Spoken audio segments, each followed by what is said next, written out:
Minami Zhang Beijing. Ma professional internet troll. I always thought I called say, what I very wanted in Linny and go head-to-head with Anion. Never imagining that to Neta de Samu, you would actually track me down, in reality and kill me. Yes. You heard, they tried. Being a troll can actually be threatening. What? 7 more unbelievableness the woke you pagain. The glaring white sheets madame dizzy. And show fun familiar images flickered through me mind. Fragment, tid memory surge delicate waves. Flooding, into me brain. My eyes were wide open. And most feel me pupils, dilating. I had been reborn. And this time me identity was Steve Rogers. That, shite, Captain America. Judging by my surroundings, I must have just woken up from being frozen in us. Snowy. Math peak of human physical ability. I muttered at myself. Just then. The doors won't go pin from the outside, and a young woman ain't as even teaser nurse. Uniform walked in, shed in, tsi a word. But there was also delicate herius, that made me suspicious. Me guess why she was an agent from's. H-I-E-L-D. Captain. You reawake, she said. Yeah, I'm awake. Buthanously. I'd rather keep sleeping. What year is it? Have Thenas has taken over America? I ask, keeping a straight face. Her smile froze instantly, and for a moment she looked completely at a loss for words. Oh, Captain. You really know how to joke. New occupation. Well, that, sapity. I replied. As soon as he said that, her expression turned alert, almost panicked. As if she was starting to wonder if there was something wrong with me. Looks like he really have been asleep for a long time. What year is it no? I asked calmly. Fixing her with me gaze. 2001. She blurted it out. But immediately realized. Dee slipped up. The anxiety in her face was impossible to hide. She was probably thinking. Thesteverager sent the file Santhea 9 front off Mirena thing alike. How did Digital that information out of me so quickly? You wait out city. I'll take over. The door opened dogging. And in walked a black man in a black leather trench coat, sporting a knee patch. His presence was so commanding. It was almost intimidating. He sat pinned, staring straight at him. Who, see your boss? I asked. His smile vanished in an instant. I done. Theva boss. I am the boss. Toba precise. I am the director of H-I-E-L-D, your superior officer. A soft no. I flopped back into the bed and muttered under me breath. I must still be dreaming. Since when do Sogwi with an eye patch claim Toba me boss? This is just ridiculous. That black man was the Neotherthanic Fury. The current director of H-I-E-L-D, in charge of America, SS Superhuman Affairs. Me attitude had clearly gotten under his skin. His face was flushed. And he was probably wondering, Defalese Steveroger Sisu Pritan Noble. So I shall so abracino. Hey, Captain Rogers. You'rely shouldn't. T. Dothis. Nick Fury was still trying to salvage the situation. Shoot up. You damned. Sunshine a rainbow little pony. I shot back without the slightest courtesy. Bastard. Listen up. Rogers. You. Better jetty your head straight. I, Myers superior. Watch your tone. Fury. Soy screw angrier. Honestly, it wasn't. Tlykiway's deliberately picking a fight. Your soft sparring gone line had metathis reaction sakanature atome. Besides, he had already made up, memento keep me distant froms. H-I-E-L-D, Inic Fury, C's. He was like EM-24 sniper rifle that could go off at any moment. If Therial Steveroger swear here, maybe he. D steo tofa sensive duty. Beauty wasn't. Thim. He was a new generation internet troll. If I had been reincarnated as Superman. D probably have slam ethical thievery first day. Daring and yana challenge meme. So right no. My top priority was to cut his withs. H-I-E-L-D as fast as possible. Bastard. And hooray thought Yao were a true hero of the American people. Fury finally snapped. Leaping to his feet and hurling insults at me. Finger jab engine accusation. E wasn't. Tab out a back down. He jumped out of bed and stared him down. McGlure sharp as a blade. Watch your mouth. When he was on the battlefield, your granddad was still tilling his fields. You Sanofa. Fury whipped out his pistol. The sight actually met a Melef. Dawn. T. Forget. Ino had the peak physical prowess of a super soldier. Before he called a name, I grabbed the gun and brought my elbow down hard. Talka, about a tongue grateful, pointing a gun at me. I risked my life for this country. I bowled for it. And he was frozen for 70 years. Diaugit. 70 years? And still you dare pull a gun on me? Asa spoke. Is lapped a theme across Thafis. Once, twice, 3, 4 times, by the fourth. His already injured day was swollen shut. And Faris slumped unconscious on the floor. He tossed him like a sack of potatoes. Tucked his gun into me waistband. And spathically onto his bald head. Pathetic. You. Ran a thing. With that, I pushed open the door. Kula surveying the black-clad agents in the hallway. Maris die, browdering them to make a move. Mifasu was written with provocation. Anyone else want a tree? He had admit. Steve Rogers. Reputation among the public was unmatched. The agents locked these with me for a moment. Butinth. They allocate away. That, smore like it. Tell your director Thissis. H-I-E-L-D. Putsa. Sunshine a rainbow little pony. Like him in charge. Maybe it. Stime considered stepping down, as soon as the words left Mimmoth. Shock rippled throughout that crowd. No doubt they were all thinking so Captain Rogers can talk like that, too. While they were still in shock, I left without the slightest hesitation. Before he walked away. Even helping myself to some dollars from the gents after all. In me previous life. Center entertainment industry. Fan shadow paid me theodols. And if they panana, the cold event shake hands with them. I.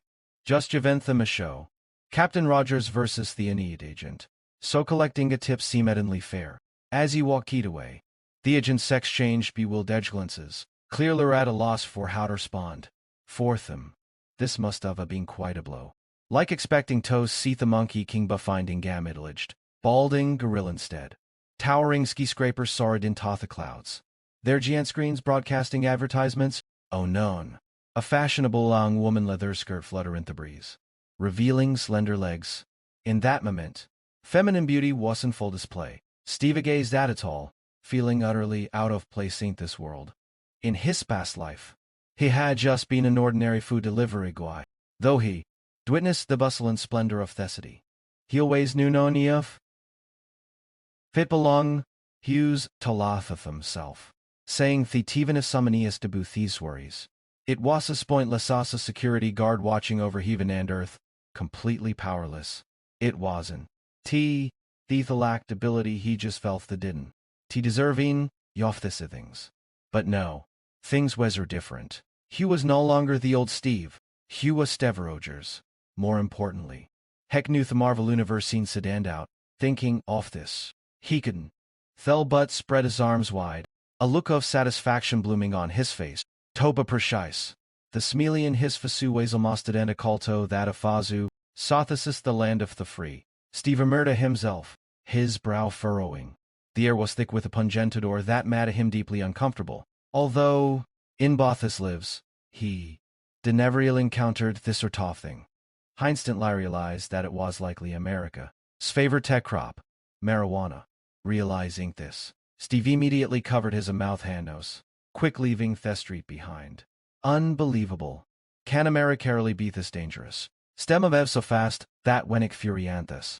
H-I-E-L-D. Agents finally arrived. There wasn't. TV na Tracy Fim left. Damn it. Tharid neck. V always thought we should. V worked with Wakanda from the start. You white folks Cyril selfish, egotistical bastards. Fury had always been blunt, but this was the first time he devented his anger supinely. A number of his subordinates looked visibly uncomfortable. Fortunately, he caught himself quickly and changed his tone as soon as she realized with D.S. Captain Rogers is nothing buter like a fabiganera. When added to all clear limb between herself Sam PP like him, completely, notify every own. No, I'll go to Congress myself. Extremists like that belong behind bars. But, director. The person speaking was a bespectacled man with a shaved head. His skin tone somewhere between light and dark. If you had to describe him. Event was bald and worn a turban or bindi. There was something about the way he bobbed his head as spoke English that always scalatomanthosis naked charmers who just smuggled themselves in from India. What tis it he wanna say? Agent Medill. Nick Fury was in a foul mutoda it felt as that for Ionadara talk back to him. He even started Tawandara Fishul Dordara Shanizio Manakan Chekifto, they was justice and Etobian lucky. Captain Rajesisha. Served for almost 2 years, and he hopes Congress will settle his back pay soon. Also, he think Congress may refuse the sent the grounds off financial interests.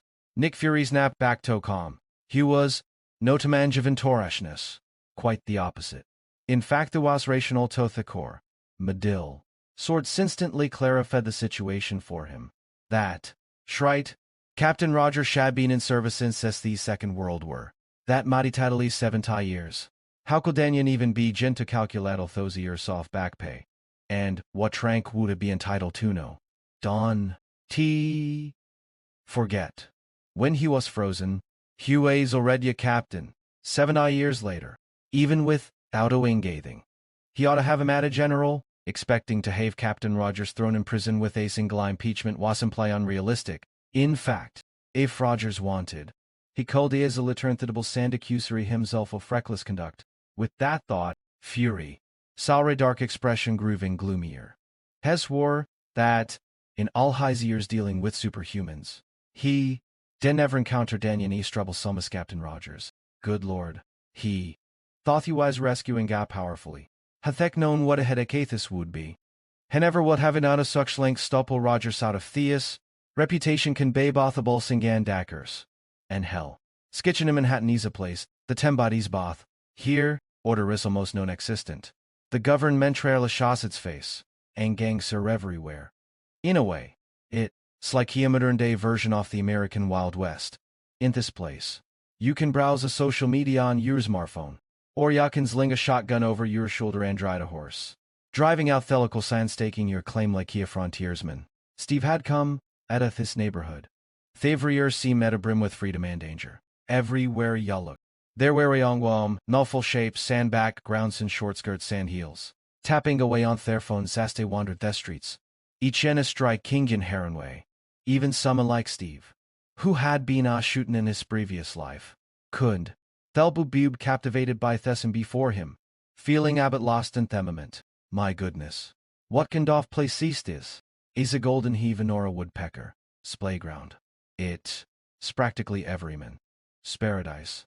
Of course. So-called Paradise Edison. T come without a priss. For instance, Steve Adonley been here for 2 days. And he already been mugged 6 times. But ironically, it was the 6 muggings that earned him from a mandron in Jin det Tintazumon without a care in the world. No kidding. While Steve's real world combat experience might beverage, Hugh was far from ordinary. After all, Hugh's Toby Captain Rogers, the kind of guy who charged through enemy fire in World Wary. His fighting skills were ingrained deep in his muscle memory. And there was no way if he well. Skitchen punk skulge at the upper hand in him. If even those street thug skulge of him. He might as well hang a fish-shield. Take a sightseeing trip through Asia. Come back with a new wardrobe. And join the girls sent the street as only their sisters. Hey, Rogers. Nice weather today. Is tit. Stevetter knit his head and saw Wainisi go and elderly Blackman, who pointed at the sunlight shining down on Steve. Old John, you want to take a yellow cat theski. I bet the last time you saw a sun this big. You were still a Trebolchev back in Africa. Hey, that, slow blow, sure. Edidro Bu 4. But you didn't Triolosh anything, did you? Besides, I found the place you wanted, can to give me a little respect. Respect you, heaven. Tileways treated you with respect. Dawn, TBA so touchy. Since you say you found the place, then lad the way. Justin, T disappointment this time. Or you might end up treeing Tomug may gain Tode. As Steve spoke. He nudged the old Maninto and Arrow Alley. That, shrite. Steve was planning to make a little investment here. In his previous life, Hugh was a true-born Chinese. always dreaming go finding Gaplasifason. Unfortunately, back then he was just a delivery guy. Buying a house was out of the question. How about this place? Old John looked at Steve with an air of pride.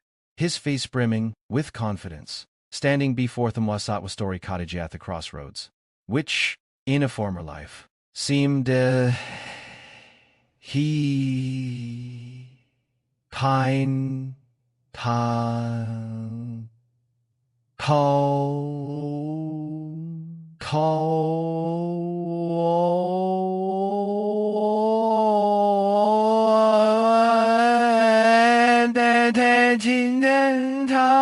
As for exactly what it is to sell, new and cold say for certain.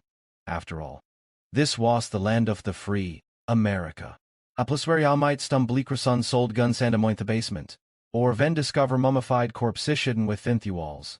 Anything was possible. Steve examined the places closely and found himself on the whole fairly satisfied. In hell, kitchen. The location of this house was nothing special. For a simple reason, the spot was far too conspicuous. With police cars able to pull up to the front door at a moment. For the gangs. That washered like good news. Even police were rare as the separates. But either way, it was a serious security risk. To be honest, I don't think this is on a deal spot. There are in tanny buildings nearby to provide cover, and the ground is elevated. If Samunian rolled a fair in a tank, this place would be impossible to defend. Rubbing, Hishin. Steve spoke gravely. Do you understand what I mean? Is there a house with a bit more defensive potential? Old John arched an eye. In his mind, this guy sounded like he a total war maniac. Wash really fresh off the battlefield in Afghanistan. Listen, kid, I don't TK know what ya went through in Afghanistan. But that, all behind you know. We safe here. Nanato turned this place into a fortress. Steviglance. Though his mind weighs already racing ahead to what weighs about townfold in this city. If nothing went awry. There might soon billion children. And Adamof extraterrestrial mercenaries to deal with. Hemet even have a toe fight warmer drobots. Themor he considered it. Themor convinced the became that a fortress was exactly with needed. Alright. You make a good point. Let Cecilion this place for no. If security becomes an issue, we LL make some upgrades later. Despite his lingering doubts, Stevie agreed for Thimament. Thepers wasn't played tempting to pass up. After all, this was New York. Even in hell, Skitchin, Manhattan. Getting a little house like a this $400 the sand dollars was a steal. As for Safety, well, like I said, he could always renovate ladder. With the current level of Earth's technology. Apart from cutting gear, there was no way any could cope with the crisis that might soon be their doorstep. Alright, congratulations. The house is yours no. Honestly, Ishul thank you. We had this place for 15 years. If haughty. D never be able to sell it. God. If you hadn't shown up. Ireladon. TK. No what he would. V done. Wait. Are you saying this house is actually yours? Steve scratched teasier. Eyeing the old black man across from him with a wary glance. In that instant. A dangerous. Commanding Gorasim at torradiate from him. Making Goljan almost believe he was dealing with a hardened and a tivio fell. Skitchin. What do ya mean be? That. Are you treeing to robbery? You make more selling houses than you ever could dropping someone. 50% off. Take it or leave it. Otherwise, I am walking outright no. Steve stared, told John.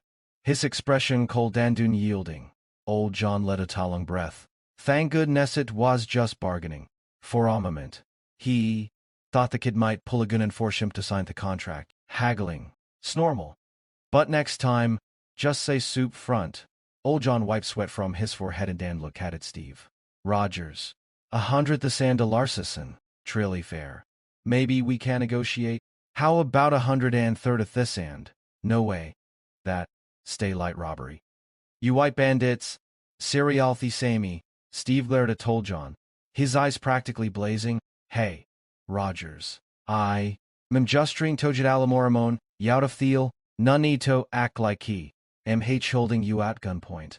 What's the difference? You, Rhea thief Featherway. Just you wait. I'll show yow how we settle things American style. Easy, Rogers. Calm down. 100 the sand. Furniture included. Thew, Holelet. Atlas. Steve Krakadasmile and drached out a shakel John. Shand. Oh, is this my dear friend old John? Who, Scodius rattled, as your friend. The Smitty toe keep you safe. Old John wiped his brow again. Giving Stevie a complicated look, he thought of himself. This guy changes faces faster than a can blink. Dosh heavy split personality, and that bit about be Inga. Thief. Could it be some Doff Bolshevik? Still, headed and TD, dwell on it. 10 grand for the house. Furniture included. And he. D walk away with over 40% profit. All right. The house is yours no. Rogers. What's next? You know if you done. T find work. That money. Going torn out sooner or later. Stephen nodded. Answering without hesitation. I've been planning to start an agency. Something along the lines of Blackwater. What? You? Reopening a security company in hell. Skitchin. Are you out of your mind? Old John stared at Steve. Looking even more shocked. D being haggling gamma mintago. You do realize that this is shell. Skitchin. Right. There am a regangshirith in your can count. Have you really thought this through? Starting a security company in a place like this. Steve's expression remained calm. He nodded. Then pushed open theater and strode into theorem. But, the moment I stepped inside, his years of battlefield experience instant lip youth amon he alert, there was some nine theorem. And whoever it was. They were skilled at staying hidden. Steve hadn't. T.S. spotted them at first glance. Hey, name, Schrogers. Right no. You, me house. Unless you want me to knock you out so hard you want. See tomorrow, sunrise. You, better show yourself. Old John didn't. T.S. say a word. Hesemply reached beneath the shoe cabinet and pulled out a Winchester hunting rifle. Steve looked to him in surprise. But old John justs, this a shell, skitchin. The freest place in all of America. IG at it. But, you, Diavato count Thatcher flaspered off the furniture. Hey, that, stay light robbery. Plain and simple. This is an antique, and it's worth a fortune. You miserable fellow. Do you hear me? This house is minnow. If you, vegathig, come out herself. I am sorry. It didn't. Minto barging. Maybe just wandered into the wrong place. Asha spoke. A young white Manina Sudan son, glasses slowly made his way down the stairs. Tapping Gawakana in front of him. Allow me to introduce myself. Miname's Matthew Michael Murdoch, Andy, man attorney. Beyond that, as you can see, I, Malsa blind, old John Gavis nor Tathis. Reluctantly, Rogers. Ignatha sees your house and you call the shots. But let me warn you. These white lawyers can be even more troublesome than the locale punks. Best not across them. Or you. Bine real trouble. Oh. What can doff trouble? Steve took the Winchester from old John. Loaded 12 shells syntoit with deliberate slowness. And stared at Matthew Michael Murdoch. You know. I always wanted to be good farmer. Trouble is. I am too soft-hearted. My distant cousin Ansa told my Simona breaks into your house or your farm and you don. TP, both the trigger right away. You, renotarial farmer. The corner of Matthew Michael Murdoch, smile twitched ever so slightly. For the first time, he began to doth this on decision. If he, denonthus people would difficult to talk. Hemethava preferred to jump straight out of face constory window. Sir, I am sorry. Imi harm. I am just a blind man woundered in by mistake. There, Srila Nanid Tobas nervous. Athis, Stefanily began to catchin. Hell, skitchin. Blind. A lawyer, moving with sush. If this man wasn't, dear devil, Steve Wooden. Believe it for a second. Ireladon. Ketchy. If you can see, why not just Sayathamiente give a job in telemarketing? We roam around in broad daylight. Wouldn't it make more sense to come out at night? Steve. Swords Madam Matthew. S'expression freeze for a moment. In truth, Steve was right. Matt Julian like came out at night. Theon Lyris and he was out in the daytime at this time was because shush. D been injured. While most street punks weren't. T muka fa threat to him. Thagwe with her throwing knives died of some Uriel skills. I am Missouri. Sir. I don't understand what you mean. Matthew Michael Murdoch felt he wouldn't stay here any longer. This man unsettled him. As if his secret should already been seen through. All right. Ilitaugatode. But remember. Don't let me catch you where again, especially at night. Steve emphasized the words. At night. His stone growing heavier. Matthew. Svesieta on some more. Hepic doofus gain and made his way down the steps. Old John stepped he to sit a impasse, watching Matthew. Sfigure disappear why that which hath the corner of his mouth. It told you long ago. Dawn. T mess with the sea white lawyers. How did I mess with him? He barged into me house without permission. Do you have yai? What that means? Good grief. I. Verity be more than generous. Fine. You. Vega top point. So. Just let them walk away like that. There was a subtle note of provocation in old John. Swords. Ace of Ewan. T be satisfied unless ev taught the man a lesson. You know. That's not what you said before. Haha. Dawn. TT keto. It. Just a habit from work. You know. I can. Stand people turning their backs on me. If it called. E wouldn't. Thava stuck a gun to your head back then. Steve's rugged Dan picked up a broom be Theodore. Forget it. Let. Justity up the place. Good grief. How long has it been since ye all of either? Hey. Ever since he bought this place. I haven't spent a single night here. Look at this dump. I. Debetten you holovish shredjets robbed every single day. Steviturn, Adaglera told John. A flash of anger flicker in Jin High's eyes. You. Replaying me. Give me my money back, Holden. Dawn. T be hasty. Maybe that. Spad news for us people. But for you. Is. T perfect. Think about it. How did you go from having nothing to being able to be a villa outright? Was. Title thanks stove. Generosity. Of thos robbers. Toba fair. Old John Shirley had knack for salesmanship. Just word sans Steve. Stott so fair fundware swept away. If he, denda dupin public relations for the national team back in today. Maybe that famous phrase, refund. Wund, TB saw well-known today. What era gangs real like? In movies and television. They, often portray as stuff, men in suits.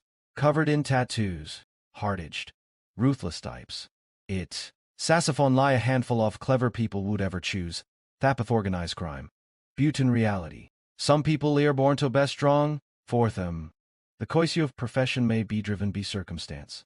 But their natural talents always help them stand out, no matter what field they find themselves in.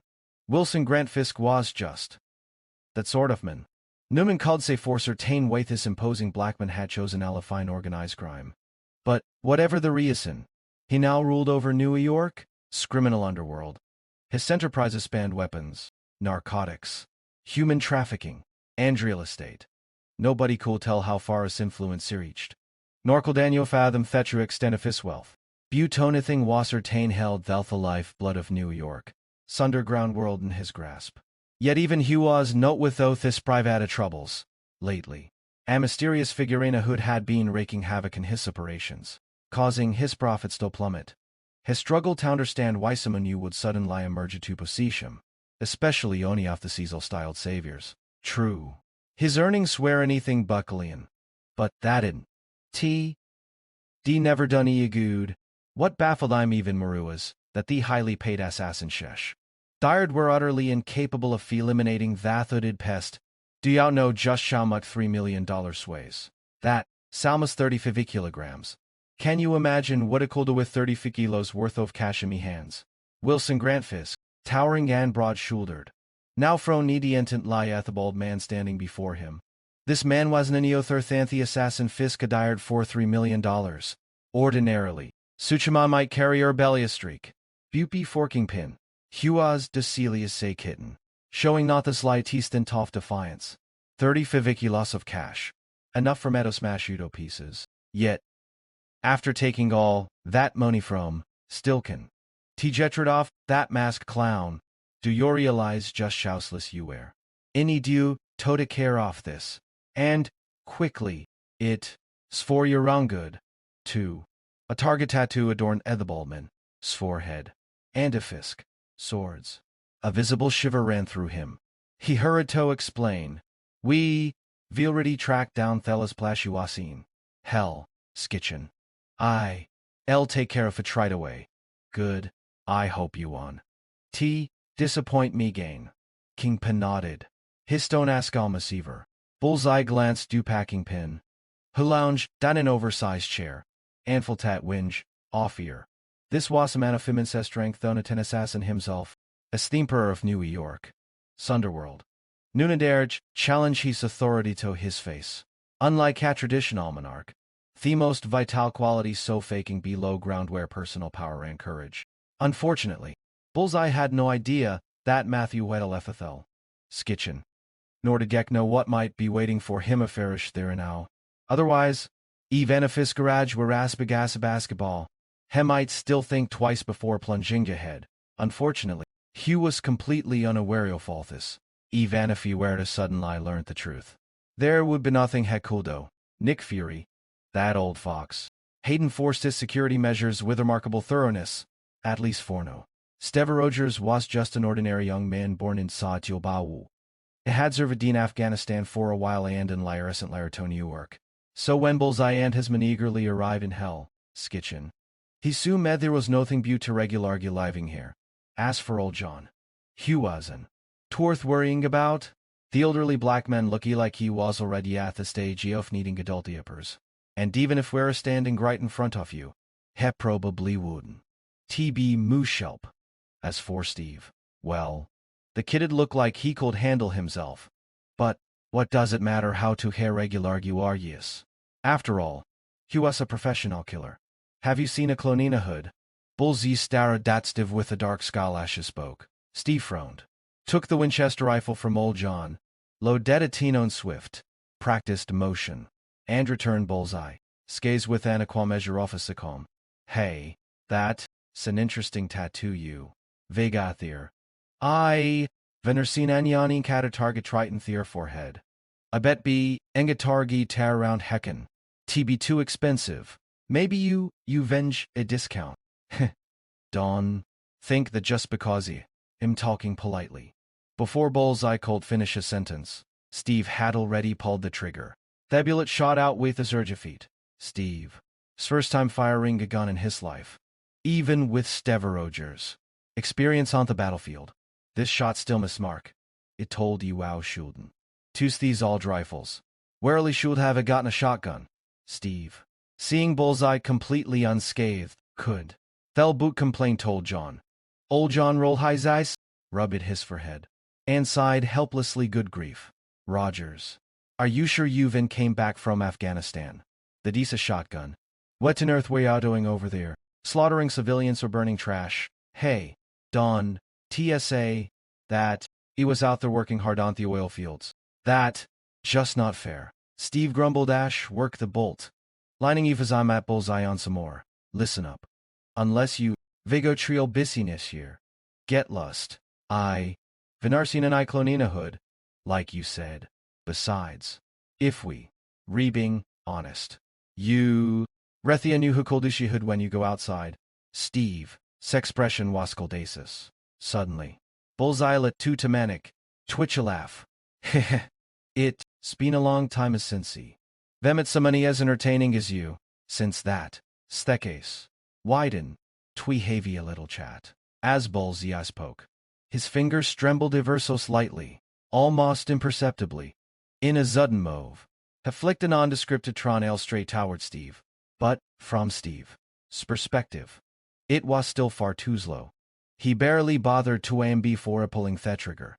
The spray-off buckshot not only blasted the flying nail out of the air, but also surged toward Bullseye. This time, Steve didn't miss. Bullseye had never imagined that this unremarkable-looking white man could possess astonishing marksmanship. Without hesitation, he grabbed a suited man beside him, using him as a human shield. Truth be told, The power of this old Winchester shotgun was still somewhat limited. If it had been any stronger, that two men would have been torn apart in that spot. You bastard. Steve cursed furiously as sheer-loaded the shotgun. Striding forward in long, determined steps, Hugh wasted no more words. With a powerful front kick, he launched both bullseye and the already lifeless suit into the air. The force of a superhuman in a very movement. Though Steve lacked true combat experience, his instincts drove him to act with brutal efficiency. First, he delivered a soccer-style kick, his sheavy yellow boot striking bullseye squarely in the temple. Even for a top-tier assassin, that blow was enough to render bullseye temporarily helpless. But Steve did stop there. He fired 1 more rounds, utterly destroying bullseye. Shans. Then, he smashed the gun stock into bullseye, mouth with savage force. The agonisant bullseye drifted in and out of consciousness, writhing in pain. Only when a single tooth remained in his mouth did Stefan irrelevant. Do you have any idea? Redoing. I had nothing more than dear to tricks. From now on, you beg in the alleyways. Since you don't. Thavianite, teeth left anyway.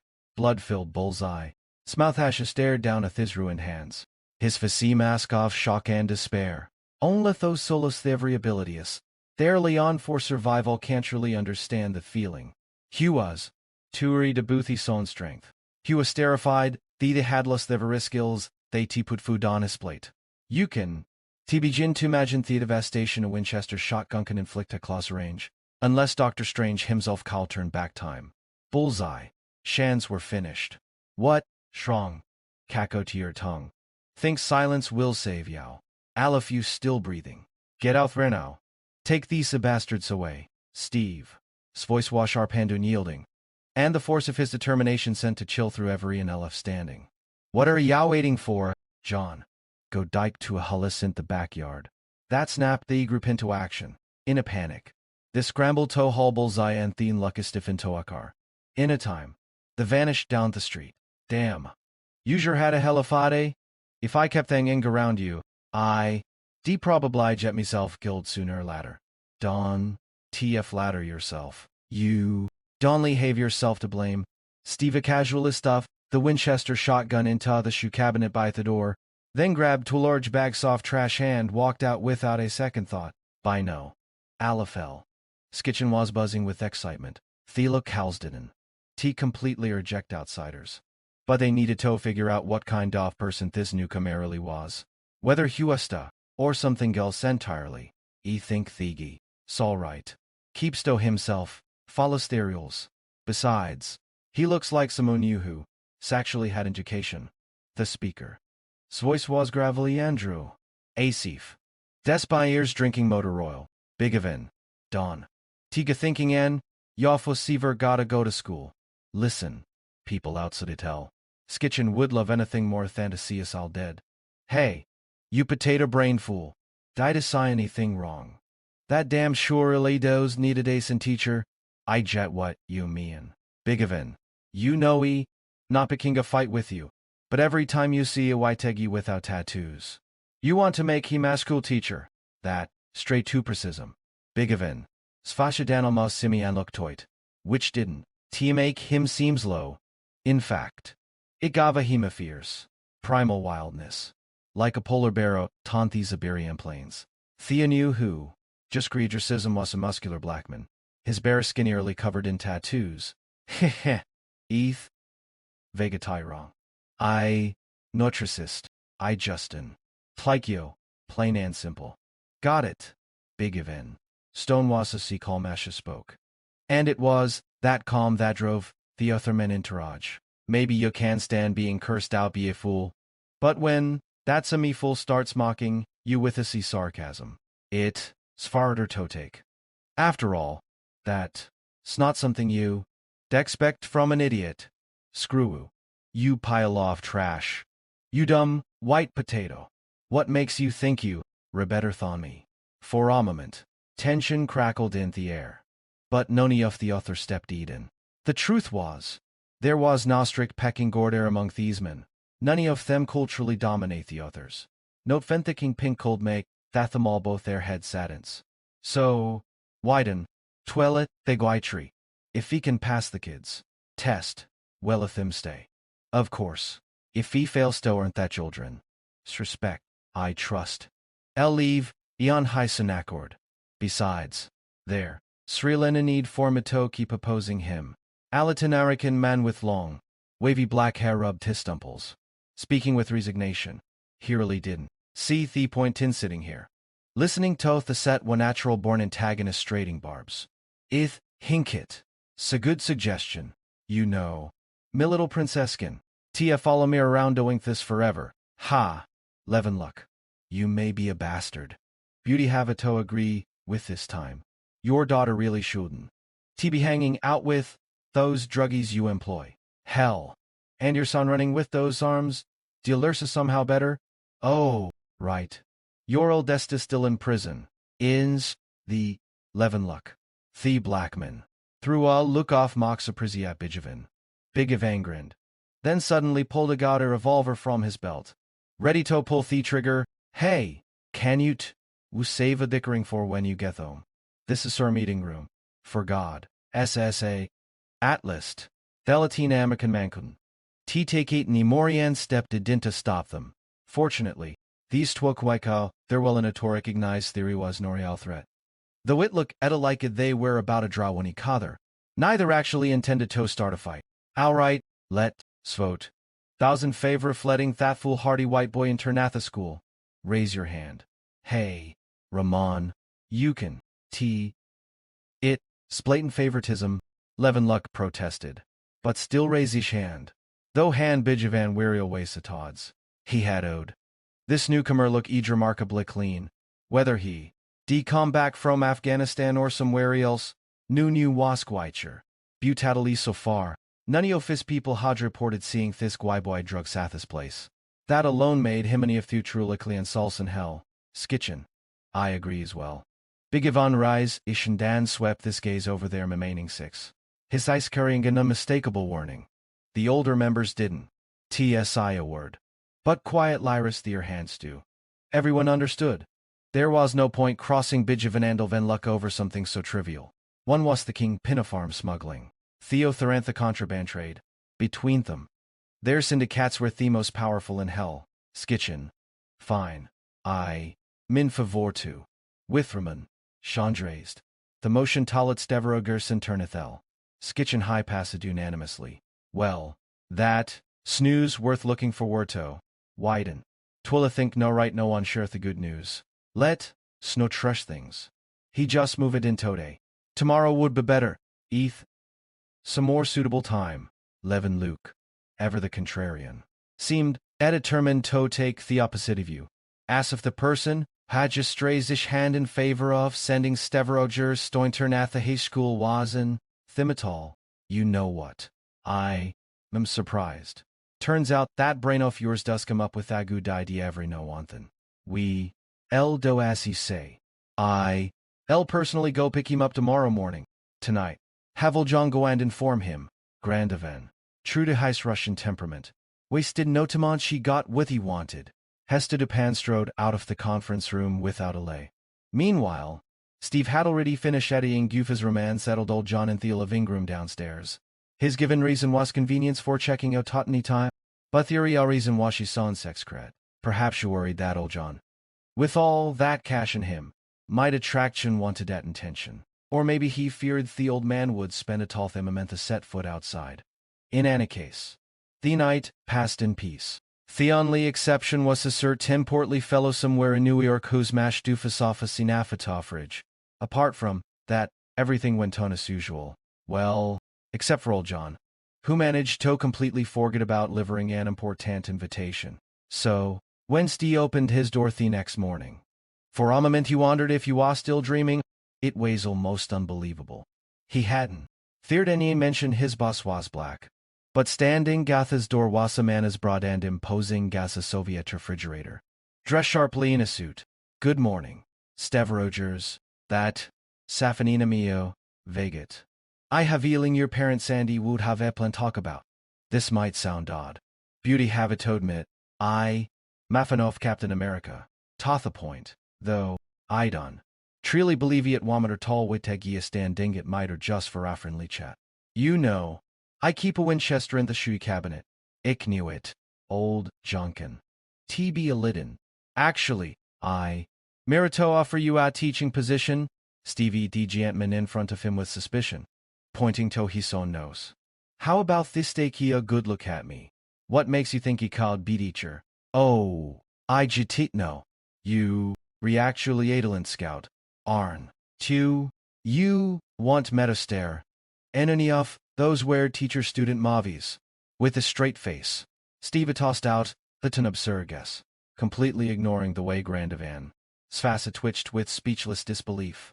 Even thoth man was built a Keaton, it didn't. Bother Steve ain't the slightest. After all, Hugh was a strong, solidly built guy himself, if things scamatoblos. Hugh was fairly sure he ava the upper hand. Ma'am starting to like you more and more, clearly. You, well read, anno tattle rigid. Tell me your thoughts. Ella make sure it offer you a fair salary. And done. Tuuri, sa legitimate teaching job. Note anything like those movies you mentioned. I think you vegat mal wrong. Look, mem justiver in who. Sparely a return from the battlefield in Afghanistan. Planning to start my own security company. What exact Lido you think it can teach them? My script barbecue recipe. Steve, swords dripped with sarcasm. But unfortunately, Big Ivan didn't. Catch the nuance. What did you just say? Big Ivan stared at Steve. Steve couldn't figure out which wire was loose in this human refrigerator, but he still repeated himself patiently. Listen, I'm not teaching them how to grill meat. Not that part. The sentence before. You said you wanted to start a security company? Did I hear that right? A sense of unease crept over Steve as he locked eyes with Big Ivan. I'm not accepting any job from you. Hey kid, you don't get to refuse me. This is a request from Big Ivan. And besides, it's entirely legal, and I'm offering a generous payment. Damn it, don't think you can buy my principles. I'm not that kind of person. $300,000 a year. For every kid who gets into college, you get another $5,000. If those kids happen to be the sons or daughters of us old-timers, the bonus doubles.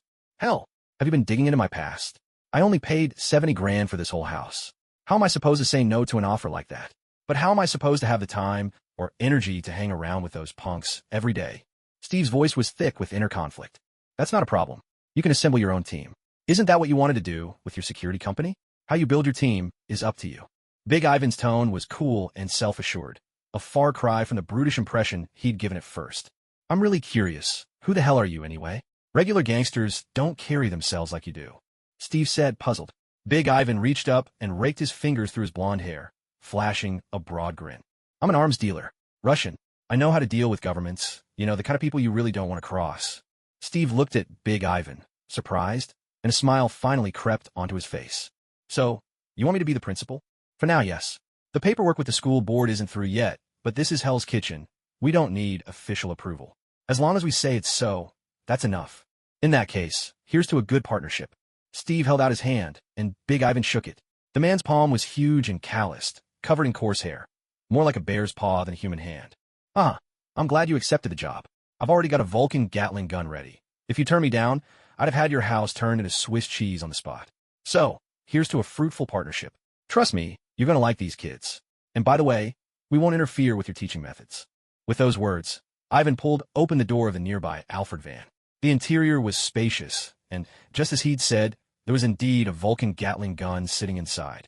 Seeing this, Steve felt a chill run down his spine. He couldn't help but feel a twinge of fear. He realized that relying on his physical strength alone wouldn't be enough in a place like this. Perhaps he needed to acquire even greater power. Above all wasn't the right fit for what he needed, but below all was far from sufficient. For now, it seemed he was destined to continue down the road of physical enhancement. Of all the powers he knew of, there were a few that intrigued him. One of them was Wolverine's regenerative ability. He wasn't drawn to it because of its sheer strength. Rather, it was because this ability seemed relatively easy to obtain. He remembered that Deadpool's power, after all, had been artificially created. With that in mind, Steve stretched, his face taking on a thoughtful expression. Stryker's a tough guy to track down, but the other one shouldn't be so difficult. Ajax, that's his name. He specializes in making mutants and selling them off to the rich and powerful as bodyguards. Very quickly, Steve had a plan of action in mind. Not once did he consider asking Nick Fury for help. As far as he was concerned, Nick Fury wasn't a bad guy. It was just a matter of perspective. For America as a whole, Fury was a force for good, but for individuals like them, Nick Fury was more like a loan shark. Any favor you received from him, any debt you owed, you'd end up paying back tenfold, or even 100-fold. That simply wasn't a good deal for Steve. Looks like I'll still have to deal with the big shots. He let out a sigh, then turned to spot old John sipping his oatmeal. The man looked perfectly at ease, which made Steve feel a bit helpless. Hey, old John, good morning. I'm glad you're enjoying your stay here, but you know how it is. This is a capitalist country. Tell me, how can you not have a job? At Steve's words, old John's hand gave a little shake, nearly spilling his oatmeal. I thought you young folks didn't say things like that. But I'm retired, you know? America, this capitalist country of yours. Let me retire. Steve reached out and threw an arm around his shoulders, leaning in to whisper in his ear. I'm not sure if you've ever been to China, but there's a saying there that I really agree with. It goes something like, work until you're old, keep going until the very end. Since you're already retired, I won't be signing an employment contract with you, and I won't be handling your Social Security or benefits, either. Are you out of your mind? Do you even realize what you just said? In our capitalist country, that's actually illegal. What? That's illegal in your country? Steve's face was full of disbelief. Unbelievable. Looks like I can't save that money after all. Fine, I'll sign the employment contract, and I'll pay your social insurance. But from now on, you'll have to take up a job as a security guard. Do you hear yourself? Are you some capitalist straight out of Tsarist Russia? I'm retired. Do you understand what retire means? You jerk. Steve, you can't treat me like this. Old John grumbled, his face written all over with reluctance. Steve just smiled, loading 2 bullets into the Winchester, and the Winchester itself seemed to grin in a fawning way.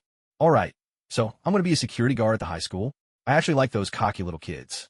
Do you think I could sneak in some contraband to sell at school? Old man, I expect you to obey Chinese law here in America, especially when it comes to contraband. As Steve finished speaking, his hand was already resting on the trigger. Okay, I get it, you lunatic. Put the gun down. Did terrorists mess up your head or something? Steve shrugged, unloaded the bullets, and patted him on the shoulder. Saw the, war completely changes a person. Forget it, I get what you mean. Honestly, you don't have to apologize. After all, it isn't just war, life itself changes people. With those words, old John headed into the bedroom, and Steve didn't say anything more. Living alone in such a big house really could get dull. Having old John around, even just for the occasional argument, wasn't so bad. Damn it, is Manhattan really at the point where just any little punk can embarrass me and challenge me so brazenly? The minimalist, modern office was already in shambles, but Kingpin's furious roar still echoed. There's one thing all these streetwise types have in common. They're not exactly tolerant. After all, they grew up in an environment where only the strong survive. Here, the law is survival of the fittest. If you get challenged and don't hit back right away, then endless trouble is sure to follow. On the grasslands, hyenas are the most feared creatures. They never seem to tire, remember little, and breed at an astonishing rate. Even the Lion King can never be sure how long he will keep his advantage. If the masked maniac from before was merely a warning, then the battered target dummy left behind now was a blatant act of provocation. Hell's Kitchen, that damn place. We're heading there right now. Kingpin's roar was swiftly answered. A black Hummer tore out of downtown New York, barreling straight toward Hell's Kitchen. Yet, the protagonist of this incident, Steve, had already left his apartment. He was trying to complete the first job he'd ever been commissioned to do in his life. High schools in America are far more relaxed than those in China. At the very least, Steve hadn't noticed any strict rules about hairstyles or uniforms. The students here, in both dress and demeanor, seemed strikingly free and mature for their age. So mature, in fact, that Steve felt as though he had stepped onto a movie set. Some of the girls' skirts were so short, they barely qualified as skirts at all. Of course, he wasn't only greeted by these students. There was also an older white man in a suit and tie, looking every bit the elite professional. Henry backed. You can call me Principal James, or just Henry.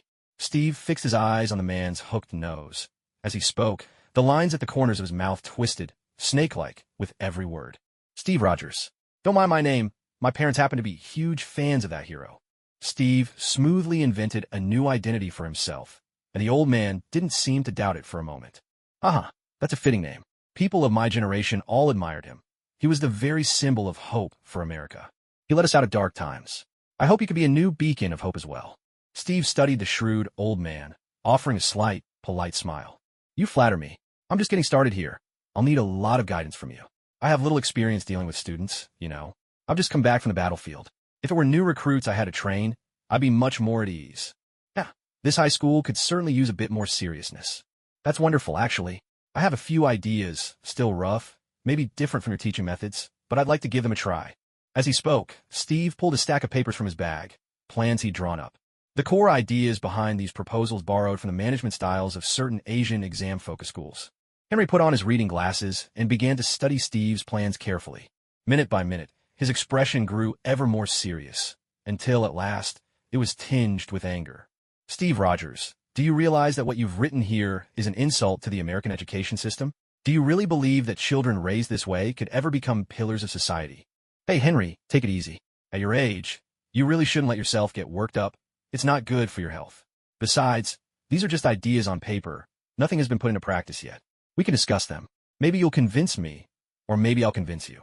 Steve shifted his position on the sofa, his expression calm and composed. His attitude gradually soothed Henry's agitation.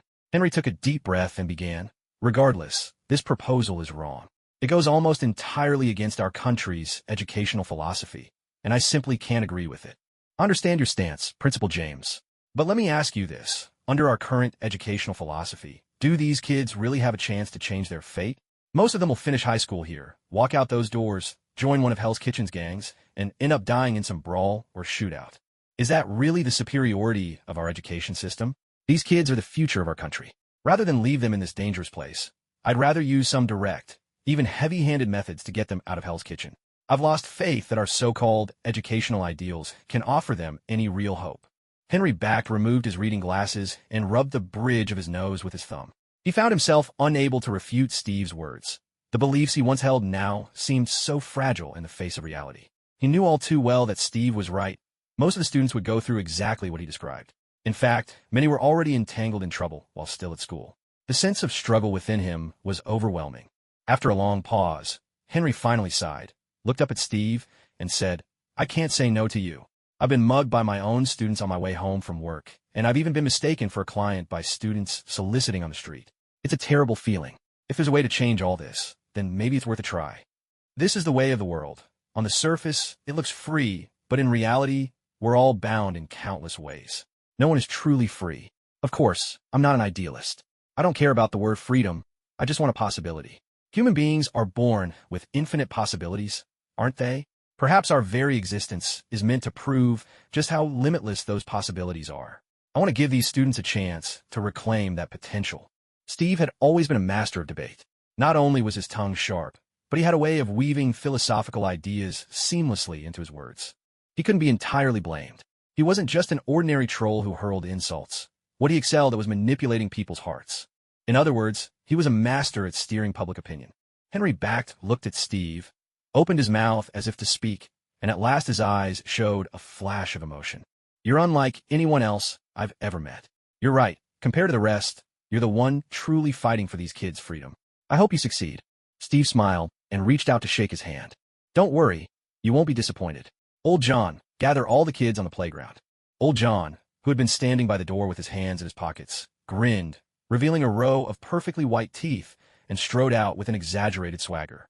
I really like it here. It's just as interesting as Chicago.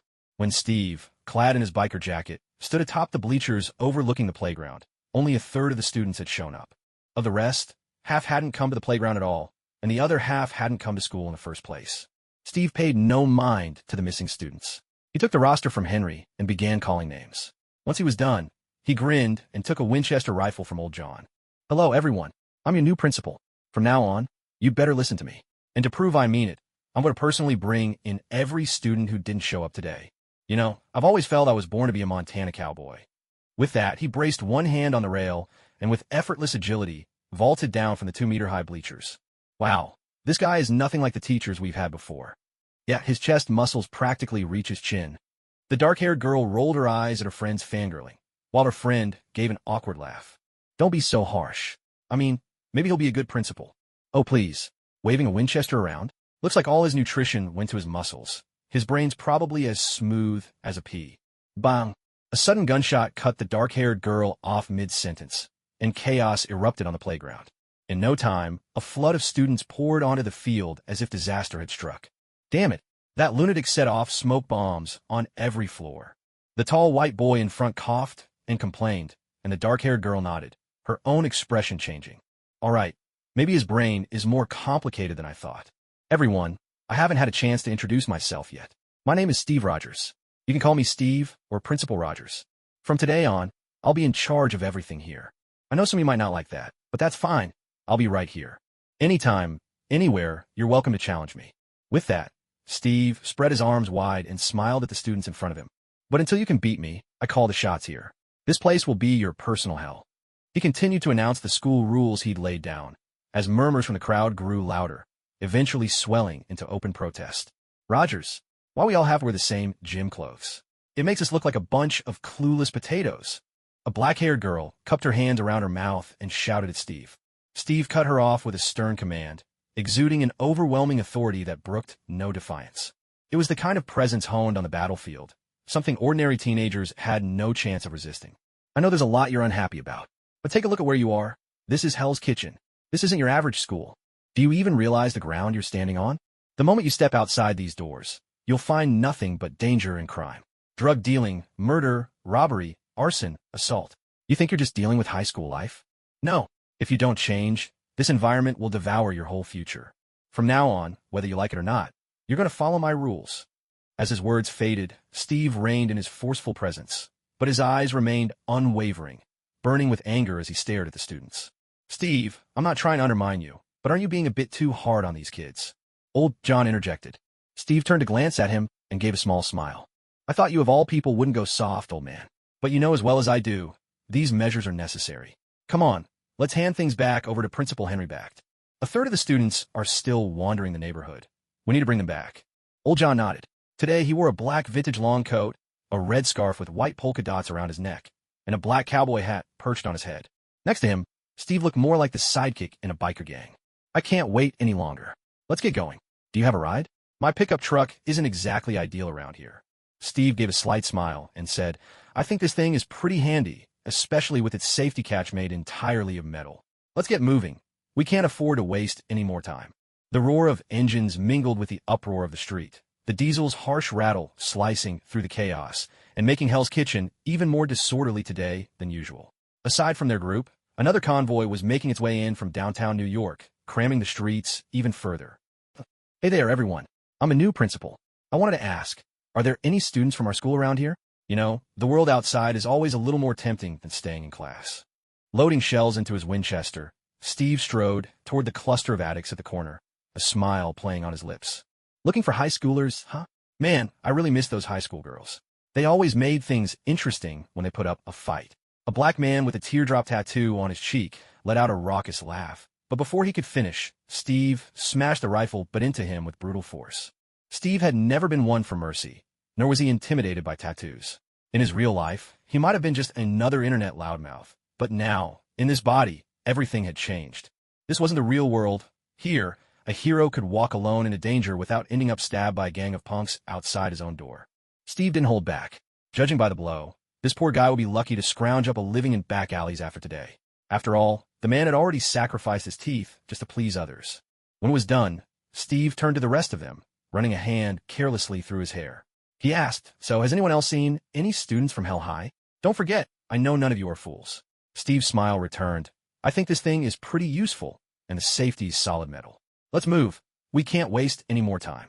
The Engine's thunder made the already noisy street even more of a madhouse, the diesel's drone especially grating. Hell's Kitchen seemed grimier than ever today, with a convoy from downtown crowding in alongside them. Hey there, folks. I'm a new principal. Just wondering, are there any of our students around here? You know, the world outside always seems more tempting than school. As he loaded the Winchester, Steve walked over to the addicts loitering on the corner, a faint smile on his face. High schoolers? Man, I really do miss those high school girls. Always so much fun when they put up a fight, laughed a black man, a teardrop tattoo gleaming on his cheek. Steve's response was swift and unforgiving.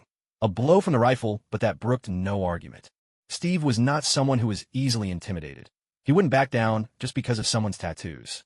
In real life, he might have been nothing more than an internet troll, but now he possessed a completely different body. This wasn't the real world. Here, a hero could stand alone against 1,000 foes. There was no way he would let himself be easily overpowered by a couple of street punks in his old neighborhood. So this time, Steve didn't hold back.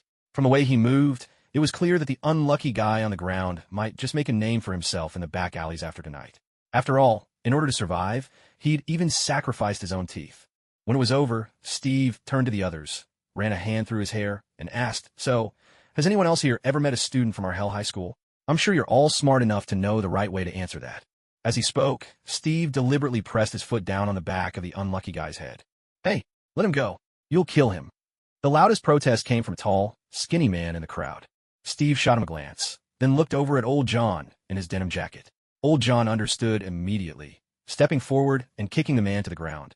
Without hesitation, Steve shoved the barrel of his gun into the skinny man's mouth. The cold metal silenced him in an instant.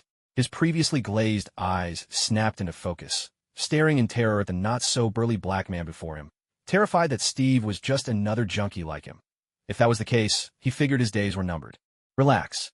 Just tell me where our students are, and I won't waste a bullet on you. Guys like you always end up dead in the gutter sooner or later. Do you get what I'm saying?" Steve crouched in front of him, his tone even, but his threat unmistakable. "I don't care if you know or not. You'd better give me 2 names, something useful. Otherwise, I really won't mind helping you end this miserable life. Do you understand me?" The man's mouth hung open, spilling muffled, panicked sounds. Judging by his reaction, all the defiance had been knocked out of him. Only then did Steve nod to Old John to move the gun away and let the guy catch his breath. "Listen, I don't know what you people want to do, but they're just kids. Most of them are helping out in various stores. Only a few actually get mixed up in gang business. You know how it is. They're underage, always slipping through the cracks in the law like rats. How many of these rats are there? Who's hiring them? I'm not sure. Maybe it's those dealers working for Leeuwenhoek. You know the kind of shady business they're in. Sometimes it makes sense for them to use dirty tricks." Steve gave him a long, meaningful look, paused to think, then said, "Take me to find these kids, and then use your connections to get all the young people working in the shops to wait for me in the square. Luckily, Hell's Kitchen only has 1 square, or I'd have to spell it out for you. If you do this well, you might get a job at the school in the future. But you'll have to get clean first. I hope you can manage that." Steve reached out and patted him on the shoulder, and the man looked at him, visibly moved. For these homeless people living on the streets of America, a job meant hope. In reality, most of them weren't homeless because of physical disabilities, but had ended up on the streets after going bankrupt for all sorts of reasons. They lost their homes because they lost their jobs, and after that, it became almost impossible to find decent work that could change their lives. It was a classic American dilemma. Wealth and opportunity always seemed to flow toward those who needed them the least. "Thank you, sir, I won't let you down. I can kick this habit, I promise you." Steve curled his lip and motioned for him to get moving. "Let's take care of today's business first." The man understood right away and led him and Old John weaving through the streets of Hell's Kitchen. "Hey, Steve, I really didn't think you were such a do-gooder. Why are you giving him a shot at our school? You really believe in this junkie?" Old John cradled his old hunting rifle, looking at Steve with suspicion. Steve smiled and said, "Things aren't always what they look like. The 2 of us are outsiders here. We need a local guide. You know how important that is." "Hey, you can't accuse me like that. I'm a true local. I've lived in Hell's Kitchen since I was 13. "Oh, come on, Old John. Did you really think I wouldn't notice that red bandana around your neck? That's the mark of the Chicago cripples. Even if you were born here, I bet you haven't been back in ages." Steve spoke offhandedly. Old John glanced down at his bandana, looking embarrassed before rolling his eyes. "You soldiers are always so hard to approach. I wear this bandana just because I think it looks good. That's all. And besides, this kid isn't all that bad. He fought back just now because he thought we were an out-of-town gang and was worried we'd hurt these students. So I don't think he's a bad person. Not entirely, anyway. You know how bad the drug problem is around here." Steve let out a sigh. "Last time I went to the hospital, it was just for a cough, but the doctor handed me enough painkillers for a battlefield." "You mean this guy might just be a kid who took a wrong turn?" Old John fixed his gaze on Steve. He didn't argue outright, but the tone in his voice made his stance clear. "Listen, kid, let me tell you something about Hell's Kitchen. Everyone here is marked by original sin. Even if someone isn't, if he's managed to survive here and stand in front of you, then he's definitely not innocent. Do you understand?" "Of course I do. But what's that got to do with me?" Steve shrugged, his tone utterly unconcerned. "Don't take it so seriously. I just gave him a chance, that's all. If he can seize it, great. If not, it doesn't matter. Besides," Steve's words broke off abruptly as he smoothly flicked off the safety on his gun, instantly shifting to high alert. A group of young men in hip-hop clothes, all youth of color, appeared before them. Under normal circumstances, this wouldn't have rattled Steve so much. But among them stood a boy who was clearly much younger than the rest, right in the center of the group. He didn't even look old enough for high school, maybe not even middle school. "Hey, damn it, you bastards, you'd better explain to me why this little brat is here." Steve charged forward, holding his Winchester at the ready, looking every bit like a World War II soldier storming the Nazis. As for those punks, who are we kidding? If anything, they could shamelessly claim, sure, I smoke, drink, and get my hair perm, but deep down, I'm a good kid. After all, none of them had ever actually killed anyone. At worst, they'd threaten a decent woman stranded on the street, asking her for some spare change for cigarettes. So, when they saw Steve charging in, brandishing his Winchester like an enraged bull, nearly everyone threw up their hands at once. No one was joking around. This was Hell's Kitchen. The cops wouldn't dare come in. In other words, if you died here, your death would mean nothing. Damn it, you purple-skinned little eggplant. You'd better have a good reason for standing here. Don't tell me you're actually of age. You look just like a sweatshop child laborer. Please don't kill me. The boy, terrified, raised his hands high and didn't dare so much as blink as he stared at Steve. He might have been too young to understand exactly what kind of gun that was or how powerful the bullets were. But that didn't matter. This was the land of the free, America. All he needed to know was that it was a gun. That's more like it. Now tell me, why are you here? Shouldn't you be in a damn classroom at school? Or has Hell's Kitchen High got nothing left to teach you? And no, I really need money. My mom is sick. I need money, a lot of money. The boy looked at Steve with earnest, pleading eyes. Steve stared back at this little kid, dark as a coffee bean. The boy's thick lips, like a pair of sad mushrooms, curved downward in sorrow. In the end, Steve couldn't bring himself to say anything racist to a child this age. He crouched down to look him in the eye. Kid, I think I get it. Your mom's sick. You need a ton of money, so you've had to come out and sell yourself. There's no shame in that, really. Nothing to be embarrassed about. All you need to do right now is take me to your mother. Trust me. I'm a new principal at Hell's Kitchen High. You can call me Steve. Steve tried his best to sound a little more decent, but it was no use. The moment he opened his mouth, he just sounded like old son. No, principal, I'm not selling myself. Nobody would buy me. They all think I'm, What's your name? Steve almost lost his composure, but he didn't forget he was the principal now. He forced back a laugh and asked the boy, My name is Kong. At that, Steve's smile froze on his face. He looked the little brat up and down, scrutinizing him from head to toe. His finger hovered over the trigger, then drifted away, only to return again. He repeated this motion several times. The poor little purple-skinned eggplant finally broke down. He stared at Steve, unable to hold back anymore, and burst into loud sobs, his legs trembling so badly he could barely stand. Oh, hot, saw thee, my boy. I just remembered some things from the battlefield. You know how it is with us. Those of us who came back from Afghanistan all have PTSD. Steve soothed him with words, and it took quite a bit of effort before the kid finally stopped crying. Now, Steve looked at the little brat with a touch of helplessness, thinking to himself that even Conqueror Kong had been handed to a black actor. But surely, there's no reason the vampire's obsession with political correctness in Hollywood could reach this world, right? If it did, would that mean Spider-Man would be next to change? The thought sent a chill down Steve's spine, not because he had anything against Spider-Man, or black people for that matter. He was simply terrified of this damned political correctness spreading unchecked. If it got any worse, who knows, maybe one day his Peggy would be turned into the Little Mermaid. What a joke. He wasn't Japanese. He'd never dream of keeping a mermaid in a sewer. All right, kid, let's go. Take us to your mother. She's got a good son, and if things aren't too serious, I think he's going to be okay. As soon as Steve said this, the little purple-skinned kid finally managed to smile and led Steve and old John toward an apartment building. This was the oldest kind of apartment, straight out of the bustling New York City of the 70s and 80s. Maybe back then Hell's Kitchen wasn't even called Hell's Kitchen, and this wasn't the kind of place where filth gathered and crime thrived. But now, with the economy in decline and real estate prices falling, more and more punks and outlaws had poured in, and the area had naturally become a no-man's land. I have to say, Steve, your behavior earlier was a little extreme, old John said, watching Steve warily. Steve's expression turned a bit awkward. Hey, it's not something I can help. I'm holding on by a thread here, Of course I know, but you have to get past this. You can't live in the real world while dragging the battlefield with you. This is reality. Damn it. Everywhere is the real world. I killed people there. Real, living people. And you know what? In Afghanistan, I was playing real-life Counter-Strike with Taliban in skirts, and when I got back, because of damned political correctness, some black guy who never set foot on a battlefield was not only made my superior, but even pinned a medal on me. I almost smashed that bastard's nose with one punch. Hey, are you saying that about us? Old John spread his hands, glaring at Steve with wide eyes. He looked truly angry, and it seemed as though unless Steve gave him a reasonable explanation today, this matter wouldn't end peacefully. I'm not prejudiced against you, but damn politics. You've dragged this damned political struggle into every aspect of life. Why don't you think about the past, when they would have shot Martin Luther King? But now, no matter how much you stir up trouble, they won't resort to that kind of conspiracy anymore. Because you've got it all wrong. They're not afraid of you. Steve let out a furious tirade, but to his surprise, old John fell silent.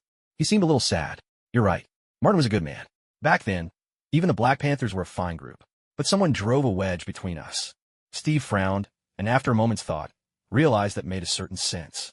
After all, Martin Luther King did seem like a figure from the last century, and while this old man looked all right, he could very well be over 80 by now. But most importantly, Steve's knowledge of people and places from his previous life was far from detailed. Otherwise, he might have realized how astonishing old John's words really were. Fortunately, the damned atmosphere in this apartment had a way of making you forget everything else soon enough. Steve moved forward cautiously, gun in hand, but what surprised him was that old John's movements were equally flawless. It was the kind of perfection forged by countless years spent crawling through battlefields, not a single wasted motion. Every step was calculated to maximize his own safety. His way of holding the gun was relaxed and stylish, yet it never compromised his angle of fire or his speed of drawing. At times, he was even better than Steve. And what did that mean? Steve had inherited Captain America's combat instincts to perfection, and Captain America had been frozen at the very peak of his fighting prime. In other words, Steve's combat instincts were already at the pinnacle of what a human could achieve. Could someone actually surpass the limits of humanity? It was like a decimal that could go on forever after the point, but as long as the number before the point was fixed, no matter what, that number could never exceed a certain limit. Just as a repeating, non-terminating decimal starting with 1 could never be greater than 2, no matter how many digits followed. Steve realized all this, but for now, he didn't feel much suspicion toward this old guy. Little Blackbean walked up to a tightly closed door and knocked cautiously. There was no response from behind the door. Steve held his breath as he stood before it. He didn't turn his head to look at the boy for quite some time. Finally, he did. Hey, kid, I don't mean to rain on your parade, but are you sure your mom is really home? Absolutely. She pissed off Johnny at the end of the street. There's no way she'd dare step outside right now. Steve and old John exchanged a glance and, almost in unison, shook their heads. Kid, do you believe in the light? I mean, the kind of nonsense where people say you turn into a star when you die. Do you buy that? Kong tilted his chin up, his eyes dark and bright, fixed steadily on Steve. There was a clear hint of distrust in his gaze. All right, you Manhattan brats are always like this. What do you want me to say? Chances are, your mom's already dead. How she died, I've got no clue. Could have been a revenge killing, could have been rape, maybe she just overdosed. Anything's possible, really. Of course, that's assuming you're sure she hasn't left the apartment all this time. Steve stared at Kong, his expression unwavering. I'm sure. Open the door. Kong looked remarkably calm. In this moment, he didn't resemble a scrawny middle school kid at all. Instead, he seemed seasoned, as if he were an old soul who'd seen too much already. Not that Steve cared. Honestly, if he went by the six-pointed star and tried to sort everyone into camps, Steve would belong to the chaotic side of justice. He has a moral compass, sure, but most of the time it's gathering dust. That's not such a bad thing. In the Marvel world, that's actually pretty rare and valuable. After all, in this damn idealistic universe, the flip side of justice is just another brand of justice. So as soon as Kong nodded, Steve didn't hesitate. He kicked the door open with a single, decisive motion. He didn't care whether the scene inside might be too gruesome for a kid. Luckily, the sight awaiting them was relatively tame. There, lying on the floor, was a black woman, probably in her early 30s. Aside from the fact that she was barely clothed, the way she died could almost be called gentle. But the scattered needles on the ground told the real story behind her death. You know, happiness has always been a terrible commodity, impossible to measure, always slipping through your fingers. Most people try to chase happiness by repeating mechanical acts, falling in love, making love, again and again. But the pleasure these routines bring eventually numbs you. It becomes a joy you can no longer feel. Some people try to find new ways to chase that feeling. For a few, that means seeking out ever more intense mechanical thrills, maybe loving someone deeper or just taking a bigger hit. Clearly, Kang's mother was one of the lost ones. She chose to up the dose. And so she died here. She died at just the right time, in a place with no visible future, on a road that never gets any straighter. To be honest, Steve simply couldn't imagine how this woman, who didn't look tough at all, had managed to make it through everything. She seemed neither strong nor feisty. God only knows how someone like her could raise a child in Hell's Kitchen. So it seems your mom really has passed away. What are you planning to do next? But honestly, whatever you're planning, you're going to finish reading those books for me first. You know, I'm new to this principal job, so maybe I don't always say things in the nicest way. But I mean every word I say, And here's the truth. If you don't study, those heartless drug dealers will snatch you up to be their errand boy. I'm not lying to you. A kid like you, in their hands, you probably get worked to death. My mom, is she really gone? Kong looked surprisingly calm, showing none of the grief Steve would have expected from a boy who'd just lost his mother. It was as if he had long since gotten used to the idea of death. Then again, that was hardly unusual. After all, this was Hell's Kitchen. Understanding death seemed to be a lesson every child here had to learn. Yes, she's gone. I don't know if you've ever heard of reincarnation from the East, but according to them, when someone dies, they come back to this world in a new form. So in a way, there's every chance I could end up being your mother in another life. Steve rambled on with nonsense that didn't even really make sense. Kong just lowered his head and, after a long pause, quietly said, "Thank you. All right then, I'm your principal now, so it looks like you'll be staying at the school." With that, Steve started leading the kid out of the apartment. Old John looked at Steve with some surprise. "I didn't expect you to take him in. I thought you were like those rednecks. Come on, do you really think I'm some damn racist? I just dislike every jerk equally. But you call me the N-word. For crying out loud. That was because you shoved a stick in my back in the alley and tried to mug me. Did you really think I couldn't tell the difference between a gun barrel and a wooden stick?" Steve grumbled, not bothering to hide his irritation. Old John stared at Steve, still puzzled. "But I didn't have a stick on me that day. Honestly, I thought I'd just run into a real firecracker of a girl." Bang! Steve didn't bother arguing anymore. He just fired a shot.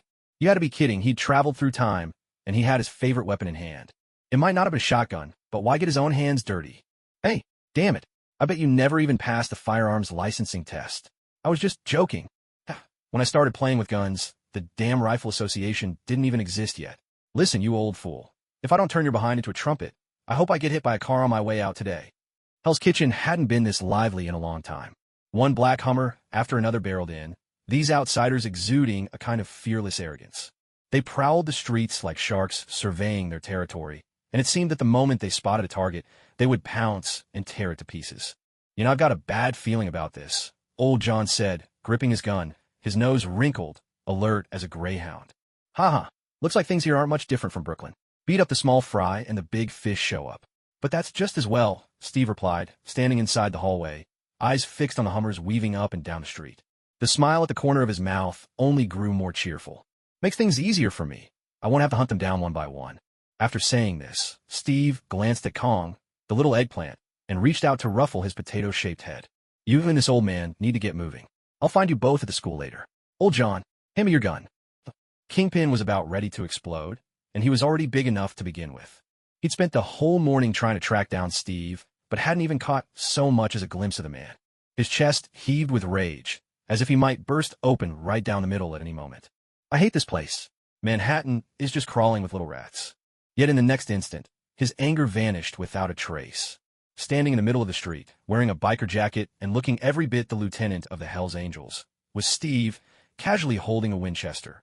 There's something almost charming about this bold brute, Kingpin thought, staring at Steve through the windshield with an unwavering gaze. Tires screeched to a halt right in front of Steve, who was already steadying his rifle, ready to fire. From the very start, this guy had shown nothing but fearless resolve. Even the old-school mobster behind the wheel could tell he wasn't dealing with a fool. Kingpin's expression darkened. Their first showdown, and he was already at a disadvantage.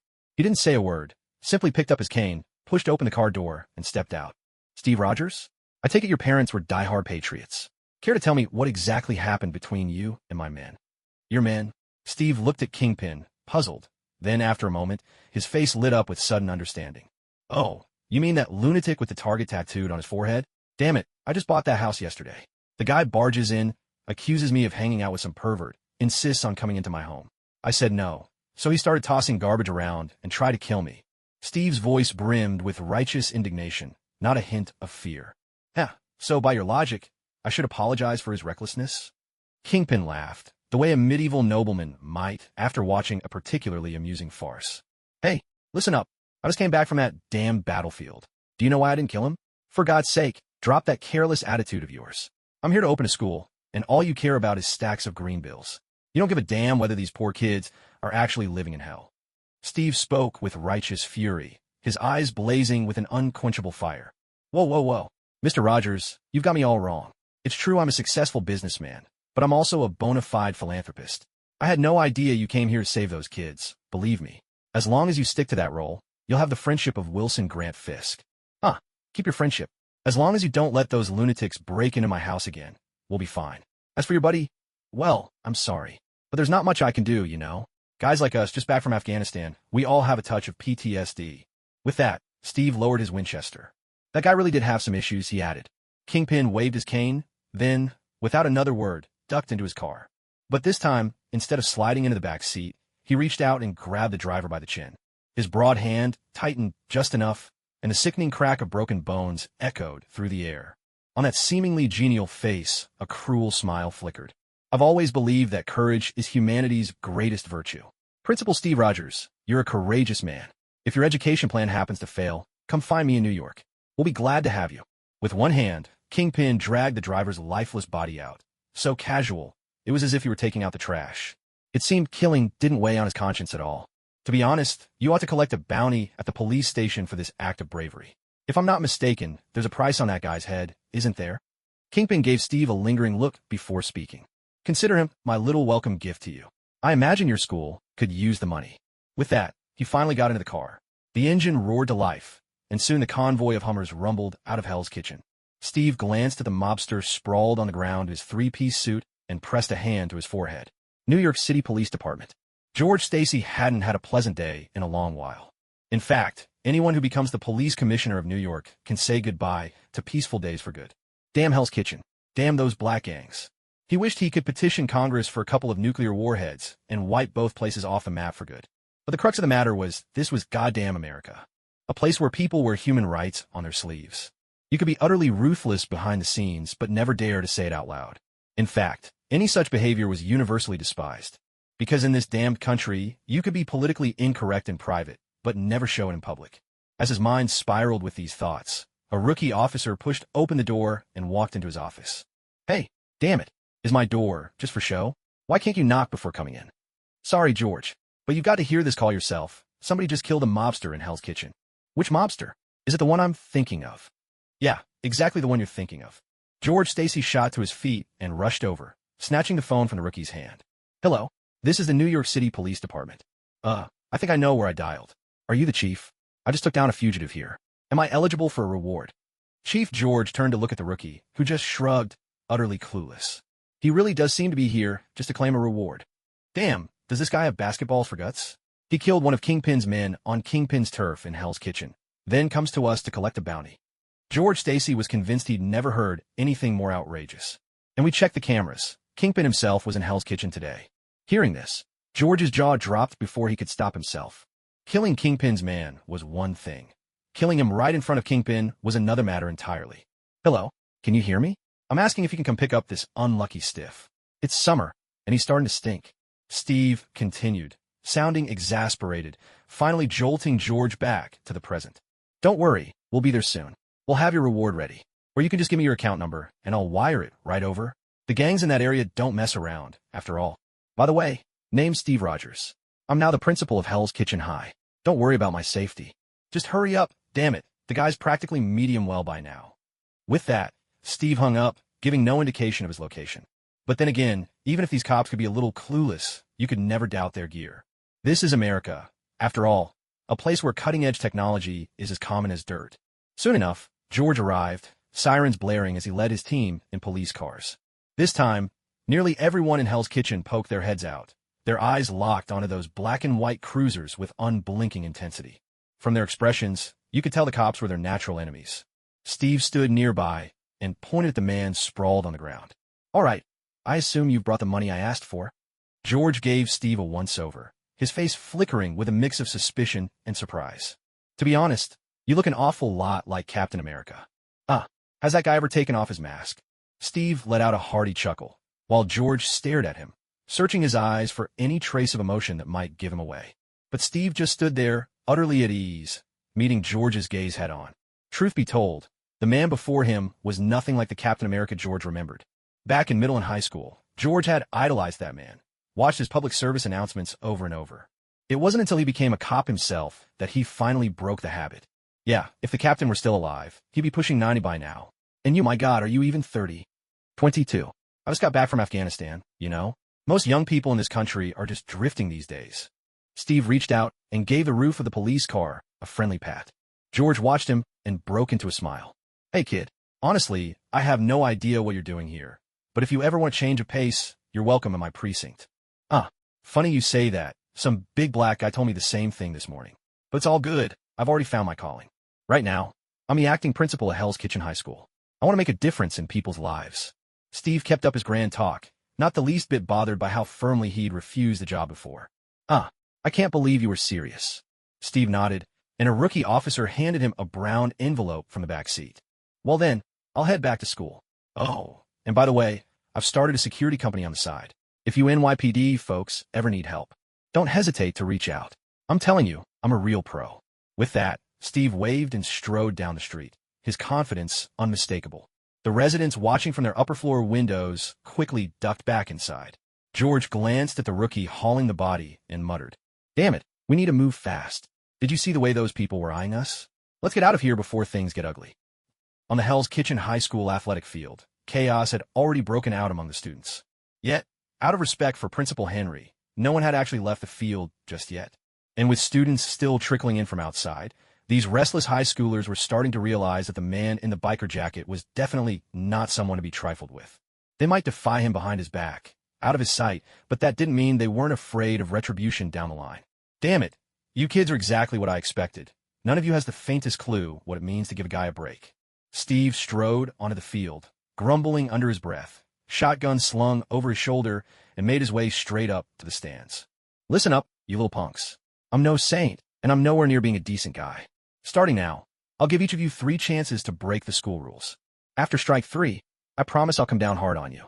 You need to understand that. The situation you're in right now is, frankly, a complete disaster.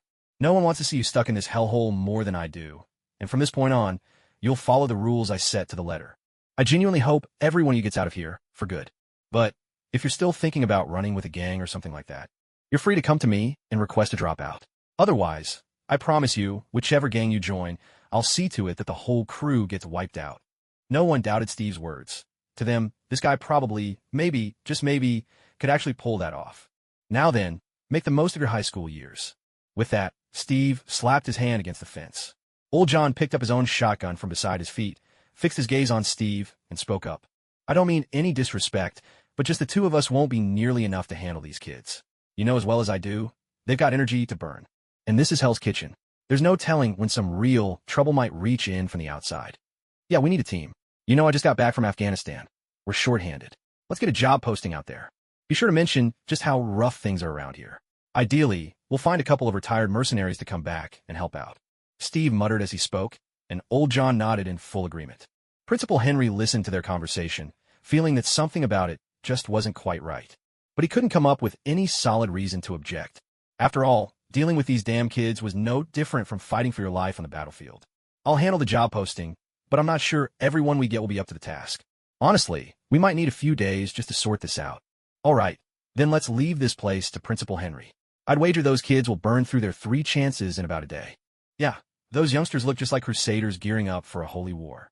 Old John pinched the brim of his hat and nodded respectfully to Principal Henry. The man, whose face seemed eternally sorrowful, finally allowed himself a smile. In truth, what people fear is not suffering itself, but the prospect of an endless road ahead with not a glimmer of light in sight. During such times, you may become the beacon in the darkness. Yet, you'll inevitably find yourself questioning the very point of being that light.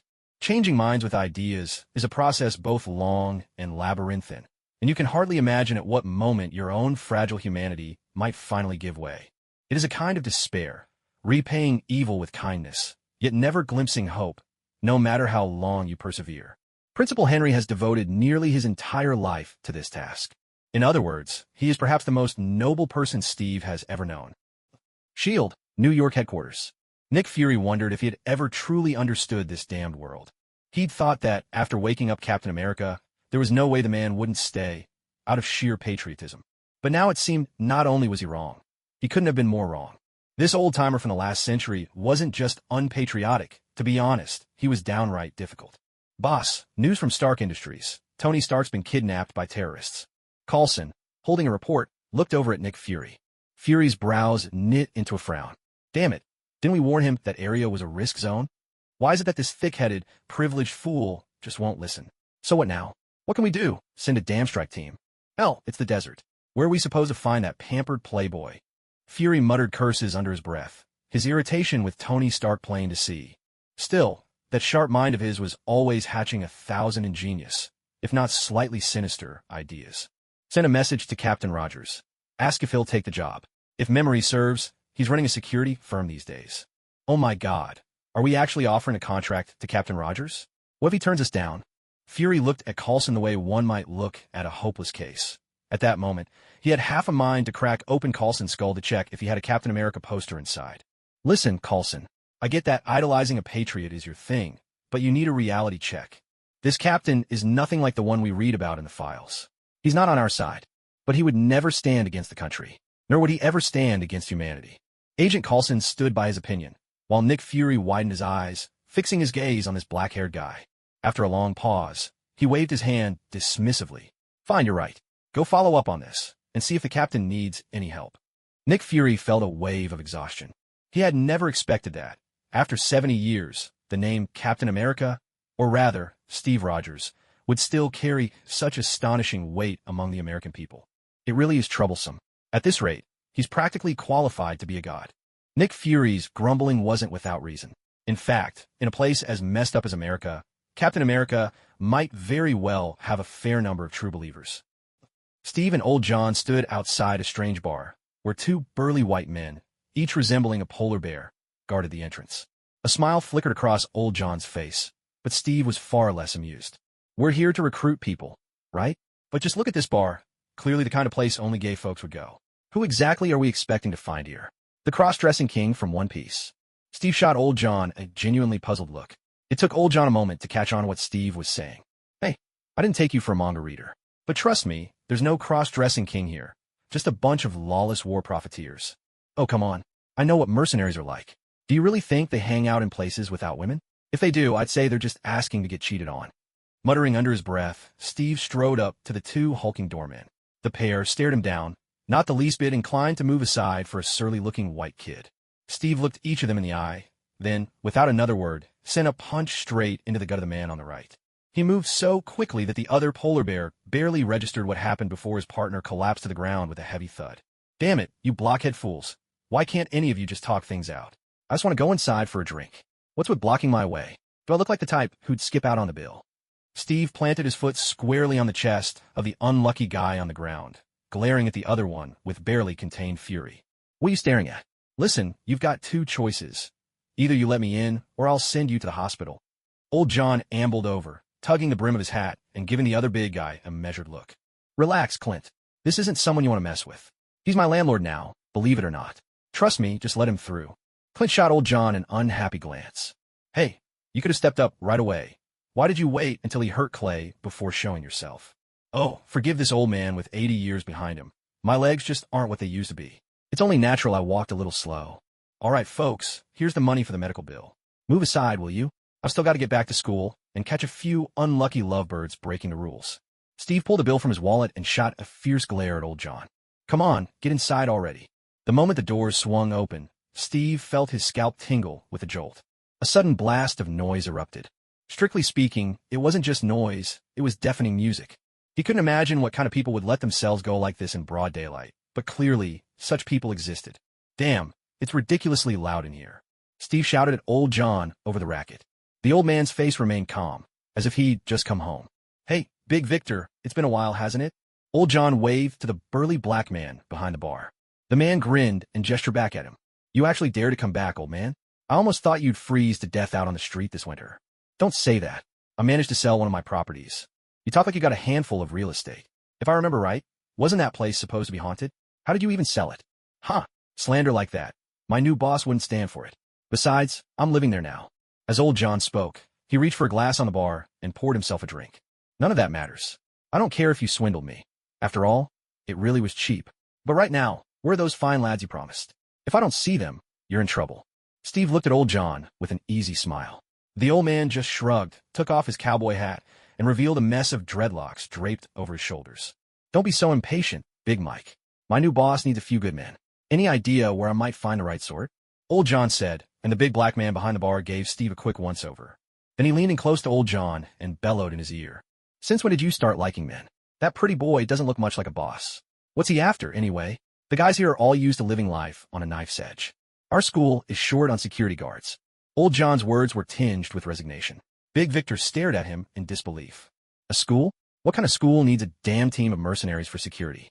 Old John reached up and scratched his head, finding the whole thing hard to believe.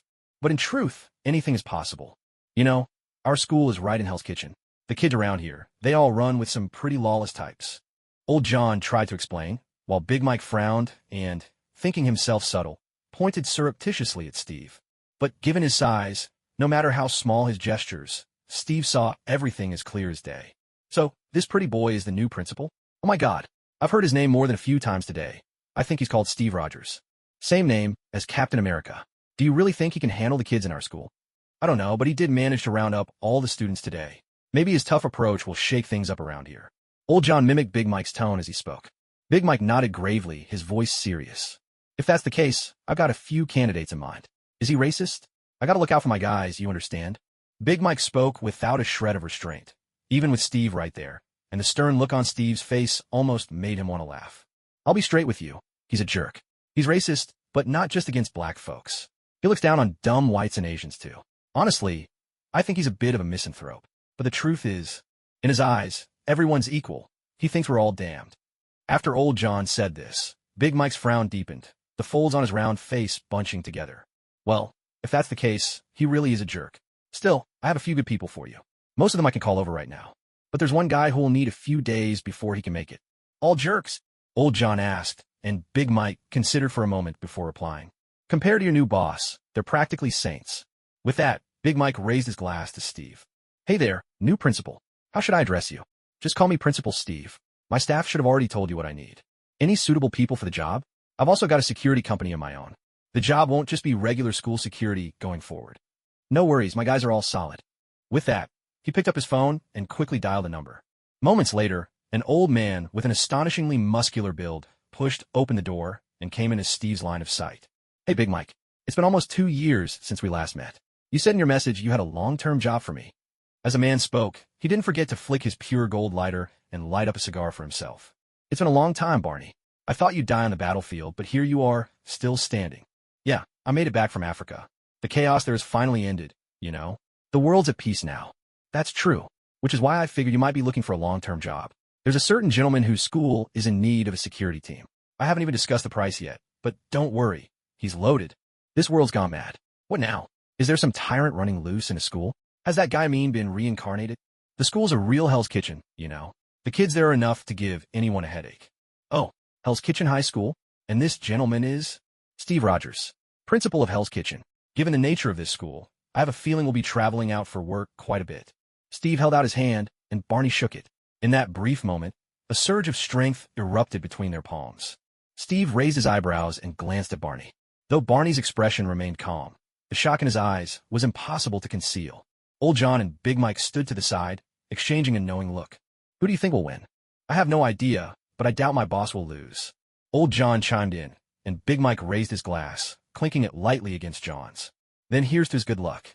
A flush crept over Barney's face as he pushed his strength to the limit. Yet Steve's expression stayed as steady as ever, calm as still water. Hey kid, you're still not strong enough. Just as Barney gaped in surprise, Steve finally spoke. And with those words, Barney's surprise turned to alarm as Steve began to exert real force. A slow, relentless pressure, like the jaws of hydraulic press, began to clamp down on Barney's hand. The pain, forgotten for years, came rushing back. Barney let go at once, smiling as he looked at Steve and said, "Here's to a pleasant partnership. I'm sure it will be. Give me a moment to take this call." Steve withdrew his hand and pulled out his phone from his pocket. The caller ID flashed a single word in bold. Baldy. Hello, Principal Steve. We have a job we'd like your security company to handle. I wonder if you'd be interested. Carlson, I don't know what you're trying to say, but let's cut to the chase. The only thing I care about is, how much are you paying? Steve interrupted Carlson's pleasantries, getting straight to the point. Our funds are very limited, but the employer himself is likely to offer a very generous reward because his name is Tony Stark. Hey, what the hell are you talking about? Tony Stark is the son of an old friend of mine. By all rights, he should be calling me uncle. How could I possibly bring up money with a junior from my own family? Tell Stark Industries that, for this job, the absolute minimum is $2 million. On the other end of the line, Carlson was left utterly bewildered. He thought, didn't you just say you couldn't ask your own family for money? And now, in the blink of an eye, you're demanding a king's ransom? Is this for building a school? Carlson suddenly had a flash of inspiration and asked. Steve wondered. So even in America, people can argue with themselves like this? Of course, Carlson. These children deserve endless possibilities. All right, I understand. You need the money. I think $5 million is a fair amount. After all, Stark Industries isn't short on cash. Carlson hung up after he finished speaking. Steve ended the call too, glancing at Barney with a puzzled expression. Did I just mention the number $5 million? I have no idea, but you did say it was for building a school. So, where are we headed this time? Africa or Southeast Asia? Neither. We're going to the Middle East. Tell your men to get ready. We got another guy on our side. Once he arrives, we'll set off. Steve drummed his fingers on the table and spoke to the big guy, enunciating each word. Thanks for your help today, but I hope the guy coming tomorrow is unlucky enough for the job. The big guy looked at Steve and couldn't help but laugh. Trust me, Principal Steve. If you ever meet this guy, you'll know he's exactly who you're looking for. He's the unluckiest man you'll ever meet.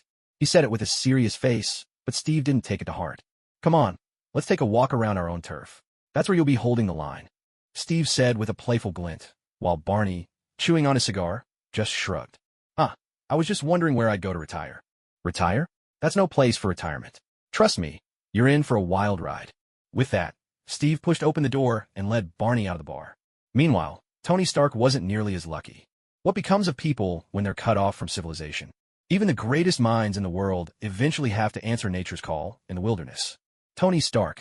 His life had always been smooth sailing. He'd never imagined he'd end up like this. This damn cell may have nothing to do with dampness, yet the stench is so foul it nearly chokes him. Oh, Yinsin, how are you holding up? I found a bit of inspiration from your inventions. Maybe, just maybe, it won't be long before we can get out of this wretched place. By the way, what do you plan to do once you're free? In the war, Tony. I want my homeland to return to how it was when I was a boy. The aroma of roasted lamb mingling with all kinds of spices, fresh hummus just out of the oven. Everything so beautiful. Maybe by then, you could even find me at the high school in my hometown. That sounds wonderful, but to be honest, I doubt how realistic that is. Don't get me wrong, I know all too well what's buried beneath this place, and I know all too well what our country's politicians are capable of. It's immoral, you know that. Hoin-san, I do know it's immoral. But I also know just how much profit there is to be made from it. You know that too. In a country as old and stagnant as ours, surplus profit matters more than morality. The only thing I can do is keep a close watch on myself and on Stark Industries. As for America, well, come on, Stark Industries alone can't take on all of that. Right, there's only so much food on a plate. If just one person were eating, there'd always be leftovers. But unfortunately, it's never just one person at the table. Even when the old ones are too feeble to eat anymore, there'll always be someone new stepping up. There are never any leftovers in the pot. It's a sad country, really. Don't you people know what it means to be satisfied? Hoinson glanced at Tony Stark, anger flickering in his eyes, but he quickly reined it in. He knew this wasn't Tony Stark's fault, just as Tony had said. Stark Industries was just one of many diners in America's grand cafeteria. And besides, the man's mind was truly remarkable. Even as a brilliant physicist himself, he had to admit Tony's intellect was off the charts. So much so that a casual mock-up he'd thrown together could be reinvented in Tony's hands, transformed into something new and full of possibility. What kind of talent was this? Perhaps it's hard to understand, so let me put it this way. Imagine showing a homeless man how to make an electromagnet using simple electromagnetic principles. Not only does he watch with fascination, but after you're done, he hands you a blueprint for a controllable nuclear fusion reactor. And he insists it's just a crude, shoddy little thing he whipped up after being inspired by your demonstration. Would you be flattered? No. No. You'd be nothing short of shocked. What I mean is, you'll start to doubt the reality of this world. And that was exactly how Hoin-san felt at this very moment. He wasn't so sure the world around him was real. Hell, high school. There was nothing friendly about the atmosphere here. At least, that's how it had been ever since Steve arrived. Barney twisted his thick neck and grinned. The vibe here is something else. Almost feels like coming home. Seems like your students are full of energy, Principal. Full of energy? That's putting it mildly. They're like a bunch of little outlaws. Don't ever let your guard down. These troublemakers are practically genetically modified kids. Steve spoke as he strode toward Henry's office. Henry didn't seem surprised to see Steve, though he did cast a curious glance at Barney. This is the help you brought? That's right. Our security team is a bit short-handed, so maybe you could show us the security room? Delighted to. Let's go. Though Henry's hair was streaked with gray, he was full of energy as he led Steve and Barney toward the security office. We have an indoor stadium here and a gym. If you're into working out, sir, feel free to use the facilities. As for the security room, well, to be honest, it hasn't seen much use in a long time, but the setup's still pretty decent. We've got some basic anti-riot equipment, shields, batons, things like that. Barney shook his head ever so slightly, but Steve picked up on it and spoke up. Don't worry, rubber bullets are perfectly usable. Principal Henry's brow furrowed immediately. Steve hurried to reassure him. Relax, my people are all professionally trained. There won't be any accidents. And this is a school. We're not going to use any Mozambique drills. I promise. Steve sounded like he was trying his best to explain, but for some reason, Principal Henry's frown only deepened. After all, rubber bullets were the kind of thing you'd expect to find in a high-security prison, not a school. I've never been behind bars, but I know those things can break a person's ribs in one shot. These are just kids. There's no way. Don't worry. No one's going to get killed. We know our limits. Besides, you know as well as I do that these kids are barely different from street gang members. Steve was almost pleading with him. Luckily, though Henry was soft-hearted, he knew Steve was telling the truth. In the end, he could only give his tacit approval. Coulson worked quickly. By midday, Stark Industries had already agreed to Steve's request. They even helpfully asked if he needed any additional equipment. Steve's heart skipped a beat when he heard that. He almost blurted out a request for a shield. But doing so would be as good as tearing off his disguise right then and there. With that in mind, he decided to stick to the old ways and go with firearms. A Winchester would be ideal, preferably a shotgun variant. As for the rest, he didn't have any better ideas for the moment. After all, he'd been away from the battlefield for far too long, and even though he'd tried to catch up on modern warfare lately, it was nearly impossible to match up with these highly trained mercenaries. Soon enough, Barney rattled off a list over the phone for Coulson. Steve still held out some hope for the so-called powerful new recruit Big Vic had mentioned, so he waited for more than a dozen hours. But it didn't take long for him to realize that life doesn't always reward effort. For instance, he'd spent hours waiting, silently hoping for a brooding, taciturn, fiercely loyal hero, black hair, golden eyes, cool and mysterious. Instead, what he got might as well have been a chatterbox whose body was covered head to toe in burn scars, looking for all the world like a hairless mole rat. Hey, I'm Wade, you know. I'm a great guy, no, an amazing guy. Hiring me is going to be the best decision of your entire life. What's that saying again? Something about gears of fate, right? Oh, that's it. The gears. The gears of fate are starting to turn, aren't they? We're forging a bond here. I get it. From now on, we're in this together. Our destinies are now intertwined. Steve stared at the endlessly chattering Wade in front of him, his mouth twitching uncontrollably. Hey, Big Vic, you promised me a solid guy. What's happening here, huh? What the hell did you send me? A walking, talking hazard to mental health. For once, the room fell silent as Steve pressed the Winchester shotgun firmly against Wade's forehead. Don't get excited. I'm not going to pull the trigger. But you need to shut up. Steve jabbed a finger at Wade, then turned back to the phone, shouting furiously. You call this a genius-level quirk? Really? Right now, I suddenly have a quirk for shoving this barrel up your black ass. You'd better start using some glycerin every morning, I swear. Hey, you know, I think I'm starting to like this guy, Wade said, shielding his face with a hand and whispering, at least he thought he was whispering, to Barney. Barney just shrugged, a look of helplessness on his face. God, when the Lord made you, he must have skipped a few steps. That mouth of yours, Lucifer must have made it back when he was still an angel. Were you born this way? Hey, big nose, I don't like your tone. Lucifer could never shape a man as magnificent as me. Oh, watch it, this is a school. Steve whipped his head around and let out an angry roar. Did you hear how filthy that punk's mouth is? Hurry up and get this piece of trash out of here.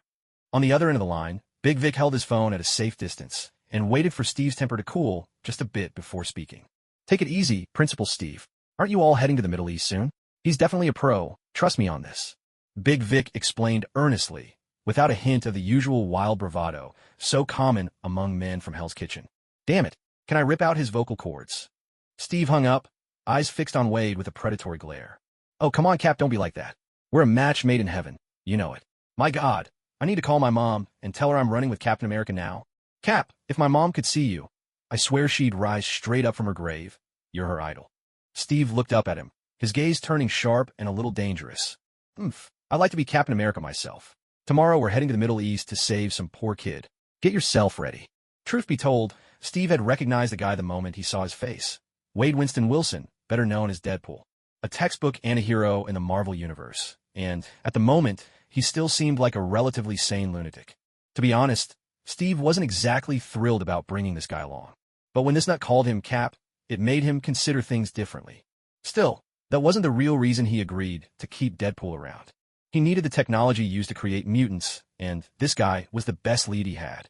Come here, let's have a word. Steve beckoned Deadpool over, gesturing for him to step closer. Is this some top-secret mission for me? I've got to let you know, I'm a total powerhouse, and a pretty handsome badass too. Trust me, I could be your resident cold-blooded assassin. We'll talk about that later. Right now, I want to know if you've ever killed a guy named Ajax. I've got a score to settle with him. Hey, see, I knew we were a perfect team, Cap. I think I'm falling for you. We even share the same enemy. But sorry, I haven't managed to take him out yet. At that, Steve cracked a smile and clapped him on the shoulder. Hey, Wade, you're right. We really are a perfect team. When you go after Ajax, count me in. He's got something of mine. Steve's smile was warm and genuine, and Wade answered with an exaggerated grin of his own. Oh my God, what did I say? The wheels of fate are finally turning, aren't they? From now on, we're in this together, right? Oh my God, Captain, I swear I love you to death. Too bad I'm not gay, or I'd have thrown myself at you by now. If you say one more disgusting thing like that, I'll kill you. I'm not joking, Steve snapped, glaring murderously at the chatterbox. I get it, you're a man of action, huh? Should I book a motel room for you? Or are you the type who doesn't care about what people think and just goes for it? Steve stared at Wade's fire-scarred face. Honestly, I think you should just shut your mouth. All right, let's take a break, and this afternoon we head for the Middle East. Hopefully, you can bring a little redemption to those fanatics. Now, zip it and let's get some real rest. With a silencing gesture, Steve nodded at Barney and walked off with him to another room. The team setup here was pretty decent. 3 white guys, a black guy, and 1 Asian.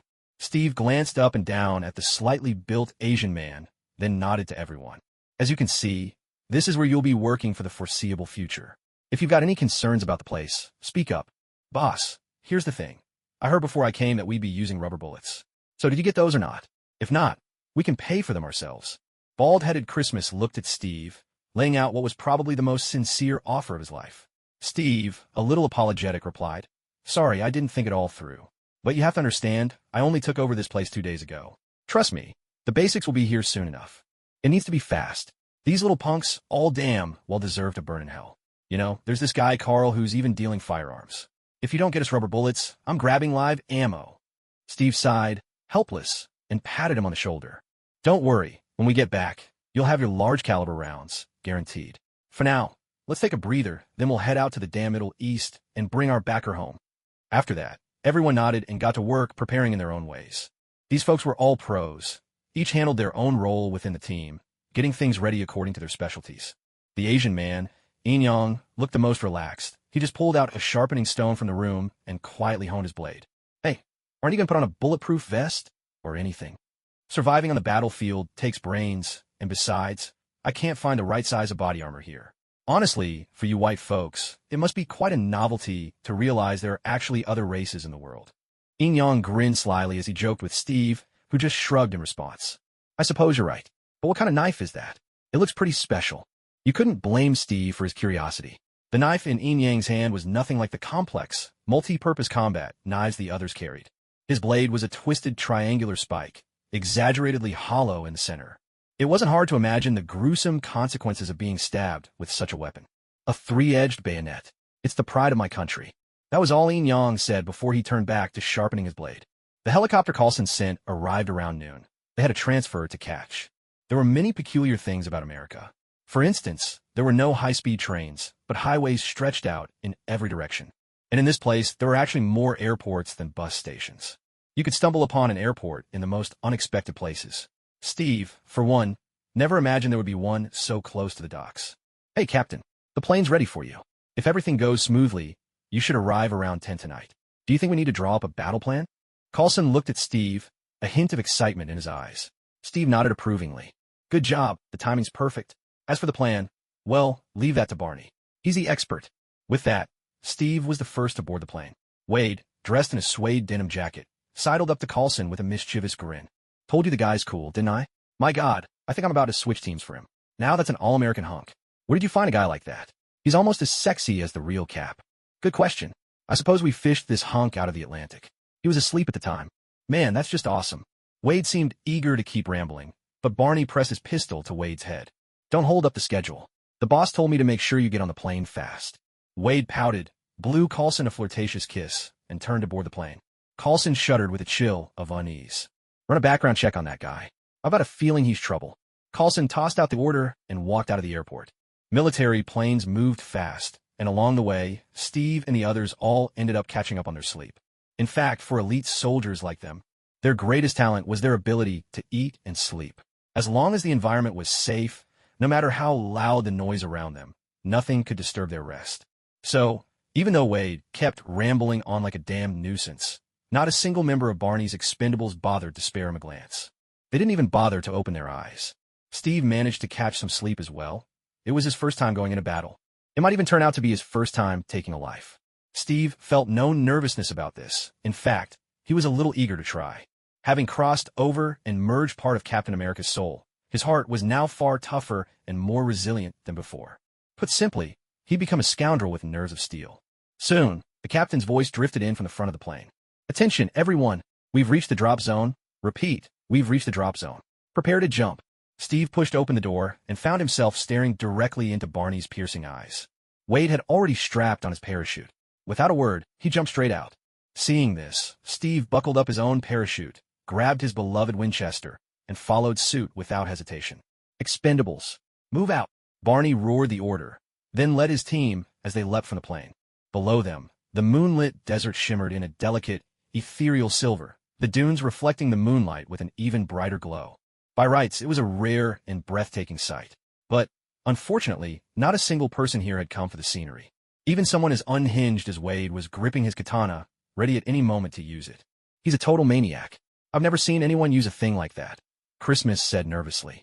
Barney glanced at his companion's nimble movements, making a mental note of his skills. Don't worry, he doesn't look like an idiot. Hey, Yin Yang, I think he might be one of yours. Yin Yang, who had just finished strapping on his parachute, didn't quite catch what Barney said, but he still gave him a friendly middle finger in response. Come on, old man. You're not going to keep muttering forever, are you? Christmas shot him a middle finger as well, then sprang out the hatch. One after another, dark parachutes blossomed in the night sky. No one on the ground noticed their arrival. The terrorists here were well-equipped and had received solid military training. The problem was, this wasn't the main battlefield. In fact, it was nowhere near a danger zone. No one would ever expect a bunch of crazy Americans to parachute in here. They were more terrifying than terrorists themselves. At least terrorists followed some kind of logic. You might say, isn't Tony Stark here? Come on, to these terrorists, a billionaire's only real value was the ransom he could fetch. After all, Stark Industries isn't exactly flush with cash right now, and he hasn't fully inherited this vast commercial empire yet. To be honest, this place looks like a nomad encampment. Good heavens, are there even nomads in the desert? What do they herd, camels? Surely not lizards, right? Look at them, they don't even have proper clothes. And these are supposed to be terrorists? I always thought terrorists wore suits and ties, sipped on Romanicani, and discussed billion-dollar deals while plotting world domination. Wade and Steve were lying side by side at the crest of a sand dune, with Steve rambling on incessantly. Yeah, I thought the same, Wade replied, but this job pays $5 million if we pull it off. After I take my 10% commission, everyone still gets hundreds of thousands of dollars apiece. Hey, are you some kind of capitalist? We're risking our lives for this money, and you're still taking 10%? You heartless scoundrel! Wade yelled in protest. Oh, come on. At least I'm right here in the trenches with you. Have you ever seen a capitalist with a conscience like mine? Steve replied, peering through his binoculars at the enemy camp, one of the rare patches of solid ground amid the desert's expanse. From the look of it, the terrain was composed of relatively soft sedimentary rock. Perhaps millions of years ago, this place was once covered by a vast ocean, but time has turned it into the opposite. Yet, what changed it most wasn't the passage of time, but a species of upright apes called humans. For millions of years it had endured, only to be hollowed out by these creatures, fitted with iron fences, and used as their lair. Now, most of the people sheltering within its ancient husk were sound asleep. Nobody stays up at 2 in the morning out here. After all, with no 996 or 007 work schedules, there's no reason for anyone to stay up late in the name of revenge bedtime procrastination. But among humans, there are always a few outliers. Like right now, in one of the cells, Tony and Ho In-san sat facing each other, their eyes bright with a feverish excitement only true tech geeks can understand. We did it, didn't we? Tony looked at the dazzling equipment on the table, his voice trembling with excitement. In-san, on the other hand, remained calm. He grabbed a heavy oilcloth and draped it over the brilliant glow. Yes, we did, but we can't let anyone else know. You're right, we can't let them find out. Not that I think they'd even understand what it is, but you've got a point. Tony conceded. You're such a typical American. The fact that they capture me shows they value technology as much as you do. Ensign finally couldn't hold back his irritation. Tony scratched his head, a little embarrassed. All right, I'm sorry. That's not what I meant. You know, strategically we have to look down on our opponents. The key is you have to take them seriously on a tactical level, my friend. Hoin-san let out a sigh, but then his tone shifted, excitement creeping in. We did it. Now we just have to wait for the U.S. military to show up for you. Will they come? I mean, when do you think they'll get here? I have no idea. Maybe tonight, maybe any time at all. Tony Stark answered with a note of resignation. You couldn't really blame him. Like Hoin-san, he was a prisoner. Aside from the brilliance in their minds, they had no way to reach the outside world. Yeah, they have to come, don't they? Hoin-san tried to reassure himself, but Tony Stark only grew more anxious at his words. He knew the military would show up eventually. The real question was when? That was nearly impossible to answer. Who knew? Maybe there had to be a whole process, bidding, tendering, public announcements, and all that bureaucracy. By the time they finally strolled in, he might be nothing but skin and bones, barely 20 pounds with his clothes on. At this thought, the sunny optimism Tony Stark had been holding on faded once again. In the next moment, gunfire erupted outside in the desert. Tony Stark stood up, visibly agitated. He had a hunch that rescue was finally at hand, but the gunshots lacked the ferocity he'd imagined. They were scattered, intermittent. That made him question whether the people coming for them were really up to the task. His anxiety growing, he shot a look at Hoin-san. If the shooting hasn't stopped in 3 minutes, we make our move. Tony Stark spoke like a gambler, pushing all his chips to the center of the table, with no mention of what would happen if the plan failed. In truth, geniuses and ordinary people aren't so different, except that when they see a chance, they throw themselves at it, no matter the risk. They don't care about winning or losing, or what they might gain or lose. It's just the wildfire inside them, urging them to see what lies at the end of that sliver of hope. Tony Stark was destined to be that kind of person. So, they hurried to suit Tony Stark up in the gear they'd prepared. The terrorist leader had no time to check the monitors to see what Tony Stark was up to. After all, the men outside were hitting them hard. Most of the attackers in combat gear seemed normal enough, but 2 of them made him grit his teeth in disbelief. One was a lunatic in a red bodysuit, wielding a Desert Eagle in one hand and a samurai sword in the other. He'd already been shot, but damn it, he just kept coming, unstoppable and unkillable. Another guy in a leather biker jacket was even more outrageous. He moved with the agility of an old cowboy straight out of the 18th century. So quick, it was almost unreal. Even worse, every time he fired his Winchester, it seemed to hit several people at once, making him terrifyingly efficient on the battlefield. What the hell does he think this place is? A live-action set for Call of Duty cutscenes?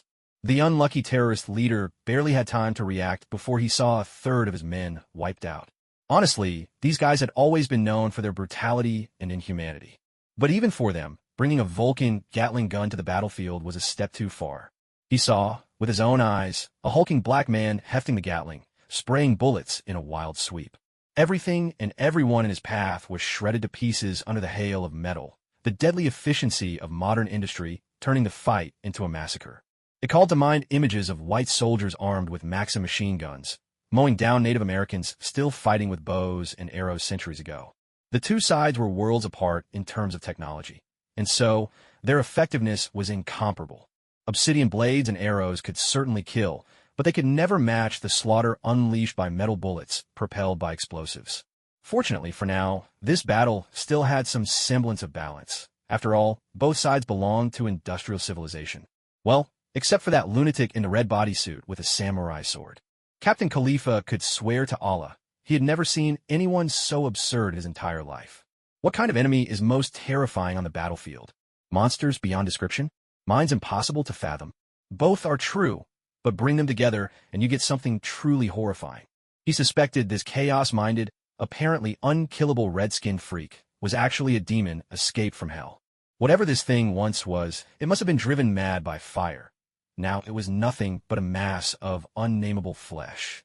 And yet, it walked the earth in human form. At least he wouldn't have to endure this terror for long, because Steve and In-Yang had already reached the command center. Normally, a small team like theirs would never charge and head on with such fanfare. But with Wade in the mix, all bets were off. He kept running his mouth with nonstop trash talk, swinging his sword in time with the pounding rock music in their earpieces. If you asked Steve, he'd say the guy was a total maniac. The kind for whom there really is no cure. His fighting style was pure chaos. At one point, Steve even saw him bend over and draw his blade from between his legs. Only God knows what kind of psychological trauma he inflicted on the poor bastard he stabbed that way. After all, if you get killed by a katana bursting out from where the sun doesn't shine, it's not just agonizing, it's downright humiliating. Damn it, use those weapons we got from the Americans. These bastards are demons. The caliph bellowed out his orders, but his words were cut off by a sudden, violent explosion. Sand and fine dust rained down on his head, leaving him momentarily disoriented, unable to tell what had just happened. What's going on? That American and Ho-In's son, they've escaped. Send everyone after them. Even if you have to kill those two, don't let the American take them away. After all, if you can't have something, destroying it becomes almost a primal instinct. No one would be surprised to hear such a command from this bearded man. It was just a shame Steve didn't catch what he said. Otherwise, he would have stormed right into the command center and put a bullet in him then and there. Seriously, cutting off someone's source of income is like killing their parents. To Steve, Tony Stark was far more than just another American citizen. He was an American who could hand him $5 million in cash. That alone was reason enough to ensure nothing happened to the kid. Luckily, they moved fast, so fast that by the time Tony set off that explosion, they were already charging into the cave. Warfare in this world has always taken many forms. Ambushes, trench warfare, blitzkrieg, but nothing compares to the brutality of street fighting. For various reasons, such battles turn into a slow grind, chewing up countless lives just to gain an inch. Yes, you heard that right, a slow grind. It's a battle where you whittle away the enemy life by life, often trading one for one. But that's the story of a conventional battlefield. And this was not where Steve and his team found themselves. None of these men could be measured by ordinary standards. Steve, needless to say, was in a league of his own, and Wade didn't even need mentioning.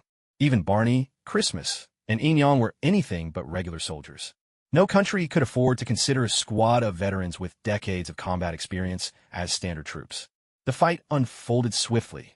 Everyone except Steve and Wade moved with practiced precision. Before he became the man he was now, Wade had been a mercenary, and even back then, as an ordinary human, his lightning-fast reflexes kept him alive and thriving on the battlefield. So, in the harsh chaos of street fighting, he seemed right at home. He even put on a show for the others, slicing a bullet out of the air with his blade. "Hey, boss, I'm not trying to show off here, but can you pull that off?" Christmas sidled up to Barney, a touch of nervousness in his voice as he asked the question. "Who knows? I've always thought it was something to do with California's genetically modified corn. Maybe those foods with their genes altered by technology could end up changing people's genes too, like this guy here." Enyong shrugged, chattering away before Barney had a chance to say anything. "Hurry up. We need to go save that idiot rich kid." Steve fired as he charged forward at breakneck speed. "I think you're onto something. Both of these guys look like they were made in a lab." Barney nodded and dashed out ahead. "Didn't I say so? No ordinary human could pull off this kind of stunt." Christmas nodded as well and followed suit. Enyong seemed eager to keep talking, but Caesar and Toll Road paid him no mind. "Hey, is it just because I'm the smallest one here?" Enyong waved his arms in protest, clearly disgruntled. The battle erupted with renewed intensity, gunfire crackling out from both sides. Explosions thundered deep within the mountain, and Steve's position was rocked by blasts as well. "Hey boss, I don't know if it's just my imagination, but it looks like our people are pulling back. You know what that means, right?" Barney caught up with Steve, the two of them ducking behind a concrete support pillar as they reloaded. "Could be a retreat, but who knows? Oh hell, they're going after our benefactor. Damn it, hurry up. We need to move." Steve let out a roar and shot forward with a speed that defied belief. You got to be kidding. Steve had been blessed by all the gods except the god of wealth in his past life. And now someone was trying to mess with his personal cash machine right in front of him?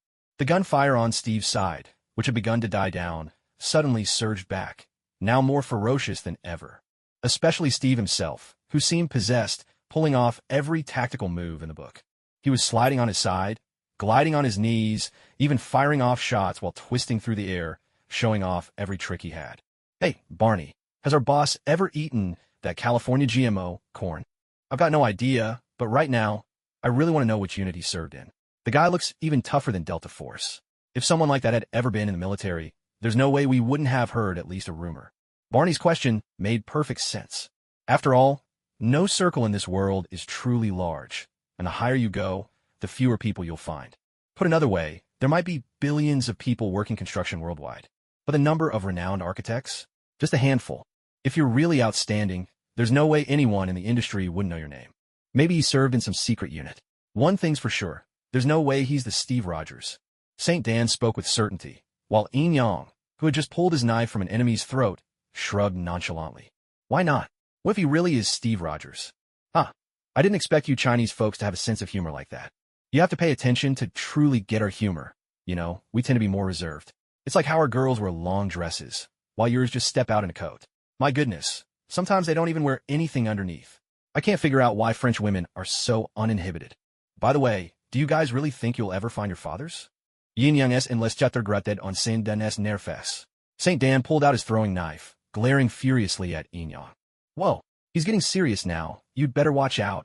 Kaiser, the big guy, let out a wild whoop, and the other mercenaries around them burst into loud laughter. Clearly, this kind of scene was nothing new for them. All right, commandos never send the boss into the fray first. Let's get moving. Steve and Wade moved with astonishing speed. They darted in and out of the crowd like unstoppable characters in a video game. This brutal street fight seemed like child's play to the two of them. Cap, I never thought after 70 years you'd still have such skills. So what do you think? Do you like this new era? I mean, how does this world compare to the one you knew? To be honest, these guys seem pretty soft. I kind of miss the fearless, battle-hardened opponents who knew their tactics. Yeah, I guess for you this must feel like a lousy game. Honestly, it's the same for me. Hey, you know, I once had a lover. Oh, she was the most beautiful woman in the world. When I fell for her, we were just two weird little lunatics holding each other tight in this messed up world. Man, that feeling was incredible. You know what it's like? It's like meeting someone with the same madness as yours inside a giant asylum. She could even see the endlessly chattering teddy bear always standing behind me, just like I could. I really loved her, but I'm not as handsome as I used to be. Now, I guess I'm just a monster. While listening to Wade's rambling, Steve reloaded a few rounds into his Winchester. That's actually a wonderful thing, to meet someone who shares your kind of craziness, and who can even see your imaginary teddy bear. Honestly, just the fact that your lover loved you back is pretty incredible. Steve gave him an approving nod, then charged forward with his rifle. Gunfire erupted once again. Wade turned, looking over his empty shoulder, his expression brimming with excitement. Did you hear what he said? He envies me. He's giving me his blessings. Oh, what a sexy man he is. Tony and Ho-Eun's son moved quickly. The moment they burst out, they yanked out the surveillance wires. But just as they were ready to go on a rampage, they were surprised to find that there was no one alive around them, except for a black man wearing a Blood Gang red bandana, a long black trench coat, and a cowboy hat. His face was gaunt, looking a bit like a greyhound used by Australian gamblers. Fortunately, his head of dreadlocks gave him a sense of wild individuality, making him look a little unruly and free-spirited. The world sure moves fast. I'm in the Middle East, and now I'm seeing black hippies. Should we put on some road rock and pop a few painkillers? The boss was right. Your dad really does have a foul mouth. All right, kid, we gotta hold this place. Otherwise, I'm afraid we'll all end up dead here. Old John curled his lips, completely unfazed by Tony's provocation. Ho-Eun's son picked an AK up off the ground, the sort of sturdy, reliable weapon the terrorists here were especially fond of. Can you shoot? No offense, but you look more like the owner of a barbecue joint in New York. Watching Ho-Eun's son fumble with the weapon, Old John couldn't help but ask. Shooting's not really my strength, but if you have any explosives, I'm confident I could blow the road ahead. Ho-Eun's son looked at Old John, speaking in all seriousness. Old John raised an eyebrow and replied, "That's a good idea, but we need to think about how we're getting out. You know, blowing the road won't help. We can't just wait here for someone outside to dig us out, because we're smack in the heart of the terrorist lair." Sorry, I didn't study these things in school. That's all right. Were you a top student? Want to come teach at our school? The person coming to rescue us is actually the school principal. Well, acting principal. You trying to poach talent from Stark Industries right in front of me? How much are you offering? No money, but we can save his life. Old John clearly knew how to handle these hot-tempered rich boys. He always managed to hit Tony's sore spots right on target. Tony was about to retort when the sound of heavy footsteps echoed once again. They all hit quickly, and that was a wise move, because for these two with virtually zero combat experience, lying low was much safer than charging out. Luckily, Old John was no ordinary street thug, though his combat sense and experience couldn't quite match Steve's. But he was still able to keep Barney and the others firmly under his control. Soon, a fierce battle erupted right there.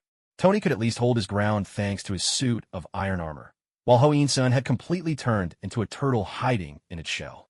How did you all get here? After fending off another wave of attackers, Tony turned to ask Old John. The latter pressed down the brim of his cowboy hat. The boss and the others flew in. I set out ahead and slipped in yesterday. Lord, thank heaven for hard-working black Muslims. Otherwise, I'd have no idea how to find some common ground with them. Old John fished out an unbranded cigar from his pocket and expertly struck a match to light it. Heavens, what on earth are you smoking? Is it a cornstalk rolled up in yesterday's newspaper? Hey, these are tobacco leaves I grew myself. There's no way you could understand the joy of honest labor. So what?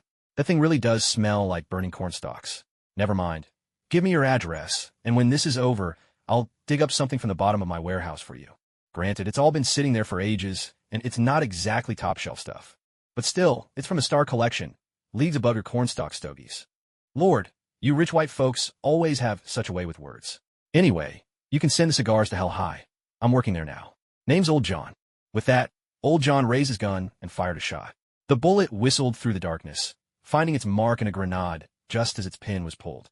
An explosion tore through the crowd, followed by anguished wails. Doesn't seem like you really work at a school. Are things that dangerous where you teach? Tony shuddered a little, hearing their screams. Oh yes, it's pretty rough where I am. You'd always find a bunch of hormone-fueled teenage monsters bullying someone. Trust me, when you've seen enough of that, you realize how satisfying it is to be able to just pull the trigger. After hearing this, Tony suppressed his urge to ask more. He had no idea what kind of place Hell High was, but in New York, there was only one place people called Hell. If your high school's in Hell's Kitchen, then I guess you're not lying. Conditions there really are brutal. I'll consider upping my investment. But why are you all here? Tony fired up the flamethrower on his arm, a stream of fire breaking the enemy's momentum. I've got no clue, but my boss said you're the son of his friend. He had to come save you. Though honestly, you don't look much younger than him yourself. I suspect he just wants to get one over on you. You have to know, he's a tricky character. As Old John was speaking, a hail of gunfire erupted. Amidst a ring of terrorists, two utterly different figures burst onto the scene. One of them, dressed in a biker leather jacket and a tight red suit, charged forward like a madman. The sounds of gunshots and anguished screams blended into a chaotic tumult. Tony flipped up his iron mask, fixing his gaze on the two newcomers before him. Which one is your boss? And don't tell me it's the biker in the leather jacket.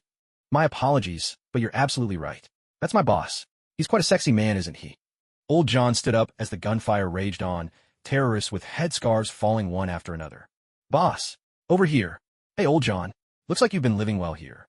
I swear, you look paler. Steve, cradling his Winchester, called out to Old John with a tasteless remark amidst the whirling gunfire, a greeting in his own way. Oh, I've been doing well. In fact, Principal Steve, I've always wanted to tell you, you have a very sexy backside.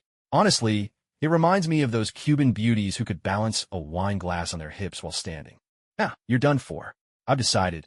The moment we get back, I'm taking you straight to the boys' dormitory. Steve didn't take offense at all, grinning as he replied. We'll talk about that later. So, what's your plan for getting out? Don't tell me there's no backup waiting outside. There's no backup, that's true. But we can be sure there are no witnesses out there, either.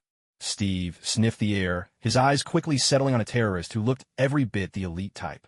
It wasn't his flashy clothes that gave him away. It was the tight ring of soldiers guarding him. Hey, Barney, that big guy over there must have a bounty on his head. He's all yours. After tossing out that line, Steve popped out the spent cartridge, strode over to Tony, and flopped down onto an ammo crate. Hello, Tony Stark. I didn't waste a single moment coming to rescue you and your friend. Allow me to introduce myself.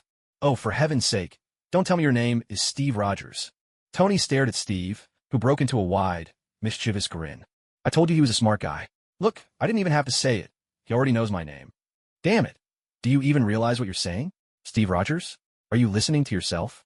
That guy's from World War II. How could he still look this young? There's a long story there, one I can't explain just now. But I really was friends with old Stark. Sometimes I miss that young gentleman with the pencil mustache and slicked back hair. By the way, do you have my shield? I had a falling out with shield. They took it from me. You don't look like someone who'd use a shield right now. I mean, where'd you even pop out from? You look exactly like you do in the photos. I don't know. Maybe some iceberg up in the northern hemisphere. I can't remember a thing. I was planning to find a ranch and be a proper cowboy, but here I am, principal of a high school in Hell's Kitchen. Then shield tracked me down, told me you were in trouble out in the desert, and dropped $5 million on me to get you out. So here I am. You're the spitting image of your father, though he was a bit more gentle. Steve didn't pay the slightest attention to the gunfire around them. He simply sat on an ammo crate, rambling on. I must really be getting old. Look at me, suddenly I have all these things I want to say. You know, back before I fell asleep, I was still the world's hero. I had comrades, friends, a lover, family, and ideals. It's just a shame I woke up. My comrades, friends, and lover have all grown too old. My family is gone, and though I haven't lost my ideals, it seems like I don't need to fight for them anymore. Even my enemies have vanished. I can't find a single living Hydra agent. Not that you'd understand any of this. Anyway, from now on, you can call me Uncle Rogers. Or, if you'd rather, you can call me Godfather. Tony stared at Steve, dumbfounded. It took him a long moment before he finally got to his feet, jaw clenched. My father said you were almost perfect. He'd never met anyone as just, kind, or brave as you. At least not in America. But maybe you slept too long and lost a few screws. You look just like one of those hippies from last century. Tony wrestled his way out of the suit he'd built himself. Exhaustion etched into his gaze as he fixed it on Steve. This had to be one of the rare moments in his life when he truly looked defeated. His custom-tailored suit stained with grease and dust, stubble messily covering his jaw. At that moment, he looked for all the world like a stockbroker who'd lost his job in the Great Depression and was forced to beg on the streets. So, you're really Steve Rogers? The American hero? Steve didn't answer. He just sat quietly on the ammo crate. The firelight flickered across his face, making him seem like a ghost who should have died half a century ago. I almost wish I weren't. Steve let out a long sigh. Being Steve Rogers, truth be told, is a lonely fate. Because you're destined to belong to the past. You're not some prince blessed with eternal youth, watching as your lover ages. Your enemies die off one by one. You simply drifted off to sleep. And when you woke up, your enemies were all gone, and your loved ones had grown old beyond recognition. Cutting-edge technology saturates the entire world, cycling through upgrades and replacements at a dizzying pace. Even if you work hard to keep up, you still end up falling behind, over and over again. More importantly, you have absolutely no idea how much longer you'll live. As a certain hack writer once observed, if there's no death in life, then nothing can ever be truly defined. It's like trying to judge a sentence before the period is drawn. No matter how many commas come before, you can't really tell if it's good or bad. So, what do you think of this new era? Tony waved away the cigar smoke with a flick of his hand, frowning as he spoke. It's not a good time, Steve replied.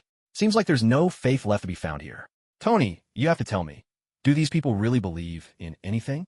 Or is it just that, as long as you have money, everything is possible? Maybe I'm just too old for this. The new tech isn't hard for me, but these new ideas are killing me. As he finished, Steve casually tossed his cigar to the ground and stood up, stretching his back. Enough of this, he said. Let's just get back to that damned, miserable place. Tony struggled to his feet. I need to take this pile of armor with me. If I can't, then I'll have to destroy it. I won't let it fall into the hands of the terrorists here. All right, so how are you planning to destroy it? Explosives or thermite? Just so, I've got explosives, but if you want thermite, you'll have to mix it yourself. Steve didn't sound particularly concerned as he spoke, and Tony simply nodded. Cover me for a minute. Yeah, got it. Tony, are you always this much of a worrywart? On the battlefield, there's no such thing as a hassle. Steve hefted his Winchester, standing in the passageway and eyeing the field of corpses outside. Wade, decked out in his red bodysuit, came running back from deep within the corridor. He glanced at the armor sprawled on the ground, instantly bursting into loud exclamations. What is this? I think I've seen something like this before. In some Japanese cartoon.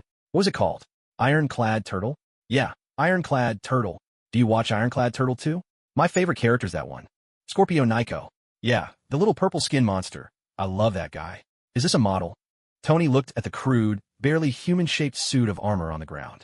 Its joints were driven by simple belts, and even its helmet radiated a kind of clumsy stupidity. No matter how you looked at it, it had nothing to do with any shonen manga. Still, for some reason, he suddenly found this idiot in the red suit oddly endearing. After all, he just survived a brush with death, battered in body and spirit, desperate for a bit of comfort. Sure, that busty, long-legged girl would have been a decent option, but sometimes a friend as clueless as Patrick Star made for surprisingly good company. Wade was destined to be the kind of friend who was as clueless as Patrick Star. So Tony instantly relaxed. He didn't even bother to correct Wade's nonsense. His pride as a Stark couldn't even compel him to toss out a single dimwit. Barney moved swiftly. They were a professional assault team. Their speed was already astonishing, especially considering they were chasing down a group of terrified terrorists. What real strength did these guys have anyway? At least during the pursuit, they saw no sign of any hidden power among their quarry. It was doomed to be a one-sided slaughter. Bullets ripped forward from behind, gunfire illuminating their cold faces. Across the endless desert, the hapless East Asians dropped abruptly to the ground, never to rise again. But no one felt a trace of sorrow for them. You can witness everything in war, everything but mercy. After all, who's to say that before today, these poor souls weren't the ones chasing innocent lambs across the sands with guns in their hands, just like their enemies now? The fight ended quickly. The so-called caliph, notorious as the prophet, found himself, for the first time in his life, staring down the barrels of 5 or 6 guns pressed to his head. Do we need to interrogate him, or should we just get it over with right now? Caesar disliked complications. If not for the bounty on this man's head, he wouldn't have bothered showing up. Yeah, did anyone say he had to be kept alive? Lundgren glanced at the highway nearby. The other man shook his head. You know how Americans are. Didn't they use to pay for Indian scalps? Maybe we just need to take his scalp. You know, we Italians aren't exactly fond of those Americans. With that, Barney shot the caliph dead and drew his combat knife from his belt. Oh my God, look at how brutal he is. I told you, this guy's heart is made of iron. Just look at him, ruthless. Enough. When they first started as mercenaries, they had to be tough. If you're not, you don't get paid. Christmas muttered, but they all turned away in silent agreement. The sound of a combat knife grating against bone echoed harshly across the empty desert. What a mood killer. You know, my favorite thing is when moonlight spills over the desert. The whole place looks like a single slab of silver, but I guess that doesn't make much sense to you. Yin Yang gazed at the sands and spoke without warning. You mean silver's thermal properties? Huh, looks like your tech school actually taught you something. Yin Yang looked at Lundgren in mild surprise, and the latter broke into a wide grin. I went to MIT, and unlike you blockheads, I have a master's in chemistry from there. Oh, for heaven's sake, I swear that's the 100th time he's bragged about it. But I still have to ask, if you're so smart, why didn't you become Heisenberg? Heisenberg? Who's that? You know, the chemistry teacher from Breaking Bad. Christmas started explaining to Barney who Heisenberg was. After all, for someone his age, keeping up with all the new buzzwords in the world wasn't exactly easy. I just enjoy this feeling of calming myself down. The smell of gunpowder here is amazing. It forces me to focus and stay composed. You know, I crave that all-consuming sense of concentration. I can't find that feeling anywhere else. Yeah, you were born for the battlefield. Barney nodded and deftly wrapped up his spoils with a keffiyeh he'd taken from Caliph. Blood seeped through the cloth, dripping onto the desert sand and blooming into radiant red flowers. Be honest, Barney. Have you ever thought about what you'll do after you retire? Yin Yang casually kicked at the sand, now hardened and stained with blood, before turning to ask. Retire? I always thought being a school security guard was the retirement plan for old guys like us. Come on, don't kid yourself. No school security guard would be out here doing this job. Besides, Big Mike from Hell's Kitchen isn't the type to take on gigs like this either. If I remember right, he's a war profiteer, just like that fat viper we know. Isn't that how it should be? Life runs steady and uneventful, but every now and then, it bursts into dazzling brilliance. Lundgren sauntered over with a cigar between his teeth. And I still think there's something remarkable in the principal's past, something we don't know. I can't believe you bunch of bastards can get this poetic without booze. What's this? Our post-mission reflection. Let's just get this scumbag back to the FBI and cash in so we can finally enjoy ourselves. Christmas said nonchalantly. The others exchanged glances, smirking at one another. Looks like the bird wants to fly back to its nest. I should remind you, we usually call it a lair. Caesar grinned wickedly. Christmas just flipped them off and walked away. By the time they found Steve, the biker was setting off fireworks with a down-on-his-luck insurance salesman. I didn't know you guys were into stuff like this. What is it? Barney pointed at the flames in front of him. Lundgren took a quick look. Boss, that's thermite. But did any of us actually bring this stuff? No one brought it, but something this simple? It's nothing to me. Let me introduce myself, Tony Stark. Rangel narrowed his eyes and stared at the down-on-his-luck insurance salesman standing before him, then extended his hand. Rangel, looks like you know your chemistry pretty well. He studied a meat. Oh, I like your background, a well-educated executioner. I always imagined people like you would look a bit more refined. Sorry, I don't mean to insult you. Boss, do we really have to bring this guy back alive? If I put him in a coma, can we just blame it on the terrorists? For the sake of the money, do me a favor. Steve chuckled and patted Gunnar on the shoulder. A lot of money. He just added another million a moment ago. So yes, quite a lot. Steve rubbed his nose, sounding a bit disgruntled. To be honest, he didn't much care for Tony's way of talking either. But what can you do when you believe in the god of wealth? Hey, interested in joining Stark Industries? I guarantee you'd make more than you do here. I'll pass. I doubt your company could pay me much more. Besides, what would Stark Industries want with a top-tier mercenary? I've already signed a contract with them. The penalty for breaking it is terrifying. Steve, with that peculiar kindness unique to capitalists, tried to persuade him. Tony glanced at Rangel, a hint of regret in his voice. That really is a shame. I've been meaning to ask, what's the deal with Django? He looks just like an American cowboy from a few centuries ago, but as far as I remember, black folks back then were still working the fields. Wade, his scarred face twisted into a grin, gave old John a once-over. The words out of his mouth were nothing short of offensive. Luckily, old John was no pushover. He sized Wade up, and when he saw that mess of scar tissue, He sucked in a sharp breath and feigned astonishment. Good Lord, your face looks worse than my dick. When you're out selling yourself, do they use your dick or your face? Wade glanced from him to Steve, his excitement practically shining in his eyes. I knew this was my kind of place. I'll never run out of people to talk to here. Steve could only force a wry smile. The bad news was there was a new victim. The good news, at least this time, it wasn't him. In Steve's mind, better him than me. And besides, he'd already sold old John an insurance policy. Looks like everyone's here. I guess it's time to head home. As Steve spoke, he tapped twice on the phone Coulson had given him. Moments later, the familiar roar of engines sounded again. Captain, did you wipe out all the enemies? Coulson looked at Steve in astonishment as he spoke. You're saying that? Sorry, I didn't realize they'd be so weak. I thought they'd at least be tougher than the Germans, you know? This is my first war in the new world. I'm still getting used to things. Steve offered his apology, and Coulson's lips twitched as he looked at him. But in the end, he said nothing. After all, while these fanatics were just as crazed as the Germans had been, their military skills were far from comparable, by more than just a little. Sorry, I think maybe we could establish a long-term partnership in the future. We've already sent someone to handle the paperwork for you. What do you want to name this company? Name it? I'm not very good at that. How about we just call it Old Soldier's Barbecue? Coulson blinked at Steve, confusion written in his eyes. He understood the words, but for the life of him, he couldn't figure out what on earth this old man meant by it. Old Soldier's Barbecue Security Company? No matter how he tried, it just didn't sound right. I don't really get it, but are you sure you're thinking straight, Captain? Steve looked at him and nodded firmly. Of course I'm thinking straight. Go ahead and do it. New company, new beginnings. Our operations are going to be wide-ranging from now on. As Steve spoke, he boarded the plane with Tony in tow. Why that name? Don't you think it sounds tacky? Not at all. Picture it. Someday, our code names will all be things like taco, hot dog, shrimp, spaghetti, and in the news report we'll read, a notorious and powerful villain was brought down by shrimp. Trust me, death is one thing, but living with the reputation of being defeated by shrimp, now that's something else. Sometimes I really doubt if you're actually Captain America. You seem more like a teenager corrupted by pop culture, Tony said with an exasperated shake of his head. Steve, however, paid him no mind and turned to look at Ho-In-sun, who had been rather quiet this whole time. Hello, let me introduce myself, Steve Rogers. I believe you may have just heard that I'm a school principal now. I wanted to ask if you might be interested in teaching at our school. To be honest, his personality might really be a bit much. But no one, after seeing that face of his, could muster up any real words of rejection. Ho-In-sun looked at Steve's outstretched hand, stammering a little as he replied. Principal, I appreciate the offer. But are you really Steve Rogers? I mean, are you really the Steve Rogers I think you are?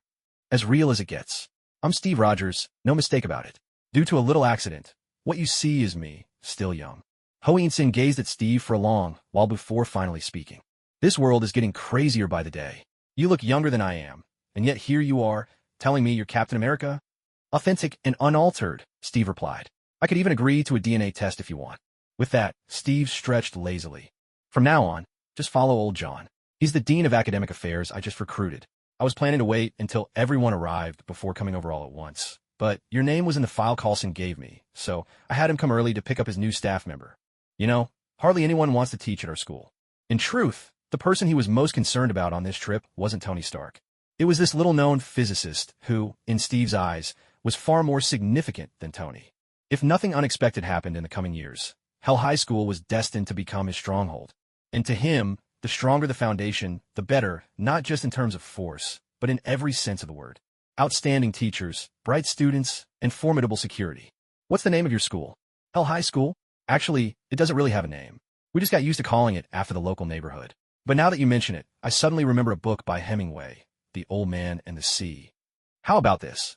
Let's call our school Santiago Secondary from now on.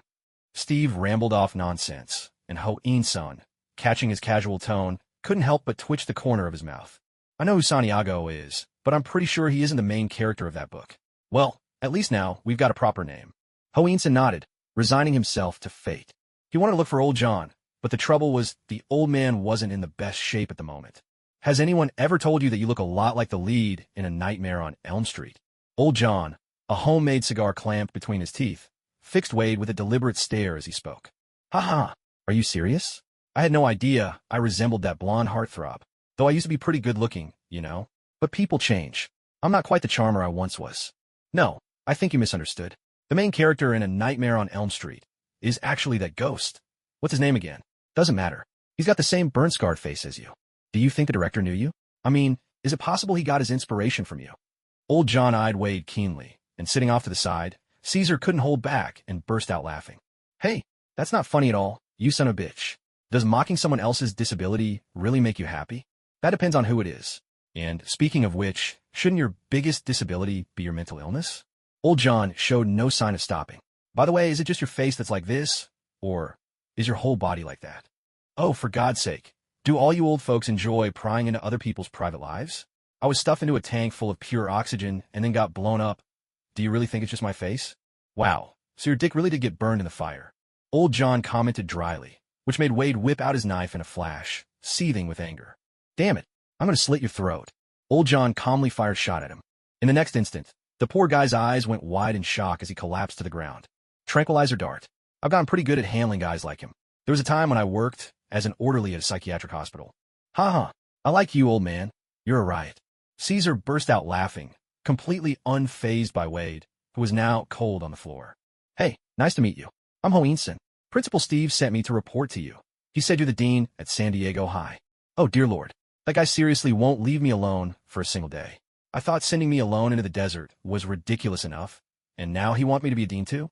I'm pretty good at physics. I did my PhD at Columbia University.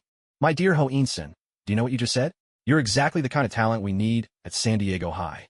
You just said you have a doctorate in physics, right? Well, how about this? Would you be interested in leading the physics department? As soon as Hoenson finished introducing himself, Old John's demeanor changed completely. He knew it didn't matter whether he was the dean or not, but if he dared let Hoenson slip away from San Diego High, Steve would show him just what a sea burial really meant. I'm fine with anything. What are the students like? I'd like to know. Maybe I could even recruit some kids from my hometown. No problem at all. As long as it doesn't interfere with the normal operations of San Diego High, I don't think the principal would mind. Who says you can't teach an old dog new tricks?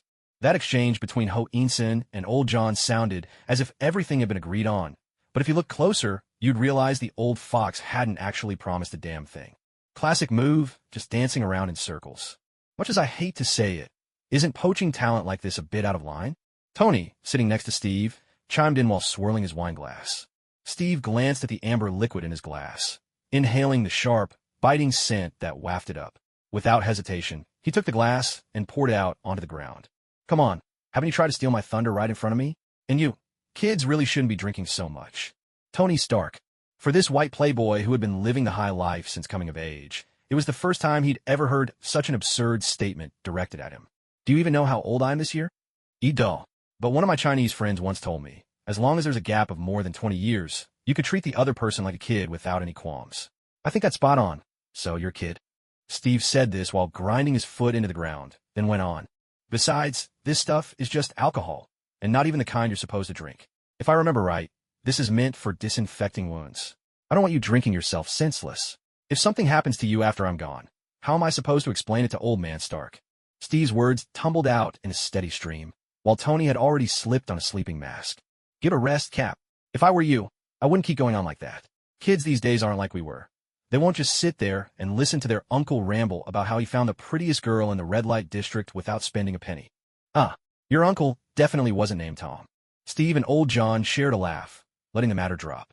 The flight was smooth, perhaps because there was no rush. Steve leaned against the side of the plane, gazing through the window at the scenery outside. The sea really was nothing more than the sky's reflection, a pitch-black surface with nothing but white waves breaking here and there. Everyone else on the plane had fallen asleep, especially Wade, the youngest and the best sleeper of them all. At some point, Carlson had settled into the seat beside Steve. Beautiful, isn't it? To be honest, not really. I've seen the ocean more than once. Back then, I was with my howling commandos, shuttling back and forth between continents. We shed our blood on the battlefield, all for the justice we held in our hearts. I know, but the war's over, Captain. It's a new world now. No one has to make those sacrifices anymore. Carlson's eyes twinkled with a smile, looking at Steve the way a student might look at his teacher after getting an A. Sure, on the surface, you've done a decent job taking care of this world. But really, nothing's changed from the time I was frozen. The sons of poor Brooklyn boys are still poor. The poorest of the poor are still going hungry.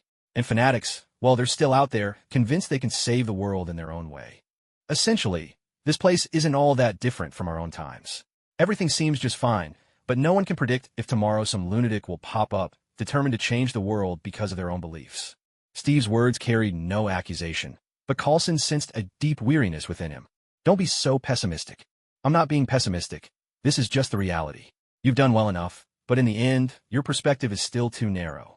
After Steve said this, Carlson suddenly thought of a possibility, and he looked up at Steve in alarm. The latter simply smiled kindly, a strange light flickering in his eyes. So, what kind of world do you wish for most of all? One without oppression. Steve answered bluntly, making no effort to hide his conviction. You might not know it from his internet persona in his previous life, but the guy actually joined the party while still in college. He's always been a bit of a hardliner. But if you've ever lived in the countryside, you'd realize that the older party members there aren't much different from Steve. The only reason they don't argue online is because they don't spend much time on the internet. But if they did, if they started debating online, forget about keyboard warriors. They'd be running the entire online battlefield. No question. Carlson looked at Steve, the black ocean of his eyes reflecting a calm, steady resolve. Maybe you're right. At last, he spoke these words. Steve didn't reply. In truth, ever since he crossed over into the Marvel Universe, he had come to grips with a startling fact. There was no teacher here. Not even his own homeland had ever been invaded. In this wretched world, the country across the ocean had never suffered any calamity. More than a century of humiliation had been casually wiped away by a handful of clueless screenwriters. No wonder these damn foreigners didn't even know about the Nanjing massacre. After the plane landed, Steve took his companions straight back to school. For the past few days, it seemed like San Diego High had returned to its old ways. And by old ways, it wasn't some newfound spirit of ambition. Instead, the place was slipping back into its former chaos and disorder. Thankfully, Henry had been around these past few days, and the worst offenders had already been recorded.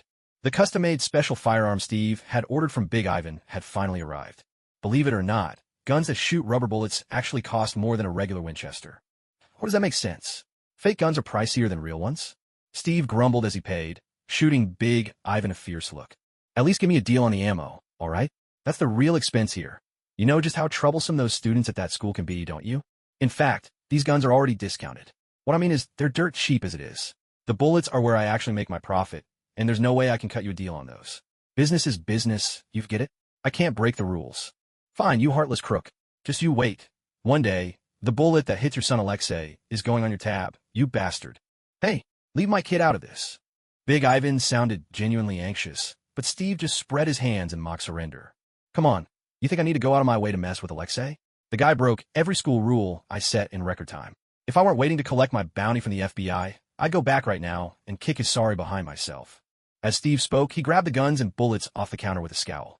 Soon enough, Christmas and Eun-Young each had a firearm in hand. As for Barney, he went straight to his contact at the FBI. After all, he'd been a mercenary for decades. He had plenty of ways to turn a corpse into cash. All right, let's move. Stark, you're coming with us, and you're taking a gun. What? You wanted to carry a gun too? Do you think this is some plantation from centuries ago? Stark's face was set in stubborn refusal as he glared at Steve. Hey, did you see that? The biker gang brought back a limp-wrist pretty boy. Who do you think's on top between those two? My guess is Principal Steve. He looks like the manly type. But honestly, his taste in men leaves a lot to be desired. I mean, just look at that boyfriend. Like what? Spit it out. Like an old woman from the red light district, raising 3 kids on her own. Steve, give me that gun. Stark couldn't take it anymore. He lunged and snatched the gun right out of Steve's hands. Hand it over. I want to see if that bastard has guts the size of basketballs. To insult the Stark family like that? Clearly, he's never learned the meaning of respect. Damn it, I should really loan you all a shipment of tasers. These rubber bullet guns are way too gentle. Tony Stark, after hearing himself compared to an aging single mom from the red light district, finally lost his cool. If he hadn't just been through hell himself, he would have given that punk a good, hard lesson with his own pointed leather shoes. Don't let it get to you, Tony. You know these kids don't really mean any harm. They just talk too much, but deep down they're not bad people. Steve tried to reassure Tony Stark, speaking with genuine concern. After all, the guy didn't exactly look mentally stable at the moment. Oh please, there's no way Principal Steve is the one on top. The 2 poor girls had no idea just how terrifyingly sharp the hearing of these 2 middle-aged men could be. An inexplicable aura began to rise from Steve, growing more intense by the second. Barney and the others felt a chill run down their spines, which was odd, considering it was December, the most comfortable time of the year temperature-wise. But why would they suddenly feel so cold? Could it really be that they were daunted by the sheer force of this kid's presence? What a ridiculous thought. Even if this guy really was some elite from a secret American task force, there was no way he could radiate such an overwhelming aura. While the group was still puzzling over this, Steve had already grabbed his gun and burst out of the room. This gun, which fired rubber bullets, looked perfectly ordinary. If anything, it resembled the rifles you'd see in old movies. Before anyone could react, Steve loaded it with practiced ease, aimed, and pulled the trigger. A red rubber bullet zipped through the air and struck the target right on the backside, making the recipient yelp in astonishment. I distinctly remember writing in the school rules. No gossiping about teachers behind their backs.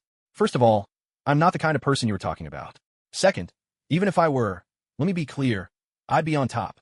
And finally, and most importantly, this is not some single mom from the red light district. She's the new member of the board, the kind who actually funds the school. Oh my God, is he out of his mind? Someone, check if my butt's still there. The girl who had been rambling nonsense clutched her backside in pain, turning to her friend for help. But she quickly realized how naive that hope was, as another rubber bullet soon found its mark on her best friend's rear as well. Who could have guessed that the weapon Steve had painstakingly prepared for Alexei and his gang of troublemakers would end up hitting two completely innocent bystanders first? You're back. Principal Henry, dressed in a gray suit, strolled leisurely down the hallway toward them. Yes, how have the little rascals been while I was gone these past few days? Except for one kid, Carl. I think you should take a look at him yourself. Steve shot Henry a surprised look, noting how the principal's stern expression didn't waver in the slightest. This genuinely caught Steve off guard. He had never seen Henry show such resolve about any student before. What did he do? Arms dealing. Nearly half our teachers have become his customers. Steve let out a low whistle, glancing back at the mercenaries standing behind him. Hey, looks like we need to check out what kind of trouble this little guy's stirred up. At this, Christmas eagerly took the gun from Steve, his eyes alight with excitement. I knew that kid was destined for big things. I was the first to catch him selling arms on the side, you know? Guess what happened next? Now, half the teachers in the academic affairs office have become his customers. See, I'm much better at judging people than the old man ever was. That's true. Your knack for sizing up men is definitely better than the old man's. But when it comes to judging women, he's still got you beat. So where's your beloved Italian dancer these days? Caesar mocked Christmas without restraint, and the smile vanished from Christmas's face in an instant. You damn fool. What do you know about love, anyway? Damn it all. Why should I care about love? I made $200,000 on this mission. Believe me, when I slip that cash into a dancer's waistband, she'll swear she loves me, too. Caesar shouted with his neck stiff, just as Wade, still groggy from anesthesia, came stumbling over. Steve glanced at him, said nothing, and simply grabbed him by the neck, hauling him right up close. Perfect timing. We couldn't do this without you. The whole crew charged out in a mighty rush, their destination clear, the men's restroom on the second floor of the classroom building. There is, in truth, one thing even Steve has to admit. America is undeniably a land of overwhelming material abundance. Even though most of these kids grew up in the slums, they're all towering and robust. Everybody put your damn hands up. Steve kicked open the restroom door. The first thing they saw was Wade, decked out in a tight red suit. It wasn't that he had any kind of unusual fetish. This was America, after all, a land overflowing with freedom. What was more alarming was that someone here was dealing weapons. Who knows if someone, panicked, might just empty a whole clip. At times like this, staying alive is priority number one. How does Steve make sure he stays safe? He shoves Wade right up front. Luckily, these kids have nerves of steel. The mercenaries quickly swept in, taking control of everyone inside with practiced professional efficiency. Among them was a black student about Caesar's height, maybe even broader than Caesar by a good margin. Steve kicked open a stall door and pressed his gun to the head of a white kid inside. The boy glared back, defiant, and Steve grinned wide. Kid, I like your haircut. Got that real street style, huh? Yes, Principal Steve. Now, could you please take the gun off my head? Relax, kid. It won't hurt you. But we need to talk. You're doing business on my turf. Did you get my permission? Carl raised his eyebrows, staring at Steve, unsure what he meant. Don't get it, do you? I'm disappointed in you all. So I'm planning to be a little cruel. I want you to find some mercy in this world by feeling the edge of my cruelty. I want 70% of the money you've made selling guns these days. Of course, you can refuse, but the price is you'll work as the school janitor for me for a whole year. I'll pay you a salary, but you'd better do exactly as you're told. Steve fixed his gaze on Carl's amber eyes. Carl's mouth twitched. He couldn't fathom how this man could be so brazen. Captain, aren't we being a bit too harsh on this kid? You know, when I was his age. Sir, this is extortion. I'll report you to the Board of Education. Carl managed to stay composed, but Steve was even calmer. Two things. First, you should address me as principal. Second, the Board of Education doesn't recognize my legal status anyway. Report all you like. Now, it was Carl's turn to be at a loss for words. Threats like reporting someone only carry weight in a civilized society. So, you little punk, what do you plan to mail your complaint letter? Principal, May I ask what position you're offering me? Steve looked at Carl, pleased to see his attitude soften, and handed his gun to Wade, who was now fully alert.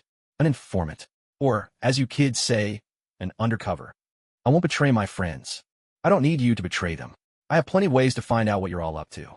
What I want is for you, as a student, to keep these guys in check. I heard you're school bully. No, I'm not. Compared to Wayne, I'm not a bully at all. Carl mumbled, so softly it was almost a whisper. Steve raised an eyebrow at his words.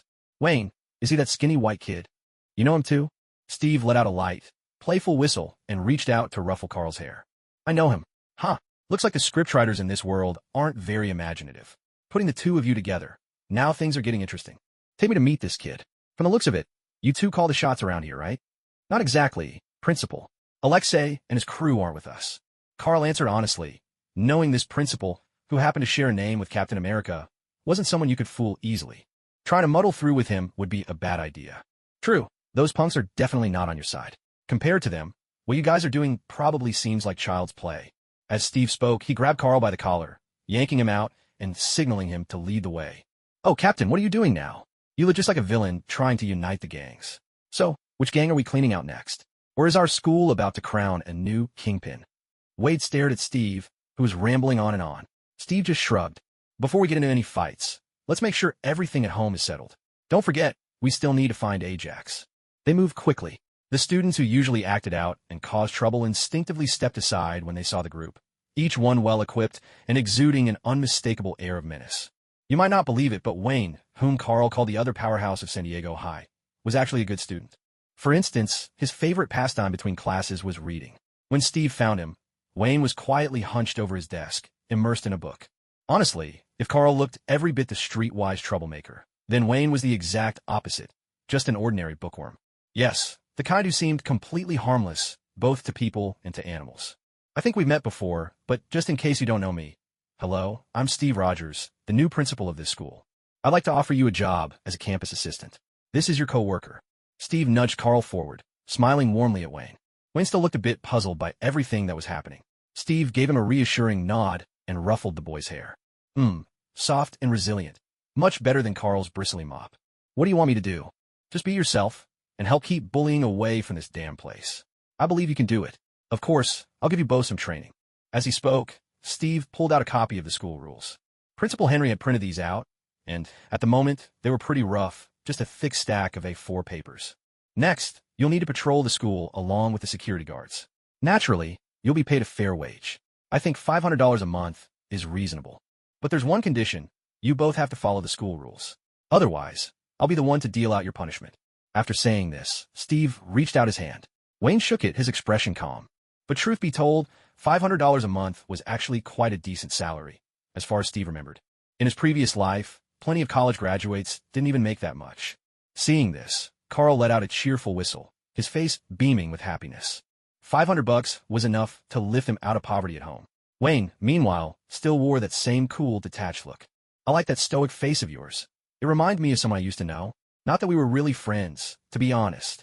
Steve chuckled and turned to give instructions to the rest of his squad.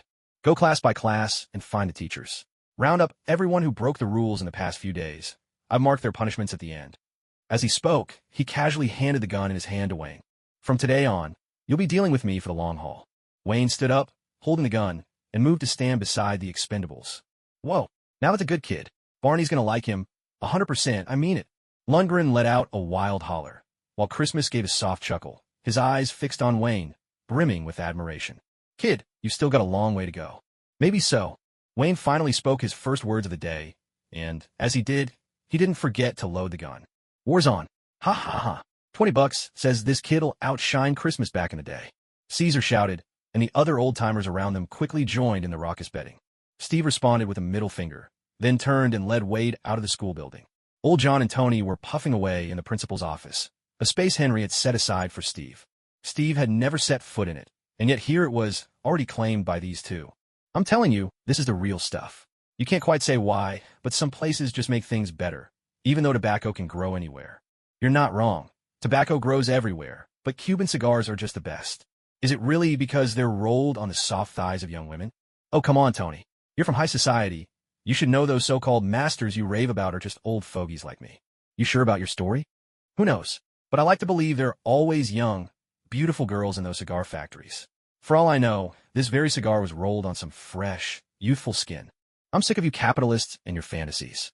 Old John shot him a middle finger. A wise Jew once said that capital is the angel God sends to bless the world. I never went to school, but I think the saying goes, money is the angel God sends to bless the world. And since when are you Jewish? If I remember right, the Stark family's got nothing to do with those mice. Tony was about to respond when Steve pushed open the door and walked in.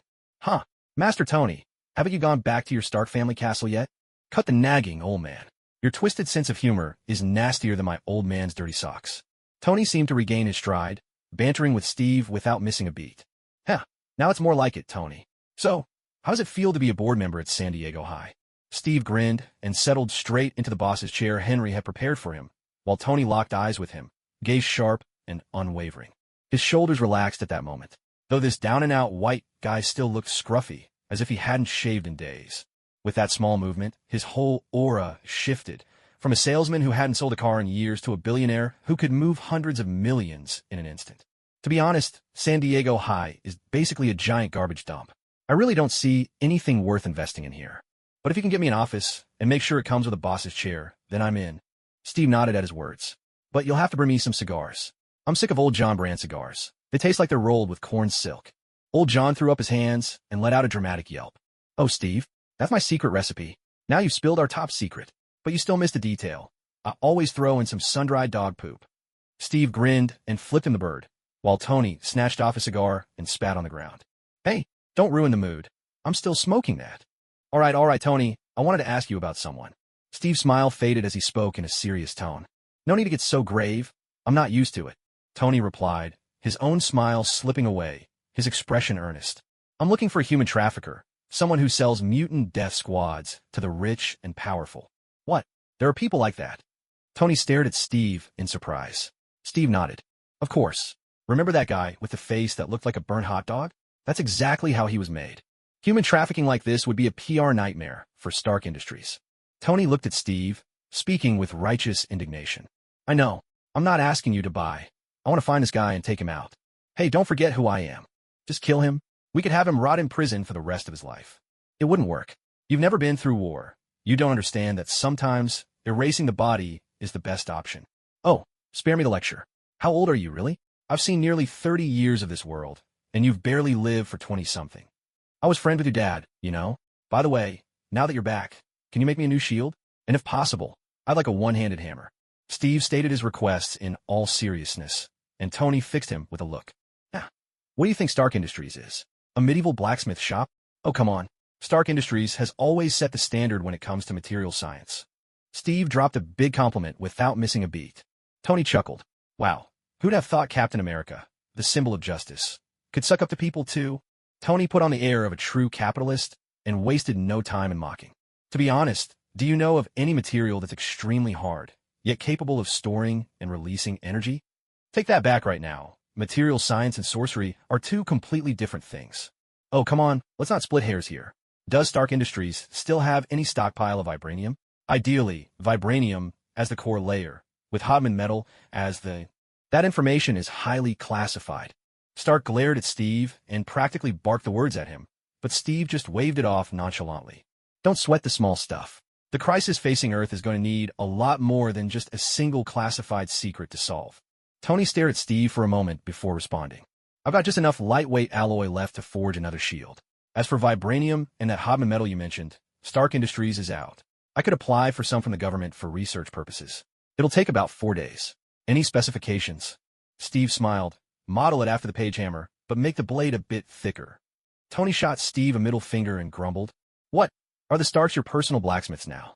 Did you rescue me from the desert just so my family could keep hammering out your toys? That's a huge misunderstanding. I'd barely woken up when I heard old Stark had been gone for years, and right after that, I learned his unlucky kid had been kidnapped. Now, since I'm the sort who solves things with force, there was no way I wouldn't bring you back. Steve said this in all seriousness, leaving Tony dumbfounded for a moment. Before Tony could react, there was a knock at the door. Hey, excuse me, oh my god. Tony, you're here. Happy, still sporting his short hair, barreled in like a wild boar charging down a hill, and immediately threw himself between Tony Stark and everyone else. Old John was shoved back a step by Happy's belly. Hey there, big guy. Take it easy. I'm not a nightclub dancer. No need to bump me like that. Steve burst out laughing at that, while Tony raised his hands to calm Happy down. Ah, it's fine, big guy, relax. We brought him back from the Middle East. No need to be so worked up. Oh, sorry, I just got a little anxious. Happy glanced around the room, only relaxing when he saw that the other two people were both smaller than him. He took a cautious step back, standing behind Tony. Don't worry. Where's Pepper? Tony turned to ask him, and Happy glanced back at Tony. She's talking with the school principal, but she'll be here soon. He spoke quickly, and as soon as he finished, he turned sharply to fix his gaze on Steve and old John. Let me introduce you. This blonde, good-looking guy is Steve Rogers, and this old blood is old John.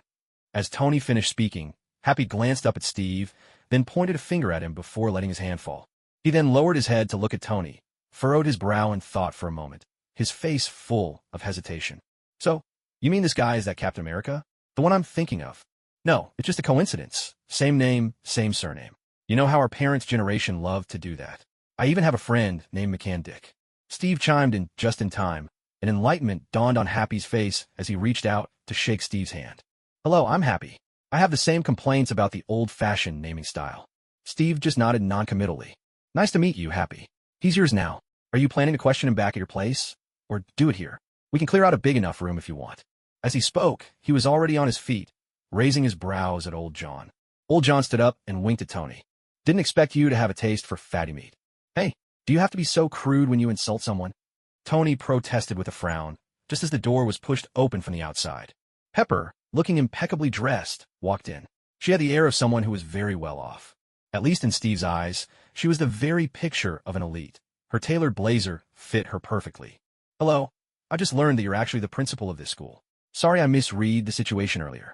Well, I suppose things aren't that bad now. Let me introduce myself. I'm the CFO of Stark Industries. I know who you are, Steve Rogers, the actual principal of San Diego High. Steve shook her hand politely, making sure not to squeeze too hard out of courtesy. Thank you for bringing Tony back. No need to thank me. Tony and I go way back. Pepper glanced at Tony in surprise. When he nodded, she broke into a smile and continued. I had no idea Tony had a friend like you. Were you classmates, or? No, our families have been friends for generations. His parents both know me. Steve explained casually. I later went to Afghanistan to work in the oil fields. I've only just come back. Whatever Pepper was about to say was cut off by Steve's words. Oil fields? I thought you served in the military in Afghanistan. Old John looked at Steve, clearly puzzled. The latter's face twitched slightly, but he maintained his composure as he spoke. We did go there for the oil, so how could it not count? I can tell you're not exactly thrilled with the current government. Pepper smiled, her tone warm as she tried to put Steve at ease. Of course, I think you and Tony can head back first. Stark Industries is a huge mess, and it's waiting for Tony to set things right. And if you're ever free, you're always welcome to drop by. You've got an office here, anytime you need it. Steve glanced at Tony, making it clear it was time for him to go. Oh, and don't forget what I asked for. Tony shot him a middle finger in response. Damn it, Stark Industries isn't your personal blacksmith shop. Steve just chuckled, letting the comment slide. Tony got to his feet, straightening the collar of his suit. Let's move. The press conference is still waiting on me. And can you believe this old guy actually wants me to make him a hammer? What a joke. Grumbling under his breath, Tony stormed out of the office. Happy gave Steve a puzzled look, then turned and followed Tony out. Are you really Steve Rogers? Captain America himself? Old John stared at Steve, his eyes filled with doubt. Of course I am. But what's so surprising about that? If I remember right, you got a few secrets yourself. Old Hunter. You're not exactly an ordinary human, are you? Steve replied matter-of-factly. You know about me? Of course I do. Come on, I wasn't just any soldier. I was a special operative for this country. Knowing a few things others don't is par for the course. Back in the day, we even considered taking care of your kind ourselves. But you all managed just fine, and eventually your dossier landed on my desk. Steve laid it all out, leaving the old man momentarily stunned. Old John had hunted vampires for decades, but at the end of the day, he was part of a civilian organization. He really had no idea about government-level secrets. All right, so what do you want to do? What do you mean, what do I want? Get those kids to behave and pay attention in class. For heaven's sake, my old bones can't handle much more. Maybe I need a showgirl from Las Vegas to perk me up. Get real. The girls out there wouldn't go for an old-timer like you. Honestly, you'd be better off chatting with someone your own age, but good luck finding a woman that old in New York. Old John tugged the brim of his cowboy hat, stood up, and pushed open the door to leave. Steve stretched, then pulled an A4 sheet from the printer and began to write. This world wasn't quite what he'd expected, at least judging by the people who had appeared so far. This wasn't a world that belonged solely to Marvel. Old John should be a character from Day Shift, Vampire Hunter, which suggests that this world is actually a comic book universe. That's a real problem. Steve has no clue how many kinds of incredible powers exist in comic book worlds, but he does know one thing. In this crazy place, the world probably gets destroyed every 3 days. Wait, there's also Carl and Wayne. So, is this world Marvel? Or some other American show? Or just some wild mashup? Steve suddenly felt his mind clouded with confusion, but there was one thing he had to admit. No matter what kind of world this was, he had to find a way to become stronger. Even if this was just the Marvel universe, there was still that purple menace rampaging across the cosmos, and who knows when he'd show up to snap his fingers. Honestly, he was really freaking out. With that thought, Steve crumpled up the A4 paper covered in his scribbles and tossed it aside. Even in such a complicated world, Steve could more or less divide powers into a few main categories. The superpower type, people whose abilities are tied to elements, like Human Torch or Iceman. The physical type, those like Wolverine and Deadpool, who can regenerate endlessly. But even with just that, he still felt it wasn't enough. Shang-Chi's chi should probably count as part of the physical category too. Then there were the countless alien species. Sooner or later, he'd have to head out with the Guardians of the Galaxy for a few trips. Not to mention the chubby black kid at his school, who he wasn't even sure might turn out to be Kong the Conqueror. On top of all this, Kingpin, his old nemesis from Hell's Kitchen, was still making waves in New York. Right now, he and Kingpin didn't have any beef, but who could say what the future held? Steve thought it all through and still couldn't find a single reason to let Ajax off the hook. Ajax, is he the NPC of the starter village? As Steve muttered to himself, Tony Stark had already changed into an expensive suit and was standing at the podium. Below the steps, reporters were clustered together, cameras flashing nonstop. Standing behind the lectern, Tony straightened his tie and took a sweeping look around. His face broke into that signature smile, a smile radiating such powerful confidence that no one even cared about the cheeseburger in his hand, from which he'd already taken a big bite. Long time no see. I mean it. We really haven't seen each other in ages. I took a trip to Afghanistan, and you might not believe me, but honestly, it's quite a place. You get to see desert sands, the moon, and run into old friends you haven't seen in decades. The best part? A bunch of people will stick guns to your head and ask you to build them a missile.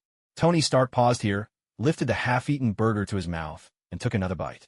It was as if he wasn't holding a press conference as the heir to Stark Industries, but rather appearing in front of a documentary filmmaker's camera as a drifter with nowhere to go.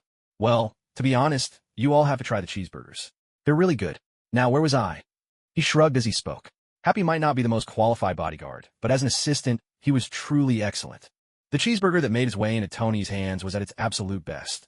The beef patty was seared to perfection and bursting with juices, the molten cheese draped over it, and the bun was soft yet held together just right. A cheeseburger this good was certainly a delight, but it came with one small downside. No matter how careful you were, your fingers were bound to get messy while eating it. So there was Tony Stark, the most brilliant inventor America had ever seen, talking animatedly while licking his fingers clean. I was just saying I got a gun pressed to my head by a bunch of Afghan terrorists, demanding I build them a missile. And what did I have to work with? An old, battered wooden table, a welding torch, a Middle Eastern guy who graduated from MIT, and a handful of pencils. You think the funniest part of this story is that? No, the real punchline is that the gun pressed to my head was, for crying out loud, made by Stark Industries. The moment Tony's words landed, the crowd erupted in astonishment. Human beings are such insecure creatures. To avoid being wiped out by our own hands, we keep creating bigger, deadlier, and more ruthless weapons. But the truth is, we've been getting it all wrong. What human civilization should be doing is changing the way we use energy, not plunging into endless military competition. So, I'm announcing today, Stark Industries is permanently exiting the modern weapons business. We're giving up all military contracts, and we won't be taking on any new ones from now on. If the commotion among the crowd had been barely manageable before, it became completely uncontrollable after Tony finished his declaration. What did he just say? He's giving up all military contracts? More than 30% of Stark Industries orders are military contracts. I think those terrorists in the Middle East must have driven him mad. This is incredible. I see the future of America. Tony paid no mind to their reactions. With his cheeseburger in hand, he swaggered away from the crowd without a second glance. Pepper and Happy rushed up to him immediately. Happy, solid as a mountain, blocked the reporters who tried to surge forward. Pepper's face was clouded with concern. Tony, when will you ever stop being so reckless? Your decision affects tens of thousands of jobs. If we stop taking military contracts, what happens to all those employees in the subsidiaries? We'll sell the subsidiaries off as a package, but the employees' benefits come first. Tony spoke with a serious tone, which completely unsettled Pepper. She could hear the determination in his voice. Are you serious? Of course I'm serious. Tony nodded, and Pepper turned on her heel and strode out of the room. Hey, boss. I think she's mad at you. Got any good ideas for what to do? I'm not sure. Is she really mad? Tony feigned ignorance as he replied. After Steve returned from the Middle East, the atmosphere at Santiago High improved noticeably. He was relieved by this, though not entirely at ease. There were still 2 troublesome students who seemed determined to keep his life interesting. Carl may have stopped dealing arms, but there was no denying that the Gagger family had good genes. Steve had reminded him more than once to steer clear of any romantic entanglements at school, warning that if he didn't, Steve would personally see to it that he couldn't cause any more trouble. As for Wayne, the boy had shown a unique blend of tenacity and stubbornness. Wayne, I think you really need to start training. Your spirit's impressive, but honestly, your physical condition is lacking. Go find the coach from the athletics team. Just tell him I sent you. You need to toughen up as soon as possible. Steve reached out and patted Wayne on the shoulder, as if to add encouragement. Wayne looked like he wanted to say something more. I understand your concerns. Go home and ask your father if he'd be willing to help out in the kitchen. We can offer him health insurance. Steve was, at this point, firmly in his benevolent patriarch phase. Wayne lowered his head, not letting his pride get in the way of accepting Steve's kindness. Carl, standing nearby, seemed like he wanted to speak as well. Don't bother, Carl. Your old man is a real piece of work. He's not cut out for this place. After saying this, Steve waved them both away. High school is just beginning for you. At the very least, you need to make it to college before you can say you've done right by me. Of course, I'm not talking about those bottom-ranked colleges with thousands of places, unless you're actually intellectually challenged. After sending the 2 of them off, Steve wandered through the empty halls of the school building. The rules he'd set for the school were strict. So strict, in fact, that they touched on nearly every aspect of study and daily life. He had even made demands about some rather abstract ideas of morality. This had led to a chorus of complaints from the students at first, but as soon as Barney and his friends arrived, those voices of protest vanished in an instant. After returning from the Middle East, Wade had said his goodbyes to Steve, but asked him to keep a desk open in the security office, and even a dorm room. He promised that when he found Ajax, he'd call Steve, since he believed Steve was not like the other so-called heroes he'd met before. Steve could play rough. He wasn't the type to spout nonsense about equal opportunity for everyone. As for the news that Tony Stark had announced his withdrawal from military contracts and was selling off his weapons division, he only learned about it from the media. Judging by the timeline, it should be around the period when that guy developed the Mark I armor, followed by his explosive showdown with the bald villain. Still, after Steve destroyed the prototype with thermite, it was a mystery where that bald villain got the inspiration to build a humanoid tank. With that thought, Steve rubbed his brow. Ajax, you need to find that damn guy as soon as possible. Hey, Steve. Happy's waiting for you outside. Looks like you've got a delivery. Old John poked his head out of the office, calling out to Steve. Instantly, a rush of excitement lit up Steve's face. My special package is finally here. He let out a gleeful cackle and dashed out the door. As a devoted Marvel fan, there were few things he longed for more than to hold Captain America's shield in his own hands. What's more, he'd even designed a top-tier one-handed weapon for himself, just as he'd always imagined. As for the inspiration behind this weapon, don't ask. Let's just say he was a gentle-hearted priest at heart. Outside Santiago High, Happy was waiting in front of a black van, looking every bit the classic mob boss's right-hand man. Hey there, Principal. I have to admit, I really believe your parents are die-hard Captain America fans now. Here's your full-scale replica shield. Trust me, it's exactly like the one Cap used back in the day. As for the war hammer, honestly, your taste is questionable. By now, Happy treated Steve as a peer, and his words were laced with carefree banter. Not that Steve minded. In fact, it meant he didn't have to keep up any fake persona. What do you know? This thing's a real game-changer. Steve said this as he took a suitcase from Happy's hands. Oh, right. Tony wanted me to bring this for you, too. Happy said, dragging out another suitcase. He said, except for the color. This one's even better than your old setup. Steve didn't reply, just took the 2 suitcases, gave him a quick smile, and said, since you're here, why not grab lunch with us? You know what they say, balance work and rest. What was that line again? Work all morning, take the rest of the day off. You're already here, after all. Happy was completely unfazed by Steve's tempting offer. No way. Santiago High's cafeteria was nothing to write home about. Forget it. It's just a bunch of students. Even in the land of the free, he couldn't bring himself to accept such an ordeal. Besides, it wasn't his acceptance that mattered. It was up to Steve, the old relic, to come around to it. He'd heard before that this old geezer was planning to have them all wear a set of hideous uniforms, all for the sole purpose of preventing early romances among the students. Just listen to how deranged that idea is. Even the Taliban in the Middle East would probably urge him not to go to such extremes. Come on, the food here isn't great anyway. Tony says he's got no leads for now, but there's this guy called Kingpin who might know something. Kingpin? Steve furrowed his brow, but then a smile slowly crept onto his face. Wasn't this just a case of missing the answer right under his nose? The Emperor of New York's underworld. Of course he'd be involved in some human trafficking. Did you think he was just a jolly fat man like the Laughing Buddha? With that thought, Steve nodded and looked up at Happy. Do you know where I can find a tailor? I might need a high-end suit. You know I'm not exactly the type for grand occasions. Huh? A suit? I don't know a place, but it'll take a while. Can you wait? I can pay extra, Steve said earnestly, and Happy just shrugged and opened the car door.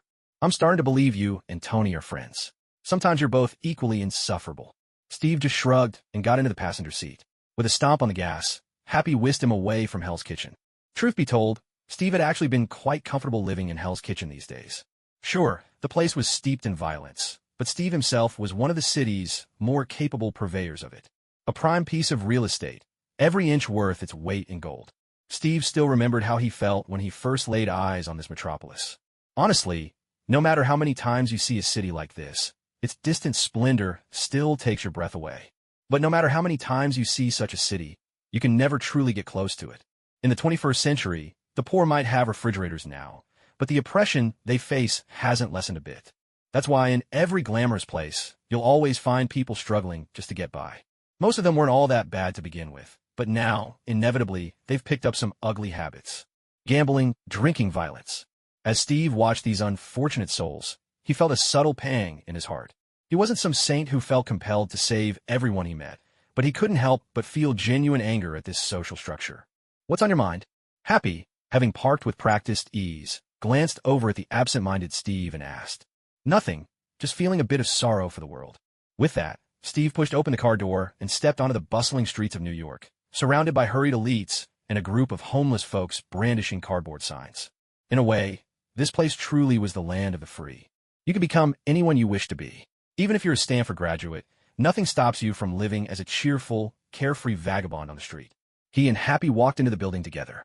Considering what lay ahead, neither of them was carrying any weapons. After all, this was downtown New York. The Kree hadn't invaded, and the chance of running into a war here was nearly zero. It had to be said, the biggest difference between New York and London was the height of the buildings. But just like in London, the first-floor shops lining the street here all sold clothes and luxury goods. Happy, with Steve in tow, pushed open one of the doors and swaggered into the storeroom. Inside sat an old man dressed in a gray vest and crisp white shirt. His attire was impeccable, yet he lounged casually atop the desk. His hair was immaculately styled, and a gentle smile played on his lips. The measuring tape draped around his neck made his profession obvious. Good afternoon, Mr. Taylor. My friend here is in urgent need of a proper suit so he can move effortlessly in high society. As compensation for his haste, he's willing to pay extra. I hope this proposal does not offend you, Happy asked politely. The tailor simply smiled, picked up a square glass from the table, and took a sip of whiskey. As long as the customer you've brought me doesn't have an unusual figure, I believe I can finish your request within a deadline. But the fastest I can manage is a day. Do you have a whole day to spare here? Hearing this, Steve smiled and stepped past Happy to stand before the tailor. I think I do have a whole day. In fact, I'm planning to order a few more suits. After all, if you have some wealthy friends around, you have to spend a little extra on this matter, Steve replied with a hint of irony. While the two of them spoke, a mother and child sat down on a park bench not far from the door. At first, Steve paid them no mind, but soon he sensed something was off. There were plenty of people on the street. That was normal. But if more than 5 people on the same block are all staring at you, then you've got a problem. Because that likely means you're walking into a premeditated ambush. Noticing this, Steve fixed his gaze out the window and, without another word, reached out to Happy. Give me the car keys. Something's wrong outside. With a look of surprise from the tailor, Happy handed over his keys and asked cautiously, Should I call the police? Just as Steve was about to push open the door, he glanced back at Happy, resignation written all over his face. Of course you should call the police. The elderly tailor, now putting aside his earlier casual demeanor, crept over to the display window and watched the mother and child sitting on the bench outside. Oh wait, there's also a little girl. Who are those people? And who are the ones you brought along? I have no idea. They say he's a veteran, maybe even a mercenary. But if you ask me, he's probably just a homebody, the kind who's really into anime. Happy spared no effort in his sarcasm, which made the old tailor furrow his brow. He wanted to say something, but quickly fell silent, because he saw Steve charging forward with a war hammer in one hand and a shield in the other, heading straight for the group that had already rushed out. The most astonishing part was that the shield was painted in the classic Captain America design. He really is a hardcore nerd. Are you sure it's safe just letting him loose like that? No problem. He's the one who led the rescue to save Tony from the Middle East. And, well, about that shield, rumor has it, it's a perfect one-to-one replica of Cap's shield. I mean, absolutely identical. Only after saying this did Happy calmly pick up the phone to call the police. The old tailor could only shake his head with a sigh and began cutting fabric. Out on the street, the moment Steve charged, panic erupted among the crowd, because as he surged forward, those mysterious assailants rushed as well. Fortunately, Steve was faster, so fast that he covered the 100-meter distance in just 6 seconds. Gunfire erupted almost immediately, but the screams people might have expected never came. Instead, the sharp, relentless clang of metal striking metal sent shivers down everyone's spines. But no matter how fierce the gunfight, bullets always run out eventually. Especially since these attackers were hardly professionals. They didn't even know how to alternate fire to maintain suppressive pressure. Steve glanced at the woman and the little boy he was shielding in his arms, managing a strained smile. "Take care of your mother." That was the last thing Steve said to the boy. Taking hits without fighting back had never been his style. Almost before the words left his lips, he stood up and leapt out, hurling his shield with tremendous force. The spinning shield, powered by a terrifying strength, let out a piercing whir as it crashed straight into a hapless enemy's skull. Steve showed no mercy. His strength, 10 times that of the average person, was fully unleashed. The sickening crack of breaking bones was enough to make anyone wince, and the shield flew back along its path, landing once more in Steve's grasp. He didn't hold back with the war hammer, either, bringing it down hard on another unfortunate foe. That war hammer, it must be said, was now the finest weapon on Earth.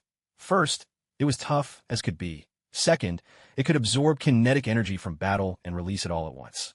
The practical effect in battle was that every third normal attack came with a critical hit. If the opponent's strength matched his, then every single attack would pack that extra punch. What did that mean? In short, it meant Steve quickly took out all these unlucky bastards. He had no moral qualms. There was no need to leave anyone alive. Let's be serious. This man fought through World War II. If he were still soft-hearted, that would be nothing short of supernatural. But sometimes, you have no choice but to believe in something called fate. He had barely finished dealing with the situation when a ragged-looking homeless man, without hesitation, yanked the pin from a grenade and charged forward. Even Steve couldn't react in time now. The distance was too short. As the man rushed in, the little boy's mother, driven by pure maternal instinct, dashed out, wrapping her arms around the homeless man, who was strapped with explosives, not giving him a chance to get close to her children. Steve thought he might have a chance to save them, but the woman, twisting her body, kicked the little girl at her feet toward him with all her remaining strength. That effort nearly drained every last bit of energy she had. Without a moment's hesitation, Steve leapt forward and caught the girl in a firm embrace. The next instant, the world erupted in a deafening blast. Fortunately, Steve had kept his shield raised, perfectly absorbing the force of the explosion. Even so, the 2 children in his arms slipped into unconsciousness. Steve's expression was grim. His face stung as if someone had slapped him hard. But as he looked up, he found himself staring at a middle-aged man, standing awkwardly with 3 ice cream cones in his hands. The man's chiseled features gave him away at once. Steve recognized him instantly. The Punisher. Frank. It had to be said, the world was truly small, so small that Steve was left at a loss for words. What happened? I know, but I don't know why. I was getting clothes made at the tailor's across the street when I noticed some suspicious, armed men watching them. I figured something was off, so I rushed over. Those guys are all dead now. The situation was too urgent. I didn't have time to take any prisoners. And that homeless man, he was no different from a terrorist. Steve pointed at the bloodstain on the ground as he spoke, while Frank's face turned ashen. Life faded completely from Frank's eyes, and Steve knew that this man, tough as he appeared, was now utterly broken inside. If that woman who rushed forward was your wife, then these 2 kids must be your family too. Listen, man, whatever happens, your kids are still alive. Don't let grief swallow you whole. First, let's make sure these 2 are all right. Everything else can wait. Steve's words, in that moment, sounded almost unfeeling. But he knew this was not the time for sentiment. Many people die in their early 20s, yet it doesn't stop their tombstones from claiming they lived to 81. It's all right if your heart is broken, as long as you have something to keep you moving forward. Frank, hearing this, immediately dropped his ice cream and rushed over to Steve, scooping up his youngest daughter in his arms. The sound of sirens wailed closer. Steve, without drawing attention, wiped the blood off his war hammer on the grass. Though it wasn't a complete victory, in Steve's eyes, this was nothing short of a plot twist. Who, in their right mind, would make such a scene? Oh, thank heavens, you're all right. Who was that lunatic just now? Why would anyone use a human bomb in New York? Happy came over and checked Steve for injuries, only relaxing once he was sure Steve was unharmed. But the two children Frank had held in his arms weren't so lucky. At such close range, the blast wave had knocked both of them unconscious.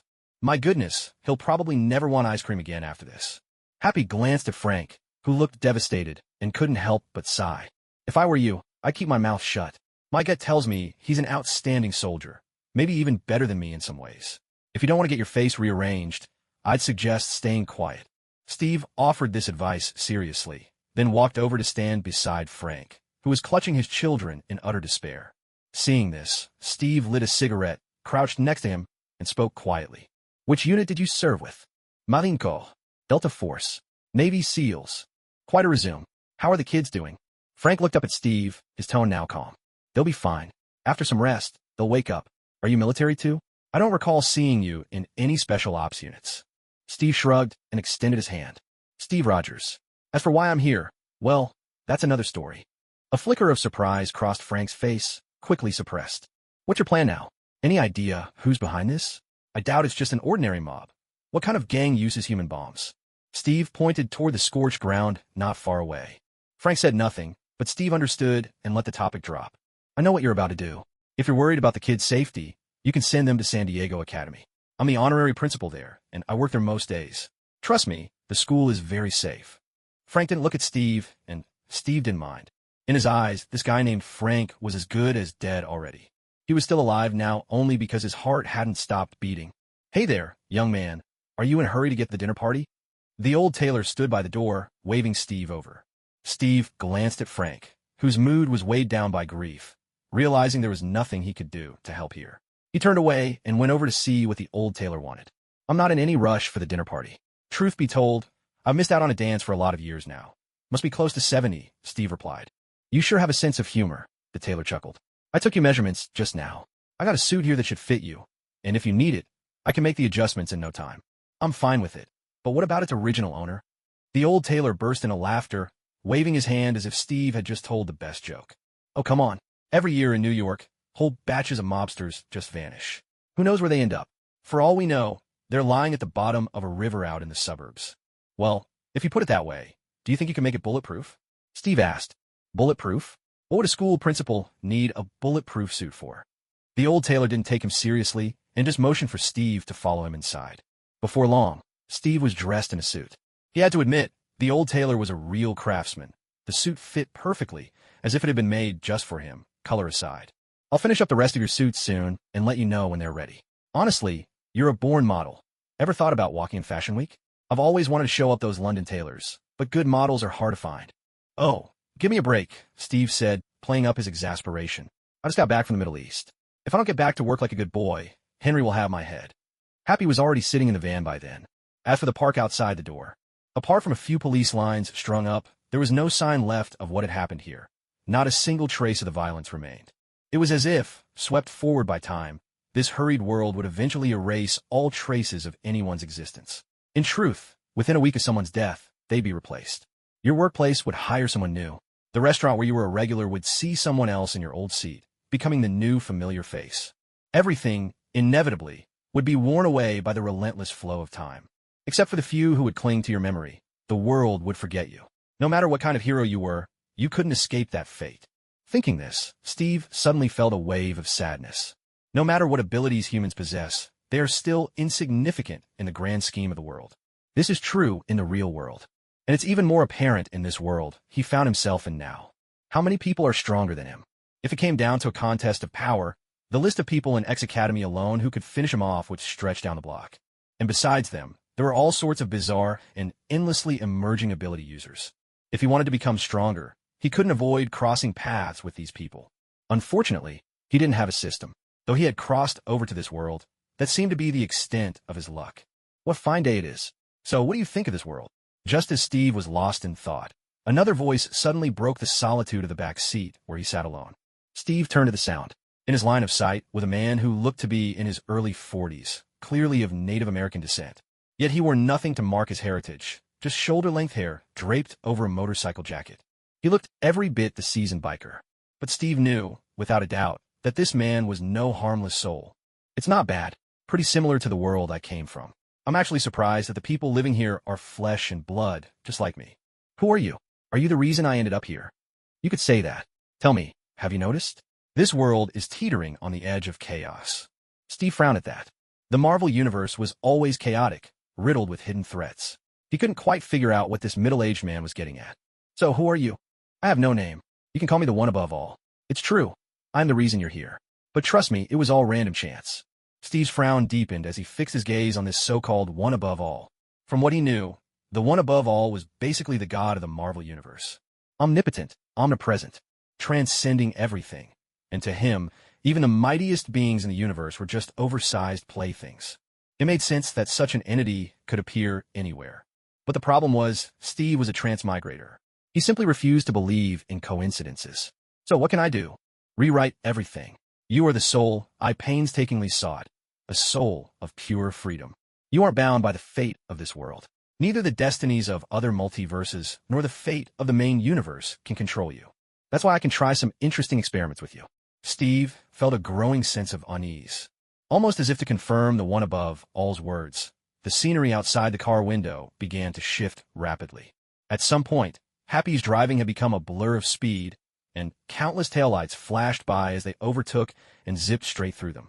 It was as if those weren't solid cars driving by, but vast, swelling nebulae drifting through space. Steve stared at the scene, his thoughts wandering to the origins of the universe. A grand explosion from which everything began. All matter, he imagined, expanded outward like dust in the wind, swirling in the aftermath of that great blast, coalescing into countless planets around dense cores. Yet, amidst all this, there was order. Steve glimpsed patterns and trajectories threading through the cosmic chaos. That is the embryo of destiny. A voice, resonant and commanding, echoed above all else. Steve turned his head, puzzled, to look at the speaker. In your world, life is a coincidence. No one can truly explain how life began, or how it evolved to reach your stage. You are free, and we need you to face those worlds teetering on the edge of chaos. From what I can see, you're doing well enough. Now I can begin to try out some of my ideas. Steve snapped back to reality. There were no nebulae exploding around him, just endless streams of cars on the road. Body of truth. Your body embodies truth. Attacks that cannot kill you will not harm you. Your fists and feet are the hands of truth. Your physical attacks cannot be resisted. Your mind is the mind of truth. No one can deceive or sway you.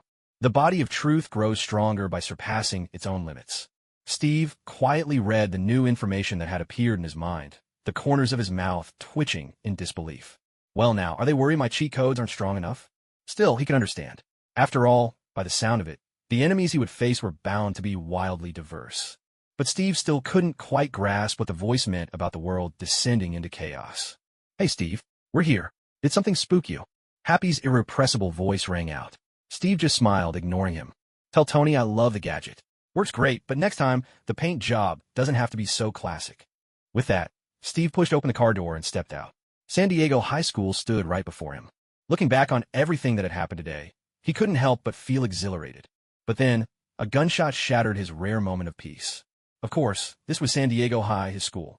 If he didn't point a gun at those little punks, they'd never crack open a book. At that thought, all notions of saving the world or battling crises faded away. Right now, all he wanted was to wave a gun and chase those troublemakers into class. Tony Stark stood in his laboratory, excitement written all over his face. In front of him was a high-tech, fully automated suit of armor. Mark I. Though it hadn't yet been painted, it already looked magnificent. There was a certain beauty born from the steady workings of machinery. If Steve were here, he'd probably whip out his phone without hesitation, film a quick TikTok, and caption it, "The gears of fate are turning. Mr. Tony Stark, Happy has returned." Came Jarvis's cold, electronic voice. Tony waved him off. Don't bother me, Jarvis. Just let him in. Wow. So this is that thing you've been busy with these past few days? What's it called again? Mark 1. Back from the museum, are you? Yeah. And on the way, he even played hero. Saved 2 kids. Honestly, New York's public safety really needs work. We actually ran into a suicide bomber on the street today. I have no idea what those poor kids are going to do without their mom. Happy chattered on, while Tony frowned. What did you say? A suicide bombing? Who was the target? That old relic. No, I think it was probably a mafia vendetta. The weapons they used were classic mob gear, and the man of the house didn't seem like an ordinary guy. Either, Happy replied, his tone serious. Tony shook his head, not pressing further. Just as Happy said, in New York, 3 families fall victim to gang violence every day. It was nothing out of the ordinary. Wells did, that old relic say. He complained that the shield's paint job was too American. Hopes you'll change it up next time. What? You want the next time? That was nearly the last of the planet's lightweight steel reserves. And you want the next time? Tony was instantly riled up. Does he think the Stark family is his personal forge? Happy kept his thoughts to himself. No way was he getting involved in that conversation.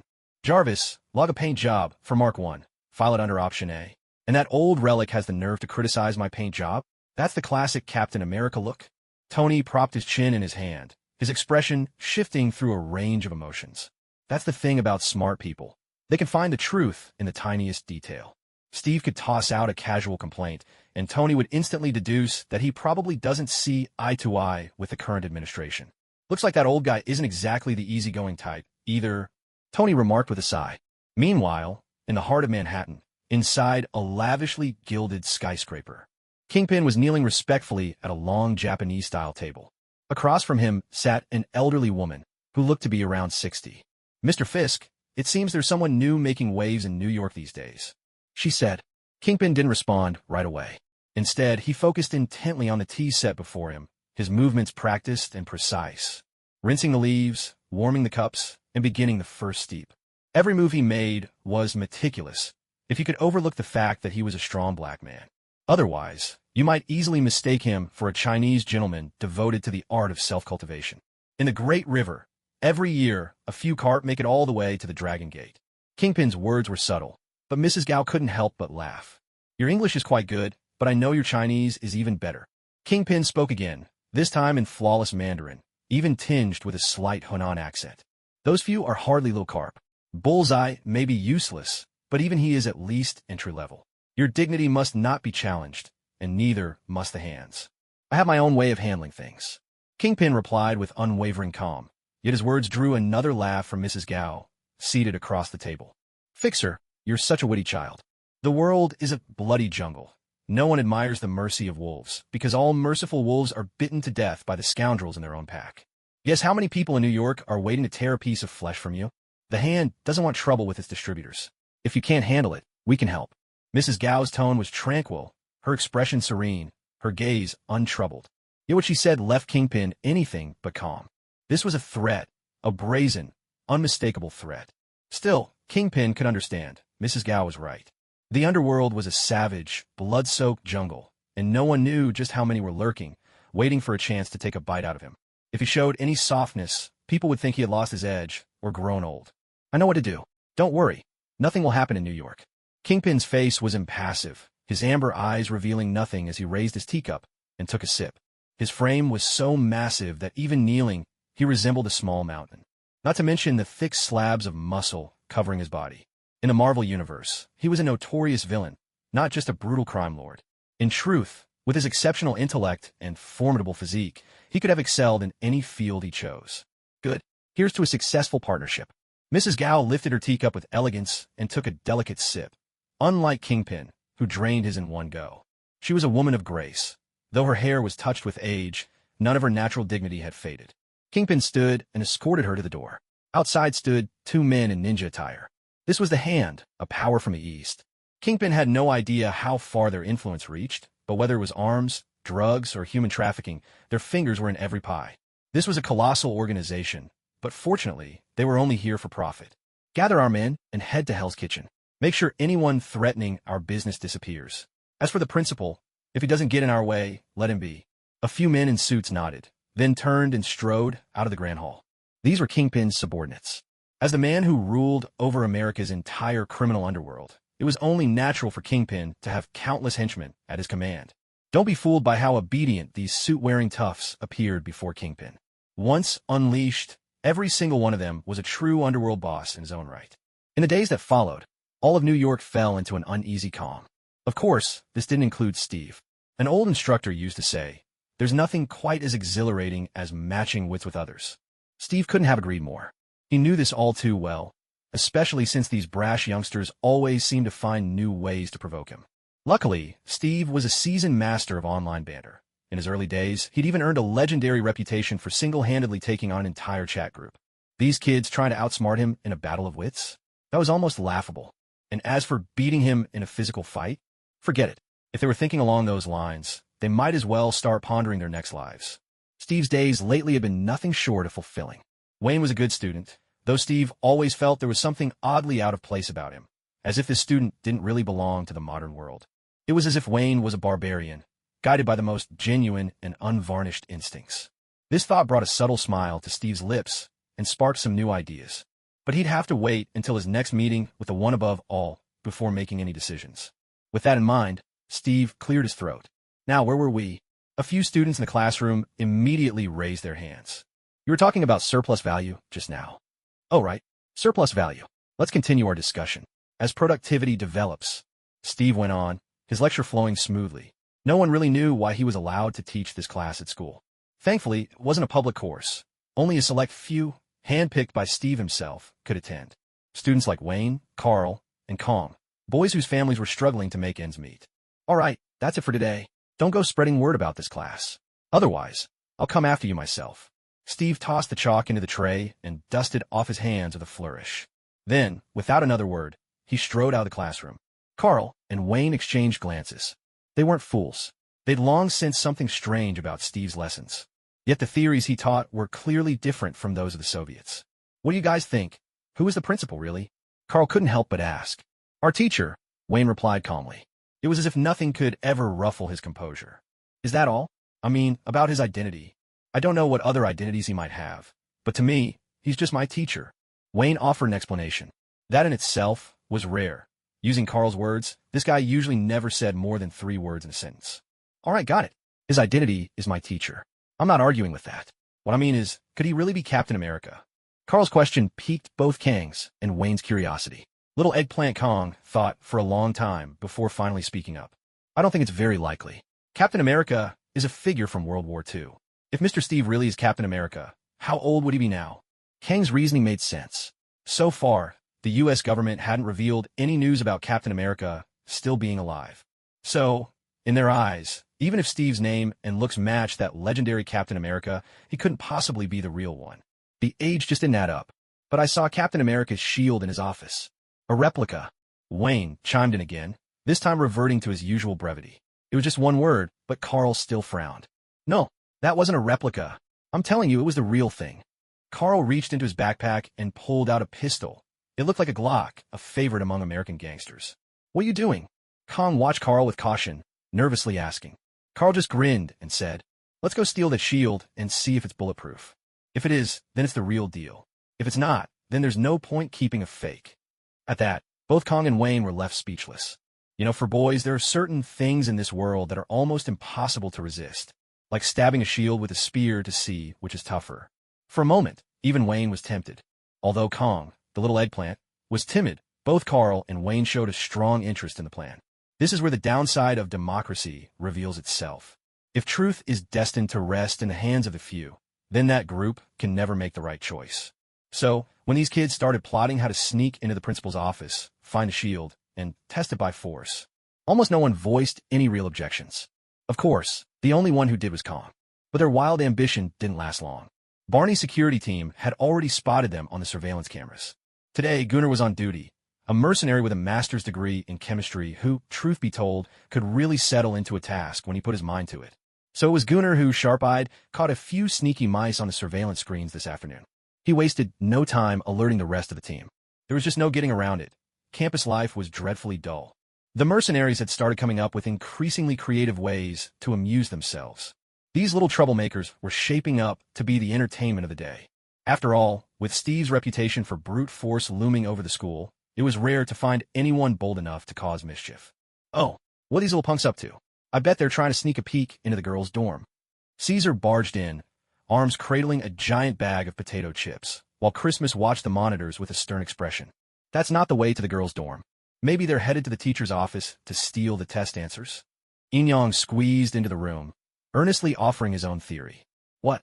You need to steal answers for a test at Santiago High? Call those tests. They're more like basic IQ checks. How about we place a bet? See where they're really going. My money's on the girls' dorm. Caesar jumped at Gunnar's suggestion, while Christmas responded with a frosty tone. I bet they're sneaking off to smoke in a bathroom. I still say they're headed for the teacher's office. Yin stuck to his guns. Shouldn't we stop them? That Carl kid, he's a real troublemaker. Relax, I've already notified Barney and the boss. As Gunnar spoke, his fingers flew across the keyboard, pulling up every camera feed that showed their targets. Can you hear me, boss? Gunnar's voice crackled through Barney's earpiece. When he was off the battlefield, the old man favored loud plaid shirts. If it weren't for his explosively muscular build, most people would probably mistake him for a Sicilian farmer. Loud and clear. The boss and I are already in the classroom building. Keep tabs on the mouse squad. Let us know the second they make a move. Barney's arrangements might not have been flawless, but for the so-called mouse squad, they were more than enough. Those three kids had never even seen a real fight. How could they possibly compare to these old hands? As for Steve, he'd already loaded his rubber bullet gun. Hurry up, will you? I can't wait to kick these little brats' butts. Are you done talking? Barney glanced at Steve, whose face was practically a billboard for bad temper, and could only respond with a helpless smile. Gunnar, report the mouse squad's location. The boss is getting impatient. Copy that. They're on the 3rd floor. Looks like they're heading toward their classroom. Barney asked the boss for me. Is this what early romance looks like? Gunnar's voice came through, and Barney frowned. He couldn't understand why simply going to the classroom was seen as a sign of puppy love. Yeah, these brats are probably caught up in a school romance. Steve's voice came through the earpiece, certain and unwavering. But why? Barney was baffled. They're just heading to the classroom. How does that count as romance? Steve turned to glance at him. Poor old Barney, you must not have kids. Just think about it. Where in this school could they possibly go for a date? The library, the gym, the sports field, every spot is monitored. If they want somewhere quiet to meet, the classroom's their only option. I'm telling you, if they're going to the classroom at this hour, there's definitely more to it than meets the eye. Steve sounded so convincing that Barney, though still confused, couldn't help but believe him. Sorry, boss, but these kids just walked straight past the classroom. I think they're heading for the teacher's office. Gunnar's voice chimed in again. Steve raised an eyebrow. Suddenly, things were getting interesting. What could be in the teacher's office that's worth sneaking around for? Barney was still puzzled, but a smile spread across Steve's face. No need to rush. We could just wait for these kids to slip up. Boss, I hate to interrupt you, but it looks like they're going to your office. I just saw a car with a gun. Gunnar's voice was tinged with mischief. Steve instantly spat out a curse and bolted from his seat at lightning speed. The group sitting in front of the security monitors exchanged uneasy glances. Yin was the first to react. So, does this mean I win the bet? Does the principal's office count as a teacher's office? Caesar was the first to voice his objection. Oh, my poor Caesar, your brain is as smooth as a drop of water. He teaches moral education. If that doesn't make him a teacher, what does? Yin shot back with a mocking laugh. Yin's right. The boss does teach a class, even if it isn't a required course. By that logic, he's indeed a teacher. Aren't you all curious what Carl's doing? Marching into the principal's office with a gun. Gunnar chimed in at the perfect moment, and everyone fell silent. Right. What on earth was that kid planning, bringing a gun to the principal's office? He's not actually thinking of assassinating the principal, is he? That'd be biting off more than he could chew. Yin said with a sigh. The next moment, the sharp crack of gunfire echoed from the principal's office, followed by the shattering of something and Kang's agonized scream. Even though Steve moved fast, Carl was even faster. The instant he shoved open the door and spotted the shield, he fired without hesitation. The bullet struck the shield and ricocheted off at a strange angle. How much damage can a bullet with no set trajectory really do? In truth, the harm it causes isn't the main issue. The real problem lies in the fact that its path is almost entirely unpredictable. No one knows what it might strike. So when that bullet spun through the air and shattered the chandelier in Steve's room, Kong let out a terrified scream. Steve arrived just in time, and without hesitation, he fired 3 shots at the trio of unlucky souls. The hallway instantly filled with cries of pain. Steve strode over to them, looking down at Kong and Carl, who were both writhing and groaning on the floor, and frowned. He glanced over, somewhat puzzled, at Wayne, whose face was twisted in pain, then fired another shot in his direction. They're all screaming, but you're not. Is that because I missed you? This time, Wayne finally cried out in agony, and Steve turned to Carl with a satisfied smile. Unlucky Mr. Carl Gagra, you'd better explain why you fired into my room. Steve's expression was gentle and mild, but Carl swallowed hard, anxiety flickering in his eyes. According to him, when the principal, a man as twisted as Steve, shows anger, it probably means he's just angry. But if he smiles at you, it means he's already planned out exactly how he's going to torment you. The kind of person who would write dozens of pages of PowerPoint slides just to make sure your suffering is thorough. Sir, you're Captain America. Carl was groaning in pain, but the smile on his face didn't fade for a second. Normally, Steve would have called someone like this an idiot, but right now he couldn't say Carl was a complete fool. Really? So you brought a gun just to see if I'm Captain America? Steve's smile grew even calmer. Now Carl finally began to panic and hurried to explain. No, I just wanted to see if your shield is really bulletproof. I heard Captain America's shield is bulletproof. Huh, look at that. How did I never realize before that dear Carl here is such a genius? Only he would think to test if I'm Captain America by checking if my shield is bulletproof. So tell me, do you think I'm Captain America now?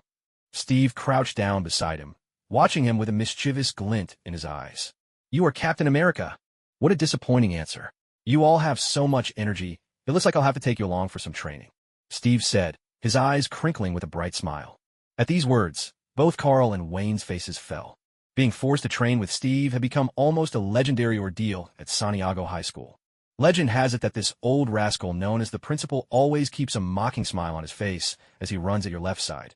No matter how fast you go, his expression never changes. And when you finally can't run anymore, he'll even raise his middle finger at you and throw out a dismissive, "Is that all you've got?" Of course, if you think that's the worst he can do, then clearly you've never broken the school rules at Santiago High. Because he'll keep kicking your backside from behind unless you can manage to stay 4 strides ahead of him. Forever. But, heavens above, that's Steve Rogers we're talking about. Even before he was enhanced beyond human limits, his physical abilities already put all these high schoolers to shame. And now, since he's been empowered beyond anything known to man, his strength has become something otherworldly. After these past few days, Steve has finally figured out what it truly means to be strengthened beyond all things. The body of truth is, frankly, an outrageous gift. Take the simplest example. If an ordinary person could somehow break through their physical limits, they could keep building muscle and growing stronger through relentless training. One day, they might even surpass the gods themselves. And right now, Steve, blessed with the body of truth, is exactly in that position. He hardly dares to imagine just how powerful he might become in the future. But, as you might guess, pushing past one's limits is never a simple matter. A human's boundaries aren't like the neatly divided realms of cultivation in those fantasy tales. There's no chi refining, foundation establishment, golden core, or nascent soul to mark your progress. It's just this. Today, you can't lift 100 kilos. But if you grit your teeth and manage to do it once, that doesn't mean you'll always be able to do it, because you can't break your limits every single time. But for Steve, it's different. The moment he shatters a limit, that limit is absorbed into his range of abilities. It becomes his new normal. Just think about it. How terrifying is a creature with no ceiling to its potential? Of course, this power isn't without its drawbacks. For example, if Steve wants to increase his endurance, he needs to completely exhaust his current reserves and then push himself beyond that exhaustion. But who knows how long it would take to actually reach that point? And so, on the track at Santiago High, Steve has become a full-fledged urban legend. Principal, are you sure you're not Captain America? Even your shield is bulletproof. Carl kept on badgering him, as if whether or not Steve was Captain America meant the world to him.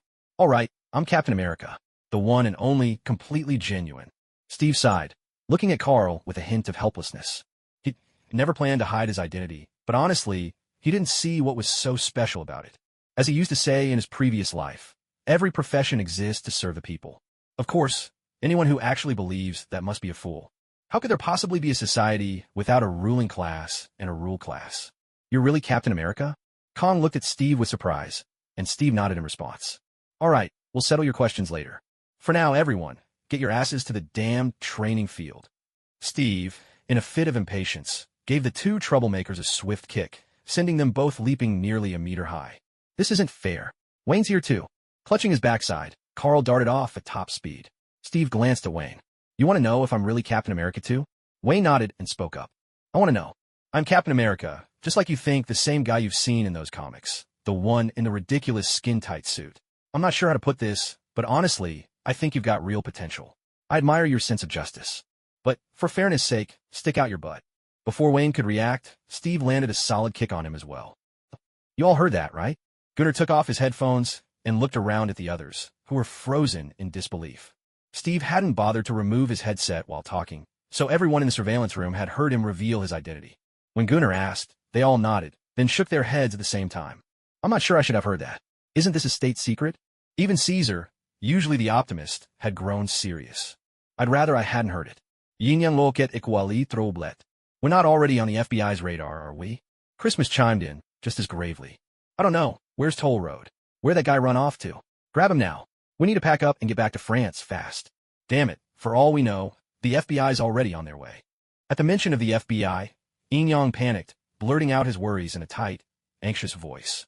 Just as he was getting flustered, the door to the surveillance room swung open. Barney walked in from outside. Barney, the FBI's already coming. We need to get on your old plane and get back to France. Damn it, that sour pickle really is Captain America? What's up with him? He looks just like that squirrel from the Ice Age movies. Barney threw a casual arm around the jittery Yinyang, tossing out a remark. Barney, Steve is Captain America. Damn it, he's got to be under FBI surveillance. We need to get out of here, or we'll end up in an American prison, getting tortured. Yinyang kept trying to convince Barney, whose expression just grew more and more bewildered. Come on, seriously? Surveillance on Captain America? Treating him like some traitor? Unless the FBI agents have lost their minds. I can't believe anyone would do something so outrageous. Do you realize what a scandal that would be? Honestly, people would sooner believe he got called in by the IRS for tax evasion than for something like this. And besides, he's Captain America. Why would he want to torture us? Barney looked at the other man, utterly baffled. The other man was stunned for a moment, then pressed on with a serious tone. We're mercenaries, remember? Wouldn't they beat us up and force us to confess while we try to get close to Captain America? Oh, this kid's totally brainwashed by conspiracy theories. Barney gave a helpless sigh, let go of Yinyang, and found himself a chair to sit down in. Relax. He really is Captain America, and we're perfectly safe. The old guy's former colleagues might be retired, but their influence still carries weight. Everyone around let out a breath of relief at the same time. It wasn't that they were overly paranoid, but after dealing with the government so many times, they'd heard too many stories about people being cleaned up after a mission. Trusting the government never came naturally to them. It's like living off your boss's paycheck, but almost never truly trusting your boss. Of course, things would be different if your dad happened to be the chairman of the board. So, according to you, we're just supposed to retire here and live out our days? Christmas asked, nerves showing in his voice. Gunnar looked just as tense. These two were born mercenaries. Life without war was barely living for them. Or rather, without the thrill of adventure, they just couldn't survive. Oh please, you two aren't seriously thinking life at this school will be dull, are you? This is Captain America we're talking about. When you're around a legend, excitement and adventure are never in short supply. Barney saw right through them and spoke directly to their worries. But, Novats, this time it's an urban mission. Our target is named Ajax. He's a human trafficker. Barney pulled out a stack of documents and began his briefing. What? There are still people like that in the world. Yinyang listened as Barney explained the mutant's background, a sense of unease growing inside him. Can we even take him on? He just can't feel pain, and he's pretty fast, too. But the boss himself is coming along.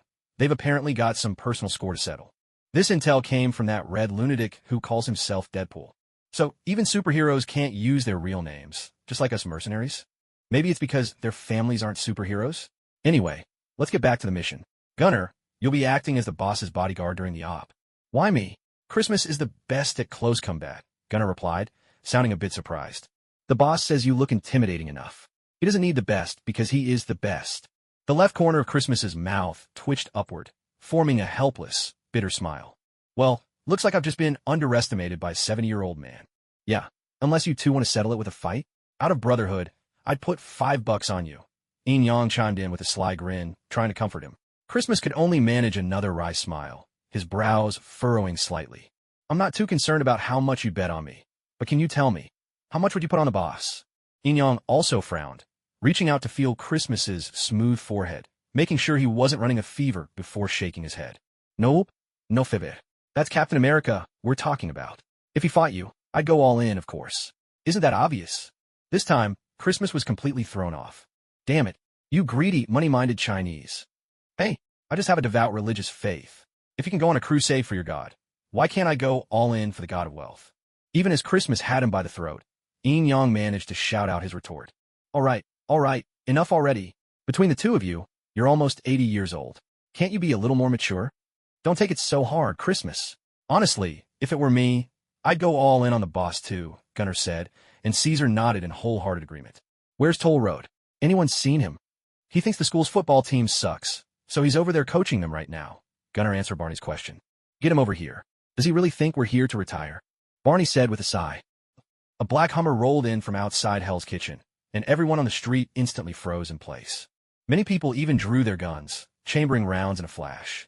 Kingpin looked out at the street scenes with a familiar smile on his face. Laurel, you know something? I was actually born here. His words caught the driver off guard for a moment. He knew his boss had clawed his way up from the bottom, but he didn't know he'd come from Hell's Kitchen. I didn't know that, boss. I always thought you came from some crime family. You're just too good at what you do. Kingpin chuckled. No, I climbed up step by step from the very bottom of society. I had no other way out, so I chose the mob. At the beginning, I was standing on the street selling contraband. I was clever and quick with numbers. But it didn't matter. All the money ended up with the suppliers higher up the chain. Fortunately, I never stopped honing this body of mine. I became a well-known enforcer in the gang, and soon, I had my own little crew. The people who originally followed me were all excellent partners. Big Mike, Wilson, Solomon, and many others. But now they're all dead. Some died in shootouts with rival gangs, others because they betrayed me. You know, back when I was fighting for territory in Hell's Kitchen, there was this rich kid determined to make his mark, who set his sights on the same block I did. He was exactly the kind of mafia family member you've heard about. He looked down on me, calling me a street rat who could only survive on the scraps thrown by people like him. My friends, tempted by his money, turned their backs on me.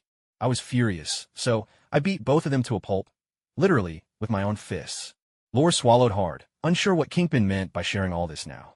So, you shouldn't be dealing with the hand behind my back. Everyone knew that being Kingpin's driver was a high-risk job, because you never knew what would kill you. Even though this Hummer was practically a fortress, the windshield wouldn't shatter even if you shot at it with high-caliber anti-material rifles at close range. But don't forget, sitting in this car was Kingpin himself, a man notorious for his brutality. The vehicle came to a halt. Kingpin pushed open the door and stepped out onto the streets of Hell's Kitchen. He knew this place like the back of his hand. This is his headquarters. The few gang members behind him looked more like high society elites. Sometimes the gap between these guys and the upper crust wasn't so wide.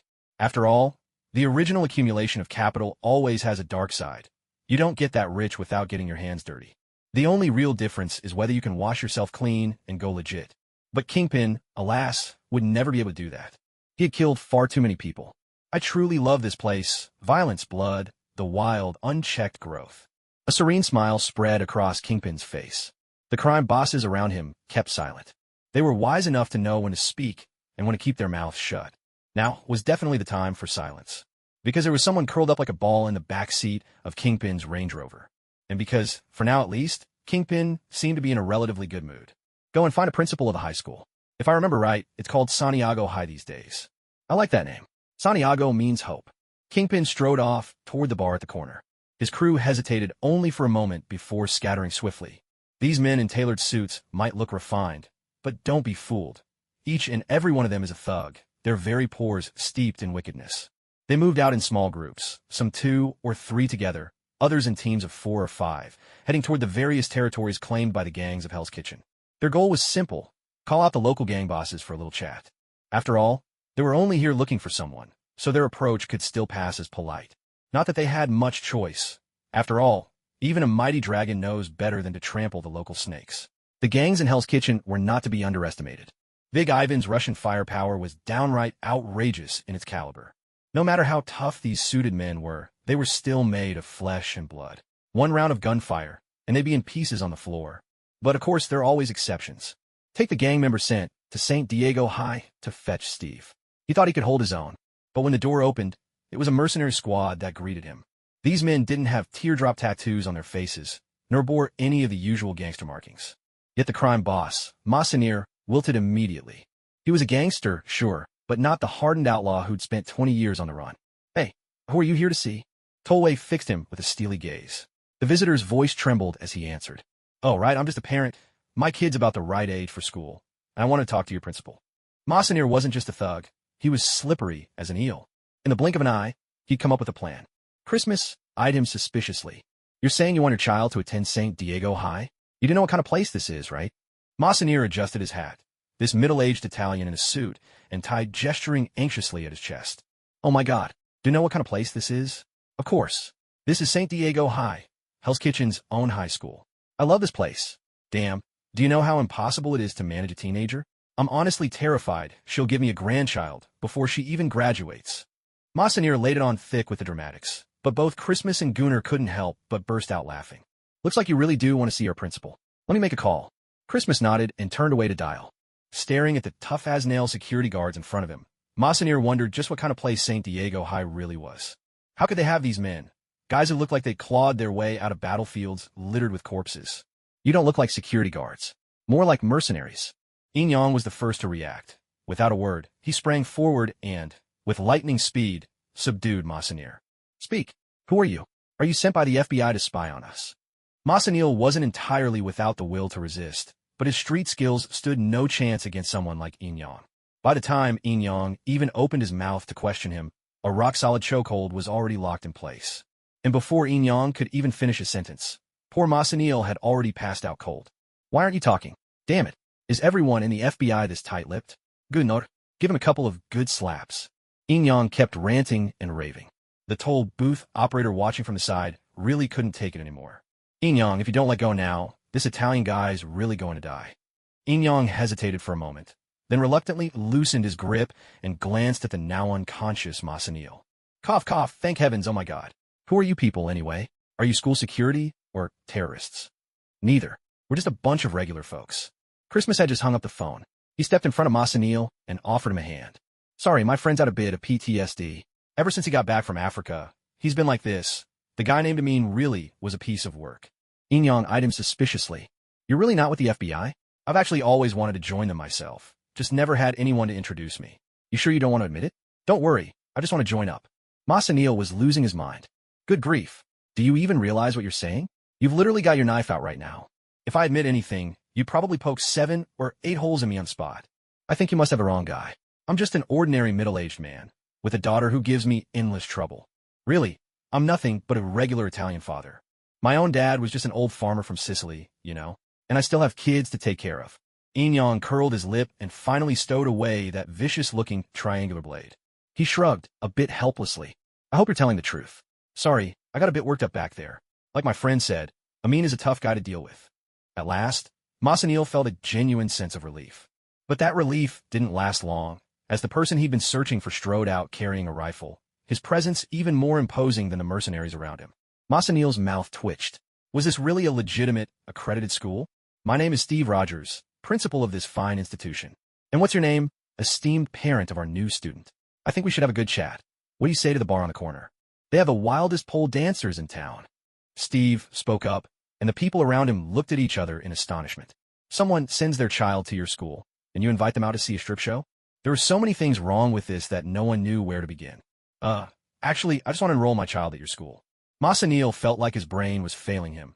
He couldn't understand why this man, who seemed to embody every vice, carried such an overwhelming presence. But instinctively, he knew it was best not to go against him. More importantly, Kingpin was waiting for them at the bar on the corner. All right, but please, let me treat you. Masaniel thought that if he didn't show some goodwill, this guy might just take his life later on, especially the Chinese man standing beside him. Good Lord, that man was still looking at him as if itching for a fight. What? What are you talking about? I never planned on paying myself anyway. What do they call it? Consultation fee. With that, Steve casually threw an arm over Masaniel's shoulder and led him with long strides toward the bar at the corner. He didn't even consider bringing any of the commandos along, and neither Yin Yang nor the others made any move to follow. Who were they kidding? This was Captain America. The real Captain America. What kind of threat could these gangsters, who couldn't even beat them, pose to him? There's no way a battle-hardened hero who fought in World War II would get taken out by a couple of street punks in his prime, right? That idea was just absurd, no matter how you looked at it. Inside the bar at the corner, Big Mike had cleared the place out and now stood alone behind the counter, searching awkwardly for a bottle. The solid wood bar was impressively wide, but compared to the man on the other side, it seemed almost too narrow. Not in length, but in width. The man could barely rest half his forearm on the bar. Mike, I think it's been almost 10 years since we last met. 12 years, Fisk. A full 12. The last time we saw each other was when we walked out of here together. Here, have a taste of your favorite, Shunfone whiskey. Big Mike found a bottle of crystal-clear whiskey and poured Kingpin a glass. Shunfone, I like that name. But you know I've spent my whole life turning the tables. Kingpin picked up the glass and took a sip. The front door swung open from outside. Despite the empty, uneasy atmosphere of the bar, the newcomer didn't care in the slightest. Huh. Who else could command such an entrance? So it's you. Steve looked a little surprised to see Kingpin, but quickly regained his composure, striding over and taking a seat beside him. Oh man, sitting like that must be torture. Why don't we move over to the sofa? I think you're about to ruin this bar counter, Steve teased, a grin on his face. Kim responded with a smile, while Steve continued chatting away. Big Mike, did you end up getting that Chinese liquor I told you about last time? Now that's some seriously strong stuff, top shelf. Trust me, once you've tried it, you'll never forget the taste. You've got some nerve calling that stuff liquor. You might as well light it on fire. How is it any different from rubbing alcohol? Steve just chuckled, saying nothing more. Instead, he picked up a glass and poured himself a hefty serving of the spirit he called baijiu. Have you ever been to China? Kim smiled, studying him. Steve nodded without the slightest hesitation. Of course I have. Santiago High is actually modeled after Chinese schools. Relax, we're a boarding school. Our management is pretty strict. The way you put it, I'm almost tempted to check it out myself. But that's not what I'm here to talk about. Let me ask you, are you the one calling the shots in Hell's Kitchen now? As soon as Kim finished speaking, the atmosphere in the bar subtly shifted. Big Mike paused in his busy work, swallowed nervously, and instinctively took a step back. I couldn't care less, honestly. This place is crawling with scum. As long as you don't bring trouble to the school or target my students, you could wipe out everyone here, and I wouldn't bat an eye. Steve took a long swig of the potent baijiu. Interestingly, even in this world, it was nicknamed Firewater. Heh, I thought you weren't the cold-hearted type. You're wrong. I'm not an indifferent person. But this is the way things work for people like you. Endless fighting for profit. Fix. I won't judge you for the path you've chosen. But think about it. Does your kid have to walk the same road as you? Should someone completely innocent be forced to spend his whole life fighting for scraps, just because of his father? Steve's challenge gave Kim pause. Suddenly, Kim's eyes filled with a complex mix of emotions. Struggle, pain, relief, and lingering fear all flickered across his face. At last, he drained his glass in one go. You just said your school is a true boarding school? Absolutely, my friend. By the way, do you have a child? Boy or girl? Steve asked without a hint of restraint. Kim smiled in response. A boy. His name is Richard. So, will I get to see him tomorrow? The day after tomorrow, actually. I need a day to find someone here. Steve shrugged. You should talk to someone else about this. I'm not the boss. At least not right now, as you well know. With those words, Steve got ready to stand up and leave. You're a strange one. I always thought you were all about fairness and justice. Kingpin couldn't help but speak up. Believe it or not, I actually put more faith in the Taoist idea of karma. In my eyes, whatever a person does, consequences will always come around. When someone wrecks your business in the name of justice and you come after them for revenge, that's karma. When your business causes deaths and you find yourself in constant danger, that's karma too. What if karma just never shows up? Kingpin wasn't one for pointless arguments. He simply found this side of Steve intriguing. Come on, I'm still alive, aren't I? Steve shot Kingpin a middle finger, pushed open the heavy door, and strode out without looking back. He really is an interesting guy. If it weren't for who I am, I think we could have been friends. Kingpin chuckled, turning to Big Mike as he spoke. Oh, get a rest, fixer. Aren't you thinking about retiring? You can't really plan to stay in this business till you die, can you? Boss, they're here. A black man with a close-cropped haircut leaned over respectfully, lowering his voice at Kingpin's side. Are they? Let them in. Kingpin nodded, then continued his conversation with Big Mike. Now, where was I? Right, pour everyone a drink, it's on me. Steve pushed open the main door, only to find nearly the whole of Hell's Kitchen gathered outside. Big Ivan and Levon Luke stood at the very front, both looking none too pleased. Well, what kind of wind blew the two of you over here? I thought rebels like you would have the guts to stand up to him yourselves. Steve's words dripped with sarcasm. Damn it, I told you these white guys can't be trusted. We should get an Asian principal next time. They don't discriminate against black or white. Levon Luke held tight to his bias, but Steve just smiled at him. You see, no matter how tough or mean someone might look on the outside, if they're a certain height, it's hard not to find it a little funny. Mother, he's making fun of me. I saw it. This sour face just keeps mocking me. Levon Luke exploded in a fit of rage, but before he could finish his tirade, Steve, quick as lightning, gave him a hearty backslap. Give it a rest, will you, mother? Sour face? Got anything else to say? Steve kept up his playful blows, even adding a rhythm as he spoke. You, a black bastard selling heroin. Expect me to respect you? You think you're worth it? I'm out there risking my life on the front lines, while you're in the back selling dope to the very people I'm trying to protect. And you still want my respect? Motherfucker, I've been wanting to beat you up for a long time now. Steve's rage only grew as he fought, and a few people nearby tried to hold him back. But it was only then that they realized just how much they had underestimated this white guy. He was incredibly strong. During this slap fest, even with 3 people clinging to one of his arms, it barely slowed him down. Let go. Damn it. I've never been insulted by a drug dealer in my life, let alone a black bastard like you. Levin Luke, trembling, raised his hand and flipped Steve the middle finger. The last time Steve saw a scene like this was in that old kung fu film, when the villain fought Stephen Chow. With a shout, Steve summoned explosive power, breaking through the 7 or 8 gangsters holding him back, leaping forward and landing another punch squarely on Levin Luke. Once he made sure the guy was out cold, Steve, panting heavily, ran his fingers through his hair. You all saw that, right?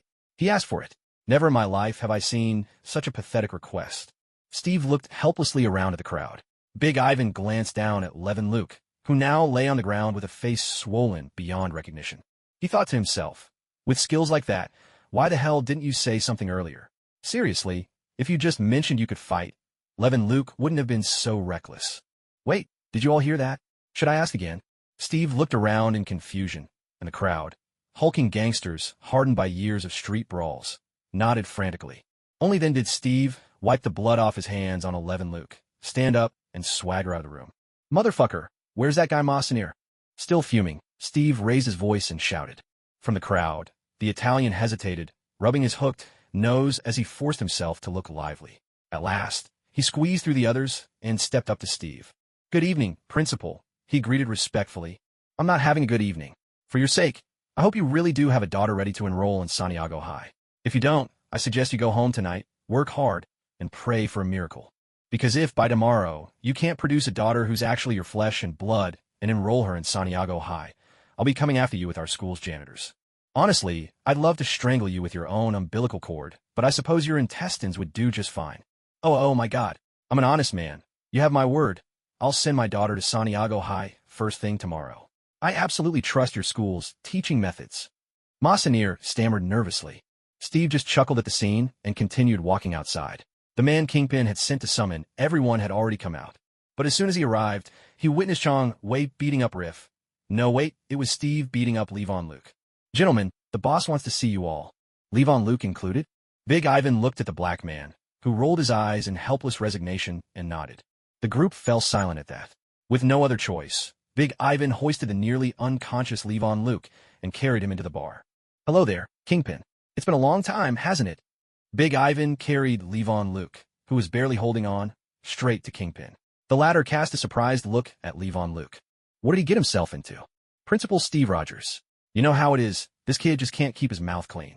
So well, I suppose I should commend his bravery. Kingpin raised his eyebrows at that, a fleeting look of admiration passing over his face. All right, Kingpin, why did you call us here? I need to find someone. A clown in a mask and skin-tight suit. I want you all to help me. Kingpin kept his head down, stirring the drink in front of him with a thin spoon. That's all. Big Ivan sounded surprised. He knew Kingpin. This madman of the underworld never did anything for just one reason. Guys like them, living the gangster life, were all dyed-in-the-wool opportunists. And Kingpin was a master among them. I also need to run a little drill.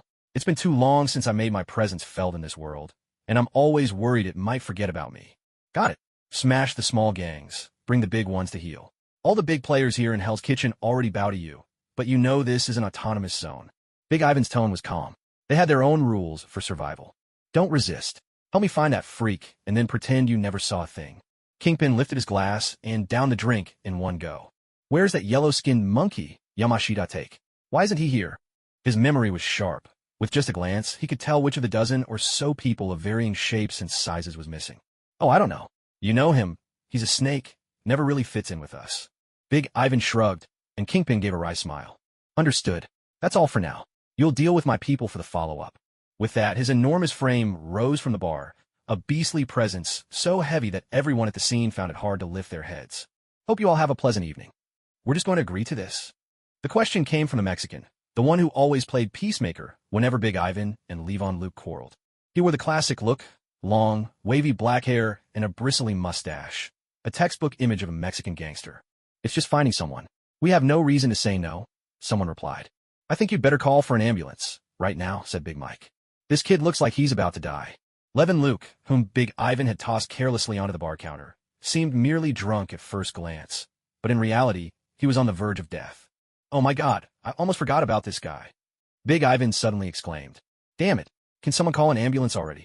The bar erupted into chaos. Judging by how slow they were moving, Levin Luke might have already missed his chance at surviving by the time help arrived.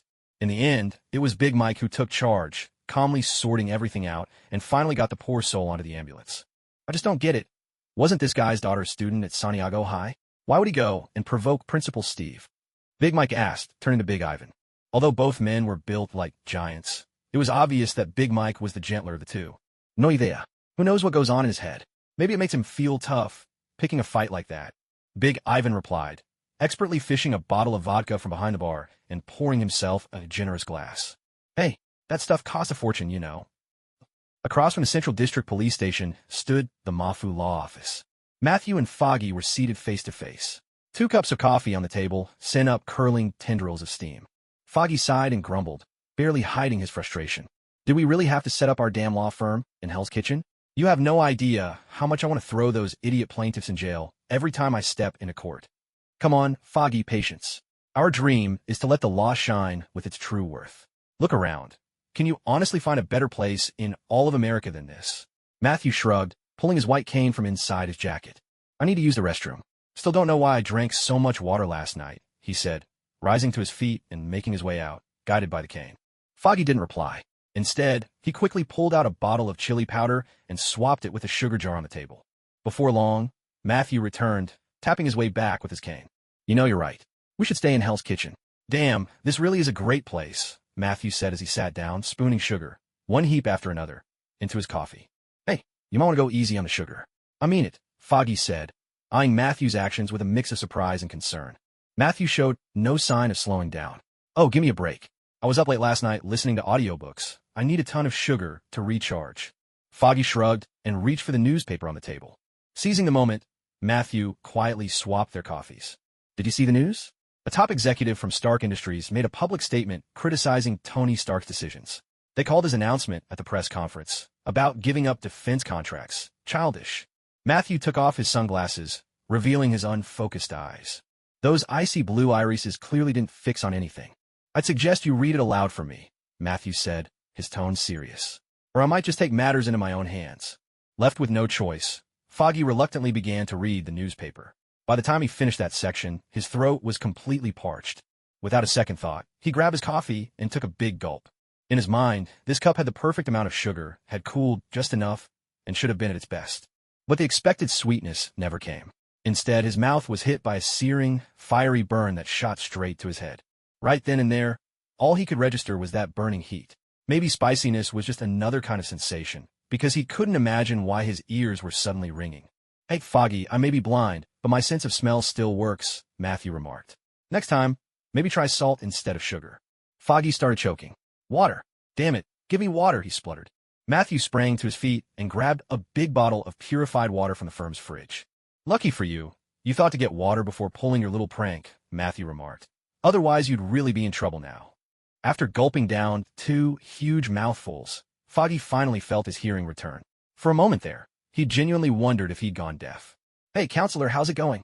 The man at the door was Mexican, with a mane of black wavy hair and a chest so broad it looked like it was carved from stone. Sorry, we don't take on cases that are guaranteed to lose. If I'm not mistaken, you're pretty infamous around here, Matthew said.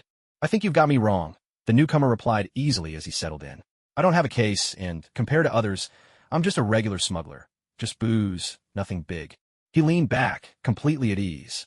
Name's Merkel. You can call me Old Mo. Well then, Mr. Merkel, Foggy said politely. Can you tell us why you've come here? You don't exactly look like you have a court date coming up. Oh, nothing much. We're just looking for a joker who likes running around at night in a mask, playing the hero. What? Someone like that actually showed up? Foggy exclaimed dramatically. Oh my God, is the Lord finally sending help? I think Mr. Merkel has come to the wrong people. The two of us are just ordinary lawyers. Foggy spends every night out carousing at bars. As for me, as you can see, I'm blind. I never go out after dark. As Matt spoke, he gave a little wave of the white cane in his hand, making no effort to hide his disability. All right, but if you do happen to see the guy I'm talking about, make sure you let us know. As for how, just grab any punk off the street, and they'll get the message to us. With that, Merkel stood up and walked out. There was a black Hummer parked on the street, with 2 gang members waiting inside. They worked for Kingpin, though there was a hint of bureaucratic detachment about them. Still, at the end of the day, they were mobsters. Kingpin had given them a clear order. find the man in the mask, or the ones responsible for the search would end up dead. So they were motivated, very motivated. Even so, none of them ever considered searching this law office. After all, even from inside the car, it was plain to see a chubby white lawyer who looked like the very image of a couch potato and a blind man gripping a cane. From their perspective, Matt was nothing more than an assistant Foggy had taken in out of a fleeting sense of charity.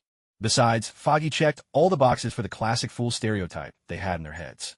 High intelligence, high morals, and zero street smarts. Assuming, of course, that the scams and hustles these Hell's Kitchen goons ran could even be called street smarts. Matt's face stayed perfectly calm, betraying not the slightest hint of alarm at being confronted by a handful of gangsters barging into his office. It was as if scenes like this had become routine for him. "Oh, Matt, how do you always look so calm? Is there some sort of trick? Every time I see those mob guys, my knees start shaking." Foggy wasn't joking. His knees really did feel weak. The truth was, he and Matt had grown up in entirely different worlds. Foggy came from a privileged, white-collar family. Matt, on the other hand, was born in the slums. In fact, back when he started college, his father had to throw rigged fights in underground boxing rings just to pay Matt's tuition. Damn it, law school tuition in America isn't cheap. I don't know, maybe it's because I can't see? Honestly, just listening to his voice, that man sounded pretty nice. Foggy thought to himself, if that guy, old Merkel, counts as nice, then I'm a shoo-in for Mr. Congeniality. A nice guy? What a joke. All right, I won't argue with you about that. So, what kind of case do you want to take today? I'm telling you, we need to land some big ones. That's the only way we'll make a name for ourselves as lawyers. Besides, it'll do a lot to bring some real law and order to Hell's Kitchen. Matthew forced a wry smile as he dealt with Fudge's endless chatter. He might look like your typical clueless white guy, but in truth, the kid was fiercely ambitious. Give him time, and he'd definitely become a formidable figure. Unfortunately, that time hadn't come yet. "Hello, this is Santiago High School." "What? You're already at the school gate?" "All right, I'll be right down." Steve hung up the phone and swung his legs down from the desk, springing to his feet with a sharp movement. To be honest, he'd already planned to track down this guy, named Masanier. There were 3 things in life he hated most: being lied to by a man, being lied to by a woman, and being lied to by an animal. In short, his detestation for deception was truly off the charts. "All right, my little princess, this school is a good place. I've done my homework. The literature teacher here is quite renowned. Stick with him and learn all you can about writing. The principal should be back soon, don't worry. Your dad has a good relationship with him." Masanier crouched down and spoke gently to the little girl before him. She was only 12, still quite young. But in America, where everything moves at breakneck speed, unpredictable things can happen even at 12. Especially since he was mixed up in the underworld, surrounded by all sorts of unsavory types. He didn't want his literature-loving daughter tainted by any of it. So, even if Steve hadn't threatened him yesterday, it was only a matter of time before he sent his daughter here. "Hey man, is this your daughter?" Honestly, she doesn't look too happy. The guard on duty, Inyong, raised his hand in greeting, flashing a cheerful smile. But to Masanier, that smile felt suffocating. "Sorry, sir. My daughter's just not used to the new environment yet. She's the best, though. I get it. Here, these are our school rules. Memorize them. And as long as you follow the rules, the principal and all of us will have your back." Masanier's face fell as he stared at the school rulebook, which was as thick as a dictionary. "You sure this isn't a setup? Relax, I'll mess with you. But I'd never mess with your kid. I'm not that tasteless. For heaven's sake, that's the high school rulebook. Your daughter's obviously in middle school. What if you scare her with that brick?" As Steve spoke, he reached under the security desk and pulled out an even thicker tome, the comprehensive lexicon, and solemnly handed it to Masanier. "Sorry, that was our mistake. This is the rulebook your daughter actually needs to memorize. Oh, by the way, what's her name?" "Sophia," he replied. Steve lifted his head, slightly, and let out a grunt from his nose. It was such a typical Italian name, conjuring the image of a fair-skinned girl with a mop of red, curly hair, dressed in linen. "All right, dear parent, Inyong will take you to settle the tuition payment in full. Don't worry, our fees may be steep, but I pay my taxes on every cent." As Steve spoke, he guided Sophia, whose head barely reached his chest, toward the middle school section. To be honest, the campus layout at Santiago Middle School was still far from perfect, but there was nothing he could do for now. Only during the upcoming summer break would they be able to overhaul everything at once. After all, in Steve's mind, no matter how tough or poor things got, these little rascals were not going to skip out on school and have it easy. With that thought, Steve found an extra spring in his step. Today was shaping up to be another good day. In the finance office, Masanier stared at the receipt before him, the words $100,000, making his face flush with embarrassment. If it weren't for the fact that every member of the Suicide Squad was present, he would have loved to drag that chubby black lady who wrote up the receipt over and demand to know what on earth made this community school worth $100,000 a year. But unfortunately, the entire squad was eyeing him like hawks. Even that black guy, named Caesar, was standing there cradling a 6-barrel machine gun. Frankly, he thought paying tuition shouldn't be such a dramatic affair. After all, they were all businessmen, and this sort of tension was just bad for relations. So, when he signed the check, he was quick and decisive, worried any hesitation might prompt that damn black guy to start firing up his weapon. "Welcome, Mr. Masanier," Barney said smoothly. "I think you might be interested in joining the Santiago Middle School Parents Association." Barney expertly registered an account for Masanier and added him to the group chat. It was a method Steve had learned in his previous life. When in doubt, set up a parent group chat. Though he'd never be so heavy-handed, given that it was a boarding school, keeping parents promptly informed about their kids seemed only reasonable. At least, that's how Steve saw it. "Here's our principal's phone number. You can go see your daughter now." "Oh, and by the way, the principal asked us to tell you, welcome to Santiago Middle School." A few tough-looking mercenaries bowed in unison, almost making Masanier jump out of his skin. Seriously, he might be a mob boss, but even he had never seen a spectacle quite like this. Thank you," he stammered, a little flustered, almost surprised by the courtesy, especially since he'd spent his own youth on the streets of Chicago, gun in hand. After handing Sophia off to Henry, Steve left everything else in the other's hands. These days, he and Henry split the work cleanly. Steve took charge of the high school troublemakers, while Henry was responsible for the middle school ones. After all, compared to the others, these high school kids have all grown up, so he finds it much easier to handle them when things get physical. But what happened with Morse O'Neill today was just a minor episode. The ever-independent Wade had already sent them the intel 3 days ago. Not only did it include a portrait of Ajax, but also a detailed account of his quirks and personal weaknesses. The Expendables didn't let Steve down, either. They quickly came up with a professional action plan. And today was the day to put that plan into motion, because Wade had already driven Ajax to New York. Steve had also used his connections through Tony to reach out to the target and arrange to meet today. That's why he'd gone out of his way to order a custom-tailored suit. After all, Alexei was someone who rubbed shoulders with society's elite all year round, and a slippery target like him could spot the tiniest slip. Fortunately, with Steve personally taking the lead, the margin for error on this mission was going to be much higher. "Boss, we're all set." Barney walked out with the suit in hand, while Gunnar had already changed into his. According to the plan, he and Gunnar would both pose as Steve's bodyguards. And the only thing Steve needed to do was make sure he didn't look more intimidating than the two of them. "You two look a bit too much like mob muscle." "Don't worry, I'm not nearly as menacing as you think," he joked as he changed into the suit. The hastily tailored suit fit him surprisingly well, especially since Steve skipped the tie and left 2 shirt buttons undone, giving him a laid-back air.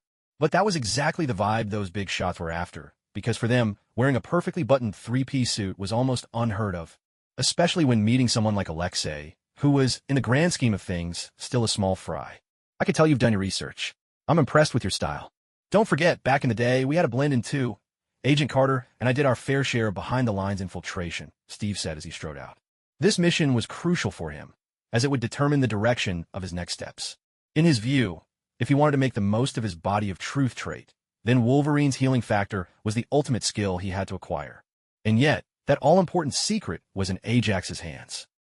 A black SUV pulled out from San Diego High School. Even though Hell's Kitchen was shrouded in a tense, heavy atmosphere, no one dared block the school's vehicle. None of these gang leaders were fools. They could all tell that Kingpin treated San Diego High School very differently. In particular, the attitude toward the principal of this school could almost be described as reverent. What's more, this principal apparently knows how to handle himself in a fight. "I have a feeling today's going to be a great day. We're in for a big haul," Steve said with an easy smile, lounging in the back of the SUV. Ajax, that bastard, could be handed over to Wade directly. Those two are mortal enemies. As for himself, he figured he'd have to go head-to-head with the Angel of Dust. He didn't think he'd lose. Come on, his strength was 6 times that of a normal human. What sort of creature was that, anyway? It wasn't that Steve was bragging. Honestly, he didn't give the Angel of Dust much thought at all. Soon, the convoy arrived at a deserted dock, right on schedule, as arranged with Ajax. But this wasn't just any old dock. Once upon a time, it had handled shipbuilding and repairs. Under the protection of Barney and Gunnar, Steve stepped out of the car. He wore sunglasses, a light gray suit, and a crisp white shirt. The deliberately unfastened buttons revealed the sculpted contours of his chest. At that moment, A trademark American wise guy grin spread across his face as he strode boldly into the depths of the dock, completely unfazed by any lurking danger. It fit his persona perfectly, a real estate mogul with a gangster's past. "Oh, my friend, I can hardly wait to see my little beauties." As we agreed, the price is $3 million apiece. I think that's more than fair, but you know me, I need 4 of them. Steve smiled, fixing his gaze on the man across from him. The other did not reply, but watched Steve with sharp, hawk-like eyes, lips curled in a faint, unreadable smile.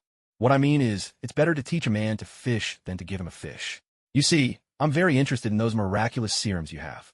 At last, Ajax allowed himself a smile. To be honest, with his gaunt face, he looked better not smiling. At least, that's how Steve saw it. "What kind do you want? You know, nobody gets out of their past unscathed. I put mine behind me, but there are plenty who haven't. So I need something that'll keep me alive when it counts most." Steve hadn't finished when Ajax turned and called out, "Bring him a number 3. Moments later, the enormous figure of the Angel of Dust appeared from the back of the warehouse, carrying a tightly sealed case that looked impressively secure. Seeing this, Steve raised his hand. Barney and Gunnar each lifted a suitcase and set them down on the table. $12 million. A fair price. Want to count it on the spot. Steve's eyes locked on his counterpart, who nodded and opened his suitcase. Inside, stacks of fresh, green bills gleamed invitingly. There's no need to worry about this money, since Tony withdrew it straight from the Stark Industries accounts. So, do we have a deal? Steve reached out and shook hands with the man, then turned to leave without another word. But just as he turned, a bullet shrieked past Steve's ear, slicing through the air. It was aimed straight at Ajax's forehead. Ajax's reflexes were extraordinary. He jerked his head aside at lightning speed, dodging the bullet by a hair's breadth. His neural response was clearly far beyond that of ordinary humans. The very next moment, a flash of red leaped down from the top of a shipping container, twin steel blades spinning with deadly precision. It was as if a god of slaughter had descended upon them. Without hesitation, Steve reached into the crate behind Barney and grabbed his own gear. He charged toward Dust Angel, who was still reeling from the sudden attack. Even though Steve always considered himself incredibly strong, he found himself evenly matched with Dust Angel. This unexpected parody took Steve by surprise, but only a little. "Well, handsome, you're pretty strong, aren't you?" Dust Angel said with a delighted glint in her eye, grinning as she raised her warhammer high, ready to bring it crashing down on her opponent's head. "Come on, who wouldn't use a hammer if they had one? You'd be a fool not to." Dust Angel had no idea why Steve suddenly pulled out a warhammer. She couldn't imagine what use such a mundane weapon could possibly have against her. But Steve was about to shatter her assumptions. With a single swing, the warhammer struck Dust Angel's forearm, making it creak under the tremendous force. It was not a good sign, at least not from her perspective. In that instant, she realized that this flashy white guy was no ordinary gangster. No mere mortal could possess such overwhelming strength. "Ooh, what are you?" she demanded. "Steve Rogers," he replied, charging at her once again. His hammer, though a rough-and-ready version, was one of the most formidable artifacts crafted on Earth. It was certainly not something Dust Angel could withstand barehanded. "What's your objective?" she pressed. This time, Steve didn't answer. He simply advanced, warhammer in hand, forcing her steadily backward, the air between them thick with the scent of danger and death. Wade let out a wild yell as he hurtled down from above, catching Ajax off guard despite his quick reflexes. Wade's twin blades sliced a deep gash across Ajax's back. An ordinary man would have been incapacitated by the pain, if not killed outright, but Ajax didn't even flinch. He just kept running, moving at a blistering pace. "Oh, what's this now? Did I just get bitten by the trash I tossed out?" Ajax stood before Wade and took 2 spike-headed axes down from the wall nearby. These were single-handed axes fitted with armor-piercing spikes, looking somewhat like fire axes, except their blades were broader and the edge even more formidable. 2 against 2. Fair enough, right? But what I really don't get is, why are you so hell-bent on chasing me down? Sure, you lost your handsome face, but you're alive now. That damn cancer can't kill you anymore. What more do you want? Wasn't your wish just to survive in the first place? We made it happen. Or did you think you could get a second chance at life without paying any price at all? Ajax's challenge caught Wade off guard for a moment. Talkative villains usually aren't well-liked, but the problem was Ajax was actually speaking the truth. Wade's original wish was simply to live. Now he had, and the loss of his looks could well be seen as the price he paid for survival. No one gets something for nothing. No, damn it, you sour jerk, don't act like you know. I'm not coming for you because of what you did to me, but for my fellow patient. That old white guy who just wanted to make it home. You scum. You lied to him. He died waiting for a chance to go home. Wade roared and charged forward, his twin blades flashing in a dazzling, relentless cascade like a silver flood, leaving no room for escape. Ajax met him head-on without the slightest hint of fear, his two axes spinning just as swiftly in his hands. If Wade's blades moved with a certain wild grace that defied logic, then Ajax's axes were simply fast, blindingly, thunderously fast. It was an astonishing sight. After all, axes are heavy weapons, and matching the speed of twin swords with them is a feat few could pull off. I've always wondered, now that you look like this, do you ever rub yourself raw when you take care of business? Ajax grinned, trying to rattle Wade. But who was Wade? After all, this guy had never lost a trash-talking contest in his life. Oh yeah, it's miserable, no doubt. But I heard you can't feel pain, or anything else for that matter. So when you take care of yourself, do you even get any pleasure out of it? Oh, wait, I think I get it now. Wade suddenly swung his sword wide, knocking the axes aside, then flipped backward in a somersault, clutching his stomach and pointing his blade at Ajax with a triumphant shout. Oh, I get it. You can't even get it up. Wade's laughter was so loud it drowned out the gunfire. The Expendables, busy mopping up the last of the henchmen, all paused in confusion, having no idea what lunacy Wade was spouting now. What's with him? Barney frowned and turned to ask Christmas. Christmas gave a subtle tap to his own head and replied, quietly, his mental state's always been a bit shaky, you know that. Is that so? What a shame. I was thinking about inviting him to join the Expendables. Barney's words carried a hint of regret, which made Christmas knit his brows. The last thing he wanted was to have to trust his back to a lunatic on the battlefield. Hurry up and clear the field for them. Barney gave the order, and suddenly, the Expendables ramped up their killing efficiency to a whole new level. After all, their boss was Captain America. As long as they didn't break out anything above standard weaponry, they were confident no one would have any complaints. Soon enough, the remaining cannon fodder was swiftly dealt with by the team. Gunner inhaled deeply, savoring the lingering scent of gunpowder in the air. Boss, you were right. Following a big guy, I won't ever get bored. It's exhilarating, I mean it. Barney shrugged, responding with a casual indifference. Yeah, who knows, we might even end up saving the world next. Meanwhile, Steve's fight had wrapped up quickly. Mercy had never been his strong suit. Since the Angel of Dust had chosen to stand against him, the only thing Steve cared about was finishing her off as fast as possible. Any consequences or trouble that might come later were concerns for another time. So Steve held nothing back. Every strike was full force. Each blow landed like a hammer, sending her reeling. Even with her superhuman physique, she soon couldn't withstand Steve's relentless power. Finally, Steve seized an opening and slammed his hammer right into her chest. She coughed up blood and collapsed, sprawled on the ground, her fate uncertain. Steve felt no pity, not even a flicker. He walked over, coolly finished the job with a blow to her head. He didn't use his full strength this time, but it was more than enough to ensure the Angel of Dust wouldn't be getting out of bed for years. On Wade's side, his fight with Ajax was also drawing to a close, a fact that was obvious to anyone watching. The two were roughly evenly matched in strength. So why was Ajax losing ground? Simple. He saw Steve approaching, hammer in hand. In a situation like this, anyone with half a brain would be looking for a way out. But by now, Wade had gone full mad dog. He seized on every weakness Ajax showed, pushing his advantage relentlessly. In no time, he ran Ajax through the shoulder, pinning him hard to the ground. Looks like you two are done here.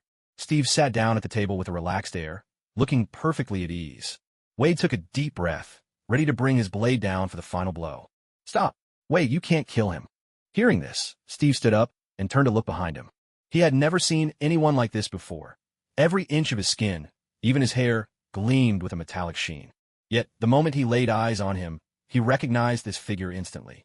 Without hesitation, he stepped forward and stood right in front of him. Hey, big guy, you got the wrong person. I'm the one in charge here. Hearing this, Colossus lowered his head and glanced at Steve, who was speaking. The man's handsome face wore a gentle smile, giving him the appearance of someone not particularly dangerous. So Colossus had no intention of paying much attention to this white guy. Unfortunately, in this world, you can't always judge someone by their appearance. Because this is a chaotic world. An incredibly chaotic world. And clearly, Colossus hadn't realized that. So, when Steve charged forward with his shield raised, Colossus didn't take it seriously at all. The result, he was sent flying backward by the tremendous force. I thought I made it clear. I'm the one in charge here.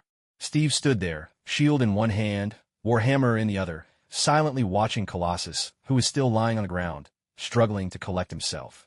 Wade, take care of him. At Steve's command, Wade turned his head, but Ajax, who had been pinned to the wall, was nowhere to be seen. His swords had vanished too. Oh, for crying out loud. Damn it. He roared in frustration and dashed out after him. The members of the Expendables had already noticed Ajax's escape, and, without needing orders, scattered to harass him and block his path. The battle erupted once more. Colossus pushed himself up from the ground, looking at Steve as he shook his head to clear it. Sir, I hope you understand. This is a society governed by law. We cannot, and should not, take justice into our own hands. Unrestrained vengeance will only lead to utter chaos. I hope you realize that. I understand, Steve replied, settling into a fighting stance. But I don't believe what I'm doing to him is without limits. That man deserves to die. Even you have to admit, there's some evil that simply can't be redeemed. Colossus looked at him, headache building, and asked helplessly, Who are you? I don't recall ever seeing you around New York. Steve Rogers, principal of Santiago High School. You can call me Principal Rogers. All right, Principal Rogers, let me through. Before things get any worse, or else. Before he could finish, Steve charged at him again. Colossus fell silent, bracing himself and gathering his strength, aiming a heavy punch at Steve's shield. But the blow didn't stop Steve's advance. With a subtle twist, Steve absorbed most of the force through his shield, then crashed his shoulder into Colossus's chest. At the same time, Steve swung his warhammer in a wide arc, landing it squarely on Colossus's shoulder. If this guy were anything more than a friend with conflicting ideals, Steve would have aimed that hammer at his head instead of his shoulder. But the other man didn't seem to care, swinging his fist straight for Steve's ribs. To him, that ancient-looking hammer couldn't possibly do him any harm. Unfortunately, he had underestimated both Steve's strength and his hammer. Before Thor's Mjolnir ever touched down on Earth, Steve's hammer had held the undisputed title of the planet's mightiest. So even though Colossus had used his powers to transform every part of his body into a special steel, Steve's blow still left his shoulder warped and dented. His metallic eyes widened in shock, and Steve, not missing a beat, landed a punch right in his chest. It nearly knocked the wind out of him. Hey, big guy, are we still going to keep this up? I mean, you can't beat me anyway. Why not just lie down and take it easy? Cough, cough. You're on the wrong path. Wrong? My path is wrong.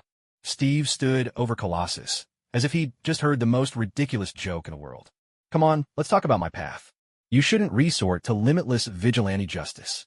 You have no idea how much chaos that could cause. Do you really think the law holds up when faced with overwhelming personal power? Steve laughed, a delighted, genuine laugh. I've heard about you mutants. Seems your powers can be suppressed. Someone even invented those power-dampening collars. But have you ever thought about this? One day, yes, one day, someone will come along whose power is so immense, it threatens the entire planet. What then? Put them on trial? Give them a fair and just ending under our laws? No, we'll have to take them down, because there's no way we can live on the same planet as a monster like that. Law is just a mask for the ruling class to claim fairness and justice over those they rule. As Steve finished speaking, Wade came skipping out from behind a shipping container, whistling a cheerful tune. When he saw Colossus, he put on a look of mock surprise, covering his mouth theatrically. Well, if it isn't the esteemed Mr. Colossus.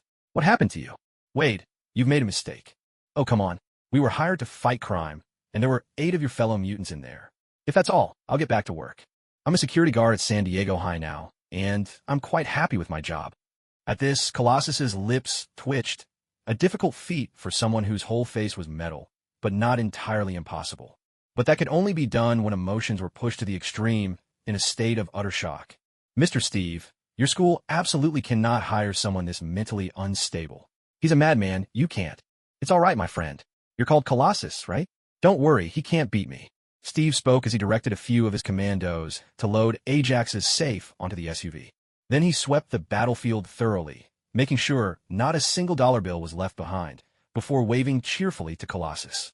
Until next time, I hope you can hold fast to your sense of fairness and justice. To be honest, the American people need you. With those words, Steve hopped into the SUV, and his squad roared off in haste. Colossus was left alone, standing there in a daze. It was a long while before he noticed the fallen dust angel lying on the ground, fate uncertain. Oh heavens, I hope she's all right. Steve had had a marvelous day. There was a new student at the school, and he'd gotten his hands on a superpower serum. Strictly speaking, it should be called the super healing factor. After injection, there was a chance to acquire Wolverine's abilities. Steve wasn't picky about that. So long as there was a chance, it was good enough. Worst case, he could always nab Wolverine himself. After all, he'd already established himself in the Marvel Universe. Getting hold of a super healing factor was hardly an impossible task. Oh boss, I love you to death. You know, that big white oaf has ruined my plans so many times now. I honestly don't know what's going on inside these guys' heads. The ideas these old aristocrats cling to are just a headache. Wade rambled on, but Steve made no comment. The ex-academy that Colossus represented truly was a troublesome bunch. These superpowered individuals, with their overwhelming sense of morality and responsibility and their urgent desire to take charge of the world, gave Steve a real headache. Because they genuinely had the power to change the world. And that was dangerous. In Steve's eyes, changing the world on a whim was not a good thing. After all, the world is a vast, interconnected whole. Once it charges off in one direction, even if you slam on the brakes, inertia might still tear it apart. Hell's Kitchen, a bar on the corner. Big Mike, as always, was playing the role of bartender. In a black bar, though, it was rare to have someone formally tending the bar. That just wasn't their style.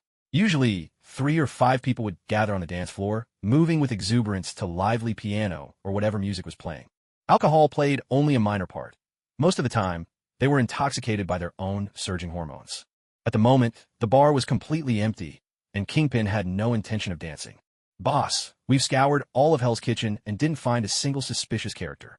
Maybe he's already moved his base, I think. No, Filtilo, you shouldn't be thinking.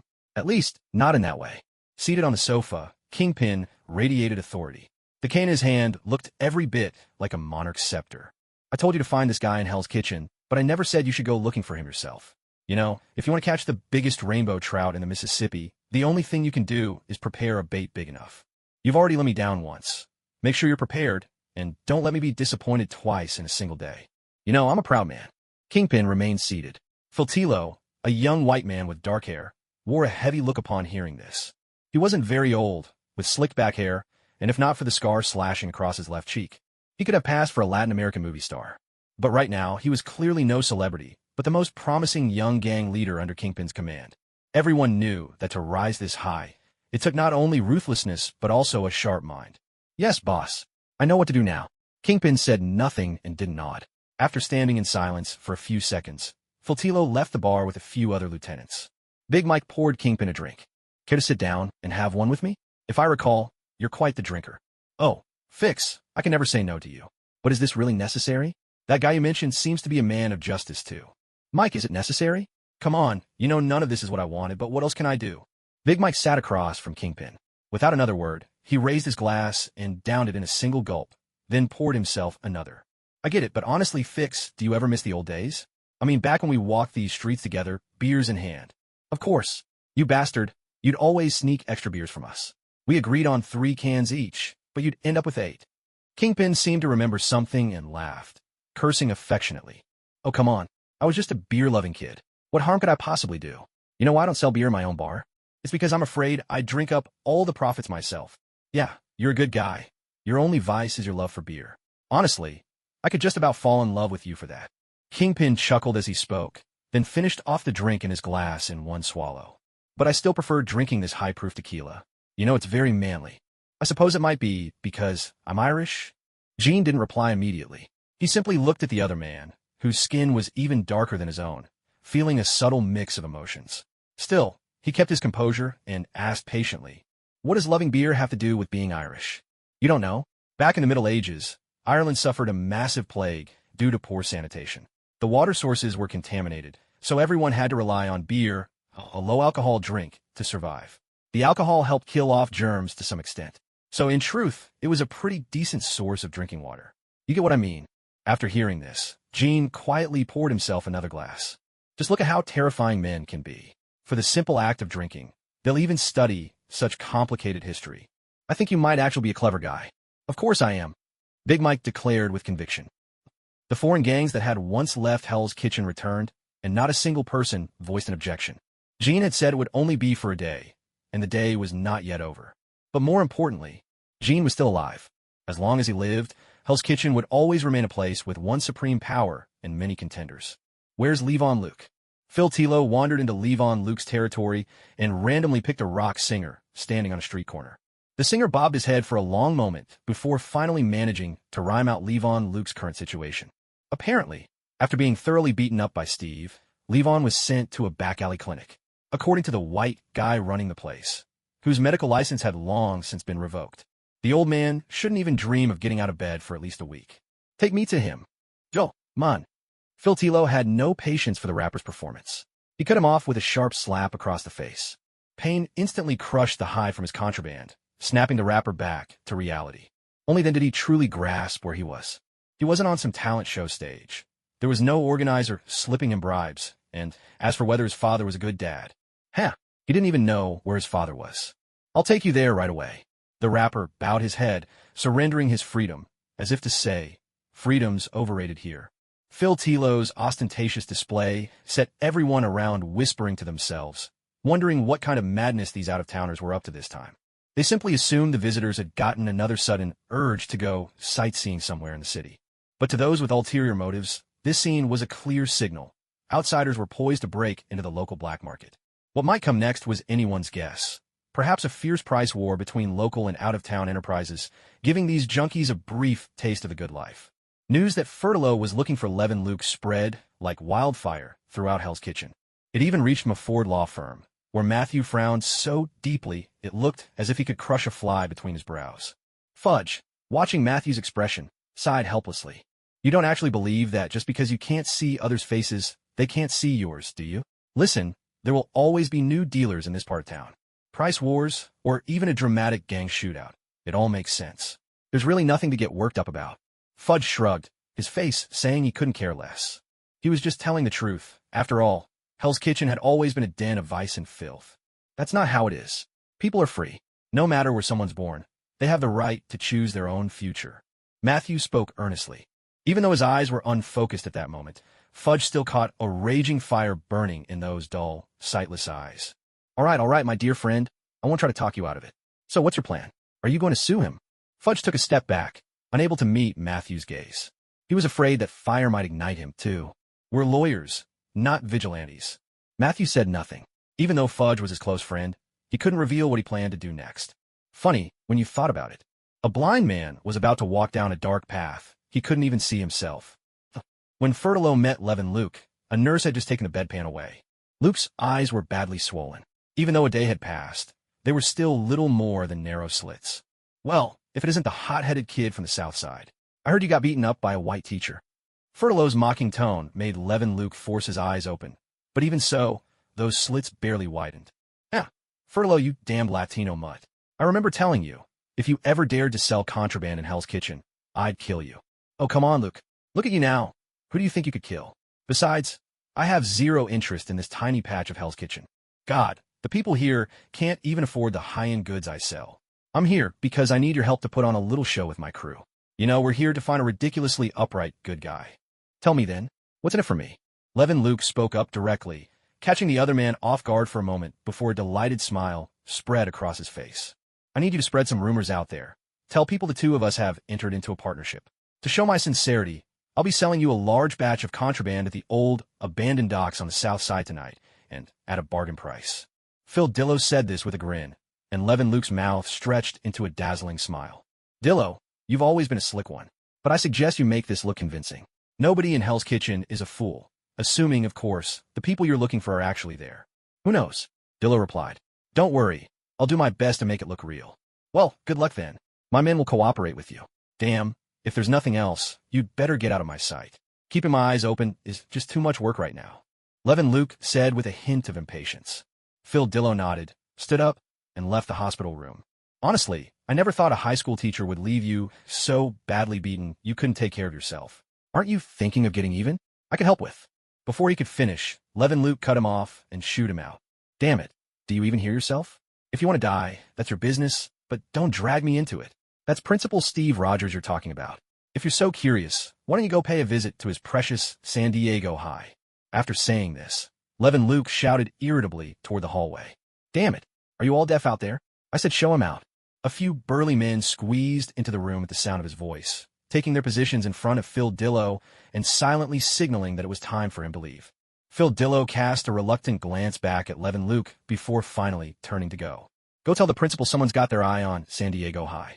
Levin Luke lay in bed for a good while, only speaking again with difficulty once he was certain Phil Dillo had gone far enough away. But boss, that white guy didn't show you any respect, and he beat you up this badly.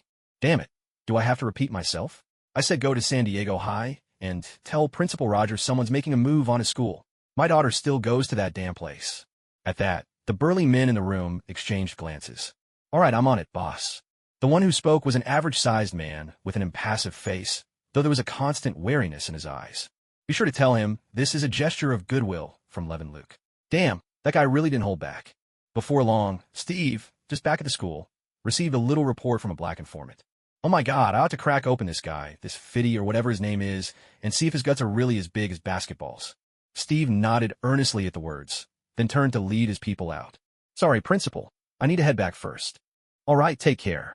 After saying this, Steve glanced back at the few men behind him, who were eyeing the situation with predatory anticipation. Gunnar, in particular, wore an especially excited grin. I knew working with you would be a thrill. Steve waved him off. Enough. We'll talk about this tomorrow. He had no intention of causing trouble right away. Since today, he planned to fuse the super healing gene. Even if that guy named Filtilo showed up and shouted in his face, it wouldn't bother him. But he had clearly underestimated his students. After school, Carl and Wayne ran into the black man who had just left the school gates. By all rights, they weren't supposed to leave campus themselves.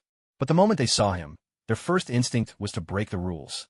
They recognized him at once, a notorious dealer in contraband. Without hesitation, the two of them slipped out, crept up behind him, and dragged him into a back alley after knocking him out from behind. Damn it! Tell me why you're hanging around the school.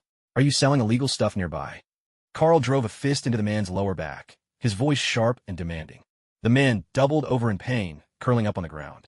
Wayne's face was etched with fury, his glare fixed on the man, as if the slightest wrong answer would mean the end for him. Damn it, I'm only here to see your principal. Mother, you think you've got the right to see our principal? You don't even have a kid at this school. Out with it. What are you really here for? Carl pummeled his kidneys again and again, and the small-built man howled and writhed like a fish out of water. Damn, are you two out of your minds? I already told you. The only reason I came here was to see your principal. That's it. Wayne, I've tried. He just won't tell the truth. Wayne nodded, both eyebrows arching at once. His mouth pulled down at the corners, his whole demeanor calm, yet brimming with anger. Some athletes have little rituals before they exert themselves, maybe a bounce or two, or rolling their shoulders out as far as they'll go. All signals they're about to unleash their strength. For Wayne, it was the firm set of his lips and the downturn of his mouth. Clear signs he was ready to go all out. This kind of thing had happened more than once before. But ever since Steve arrived at the school and offered him better options, he'd chosen the gentler approach. Now, though, it was clear that force would have to return. So Wayne aimed a soccer kick straight at the man's head. To be honest, he had quite a knack for street fighting. With that single kick, Wayne knocked Little Black out cold. But Wayne wasn't about to let him off that easily. He crouched down and firmly pressed on the man's philtrum with focused intent. This was a trick he'd learned from Steve, who said it could help bring someone out of unconsciousness.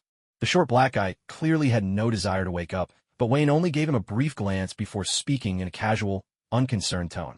My teacher once told me that knocking someone out and killing them aren't all that different. Just use enough force and then leave the rest to luck. I didn't use my full strength just now. Wayne spoke with a calmness that made him seem the picture of civility compared to Carl. He wasn't agitated, nor was he angry. He didn't even utter a single curse word. But to the short black guy, these words struck like thunder out of a clear sky. Seriously? In Carl's hands, at worst I'd get a beating. But now that I'm dealing with you, suddenly my life's at risk? Hey, listen, I wasn't trying to hide anything from you. It's just that things aren't how you think. Someone's planning a big drug deal down at the Southern Docks. This isn't something you can handle, and it's not something you should get involved in. He didn't tell the whole truth. He spun a lie made entirely out of facts. He left out the sting operation, knowing that explaining it would be pointless. Wayne nodded and continued his questioning. Why did you want to tell the principal? Wayne stood over him and asked his question. Our boss wanted to check with the principal to see where he stands. So, the principal agreed. Carl looked at the black guy with disbelief. The latter nodded silently and said nothing more. Wayne didn't say another word. Instead, he waved at the man, signaling him to hurry up and leave. Carl shot Wayne a puzzled look, but Wayne waited until the man had completely disappeared before finally speaking. Why do you think we were able to see him? Carl was caught off guard by the question, but excitement soon lit up his face. You mean he did it on purpose? We're being tested by Captain America? Like Robin and Batman. Wayne didn't respond, but Carl was already nearly beside himself with this theory. We could be superheroes too. We haven't passed the test yet, Wayne reminded him, dampening his enthusiasm just in time. So what next? We go undercover, sabotage the deal. We'll need a plan. After speaking, Wayne glanced at Carl. Carl nodded, and together they turned and headed back toward the school, as if nothing had happened at all. Meanwhile, Steve had returned to his office and opened that briefcase. Inside the syringe was a clear liquid, utterly unremarkable in appearance. Steve frowned, hesitating, still feeling uneasy about the situation. He decided to call Tony. On the other end, the ceaseless grind and clatter of metalwork filled the background. Steve couldn't help but frown at the noise. Hey, can't you pause your damn research for a second? I'm about to lose what's left of my hearing to all that racket. I think your hearing loss is just old age catching up with you. Maybe you should try a Stark Industries hearing aid? Anyway, you didn't call just to enjoy the noise, did you, old man? Hey, I think you could use a lesson or two from Captain America. The biochemistry expert is already on his way. He's on my payroll. I was worried you'd just go off and do something reckless, but it seems you're not quite the dictator I thought. At least you called me first. Hearing this, a smile crept onto Steve's face. My dear Tony Stark, the gear you've provided is fantastic. I use it today to take down 2 mutants out there. I'm hoping you can come up with a name for my hammer. And please, not something like Jarvis. Huh, is that even a thing? Tony reluctantly set aside his work, silencing the clamor of metal. He picked up the phone, his face full of exasperation. I remember your security guys once said that no enemy could bear the humiliation of being defeated by a mantis shrimp. So how about calling it mantis shrimp? Steve's expression grew more and more interesting at that suggestion. Maybe something strong and mysterious, don't you think? Mantis shrimp. Tony repeated, deadpan. Gritting his teeth, Steve finally agreed.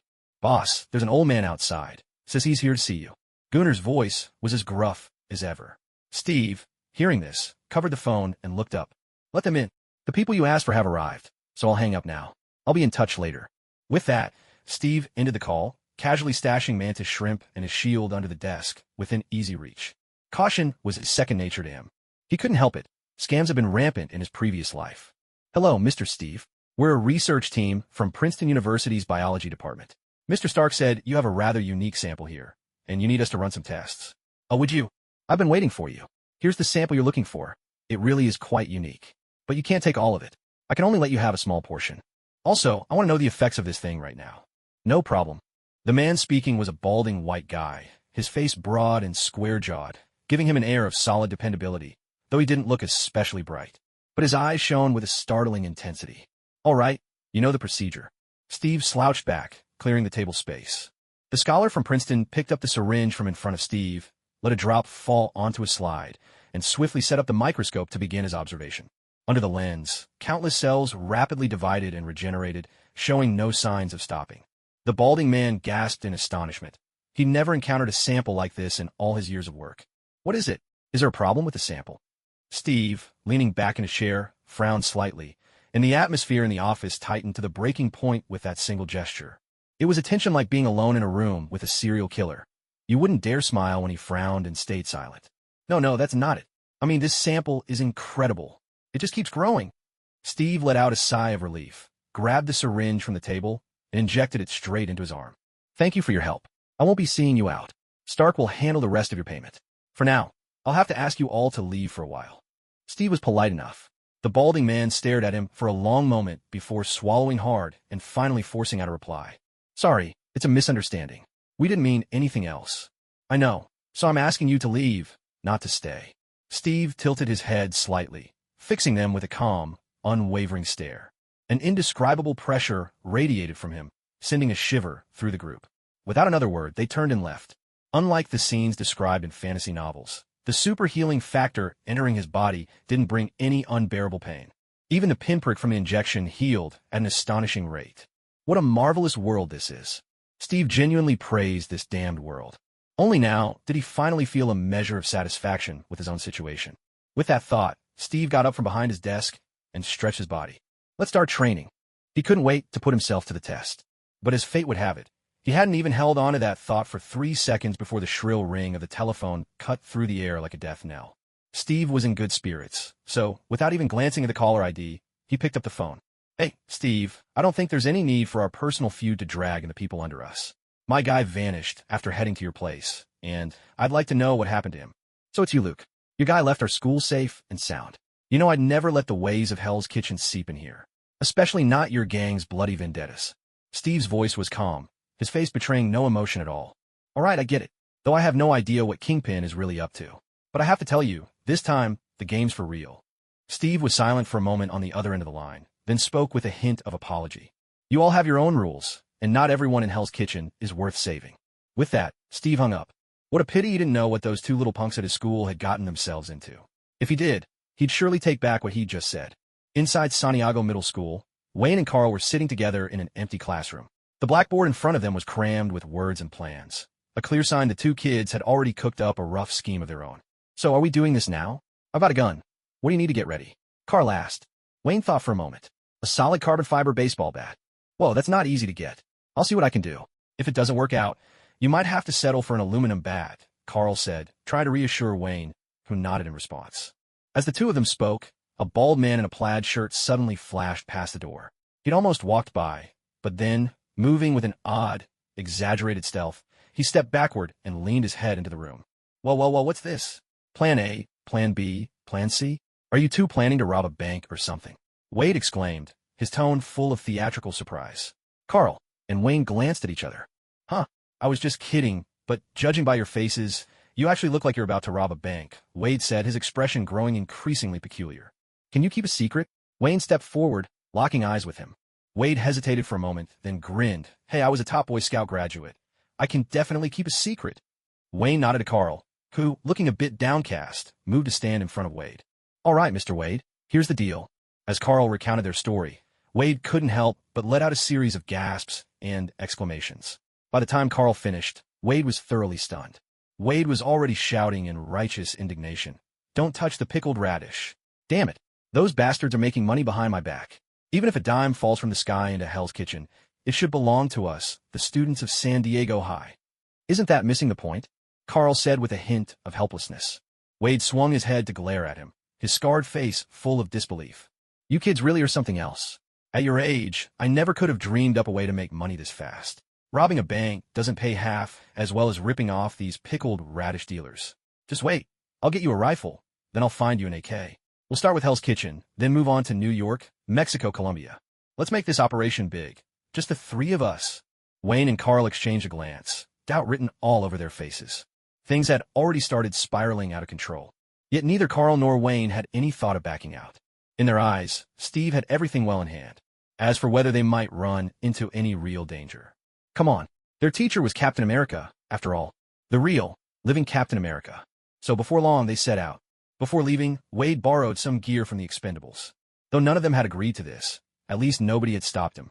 Damn it, has anyone seen my baby? Caesar, always irritable, was even more so today. All these mercenaries had their own peculiar quirks. His was sleeping with a gun in his arms. The baby he spoke of was a Remington shotgun, made in America. In movies and TV, that style of gun was also called a rifle. Who'd dare touch your baby? By the way, where's Wade? Everyone was in the dorm, except Wade. Admittedly, it wasn't unusual for that troublemaker to disappear for the night. He'd only been here 3 days and had already blended seamlessly into Hell's Kitchen. Quite a few wayward girls had volunteered to work for him free of charge. Whether it was his charm they fancied or the $100,000 balance in his account was anyone's guess. In some ways, this lunatic was a genius. He never spent a dime on drinks for any woman at the bar. He just flashed his bank balance. After that, the girls became warm, welcoming, and expected nothing in return. In this land of liberty, women were forgiving of wealthy men, just as men were of women with a great figure. Ordinarily, his absence from the dorm wouldn't raise any suspicion, but the disappearance of Caesar's baby was another matter. It sounded as absurd as a group of sisters in the same dorm searching for the youngest lost doll. But to Caesar, his baby meant everything. That was the weapon he used the first time he went into battle. It had even taken a bullet for him. You know, mercenaries are known for their odd quirks. They'll pick all sorts of things as good luck charms. Even Barney, the old mercenary leader, kept a golden lighter as his talisman. And that battered shotgun, long incapable of firing, was Caesar's lucky charm. I checked the security footage. Things aren't quite what we imagined. Gunnar said gruffly as he strode in from the hallway, his face uncharacteristically grave. Wade left with those two troublemakers. Oh hell, call the principal now. Barney was the first to react, his concern for his team evident as he rushed straight to Caesar. Good thing he did, too. Otherwise, who knows what kind of mess Wade could have stirred up if they'd wasted any more time. The phone was quickly dialed, and Steve's face darkened to the extreme. Now he finally understood why his Chinese teacher in a past life used to say, "You must have slaughtered pigs in your last life to end up teaching in this one." Dealing with a group of teenagers meant facing a brand new crisis every day. Damn it, and now Wade was part of the mix. He really ought to fund the building of an asylum. You mean they all disappeared together? Once Steve got a definite answer from the other end, He hung up without hesitation and swiftly dialed another number. Hey, Big Mike. It's me, Steve. I wanted to ask if you've seen 2 students from San Diego High today. Yes, today. On the other end, Big Mike covered the receiver, raised his voice, and bellowed for silence. He really lived up to his reputation as a former gang member. A single shout, and not only did the music stop, but even the 2 spaced-out junkies in the corner snapped to attention. All right, you sour-faced pickles, listen up. Anyone seen 2 kids from San Diego High today? Principal Steve's looking for his students. If you know something, speak up. An odd hush fell over the bar. The patrons looked around at each other until, finally, a ragged man raised his hand. I saw them heading toward the docks in the Southern District today. As soon as Steve heard Southern Docks on the line, he knew exactly what had happened. Without waiting for Big Mike to say more, he hung up immediately. Suddenly, the whole picture snapped into focus. The missing henchman from Levon Luke, the 2 missing students, and the whereabouts of a certain unhinged staff member. All of it became clear. John, damn it, grab your gun. Those 2 idiots have really messed up this time. And we're going to go teach them a lesson they won't forget. With that, Steve grabbed his gear from the wall and dashed out the door. Outside, Christmas was already waiting, straddling a classic Harley-Davidson. It was clear at a glance. This was one of those expensive models. These mercenaries always seemed to spend their money on things that didn't immediately catch the eye. Take this Harley, for instance. Steve swung a leg over and settled onto the seat, gripping the handlebars with practiced ease before glancing back at Christmas, signaling for him to hop on. Oh, can't I ever just drive myself? Christmas grumbled, but still climbed onto the passenger seat. The engine roared to life, a deep metallic rumble echoing down the street as fuel combusted in the tight chamber, unleashing a surge of power. Beams of light shot straight ahead. Few dared to flaunt themselves so boldly in Hell's Kitchen, especially when the guy acting tough was an outsider. The Mafu law firm closed early today. Matthew's reason was simple. Hell's Kitchen was restless tonight, hardly the right atmosphere for business, as usual. Foggy didn't object. In truth, their biggest case so far involved a 70-year-old lady convinced her Asian neighbor had stolen and eaten her dog. It was worth noting, the old lady was black, and her neighbor had been paralyzed for 2 years. From Foggy's perspective, cases like this would only wreck any hope he had of becoming a top lawyer. If he weren't desperate for rent, he'd never have taken it. So, as far as closing up early went, Foggy was all for it. The only thing marring the decision was that Matthew once again decided to spend the night at the office. Trust me, you need a real bed. Keep sleeping on the floor, and it'll ruin your back eventually. I mean it. Believe me, adult bodies aren't as fragile as you think. Matthew replied, escorting Foggy to the door. I'm locking up now. You know how it gets around here at night. As he spoke, Matthew pointed to the roll-up door above their heads. It wasn't the sturdiest protection, but it was better than nothing. With a smile, Matthew pulled down the shutter, and Foggy could only shrug helplessly. Inside the now-dark law office, Matthew changed into his suit with practiced movements. He had no idea where Levin Luke and Philtilo planned to make their deal, but it hardly mattered. There were only a handful of spots in Hell's Kitchen suited to such large-scale transactions. He had the whole night to check them all. Compared to Matthew, Wade and his 2 companions had a much clearer goal. The moment they left school, they headed straight for the abandoned docks in the South Side. To Carl and Wayne, those 2 troublemakers, this was the test Captain America had given them. But for Wade, it was the perfect get-rich-quick scheme. If this job paid off, he'd hand in his resignation to Steve without a second thought. On the dock, the people from Levon Luke's crew and Philtilo's crew were already in position, but it seemed as if both sides were in a hurry to get the exchange over with. The conversation had drifted from the weather in England to the women of France, and even to the pressing matter of whether Italians should ever put pineapple on their pizza. It felt as though they were waiting for someone, rather than sealing a deal. This was a curious sight, because even in Hell's Kitchen, major contraband trades were all about quick, in-and-out transactions, not this drawn-out waiting game. Carl cast a nervous glance at Wayne, who, despite his calm expression, was gripping his baseball bat so tightly that his knuckles had turned white. Don't get too worked up, kid. Wade didn't bother looking back, just tossed out the words casually. I'm not nervous. Wayne retorted stubbornly, refusing to show any hint of weakness. Wade, dressed in his signature red suit, gave a lopsided grin and pulled out 2 empty KFC family buckets from behind his back. Cover your faces. You don't want anyone figuring out who you are, do you? Otherwise, your families will be caught in a never-ending cycle of revenge. As Wade finished his warning, Carl was already deftly fitting the paper bucket over his head. What?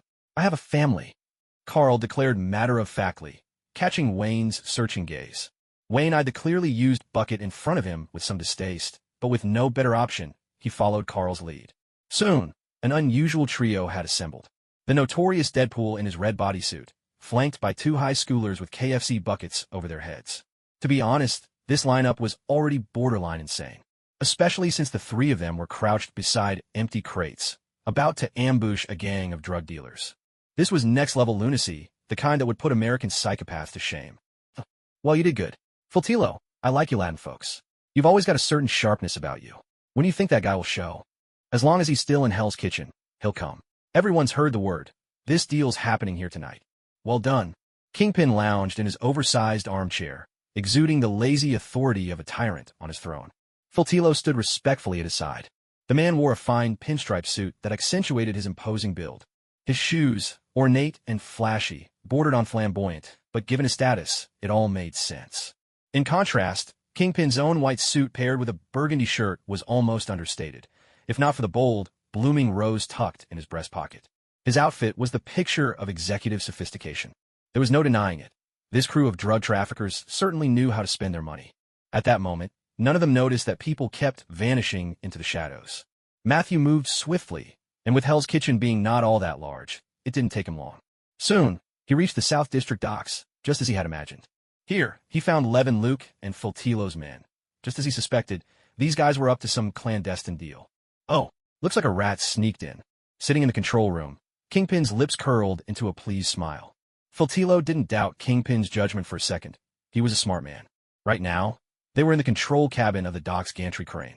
From up here, they could see everything going on below with absolute clarity.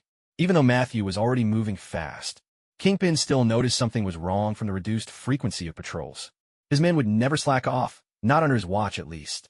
Otherwise, adding a few more concrete pillars under the South District docks wouldn't make much difference. Quick, move faster. We gotta find this guy. No one stirs up trouble right under our noses. Fultilo, submachine gun in hand, barked orders as his crew surged out in all directions. Seeing this, Wade sprang up at once, hustling the two young ones along as they kept moving. This turn of events had caught him off guard, but there was no other choice. Damn it, these guys aren't here to sell contraband at all. They're fishing for us. Wade exclaimed in terror. Carl and Wayne frowned, and though all they could see reflected in each other's eyes was the face of Colonel Sanders, the confusion in their gazes was impossible to hide. What on earth is going on? Carl asked nervously. Wayne shook his head without a word. Damn it, where did you get this intel? We should have been blasting this guy with a shotgun. This is a gang setup, a trap to flush out anyone who dares challenge them. If I'm not mistaken, those across from us are Kingpin's men. God, do you two know who Kingpin is? Wade couldn't stop complaining. Carl and Wayne grew increasingly uneasy, even though they didn't know who Kingpin was. The looks of things made it clear, if these guys found them, not even Captain America as their teacher could save them. Because the moment they were spotted, these thugs would probably fill them with bullets without hesitation. We have to do something. Wade drew a deep breath, and with a sudden swish, pulled out his twin blades from behind his back, somersaulted off the top of the shipping container, and leaped down. In a flurry of steel, two unlucky goons lost their heads, sent flying into the air. The guy standing behind the two of them didn't even have time to react before Wade's blade plunged into his lung. Blood flooded into their throats, choking them so thoroughly that not a single word could escape. Their strangled sounds were just like chickens with their throats cut. With a mad cackle, Wade drew his pistol from the holster at his hip. Twin Desert Eagles, massive calibers, roared in his hands, each shot following swiftly after the last. Even before he became Deadpool, his extraordinary reflexes and athleticism had allowed him to do things like slicing bullets out of the air with a blade. Now his body was more formidable than ever, and the Desert Eagles barely seemed to kick in his grip. Oh my God! Carl gasped in shock.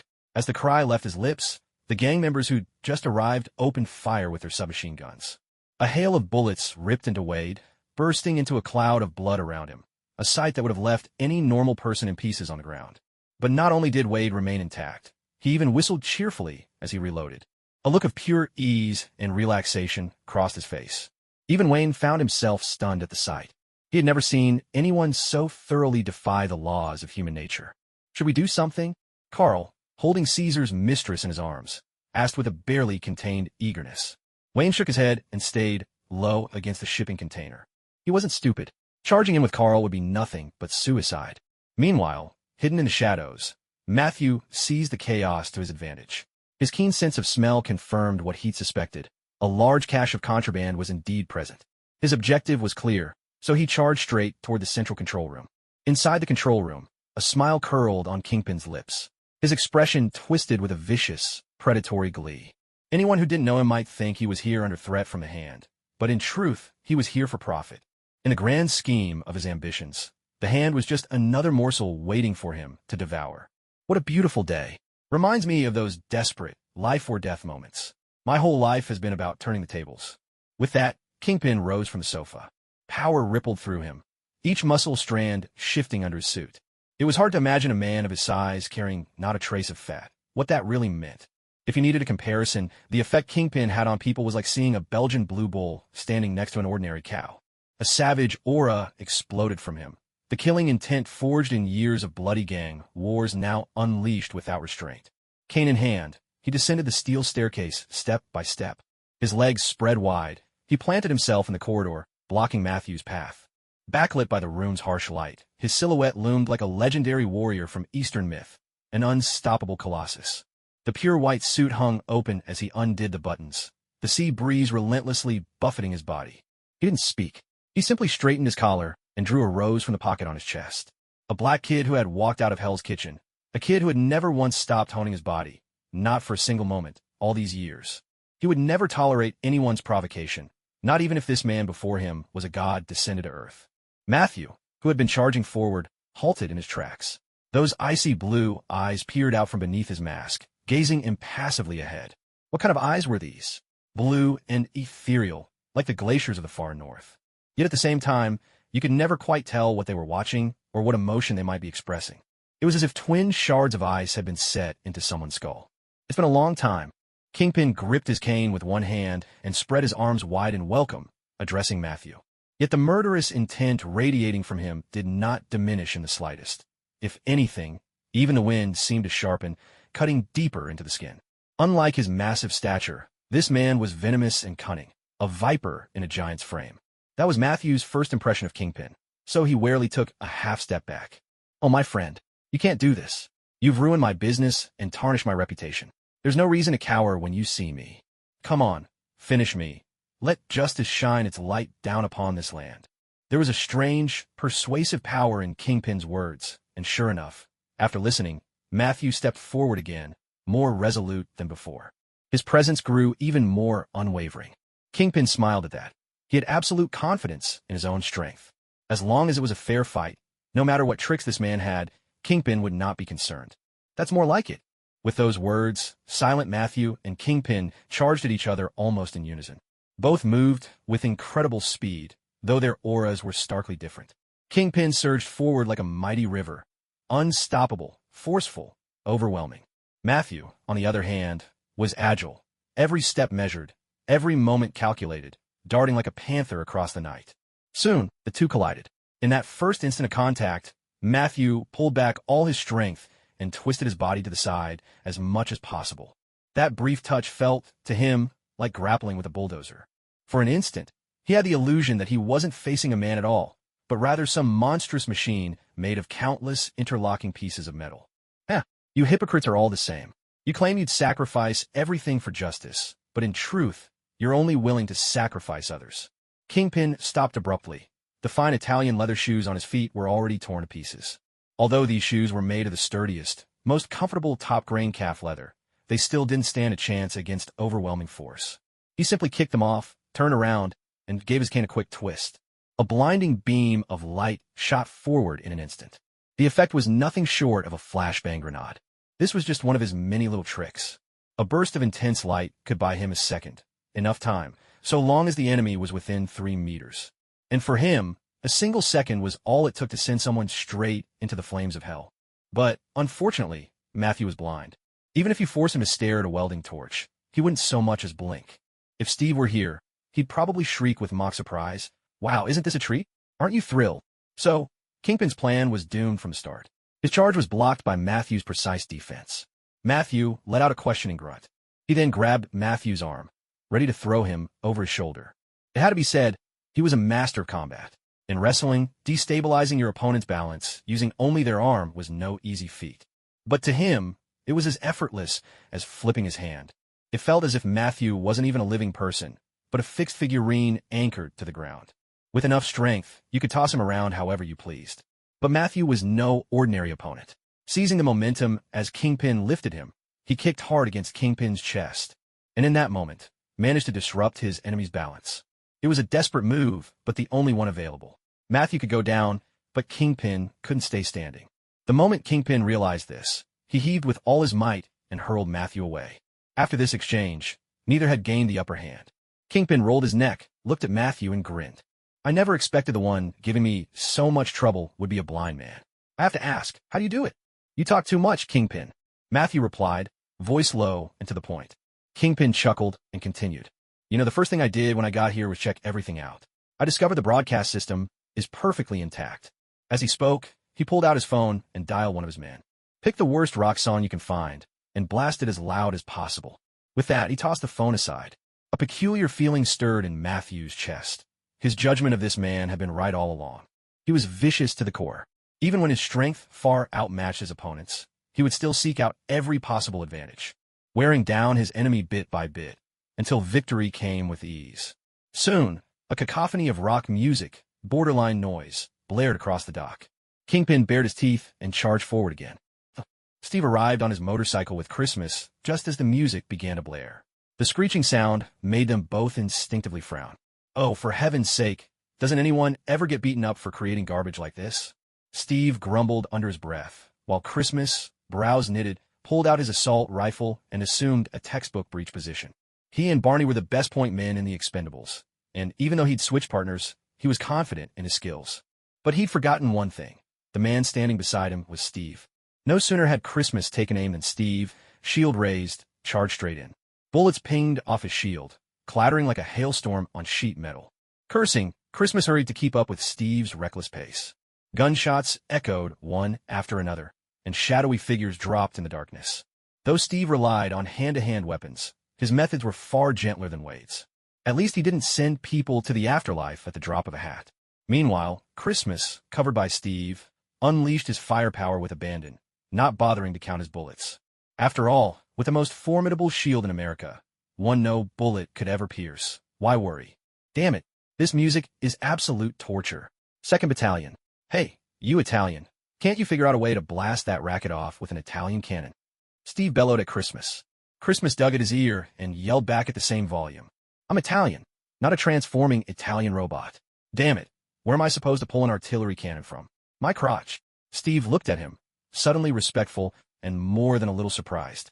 My apologies, I didn't realize you were a hidden powerhouse. I always thought you Italians were like the French, always ready to surrender. Steve taunted him with a grin as he pulled out a warhammer. Here's a joke for you. This hammer? It's all mantis shrimp. Christmas glared at Steve, thinking, are you seriously doing this? He'd been there when Steve had first explained his theory, but he'd always assumed Steve was joking. Damn it, Steve. What did you name our security firm? Christmas shouted, panic in his voice. But Steve was already charging ahead. In Steve's hands, the hammer, named mantis shrimp, struck with a force that seemed to make the air itself explode. Thanks to that hammer, Steve and Christmas barreled through the maze of shipping containers as if the chaos around them didn't exist. The steel walls of the containers crumpled before the warhammer as if they were made of cardboard. It wasn't long before the racket they made drew the attention of the drug dealers lurking in the shadows. They had never encountered someone so brazen before. Fighting was one thing, but what the hell did this guy mean by threatening to demolish the place? So, without needing to discuss it, they all gathered around Steve, determined to deliver a dose of gangster justice. The problem was, Wade was like an irritating, unshakable glue. The moment others stopped fighting him, he'd chase after them instead. Steve would bet that if he yanked off Wade's mask right now, he'd see the words, "Hit me," written boldly across his face. Thick, dark, impossible to miss. Damn it, that lunatic in red is after us again. At last, Steve spotted the true culprit behind today's chaos. Without hesitation, he planted his feet and charged, slamming into Wade with a wild, forceful tackle. He didn't hold back at all. He knew just how tough this kid was. Even if Wade got hurt, he'd just catch his breath for a moment on the ground, then jump back up as if nothing happened. Hey, cop, we're on the same team, remember? At that, Steve hefted his hammer with a scowl and swung it down. Wade only just managed to dodge in time. The instant Steve's hammer hit the ground, there was a thunderous explosion, the kind that made it look like Steve had just pounded an anti-tank mine into the dirt. You still remember we're on the same side? Tell me, where are my two students? How many lives do you think they have to spare? Steve grabbed a fistful of Wade's shirt, yanking him close and growling in his face. Oh, Cap, I didn't mean to. You know me, You, my ass. Listen up. If either of those two gets hurt, or worse, doesn't make it through the night, you'd better be ready to get young again. Wade frowned, genuinely puzzled as he looked at Steve. He couldn't figure out how turning younger was supposed to be a threat. But Cap, isn't getting younger a good thing? Good thing? Wait till I beat you back to kindergarten. Then you'll know if it's good or not. Steve flashed him a wolfish grin, then let go of his collar without a care. Damn it, where the hell are those two brats? Only now did Wade let out a belated cry of alarm, spinning around wildly in a panic. Steve, meanwhile, lifted his shield, ready to charge ahead once more, while Christmas quietly moved to stand beside Wade. Focus. Try to remember where you got separated. Christmas's calm words managed to steady Wade, and he began to retrace his steps, racking his brain for the moment he and Carl had parted ways. After splitting up with Wade, Carl and Wayne hadn't stayed put. From their perspective, everything Wade had done was just to buy them a better chance to escape. If they didn't take advantage of it, they'd be letting down Wade's self-sacrifice. So, the two boys made their getaway at top speed. Both of them, with their extraordinary minds, made a razor-sharp decision. The most dangerous place is also the safest. So here's the real question. In the abandoned docks of the South District, where is the most dangerous spot? The answer, wherever the light is brightest. That's where the danger runs highest, because those areas are firmly under the drug dealer's control. Early on, Carl and Wayne crept along the shadows right up to the control room. Not a single patrolling dealer noticed them. These guys may be professionals, sure, but compared to the security guards at Santiago High, they're downright amateurs. After all, sneaking into the library to play games after curfew was basically a regular thing for Carl and Wayne. Honestly, anyone who survived Santiago High can make it in the real world. With Steve around, the world feels almost gentle compared to Santiago High. If you really want a comparison, this world is like a young woman on the street who's taken 10 grand from you, while Santiago High is more like a widowed landlady who's been chasing you for 8 months' rent. Hey, is that big guy Kingpin? Damn, he's massive, Carl exclaimed as soon as he caught sight of Kingpin, while Wayne just nodded silently. He had to admit, the man was a mountain, especially the aura that seemed to choke the air around him. Fortunately, they didn't have to hide in the shadows for long. Matthew soon appeared, squaring off against Kingpin. Hey, why don't we sneak upstairs? There's got to be nothing but pushovers up there. As long as we don't get seen, we'll be fine. Carl wasn't wrong. Every top-tier dealer was caught up in the fight below, leaving only the weakest to man the control room above. Wayne immediately agreed. Together, they slipped around the fighting Kingpin and Matthew, darting straight to the control room's door. They stayed put until Steve and Wade came looking for them. Neither of them budged an inch. Why does it feel like things have gotten a lot quieter outside? Is it just me? Carl glanced at Wayne, who had finally taken off that damned family-sized bucket helmet. There was a trace of resignation on his face. It's not just you. Wayne pointed below, where Steve was bashing an unlucky thug aside with his shield. Teacher, he's here. I knew he wouldn't let us die out here. Unlike Carl's excitement, Wayne's face remained serious. I don't know how you can still smile, he asked, genuinely puzzled, and Carl was caught off guard, not understanding where that question had come from. Just imagine, the two of us, all fired up, coming here to bust up the drug dealer's deal. And now, here we are, hiding in the shadows like a couple of cowards. With the teacher's personality, what do you think he'd do if he found out? Oh my God. Carl's face fell instantly, and there wasn't a trace of joy left in his expression. He knew in his heart that Wayne was right, but the problem was he didn't seem to have any way to change the situation. So what should we do? I mean, we have to do something, right? We can't just stand here watching, doing nothing at all. If we really did that, the teacher would kick both our butts. I don't know. You know me. I'm not exactly a genius, Wayne replied, looking at Carl with utter seriousness. Carl buried his face in his hands and let out a low, miserable groan. Damn it, Wayne. Are you being serious? You're the guy who aced the math test. Wayne frowned at that. I really don't have any bright ideas, but there's something I'm very curious about. Why on earth would they play such awful music? That question struck Carl's mind like a bolt of lightning, cutting through all his tangled thoughts. He stared at Wayne and spoke. You mean there's something wrong with the music? Did I hear you right? What could possibly be wrong with it? Other than being terrible, grating, even... Wayne had been silent since his last comment, but now, hearing Carl's words, he finally raised an eyebrow. You really are a genius. Carl gazed at Wayne in a daze, not quite sure why he'd say that. Watch closely. Look at how the lights play across those two down there, Wayne said, prompting Carl to frown in confusion. He didn't really understand what Wayne meant, but he instinctively looked down. The searchlights on the dock swept back and forth below in a set pattern, making it impossible for the two of them to ever fully adjust to the intense beams. Whenever the harsh light landed on Kingpin, his movements would always look a bit distorted. but the guy facing him didn't seem affected at all. Suddenly, Carl realized something was off, though he couldn't quite put his finger on what. Do you know how a blind man gets by in life? Wayne said softly. Carl turned to him, a chill running down his spine. You're saying the guy's blind? And the music? It's meant to mess with his hearing. Wayne fell silent again, but a smile broke out across Carl's face. I knew you were a genius. Let's go. Carl casually tossed his rifle aside, drew a pistol from his belt, and signaled to Wayne. Wayne looked a bit puzzled, but Carl just winked at him. That gun was completely useless. Damn it, Wade. How could you think you'd fool Gagger with trash like that? Hearing this, Wayne was reminded that this classmate of his had once been the biggest arms dealer at San Diego High. What was that saying again? He used to be a king, until his homeroom teacher showed up. That saying fit Carl perfectly. So perfectly, it couldn't have been more apt. Do you have a gun? A few of the guys in there are packing, Carl asked, glancing at Wayne, who tightened his grip on the metal baseball bat he'd borrowed from the school team. In fact, in America, these metal baseball bats could practically be called a national treasure. No matter how high up the criminal ladder you climbed, as a teenager, you couldn't escape crossing paths with one of these. You'd either used it to beat someone up, or you'd been on the receiving end yourself. All right, it's better than going in barehanded, Carl said, and without another word, he kicked open the door and fired off 2 shots. Textbook Mozambique drill. Although it was his first time shooting at real people at San Diego High, he lost count of how many times he'd shot rubber bullets at school bullies. Damn it, keep your hands where I can see them, Carl roared. The men in suits inside the room exchanged weary glances at this white guy with dreadlocks.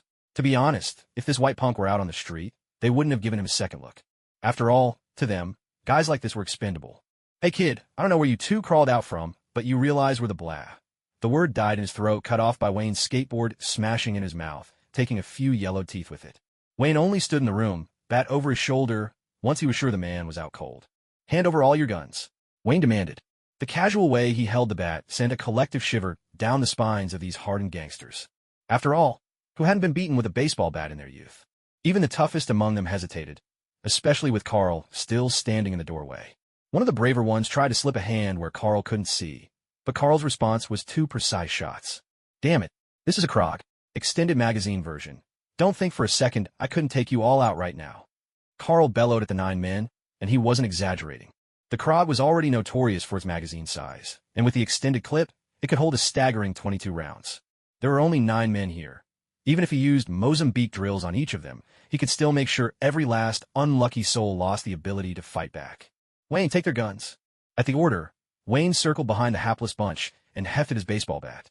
With each swing, he managed to lull another drug dealer into unconsciousness. It was unforgettable, really, how these scheming types could fall into such deep sleep so easily. Damn it, what do you people want? Who the hell are you? Just think of us as 5-star model citizens of Los Angeles. Don't ask too many questions, or I'll beat you to death, Carl grinned, his expression pure streetwise survivor, someone who'd clawed his way up from the gutter. He didn't care about his own life, or the cost of breaking the law, or even what hell tomorrow might bring. Anyone standing in front of a punk like him would feel a surge of fear, especially when he was gripping a Glock in his hand. Damn, now they finally understood the helplessness and despair victims of school shootings must feel. Thankfully, their despair didn't last long. Wayne's baseball bat put them out of their misery. Soon, only the 2 of them were left standing in the control room. At that moment, Carl raised a crucial question. Hey, do you think if we called for help here, the teacher would come running right away? That damn suggestion gave Wayne pause too. Would the teacher rush over at the first cry for help? It was a good question. The truth was, both Carl and Wayne looked eager to give it a try. Shall we test it? Let's test it. Carl's proposal met with Wayne's approval. They rubbed their hands together and sprang into action at the control panel.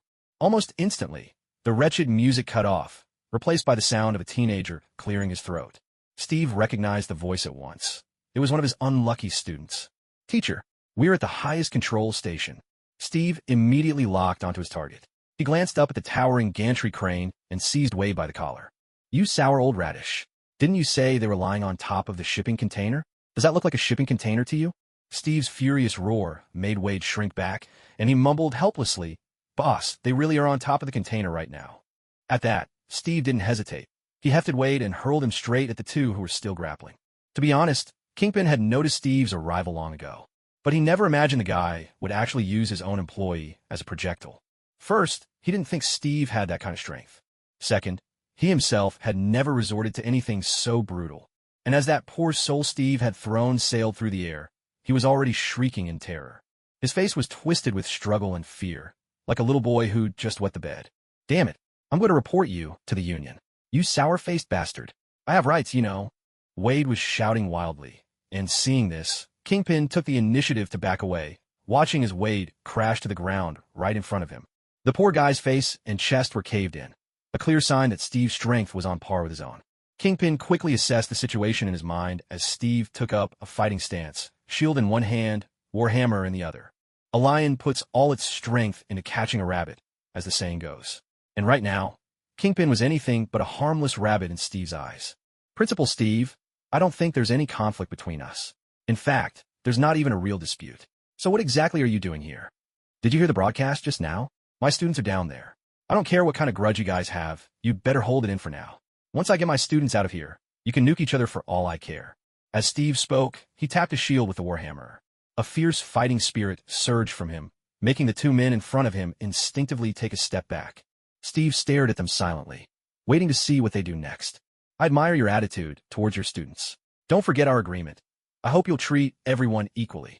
Kingpin was the first to back down, and Matthew, clad in his tactical suit, relaxed as well after hearing this. Only then did Steve lower his guard and stride forward confidently. Meanwhile, the two young men crouched in the control room both looked visibly moved.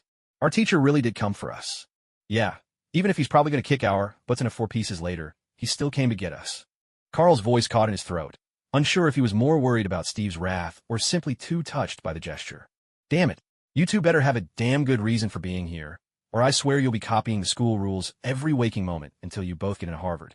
Damn it, can someone tell me what on earth goes on in the heads of teenage boys? Steve's furious shouting snapped them out of their emotional moment and made them shrink their necks in guilt.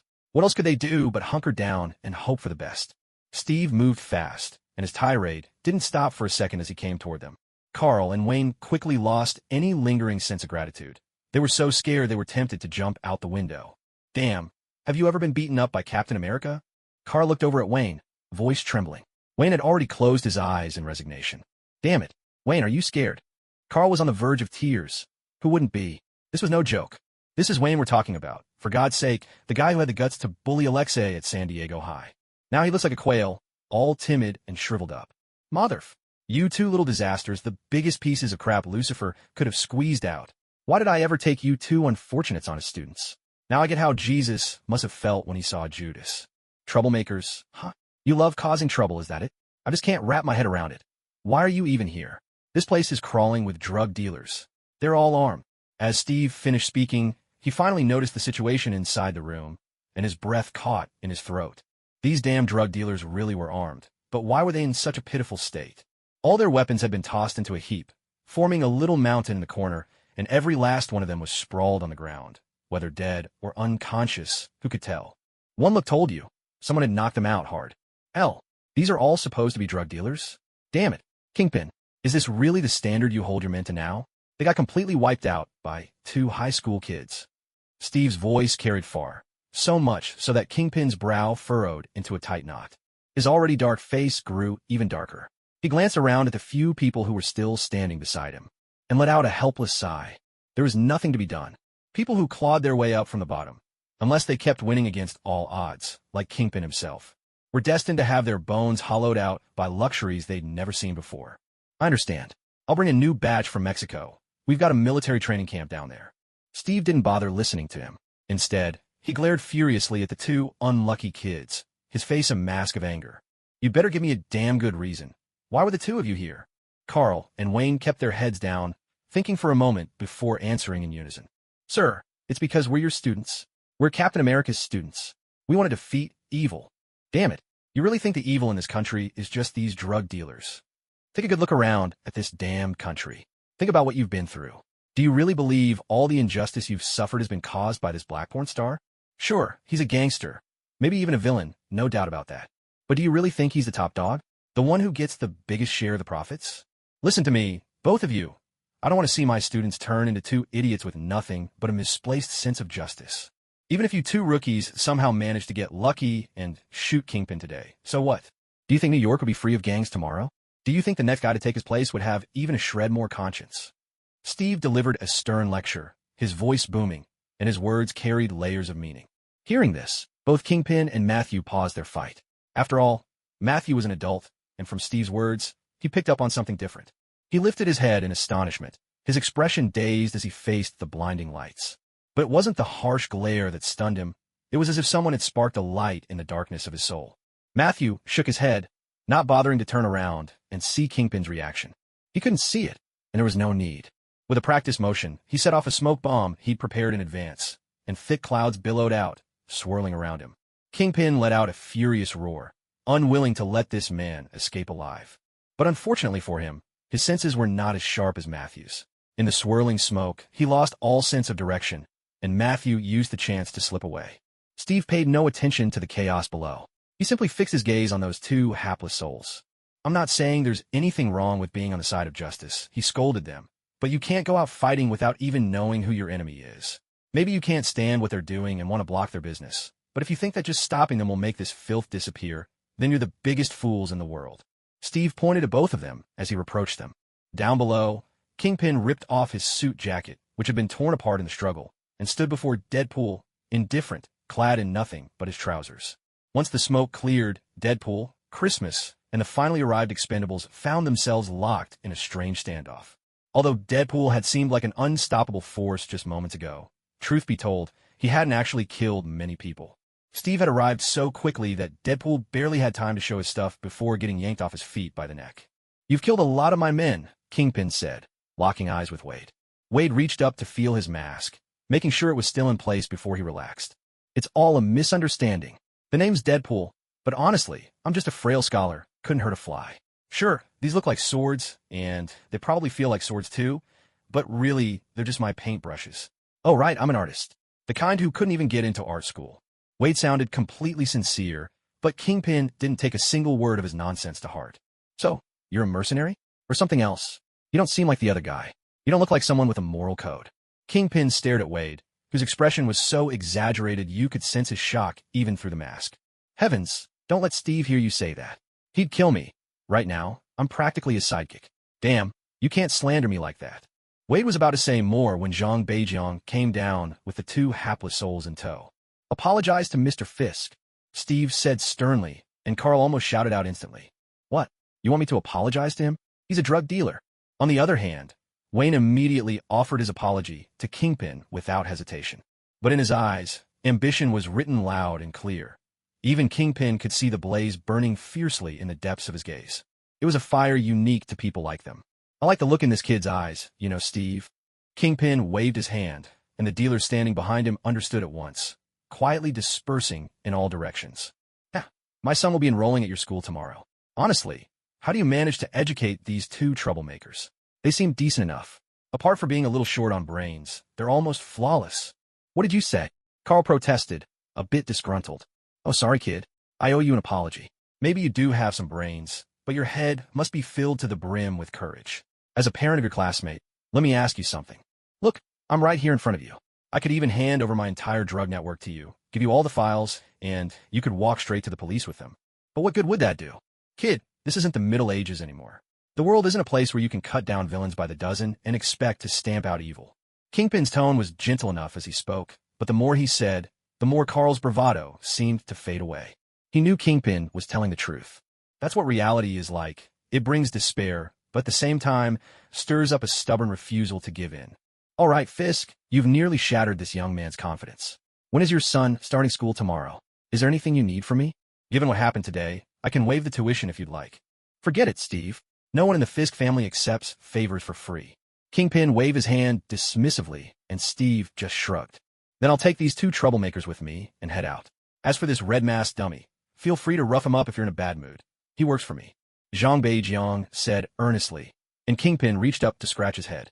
Even with his considerable intelligence, he felt like he needed to grow another brain to keep up. What kind of situation was this, anyway? How could someone be so casual about letting others beat up their own employee? Stock Manoa. Strictly speaking, this place wasn't really a manor. It was more of a cutting-edge, high-tech villa. A three-story American-style house, sprawled across more than 1,000 square meters. Though perhaps a bit modest for someone of Stark's stature, he made up for it with a sprawling lawn of nearly 5,000 square meters. Seriously, this was a New York waterfront. The most expensive, sought-after land in all of New York. Tony Stark was in his basement, operating a highly sophisticated CNC machine. A serious question, How many steps does it take to build an Iron Man suit? This isn't a simple riddle about fitting an elephant into a refrigerator. It's about how to create something entirely new, something that has never existed in human history. Leaving aside the basic task of processing raw materials into individual parts, the challenge of getting this thing to fly is a monumental hurdle all on its own. Of course, brute force can often break through 1,000 obstacles. If you've got enough horsepower, almost anything is possible. Even if you strapped a manhole cover to it, humans could probably find a way to launch it into the sky. The arc reactor certainly has the potential to make this happen, but as this is only the first generation, it's far from perfect. At the very least, it's still a long way from being the true source of endless energy, and that means Tony subconsciously focuses on minimizing power loss whenever he's designing the Iron Man suit. Even with Jarvis's assistance, making the suit fully aerodynamic is still an enormous project. That's why Tony hasn't gone looking for Steve in recent days, even though he's well aware of all the things the old-timer has been up to in New York. Meanwhile, inside Stark Industries' towering headquarters, a heavy mood hangs over everyone. The soul of a company can be embodied by a brilliant inventor. But if that same brilliant inventor is also the one making all the crucial decisions, things suddenly look a lot less promising. For Tony, a decision might be nothing more than a passing comment. But its impact on American society reaches far beyond that. First, Stark Industries wasted no time in carrying out his orders. Dozens of departments, even entire subsidiaries, were bundled up and sold off. Other related lines of business ground to a halt. Billions in profits were handed over to others, and in the foreseeable future, tens of billions more would be waving goodbye. On the market, this was reflected in Stark Industries' stock price plummeting. Where people once saw a bright future for Stark Industries, now almost everyone had lost faith. Retail investors, institutional traders, fund managers, even a few major players. They all, as if by silent agreement, abandoned Stark Industries. Some of them were in a panic, while others, though equally anxious, were powerless to act. Obadiah Stane, however, was a clear exception. He was neither anxious nor resigned. This man, who had co-founded Stark Industries with Howard Stark, had weathered more storms than most could imagine. A tumbling stock price? Even bankruptcy wouldn't faze him. He'd already reaped more than enough rewards from Stark Industries over the years. And if the company truly did go under, with his wealth, he could easily step in and take control of the entire group. So he wasn't in any hurry at all. But then again, it wasn't quite true to say he felt no urgency. In some ways, he and old Howard were cut from the same cloth. This sort of man worshipped technology above all else. The only truth they believed in was the power of science. Even though Steve and his team had been extremely thorough when rescuing Tony, they'd still left one survivor behind. From this unfortunate soul's testimony, combined with the restored surveillance footage, they made a startling discovery, a brand new kind of weapon. Some called it a humanoid tank, others had different names for it. No matter what you called it, though, it was something utterly new, something the world had never seen before. Obadiah was electrified by the prospect, even though in theory he should have severed all ties with the rabble of the Ten Rings. But for a technology this groundbreaking, something that lay beyond his control, he was willing to make exceptions. He needed more data. At this point, for him, Stark Industries itself was less valuable than this revolutionary technology. His team had already clocked in over 100 hours of overtime, working through the night. Yet, tangible progress eluded them. Not that they truly lacked the ability to build a humanoid tank, since they had access to all the high-strength materials that would be required. The real stumbling block was the energy supply. 30-odd years ago, science fiction stories often featured humans soaring through the sky on wings of their own making. But in reality, if a human wanted to fly by birthing wings from their own body, they'd need a wingspan of at least 20 meters. That's no joke. It's simply the truth. And as for a humanoid tank, just how much kinetic energy would it take to get that moving? The answer: roughly 3 times what a conventional tank would require. That would mean an enormous fuel tank and an even bigger engine. But none of that showed up in the video footage. In other words, Stark must have developed a far more advanced energy system. Obadiah believed this was the heart of the matter. But he had no leads, and ever since Tony returned from the Middle East, he hadn't set foot in the company, not even once. He needed an opportunity, something that would give him a real shot at acquiring this new technology. So, when Nick Fury paid him a visit, it was just what he'd been hoping for. The two bald men sat across from each other at the desk. To be honest, even though both were bald, Obadiah, being white, looked a bit more approachable. At least he wasn't missing an eye. We suspect Tony Stark has developed some sort of new technology. Nick Fury got straight to the point, dressed in his black leather trench coat, the very picture of a villain out of some movie. So what? If you came all this way just to tell me about a suspicion, then I'd say your job here is done. Obadiah completely ignored Nick's words. In his eyes, this black man was probing him. We need that brand new technology, but we can't come out in the open. You know, America is a free country that protects capitalism. Obadiah burst out laughing. He couldn't even remember how many times he and Howard had dealt with things like this. These politicians, even the petty ones, all fantasized about controlling some kind of technology to achieve their dreams of ruling the world. I don't know what you're talking about, Director Nick. I'm a businessman, not an inventor. Inventors pour in their efforts without expecting anything in return, while businessmen focus on the ratio of investment to profit. Nick rolled his eyes, and perhaps because his skin was so dark, the gesture was especially pronounced. That made Obadiah frown. Damn it, you profit-obsessed white man. Do you really think I'm trying to gain influence just to control the whole world? I'm doing this for America, for God's sake. Obadiah started laughing again, first quietly, then with his shoulders shaking, until he was practically doubled over with laughter. I sometimes wonder if moral blackmail is a natural talent among you black folks. Just because I want to earn reasonable and legitimate profits, you think I'm unpatriotic? Oh, please. That's the best joke I've heard in ages. My country should be looking out for my interests first, not demanding I sacrifice everything for her. And if she really did say something like that, it's only because you politicians, worthless as you are, force those slogans down everyone's throats. I guess we're not going to be working together after all. It's a pity, even though I respect your position. But as for me, I'll never work with someone like you. Because I can't tell if what you say is true or false, nor can I figure out how people like you operate. Obadiah looked coldly at Nick Fury, all but ordering him to leave. But Fury didn't get up. Instead, he kept talking. I could offer you some technical support. Technical support? What kind of technology could you politicians possibly provide? Some leftover bioweapons from the last century. Obadiah fixed Nick with a hard stare. He'd never trusted politicians by nature.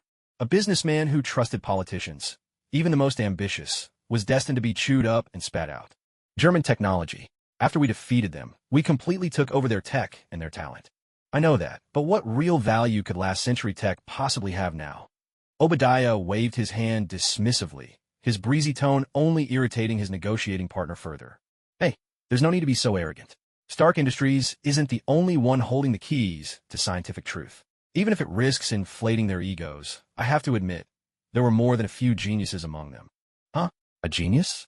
That little runt? Howard was killed because he believed your pack of lies. Nick looked up at those words, his dark eyes pressing against his upper eyelids as he fixed Obadiah with a cold, unblinking stare. I'll say it again. Howard's death had nothing to do with me. But it has everything to do with you. You people control America, but you can't even find the killer. You can't even produce a scapegoat. No one has paid the price for this. You bastards don't care at all. For the first time, Obadiah's voice wavered. This was a man who should have learned to flatten his emotions over countless business battles. Yet against all odds, he was showing real feeling. He and Howard Stark had been more than just friends. In truth, the two of them were more like strategic partners, and before Howard's death, Obadiah himself had been a respected researcher. Back then, he'd craved and admired technology, not obsessed over possessing it like he did now. It was only after Howard died that he understood technology has no morals, no choices. Whoever wields it can bend it to their will, for good or ill. So, he thought it through. If someone's going to exploit it, why not let it be him? At least then, he could control his own fate. Look, I'm not here to argue with you. You call yourself a businessman, so let's handle this the business way. I'll supply a brand new power system.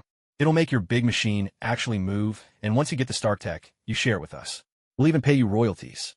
You know how generous that is. Nick cut the conversation short, knowing that if it went any further, it would spiral out of control. I think you'll have to raise that royalty fee. You know we're strapped for cash. Stark Industries is teetering on bankruptcy. We need a lot of money. Obadiah grinned and reached out his hand to Nick. Nick smiled back. He liked men like this. Ambitious men who'd compromise or make the unthinkable concessions for their ideals. We can always work out the details. There's always a way to split the profits fairly. Nick looked at him, his expression unusually earnest. Obadiah gripped Nick's hand firmly, his strength measured. Not too tight, but enough to convey his sincerity. I hope you can get that engine over here quickly. There's a lot I need to discuss with Tony. But before that, I owe him a little lesson from us old-timers. Nick Fury nodded resolutely. And so, two bald schemers, each with their own agenda, reached an agreement to work together. Nick Fury might truly be doing all this for his country, but Obadiah doesn't care in the slightest. What he needs is power, enough power that he'll never have to die in obscurity.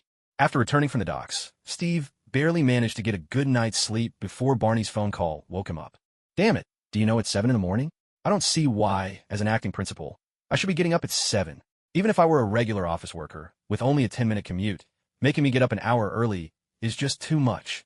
Sorry, boss. I think you might be misunderstanding. We got a very special student here today, specifically asking to see you. My God, I've never seen a middle schooler this big. He's almost as built as Caesar. Steve jumped to his feet at these words, and when Barney described the boy's astonishing physique, Zhang Beijiang immediately knew who it was. A kid in middle school with a build like Caesar's. Apart from Kingpin's son, Steve couldn't think of anyone else. Wait there for me. I'll be right over. Steve hung up, sprang out of bed with practiced ease. If Kingpin's son was coming to school, Steve figured he had to be there to greet him, no matter what. Let's not forget, Kingpin was a major benefactor, even if all that money wasn't exactly clean. But so what? The old instructors always said, unite with all the forces you can unite with if you want to get things done. If Steve wanted to run San Diego Middle School well, he had to rally every ally he could. My God, kid, are you really only 12 years old this year? You look more like 22. I swear, old John at 32 probably didn't look this solid. Caesar sized up the black boy standing before him, looking him over for a long moment before exclaiming in awe. Sorry, sir. I need to see Principal Steve. Until then, I won't be answering any questions. Richard's reply was gentle yet resolute. A clear sign this was no child from the slums. He carried a confidence that poverty could never bestow. Caesar didn't take offense because, all things considered, Richard's answer was still polite enough. Of course, this world always has a way of surprising you at the least expected moments. Take Tony Stark, for instance. After an all-nighter perfecting the aerodynamics of his Iron Man suit, he decided, on a whim, to swing by San Diego Middle School for breakfast and maybe catch a little rest in his boardroom office. But as luck would have it, even someone as worldly as Stark had rarely seen a kid as powerfully built as Richard. What did you just say? He's 12. 1 foot already over the school's threshold. Tony stopped short and stared in astonishment at the composed young black boy standing before him. Oh Lord, he certainly doesn't look like a 12-year-old. Standing before him, I feel like a child myself. So tell me, kid, why do you insist on waiting for that cranky old Steve? If you're worried about your classmates at school picking on you because of your size, or if you're afraid of any kind of bullying, you can always talk to me. My name is Tony Stark. I'm the only board member at San Diego Middle School, and as long as I'm around, no one will dare mess with you. Caesar pressed a palm to his forehead and spread his hands, looking exasperated. Oh, Mr. Stark, do all you scientists have terrible eyesight? Take a good look. Does this kid look like someone who's afraid of bullies? Besides, with Carl and Wayne around at school, who would even dare try to be a bully? Tony looked thoroughly displeased with Caesar's jab. Oh, please. Are you talking about those 2 little punks? I heard they nearly got themselves killed down at the South Docks. Sorry, kid, what's your name? Richard Fisk. Now that's a solid name. You hear that? Richard looks like the honest, good-natured type. He's exactly the kind of kid those 2 little punks might pick on. Tony stuck out his neck, glaring at Caesar with all the protective fierceness of a mother hen. Mr. Stark, you know that's not what I meant. Honestly, I think the biggest bully at San Diego Middle is probably Principal Steve himself. Caesar shrugged, clearly resigned. Well, you're not wrong. But speaking of which, where is Steve? Old folks like him usually don't sleep much. How come I haven't seen him around? Tony voiced his very pressing question just as Steve arrived and caught every word. Oh, for heaven's sake, just look at yourself. What's that on your face? Smoky eyes. Did you spend all night working as a drag queen at a gay bar? Steve's words made Tony's face darken visibly. It was true. The shadows under Tony's eyes were heavy, but it had nothing to do with any gay bar or drag show. He'd simply been pulling all-nighters for several days. Steve, did you even brush your teeth in those 70 years you were frozen? Every word out of your mouth reeks. Oh, give a rest, Tony. Are you a sissy now? Hello, Richard. I've heard about you from your father. Now let's leave this diva behind, and I'll show you around your new school. Trust me, it's a close-knit, welcoming family. Here, students never look down on each other, and there's no animosity between anyone. As Steve spoke, he strode ahead to lead the way. Tony leaned in closer to Richard and whispered, "That's because everyone here is looked down on by him, and everyone here is hostile to him. Did you see it? That's what rednecks are like. Damn it. You can't let your father send you here. I think you'd do better at one of the schools funded by Stark Industries. We don't run our own school, but quite a few community schools with pretty good conditions benefit from our investment. If you want, I'll write you a letter of recommendation under the Stark name. Trust me, kid, you're cut out to be a sports star." "I'm sorry, Mr. Stark." Richard kept a polite smile on his face the entire way, unmoved even by Stark's tempting offer. That made Steve a little jealous. Damn it, how could Kingpin, a man whose whole life has been steeped in violence, end up with such an outstanding son? Heaven truly never spelled the word fair. Come on, Tony, Give it a rest with your little tricks. Do you really think Richard is a boy like you? He's not going to be dazzled by all these shiny things. He knows exactly what he needs on his own path. As Steve spoke, he brought Richard to the junior high section. Hello, Mr. Fisk. I should let you know something. I'm in charge of the high school division. Principal Henry handles the junior high. You're only 12 this year, so you'll have to study under Principal Henry. He'll give you a handbook with the school rules in a moment. Trust me, you'll learn a lot from it. Steve looked at him with genuine seriousness, a seriousness born from a deep-seated sense of equality. He didn't see Richard as lesser, not even because he was a child or because he was black. Just as the rumors said, in his eyes, all people were equal. He looked down on everyone just the same. All right, I think I understand, Mr. Steve. I'd like to know, though, how often do we get a break from school? Hearing this, Steve rubbed his brow with a touch of pain. According to Kingpin, Richard would be staying at his house for the next few months. Honestly, if the kid weren't so well-mannered, Steve would have considered having him share a room with Caesar during holidays. As for whether a mercenary who'd fought in wars for decades might be a bad influence, well, Kingpin's son could only be corrupted back to his true nature. It was simply impossible. In fact, Steve was already worried that if he raised Richard to be too much of a gentleman, how would he ever take over the family business? Junior high gets a break once a month, 4 days each time. And during this period, even on holidays, you'll be staying at my place. When the time comes, I'll take you home.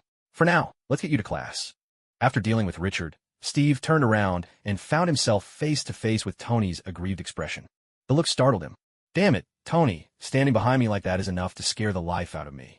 You'd better have a good reason for it, or I'll make sure you spend the night locked up in Wade's dorm. Damn it, Steve. You have no respect for the Stark family.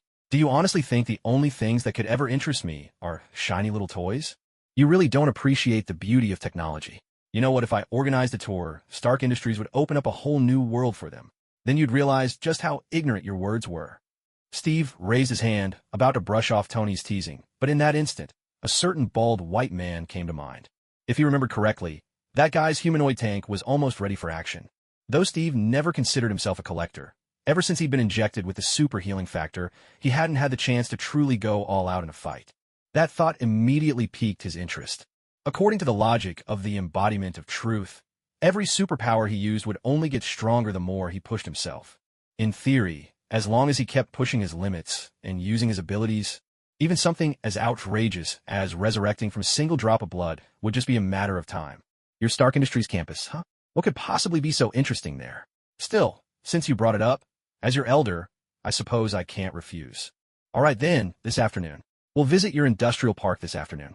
But I don't think we should bring too many people. Too many would disrupt the regular class schedule.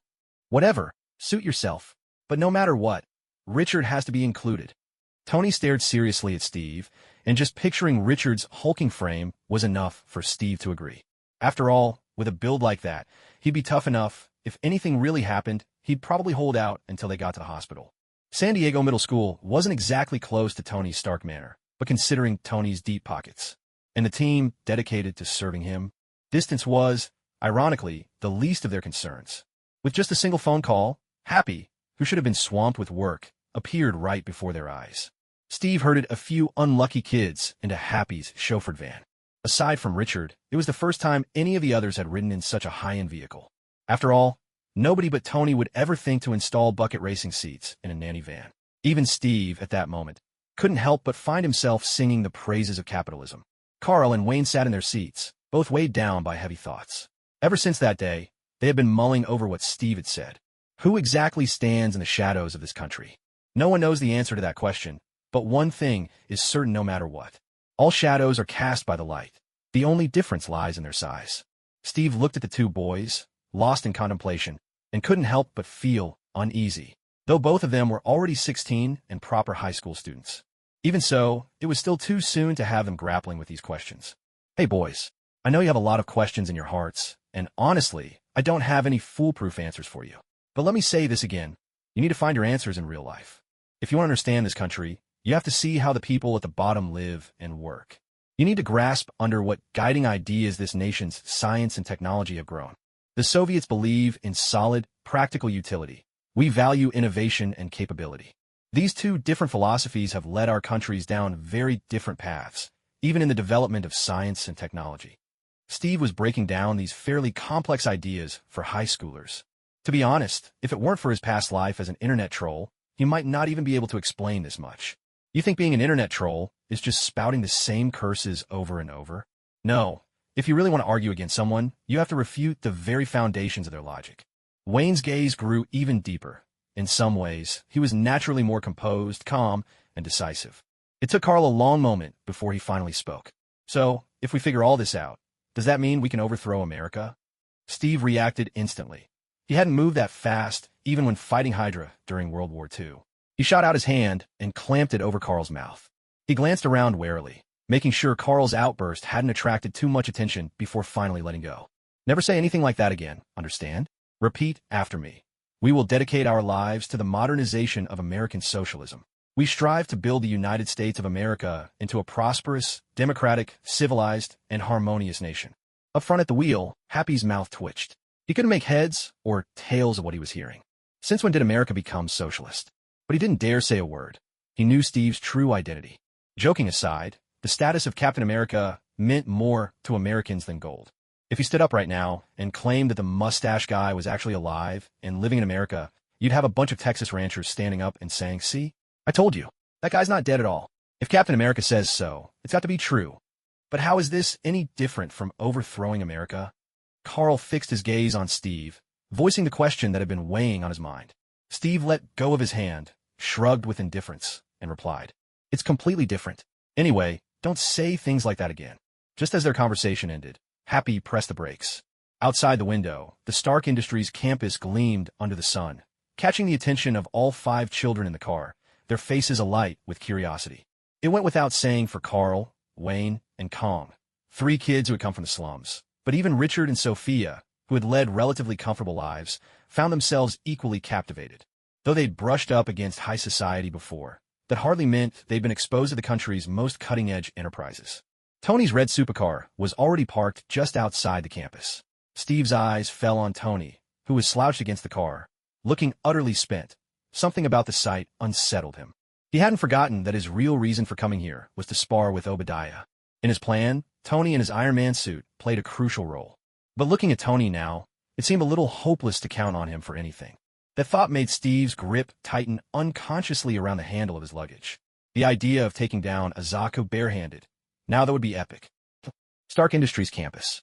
Obadiah stood behind a glass curtain wall. The cigar in his hand was lit but untouched. In truth, many wealthy men weren't fond of the feeling of cigar smoke in their mouths. They disliked secondhand smoke even more. So, even a pricey Cohiba in his hand was little more than a fancy mosquito coil. "Boss, the prototype's finished. The engine that Baldy sent overworks like a charm. 120% stronger than anything on the market." Obadiah raised his eyebrows at the news, but said nothing. Through the glass, he watched Tony Stark, looking pale and exhausted, leaning heavily against his supercar. It's nostalgic, you know, he was only 8 back then, already a natural with a screwdriver. His father, and I wouldn't even let him into the lab alone. But by the time he was 10, we stopped worrying. He had his own lab by then. I always admired that about him. With those words, Obadiah casually handed the untouched cigar to the young man behind him. "Well done, Hammer. Now, I think it's time we had a real conversation with him. You know, sometimes violence can't solve the core problem. But violence will always take care of the people who cause the problem." Hammer said nothing, simply holding the cigar with the utmost care. The Stark Industries campus was an enormous place. Steve couldn't care less about anything here. All he wanted to know was where that humanoid tank, the one that looked suspiciously like a Zaku, was hiding. "Hey, tell me, do you have some dumb white guy around here? Bald, with a head that looks like he's balancing an ostrich egg on his shoulders?" Tony, who had been explaining magnetic levitation to a group of kids, turned around and looked at Steve, puzzled. "I think you're talking about Uncle Obadiah. Honestly, he's a good guy. There's really no need to be so aggressive toward him. Seriously. You'll meet him soon. Yeah, the two of us definitely need to get acquainted. By the way, why does your industrial park look so empty? Did we pick a bad time to visit?" Steve shot Tony a questioning look. "Do you even watch the news? We gave up the weapons business, and now we're restructuring. Very soon, you'll see a whole new Stark Industries. Trust me." Steve nodded, never letting go of his briefcase. "Are you paranoid or something? Why do you carry that thing everywhere?" Tony asked, exasperated. A bullfighter can't be separated from his mask. All right. So that's how it is? Let's see if you really can't let go." Steve shot Tony a look of utter disdain. "Tony, long time no see." Obadiah, dressed in a blue suit, strode out of the Stark Industrial Park with open arms, ready to give Tony a big hug. "Uncle Obadiah, It really has been a while. Tony Stark smiled and stepped forward to greet him. To be fair, Tony wasn't always as arrogant as people said. At least, not to his friends. Let me introduce you. This is my friend Steve. You can call him Principal Steve. Tony stepped aside, bringing Steve forward. Steve gave Obadiah a half smile, half smirk, but still extended his hand for a firm handshake. There's a saying on the street. The stronger the handshake, the more provocative the intent. Right now, Steve was making his challenge clear. Blatantly clear. Obadiah didn't know much about street rules, but he could sense Steve's provocation all the same. Naturally, he frowned, giving Steve a thorough once-over before finally speaking. I feel like we've met somewhere before. Maybe I haven't seen you in person, but I'm sure I've seen your photo. Steve considered this, then finally released his grip. I think you must be mistaken. I don't recall ever knowing someone as important as you. As for Tony and me, it's simple. I brought him back from the Middle East. Have you ever heard of the Ten Rings? I've taken on a long-term contract, a personal mission to hunt down those bastards. Steve looked at his companion, his tone far from stern. You got the wrong idea. Sure, I might be a bit more capable than you, but I honestly don't know anything about this Ten Rings gang. Just hearing the name, it sounds like some kind of terrorist group. Steve chuckled softly. They're not just a terrorist group. They're mercenaries. For example, they'd kidnap some unfortunate rich kid for money. Obadiah's eyes grew sharp, locking on his Steve as if hoping to catch the slightest hint of a lie in his gaze. Yet all he ever saw was that same easy smile. You really do know how to joke. But I still want to ask, aren't you the school principal? How do you end up doing something that sounds more like mercenary work? Steve gave a wry laugh. Principal is just a side gig. I'm actually the real boss behind Veterans Barbecue Security. If you ever need anything, come to us. Trust me, we're a lot more professional than the Ten Rings.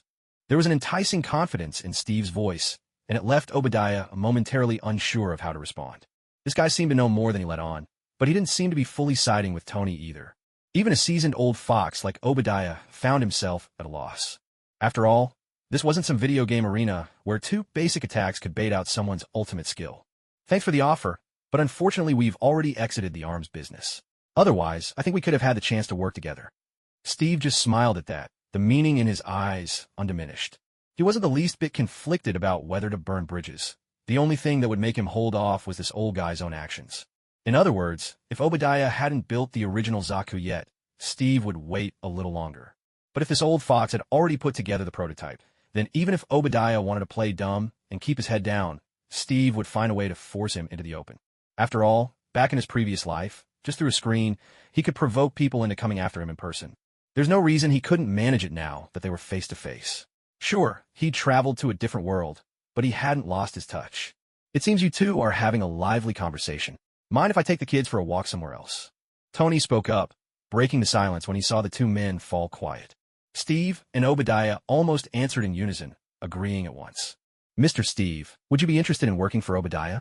Obadiah's gaze was fixed on Steve's eyes. He knew what had happened in the Middle East, and he was well aware of what Steve's so-called Veterans Barbecue Security had done. To be honest, this is an excellent security company. Compared to them, the Ten Rings really aren't much. I'd be glad to, but before that, I need to take a look at what you've got. You know, my company was built with the help of a certain black guy. I think we should be on the same page. Steve was clearly bluffing Obadiah here. People like them who troll online always mix truth with lies in their words.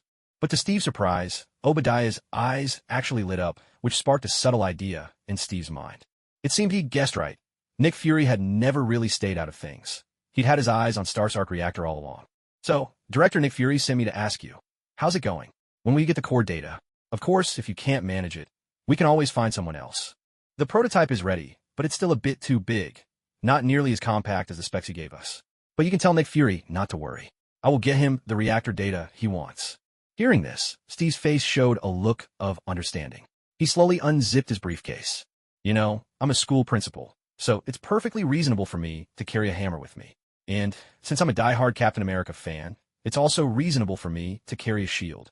By the time he finished speaking, he had already drawn out the shield and hammer, ready for action.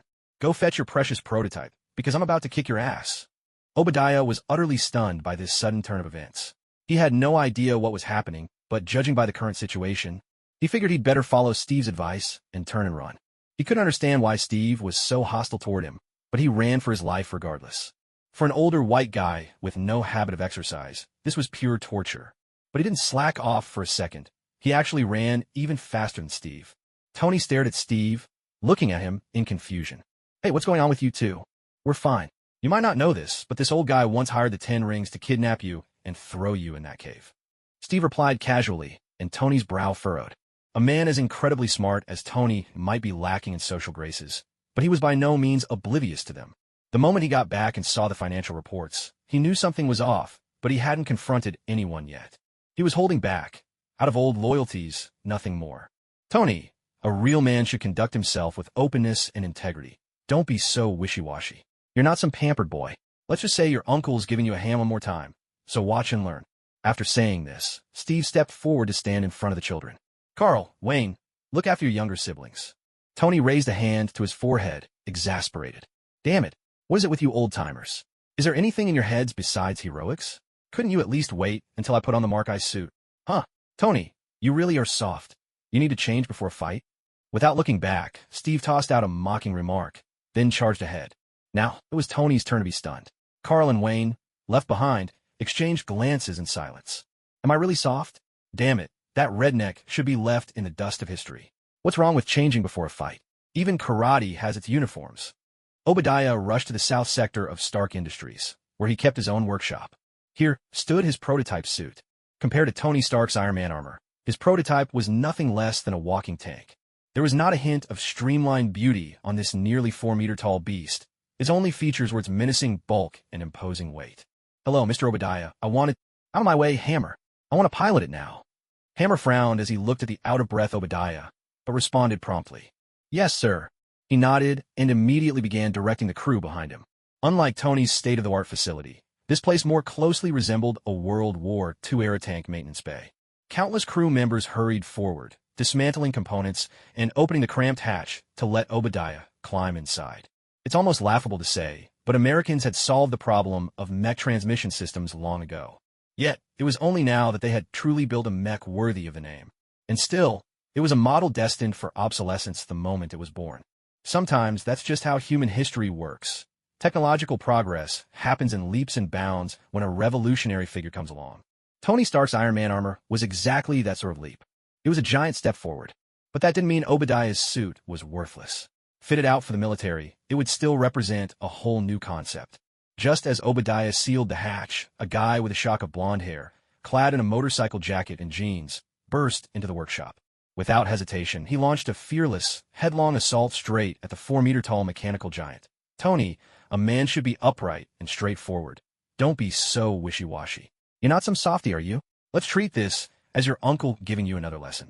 Watch carefully and learn well. After saying this, Steve positioned himself in front of the group of kids. Carl, Wayne, look after your younger siblings. Tony pressed a hand to his forehead. Damn it, what is it with old men your age? Can't you think about anything besides heroics?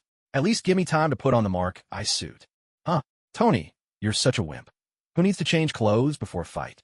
Steve didn't even glance back. He let out a mocking retort, then charged forward. Now it was Tony's turn to be dumbfounded, while Carl and Wayne exchanged uncertain glances, saying nothing at all. Am I really a wimp? Damn it, that redneck ought to be left in the past. What's wrong with changing before a fight? Even karate practitioners change outfits. Obadiah rushed to the southern wing of Stark Industries, where he kept a workshop of his own. And waiting here was his very first mech suit. Compared to Tony Stark's Iron Man armor, his prototype was more like a walking tank. There wasn't a trace of sleek design on this nearly 4-meter-tall brute. All it exuded was a menacing heaviness. Hello, Mr. Obadiah, I wanted to... Out of my way, Hammer. Let me pilot it now. Hammer, frowning at the sight of the breathless Obadiah, replied curtly. Understood, sir. Hammer nodded, immediately turning to command the crew behind him. Unlike Tony's cutting-edge facility, this place felt more like a World War II tank repair bay. A swarm of technicians hurriedly disassembled panels, pried open the cramped cockpit, and helped Obadiah climb inside. It's almost comical, but the truth is Americans solved the mech transmission issue long ago. Yet only now, at last, had they used that technology to build a mech that truly deserved the name. And ironically, it was a machine destined to be outmoded the moment it was born. Sometimes, the progress of human history works like this. Stepwise advances in technology can suddenly leap forward with the arrival of a groundbreaking individual. Tony Stark's Iron Man suit was exactly such a leap forward. It took a giant stride ahead. But that doesn't mean Obadiah's mech was utterly worthless. If deployed in the military, it would still represent a whole new concept. Obadiah had barely sealed the cockpit when a blonde guy in a biker jacket and Jeans burst into the workshop. Without a second's hesitation, he launched a fearless assault on the towering, 4-meter-tall humanoid tank. For a moment, everyone present was struck by a strange illusion.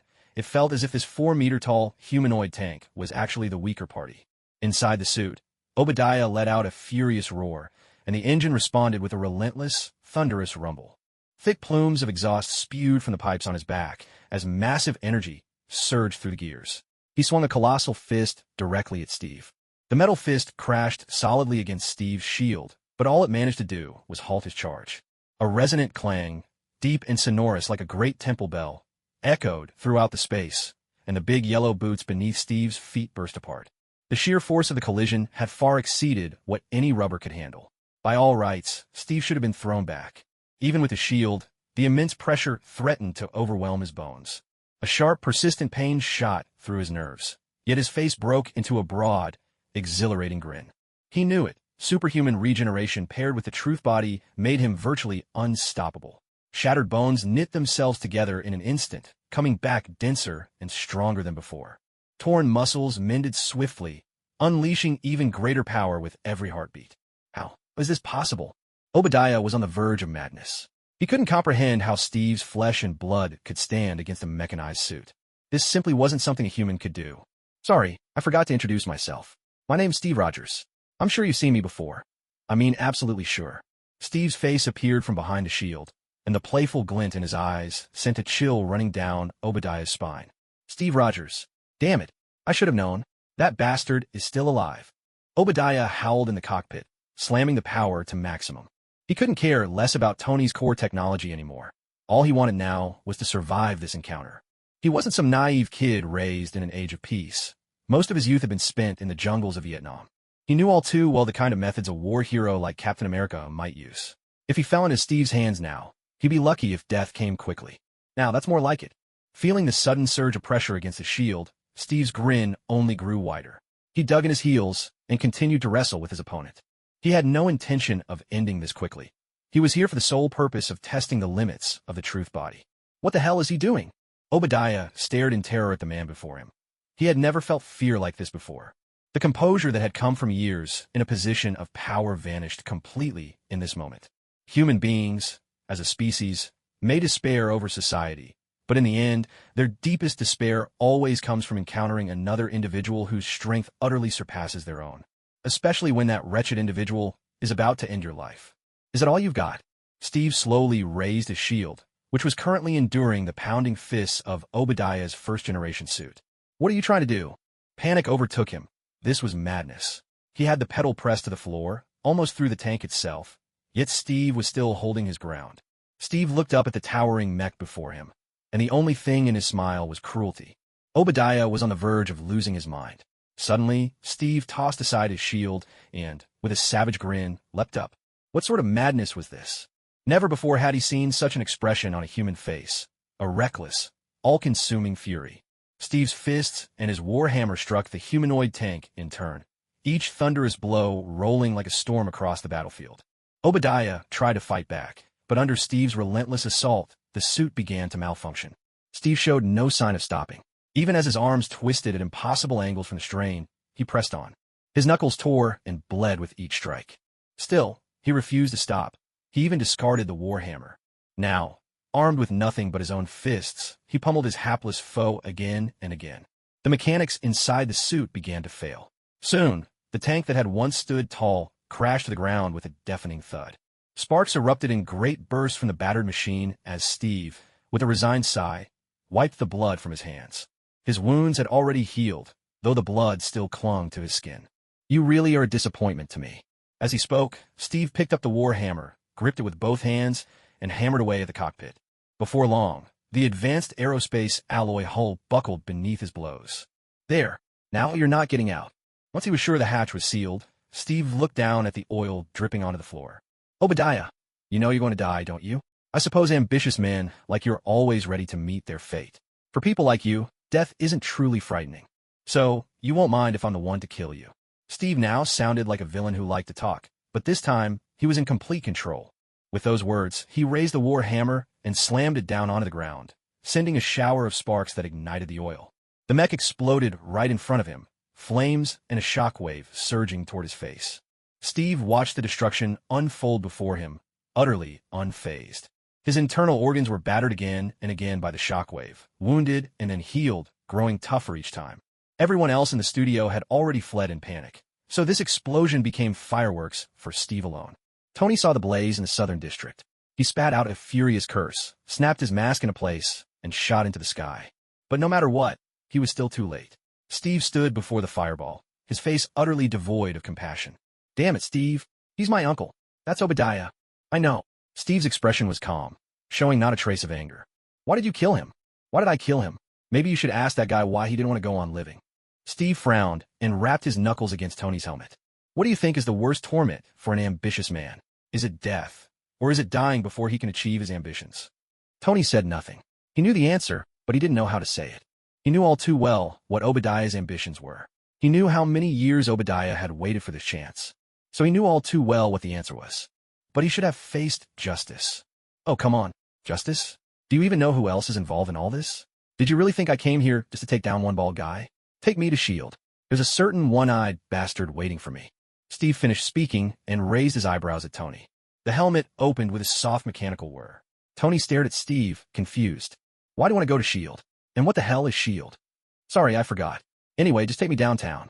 There's a man named Nick Fury I need to speak with. S.H.I.E.L.D. headquarters. There's an old saying in China, a twitch in your left means fortune, a twitch in your right spells disaster." Unfortunately, Nick Fury was a one-eyed man, and the only eye he had left was his right. And today, since 8 in the morning, that eye had been twitching nonstop. "Motherf, I need to check up. Carlson, what's the situation with Obadiah?" "Hey, Director, I was just about to update you. This morning, Steve took a student tour group to Stark Industrial Park. Then, there was an explosion in the Southern District, and now he's headed our way, along with some sort of humanoid flying machine." Carlson did his best to keep his tone as gentle as possible.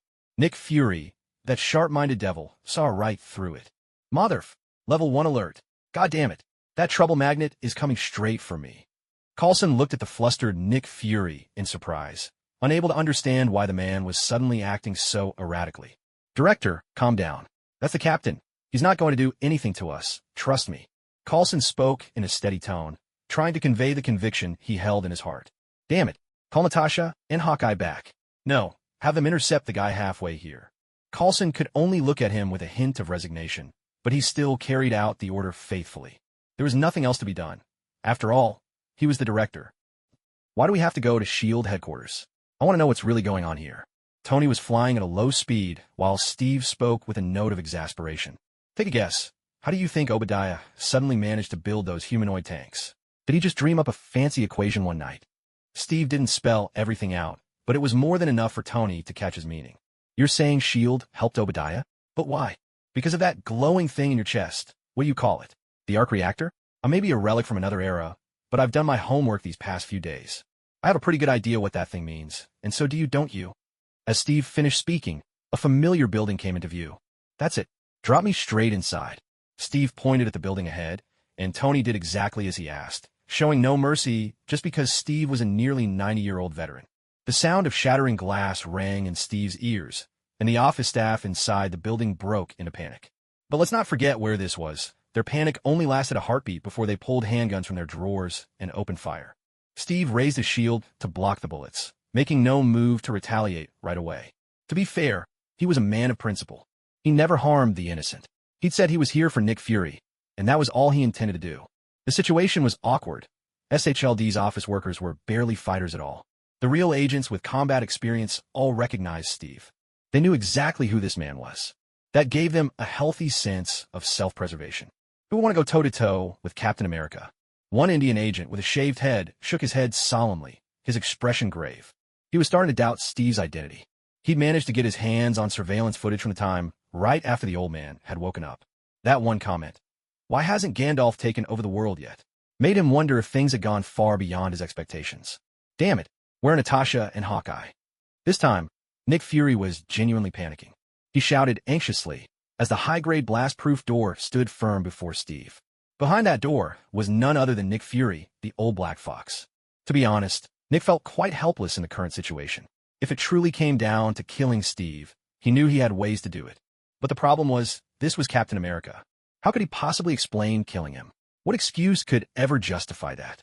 Yet Nick Fury's worries were destined to be futile, because the door to his office had already begun to warp and buckle.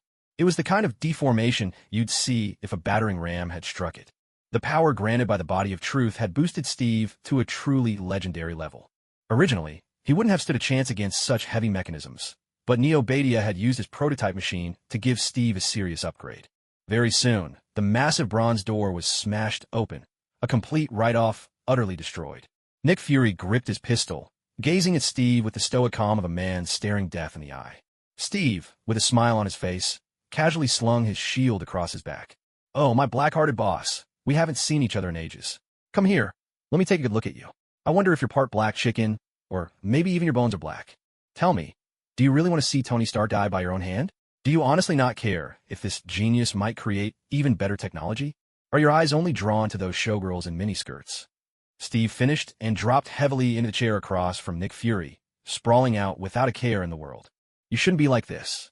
Nick Fury rolled his eyes in exasperation, fixing Steve with a glare, trying to win the battle of wills. Steve just grinned, propped both legs up on the desk. "How should I be?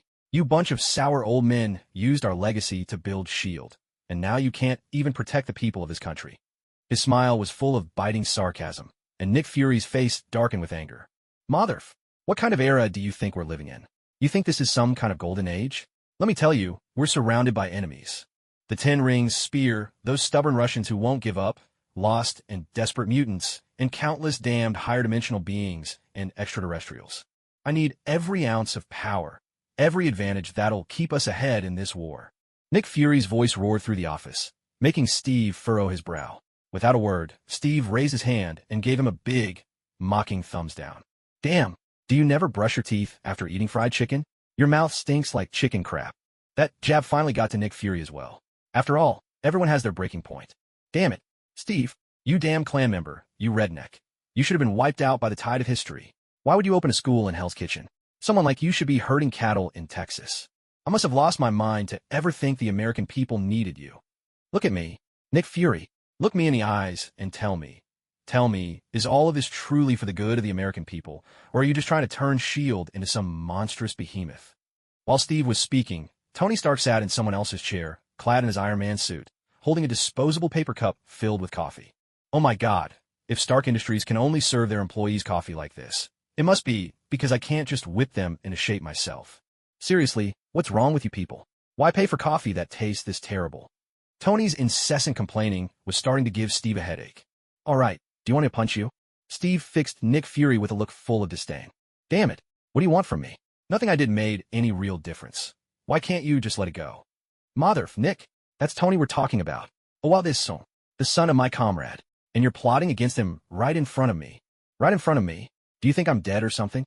Steve glared at Nick, his anger practically radiating off him, hot enough to scorch the room. "Let me tell you something. If I didn't know for sure that you had no personal stake in this, I'd have ended you a long time ago. You think I've never killed anyone? Give me the antidote, the cure for palladium poisoning."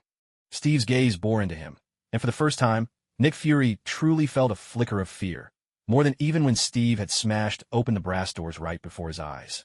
"How did you find out? How did I find out? How do you think? I have a brain. I could speak 3 foreign languages back in World War II. Learning a thing or two isn't beyond me." Steve kept his eyes locked on him. To tell the truth, he hadn't really come here just to slap Nick Fury in the face. What he wanted was the antidote in Fury's hands. "Palladium poisoning? What are you talking about?" Outside the door, Tony's ears pricked up, instantly on alert. Nick tried to wriggle out of it, but Steve had no patience left. He stood up and stared him down. "If you dare say you don't have it, I'll make sure you don't live to see tomorrow." Steve and Tony left through the front entrance. All the glass on the 12th floor was shattered, including the windows of Nick Fury's office. Steve had just taken a swing at Nick Fury, and the man had nearly ended up with his head buried in the ground, ready for his next life. Fortunately, Fury still had enough sense to know when to back down. "Steve, are you really here just for this thing?" Tony shook the briefcase in his hand, looking at Steve with a mix of annoyance and disbelief. Steve could only look back, his expression filled with reluctant resignation. "Tony, you do realize your arc reactor isn't perfect, right? Until you discover a new element to replace palladium, you're at risk of palladium poisoning." "What? I honestly didn't see that coming. Not the part about element poisoning, I know about that. I'm just surprised to hear it coming from you." Sorry, I had no idea American soldiers in World War II were such science buffs. Don't tell me you went MIT with Gunner too? Please. Your mouth is so foul. It's like you've been making out with Nick Fury. Steve shrugged dismissively, not deigning to continue the verbal sparring. Hey, for crying out loud, do we really have to walk all the way back like this? Look at what I'm wearing. This is no different from strutting down Fifth Avenue in a bikini to buy a Rolex. You could hardly blame Tony for complaining. Clad in his full Iron Man suit, walking down the street beside Steve, he was bound to attract attention, and not the good kind. It was enough to make even Tony Stark feel deeply embarrassed. Then head back. Damn it, Tony, you're almost 30 years old. Don't tell me you still need a chaperone to get home. Steve looked at him in astonishment, an expression that made Tony feel like he was choking on his own indignation. Damn it, Steve. He finally cursed, then blasted off from the spot, soaring into the sky and heading straight for Stark Industries. As for Steve, he had no intention of heading back just yet. He'd always believed in working a morning and playing for the rest of the day. Please, he wasn't some druid who needed to spend every day stuck in a school. Truth be told, he'd been waiting for the right moment to snatch up Professor X and make him the school principal. In his mind, he ought to be running a bar, every night, sitting behind the counter, watching the young and beautiful come alive in their pursuit of pleasure. Honestly, things weren't bad as they were, but this wasn't quite the life he wanted. It's not like he had a daughter to raise. It's been ages since I visited Big Mike's. Wonder if there are any new girls around. This wasn't exactly the best part of town, a place where all sorts of chaos played out on a daily basis. White folks risked being mugged by black men they'd always secretly looked down on, while Asian immigrants had to put on a tough front just to survive. Here, you could witness every facet of humanity. Or, if you preferred, you could simply call it one of America's unique urban landscapes. $120, damn it, not a cent less. What do you think this is? This is pure top-shelf stuff. Steve looked at the Latino man speaking, the corners of his mouth curling into a smile. Now, this was truly an all-American sight. Hey, dumb white boy, what are you grinning at? You think you're better than me? Don't act all high and mighty. This is my turf. Steve just smiled at him without responding, then walked straight to the entrance of Big Mike's bar. Clint, who had once taken a beating from him, didn't dare stop him this time. He just nodded and let Steve walk right in. Hell's Kitchen was, without a doubt, a place teeming with a rough sort of joy. No matter who you were, you'd end up giving Big Mike's bar a thumbs up. You could find everything here to drag you down. Contraband, booze, women who didn't believe in love. Fortunately, Steve had no interest in anything but alcohol. He stood before Big Mike, and before he could say a word, the bartender handed him a bottle of Baijiu. This kind of liquor was far too harsh for most of these guys. They could barely stand the taste. But for Steve, it was just right.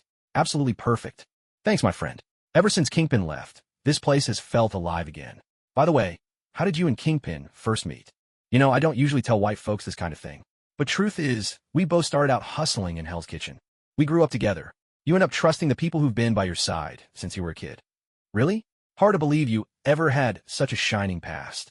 Steve grinned at Big Mike, who shrugged, a broad, cheerful smile spreading across his face. Hey, I gotta say, back in the day, we were really something else. Steve raised his glass and toasted him. That's just how people are. At the oddest moments, you find yourself thinking back on the golden days of your youth. Even if you once turned your nose up at those moments, no matter how you try to paint them as trash, those are the most brilliant days you'll ever have. Now that you mention it, Steve, what about you? I've never heard you talk about what your life was like before coming to Hell's Kitchen. What else could it be? I spent my days fighting overseas for my country, and by the time I got back, my girlfriend had already started a family. Not that I ever confessed my feelings to her. Honestly, if those bastards hadn't paid me so much, I never would have stayed in school. What I want is freedom, a life untamed and unbound. You know, Big Mike, life to me is meant to be an adventure. Hey, my friend, whenever you say that, it always makes me feel like you have no idea what you're planning to do. You don't really have no idea, do you? I mean, you're not exactly young anymore, and being puzzled by this question makes it hard for me to answer you. Steve was taken aback. He looked at the other man as he blinked. He truly didn't know what he was supposed to do, not even before he crossed over to this world. Back in a world where he was still called Zhang Beijiang, he didn't know what he wanted to do either. He simply followed the path society laid out for him. Study, more study, climb one educational rung after another, and then try to find his footing over and over again. He knew what was expected of him for the next 3 years, but beyond that, he was completely lost. Even though he'd lived for over 20 years, to be honest, he had no idea what kind of person he wanted to become. Heavens, I've become an excellent executioner, but I don't know what kind of person I want to be. How pathetic is that? Damn it. Am I supposed to be an executioner for the rest of my life? Steve looked up at Big Mike, a struggle flickering in his eyes. Hey, my friend, it's really not that big a deal. Figuring out what kind of person you want to be, what kind of life you want to live, that's no easy thing. Some people go their whole lives without ever knowing. They just live as it comes. Oh hell, let's raise a glass to your wisdom. You're a real philosopher, my friend. Still, you're right. I think I'll go back home for a while. Did you know? Brooklyn. That's where I'm from. Oh, damn it, I should have guessed. You're such a damn racist. Where else could you be from but there? I bet you can't find a bar as interesting as this in Brooklyn. Believe me, any bar without black folks and black beauties is boring as hell. Steve raised his hand and waved at him with a grin. Come on, it's not like you're the only ones who get discriminated against. Damn it, you've called me a redneck plenty of times. I'd say we're even. Damn it, you people enslaved us. Oh, give me a break. You enslaved yourselves long before we started the triangle trade. A big part of your own people were slaves already. Of course, if you were a Native American standing here calling me a beast, a white devil, well, I suppose I just have to shut my mouth. Hey, everybody, I've got an announcement. I'm going back home for a visit. Damn Brooklyn. It's been years since I've been back. Oh, damn it. I knew it. You really are a Brooklyn boy. You dirty bastard. The bar erupted with shouts, curses, and the joyful clinking of glasses. Watch out for the street punks there. They don't know their place the way we do. Glasses clinked melodiously in the bar, mingling with curses and well-wishes that floated together in the smoky air. Steve smiled, realizing that, in this moment, this place wasn't much different from Harbin after all. Brooklyn began as a village founded by 6 Dutch settlers, and for a while, it was nothing more than a stretch of farmland. In the last century, the population here was strikingly homogeneous. No black people, no Asians, no Native Americans, hardly even any white folks who weren't Dutch.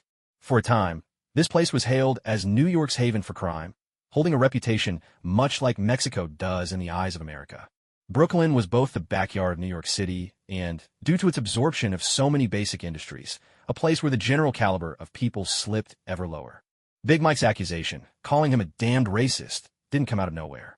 At most, it was built on a handful of cliches. No one really knew how many vegetables New Yorkers consumed each day, but one thing was certain. Every patch of Brooklyn's land was put to agricultural use. Steve had never imagined that, so close to New York, there could still be working farms.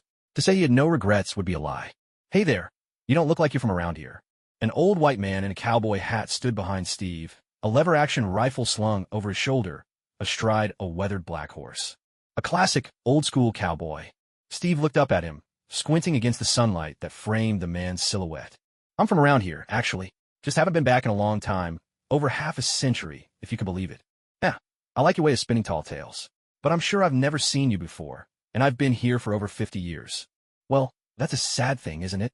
I was born and raised here, but now look at me, a stranger in my own hometown. Steve shrugged, his expression hard to read, neither sad nor happy. He'd been through this before. A home you left behind is filled with new faces, and when you finally return to find your old house collapsed, you're nothing but a stranger to the land that raised you. All right, I like your spirit. So tell me, what brings you back here? The old cowboy swung down from his horse, which stood quietly behind him, patient and obedient. Just coming home for a look. Honestly, I came back from the war and have no idea what to do with myself. I'm hoping to find something to keep me busy. Are there any farms around here going for cheap? I might need one, but nothing too big. Steve glanced around, considering his words. You know, I spent years as an oil worker, so I've managed to save up a bit. Did I hear you right? These days, not many young folks want to run a farm. I thought you all prefer to work in the big cities. How did you figure out I'm a young man? I told you I left this place over half a century ago. If you really count my age, I should be in my 90s. Steve insisted on his age, mainly because he didn't want this unlucky fellow calling him a kid. If you're serious about buying a farm, I know where you can find one. Come with me. But I have to say, you don't look like someone who's worked the land. Do you really think you can handle it? By the way, do oil workers make that much money? I suppose so. I'm in exploration, mostly responsible for finding oil and then calling in support. You know, I've always thought of myself as a bona fide oil driller. Steve's words made the old cowboy raise an eyebrow. Ha ha ha. Damn oil man, you're clearly a soldier. At best, I call myself a security man for the oil company. By the way, are farms around here allowed to hire black workers? I mean paying them properly, of course. You know I can't be hands-on with everything myself. The old white cowboy scratched his head, a complicated look crossing his face as he glanced at Steve. Oh, my friend, no matter who you hire, you have to pay them. That's a matter of principle. And can I ask, what exactly are you planning to grow? Watermelon, cotton, and maybe raise some chickens. You know how much I love fried chicken. The old cowboy's eyebrows nearly disappeared under the brim of his hat. He stared at Steve's striking, sculpted face, his expression torn between suspicion and disbelief. He suspected this guy might be a classic redneck scoundrel, but he had no proof. Why do you want to hire black folks for this kind of work? Huh? Isn't that their family trade? Are you telling me white folks can pick cotton better than black folks? They've been doing it for generations. Oh, come on, drop those stereotypes of yours. I'm paying a lot. In fact, real cash for real work. Could you stop being so sensitive? Good grief, you're like livestock pumped full of hormones. Steve's words were harsh, but the old cowboy found himself at a loss for a rebuttal. If he was paying them, was it still discrimination? It seemed like Steve had a point. Across all races and ethnicities in America, only these black brothers seemed to have a real knack for this kind of work. Their reputation, for better or worse, preceded them. Damn, you better not get yourself into trouble. Honestly, even in Texas, not even a Klan would go that far these days. Oh please, I'm a man who's been through the military. I'd never stoop to racism. Steve looked at him with a serious expression, while the old cowboy could only shake his head in resignation. Still, after a moment's struggle, he nodded. Who cares? The kid doesn't look like an idiot anyway. And even if he is, it's him who'll suffer, not me. Damn it, where's Principal Steve? Alexei and Wayne are fighting again. I can't get through to him. Old John could only shrug helplessly at Christmas's complaint. He looked at Christmas, a bit puzzled, and said, Forgive my bluntness, but is it Alexei you can't beat, or Wayne? John's words made Christmas slap his own forehead. Oh crap, I almost forgot. Am I allowed to intervene directly? Of course, my friend, as long as you don't cause him any permanent damage. You know, no killing, no castration, that sort of thing. The school rules are crystal clear. What are you waiting for? If you delay any longer, Alexei might actually get beaten to death by Wayne. After sending Christmas on his way, old John pulled out his phone and made another call. This time Steve picked up, and John immediately let out a roar. Steve, where the hell are you? Damn it, you disappeared all night and didn't show up at work this morning. What the hell have you been up to? Don't tell me you're sprawled out on some street girl's belly right now. Hey, calm down, my friend. Would I really do something that ridiculous? I bought a farm in Brooklyn. You know me, old-fashioned white guy, always had a thing for agriculture. I wanted to give it a try. John let out a mocking laugh. Honestly, you'd sound less ridiculous if you just told me you were sleeping with those street girls. For God's sake, Brooklyn, a farm, and you? You put that all together, and it just screams racism. Hey, don't be like that. I paid for it, and a hell of a lot, too. Steve shouted back, his voice rising as he argued with John. Damn it, I should have just killed you back then, you redneck racist bastard. Where are you? I'm coming over right now to kick your ass. I told you, I'm in Brooklyn, but I haven't bought the farm yet. The owner's black, and when he heard I wanted to grow watermelons and cotton, he flat out refused to sell. Feels like he's got a real issue with me. Why don't you come over and help me talk some sense into him? John was about to explode. Not even back when he was a vampire hunter in Chicago had he ever felt like this. The anger was almost enough to make him lose his mind. So the old man stormed out of the school, commandeered Christmas's Harley, and sped off toward Brooklyn. Hey, that's discrimination. I like us both to focus on the deal itself. I'm only here because you have a farm to sell, and I just happen to be looking to buy one. As for why I want to grow watermelons and cotton, come on, someone in this world has to grow watermelons and cotton, right? Steve let out a helpless groan, his expression a mix of frustration and resignation. Off to the side, the old cowboy also sensed things were getting complicated. He regretted ever bringing this damned redneck along in the first place. Damn it, you white pig, get out of my house. Get off my farm. I'd rather starve or jump off this place than ever sell my farm to you. It's 20% premium. That's my final offer. Once you take my money, you'll be out of Brooklyn for good. What I do with the place is none of your business. For heaven's sake, are you really going to give up real profit over some vague, high-minded ideal? Steve fixed his gaze on the man, seeing through his intentions from the subtle shifts in his expression. Sure, there are black folks out there with real backbone, but this guy clearly wasn't one of them. He wanted to say more, but Steve stepped forward. 15% over market. That's my bottom line. If you want to keep haggling, I'll just find someone else. Doesn't matter to me. With that, Steve took a step back. The man in front of him reeked of alcohol, and standing so close was almost unbearable. Damn it, that's discrimination.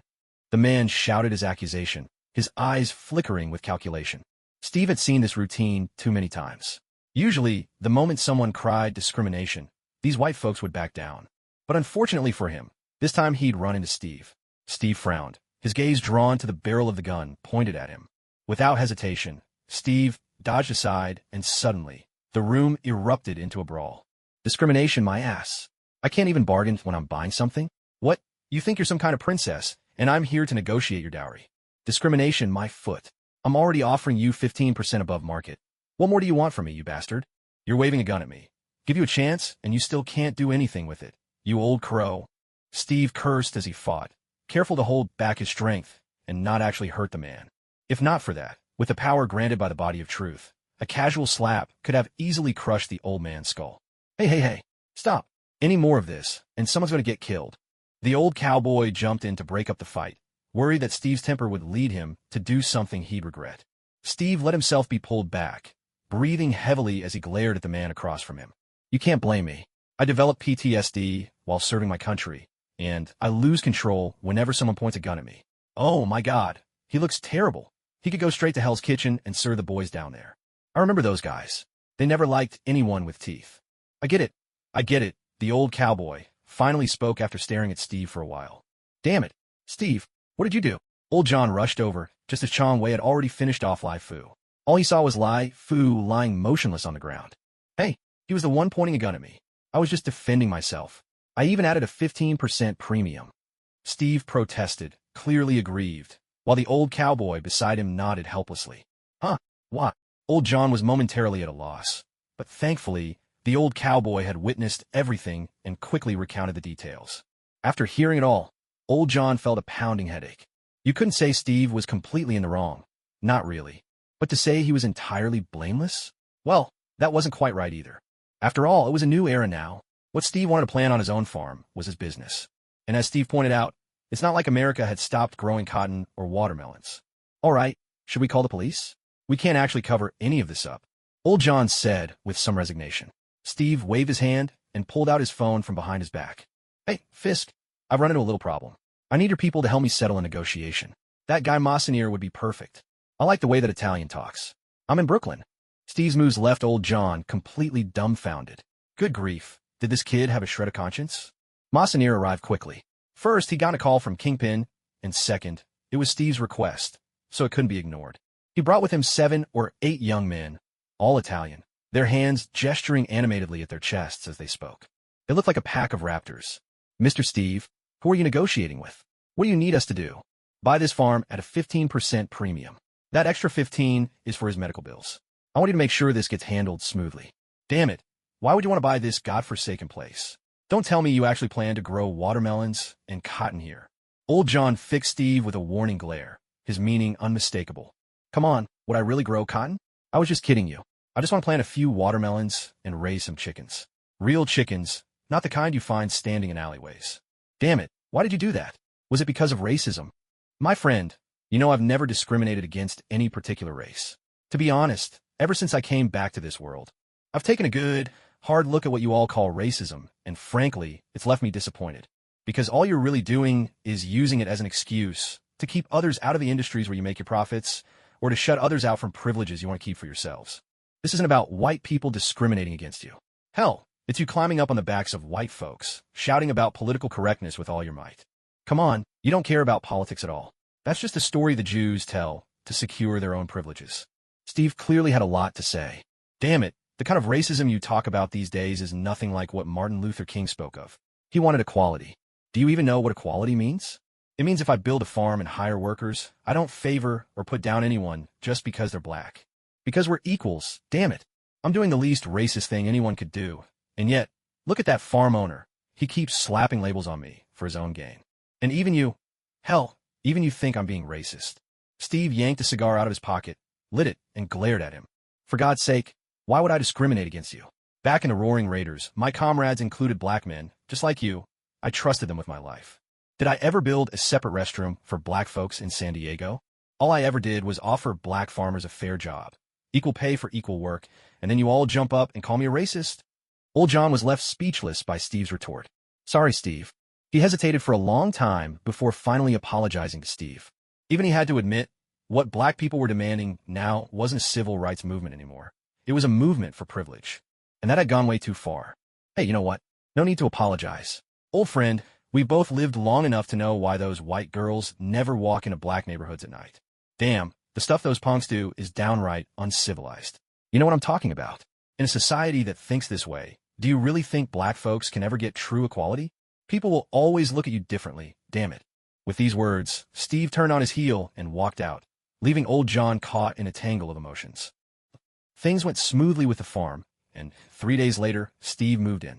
Now that he was a man of means, a wealthy gentleman by any standard, it was clear that a place like Hell's Kitchen was never meant to be his permanent home. At his core, he was never one for crowds, whether it was the Steve side of his soul or the Zhang Beijiang side. Neither had much fondness for city life. As for old John's house, he hadn't planned on selling it either. After all, for most people from the Dragon Kingdom, true success meant having an apartment in the city and a home in the village. That was the mark of a life well lived. Hey, Principal, I heard you've settled down in Brooklyn. You know where I'm from. Going back to your roots always brings a sense of peace. I love walking down streets for my memories. Goodness, New York changes so quickly. I have to rediscover the city every week. Steve greeted Barney with a smile. Barney, looking effortlessly cool, lounged back in his chair, cigar pinched between his fingers. Haha, you're right. Too bad I left home so young. I can hardly remember where I'm from. It's all the same to me now, though I do miss Texas barbecue sometimes. I still find myself craving a bit of autumn seal meat. Honestly, there's nothing like it with a rich mushroom sauce. The moment Gunnar spoke up, Steve's brow furrowed. Oh, my apologies. I didn't realize the Norwegian diet was so similar to the Inuits. I always thought it was just the Japanese who ate marine mammals. You know how they are, eating anything with a bigger heart than theirs. Oh, and here I thought your prejudices stopped at black folks. Now look at you, don't be silly. I'm an equal opportunity misanthrope. Steve chuckled as he reached into the other man's desk and pulled out a cigar for himself, lighting it up. Damn it, those were a gift from Stark. They're expensive. Barney frowned as he watched Steve use a lighter to fire up the cigar. Steve, do you even know how to smoke a cigar? Not at all. Hey, what made you think a guy like me, a soldier, would know how? Isn't it just a matter of lighting it up? Steve looked at Barney, genuinely puzzled, as Barney pulled out a box of long matches. Cedarwood matches. They light clean, no funny taste. Steve leaned in, a bit surprised, and lit the cigar. Honestly, he couldn't tell any difference. So, tell me, are you sure this is better than a regular lighter? Steve sounded unconvinced, then shook his head. To be honest, I'm not sure either. It's just what Stark said, and when it comes to enjoying the finer things, I figure he's ahead of me. Who knows? Steve shrugged, glancing up at the security camera. By the way, how the boys been while I was away? Keeping out of trouble? Keeping out of trouble? Not a chance. Carl nearly beat Alexei to a pulp. Honestly, I never knew Americans could be so tough. You know Alexei, right? Barney fixed his gaze on Steve and spoke, his mouth wide open. Steve nodded in agreement, clearly understanding what Barney meant. I know, Big Ivan's second son. I always thought he could become an athlete or something. Speaking of which, isn't a highway coach really interested in football? It might sound a little cliched, but I think all American high schools are like this. For kids, the only path seemed to be either becoming an athlete or getting into the Ivy League. To be honest, I once had a friend who was an artist. It's a pity he took his own life. Otherwise, I think there could have been a chance to try for an art school instead. Barney shuddered at the thought, connecting this to Steve's identity. He couldn't help but imagine that Steve's artist friend was probably a struggling painter who never made the cut. Principal, what's your plan now? You still want this school, right? Steve looked back at him, nodded, and spoke sincerely. Of course I want it. You know, I really do hope to change these kids. After saying this, Steve shifted in his chair to find a comfortable position, letting his nerves relax as he continued. But I honestly have no idea what I want them to become, Barney. You know, that's the hard part. I don't even know what kind of person I want to be myself. Like I said, New York changes too fast, and so does the world. I have no idea if, after raising him to be an honest person, I'm just setting him up to become a failure. Steve seemed troubled. He'd seen plenty of situations like this in his previous life. To be honest, he didn't believe that simply moving to another country would make this problem go away. As he saw it, even in America, a good number of honest people still end up at the bottom. He didn't want that to happen to his students. Steve felt he needed more time to think, so he stood up and walked out the door. Right now, all he had to do was make sure everything was running according to the rules he'd set for the school. Nothing more. As for everything else, oh, heavens, he really needed someone like Colossus to step up and take this whole school off his hands. Although he considered just roping Colossus in directly, the X-Academy was a mess in itself, and right now, Steve had no desire to get involved. In fact, until he figured out what the so-called above all really meant, he absolutely wouldn't reach out to any other part of this world. These past few days, Hell's Kitchen had been surprisingly peaceful. If you dug into the reason, it probably had to do with a noticeable improvement in the quality of the local residents. It definitely had nothing to do with Steve wandering the streets. Come on, he was just a 90-year-old retired veteran. Apart from leaning a little too far to the liberal side, he didn't think he had any real problems. At least, that's how he saw himself. However, the reason he was wandering the streets today wasn't so simple. At least, that's how it seemed to him. One of his students hadn't shown up at school for half a day. Good heavens, in a place like Hell's Kitchen. If your daughter is out of sight for more than an hour, you'd better grab your Winchester and go take out a bunch of punks. This is just how things are, especially after their once-a-month break comes to an end. If any of these kids are gone for more than an hour, Steve and his crew were supposed to go out and look for them. But there was a problem. This particular kid was notoriously averse to school, and she wasn't exactly the easiest person to get along with, either. Everyone just assumed she'd be a little late, but no one expected her to be this late. So Steve came out himself, though he didn't go around questioning people one by one. In his view, San Diego High School already had a reputation. Now one of his students had gone missing. That meant whoever did this was either acting with impunity or was so careful that they left no trace behind. Of course, it was also possible that both were true. With that in mind, Steve headed straight for Big Ivan's place. The guy lived in an old factory, though don't get the wrong idea.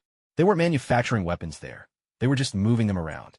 After the fall of the Red Soviets, the leftover arms were enough to keep these guys busy selling them for generations, day and night. Hey, principal, I have to protest. You can't just turn a blind eye to bullying at your school. My son, Alexei, is already losing interest in his classes. He even told me he doesn't want to go to school anymore. Oh, please, Big Ivan. Your son bullied? That's just the usual rough and tumble between kids that age. I'm here for something else. One of my students has gone missing. I want to know, if someone disappears around here, who do people usually go to for answers? Takuchi Yamashita, he's Japanese. Handles the human smuggling business. Doesn't really mix with us, you know. Our business might be outside the law, but his is outside human decency. We might break the law now and then, but at least we still have a bit of humanity left. Big Ivan spoke with genuine sincerity. But then he caught a dangerous glint in Steve's eyes, a smile, if you could call it that. He wasn't sure how to describe it. It was the kind of smile you'd give when you finally catch your nemesis red-handed, ready to take them down for good. Other than that, he couldn't imagine what else could make someone smile so freely. I've got it. Wait here while I make a couple of calls. With that, Steve walked out of the factory and started dialing number after number. The first to answer was Deadpool. Steve told him to suit up and get over. There was going to be some killing tonight. The second person to get the call was Tony Stark. He was told there was a chance to be a hero. The third call went to Nick Fury. He was instructed to keep the news under wraps. Otherwise, he'd better be ready to clean up after America's Star-Spangled Man himself. Each of the three had a different reaction to their calls, but one thing was certain. Something big was about to go down in Hell's Kitchen. Soon, Steve showed up, carrying his shield and hammer, in front of a hotel built in the Japanese style, perched on a rugged, rocky coastline. The wooden buildings had a distinct air of the Showa era. Rows of hot springs stretched down to the shore, and with every tide, seawater would surge into the pools. The Japanese seemed to have a special fondness for this kind of place.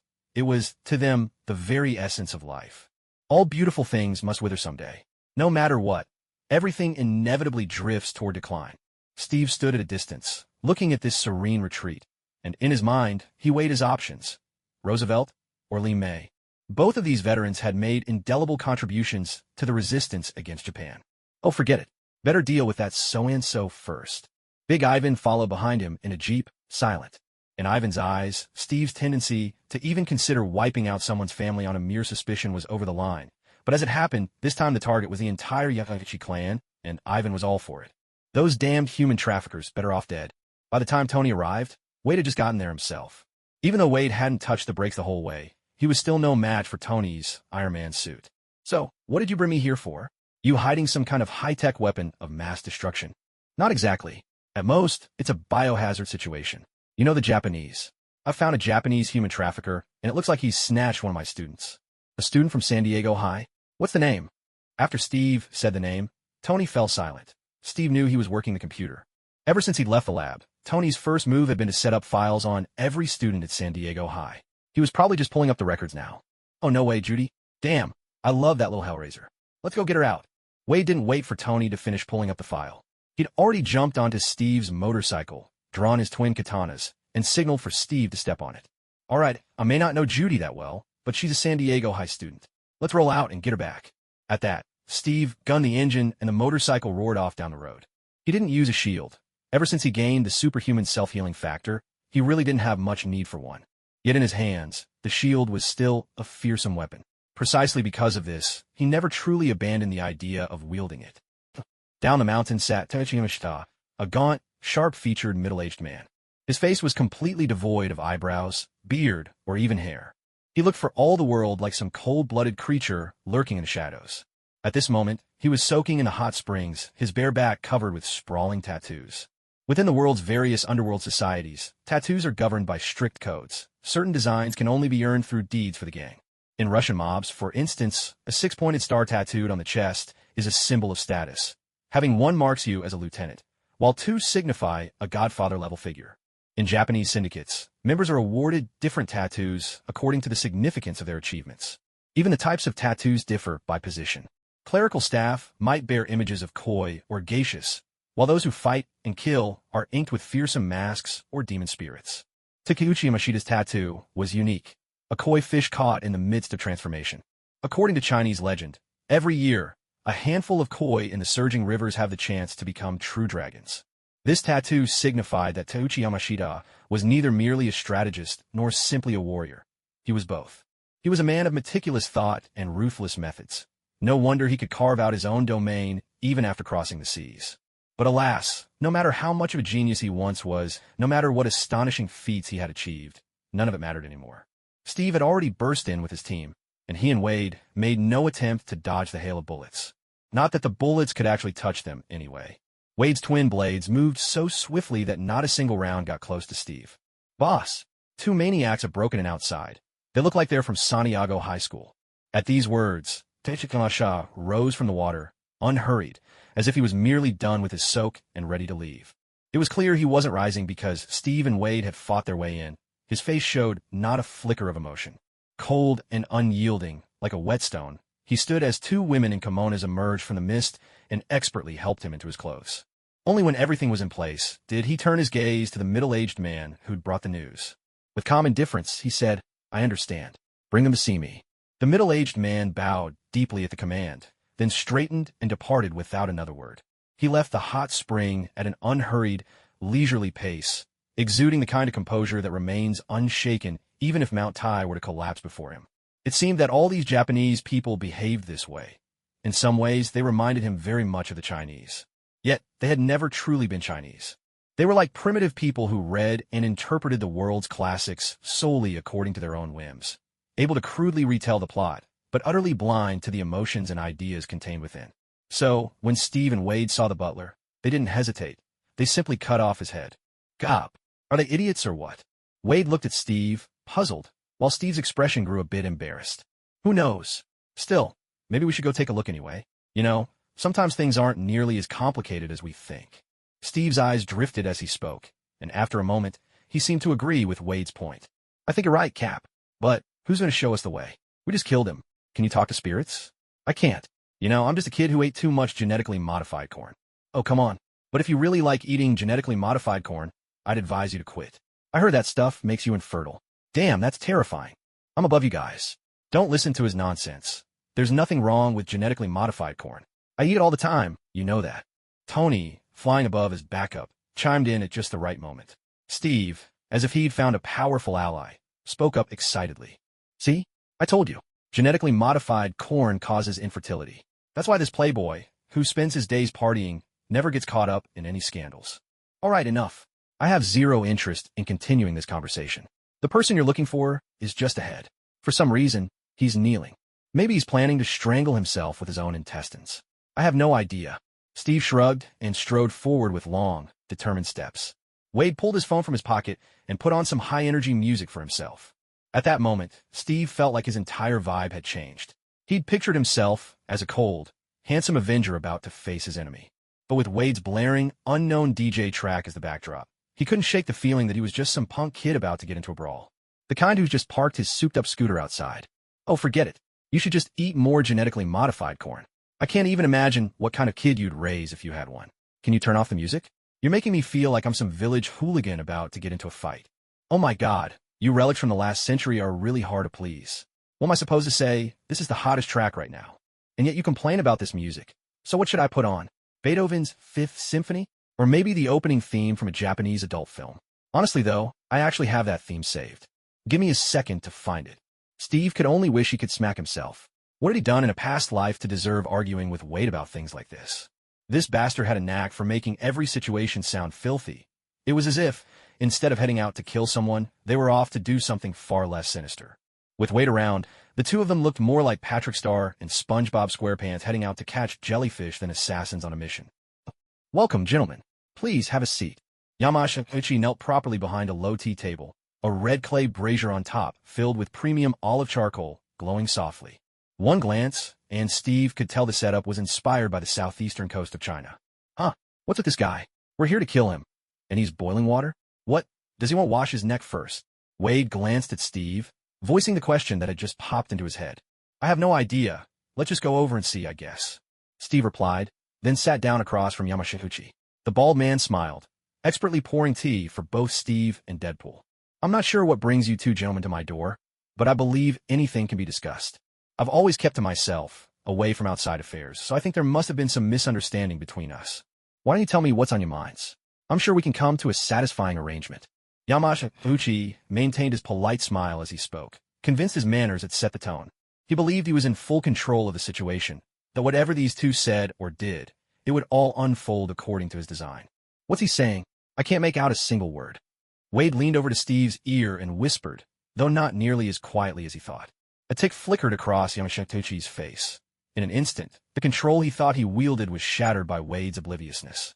"What I mean is, I can offer you gentlemen a reasonable explanation, whether you're after fame or fortune." "Oh, I get it now. He wants to buy my ass." Wade suddenly sat up straighter, leaning back with a show of indignation. Yamashita felt a wave of helplessness.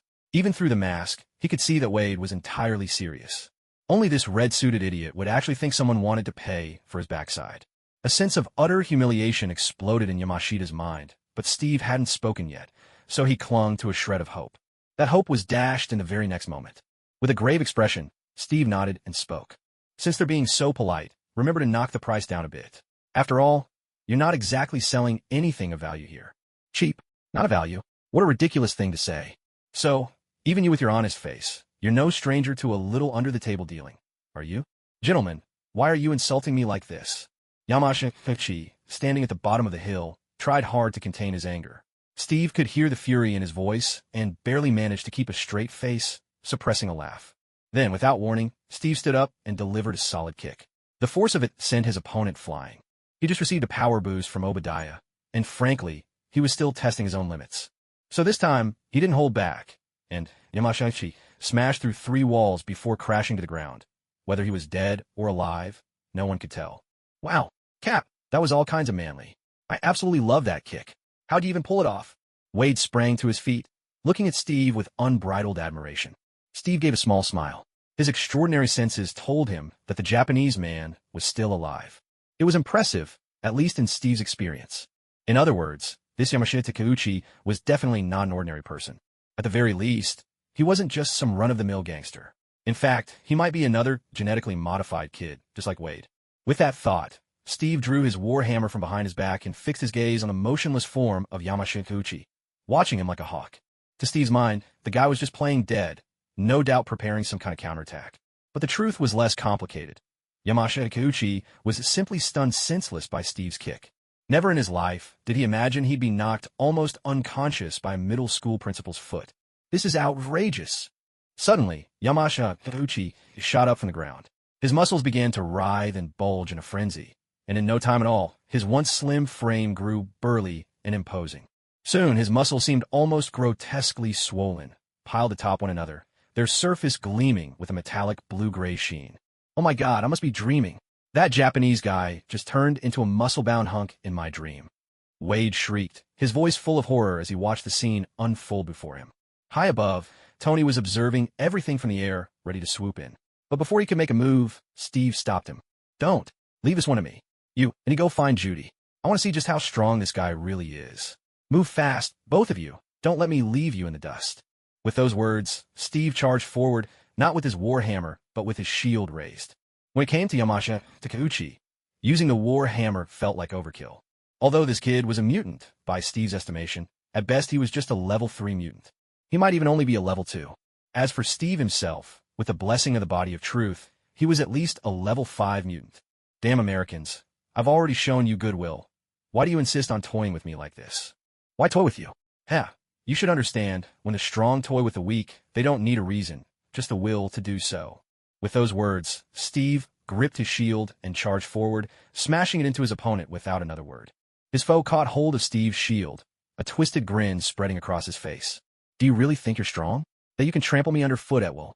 Steve slowly raised his shield, revealing eyes that locked onto his opponent with unwavering focus. What else do you expect? If I gave you a chance, do you really think you could take it? The force in his arm increased gradually. Steve had to admit, this Yamashita Takeuchi had some strength. Judging by pure physical power, he figured this guy might even be stronger than Obadiah's first-generation armor. On Yamashita Takeuchi's side, all that remained was a deep sense of dread. He didn't know what to say. Seriously, do you know what it's like to feel some weak, helpless creature growing stronger and stronger in your grasp? Trust me, that feeling could drive anyone insane. Right now, wrestling with Steve, Yamashita was overwhelmed by that very feeling. God only knew how desperate he was. He couldn't wrap his head around two things. First, why is even a middle school principal such a monster? Is this just another one of Hell's Kitchen's quirks? Second, what on earth did I do to draw the wrath of this killing star? Principal Steve, is there some kind of misunderstanding between us?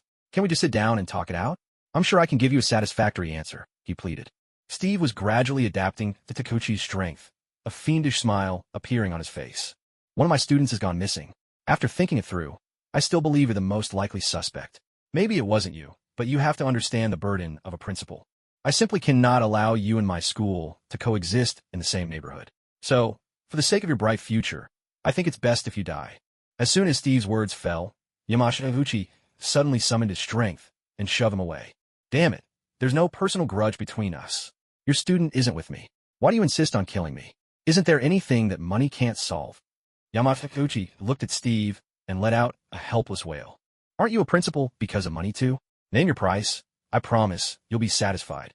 A smile appeared on Steve's face as he glanced at the shield and warhammer he had tossed aside. Oh man, it's really a pain to explain this to you. Thanks to some lousy, black-hearted screenwriters, there are things in this world that might never have happened. But you know, for those of us who grew up on web novels from the mainland, family vengeance is something we take very seriously. So, just think of it as me having a grudge against you Japanese devils. After all, you were allied with those German bastards back then. So, I'm not exactly in the wrong for killing you, am I? Suddenly, Steve lost all interest in continuing the banter. He picked up his warhammer and fixed his gaze on Takeuchi, who stood further down the mountain. Any last words? At that moment, the murderous intent radiating from him became almost tangible. No one would doubt this white man's resolve. Damn it, that feud belongs to the older generation. What does it have to do with us? Isn't living a good life far more important than avenging someone you've never even met? I'll give you a large sum of money. Let me go. Steve let out a sudden laugh. As expected, these Japanese always fell back on the same old argument, no matter where they were. It has nothing to do with me. With that thought, Steve abandoned the notion of giving him a swift end. Without another word, he charged forward and brought the warhammer down on Takeuchi with a forceful blow. There was nothing flashy about his movement. One of the true virtues of this weapon, straight out of medieval Europe, was its absolute efficiency. It ensured its victim would be smashed to pieces. Even though Steve had held back to prolong Takeuchi's suffering, the warhammer still shattered the bones in his forearm completely. A gut-wrenching scream tore from Takeuchi's lips as his muscular body curled up in agony. His forearm bent at an unnatural angle. Every bone inside had been pulverized. If it weren't for all that muscle, his arm would probably be no better than a limp noodle. Oh, my apologies, kid. The first time always hurts a bit. Deep breaths, take it slow, take it easy. After saying this, Steve moved in close. He watched as Takeuchi's howls began to subside, and with a broad grin, he brought the hammer down again, this time smashing Takeuchi's fingers. Sorry, but according to your folks' logic, taking what's best from others satisfies your own twisted desires. I've always admired Professor Kato, so I figured you Japanese must have pretty nimble fingers. The screams rose again, punctuated by Steve's endless stream of murmured reassurances. This torment went on for a long time. An ordinary person would have died long ago, but mutants tended to have remarkable endurance. Takeuchi managed to cling to life until Steve had shattered every bone in his body. He still had not drawn his last breath. This was no easy feat. Steve had even shattered his own teeth in the process. But he still hadn't drawn his last breath. By now, the pain he felt had long since surpassed anything on a scale of 1 to 12. That surprised Steve a little. He looked at his opponent and smiled. Oh, my dear Mr. Yamashita, I used to think you'd be as much of a pushover as I imagined. But now, it seems you actually have a bit of backbone left. Sorry, just kidding. I've already broken your bones. There's barely a breath left in you now. Yamashita Ichi glared at Steve, his eyes brimming with undisguised hatred. Steve just grinned and, without hesitation, brought his fist down hard on Yamashita's skull. With that, Yamashita Uchi was dead, completely and utterly. Even his final moments, he never understood why Steve had done all this. It was much like those civilians in Nanjing, who went to their deaths never knowing what the massacre was truly for. Wow, Cap, I didn't expect you to be this ruthless. Did these Japanese guys do something to you? I mean, did they wrong you in some way? Wade couldn't help but speak up as he looked at what was left of Yamashita Takeuchi. Steve gave a small, wry smile. All Nazis deserve to die. Isn't that common sense? As for the methods, I used to have to interrogate people on the battlefield. With those words, Steve stood up and glanced at Tony, whose expression was complicated. What's wrong? I thought you'd have figured out more than anyone. This isn't what I expected. I always thought you were a hero that lived in the light. Steve smiled, walking over to Tony's side. Don't be naive. Super soldiers are still soldiers, and soldiers can't always live in the light. We're destined to walk through blood and fire. If you want to put it melodramatically, fighting is our fate. Every soldier from our era seems cruel to you, but that's just the reality of life. Steve spoke as he headed for the door. No sign of Judy? Looks like we'll have to give the NYPD a call. By the way, have you found anything new? I mean, did you get any evidence of this guy's crimes? We found over a dozen girls being held captive. Judging by their accents, they're probably from Korea. Tony still hadn't recovered from the gruesome scene. Steve turned to look at him. Tony, that suit of armor is just a tool. If you want to be a superhero, that's fine. Hire a couple of PR teams and let the world know about all the good you've done. But if you want to defeat evil, then sometimes you'll have to become a part of it. Go, Capitul. I think we should really compare notes sometime. How did you keep this pile of mush conscious for so long? I always thought a person could only take a couple of hits. Seriously, you've got to teach me that trick. I'll trade my chrysanthemum. No, I'll trade my chastity for you. If that's not enough, I'll throw in Mrs. Claus's virtue too. Get lost. You think I don't know how many times his wife's cheated on him? Steve cursed furiously as he headed for the exit. But they hadn't gone far when a strangely shaped dart shot out from the shadows. Without thinking, Steve raised his shield and blocked the attack. Wade, quick as ever, drew his twin blades, eyes wary and alert. What just happened? Damn it. Why are there throwing stars here? Wade immediately called out the name of the weapon, and a faint smile flickered at the corner of Steve's mouth. We took out the small fry. Now the boss is here. Looks like we've landed ourselves a big catch. These guys? Go ahead and cut loose. If I'm not mistaken, they're not exactly alive, literally. What do you mean? How could something not be alive? Tony was confused, but in the next instant, Steve's hammer smashed into a ninja in a red outfit who leapt at them. And smashed was no exaggeration. The ninja dissolved into a swirl of ash right in midair. Only now did Tony realize Steve might really be telling the truth. These things weren't human. Damn it, what are these things? They fight like people, but when they die, they just turn into rags and dust. How do they pull that off? Is that some kind of superpower? Why haven't I heard of this before? Wade, ever the curious child, peppered them with questions, one after another. Steve swore he was this close to shutting the guy up for good. He suddenly found himself sympathizing with Stryker. The guy was fine everywhere else, except for the fact he had a mouth. So what exactly are these? The hand. I've tangled with them before. These are just grunts. Don't hold back. No matter how many you crush, they'll just hatch a fresh batch somewhere, like those orcs in Lord of the Rings. Steve grumbled as he picked up the pace. These grunts were nothing to him. Fragile as paper, shattering at the slightest touch. When does this end? For crying out loud. Tony watched ninja after ninja leap from the shadows, unable to hold back a complaint. Steve barely seemed to notice, swinging his hammer with abandon. With every blow, some poor soul met their end. Come on, Tony, it's just a few of them. And if you want to curse, just do it. Don't hold back like some wimp. Damn it, Tony. Are you a wimp or what? Steve let out a furious roar, leaving Tony rubbing his temples in exasperation. Hey, Steve, damn it. Do you brush your teeth with industrial cleaner or something? Ah, now that's more like it. I don't want to babysit a kid on the battlefield. After Steve finished speaking, he charged straight out, and the battle quickly reached a fever pitch. Although the number of ninjas seemed never-ending, Steve and his companions were dispatching them at an incredible speed. It was almost like working on an assembly line. So, within 15 minutes, the place had been completely cleared out. But Steve showed no sign of stopping. He straightened up, pulled out his phone, and dialed. Hello, dear Mr. Fisk. I have to admit, I'm starting to miss that honest face of yours. One of my students has gone missing, and I've tracked her all the way to the Hands territory. Do you know where the Hands New York branch is? I have a feeling my student might be lost somewhere around there, though I have no idea where that place actually is. Steve's tone was as casual as if he were planning a picnic, but on the other end of the line, Fisk's expression was anything but pleasant. Steve, what are you really trying to do? I don't want your school attracting too much attention. You shouldn't be so flashy. You're a student. Hey, listen, Fisk, we're friends. I'm not about to call you a drug dealer, but don't expect me to play by your rules either. My student went missing on the hand's turf. If I can't find her, then I'll make sure the hand vanishes from New York. In fact, I might just erase the hand entirely. Even if I can only take out 10 of them a day, I'm willing to spend 10 years grinding them into dust. A long silence followed on the other end. Fisk had no idea what to say. I don't think your student is at the docks in Brooklyn. With that, Fisk hung up the phone. Lately, Nick Fury had been feeling rather exasperated. Unlike before, his frustration these days wasn't solely because of Steve. His good friend Frank had also been stirring up plenty of trouble. Everything changed after last week's trial. All the contributions Frank had made to the country didn't seem to matter much to the jury. Those old men on the jury seemed to have a bit too much of a bleeding heart. As a result, his dear friend appeared to have gone down a much darker path. Based on Nick's recent tally, the damn guy had already wiped out more than a dozen gangs. Sure, many of them were beyond redemption, but a few probably didn't deserve to die. To be honest, Nick didn't mind cleaning up after his friend from time to time. But the problem was, you can't do that if the paper you're given is too flimsy. These days, every time Nick tried to cover for Frank, it felt like the damn paper was just about to fall apart. And now, he had to add Steve to the mix? Heaven help him. Did these two maniacs not realize that Black Lives Matter too? Damn it. Has Steve gone back to his school? No, director. He's headed to Brooklyn.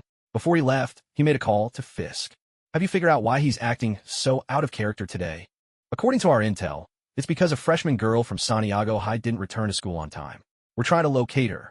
Damn it. It's just a student. He already wiped out a gang in Hell's Kitchen. Why does he have to go to Brooklyn now? What's he up to? Try to turn New York upside down. Nick Fury felt a wave of helplessness, but before he could finish lamenting, his private phone started ringing. The moment he saw the caller ID, his scalp tingled.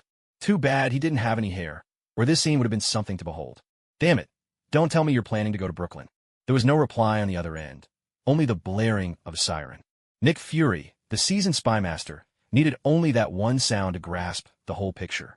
Damn it. Why today of all days? What do you two hope to gain by heading to Brooklyn together? Tell me, what's in Brooklyn?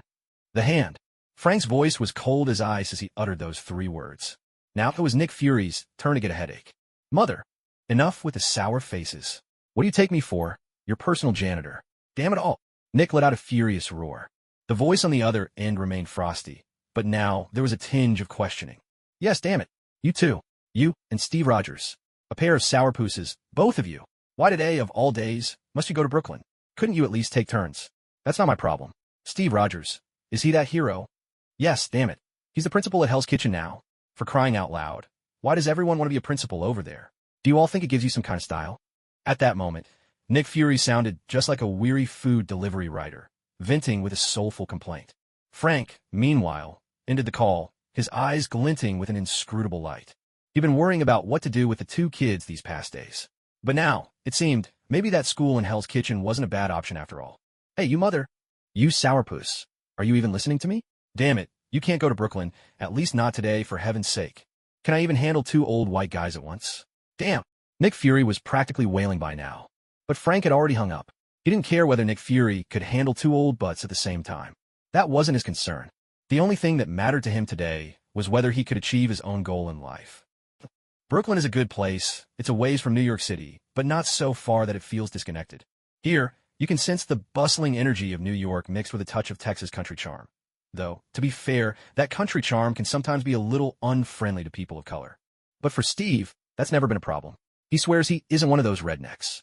Of course, word got out long ago about him beating up the former farm owner, and after Masonial helped smooth things over, Steve's reputation in Brooklyn hasn't exactly been stellar. Still, there are plenty of folks who see him as one of their own. That part completely caught Steve off guard. Even Tony hadn't seen it coming. Hey Steve, who's this red-skinned goofball? Some shady friend of yours? The old guy sitting at the door, puffing on a cigarette, stood up the moment he saw Steve. He had a good impression of the young man. Not only did Steve know a surprising amount about their generation, but his values also lined up with the old man's in unexpected ways. He genuinely liked this somewhat old-fashioned young man. It definitely wasn't because he had any personal vendetta against the previous black farm owner. Hello, sir. Looks like the sun's shining today. No, this isn't one of my shady friends. But he does have a face that looks like a burned dick. If you saw it, I swear, you'd lose your dinner. I haven't had dinner yet, but I gotta ask, have you really seen a burned dick before? No, but I've seen his face. Trust me, it's not something you want to see. All right, Brooklyn is a good place. It's a bit removed from New York City, but not too far away. Here, you can sense the bustling energy of New York mingled with a hint of Texas countryside. Of course, that rural atmosphere sometimes comes with a less-than-friendly attitude toward people of color. But for Steve, that's never been a problem, even though he swears up and down he's nothing like those rednecks. His fight with the former farm owner had long become the talk of the town, and after Masonier smoothed things over for him, his reputation in Brooklyn wasn't exactly spotless. Still, there were plenty who considered him one of their own. That was something Steve never expected. Even Tony hadn't seen it coming. Hey, Steve, who's the red-faced fool with you? Some shady friend of yours? The old man sitting out front, puffing on a cigarette, stood up the moment he spotted Steve. He had a good impression of the young guy, not just because Steve knew plenty about the old days, but because their values often lined up. He genuinely liked this young man with his throwback ways. Not that he had any personal grudge with the previous black farm owner. Hello, sir. Looks like the weather's holding up today. And no, he's not some shady friend of mine. Though, he does have a face like a burn-up dick. If you saw it, you'd lose your dinner for sure. I haven't had dinner yet, but I gotta ask, have you actually seen a burnt dick? No, but I've seen his mug. Trust me, it's not something you want to look at. All right then. Hope you both have a nice day. Hey, red-faced fool. Let me just say, Steve's a decent guy. He doesn't really think you look like a dick. Oh, give me a break. I know exactly what this sour old radish is thinking. But you're right, I don't just look like a dick. I'm a big dick. You know, the gals at the bar never know where to put their hands when I walk in. Wade announced with exaggerated bravado, and before he could go any further, Steve shut him up with a swift kick. He'd warned Wade countless times on the way here, whatever you do, don't open your mouth. After all, having a lunatic for a friend isn't exactly something to brag about. The old white farm owner was left speechless, frozen with a cigarette halfway to his mouth. Guys, I think I found them. The only abandoned pier in Brooklyn. And would you believe it, there are guards posted here. Tony's voice came through their earpieces, custom-made communication devices courtesy of Tony himself. They were, at best, just about convenient. Haha, this is it. Lead the way for us. With those words, Steve took off at full speed with Wade in tow, the latter sitting on the back of his motorcycle and refusing to behave. Damn it, Wade, Motherf, if you press up against me any tighter, I swear I'll smash your family jewels with my hammer. It's all right, Cap. You know I'm not afraid. Now, it was Steve's turn to be lost for words. There's really no good way to describe this feeling. It's kind of like being a professional internet troll, but running into someone who actually gets excited when insulted. You've got all the skills, but you're afraid your opponent might enjoy it, so you don't dare say a thing. Frank had arrived earlier than Steve and Wade, but he didn't rush into action. He'd already seen what Steve could do in a fight, and now he wanted to see what the guy was like when it came to tactics. But he quickly abandoned that idea, because Steve, with Wade riding pillion, charged in like a pair of lunatics. The only thing remotely tactical about their approach was that Steve had the foresight to grab Wade by the scruff of the neck. Motherf, Steve, you've got a shield and super healing powers. You really don't need to do this. Let me go. Stop hogging all the action. Wade raged helplessly, waving his katana wildly. Sorry, but you're the one who kept pressing up against me. I usually carry my shield on my back. And as for why I'm holding you, come on, a talking shield is awesome, isn't it? Steve kept up the banter as they plunged deeper into the fray. As more and more ninjas swarmed around them, Wade was getting stabbed more and more frequently. Especially under Steve's control, Wade had already performed several impromptu dramatic dives straight onto enemy blades. Motherf, Steve, you're doing this on purpose, aren't you? Damn it, I knew it. Besides the skin, you white guys are all black at heart. I'm one of your top 10 employees. Is this how you treat me? Steve casually tossed Wade aside. God, your mouth could probably solve the mystery of perpetual motion. Can't you just be quiet for a second? If we weren't close, would I be using you as a shield? Tell me, why don't I use Tony for this? But that was all he had time to say, because the Hands ninjas had already rushed in. Watching from the shadows, Frank felt something was off. He couldn't quite put his finger on what had gone wrong, because standing in front of him now was Tony Stark, suited up in the Mark II armor. Tony tilted his head, eyeing the heavily armed middle-aged man up and down. Hey, are you lost, kid? We're here to bust a human trafficking ring. So what are you? Muscle for hire, or one of the poor souls they snatched up? Frank didn't say a word. Instead, he lifted his gaze and met the other man's eyes. So, you're the muscle, huh? With that, Tony charged straight in. Just as Steve had mentioned before, the relentless wars had changed him, hardened his heart. Now, when faced with situations like this, he didn't hesitate. But unfortunately for him, his opponent was Frank. The moment Frank stepped out, he had already set a trap. He'd hidden a directional explosive mine in just the right spot. Tony had barely taken off before he was swallowed in a burst of fire. But Frank was nothing if not cautious. As soon as he saw the flames erupt, he tossed 2 more grenades for good measure. Only when he was sure the damage was enough did he turn and slip away into cover. Yet, he had underestimated the power of Stark Industries. Tony burst out of the inferno, his armor only lightly damaged. Damn it, you've got PTSD, just like Steve, you old bastard. Hey, you tin can trash bucket. You'd better show some respect, or I'll rip that scrap heap you're wearing to pieces. Hearing this, Steve, annoyed, smashed 2 unlucky ninjas with a single blow. The hammer Tony mockingly called the mantis shrimp mallet was proving quite handy. Every swing in Steve's hands left his foes utterly shattered. Old bastard, who are you calling a tin can trash bucket? I'm a bona fide superhero. You mother. You miserable old relic.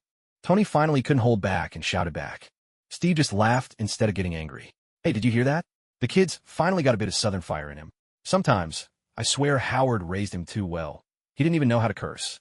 Wade, who was in the process of yanking a blade out of someone's backside, nodded in wholehearted agreement. Always thought these rich boys never swore. They just swap bed partners all the time. By the way, who's Howard? Donald Duck's uncle? Oh, shut up, will you? I can practically see your brain through your mouth. Could you at least try to sound a little cultured? Damn, you're the security guard at San Diego High now. If you keep talking like that every day, what sort of example are you setting? As Steve spoke, he swung his hammer with renewed vigor. Damn it, where did that rat scurry off to? Frank was playing it smart. After sucker-punching Tony, he'd vanished into hiding. Probably dumpster diving somewhere. But honestly, does anyone have a grudge against this stone-cold hunk? I don't remember running into a guy this cool in any Hell's Kitchen back alley. I don't recall either, but he sure seems to have a serious vendetta against us. So what do you think? Should we just take him out? Wade ran his finger across his throat in a clear gesture, and the other man understood instantly. Although Steve hadn't gotten a good look at the man's face, since the opponent had made the first move, he decided it was best to strike first and ask questions later. He exchanged a glance with Wade, who immediately read his intentions. Hey, damn it, I told you to stop. Wade yelled, his voice echoing through the chaos as he leapt out of the encirclement. He seemed to have deliberately chosen to act only in the darkest corners. It was obvious he was baiting them. Frank, hidden in the shadows, didn't make a move right away. He sensed a subtle but undeniable danger emanating from this idiot in a red suit. So, with caution, he set his sights on Steve, who stood at the very center of the crowd. Frank pulled out 2 grenades from inside his jacket and hurled them directly at him. Seeing this, Steve raised his arm and, with a swift motion, sent the grenades flying as if he were hitting a grand slam with his mantis shrimp weapon. Now, it was Frank's turn to be stunned. The grenades exploded midair, showering shrapnel and killing 2 unlucky ninjas. Steve lifted his gaze and finally got a clear look at Frank. Hey, I think we've met before. What are you doing here? Just a little test. What brings you here? I don't suppose a high school principal would usually get involved in something like this. How about a student who's gone missing? Steve replied honestly, meeting Frank's eyes. Frank just shrugged. Sounds like a decent reason, Frank said, grabbing his shotgun and joining the fight. So, tell me, what have you been up to lately? Killing, taking revenge. Yeah, America's justice system is rotten to the core. What's your plan after this? More killing.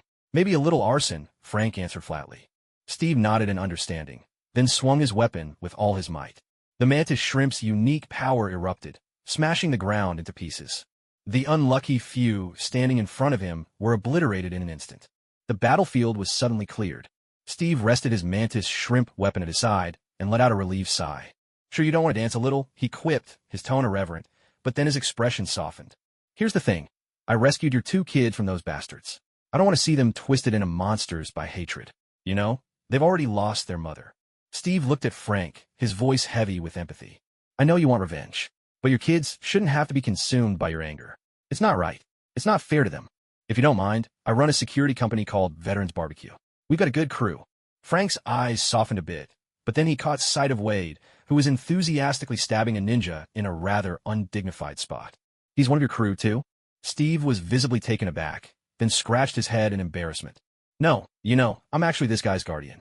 He was tortured by a group of terrorists in the Middle East, so, the best way to overcome fear is to face it head on. He's just an ordinary man confronting his fears. As it turns out, the internet trolls of the new era really do have quite a talent for making things up. Yeah, people can change people the most. Frank's expression shifted as he looked at Steve. I'll never stop seeking revenge. Never. But you have to make sure your kids aren't burned by the flames in your mind. Damn it, You're making me wonder if I should have even saved those two kids. Think about them. Your wife's blood runs in their veins. They're one of the ways she lives on in this world. What kind of people do you want them to become? Your wife is already gone. Surely you don't want your kids to spend the rest of their lives in pain because of this, do you? As Steve spoke, he stepped right up to Frank, staring him down. Under that direct gaze, Frank shrank back. These days, he really had been blinded by hatred. He hated this country's broken justice system, hated how its laws let his grievances go unheard. In truth, he wasn't someone who disregarded rules. But when he realized those damn rules shielded so many who deserved punishment, something inside him snapped. Hey, there's no but. I'm just telling you to be smart about how you do things, not that you have to give up revenge. You know, over in Hell's Kitchen, there's a blind lawyer in a mask who goes out every night to seek justice. Steve fished a pack of Camels from his pocket, the brand soldiers from their era, always favored. Huh? Even your security company has people doing that? Frank was surprised. Steve nodded toward Wade, who was busy cleaning his knives. Of course. Take this guy. He likes to head out at night with a pair of M1911s, just to stir up trouble for a few gangsters. Steady, deliberate footsteps echoed from outside. Some say a person's footsteps are their signature. You can hear nearly 20 years of life and emotion in the way someone walks. Some are struggling, their steps always hurried. Some wield power, and their gait is calm and composed. But the footsteps outside fell somewhere in between, a classic mark of an ambitious soul. Even when they've seized power, ambition keeps their steps urgent, restless. It's a dead end with no way out. Those who can never be satisfied will always hunger, no matter how much they possess. Today must be a good day. I never expected to find so many distinguished guests here. An elderly woman, dressed in a cheongsam and leaning on a cane, stood gracefully at the doorway.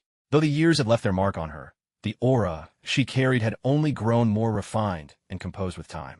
Steve raised his eyebrows, turning his head to look at the old lady. I don't know what brings a beauty like you to a place like this, he said. You know, one of my fans once told me that women are like fine wine. The older, the richer the flavor. As soon as these words left his mouth, those around them were visibly shocked. Even Wade gasped, covering his mouth in disbelief as he glanced back and forth between Steve and Madame Gao. With a soft chuckle, Madame Gao replied, "It's been many years since I've heard such words. How should I address you? Principal or Captain? Either is fine, but let's stick with Captain.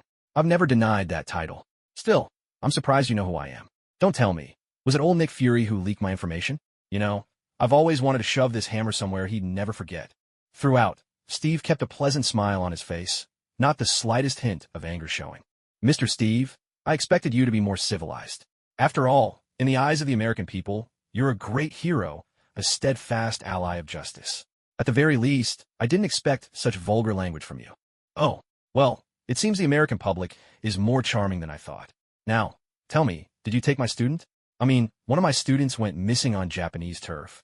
Maybe it wasn't your doing, but I suggest you hand her over. Otherwise, I'll be paying your folks in Japan a visit myself." Steve's threat was as direct as it was unmistakable, and Madame Gao couldn't afford to ignore it. You could brush off a provocateur's taunts, unless that provocateur happened to be named Clark Kent or something similar. And from what Steve had shown so far, though he wasn't Clark Kent, being on his radar was certainly nothing to look forward to. "I'm sorry, Mr. Steve. There must be some misunderstanding between us. However, the hand would be willing to assist you in this matter." Madame Gao's courtesy was impeccable, making it seem, if only for a moment, as though Steve was the real villain in the room. "Well then, good luck to you. You know, the moment I saw you, I thought you were a woman with a streak of good fortune." With a casual wave of the mantis shrimp in his hand, Steve led the other three out of the warehouse. They had barely stepped outside when an explosion erupted inside the factory. Steve turned his head to look at Frank. Frank offered no explanation at all. All right. Guys like you, the cold and brooding type, never look back an explosion. Damn it. One day I swear I'll track down every screenwriter who writes that trope and strangle them with their own intestines." Steve grumbled on and on, while Wade sidled up to him, wearing a mischievous smirk. "Cap, just now you said women are like old wine." "Hey, shut up. Mother, if that was just a joke. Damn it, I'll always love 18-year-old girls." "My research suggests that most men tell the truth under the guise of a joke." Tony chimed in at just the right moment, and even Frank was looking at Steve with sincere curiosity. At this moment, Steve truly understood the meaning of karma. Had casual banter always come with such heavy consequences? So, when you used to share an apartment with old John, was it because he was old enough? I always thought the military needed to do something about all the gay stuff, but I never realized it was such an ancient tradition. Steve's eyes went wide with horror as he stared at Wade in disbelief. What did you just say? Ancient tradition? Damn it. Did you learn that phrase just for trash talk? Meanwhile, in Queens, New York, Judy, fresh out of Hell's Kitchen, was wandering aimlessly through the streets. She had no idea what she was doing. She just couldn't stand the school rules Steve had laid down. Good grief, the thing was as thick as an Oxford dictionary. For a 16-year-old girl in the prime of her youth, this felt like pure torture. She longed for a day when she could wear her old clothes and walk down the street, soaking in the stares of passers-by. That sense of pride and confidence made her feel on top of the world. As for the risk of being harassed, oh please. This wasn't Hell's Kitchen. But unfortunately, her thinking was a little too naive. Sure, the crime rate in Hell's Kitchen was high, but it wasn't fair to paint everyone there with the same brush. The truth was, the reason crime rate soared in Hell's Kitchen was simply that the people there didn't have a high ceiling. That didn't mean they were all scum. On the contrary, when it came to the worst of the worst, Hell's Kitchen didn't even rank in all of New York City. So when Judy strutted through Queens in her classic American party girl outfit, a group of idle black teens set their sights on the white girl turning heads. You know how it is, with guys their age, even without a whip at their backs, they're always full of energy and ready for trouble. Hey, gorgeous, want to come have some fun with us? We got plenty of things that'll make your night. You sure you don't want to taste? Judy glanced at the black kid with the black bandana and open silk shirt, the corner of her mouth curling into a scornful smile. People like that wouldn't last a week in Hell's Kitchen. Oh yeah? If you're having such a good time, why don't you go home and show your mom some respect? You really have to hand it to Judy. She's truly Steve's student.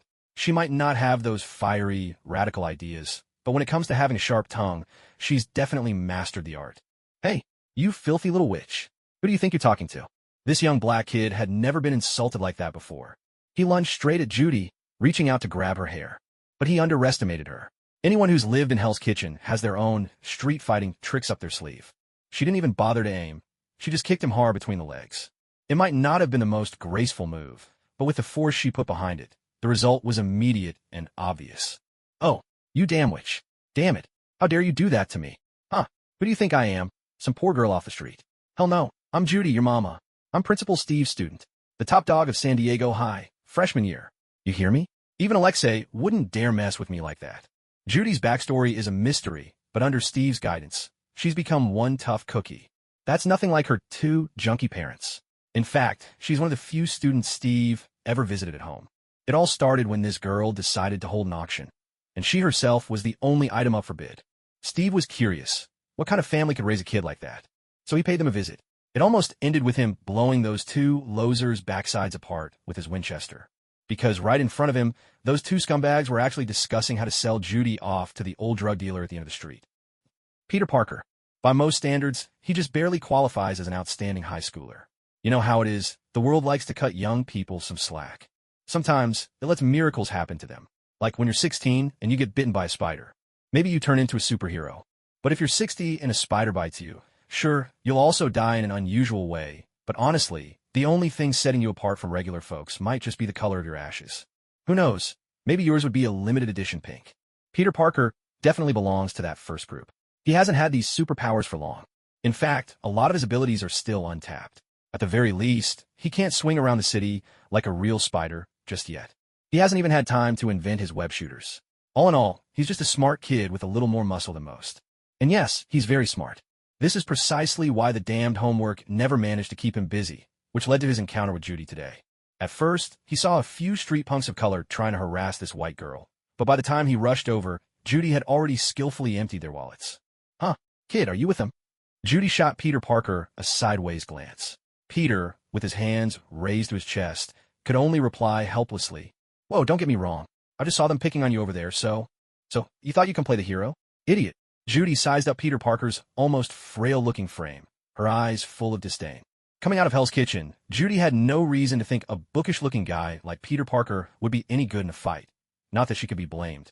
After all, in Hell's Kitchen, judging people by appearances, or rather, figuring out who you can and cannot mess with just by looking, was almost a survival instinct. It was a skill you had to learn. Hey, I really was just trying to help you. Help me? Oh, please. I don't have any unsolvable math problems for you. If you really want to help, just pretend we never met. Judy waved him off and turned to leave. Seeing this, Peter Parker hurried after her. He had no idea what would happen next, but he couldn't shake the feeling that letting this girl wander around Queens alone was a bad idea. So where are you from? Is that your school uniform? They kind of look like potato sacks.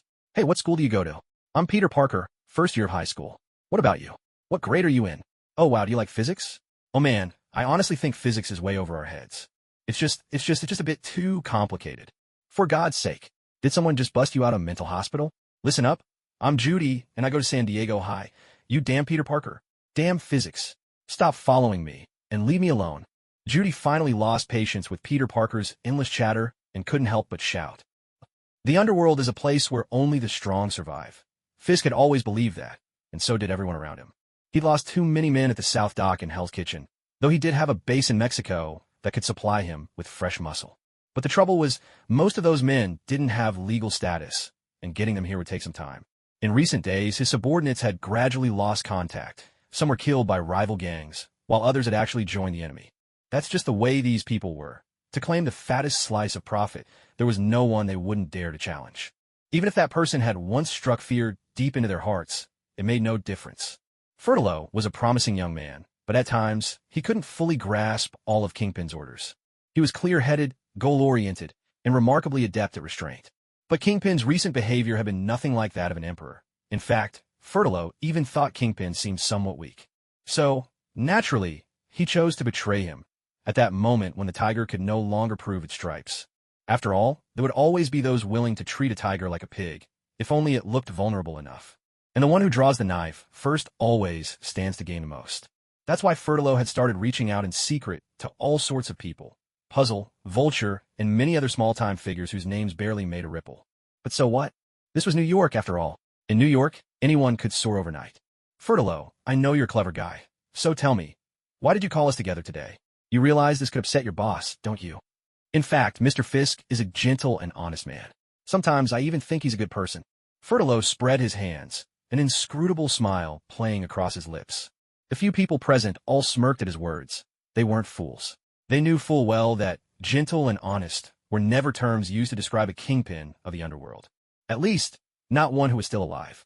So, you're saying he's not what he used to be? This time it was Puzzle who spoke, his scar-covered body crisscrossed in such a way that his face looked like a jigsaw. I don't know what he was like before. This is just a test. If it works, then we'll all enter a brand new era of opportunity. Of course, you're free to wait. Wait until the gentle, honest Mr. Fisk finally dies of old age, and then bash each other's brains out fighting over his legacy. Fertilo spread his hands again, carrying a trace of Kingpin's own imposing aura. The same madness, the same forcefulness, the same domineering presence. But he had clearly forgotten that what truly made Kingpin so fearsome, so forceful, so domineering, was his own unfathomable strength and intellect. That's the nature of humanity. We're always so full of confidence, always believing in our own invincibility, right up until the moment we truly fail. So these unlucky fools actually convinced themselves that Kingpin had grown old, that all those thick muscles had turned to fat. They didn't yet know how, but surely, somewhere in this world, there had to be a way, a tool, that could kill the Kingpin. Of course, these guys wouldn't have survived this long in New York if they were fools. You know, this city is teeming with young people wielding all sorts of strange and extraordinary abilities. So, instead of the usual gangster fare, knives, clubs, stun batons, or even a classic American Chicago typewriter, and certainly not the iconic M1911, they made a different choice. They picked a mixture of C4 and HMX, an explosive with a truly impressive punch. They believed that with just 5 kilograms of this stuff, they could put an end to a legend. I have to say, that's a dangerously naive idea. Soon, the meeting ground to a halt once more, caught in a deadlock not unlike the endless standoffs between Tom and Jerry. It's not that there aren't any bells for the cat. It's just that no mouse has ever lived who's brave enough to tie one on. Don't expect these men to step up.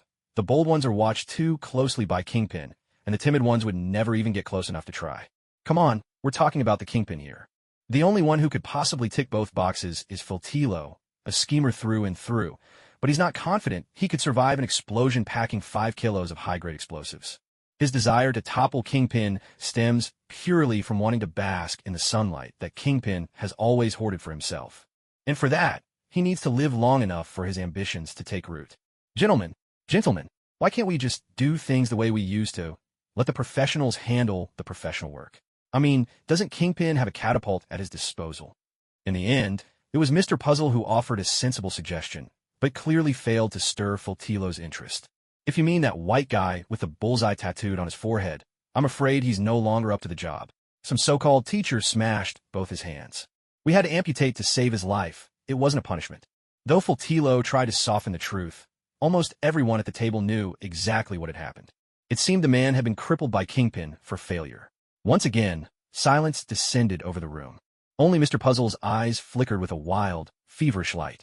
Hey, gentlemen, I've been to the Gulf. That was my first time on a battlefield, and we were up against Saddam's forces. Honestly, if it hadn't been for our overwhelming edge in technology, I'd have sworn that place would turn into another Vietnam. God, did you see what a mess I was? The army medic wanted to toss me in the fire along with the camp's garbage, just because I was a nobody from Montana. But I survived, and not only that, I made my mark in that damned war. Damn it, I mean, since we don't really have any good options right now, why not give this guy a shot? A round of polite applause echoed through the room. Fultilo was the first to break the heavy silence. Mr. Puzzle might not have the charisma of a seasoned orator, but his words were just as persuasive, weaving a subtle spell over his audience. At least Fultilo found himself moved, just as Mr. Puzzle had predicted. After all, they were out of ideas. What harm was there in giving it a try? I suppose we could all throw in some orders, and once Bullseye proves himself, maybe we can consider giving him a chance to shine? Fultilo spread his hands, tilting his head as he spoke. Everyone present nodded in agreement. When it came to assassinating Kingpin, they would only have one shot. Even if they all thought Kingpin was just a fat pig waiting for the slaughter, the truth was when a human faces a 400-pound hog, if the first strike doesn't bring it down, the consequences could be disastrous. None of them were willing to shoulder that kind of risk. Hey, Judy, did you just say you came out of Hell's Kitchen? Well, that explains a lot. No, I don't mean to offend you. It's just, I've heard the crime rate there is sky high. Is it true? Are there, supervillains? The real bad guys?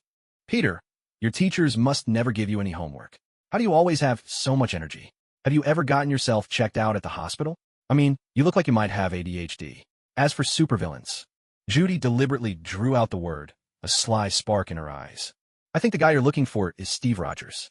Yeah, he's the biggest villain in all of Hell's Kitchen, He forces every student to enroll in his school. Actually, school isn't the right word. It's more like a boot camp. He even makes us wear these burlap sacks.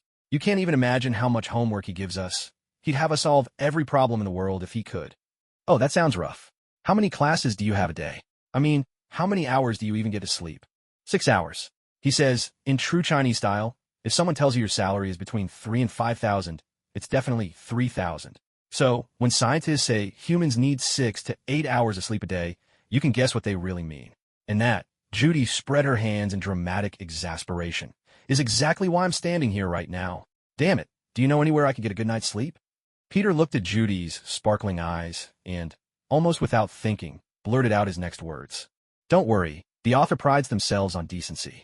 While I won't deny having seen the adult version of Spider-Man, rest assured, there's nothing explicit in this book.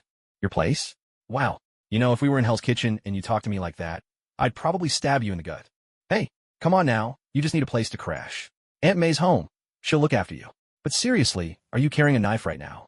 Of course I am. And this Aunt May, what's she to you? Peter Parker's answer was firm and joyful, like a little dog gleaming with happiness. That put Judy in a good mood, so she gave his shoulder a hearty smack to signal him to lead the way. New York City Police Department. George Stacy kept dabbing at the sweat on his forehead. He had no idea what kind of bad luck had landed him in this mess today, forcing him to personally receive this bizarre group. A cold-blooded assassin, a jittery killer, a polite-looking redneck, and the one and only Mr. Tony Stark. When George saw Tony walk in, he actually felt like America was doomed. George, do you realize you've paced back and forth in front of me 12 times? For heaven's sake, could you stop looking like the second hand on my grandmother's clock? I'm just here to check on my student, to make sure she hasn't been lured into shooting some kind of embarrassing video by a film crew from Los Angeles. That's not too much to ask, is it? Sure, folks from Hell's Kitchen aren't the best taxpayers. But our own Mr. Tony Stark is a bona fide pillar of the city's tax base. Steve sat across from the desk, arms folded, staring intently at George. And besides, I just made a trip back to my old neighborhood. Brooklyn? Turns out it's a great place. Cowboys, farms, mobsters, even a few African brothers working the fields. If I can't find Judy today, I swear I'll leave Hell's Kitchen tomorrow. And then you'll have your old Hell's Kitchen back, exactly as it was. Believe me, George, the higher-ups don't care about the ins and outs down here. They'll just blame you when New York's crime rate skyrockets in the next 6 months. As he spoke, Tony Stark enthusiastically called Pepper, the trouble-loving rascal even threatening to move Stark Industries to Brooklyn. Really? George Stacy had never felt such utter loathing for capitalists. Damn it. For God's sake, Can you two calm down for a second? And you, dick face, would you mind letting go of Officer Philota's hand? You're harassing my officer, for Christ's sake. Oh, your boss must have just hit menopause, you know. Men his age always have some hormonal issues. I bet you're under a lot of stress. Call me after work. I'm a responsible man. Wade let go of the female officer's hand, and she rolled her eyes at George. Steve whispered, a bit surprised.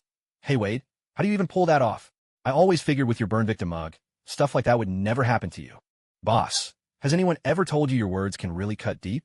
I just happened to let her catch a glimpse of my bank account balance. That's all. You know, a great man always lets his best qualities show, especially when things aren't going his way. Mother, this is the New York City Police Department, not some strip joint in Hell's Kitchen. What the hell do you all think this place is? Steve, we don't have to do this. I've already deployed every officer I can spare. You've got to give us some time. This is a police station, not God's own boudoir. You can't expect us to hand everything over just because some old fart snaps his fingers. Steve nodded, arching an eyebrow as he glanced at Tony. What did I tell you? You're better off relying on yourself. Speaking of which, has her digital boyfriend found my student yet? Tony frowned. Jarvis is cross-referencing surveillance footage from all over New York, and why do you call him my digital boyfriend? That's seriously disrespectful. Although, with your redneck manners, I shouldn't be surprised. Oh, please. You think I don't know the way you little guys think? By the way, I've always wanted to ask, why'd you make Jarvis male? He was my father's assistant, that's all. Oh my God, is your head just full of imported Japanese smut? I'm honestly shocked this is how millennial culture manifests in you. Seriously, you need to think about getting a girlfriend. Tony fired off his retort with gusto, and Steve's mouth twitched. He made a silent vow to return the favor next chance he got. Suddenly, the phone rang with a piercing jangle. Stacy grabbed it like a drowning man clutching a life preserver. Whoever it was, whatever the matter, it didn't matter. He just needed an excuse to extract himself from this circus. Sir, we think we found Principal Steve's student. It's just, well, the situation's a bit complicated. Stacy didn't hear a word about the complications behind him. His mind could only register the phrase, we found them. Oh God, please tell me where you are. We're in Queens. We've already sent you the address. Peter Parker was facing the very first true trial of his life. To be honest, he had never met a girl like Judy before. His original plan was to bring Judy home. After all, Aunt May was there. She would know how to handle a good girl like her. The problem was, this girl didn't play by any of the usual rules. She didn't reject Parker's suggestion. She simply grabbed him by the arm and dragged him into a furniture store they passed on the way. Hello. It's so nice to meet you both. You make such a lovely couple. Greeting them was a middle-aged white woman, her eyes and nose radiating the unmistakable air of a snob. Judy was a little surprised by her warmth, but managed to wave her hand with forced enthusiasm. My boyfriend and I are planning to move in together, so we're looking for some practical furniture. You know, it's easy to shop online these days, but for something you'll use for years, it's better to see it in person first. Do you mind if we try some things out? Judy spoke with perfect composure, while Parker's entire face flushed a charming shade of pink. The woman let out a knowing laugh. Oh, I know what you young folks are after. Well, there's some unsold pieces over there. You're welcome to try them out. Her words weren't exactly kind, but she'd more or less agreed to Judy's request. Judy wasted no time in pulling her Boston Lobster toward the back of the store. Hey, can you relax a little? Do you realize you look just like a boiled Boston Lobster right now? Come on, we're only here to test out a few beds. Honestly, I'm about to pass out from exhaustion. Judy complained without a care, while Parker stammered, but, I mean, there's a spare room at my place. Why not just go there? Peter Parker, don't you get it? You can't just bring a total stranger you barely know back to your home. But you're a girl? In truth, Peter wanted to say, but you're just an ordinary person. You couldn't possibly pose any threat to me. No, no, no. Remember this, Parker. In Hell's Kitchen, being too honest too quickly is basically suicide. We just met. You have no idea what kind of person I am. There's no need to lay all your cards on the table. Judy spoke with such assurance that Parker felt, for the first time, he'd met a true mentor in life. It was just that this mentor happened to be wearing clothes pieced together from burlap sacks, and aside from that, there was nothing wrong with her at all. Parker really couldn't think of any reason to refuse such a life mentor. He and Judy lay awkwardly on the cheap furniture, both a little flustered. But, having come out of Hell's Kitchen, the girl was indeed more mature than most. At least in this moment, she managed to suppress her own nervousness. Maybe it was just as she complained. The schedule at San Diego High was downright inhumane. She only managed to stay awake on the pillow for a few breaths before drifting into a deep sleep, while Parker lay there, face tense, desperately trying to keep himself composed. Come on, this was hands down the most awkwardly ambiguous situation he'd ever been in his whole damn life. You can't expect a virgin to keep a straight face under these circumstances. So even Peter Parker, the superhuman with his spider sense, failed to notice that the store clerk had already called the police. At this moment, all he could think about was how to avoid offending Judy. Steve arrived, having come in Stacy's car, and looked at the furniture store in front of him with a puzzled expression. He really didn't understand why. In the end, New York City's police had found his student in a place like this. For heaven's sake, he'd gone so far as to sweep out every human trafficking ring in Hell's Kitchen just to find the student. And yet now, it turned out his student had only skipped class and hadn't even gone anywhere disreputable. "Hello, officer. Who is this?" The speaker was a dark-skinned, thick-browed, round-faced fellow, and as Steve eyed the beard on his face, he couldn't help but think he looked just like that Daruma doll character from an old mobile game. Like Ben from Haven Kate's Brothers Self-Rescue in Zuzu. Steve Rogers, a lawful citizen of the American Republic, and the principal. You're going to like him. Now, what's going on? What happened to my student here? Who called the police? Your student? You mean the girl? She and a boy fell asleep on some display furniture in the store. That's really all. Nothing else happened. We haven't woken them yet. The store clerk just wants her to pay for the damaged display. Ben Bob chattered away, and the smile on Steve's face gradually froze. He thought things couldn't possibly be as bad as he'd feared, but reality always managed to surprise him.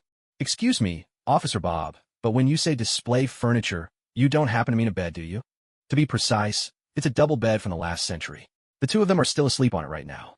Steve's eyes curved into crescents. He turned and retrieved a hammer from Stacy's car. "Sorry, George, but I'm going to help your numbers today." George reached out as if to speak, but Steve had already vanished in a blur, leaving only a fleeting afterimage behind. "That kid's going to be in pieces," someone muttered. Frank rarely spoke, but when George heard what he said, he nearly jumped out of his skin. Generally speaking, if you have a friend who seldom talks, you'd better pay close attention to every word they say. But this was Steve Rogers. Even if Stacy wanted to stop him, it wasn't certain she could. Steve barged in, and he did so with an intimidating presence. Parker's spider sense saved his life in the nick of time, because the moment Steve saw Holland's familiar face, he swung his hammer. Although he had pulled back all his strength, just a brush with that hammer would have left Parker looking like a swollen-headed fool for the next 3 months. "Hey, who are you?" "Steve Rogers, a hawkish educator. You'd better explain to me exactly what the hell you did to my student. Otherwise, I swear your family will end up mourning for you, because for the next 30 years, you won't be able to use your own hands to comfort yourself." Parker couldn't figure out what on earth had happened to the American education system during this time. How could a dyed-in-the-wool redneck become the principal of a school? He even had the audacity to call himself an educator. "Mr. Rogers, I don't understand why you're so angry. I didn't do anything. Judy told me she wanted to find a place to sleep, and I said she could come to my house." You son of a, trying to take my student home to sleep? Look at you. Is your courage made of diamond?" Steve hadn't truly been angry at first, but after hearing Parker's words, he decided this unlucky kid needed a little lesson. So, he demonstrated a bit of his strength, grabbing the boy's neck at lightning speed and gradually tightening his grip. "Parker, as a hawkish educator, let me offer you some life advice. Never bare your heart too quickly to anyone. Judy is a good girl, but the way you're acting, you're just setting yourself up for pain. Let me guess, right now you're probably dismissing everything I say, thinking I'm just being alarmist. Tell you what, try pry my hand off." Steve raised his eyebrows, signaling Parker to get on with it. Parker frowned, still a bit conflicted. "Mr. Steve, I don't want to hurt you." "Oh, you're welcome to try." Steve smiled. Now this was a good kid, one who actually measured up. Those other guys, Carl Wayne, were nothing but lunatics fit for the asylum. Good heavens, this one had to become his student. Parker reached out with both hands, grabbing Steve's hand, trying to make him let go. But the problem was, he clearly had no idea just how uneven this world was, or just how terrifying this guy named Steve Rogers could be. His superhuman physique seemed as feeble as a child's in front of Steve. No matter which way he tried to exert force, Steve's hand stayed perfectly still, fixed at an unchanging angle. There wasn't the slightest sign he intended to budge. Parker struggled for a long time, until he felt completely spent, and only then did he finally realize just how vast this world truly was. Because Steve Rogers, that redneck white guy, hadn't even let a single expression flicker across his face. What the hell was this? Noticing Parker's exhaustion, Rogers let go of his hand with an amused smile. "Come on, kid. You should be grateful you're at least a decent person. Otherwise, you really would have died at my hands. You don't actually think you're the most special one here, do you?" Steve swung his hammer twice, then glanced at Judy, who was still pretending to be asleep, and said with a sigh, "Judy, as a student of San Diego High, I think you still have a lot to learn about faking it. You know, when people are asleep, their breathing is steady, Even if it's not perfectly even, it's definitely not as tense and forced as you're making it. If you don't wake up soon, I'm sure the maintenance crew would be more than happy to chip in from their beer fund to buy you some study materials. With a helpless groan, Judy covered her forehead with her hand. Lovely weather today. Principal Steve, what brings you here? Are you furniture shopping too? She did her best to act nonchalant, but when she met Roger's teasing gaze, her cheeks turned a deep, embarrassed red. Rogers let out a playful whistle and joked. Look at that. Our little Judy actually has a thing for these bookish types. I always thought you'd go for someone a bit bigger. All right, hurry back now. There's a diagnostic test tonight. I expect you'd do a little better than last time, right? Steve's words wiped the blush from Judy's face, leaving her pale as a sheet. Principal Rogers, this is torture. I think weekly diagnostic tests are downright inhumane. I hear your complaint, but I'm not accepting it. Now off you go, back to school. Mr. Parker and I have a few things to discuss. With that, Rogers gave her a gentle push toward Frank, who had been watching the whole scene unfold, looking a little stunned. Here's the deal, man. I can see you're a good guy, and your teaching philosophy matches mine. From now on, you're the vice principal of San Diego High. While I'm not at the school, you'll handle everything. Oh, and don't forget to bring your son over, too. After Rogers finished speaking, he turned to look at Peter Parker. Peter shivered, utterly clueless about what this monster wanted. To him, Steve Rogers now seemed nothing short of a monster wearing a human disguise. Tony, I think this interesting little fellow is worth cultivating, Rogers said, nudging Tony with his elbow and then muttering to Tony Stark in what he thought was a whisper. Tony frowned, his suspicious eyes peering at Parker through tinted lenses. It took him a moment before he shook his head. I don't get why you think this kid is interesting. He doesn't look like some liberal redneck to me. Hey, that's slander. When have I ever been a liberal? I'm clearly a communist. Rogers blurted out this outrageous claim, which startled Tony enough to clap a hand over his mouth. For heaven's sake, could you stop saying such reckless things? Are you planning to have me strung up from a lamppost? Don't be so dramatic. You haven't betrayed Jesus, and your ancestors aren't named Judas. Why would I hang you from a lamppost? Tony was now convinced that not only was this guy a bleeding heart liberal, but also a damned racist, the kind destined for hell. Excuse me, Mr. Rogers. I think I should probably get going now. Peter Parker had no desire to spend another minute in the same room with these two. He had a strong feeling that if he stayed, something terrible might happen. Don't be in such a hurry, kid. Tell me the name of your school. We at San Diego High would like to invite you to enroll. Full scholarship, plus a $2,000 stipend every year. You won't even have to sell your soul to get that money. And this is Tony Stark. Surely you know this infamous playboy. He can vouch that every word I say is true. The way things unfolded always seemed to carry a strange air about them. A string of small incidents in recent days had given New York's gangs a curious impression. It felt as though the mountain that had always pressed down on them was suddenly a little lighter. In other words, they sensed that Kingpin wasn't as domineering or untouchable as he used to be. They began to believe they might finally have a chance to take on the Emperor of the Underworld. Led by Mr. Puzzle, a group of them sent Kingpin a gift. Specifically, it was a bottle of specially prepared red wine. They had cleverly hollowed out a space in the thick base of the bottle to conceal a lethal dose of nitroglycerin. The plan was to blow up Kingpin and his lover Vanessa while they dined together. Unfortunately for them, they'd overlooked one crucial detail. The reason Kingpin was able to become the underground emperor of New York wasn't due to some shady deal of money and power. It was because of his overwhelming personal strength. In fact, even Steve Rogers, before he got his enhancements, wouldn't dare claim he could easily defeat Kingpin. So, when the explosion happened, Kingpin simply kicked the unfortunate waiter flying and flipped over the marble tabletop to shield himself from the blast. But there are moments when humans are reminded, one way or another, that they still live in a physical world.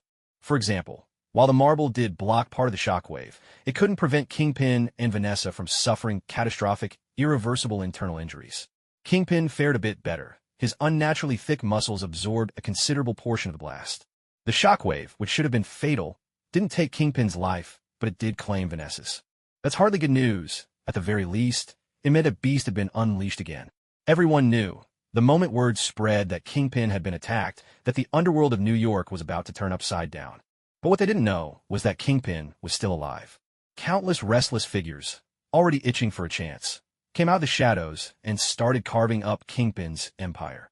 It was just as the old saying goes, the cake is only so big, and if you can't make it bigger, the best solution is to get rid of a few diners. Yet Kingpin knew none of this. Under the protection of his men, he was recovering in a private hospital. He woke up the day after the incident, and years of training had left his body in astonishingly good shape. But after waking, he didn't immediately seek out news from the outside world. Instead, he sat in silence. There was a kind of quiet power in him that was truly frightening. No one knew what kind of rage might be simmering beneath that calm. So Kingpin's men paid no heed to the chaos outside. They handed over all the Empire's assets without resistance. Because they understood, as long as Kingpin was alive, all of this was only temporary. Mr. Parker, I don't know why Principal Steve insisted I personally train you, but I hope you've got something special to show for it. Otherwise, for a kid your age, dropping out would probably be the best option. You've seen the environment here at St. Diego High. This isn't the place for ordinary people like you. Now, let's get started with your training. Gunnar gripped his beer bottle, striking a pose that could have been mistaken for a warlord from Middle East. Are you serious? I can really drop out. With dark circles under his eyes, Parker looked at Gunnar as if he'd just been pardoned from a life sentence. Tears welled up in his eyes. It seemed that if Gunnar nodded, he'd rush to fill out the withdrawal papers without a second thought. Gunnar had never expected Parker to react this way. In his mind, a guy personally brought into the school by Principal Steve ought to have at least a shred of backbone. He wanted to ask Barney if, when faced with new recruits who were always thinking about quitting, the best solution was to shoot them first and then bury them somewhere out at sea. Unfortunately, Barney was currently preoccupied with the lifelong issue of Christmas.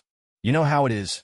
A striptease dancer from Sotovia sounds about as reassuring as an Eastern European stowaway, hardly the kind of woman to put a man's mind at ease. Of course, as the patriarch of the team, no one could blame Barney for being distracted. In-yang, on the other hand, had been busy the last couple of days trying to get his kid into school. He was a traditional Chinese father, the sort who pours himself into selfless devotion once he has children. Gunnar hadn't met the boy yet, but word was he was a bit of a rebel. As for Caesar and Highway, those two had been channeling all their energy into the football team lately. Big Ivan had protested more than once that this level of training would destroy Anton's knees. Too bad the words of an arms dealer carried no weight at Santiago High. Even though Principal Steve had hinted at wanting to find a successor, no one dared to step up and criticize him while he was still at the helm. Especially since, just a few days ago, this redneck had single-handedly wiped out the entire Hell's Kitchen human trafficking ring. Now, everyone in Hell's Kitchen understood a simple truth. You could be a bad guy, but whatever you do, never mess with Santiago High. You could sell joy on the streets, but never, ever hire students from Santiago High.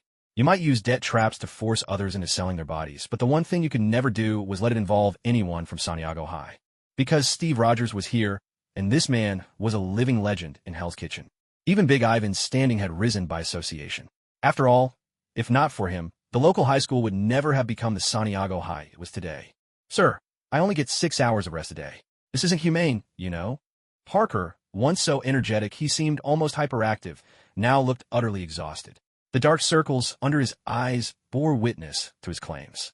I know it isn't humane, Gunnar replied, but Mr. Steve made it clear, you're not ordinary.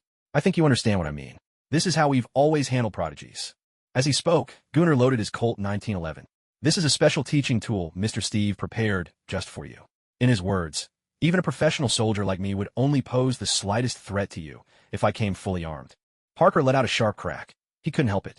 There's not a single American high schooler who isn't terrified of seeing someone with a gun at school. You could say that's a uniquely American trait. Gunnar smiled to himself, feeling like a Nazi officer straight out of a movie about concentration camps. Every morning, his first order of business was to load his rifle, then pick 2 random white asses to shoot at. Unfortunately, he couldn't just pick any 2 random white asses these days. All he could do was keep his eyes glued to Peter Parker's instead. To be honest, he still preferred the nickname Rogers had come up with for Parker, Parker the Show-Off. It made things feel just a little more personal. Steve Rogers, for his part, seemed to have finally found his purpose in life. He tracked down a suitable farm right here in this godforsaken Brooklyn, though obviously he had no idea how to run it. A boss with money and drive, but zero technical know-how, is a disaster for any business. The new worker, for the 3rd time now, tried to explain that this place was really not suitable for growing cotton. No one in their right mind would think of planting cotton in a hot, humid spot like Brooklyn. Even if you brought in every black person in New York City, there's no way you'd get the harvest in on time. There simply wasn't enough time here to pick all that cotton. But Rogers just wouldn't listen to the guy's perfectly reasonable advice. He nodded along, but kept pressing. What if I just hire more people? I mean black workers, and I'll pay them double the usual rate. At that, the worker gave up all hope. This top agronomy graduate from Southwest Polytechnic stared at Steve Rogers' earnest face and finally realized. This man, with his bold brows and honest eyes, was a dyed-in-the-wool racist. He never really cared about growing cotton. What he wanted was to see black people picking cotton at least once a year. If you're only doing this to indulge your own tastes, then maybe you should try planting a little watermelon here in Brooklyn. Just a little, mind you. What? What do you take me for? You make it sound like I'm some racist jerk. How about we do half and half? Damn it. If I'd known I'd end up working for a boss like you after graduation, I might as well have rotted away in college. I'll pay you double. I want to see half this land planted with watermelon. Once again, Steve played his ace. And, as usual, whenever he said those words, Joe, the Asian guy, would kick at the dirt and stomp off, grumbling under his breath. Tell me, you're really not doing this out of racism, are you? Old John, who insisted he was still a cowboy at heart, followed along. Steve just shook his head with a smile. My friend, don't you want to see Nick Fury and that bunch of kids from school out here picking cotton and gathering watermelons? Old John fell unusually silent. To be honest, they were all black men here. But for some reason, every time he pictured Nick Fury's face, he just felt like cracking a whip. Rogers whistled, a little more at ease, and turned to look at a sturdy boy nearby. Richard, you don't have to be so uptight. Even though your father and I aren't exactly on the best of terms, truth be told, I have quite a bit of respect for you. When you plan to enroll at Santiago High, don't worry, no one will know your true identity or who your father is. I'm sorry, Mr. Steve. I just feel like I can learn more by staying by your side. Look at that. Wilson's got all the luck in the world, having such a smart kid. Honestly, your mind is even sharper than your father's strength. Ever since the incident with Kingpin, this kid had been sticking close to him. Kingpin had actually meant for him to attend Santiago High as well, but before he could make the arrangements, the bombing happened. I want to find out who was really behind it all. Richard was composed. He didn't mention his reasons. But how could Rogers not see through it? That woman, Vanessa, was gone. He had thought about trying to change things truly. But fate, so elusive and fickle, was even harder to grasp in a world built on fiction. He didn't believe he could save Vanessa, and in fact, he doubted Richard would live much longer either. He remembered, in the original story, this boy died as well. To tell you the truth, sticking with me, you might learn a lot, maybe even become extraordinary yourself. But here's the thing, kid, both your father and I want you to have a proper adolescence. You need to experience the grind of schoolwork and the innocence of simple friendships. Maybe you'll even develop a pure, sweet crush on a classmate. But I swear, if you even think about falling in love too early, I'll break your legs myself. As Steve spoke, he seemed lost in memory for a moment, but he soon remembered the stern role he had to play. I'm not saying school is perfect, but you have to go through some untainted things in life. Only then will you not lose hope in this world too soon. Richard looked at Steve in silence. In that man, he saw a trace of nostalgia and genuine sincerity. He thought, maybe right now, this man was also remembering something beautiful. He just wondered what it was that could move someone so strong. All right, sir. I'll report to St. Gia High School tomorrow, but I still want to know who was truly responsible for my mother's death. Steve turned his head, a bit surprised, to look at this boy of barely 10. After all, Fisk's blood ran in his veins. Even though Steve completely overwhelmed him in presence, the boy still displayed a remarkable stubbornness. Steve even had the odd feeling that if he refused this request, his only option would be to pull the trigger on the boy. I'm really starting to like you more and more. I'll handle this for you. Think of it as a favor to our honorary trustee. Now go, follow your Uncle Old John, and get to cleaning the stables. Old John rolled his eyes. We're going to feed the horses, you know. Every cowboy has to make sure his own horse eats well. I know, but the way you say it, it almost sounds like the reason every married man can't get a good night's sleep. Are you sure you're not making a dirty joke? Steve shot him a middle finger, signaling both of them to hurry up and get out of sight. Then he pulled out his phone and dialed Kingpin's number. The ringing dragged on, long and heavy, like a line stretching into an untended tomb. Just as Steve was about to hang up, a man's breathing finally came through on the other end. Steve knew it was Kingpin listening. Hey, listen up. I promised Richard I'd find out who killed Vanessa. I know after this, you're likely to become a complete villain. But before I take you down, let's settle this matter first. You know, as fathers, we owe our children an answer they can live with.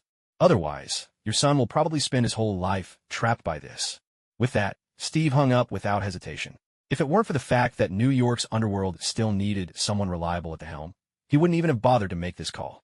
Even though he was confident he could wipe out every gang in New York within 3 days, he had no interest in becoming the king of the underworld. What kind of joke is that? Do you have any idea how many petty, trivial problems you'd have to deal with in that position? Steve saw no reason to put himself through that. He rolled his neck and gazed at the sun just cresting the sea. Since he'd made a promise, he figured it was better to get started early rather than late. Soon, the roar of engines faded from the farm, and Steve, with his hammer and a nondescript shield, was once again back in New York. In the primeval forest, the number of trees usually stays constant. Only when a towering giant crashes down does the forest suddenly surge with new growth. Billy Russo understood this all too well. In fact, these days life was treating him quite comfortably. Although he had lost quite a few men in the firefight, what did it matter? This was New York, a city never short of young people streaming in from all over the country, all hoping to try their luck. He would always have underlings, brand new ones at that. Boss, we're just about to take over all of Kingpin's turf. Just a few more days, and we'll be the underground emperors of all New York, you know? The young black man who spoke had a thick southern accent, making it clear he was hardly the refined type. But did that matter? Billy Russo couldn't care less about the quality of these expendable minions. All he needed was for these unlucky souls to deliver his specially prepared packages to their destinations. But the world is always unpredictable. You never know whether tomorrow or a sudden disaster will come first. While they were still basking in their triumph, a motorcycle roared up and screeched to a halt outside their headquarters. Though the two-story bar was heavily guarded, its street-front location left it exposed. Geographically speaking, it was not so different from Steve's place in Hell's Kitchen. Unfortunately, Billy Russo was no Captain America. What happened next was simple. Steve burst into the bar, his plain yet gleaming stainless steel shield leading the way. He even took the opportunity to use his hammer to tenderize a bit of fresh dumpling filling on the first floor. Steve had no idea who to look for in New York, nor did he know who might want to wipe out Kingpin's entire family. It wasn't that Kingpin was some benevolent figure. On the contrary, he was far too conspicuous for his own good. You could say that in New York's underworld, 11 out of 10 gangsters had fantasized about taking Kingpin out and ruling the city themselves. Fortunately, Steve's inner compass was that of a straightforward communist. He understood, well, the basic rule that whoever stands to gain is most likely behind the deed. So he grabbed a random street punk, asked who was currently riding high in New York's criminal scene, and came straight for them. After all, they were all scum anyway. He couldn't care less if he picked the wrong target. Hello there. Steve showed up in front of Billy Russo, hammer in hand, blood still dripping from it. I don't think I'm late. Oh, and before we start our conversation, just for the record, are you the stubborn type, sir? Steve spoke politely, eyes fixed on Billy Russo, who sat behind a broad desk. Russo's hand had already slipped beneath the desk, not for some scantily clad secretary, but for a large-caliber shotgun hidden there. Steve noticed something was off, so he took out his phone. Hold on a moment. I have a friend coming over soon. I think we'll be able to have a proper chat then. Billy Russo gave him no chance at all, pulling the trigger without hesitation. A hail of lead pellets surged toward him through the blaze. But Steve moved with such speed, faster even than the flying bullets. With a casual sweep of his shield, he batted them aside. Every single round was deflected, swatted away as if he were chasing away flies. But these weren't harmless pests. They were real bullets, lethal and unforgiving. Billy Russo let out a wretched howl, drawing a look of mild surprise from Rogers. I thought you were supposed to be the tough one. On the other end of the line, Frank's voice came through, calm and emotionless. He merely sounded a bit puzzled as he called out Steve's name. I thought I'd finally run into someone with a spine. You know, you're the only interrogation expert I trust. There's a bar in Queens, run by a guy named Billy. Do you know where that is? With that, Rogers hung up, confident Frank would handle it. After all, this was New York, Frank's primary hunting ground. He knew this city better than anyone. I'll kill you, Billy spat. Think of your wife, your family. My men will avenge me. You'll spend the rest of your life looking over your shoulder. Rogers glanced at him, wearing a look that said, You're bold. I'll give you that. You know, I once met a black guy who just wanted to be my boss. I beat him so badly his own mother wouldn't recognize him. So tell me, what do you think happens to an Italian punk from the South Side? The night wind, thick with the scent of blood, crept into Billy Russo's narrow nostrils. That metallic stench, so much like rust, sent a shiver down his spine. Only now did he realize the kind of grim reaper he was truly facing. Frank arrived quickly, but by then, Billy Russo was barely holding on. Rogers stood by his claim. When he first saw the man, he looked like a battered pig, and right in front of him, he'd pulled out every one of his own teeth by hand.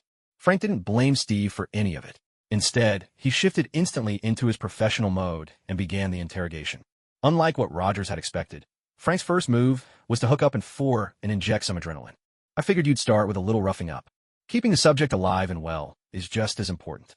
I want every scrap of information he has. Only now did Billy Russo truly understand fear. Frank regarded him with the cold detachment one might reserve for an inanimate object. He could feel Frank's calculating gaze moving over his skin, measuring, estimating, figuring out exactly how best to take him apart. If Rogers embodied brute strength, then this man, Frank, was malice incarnate. Frank's blade traced the muscle of Billy's thigh, beginning a calm, methodical dissection, a performance in cold blood. Even Rogers, after witnessing everything, showed signs of intense physical discomfort. I have to ask, what exactly did you used to do before this? I remember you weren't just some soldier, right? Where did you serve, anyway? I don't know. Too many places to count. Frank was remarkably composed. I just got a useful piece of information during the interrogation. I think I've finally found the culprit behind that bombing. Rogers was stunned at first, then felt like his mind was about to explode. He knew exactly which bombing Frank was referring to, but to be honest, he had no desire to deal with two desperate middle-aged men at the same time. One kingpin was already more than enough of a headache. Now add Frank to the mix. Both of them were the kind of guys you couldn't just take out directly. Rogers felt a wave of irritation. What he wanted most right now was to drag that unfortunate mastermind out from the shadows and crack open his skull to see if it was stuffed full of genetically modified corn. So, what's your plan? Steve finally voiced the question that had been on his mind. Frank didn't show any of the emotional turmoil Steve expected. He just answered calmly. All right, I get it. Want me to go tell Nick? Either way, those guys deserve what's coming to them. Rogers spoke indifferently, not because he was callous about life and death, but because he simply couldn't stand people like that. In his view, anyone who clawed their way to a good life through violence deserved to be wiped out. After all, by the standards of civilized society, using brute force to seize resources was the logic of the weak. Aren't you going to try and talk me out of it? No, just make sure you don't come back to work covered in blood. The kids at school can't handle that sort of thing. And don't forget to tighten up security at the school. Barney and the others are all reliable. You can use them as you like. But Wade, especially Wayne, you can't just let him loose. He's a menace, and my two apprentices can't be let out either. For heaven's sake, just don't let this business spill over to the students at school. After Steve finished, he casually fished out a cigar, lit it, and took a deep drag. Thanks. I'll be at the school during the day. I'll talk to Nick myself. With those words, Frank strode out of the bar, climbed into the Mustang parked on the curb, and vanished into the night. Judging by the direction he went, he was probably heading to one of his prearranged safe houses. Rogers knew there would almost certainly be a body count tonight, but who really cared? Maybe Stacy would, but what did that matter? This was what he was made for. Hell's Kitchen. Big Mike's had kept its doors shut for the past few days. The regular patrons who used to come to his place had all moved on, preferring the Italian bar on the back street. That spot not only served strong liquor, but also offered imported Eastern European girls smuggled in from across the sea. Yet, even with the doors closed, Big Mike's bar was still filled with people. Every one of them was one of Kingpin's men. As soon as he regained consciousness, Kingpin had come straight here. It was like a wounded beast returning to its birthplace to heal in its den. Hey, Wilson, you wouldn't believe what's happening out there. The whole city's gone wild. Every gang in New York is at each other's throats. Billy Russo, that Italian guy, he got beaten to death in broad daylight. Word is, he was tortured in ways you wouldn't wish on your worst enemy. Every night now, there's another bloody showdown in the streets. Big Mike shuffled about with a massive tray, chattering away to Kingpin about the day's grim news. In truth, Kingpin wasn't as cut off from the world as he seemed. Even after losing so many men, there was no way his crew was down to just these few. So who's benefiting from all this? Kingpin asked the question that had been weighing on his mind. Big Mike shook his head and set down his tray. That's what's got me puzzled, Wilson. No one's coming out ahead. Maybe during the day, someone's got the upper hand, but by nightfall, whoever's on top is getting slaughtered. Kingpin's hand paused, knife and fork suspended above his steak, but only for a moment. Then he dug in with even more ferocity. He exuded an air of bold, almost savage satisfaction. Seems someone else is thinking along the same lines as me. Maybe I should meet this person. Kingpin muttered to himself between mouthfuls, and it was clear he'd changed. He looked even more unhinged than before. But thankfully, he hadn't completely lost it, at least not yet. For now, he still had the sense to hide out in Hell's Kitchen. It wasn't exactly a haven, but neither the criminal underworld of New York nor Steve would have thought to look for him here. For one thing, Hell's Kitchen and the rest of New York's criminal world might as well be separate universes. Any of the gang leaders here could easily throw the city into chaos if unleashed. If you had to compare, it was like Ionia during the S2 era. But at the same time, it was also like Zaun. Even the black gangs coming up from the south sometimes questioned the character of the locals here. In short, everyone knew Hell's Kitchen was a nasty place. But unless things got truly desperate, nobody would willingly set foot here. Any news from Steve's side?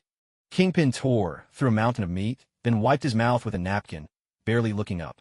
Big Mike wasted no time in answering his question. Since the last incident, he knew that something serious had changed in his old friend.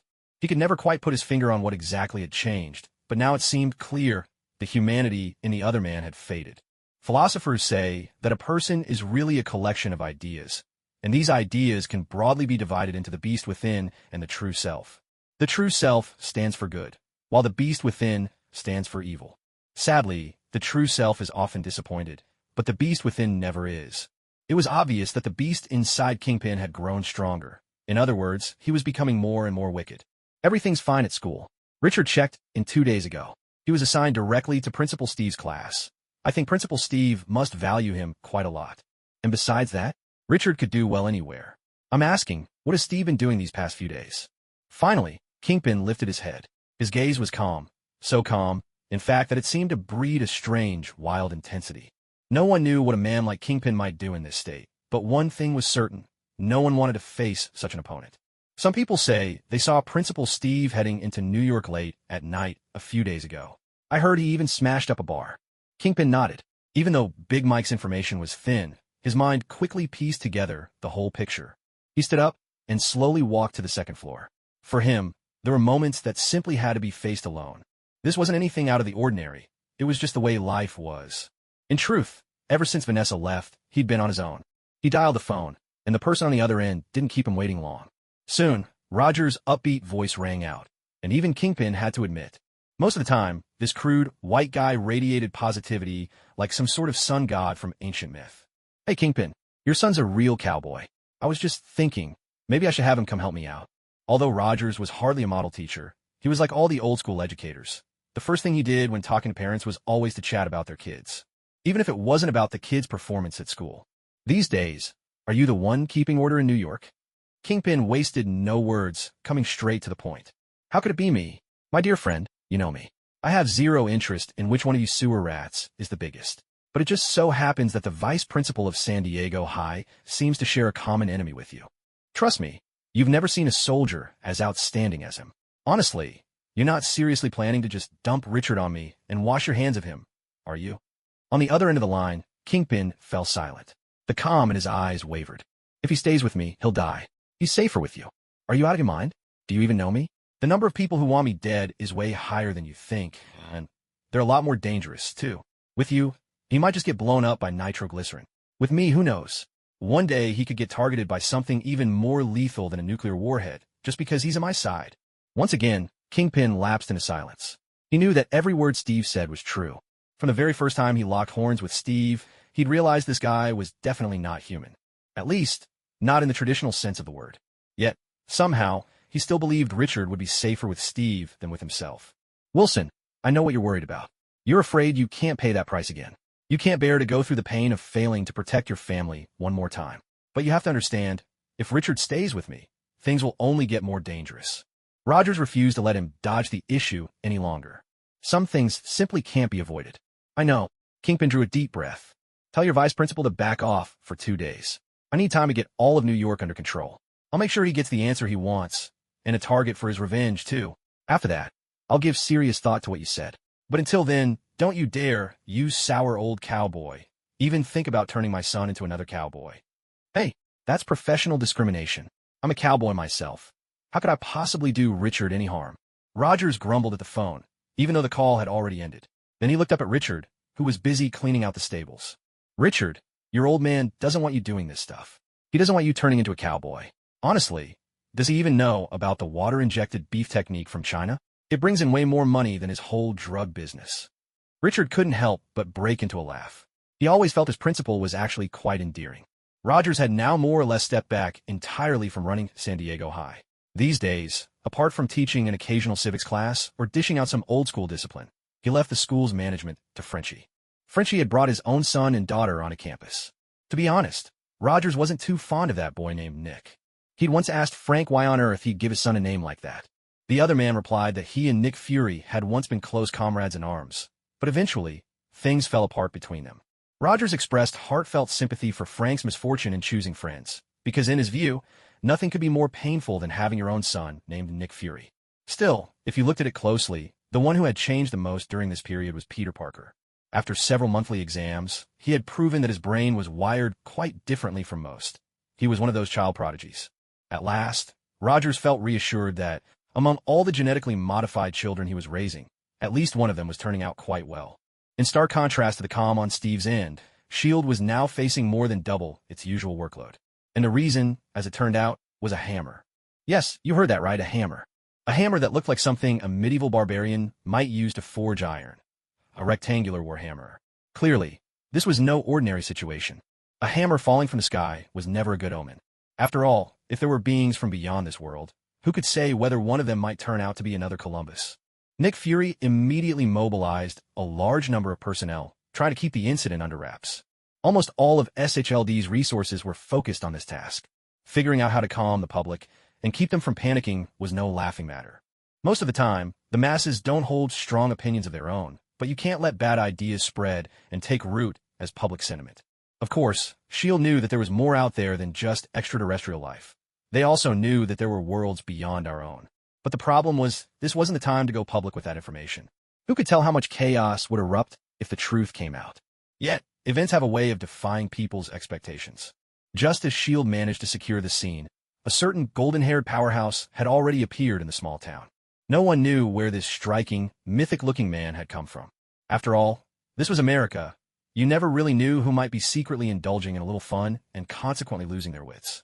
At first, people were friendly toward the big guy, until this unfortunate soul kept insisting he was Thor, the god of thunder, and that he was looking for his father, Odin.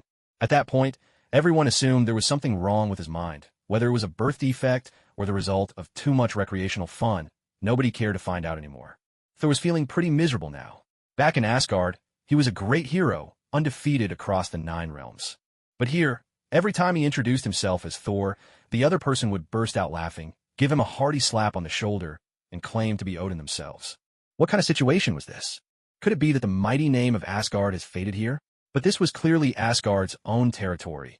There was simply no reason for such things to happen. With a gloomy sigh, he finished the beer in his mug, then casually smashed the glass on the floor. Hey, Thor, that's the 11th mug you've broken this week.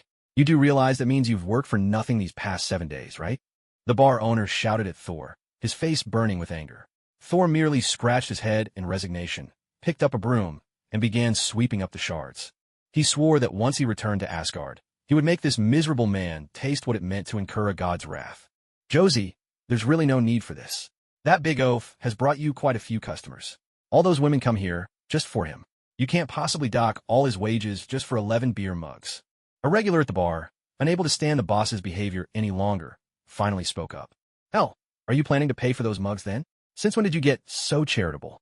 Take care of yourself first, will you? You smell like a lawn that's been drenched in dog piss. Hey, mother, you damn Jew. All of you bastards are the same. Cold, heartless, selfish, damn scum. The world was made for people like us. He appreciates ambitious types like me. Guess what? In this godforsaken place, I've got a villa with a pool. And you? Sour grapes, aren't you? You'll be sleeping on a park bench tonight, warming your hands over a trash fire in a rusty oil drum. The war of words ended, as it so often did, with the owner's victory. He was a seasoned debater, always quick to exploit others' weaknesses until they were left speechless. It may have strayed far from the spirit of honest debate, but on these streets, such skills were nothing short of practical magic. After the bar closed for the night, Thor didn't leave. Strictly speaking, the owner wasn't all that bad. At the very least, he kept a single bed for this not-quite-sane blonde musclehead in the kitchen. Maybe it was just to save on overnight security costs. But in any case, this unlucky fellow no longer had to spend his nights on a park bench. That was something, at least. Still, some people are born restless. In the middle of the night, Thor slipped quietly out of the bar. He still remembered his hammer. Truth be told, he was deeply attached to it. It was like the little teddy bear you keep by your bedside. So old maybe all its fur has fallen out and it's become a bald, middle-aged bear. But you still can't help thinking it's the cutest thing. As for anything else, well, who could say? Thor wanted to try tonight to see if he could lift his hammer, because he truly longed to know when he could finally return to Asgard. He was sick and tired of everyone here looking at him, as if he were some kind of idiot. It was really getting on his nerves. But he couldn't let himself get angry over something like that, because that would just make him seem even more like a fool. Before long, Thor found the spot where his hammer had fallen. He was, after all, a hero of Asgard. Despite SLD's extraordinarily tight security, he managed to make his way straight to the heart of the compound. The S.H.I.E.L.D. agents, faced with this visitor from another world, seemed no more threatening than children. Fortunately, Nick Fury had already anticipated that someone might try to come here. He didn't know what the hammer was, nor what it represented. but he had already brought in every piece of equipment at his disposal, and not a single thing could budge that damned hammer. What did that mean? To be honest, Nick wasn't sure, but there was one thing he knew for certain. This was beyond anything he'd ever encountered. He needed to tread carefully. He summoned SHLD's two most formidable agents, Black Widow and Hawkeye, the old partners, both on site now. The moment Thor reached out to touch his hammer, Hawkeye struck with deadly precision. Specially designed arrows exploded against Thor's body. By all rights, the force should have been enough to kill an American bison on the spot. Yet all it did was make Thor stagger slightly. At this point, it wasn't even a question of what was reasonable or not. If this sort of thing made sense, then someone must have sold them fake gunpowder. Black Widow, lying in wait, delivered 2 electric shocks without hesitation, both set to maximum voltage. Not only could those volts kill a bison, they could probably roast one too.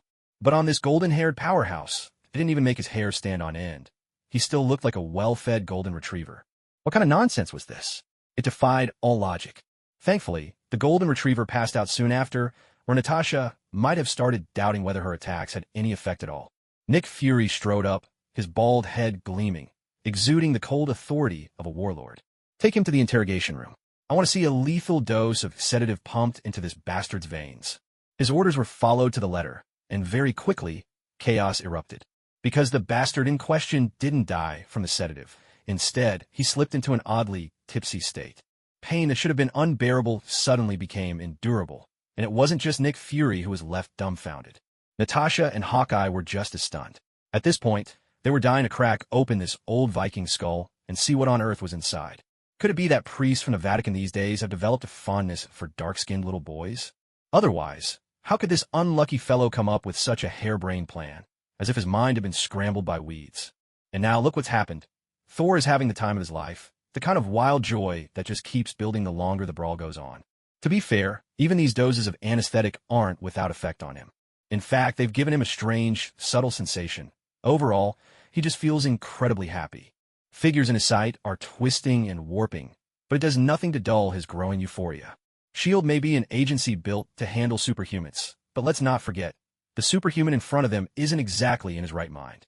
So now, the whole S.H.I.E.L.D. team has no choice but to get wild with this golden-haired lunatic. He doesn't just fight non-stop. Sometimes he'll grab a 200-pound security guard and drag him into a dance. His stage? The pitiful Crossbones' 8th and 12th vertebrae. If Steve were here, he'd be shouting at the top of his lungs, demanding that the blonde let go of his comrades. But unfortunately, he's not here. Instead, he's sleeping soundly on his farm. Nick Fury stands before the slowly burning S.H.I.E.L.D. building, feeling, for the first time, that life is truly a load of crap. Call Old Soldiers Barbecue. Tell them we got a job, for hire.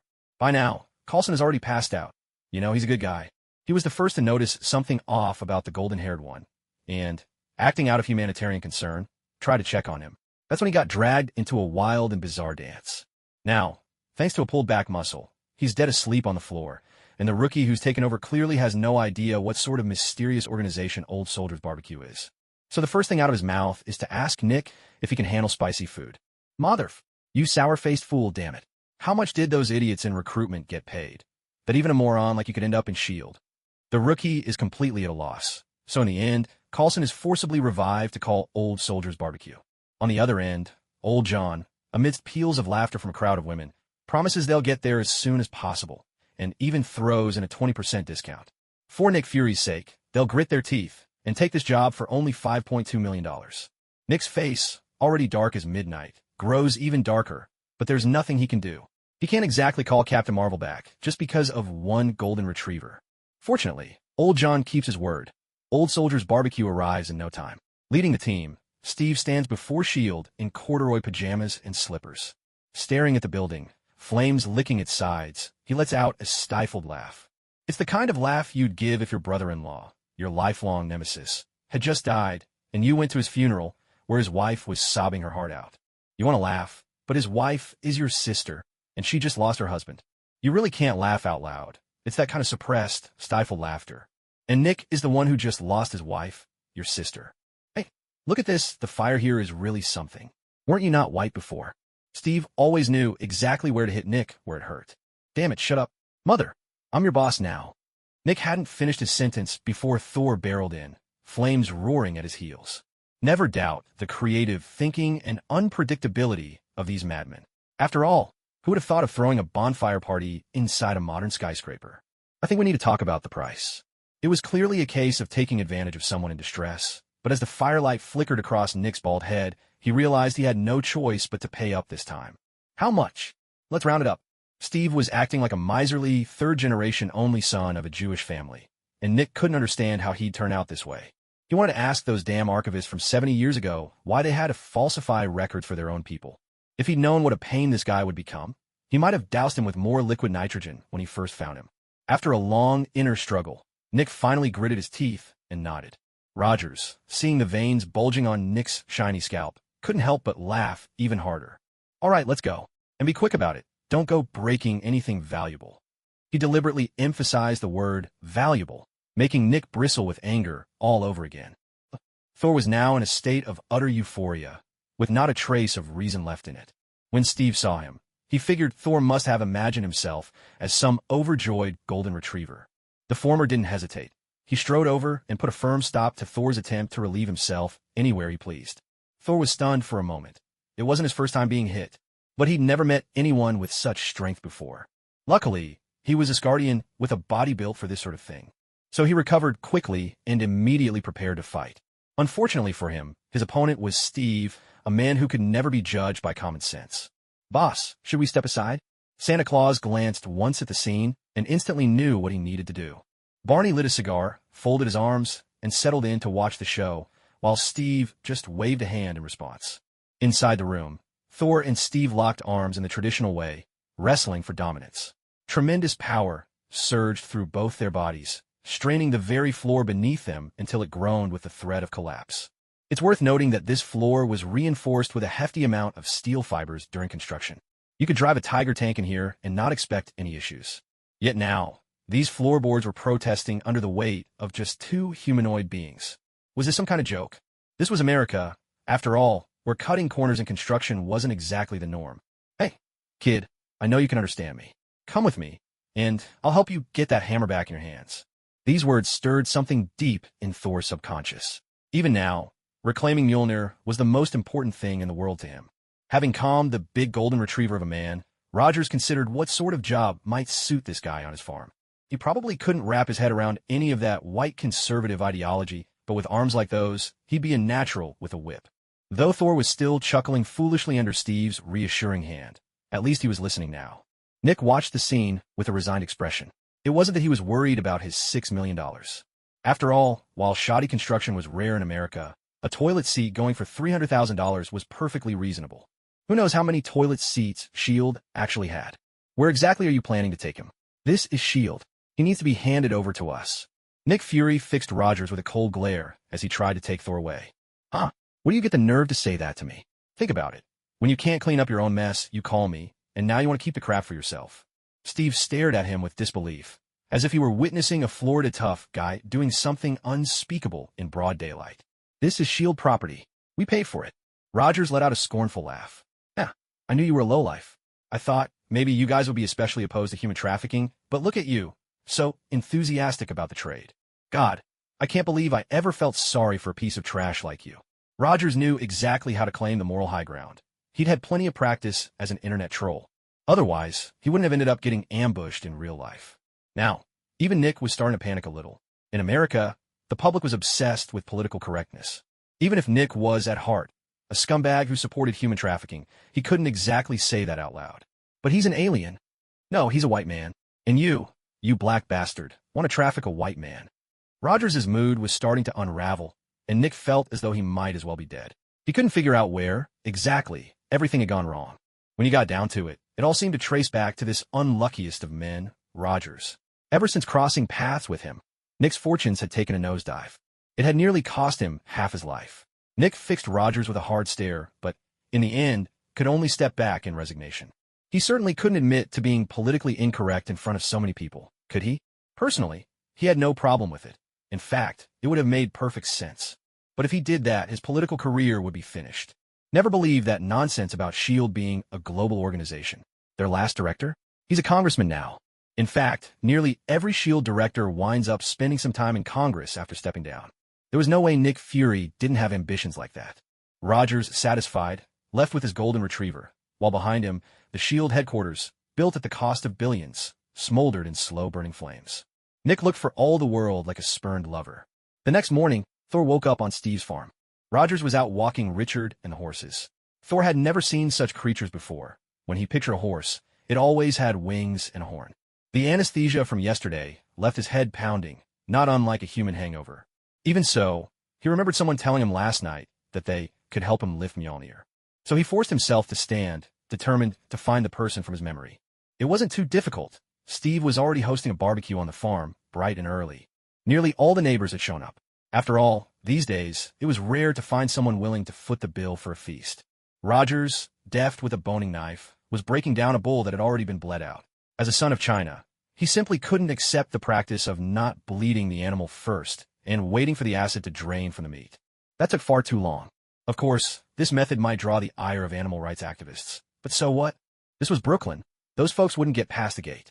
Truth be told, this was Rogers' first real meeting with his neighbors. Perhaps it was the part of him that belonged to Rogers, but he found himself thoroughly enjoying the life of a farmer. When Thor arrived at the gathering, old John, busy grilling corn, handed him a fork without missing a beat. Thor, confused, took the fork and stared blankly at old John, an awkward silence hanging in the air. Hey, you know everyone's got a pitching around here, right? All I did was give you a fork so you could help grill some corn. It's not like I handed you a wedding ring and proposed. No need to look at me like that. Old John had never been looked at by a white man with that kind of gaze in his entire life. To him, it was frankly a bit offensive. The latter ran a hand through his golden hair, gestured awkwardly with the fork in his hand, and finally, with a touch of resignation, speared a piece of corn. Watching the corn stuck sideways on the fork, old John couldn't help but think that this corn had died a rather unjust death. Meanwhile, Rogers was putting on a show, demonstrating how to break down a whole cow. The sharpness of his five senses was nothing short of remarkable. His almost unnatural eyesight allowed him to spot the tiniest gaps in the bones with ease. In no time at all, nothing was left but the skeleton. Rogers wiped his knife with satisfaction and then glanced over at the group of rednecks. What are you all standing around for? Cut your own meat and roast it yourselves. This is Scythe Farm. If you want something here, you got to work for it. I mean, it's labor that will earn us a brighter tomorrow. Rogers might not have been a natural-born orator, but after all, he had done recruitment work before. His words still carried a certain persuasive power. The rednecks quickly got to work. The more seasoned cowboys respectfully carved off the tenderloin and the best cuts from the cow's face. It was their way of showing respect. Rogers accepted the tribute, spearing the 2 cuts with his knife.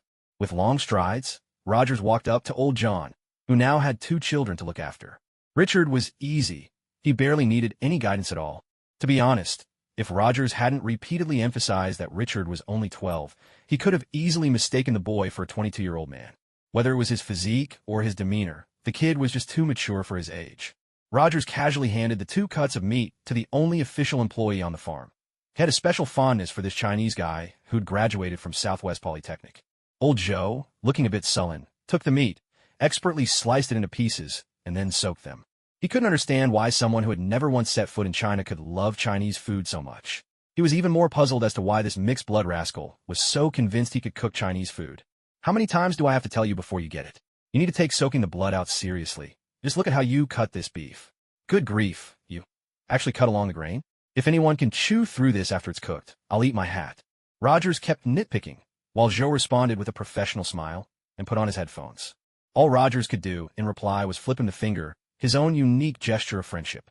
Thor held his corn aloft and walked over to Rogers, his expression suggesting he had something to say. Are you the king here? Rogers gave him a gentle smile. Truth be told, this kid didn't seem half as mature as Richard. No, I'm just a rancher, a regular cowboy. Rogers was explaining earnestly, while the other looked on in confusion, trying to grasp what a cowboy actually meant. The scene wasn't all that outrageous. Honestly, if it weren't for the fact that the golden retriever was eating roasted corn, husk and all, Steve might have been able to keep watching a little longer. Suddenly, he found himself thinking, if this world really was created by God, then at least the guy was fair. At the very least, he hadn't given Thor too much intelligence, hadn't made him overly perfect. What's a cowboy? Is it something like a shepherd? Thor turned to Rogers, waiting for his answer. That's a pretty European way of putting it. We're fundamentally different from shepherds, and the first thing is we're not Europeans. Rogers replied offhandedly, already turning to leave. He was quite content with his current life. But at the same time, he had a problem he didn't know how to solve. The body of truth really was a perfect cheat, But the problem was, it was a little too perfect. Regular training no longer did anything for him. The steady efforts of these past days had already built up and transformed him completely. At this point, his strength was nearly impossible to measure with numbers. Continuing to train like this had lost all meaning. He'd already targeted and trained every muscle in his body to the absolute limit, at least as far as ordinary means could go. Now, two paths lay before him. One was to ask Tony to build him an even more unconventional training facility. The other was to start adventuring, seek out powerful opponents, and challenge them one-on-one. Truth be told, Rogers found himself tempted by the idea of adventure. When a person has money or power, if he doesn't feel the urge to go out and have some fun, there must be something wrong with his head. That was also why Rogers had the Punisher take over at the school. Since he was planning to go out and raise a little hell, he needed someone who could truly hold the fort at school. At the very least, someone who could get revenge if things went wrong. And when it came to revenge, no one was better suited than the Punisher. As for organizations like the Hand, honestly, he knew just how deep their roots went. Wiping them out in a day was impossible. So he decided to take a little hit himself and head to Japan in person. He'd heard the environment there was nice, a number of dormant volcanoes, perfect for soaking in hot springs. And then there was his old friend, Bucky. To be honest, just thinking about that gave him a headache. Though he didn't have particularly deep feelings for Bucky, he couldn't let Tony treat the guy like a mortal enemy either, could he? Whenever Rogers thought about this, his head began to ache, but he had no other solution. What else could he do? The difficulty of things in this world often lies right here. Even if your martial skills shake the heavens, even if you can tear apart tigers and leopards with your bare hands, even if you're a demon-slaying lord descended from the sky, or a living god on earth, some things are just impossible to sort out. Feelings are always a hurdle hard to overcome, and even harder to endure. Even though he hasn't yet faced such a complicated situation, at this very moment, his heart is already growing heavy. Rogers wondered how his predecessor managed to stand so resolutely by Bucky's side, especially when Tony had invested so much emotion in him as well. At least for the Steve standing here now, there's no way he could throw his lot in with Bucky without a trace of hesitation. Rogers finally decided to put these thoughts aside for now. But Thor had no intention of letting him leave. The Asgardian, with his own peculiar logic, had reasoned out a simple truth. As long as he could best this man at something, he would be able to control everything on this farm. So he blocked Rogers' way, determined to win a contest of strength. Rogers took a moment to understand what was happening, while old John, delighted, called everyone over. You know, for a gambler, even the question of when he'll die can be turned into a bet. Rogers acquiesced, having realized after yesterday's wrestling match with Thor that his own strength had grown. Maybe that's what it means to possess a body of truth. Soon, the two of them found an old, discarded tire, and each stepped 1 foot inside. The rules were simple, by any means necessary. If you could force the other's foot out of the tire, you won. This was a game Rogers used to play often back in the army. Honestly, it had been a long time since he'd faced a worthy opponent. Steve, crush him. Old John cupped his hands around his mouth and shouted at the top of his lungs, paying no mind to appearances. On John's cue, Richard was chalking up the odds on the blackboard, while stacks of dollar bills piled up haphazardly on the table. Rogers flashed him a grin and said, "I'll put 10,000 on myself." That lit a fire under everyone. Aside from old Joe and a handful of black workers, almost everyone bet on Rogers. Rogers didn't mind at all. He knew he'd been a bit hard on old Joe, and as for those few black workers, he figured they were just envious of how well the cotton was growing on his farm. The contest began soon after, with Thor throwing himself into it with all his might from the very start. He was a noble god of Asgard, and the honor of his homeland wouldn't allow him to show any sign of struggling against a mere mortal. As for Steve, he quietly focused on the force pressing against him, and truth be told, Thor had every reason to be proud. His strength was now not just several times that of a human, but had entered a realm humans could barely comprehend. Luckily, Steve's own strength had long since crossed into that same incomprehensible territory, and as these two titans clashed, Steve felt the shackles that had always weighed him down shatter completely. Power that hadn't grown in ages now began, slowly but surely, to increase. Thor quickly sensed that something was wrong. He couldn't make sense of what he was witnessing. He could accept that Steve was putting up a tough fight, but what he couldn't accept was the slow, steady increase in Steve's strength. What kind of monster was this? What manner of mortal could do such a thing? A sense of urgency crept in. Thor wanted to end this nerve-wracking contest as soon as possible. But Steve was reveling in the heady rush of growing stronger, his muscle fibers tearing and rebuilding themselves in an instant, renewed by his extraordinary powers. Strands of pale golden light shimmered across his muscles, and by now, His strength was nearly overwhelming Thor. Thor tried to break free, desperate to put an end to this absurd spectacle. Yet, the truly bizarre moments in life often come when you're fully aware of how ridiculous things are, but you simply can't bring them to a close. Steve's face was flushed red. Anyone could see he was giving it everything he had. But Thor wasn't faring much better. Sweat poured down his face in heavy drops. Things had spun completely out of his control. In a way, it was almost laughable. Thor, the god of Asgard, the future king of the realm, found himself powerless to refuse a farce of his own making. Before long, with the power of his truth body and his supernatural abilities, Steve's strength finally crushed Thor's resistance. And then, with a force like a car being flipped by a charging rhinoceros, Thor was sent flying. Thor had never imagined he'd be airborne without the help of his hammer. Steve raised his hands high in a victor's pose, triumphant. The only ones left dismayed were old Joe, a few black farm owners, and Thor himself, who still hadn't recovered from the shock. No, how dare you challenge the honor of Asgard? You idiot, you're the one who failed to defend it. Steve shot him the finger, once again demonstrating his own unique brand of class.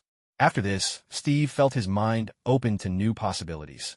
The more, the merrier, he thought, though finding someone as powerful as Thor wouldn't be easy. Maybe, just maybe, there's a certain green-skinned fellow who could help him fulfill his ambitions. And before that, it seemed Asgard still had plenty of worthy contenders for him. If he remembered correctly, Odin, though now old and weary, was still the mighty ruler of the Nine Realms. If he were to provoke Odin, perhaps he'd get the glorious battle he craved. Besides that, there was always Tony Stark. Repeating the same exercise held no meaning for him anymore. But for boosting his defense, Tony would surely have plenty of ideas. A round of explosives, a hail of gunfire in every caliber. He could try them all. He could hardly imagine. If he could withstand a direct nuclear blast, who on earth would dare challenge him in a fight? One of the effects of the body of truth is immunity to all non-lethal harm. In other words, as long as a nuclear bomb can't kill him, then there will never again be anything on this planet that could threaten him. Of course, that's assuming those genetically modified children don't join the war. The powers within the ranks of the Espers are truly far too bizarre and unpredictable. Even without mentioning the game-changer, Apocalypse, just Gretchen's Phoenix Force alone is full of variables. Mortal, you have angered me. Wait until I wield Mjolnir. You shall witness the wrath of a god. Steve raised his eyebrows at this, instantly thinking it was a fantastic idea. With a big, delighted grin, he clapped Thor on the shoulder. You're a genius, man. You know that? Let's go get your damn hammer back right now. How much stronger does that thing make you? I mean, once you've got it in hand, just how tough are you? 10 times tougher than now. Steve completely ignored the threat in Thor's words. All he cared about was what he might gain from Thor. Thor's mouth twitched. In truth, Mjolnir didn't boost his abilities nearly as much as he let on. It was just a hammer, not the essence of the god of thunder. But at this moment, he stuck out his neck and blustered. 10 times? Try almost 20 times.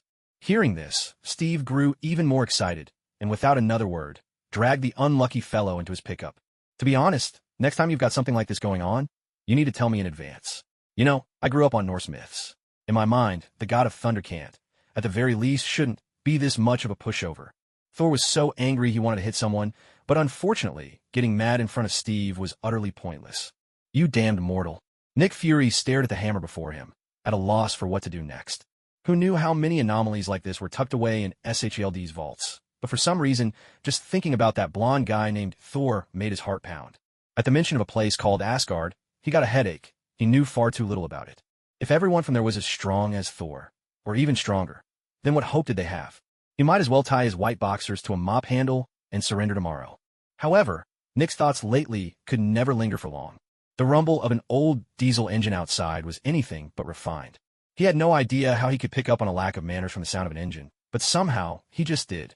The reason quickly became clear. Steve, with golden-haired Thor in tow, was now standing right in front of him. Though this guy was grinning with the radiance of a summer morning, Nick couldn't quite explain why, but he had an overwhelming urge to slap him across the face.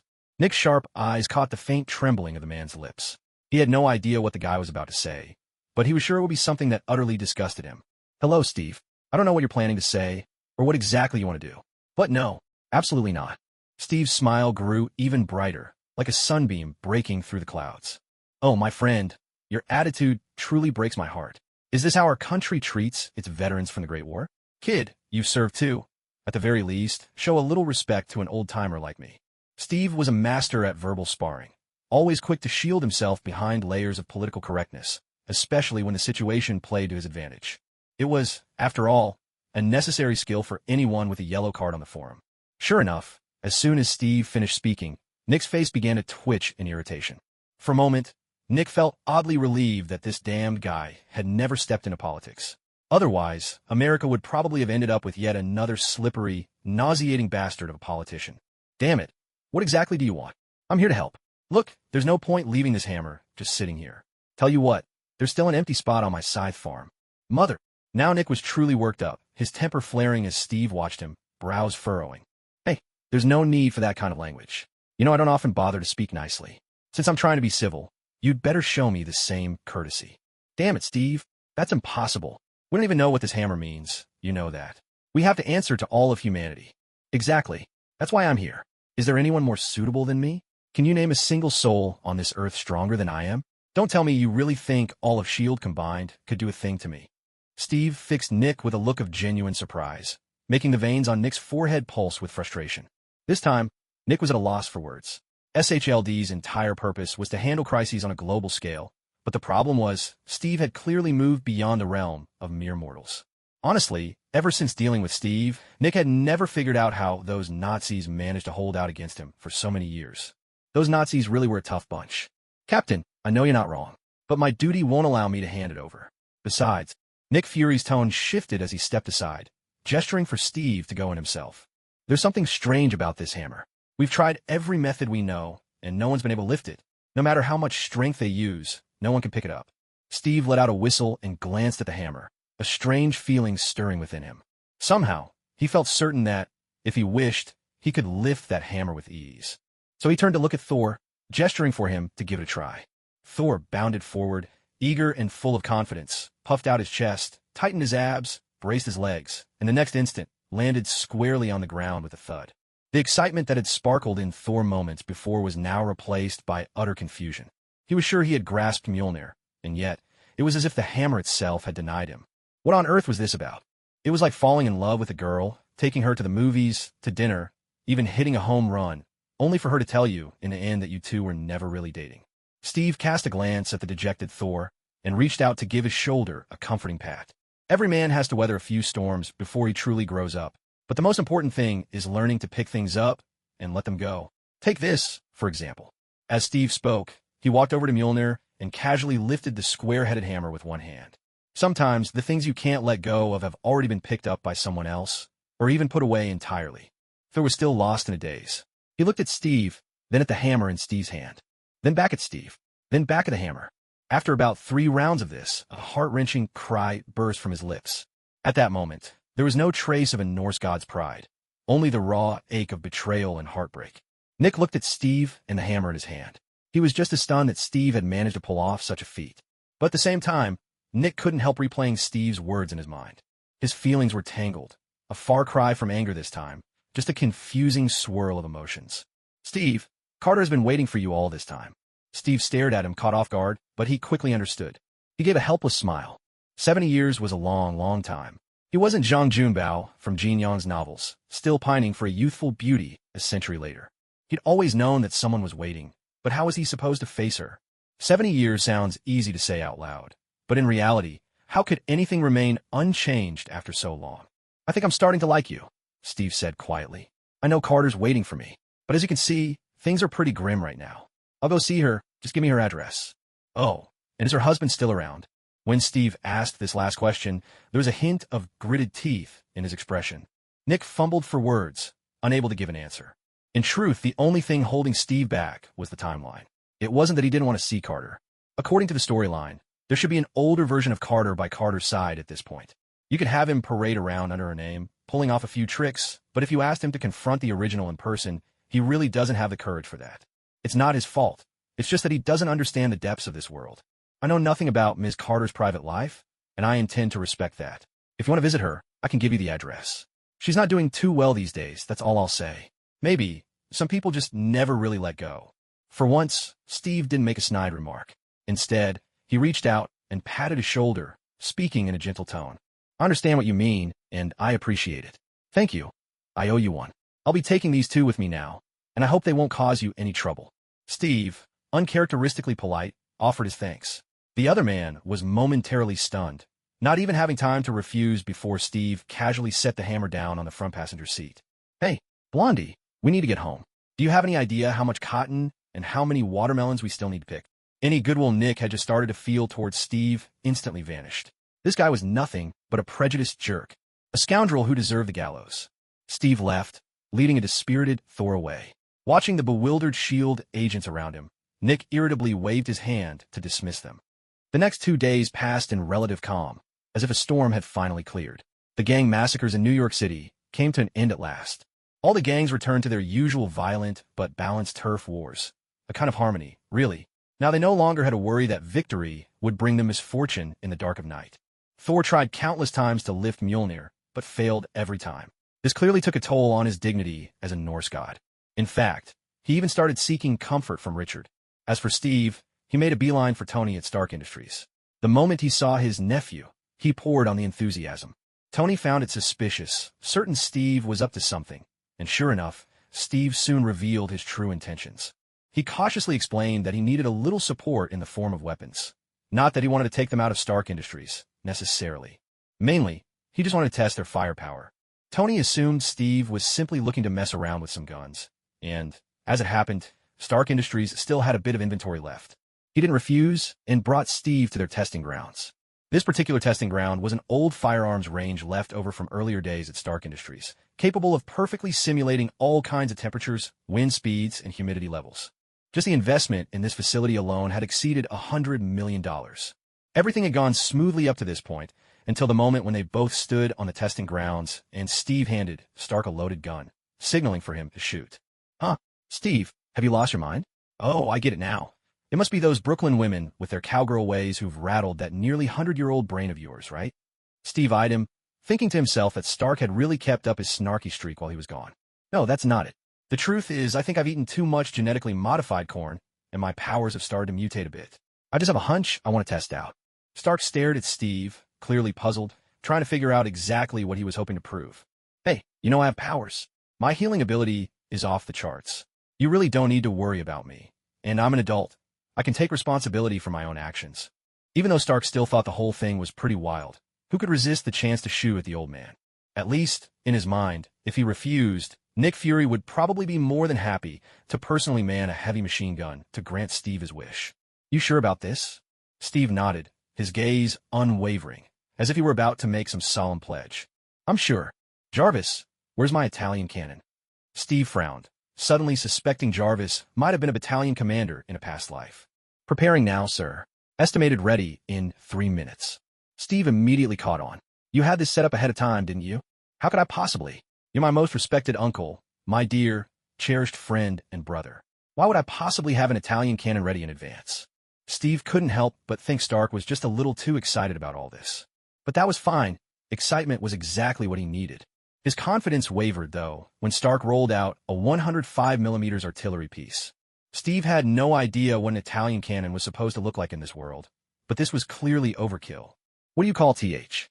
He started to ask if this was really what Stark meant by an Italian cannon, but before he could finish, Stark fired without hesitation. The deafening blast drowned out his words. A small mushroom cloud blossomed across the testing field, and Steve's body was instantly charred to a crisp. A faint golden light shimmered from within his muscles, and a brand new body regenerated in the blink of an eye. Steve twisted his neck, taking in the changes in his physique. Where once there had been fragile flesh, now his body felt as tough as specialty tires. He realized that no artillery of this caliber could hurt him anymore. So he flipped Stark the finger, while Stark stared back at him in awe. Jarvis, change the caliber. This was destined to be a day filled with thunderous firepower. Steve was both in pain and oddly delighted, and he was growing at an utterly unreasonable pace. Very soon, everything short of nuclear weapons had been brought to bear. All forms of conventional firepower were now on the field. From here on, only some rather unconventional weaponry remained. That sort of thing was beyond what Stark could supply, and Steve didn't press him for it. Kid, are you sure you can handle this? Steve patted Stark's shoulder with a grave sincerity, and Stark's expression completely changed after hearing those words. I still have laser weapons. Damn it, just you wait. Next time you show up here, I'll make sure you know what real pain feels like. Steve clapped his hands together, a mischievous grin on his face as he replied. Wow, impressive. For a second, I thought you might actually manage to kill me. Stark ground his teeth in frustration, but there really wasn't much he could do. All right, listen. Anything that can't kill me only makes me stronger. That's not just some sentimental nonsense. It's the truth. With those words, Steve left the Stark industrial complex. As far as he was concerned, the place had almost nothing left to offer him. At least, not until Stark actually brought out his laser weaponry. Steve didn't feel like he'd come away empty-handed, though. For one thing, it was now clear that conventional firepower couldn't even scratch him. He figured he could afford to be a little reckless. Only, there weren't any good targets at the moment. Well, except maybe a certain green-skinned someone. He'd have to pay a visit to the Department of Defense. He wanted to see just how far the military boys had gotten with their own projects. Steve was nothing if not decisive. He had no idea where the Department of Defense was located, but he didn't know where the Pentagon was. Thor had now gotten into the habit of trying 3 times a day, once in the morning, once at noon, and again at night. At the very least, he'd always give it a confident shot after every meal. Hey, Thor, off to find your hammer again? What's so hard about picking it up? I didn't see Steve struggle with it. Old Joe, expertly cradling his coffee, couldn't help but tease Thor with a sly remark. Thor ignored him completely and walked straight out. You really ought to learn what respect means. I'm your senior in the workplace, you know. The least you could do is show some respect. Old Joe grumbled on, showing not the slightest awareness of his own weakness. Joe, have you finished planting your cotton? Old John came by looking for trouble, and Joe shot him a sidelong glance. Finished ages ago. Now I'm just waiting for you guys to come pick it. By the way, why didn't you stop Steve from carrying out that damned idea of his? Isn't he worried people might come knocking at his door? Joe looked at him in puzzlement, and John just shrugged. You really think it would have made any difference if I'd objected? When old John said this, there was little emotion on his face, but old Joe could feel a deep sense of helplessness in his words. All right. You're not the only one who's been trampled by life at Scythe Farm. We've all been there. Try to let it go. Old John silently finished the last of his whiskey, then raised his middle finger at old Joe. At long last, and only after Frank's persistent invitations, Richard finally returned to school. He adjusted well to the new environment. After witnessing Richard's strength, Carl was eager to recruit him into his own team. Wayne, however, remained on the fence, while Kong immediately claimed Richard as his boss. And as for Peter Parker, our Mr. Parker was in the middle of tackling his 30th kilogram of homework, even though Steve had completely given up on managing the school. But when it came to Peter Parker, Steve still had specific teaching instructions in place. To put it bluntly, they were downright inhumane. Honestly, even a Chinese student well-versed in grinding through endless worksheets would throw up their hands and cry, "This is just cruel." Peter, haven't you finished your homework yet? Gunnar had replaced his teaching tools with something new, a classic M16. It was a model rarely used by soldiers like them. Damn it, Gunnar, do you know how much homework I have today? A whole pound of it. Who in their right mind gives this much homework to a kid who's barely a teenager? Hey kid, that's special funding from our Veterans Barbecue, straight out of the beer fund. You could at least say thank you. Instead, you're cursing us out. Damn it, you bunch of old geezers. Just wait till I'm grown up. I swear I'll kick your butts. One thing's for sure, San Diego High really toughens you up. At least Peter didn't seem so wimpy anymore. If Steve were here, he'd probably call Stark with relief and tell him, a man can't be too soft. All right, kid, but you'd better finish your homework soon.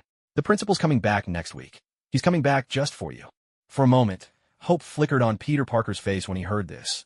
But like everything fragile in this world, it vanished just as quickly. By rights, Steve ought to be the one Peter could count on. But relationships like this are as tangled as the one between a son and his father. You may be sure he'd lay down his life for you, but you still question everything else he says. You can't blame Parker for it. Steve had returned to San Diego High after his stint at the Pentagon. Now, Steve's status at the school was like a banner. His presence alone ensured that true danger would never come to this place.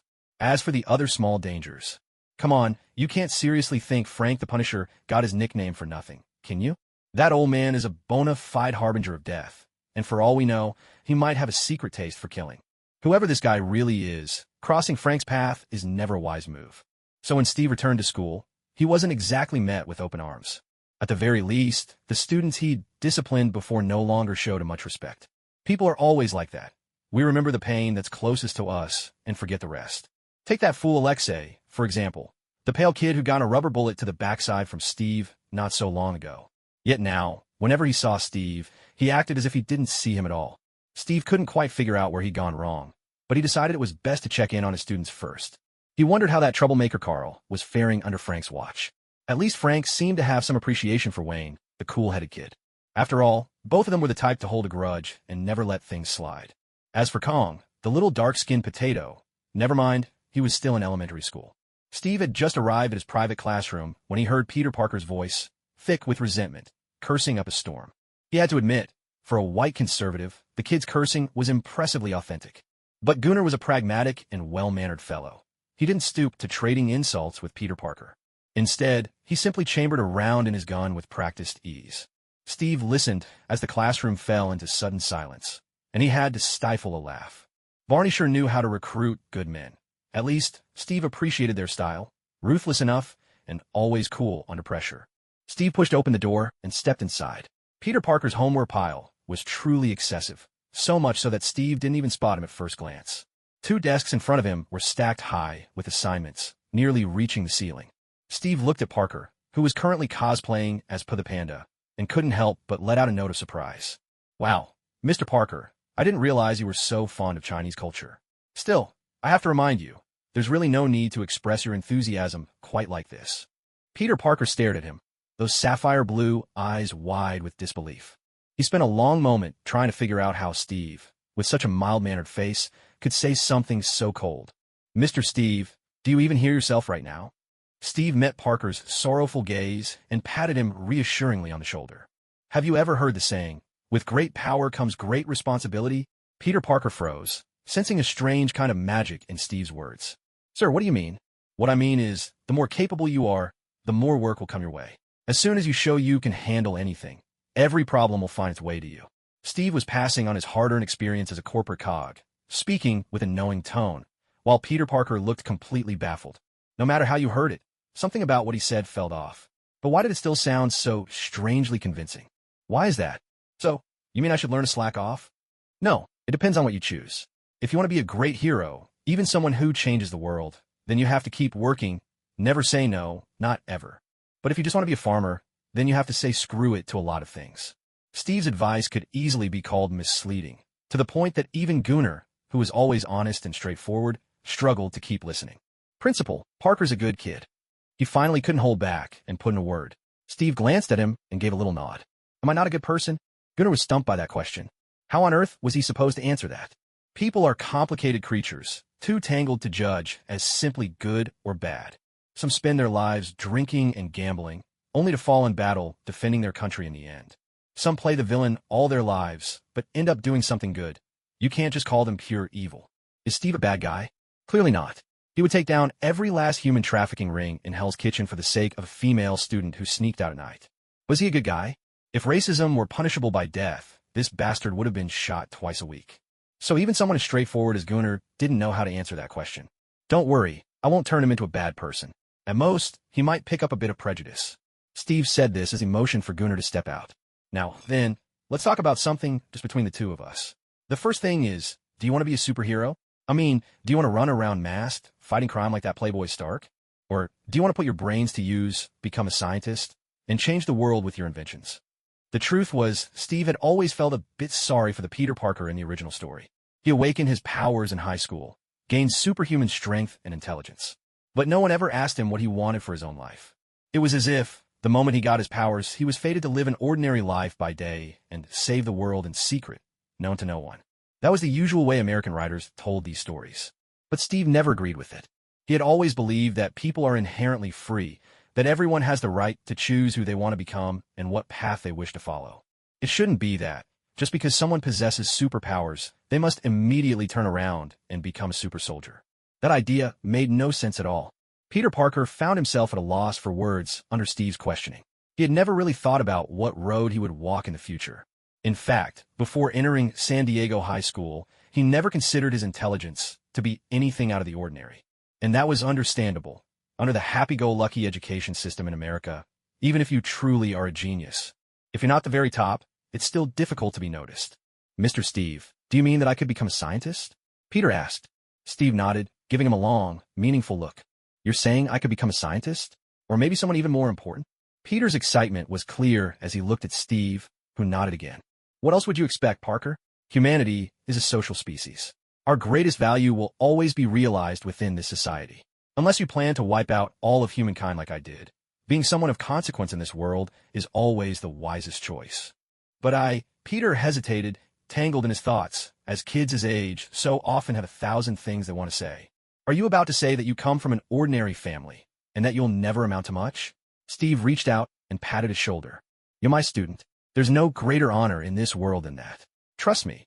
No matter what storm you find yourself in, or what kind of table you're seated at, as long as you don't want to be there, I can pull you out at any time, flip the whole damn table over if I have to. His tone wasn't fierce or threatening like it had been with others before. Instead, he spoke with a calm assurance, quietly stating an unchanging truth. And it was precisely this calmness that gave Peter Parker tremendous confidence. In truth, most of the affirmation we need in life isn't about grand gestures. It's often just a simple, steady declaration. I'm here where you have me by your side. Things are always that simple. It's just that sometimes we project all sorts of unnecessary emotions onto that affirmation. We hope to be the world's favorite, the protagonist at the center of everything. But most of the time, we are simply ordinary people with a deep yearning for recognition.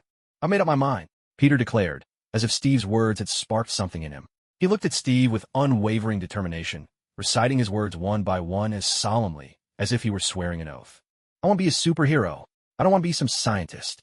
Steve smiled, and without another word, gave him a playful smack on the back of the head. I've been talking to you for ages, and all you have to say in the end is that you want to be a reckless fool? Damn it, you little brat. I ought to kick your butt. Damn it. Steve's grip was far too strong, and Peter Parker, blissfully unaware, slept soundly. It wasn't really his fault. Youth like theirs always seem to sleep so well. Bring Wade over here. I want to see if this unlucky kid has what it takes to become a superhero. Damn it. Gunnar nodded, flicking the safety on his M16. Not that it was some ingrained habit left over from the war. He just didn't want to accidentally put a bullet in Wade, though truth be told, it wouldn't have made much difference. Still, he had no desire to give Wade the chance to latch onto him. Heavens, you can't even imagine what it's like to have a living, breathing pile of garbage, reek, noise, and all, clinging to you. Wade soon arrived. The old rascal was dressed in a plaid shirt, a cowboy hat, and boots, looking every bit as if he'd just finished herding cattle on a ranch. Hey, boss, you finally remembered your loyal subordinate. Let me tell you, I've just about mastered bull castration and postpartum care for cows. Trust me, send me to your farm, and 2 cows will be 8 by next year, and by the year after that, you'll have a whole herd.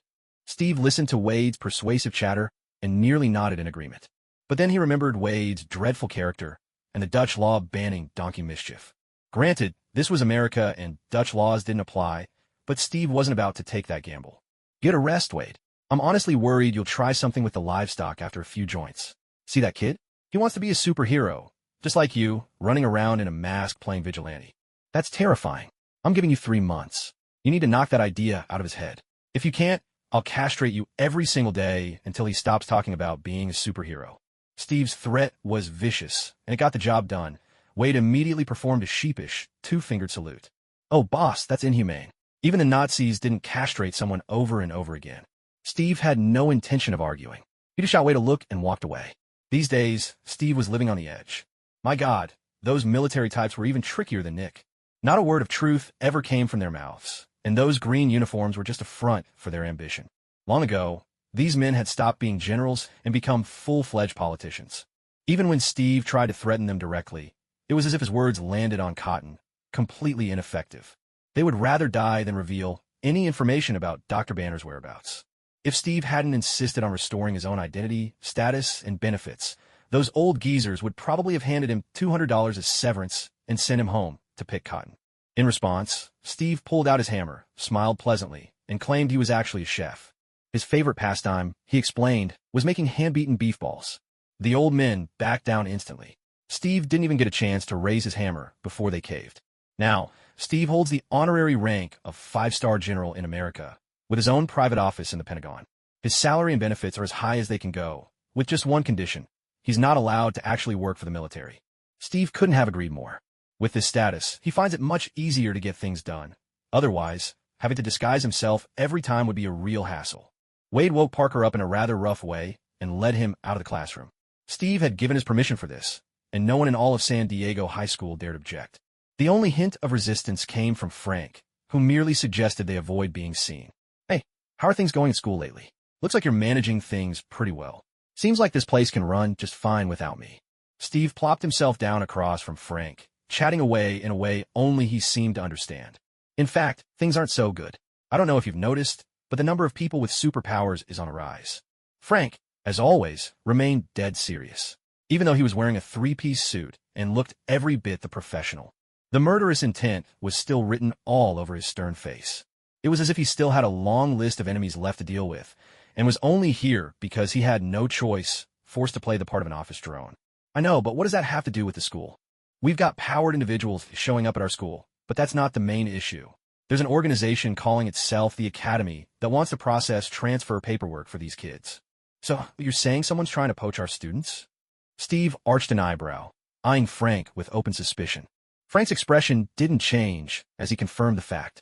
Mother, damn it, are those people dead yet? If not, just give me their address. I'm afraid we can't handle this the way we used to. They've got all the proper paperwork, and the Department of Education has approved it. Frank stayed calm, but his words left Steve feeling as if he suddenly couldn't understand English. You're telling me someone's trying to take our people, legally? Steve could understand every word being said, but when they were strung together, he had no idea what the sentence actually meant.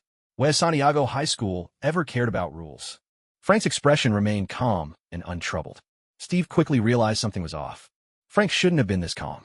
It looked like some bald-headed jerk had meddled with things again. Steve always considered himself a good-natured guy, provided he wasn't faced with something truly disgusting. For Superhuman, altering someone's thoughts might not seem like a big deal, but to Steve, it was as good as erasing Frank's very existence. That was something he simply couldn't tolerate. So even if, from a strictly black-and-white perspective, that hard-boiled egg of a man hadn't really done anything wrong, Steve was still determined to find him. He wasn't planning to actually kill the guy, but one way or another, someone had to pay a little price for this. At the very least, the influence had to be undone. Where are you going? They acted within the proper procedures. Steve didn't even bother responding to this genteel version of Frank. What a joke. This was Frank, after all. He might not curse like Steve did, but in a situation like this, the real Frank would at least be chambering every gun in the office. And yet here he was, trying to talk Steve out of it. What kind of nonsense was this? With his hammer and shield in hand, Steve stormed out, hell-bent on finding wherever that wretched school was hiding. Fortunately, everyone at Xavier's was out and about. In other words, you couldn't take 2 steps without running into one of those leather-jacketed types. Steve spotted a blue-furred oddball not far away and couldn't help but let out a Johnny whistle. The creature felt a chill run down his spine, every instinct on edge. Hello there, Mr. Fuzzy, or should I call you the Grinch? You don't look like the kind of guy who shaves himself. Anyway, do you know where my students are? This is Hell's Kitchen, and around here, we call transferring schools betrayal. You get it, we take these things pretty seriously. Hank, who had only just gotten a handle on his powers, wasn't keen on dealing with Steve. The guy didn't seem very refined, nor all that big. Aside from the intimidating weapons, everything else about him screamed redneck, American tough guy. Someone like that could never pose a real threat. It wasn't arrogance, just the natural advantage of being a mutant. Hello, sir. We handle the school transfer through legal and proper channels. Moreover, our school is officially approved by the Ministry of Education, a legitimate, specialized boarding school for mutants. Damn bastards. You blue-haired ape. God, I really must be getting old if I forgot this is the very year of the rise of the Planet of the Apes. Do you even hear yourself? Those kids are all my students, not some so-called mutants. They're just people, plain and simple. Do you even realize what you're saying? How are your methods any different from the Nazis? Mother. Steve's tirade was spot on. Not only did he completely overwhelm the other side with sheer force of presence, but his logic left no room for argument. And that's not an exaggeration, but a plain and simple fact. In truth, if it weren't for the segregation policy against mutants, things might not have turned out so terribly later on. Sir, I think you've misunderstood. I'm not a bad person. We mean absolutely no discrimination. Our abilities are just not stable yet. If we were to study at an ordinary school, it could easily lead to unnecessary trouble. You know how powerful their abilities can be. Steve lifted his head and looked down his nose at the unfortunate fellow in front of him. What did you say? Their abilities are powerful? They're just a bunch of kids. How dangerous can they possibly be? Steve's skeptical tone drew glances from those around him, and more than a few mutants shot hostile stares his way. But Steve couldn't have cared less. He was, after all, in a mood where not even a nuclear bomb could rattle him. Sure, these guys might be strong, but compared to a nuke, so what? Hank's expression was tense. Nothing worried him more than a conflict breaking out here. But that thought never even crossed Steve's mind. In one bold step, he faced Hank head-on and threw a swift backhand punch. Hank's world went dark, and he collapsed flat on the ground. What? Mutants? Dangerous? Disdain was written all over Steve's face, a scorn so cutting it could raise the dead. The people from Xavier's Academy who witnessed the scene were left speechless. Hank might not have been the toughest among them, but every one of these seasoned mutants was no pushover. For someone to take down a veteran mutant with such ease, well, it could only mean that this redneck-looking guy was a complete monster. A monster with depths no one could fathom or predict. Anyone else? Xavier's Academy? Is that all you've got? Steve couldn't care less about causing a scene. With the truth flowing through his veins, he would never have to fear that bald egghead. His will and spirit were forever free and utterly untouchable. Sir, we need you to apologize for your actions right this instant. Steve felt a hand clamp down on his shoulder. He turned to look. Scott Summers' less-than-sunny face appeared in his line of sight. It's cloudy right now, you know? The sun's nowhere to be seen. So why on earth are you wearing those ridiculous sunglasses? Are you, like my friend Matthew Murdoch, also pretending to be blind? Sir, I have no idea what you're talking about, but you'd better apologize to our people. Right now. Immediately. Steve responded with a smile that radiated all the charm of his homeland. He reached out, patted Scott on the shoulder, and in one swift motion, removed his glasses. Scott's eyes snapped shut in panic, but Steve paid no mind to his distress. Instead, he firmly gripped Scott's forehead and pried open his eyelids with one hand. Scott struggled in terror, refusing to open his eyes. He did believe this redneck could use a good lesson, but after all, he was raised at the academy, not the sort to kill indiscriminately. Then again, he didn't kill the innocent, but sometimes the innocent insisted on getting themselves killed. Steve's forceful move was the equivalent of lighting a match in a room filled with gas.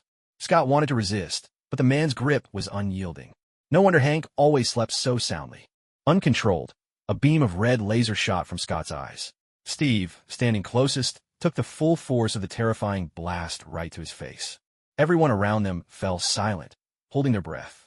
Even if they didn't know exactly how deadly that laser was, the deep, menacing furrows it carved into the ground left no room for doubt. No human tissue should have survived that. But Steve stood there, not only completely unharmed, he hadn't even blinked. For the first time in years, Scott met someone's gaze without his glasses. He felt as if his courage had deserted him. This guy was a monster, something utterly beyond his comprehension. Scott felt a shiver of fear. Huh, you have some powerful eyes there, and they even glow. Here's a thought. How about you take me to your school for a visit? Then, maybe we can sit down and talk about compensation. Steve pointed to imaginary bruises and scrapes on his own face, laying it on thick. Look at me. I'm an honored 5-star general of the United States. You can't just go around beating up someone like me, can you? Scott was left completely at a loss for words. He'd been through quite a few thrilling adventures in his life, but he had never come across anyone quite as infuriating as this man. If it came to a fight, he wasn't sure he'd win. Trying to intimidate him? This bastard was like General MacArthur reincarnated. Even if he brought official documents from the Ministry of Education, it would be pointless. Santiago High School wasn't even registered with the ministry. This wasn't just a case of a dog biting a hedgehog. It was more like a dog trying to bite a leatherback sea turtle. Sir, what exactly do you want? I'm an educator. I like to tour a fellow educator's school. Is there an issue with that? Steve fished out a cigar from his breast pocket, lit it with practiced ease, and looked at the other man, a hint of confusion in his eyes, as if he'd just been asked a truly foolish question. And truthfully, Steve wasn't wrong. There's nothing unusual about an educator visiting another school. The real problem was, who tours a school armed with a hammer and a shield? Especially when the hammer still reeked so strongly of blood. It was as if it had just been pulled from a pool of it. Who would possibly believe this guy was just here for a school visit? Scott certainly didn't, but he had no real choice. The look in this man's eyes was already so cold, he knew that all it would take was a shake of his head, and he'd probably end up with a bullet through his skull. What kind of mess was this? Still, Scott wasn't too worried. He could take Steve to the school. After all, the professor was there. No matter how formidable the body, there's nothing to do but submit before the professor. That's a perfectly reasonable suggestion. No time like the present. Shall we head out now? Steve, cigar clenched between his teeth, watched Scott's sudden change in attitude and broke into a bright, dazzling grin. Honestly, I preferred you when you had that rebellious edge. Scott felt a bit awkward, but he couldn't be blamed. With his temperament, putting on such a flattering expression felt truly unnatural. Steve patted him on the shoulder, signaling him to lead the way. Xavier School for Gifted Youngsters. This boarding school in New Jersey sprawled over quite a bit of land. At least to Steve, it seemed much larger than his own Santiago High School. Good heavens, your principal has terrible taste. This place looks like a chicken coop that's been trampled by mules 8 times over. I'm serious, Scott. Maybe you should consider a new job. I doubt you could accomplish much in a dump like this. What do you think of Santiago High? Let me tell you, I've always wanted a security guard who can shoot lasers from his eyes. Steve's enthusiastic remarks made the corners of Scott's mouth twitch, as if he were a once-in-a-generation martial arts prodigy. A quick blade that made the entire martial world tremble. And then, here came a eunuch from the Eastern Depot, not only threatening to castrate him, but also demanding he bring his sword to the palace to mow the emperor's lawn. What on earth is all this nonsense? Thank you, Principal Steve, but I still love our own school very much. You know, a sense of belonging and identity isn't something you can just buy. Steve nodded, his hands clasped behind his back, and walked straight into X Academy with the air of someone inspecting the troops, a real leader on a site visit. That finally made a certain bald egg restless. He could sense that this man was very powerful, but he couldn't read his mind at all. It was as if this ordinary mortal didn't possess a mind at all. A completely absurd situation. He tried once more to influence the man's thoughts, hoping to make everything in front of him seem perfectly reasonable. But he quickly abandoned that notion. The other man's mind felt like it had been forged from steel beams. Even for a mutant specializing in psychic abilities, this was impossible to penetrate. Standing before someone like this, he couldn't help but feel powerless. What a ridiculous situation. He even began to suspect it was his old friend, wearing a helmet, come to pay a visit. Eric, is that you, my old friend? The professor's voice rang directly inside Steve's mind. Steve paused, then let out a hearty laugh. Eric, listen up. Standing before you is the hero of World War II, the smasher of the Nazis, the one who crossed the Rhine, the final bulwark of Macedonia, the man closest to divinity in human history, and the only living five-star general of the United States of America, Steve Rogers. You really ought to call me sir instead of just asking if I'm Eric. Charles was momentarily stunned. If he'd spent any time online in China, he might have marveled at just how outrageously Steve could boast. His train of thought completely derailed. Mr. Steve, I remember you. You're the principal of Santiago High School. Have you come here because of those students? Steve ignored him and strode forward. At the far end of his field of vision, an elderly white man sat in a wheelchair, bald and beaming. Hello, Principal Steve. As a fellow educator, I believe we could have a slightly more civil conversation, don't you think? For instance, could you tell me why you've come storming into my school in such a fury? Looks like you're not watching me every second after all. Didn't I just say it? Your school looks like it's been trampled 8 times by a herd of mules. It's a complete chicken coop. Good heavens, are you building concentration camp here? Steve's words were wildly exaggerated, so much so that Charles could only feel slandered. But when a tyrant slanders you, what can you do? It's hard to argue back, especially when he could simply kill you on the spot. Charles, or rather, the professor, had never experienced anything like this in all his years. Ever since he realized he was a mutant, he hadn't thought of himself as weak all these years. But now, looking at the man in front of him, who might even be a little younger than himself, he was shocked to feel like a wimp. All the abilities he once took pride in seemed insignificant before this man. All his pride lay shattered. He didn't know if this guy was physically stronger than his brother, Juggernaut. But to be honest, the scent of blood on this man was far more terrifying than Juggernaut's ever was. Steve kept his expression calm as he watched him. Hey, you know, I really hate it when people zone out while I'm talking. So, did you catch what I just said?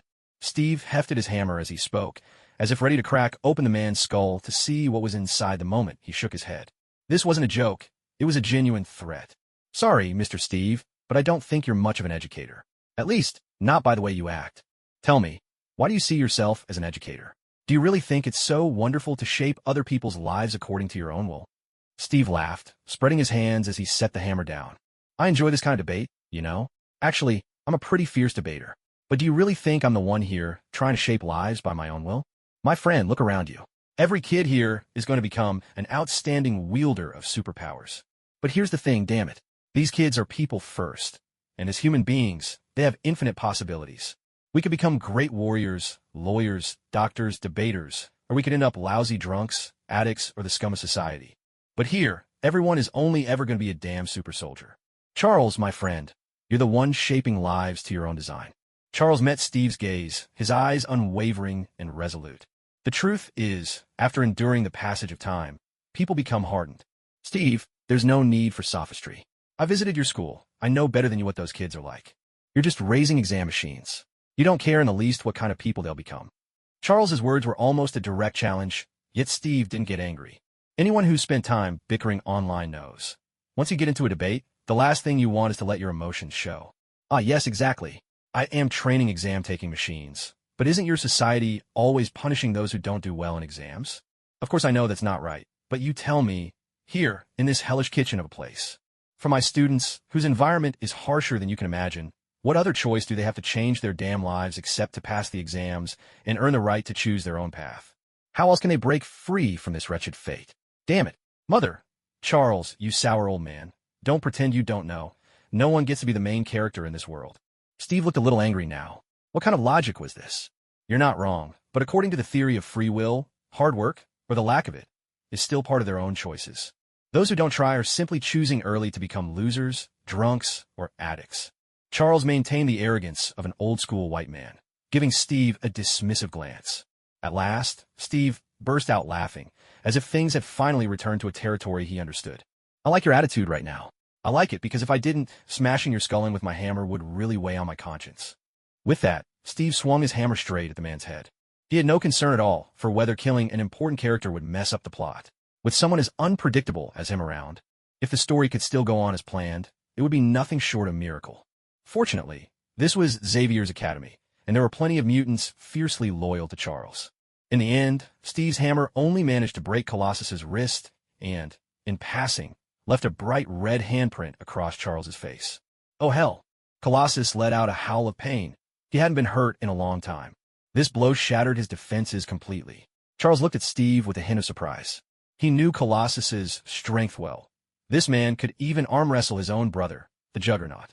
And Juggernaut never had such an easy time dealing with him. Are you a mutant too? No, I'm just a person. Just a person, damn it. When are you gonna let go of that damned idea? Look around you. Here in your school, these people are just people. Ordinary people who need to find their place in society. Make up your mind. Will you isolate them and make them special, or let them know that they're just ordinary people too? And one more thing. Hurry up and fix whatever mess you made with my friends. As Steve said this, he was truly angry, not caring in the least what the others thought of him.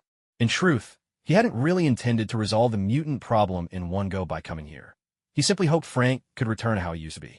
After all, it was hardly a good sign when such a formidable home guard weapon suddenly became gentle and started playing by the rules. Who knew what those scheming politicians might do to this guy in San Diego High School? So that's what you're here for, he said. I think I can meet your request. But next time, could you be a little more straightforward when you come to me with something like this? Steve smiled and swung his hammer lightly. Heaven knows how much I despise your camps.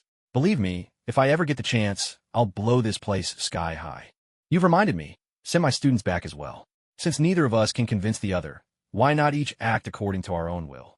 I'm not particularly keen to accept your proposal, but it seems I don't have much of a choice.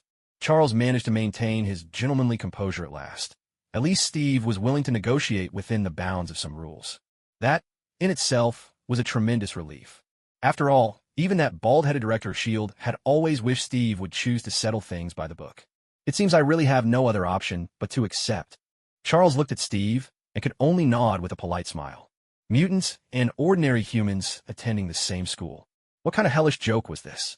Why hadn't he heard of such a thing before? You're a brave one, Steve chuckled. The last guy who tried to compete with me was Hydra. Tell me, have you seen any Hydra agents walking around lately? Steve laughed with exaggerated gusto, though no one could quite decipher the true danger lurking in that smile. Charles, for one, felt a chill run down his spine. As for Colossus, who'd had his wrist shattered by Steve's hammer, well, it wasn't as if the Xavier Institute didn't have its own school doctor. Steve had gone there alone, but he returned with a whole busload of people. He'd expected the genetically modified corn might have dire effects, but he certainly hadn't imagined it would turn people into something out of a myth. When Frank saw Steve returning at the head of the convoy, he seemed remarkably calm. Steve observed him carefully. The flames of vengeance were burning in his eyes once more, and that, at least, was encouraging. He looked spirited, if nothing else. As for whether Frank would soon turn his wrath upon the Xavier Institute, well, that was no longer Steve's concern. You know what's happened to you, don't you? Steve looked at Frank, a trace of mischief in his tone, as if he couldn't wait to see what would happen next.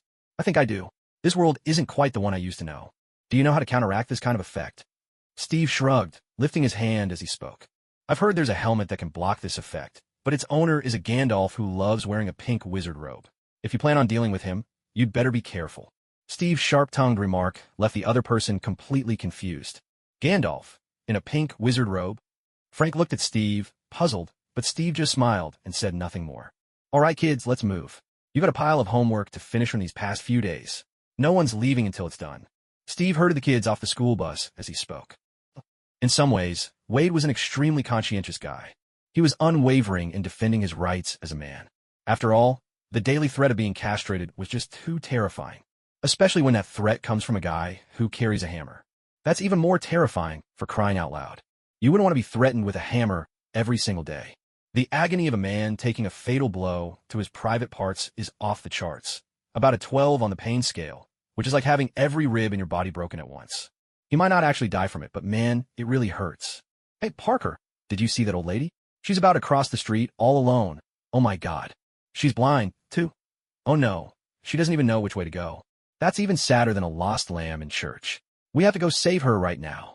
With that, Wade pulled down his mask. Parker, at the moment, wasn't wearing his Spider-Man suit. Instead, he'd thrown on a school uniform and a balaclava, looking a bit like a teenager from somewhere in the Middle East. But Wade, are you sure about this? Hey, superhero rule number 1. We never use our real names out in public. Call me Mr. Deadpool, or just Deadpool. But you just call me Parker. Oh man, sorry, Spider-Kid. You know, I didn't mean it. Anyway, let's hurry and help her. If we're any later, she might get hit by a car. Hearing this, Peter Parker pulled down his hood and dashed straight to the roadside, scooping the blind Asian elderly lady up in his arms and carrying her across. You know, kids their age have a few things in common. They're strong, fast, and downright destructive. The old lady noticed something was amiss the moment her feet left the ground. But before she could even speak, she was already on the other side of the street. Hello, it's really dangerous for you to cross the road alone like that. Next time, you should let your family come with you. Anyway, you're safe now. You're on the other side. Parker explained the situation to her in a gentler tone, and she responded by taking off her sunglasses. Her face was twisted in anger as she glared at him. Hey, you little punk. What do you think you're doing? Why'd you drag me into this? Right then, on the bustling streets of New York, the sound of that familiar hometown accent nearly brought Peter Parker to tears, far away from home on a foreign street. Sorry, ma'am, what did you say? I didn't quite catch that. Peter Parker looked at her, confusion written all over his face. Fortunately, the old lady was quick-witted. Seeing that Parker didn't understand a word she said, she immediately started waving her cane around. A little cameo from a certain author. Oh shoot. Peter Parker turned on his heels and ran without a second thought.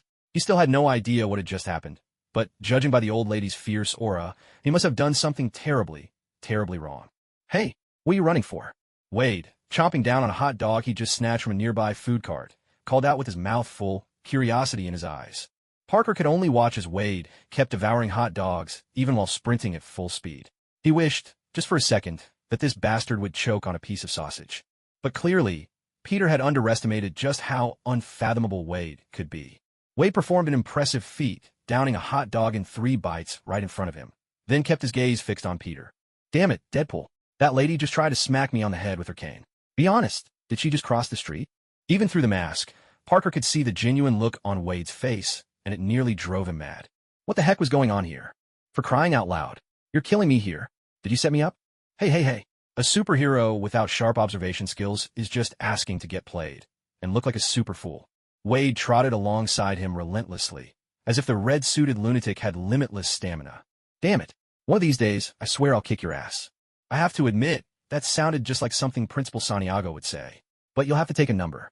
Plenty of folks are waiting for a shot at my ass, and more than a few are lining up to kiss it.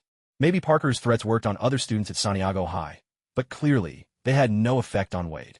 Old John watched silently as a crowd seemed to appear out of thin air in front of him. He couldn't quite suppress the twitch at the corner of his mouth, especially since all these characters apparently knew Thor, that golden-haired lunk. Divider, seriously, what gives? I've updated 3 times a day for 2 days straight, and my rating still dropped? My rating dropped? If you finished reading, remember to drop a 5-star review. Of course, the more the merrier, but anything helps. By the way, my update policy is $40 per extra chapter. Much appreciated. You know, what's even scarier than the fact that there might be aliens in this world is the possibility that there's actually a whole group of them here among us. Old John lit his cigar, pondering carefully how to deal with these folks. To be honest, the Winchester probably wouldn't do the trick anymore. These guys might look a bit old-fashioned, but no matter how you look at them, they're clearly not the type to mess with. Old Joe, cradling an oversized beer mug, strolled out of the kitchen slightly tipsy. By now, he'd started to embrace this rough-and-tumble way of life. He was even close to finding his own sweet spot in this damn place called Scythe Farm. What day is it today? Why is there a bunch of people outside my door who look like they've stepped out of a Norse fairy tale? Hey, John, I don't know what passes for normal around here, but out west, Our way is to shoot first and ask questions later. Old John glanced at Joe, curled his lip, and didn't bother to explain that these were extraterrestrials. They're friends of Thor. I don't think we should start shooting. Thor, standing in the crowd with that big, goofy grin, looked absolutely nothing like a prince. God, every time I see Thor, I just can't buy that he's some kind of prince. Honestly, if I were a king, I'd definitely consider having a second kid. Old Joe's sarcasm was far less subtle than Steve's ever was. Hey, Joe, this is my brother, Loki. Old Joe raised his glass and replied with a forced, perfunctory smile, then leaned in close to John. See, I knew it. Who in their right mind would hand the family business over to a blockhead? That king of what's it called, Asgard, must have some brains after all. Hogan, with his dark hair, looked around in mild surprise. This place is nothing like Asgard. Yes, we need to keep a low profile here. Thank heavens the king isn't around. You know, he's a brutal one. Thor's quiet complaint made everyone pause for a moment. The king here? Worse than father. Loki, sly by nature but still playing the obedient little brother, looked at Thor with curiosity. He wasn't about to take Thor's words at face value, but knowing him as well as he did, he figured Thor must have learned to whisper like that after suffering more than a few hard lessons under this king. I don't know, but he's stronger than me, a lot stronger. Thor's voice was so hushed that Loki had to strain to catch the words. Is it really that bad? Loki might have had little faith in Thor's intellect, but he never doubted his brother's strength. I mean, how many beatings had he taken from him since childhood? It's true. The hammer of the thunder god. It's in his hands. Thor spoke earnestly, and, at his words, Loki's eyes sparkled with sudden excitement, a glimmer of mischief flickering deep within them. The hammer of Thor is in his hands? What do you mean? The king here can actually lift Mjolnir? Yes, there's been a change with Mjolnir. I'm not quite sure how to explain it. Let's just say the situation is very complicated. Thor, how could you let someone else pick up your hammer? Loki wasted no time in exposing what Thor was trying to conceal, successfully drawing the attention of several Asgardians nearby. What? A mortal lifted Thor's hammer? And now that mortal is about to become king of Asgard. Hogan's exclamation made Sif, who had come along, widen her eyes in astonishment. It's only temporary. Thor will set things right. Thor himself showed no sign of embarrassment or awkwardness at their words. On the contrary, he seemed to agree wholeheartedly. You haven't met this mortal yet. Once you do, you'll understand how natural this all is. Loki's eyes darted back and forth, schemes already brimming in the mind of the future master of illusions. I really want to meet this mortal you speak so highly of, brother. I'm dying to know what kind of human could win such praise from you. Huh? You want to meet the boss? Don't worry, he'll be back soon. Old John, as if he had just heard the punchline of a good joke, snatched the cigar Old Joe was about to light right out of his hand. Heavens, you should have said you wanted to see the boss earlier. I'll give him a call right now. With practiced efficiency, Old John pulled out his phone and dialed Steve, giving him a quick rundown of the situation before hanging up. The roar of an engine soon echoed along the dirt road outside the farm, and Steve sped toward them, hammer and shield in tow. He had a nickname, the Dreammaker, a man who fulfilled every reckless dream. At the sight of Steve, Thor's expression betrayed a hint of unease. He truly had no idea what to expect from this man. And to be honest, Steve's eager enthusiasm was just a little intimidating. So, he's the king you mentioned? Honestly, he doesn't look like much. Hogan, ever the skeptic with his jet black hair, muttered as Steve parked his vehicle and approached the group with a cheerful grin. Hey there, I take it you're all from Asgard. I need your help with a few problems. As payment, you're welcome to all the watermelons and cotton grown here. Damn, must he be so blatantly prejudiced? Muttered Old Joe, still ready to leap to the defense of his companions. On the contrary, Old John had grown utterly numb by now. Perhaps this young man did indeed have a rather unpleasant character. But, more often than not, if you asked him, he truly harbored no intent of racial prejudice. In his eyes, Steve simply believed in the equality of all beings. He discriminated against everyone equally. What sort of help do you need? Loki was the first to speak. He wasn't particularly interested in the cotton or watermelons here. He just wanted to discover this fellow's weak spot. Ah, I like you, kid with the black hair. What did you say your name was? Sir, my name is Loki. Ha ha ha, Loki is it? I like you very much. You and Thor. Anyone can see your real brothers. Look at these clear eyes, untouched by the stain of wisdom. I truly am fond of you two brothers. As Steve spoke, he led the group toward the back of the farm, where Mjolnir, the mighty hammer, rested quietly on a patch of grass. I want to know how I can fail to lift this hammer. Steve stopped before the hammer, turned to them with a smile, and spoke. How to fail at lifting the hammer. Listen to me. First, you must have a heart free of wicked thoughts, and then... Loki's words trailed off as he looked up, an odd expression crossing his face as he studied Steve. "Excuse me, sir, did you just ask how to fail at lifting Mjolnir?" Steve looked at him, a smile playing on his lips. "I believe I made myself quite clear just now." "That's right, sir. I'd like to know how I can be unable to pick up this damned hammer. You see, in my whole life, nothing irks me more than those who take things for granted, or those insufferably arrogant types. Now, guess, do you think I might want to use this hammer to bash your brains out?" Steve's words were blunt, to say the least. In truth, it was rather impolite. But given that it was Steve, somehow it all seemed to make a strange kind of sense. In fact, it's always been this way among humankind. Once you make it clear that you have no bottom line, not even a shred of morality, the world seems to grow soft and yielding before you. "No, you can't treat my brother like that." With a furious roar, Thor charged forward, placing himself protectively in front of Loki. "Oh, come off it, Thor. If I really wanted to, I could split your skull open along with his." Steve looked at the assorted Asgardians before him and spread his hands in a gesture of unconcern. He said, "I'd have to be pure of heart to lift this hammer, right?" Everyone, as if on cue, nodded in agreement. Steve, recalling some of the online tutorials he'd watched over the years, reached out and gripped that damned hammer. The good news was, this time, the hammer really wasn't so easy to lift. The glow of the runes burst forth in an instant, and for a fleeting moment, Odin's power descended upon the hammer. Though it was only a brief recreation through magical means, it was still far beyond what a mere mortal like Steve could hope to control. Every muscle in his body strained to its limit, and all his bones shattered under the tremendous force he exerted. His regenerative ability kicked into overdrive, bones breaking, healing, and then coming back stronger than before. This cycle of destruction and renewal repeated with every breath, until Steve saw the runic letters on the hammer finally shatter completely. Only then did this damned contest of strength come to an end. The few from Asgard could understand what had just happened before their eyes, but none of them could accept it. Someone, a mortal, had lifted Mjolnir, the hammer of the thunder god, through sheer, unadulterated strength. And what did that mean? Imagine your high school math teacher, a prodigy in the field, gives you the Goldbach conjecture to see if you have the makings of a genius. You sit on the playground, racking your brains over it, when suddenly your PE teacher comes over, snatches the conjecture from your hands, and jogs 20 laps around the track with it. In the end, the Goldbach conjecture, unable to stand your PE teacher's body odor, solves itself just to escape the ordeal. The world can be absurd, but if it's truly going to be this absurd, well, then maybe it's time to just let it all burn. Is this thing broken? Steve casually tossed the hammer back to Thor, who, feeling the now feeble Mjolnir in his hands, looked like he'd lost the will to live. "Damn it, what did you do? You mortal, how dare you defile the gods this way?" Steve shot him a sideways glance. "A god who can't even lift his own hammer? You're pretty pathetic." Unlike others who sweeten their words with honey, Steve's tongue was dipped in venom. "No!"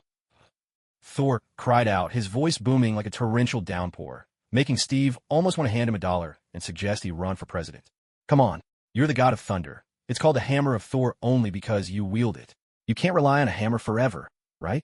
Otherwise, what's the point of being the god of thunder?" Odin stared at his still smoking right hand, unable to make sense of what had just transpired. He understood that someone had lifted Mjolnir through brute force alone, but there wasn't a single soul on Earth capable of such a feat. After all, his old friend the Ancient One hadn't sent him any word of warning. So who was it? Who, in that land of freedom, possessed such terrifying strength? He couldn't help but worry about his 2 sons, even if Loki wasn't his by blood. After all, he'd raised him since childhood, and, as his youngest, how could he not care? Soon, his gaze landed on the scythe farm. There, he locked eyes with Steve, whose soul radiated with astonishing strength. He had never seen such a dazzling soul before. By all rights, a man like this should be able to lift Thor's hammer without brute force. But why then would this guy choose to use brute force at all? "Heimdall, send my armor over." Now, Odin's command was executed without delay. The Rainbow Bridge streaked across the 9 realms and struck Steve's scythe farm with pinpoint precision. Amidst a burst of fire and light, the destroyer, bristling with metal spikes, stood before Steve. Steve's face broke into a wide, delighted grin. Swinging his hammer, he charged straight ahead. "Daddy's here." No one present could make sense of Steve's remark. The only person who understood was Old Joe. But he simply assumed this guy had become so obnoxious that he'd started learning other languages just to insult people more effectively. The destroyer armor was incredibly powerful. Steve's war hammer, usually unstoppable, barely made a dent against it. In fact, he was caught off guard when a searing beam shot from the destroyer's visor. Fortunately, Steve had never been one to play fair. He simply dropped his weapon, stripped down naked, and faced the destroyer head-on. Like a classic American soldier, bold and brash, he taunted his opponent with wild abandon.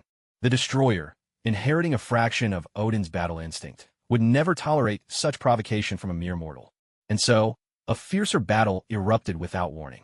Steve watched as the destroyer armor grew restless before him. Calmly, he pulled out his phone and dialed Stark. "Hey, Stark, interested in some alien tech? I've got a piece right here. If you're not here in 5 minutes, I'm selling it to S.H.I.E.L.D." He hung up before Stark could answer.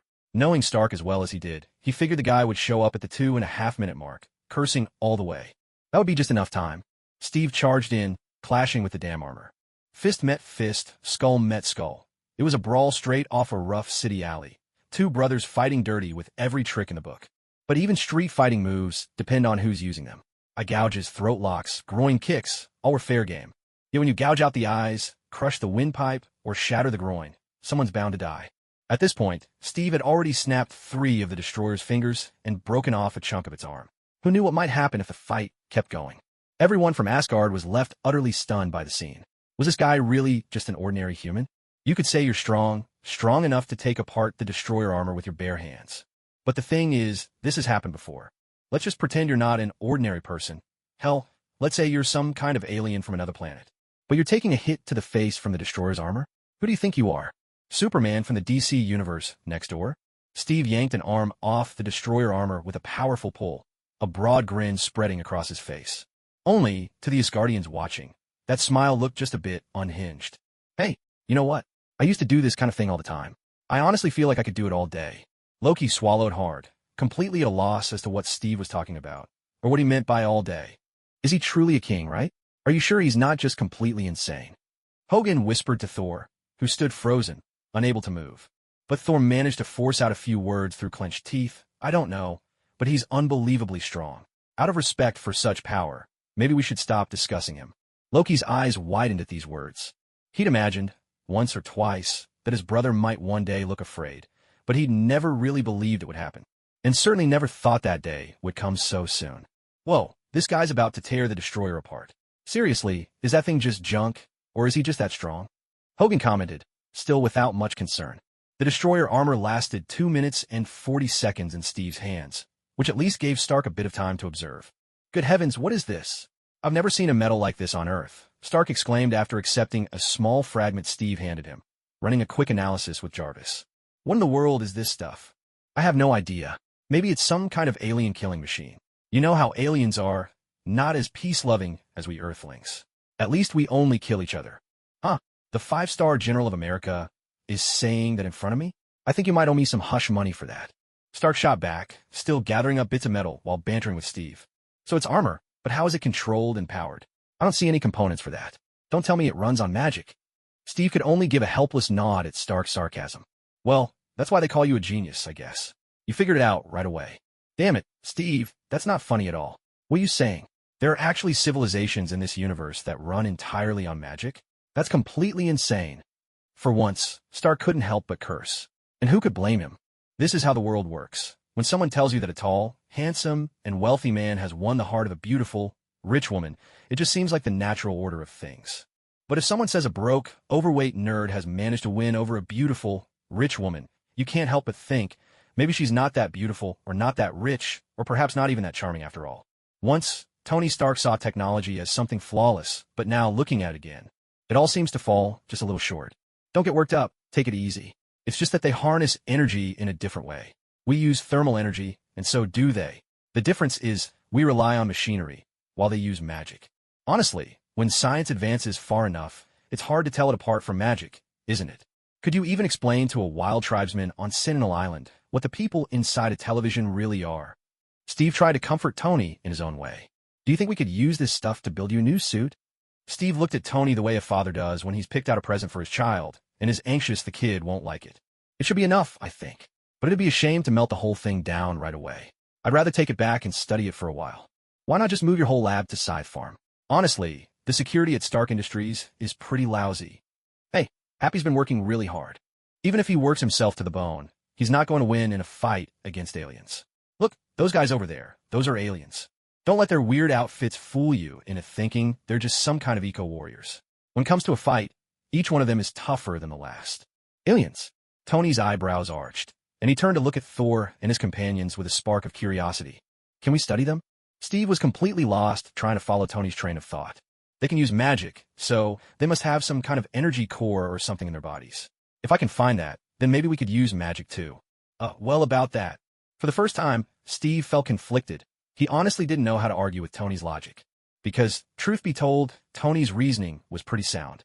Steve almost wished he could act like a Chinese parent and give his kid a sharp smack on the neck when they were being particularly exasperating. But Tony Stark wasn't his real son, after all. Actually, from what I know, it seems humans can use magic too. It's just that, for some unknown reason, it's never appeared in the public eye. Humans can use magic? So, when can we catch one for research? Hey, kid, I'm not Santa Claus, and besides, Christmas is long over. Those people who can use magic, they're not so easy to catch. And besides, dissecting live humans is illegal. What about those who die by accident? If there are a lot of wizards, there's bound to be one or two who die unexpectedly, right? Steve looked at Stark, feeling a wave of helplessness. We'll talk about that later. For now, how you plan to deal with this? What do you call it, Armor? I'll have Happy send over the lab equipment right away. For the next few days, you're in charge of food and security. Stark now looked every bit the young master, and another knot tightened in Steve's mind. How on earth was he supposed to explain the old grudge between Bucky and Howard Stark to this guy? After all, it was a father's murderer they were talking about. It was unrealistic to expect him to completely forgive. And let's be honest, Bucky had suffered enough being brainwashed into the Winter Soldier. You couldn't just expect him to regain his senses only to be shot in the head the next second. Hey, Tony, listen. I have a friend. Really, it's a friend, not me. His father was killed. What do you think he should do? Get revenge, obviously. Stark answered without a second thought. But what if the killer was brainwashed by someone else? What then? Then catch the one who did the brainwashing and take them out together. Stark was even more decisive this time. But the killer was brainwashed. He's innocent too, isn't he? Well, but wasn't your friend's father innocent too? Steve hadn't expected Stark to be so blunt, or to answer like that. He felt conflicted. Some things couldn't be solved with brute force. The rules between life and death were way beyond his control. Sure, people talked about souls in this world, but who could say what a soul truly was? Was he supposed to dig up Howard's soul to put this whole matter to rest? Honestly, Steve didn't think that was a good idea. He didn't want to deal with the Infinity family. Not when, to be frank, they were all maniacs. They were more like concepts than actual people. Sure, he had the backing of the above all, but there was always the below all to worry about. What's your friend's name? I don't remember you having any friends, to be honest. With your personality, making friends isn't exactly easy. I always thought I was the only one in the world kind enough to be friends with you. 2 beads of cold sweat trickled down Steve's forehead. He immediately cut Stark off with an exaggerated laugh. Stark, clearly, I'm the one kind enough to be your friend. Now hurry up and get Happy over here. I want to see whether human technology or Asgardian magic is stronger. A glimmer of curiosity flashed in Stark's eyes as he looked at Steve, his gaze full of hidden meaning. Never underestimate Stark's intelligence. We have the ability to solve every mystery in the world. No one can keep secrets from us. Steve let out a weary sigh. He finally understood why he'd always felt uneasy around those high IQ types. They could see right through you in a heartbeat. But now is clearly not the time to lay all his cards on the table. All right, I have a friend named Bucky. He might have been brainwashed, turned into some kind of human weapon used for assassinations. Right now, I have no idea how many people have suffered because of it, or how I'm supposed to face him. Tony, when I first met him, I wasn't even Captain America. I couldn't even pass the enlistment exam. I was as scrawny as that Asian idiot behind me, holding a beer. Old Joe, in the midst of sipping his wheat ale, shot Steve an angry middle finger. Hey, Steve, go to hell. So what do you want to do about it? Stark ignored Joe's outburst, though he couldn't help but agree. Maybe Steve did deserve a trip to hell. I honestly don't know. In my mind, the ones who truly committed the crime are the people giving the orders. My friend Bucky, he was just a weapon. When he was out killing, he didn't even have a will of his own. I want to save him, but I'm terrified he might kill himself once he realizes how many families he's destroyed. Worse yet, I'm afraid of endless revenge from the families of his victims. Sounds like a gripping story. All right, you make a fair point. How should I put it? Blame it all on some faceless villain? Stark shrugged, glancing indifferently at the others around them. I guess the first thing we should do is find out exactly how many people he's killed. Steve didn't argue with Stark's proposal. He knew this wasn't something he could hide for long. Sooner or later, the truth would come out. Rather than let it explode, better to start explaining now.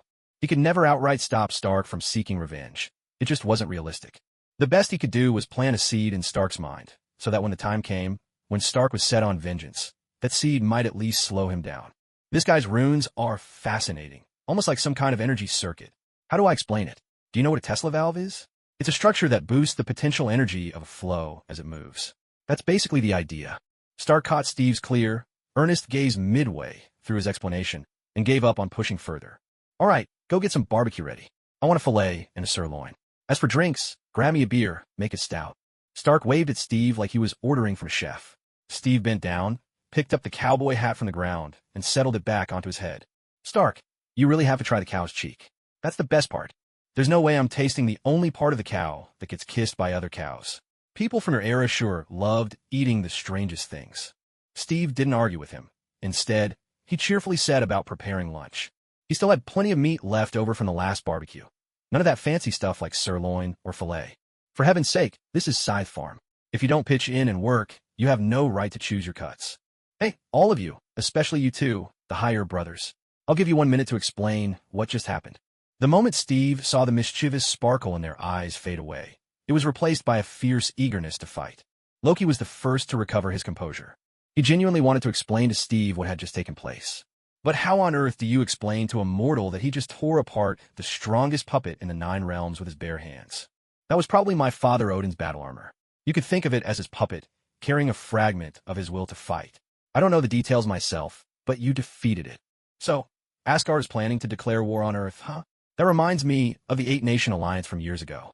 You know, I'm an old soldier. The anticipation in Steve's stance shifted into a burning fighting spirit, making both Thor and Loki frown. What are you doing? Hogan, ever the chatterbox, was the first to crack. Odin only wanted his avatar to teach his son a lesson. This is purely a family matter. There's really no need for you to take it as a declaration of war. Trust me, Asgard is always peace-loving. Never once have we waged war on others. Your reaction is a bit much, really. Steve stared at him, eyes still icy, but his fighting spirit had cooled considerably. All right then, but you owe me for the lawn. That's premium pasture grass from 32 degrees north latitude. It took me a lot of effort and money to get it to grow here. Now your dad's puppet has burned a huge patch of it. Look at the soil. It's scorched solid. That's going to cost a fortune in labor and machinery to fix. Steve glared at Thor, who quickly nodded in agreement. I think that's a fair request. We'll see that you're compensated as soon as we return. This time, Thor seemed even slyer than Loki, and Steve quite appreciated change. Nothing builds character like Scythe Farm. All right, Thor, come give me a hand. The rest of you, if you plan to pay up, stand right there. If you're broke, then get over here and help. Now, this is an additional update for 3848. My apologies to the top supporter. The gift leaderboard has a delay, and I only just saw it on my end. There will be 4 more chapters tonight. Steve's threat was entirely reasonable, especially here at Scythe Farm. Sure, he wouldn't actually let you starve, but the idea of getting something for nothing simply didn't exist here. All right, I'd like to know how I can help. You know, back in Asgard, we were all rather pampered children. Loki hinted, in a roundabout way, at his desire to slack off. Loki, what are you talking about? The gods of Asgard can overcome any trial. Thor interjected, his tone showing clear disapproval. Loki just shrugged, a smirk of disdain flickering across his face. Is that so? Then, my dear Mr. Thor, I'm sure you'll be able to bake us a delicious sweet apple pie. Steve said this as he handed Thor a wooden spoon. Apple pie? What's that supposed to be? Thor's face wore that unfiltered look of innocence again, and Steve watched him, smiling. You know what I mean, don't you? Either way, if you can't bake an apple pie today, I'll send you to work as a waiter at the Rainbow Bar. Thanks to old Joe's mental corruption, Thor was now all too familiar with some of the seedier corners of this world. So he clenched his cheeks tight on instinct. No, you can't treat an Asgardian god this way. Steve, this is blasphemy. Huh, God? You can't even pick up your hammer. What kind of god does that make you? Steve dismissed him with utter disregard. As for you, Loki, I need some cold beer. I'm sure you'll find a way to get me enough icy beer. Remember, I want it chilled. Yes, sir. Loki's eyes darted nervously, but he didn't dare disobey Steve's order. Steve looked at Loki with a sense of satisfaction. You might not be particularly smart, but at least you're not as dumb. I'm starting to like you, though I think you could stand to be a bit more manly, a little bolder. He spoke while turning away, leaving the others behind. Honestly, he found all of this a hassle. If only his life could be nothing but endless battles. But sadly, he wasn't an orc from the Warhammer world. He was just an ordinary mortal living in a Marvel universe. Once you reveal great strength, all sorts of strange things start coming your way. Steve had considered that he might meet the Ancient One day, but he never expected that meeting to come so soon. No sooner had he stepped into his kitchen than he saw a bald figure in yellow robes standing right at his counter. The large slab of beef had completely thawed, and the blood dripped rhythmically into the sink, falling in a strangely unnatural way. Some say that time and space in this world are nothing more than toys for the supreme sorcerer. Steve had never put much stock in such talk. But now, he was starting to believe it. Your soul doesn't belong here. A gentle, almost ethereal voice, impossible to tell if it belonged to a man or a woman, echoed in Steve's ears. He paused in surprise, then broke into a grin. You're right, I don't belong here. Why don't you find out who brought me over? Then you can give them a scolding, and I can get back to my own world. Sounds fair, doesn't it? Can you pull that off? Steve's nonchalant attitude caught the Ancient One off guard. She studied him for a moment, then, quite uncharacteristically, allowed herself a smile. I'm afraid not, sir. Someone has rewritten the rules of reality. Your presence here is justified. If you weren't here, then something would be wrong. I can't comprehend it. I don't know what kind of power could achieve such a thing. Her tone remained calm and composed. Yeah, I suppose that Indian fellow isn't just some nobody either. Well, then, what brings you here today? Steve casually took a sharp knife down from the wall, gesturing for the Ancient One to step aside. My old friend Odin has asked me about the state of things on Earth. He says someone brute-forced his runes. You know, that's a feat that even we have to marvel at. The Ancient One wisely stepped aside, and Steve set about expertly butchering the beef. Odin, huh? I always thought you two weren't much more than acquaintances. Well, now you see me. Go back and tell him that the man who bested him is Steve Rogers, Hydra's nemesis, the spearhead of the Rhine, the destroyer of the Third Reich, the merciless machine on the battlefield, the best boss a black man could ask for, the knight of racial tension, and a 5-star general of the United States of America. Steve tossed out the titles half in jest, completely unfazed by the Ancient One's presence. What a fascinating character you are. Do you really think you can take on this world with strength alone? The Ancient One began to prod, her words laced with challenge. Even as the supreme sorcerer, one of the most formidable beings in the universe, she couldn't let someone like Steve Rogers get too comfortable in her domain. After all, you might share a room with someone, but first you need to know if they're carrying any dangerous secrets. One must always look out for oneself. I get what you mean. You're afraid I'll try something against you. Don't worry, I'm on her side. If there's ever a threat, I'll step in. As they say on our forum, doesn't matter. I'll take action if needed. Steve had already finished slicing the beef into neat portions. You seem more like a chef. You don't appear to care about the dangers lurking in this universe. Or perhaps, you simply don't care whether this planet is dangerous or not. Why should I care? Danger remains danger, whether I worry about it or not. Would you like me to explain the definition of objective existence again? Even if this world isn't made up of pure matter, some basic philosophical principles still hold. Instead of fretting that I might bring peril to this planet, you'd be better off just helping me gain overwhelming power. Steve continued slicing the beef. In truth, making steak wasn't as complicated as most would imagine. At the very least, it didn't demand superhuman knife skills. You didn't need to cut tofu into thousands of delicate threads. All you had to do was use your knife to cut the meat into evenly thick pieces. Maybe, occasionally, you need to trim away a bit of connective tissue. But those were minor details. The real key lay in mastering the heat. You want to gain overwhelming power. To fend off threats from outside. You know, it's much better to keep the battlefield out in the cosmos than to let it spill onto Earth. Don't look at me like that. The people behind me have forewarned me of many crises. Honestly, I can't say I like your world much. It's crawling with madmen, megalomaniacs, and oddball lunatics. Good grief. Your universe even has creatures that survive by devouring entire planets? That sort of thing would never happen in our world. So now you have two choices. 1. Kill me quickly and cleanly. 2. Give me some time, and I'll become a point. Time to pay off my debts. 3 more chapters to go. A point. The Ancient One almost blurted out the question unconsciously, and Steve's lips curled into a smile. His reputation as a silver-tongued troublemaker, paired with his natural charisma, had unwittingly managed to sway even someone like the Ancient One. Apole, a singularity, one that can pierce through anything. The Ancient One was taken aback. She looked at Steve for a long moment before finally speaking. Perhaps that being was right to send you here. So, do you wish to go to Asgard? Odin is quite interested in your existence. I think. Sorry, unless the Asgardians pay for the damage to my lawn and settle a few years' worth of child support for his kids, I'm not exactly on friendly terms with them.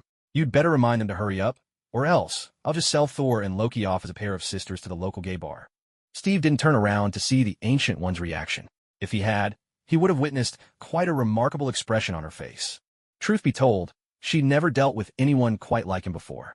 By all accounts, the path of the strong is always arduous. Anyone who reaches the end has paid a price and endured suffering beyond the understanding of ordinary people. Only then do they take that final step. People of such strength generally possess excellent moral character and a well-cultivated mind and body, even if a rare few among them are hostile to society and want to destroy the world. But that doesn't mean they lack integrity. Even someone like the purple sweet potato fiend, when confronted with his enemies, only thinks about how to defeat them physically, never about finding ways to insult their dignity.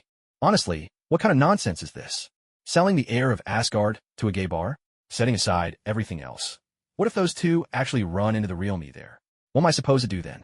I'll handle this. Until then, don't do anything rash. Steve, I always thought you weren't the type to pull something so mean.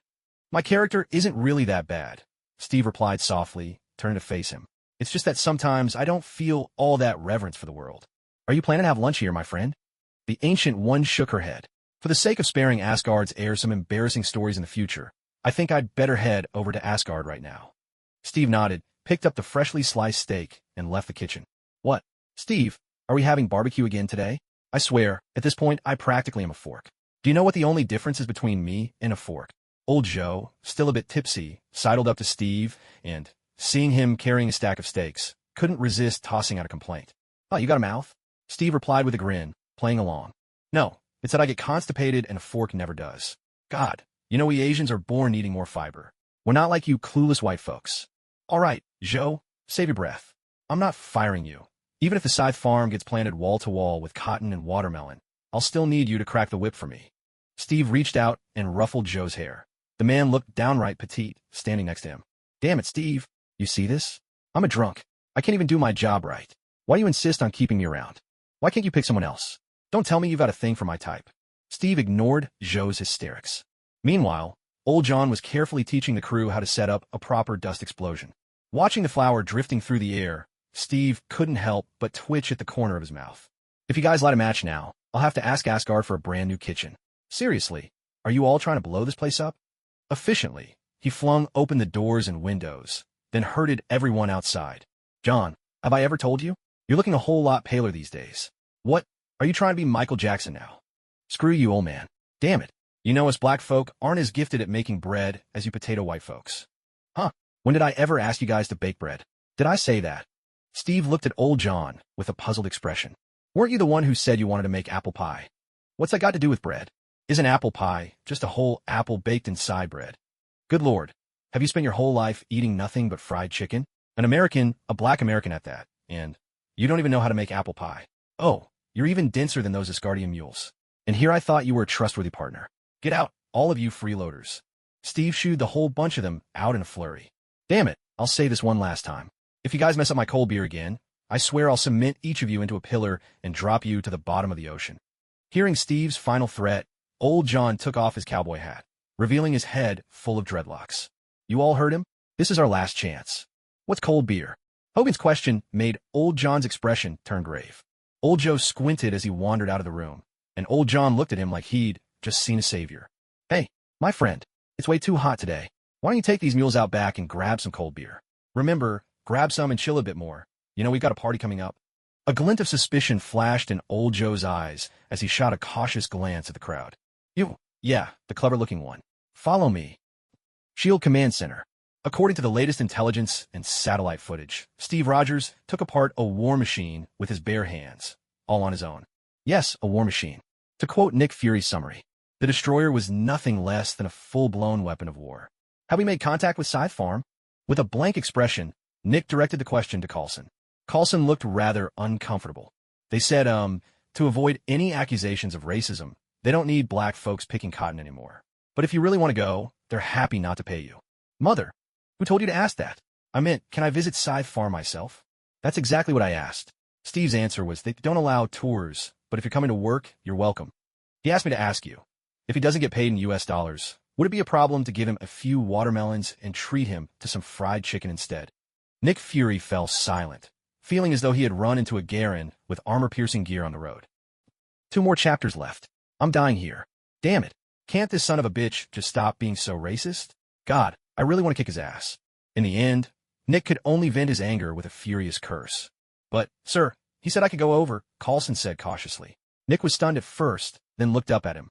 Why? He said, at least I still have a bit of hair. Even if I were a bad guy, I couldn't be all that bad. What?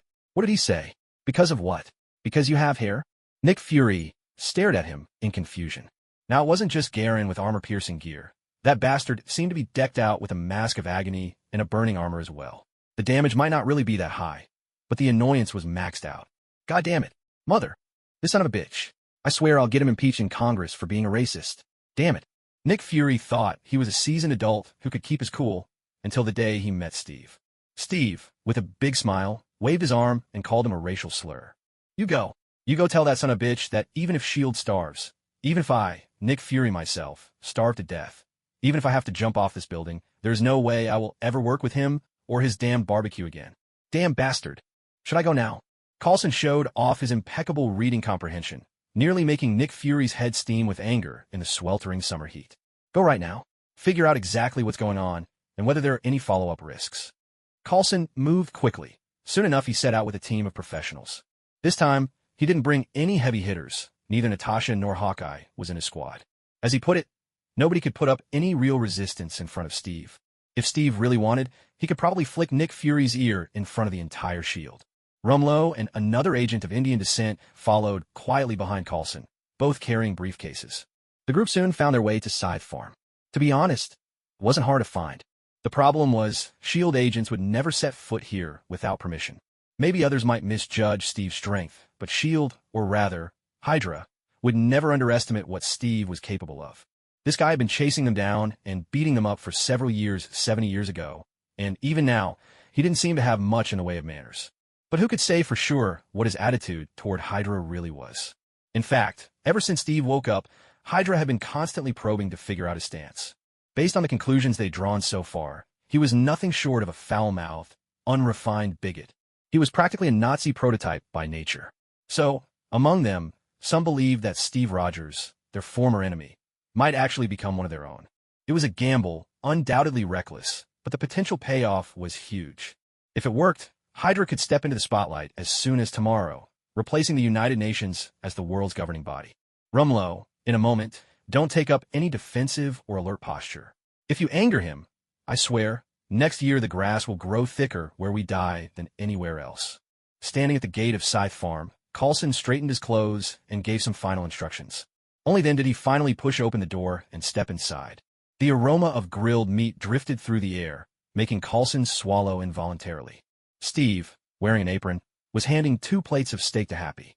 Here you go, cooked all the way through just the way I like it. Trust me, this is the best way to enjoy it. Happy took the plate with a look of undisguised distaste. Steve, honestly, do you have any idea how disrespectful it is to cook a steak well done? No witties. As far as I'm concerned, leaving any leftovers would be far more disrespectful to me. Steve was all smiles, but Happy couldn't find it in himself to smile back. Why did this guy always resort to threats at the drop of a hat? Sometimes a little well-cooked meat really does help with digestion. Happy gave in quickly. Hey, Coulson, it's been ages. How have you been? Wife and kids doing well. I remember you're a fan, right? I'll sign a couple of photos for you later. The moment Steve spotted Coulson, he turned on the charm, radiating warmth. To be honest, you need to keep a bit of distance from me. I think there should always be a little space between a fan and his idol. That was Coulson speaking. Honestly, when I was a kid, I thought you were a hero as bright as the sun. Steve arched an eyebrow, watching him with a hint of danger in his eyes. These days the sun's a little too harsh, to be frank. You've been pretty rough on our boss, you know that? He's actually a good guy. I never said he wasn't a good guy. I just don't like him. The way I see it, he's always scheming. Take a guess. If I had a weakness, wouldn't he force me into joining S.H.I.E.L.D.? Steve's hostility toward Coulson diminished quite a bit. First of all, he and this guy had no real conflict of interest. Secondly, this guy was by and large an honest man. All right, can you tell me what actually happened? Coulson looked at Steve and asked. It's nothing much, really. Just a bunch of aliens decided to have a field trip here. You know, aliens have much longer lifespans than we do. Some of them might look like they could grow a full beard, but if you do the math, they're barely 8 years old. Hey, Thor, let go of my bull. Damn it, can't you find a better way to burn off all that extra energy? Why don't you try romancing Sif instead? Huh. Halfway through his sentence, Steve stood up and hurled his beer bottle at Thor, who was locked in a wrestling match with the bull. Honestly, you couldn't really blame Thor. The bull was the only thing on the Scythe farm he could really boss around. Sorry, Mr. Steve. Thor sounded a little aggrieved. He really wished he could go back to Asgard. This dump was no fun at all. All right, where were we? What's really going on here? As you can see, this place is turning into some sort of daycare center for alien oddballs. You know how much I hate trouble, though I wonder if Nick shares my sentiments on that. Steve sat back down, picking up the conversation with Coulson where they'd left off. Coulson withdrew his scrutinizing gaze. Around here, the Asgardians were easy to spot. They looked like they'd stepped straight out of a Norse myth, their clothes brimming with an old-world charm. Steve, you know why I'm here. I wanted to ask what you plan to do with that humanoid war machine. What else? I'll sell it to whoever pays the most. You know I need the money, my friend. Steve waved to Stark, who was flipping him off from a distance, a gesture Steve cheerfully returned as a sign of thanks. So you mean you've already sold it to Stark Industries? Coulson said thoughtfully. Well, that's a surprise. I thought things would get a bit more complicated than that. Steve looked at him, raising his beer in salute. You know me, I treat my friends right. If anyone's to blame, it's Nick Fury and his dirty little tricks trying to get me to work for free. Hell, that's illegal in a capitalist country. Take it easy. The director did misjudge your situation, but you have to believe we're an organization that owns up to its mistakes and tries to make things right. So I was thinking, if possible, maybe we could actually be friends. Coulson looked at Steve, his gaze sincere. Huh, so who are you representing here? S.H.I.E.L.D. or just yourself? I speak for myself, of course. And by the way, your stake here isn't half bad, although it's a bit on the dry side. Steve watched the other man with a cheerful, squinting smile. That's right. When you're paying $200 for a stake, it has to be the real deal, no cutting corners. As for the armor research, S.H.I.E.L.D. would like to be involved as well. Noted. Go talk it over with Stark. I've already sold it to him. Whatever happens next has nothing to do with me. You know, I'm actually 90 years old this year. The world belongs to you young folks now. You gotta work hard and let us old-timers finally retire. Go out for a beer, maybe chase after some girls or something. Of course, it's your choice, but I have to remind you, your fans are still hoping to see you and Agent Carter together again. Honestly, you should go see her. There's a woman who's waited for you for 70 years. No matter what, you owe her at least a visit. Steve shot Coulson a middle finger. You shipping fans are the worst. I get it, okay. Coulson nodded, letting the matter drop, and picked up his briefcase, heading towards Stark's lab. Truth be told, this lab, pieced together from several shipping containers, was more than a little rough around the edges. But the moment Stark appeared, decked out in a lab coat and safety goggles, suddenly, the place didn't seem so shabby after all. Hello, sir. No entry without an appointment. Happy stood guard at the door, every inch the professional bodyguard, even if the surroundings were far from glamorous. But this was, after all, Stark's workspace. Let him in. Stark didn't even look up from his work, but he'd caught Happy's voice. Agent Coulson maintained his customary poise and grace. You two are with S.H.I.E.L.D. as well? Steve looked at the two agents in front of him, his smile as warm as ever. If his face had been just a touch older, he could have passed for the kindly grandpa next door. Yes, Captain Rogers. Steve paused for a moment, glancing in surprise at the Asian agent. If you remember correctly, this guy's online handle was something like "My idol Iron Man could totally crush Captain America 10 times over." Hydra. Steve suddenly lowered his voice and called out sternly, causing both S.H.I.E.L.D. agents to freeze in bewilderment. Sorry, Captain, I didn't catch that. Steve said nothing, just watching them with a playful glint in his eye. Sorry, Captain, what did you just say? I don't believe I said anything, soldier. Maybe you're just a bit on edge. You know, sometimes life really can pile on the pressure. When was the last time you took a vacation? Steve kept smiling, his expression unchanged. Looks like I really am too stressed out. The Indian agent who had just spoken reached up and scratched his completely bald head, his expression tinged with embarrassment. I think we should get going now. Rumlow broke in at the right moment, his face set in a mask of seriousness. He looked like one of those handsome men, the kind Frank was, but he didn't seem to possess Frank's air of decency. Frank, in fact, was so righteous it bordered on the unnerving. Coulson might still need a little while. Maybe you should brief me on the progress of Operation Paperclip. At this, the two agents standing before him both went rigid with alarm. They had always suspected the world could turn into a mess, but never in their wildest dreams did they expect Steve would be in cahoots with them. Who are you, really? Captain America, at present, the only honorary 5-star general of the American Republic. Steve replied, as if it were the most natural thing in the world. That's not what I meant, Rumlow said, unable to hide his agitation. Then what do you mean? And if I'm not mistaken, I asked the first question.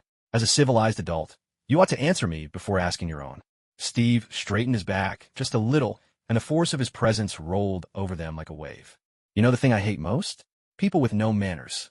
Rumlow might be a villain, but right now, he was up against an epic-level Steve, and that was an entirely different league.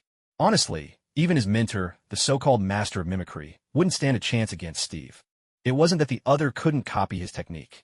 The problem was, no one could imitate Steve's strength. It's like two people throwing the same punch. Yours lands with 100 pounds of force, Tyson's with 800. Even if you perfect the same move, what difference does it make? I'm sorry, sir. It's just a little hard to accept. So you really? All right, enough. If either of you idiots breathes a word about who I am, I'll make you both regret it in ways you can't imagine. Damn it. When did Hydra get this stupid? With that, Steve rose to his feet. His goal was accomplished. Anything more would be superfluous. $13 million. That's as high as my authorization goes. What? 13 million? Are you kidding me? Do you even know what this is? This isn't some tractor from a Soviet farm. It's a damn alien battlesuit. You're offering 13 million? You think that gets you a seat at the table for tech sharing? How about this? I'll give you 13 million, and you open up S.H.I.E.L.D.'s tech vault for me. How does that sound?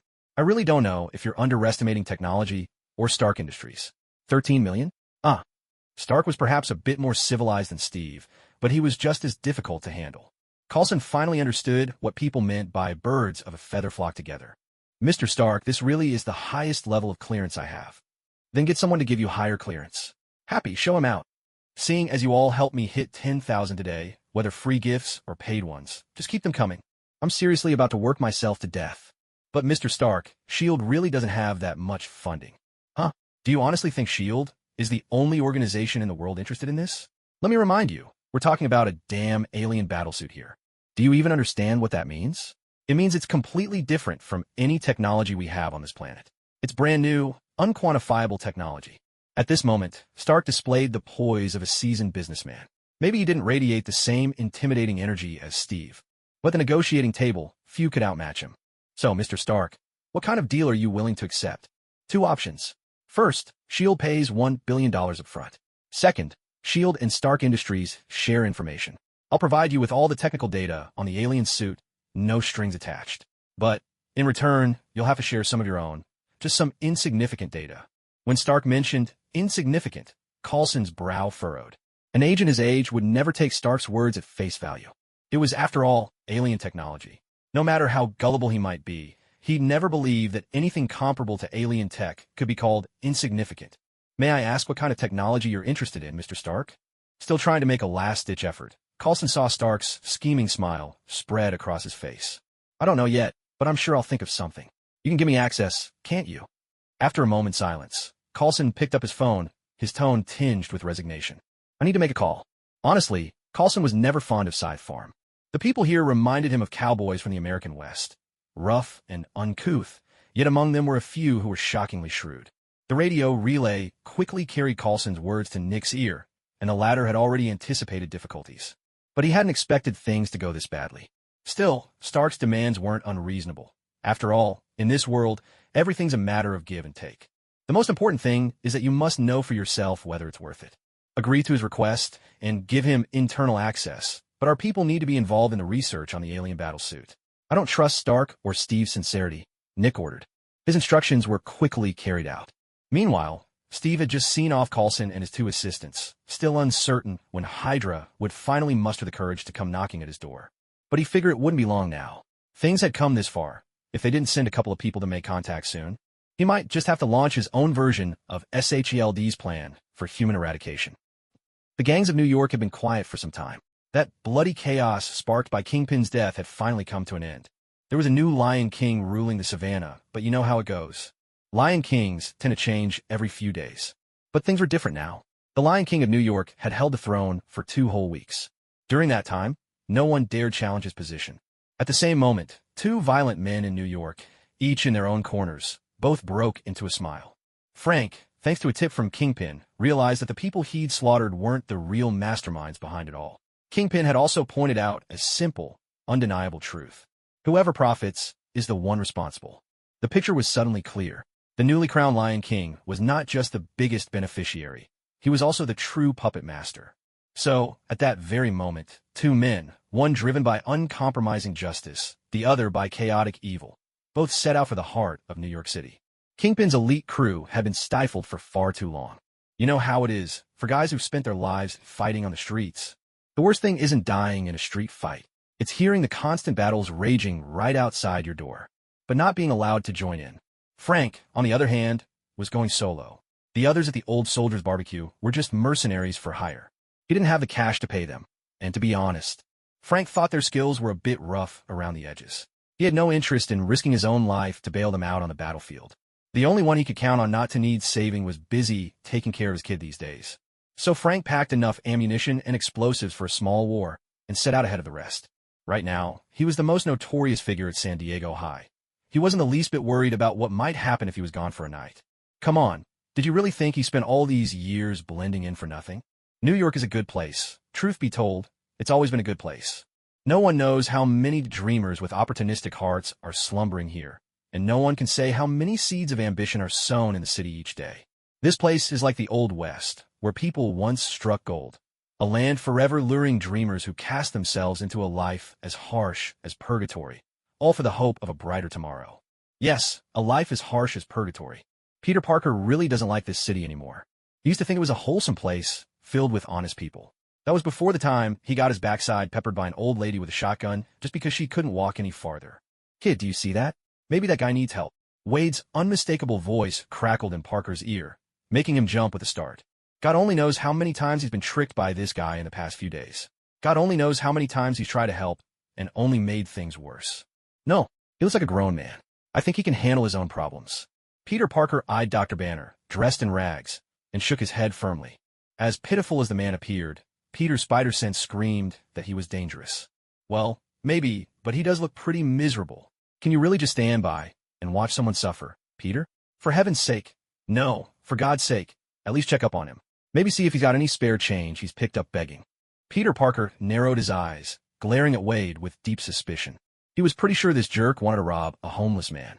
Sometimes I honestly wonder if you're completely morally bankrupt. Seriously, how does Principal Steve trust you to work at the school? Oh, please. Principal Steve's way more ruthless than I am. At worst, I'd steal some cash. But him? He's ready to neuter me every single day. Come on, am I really that despicable?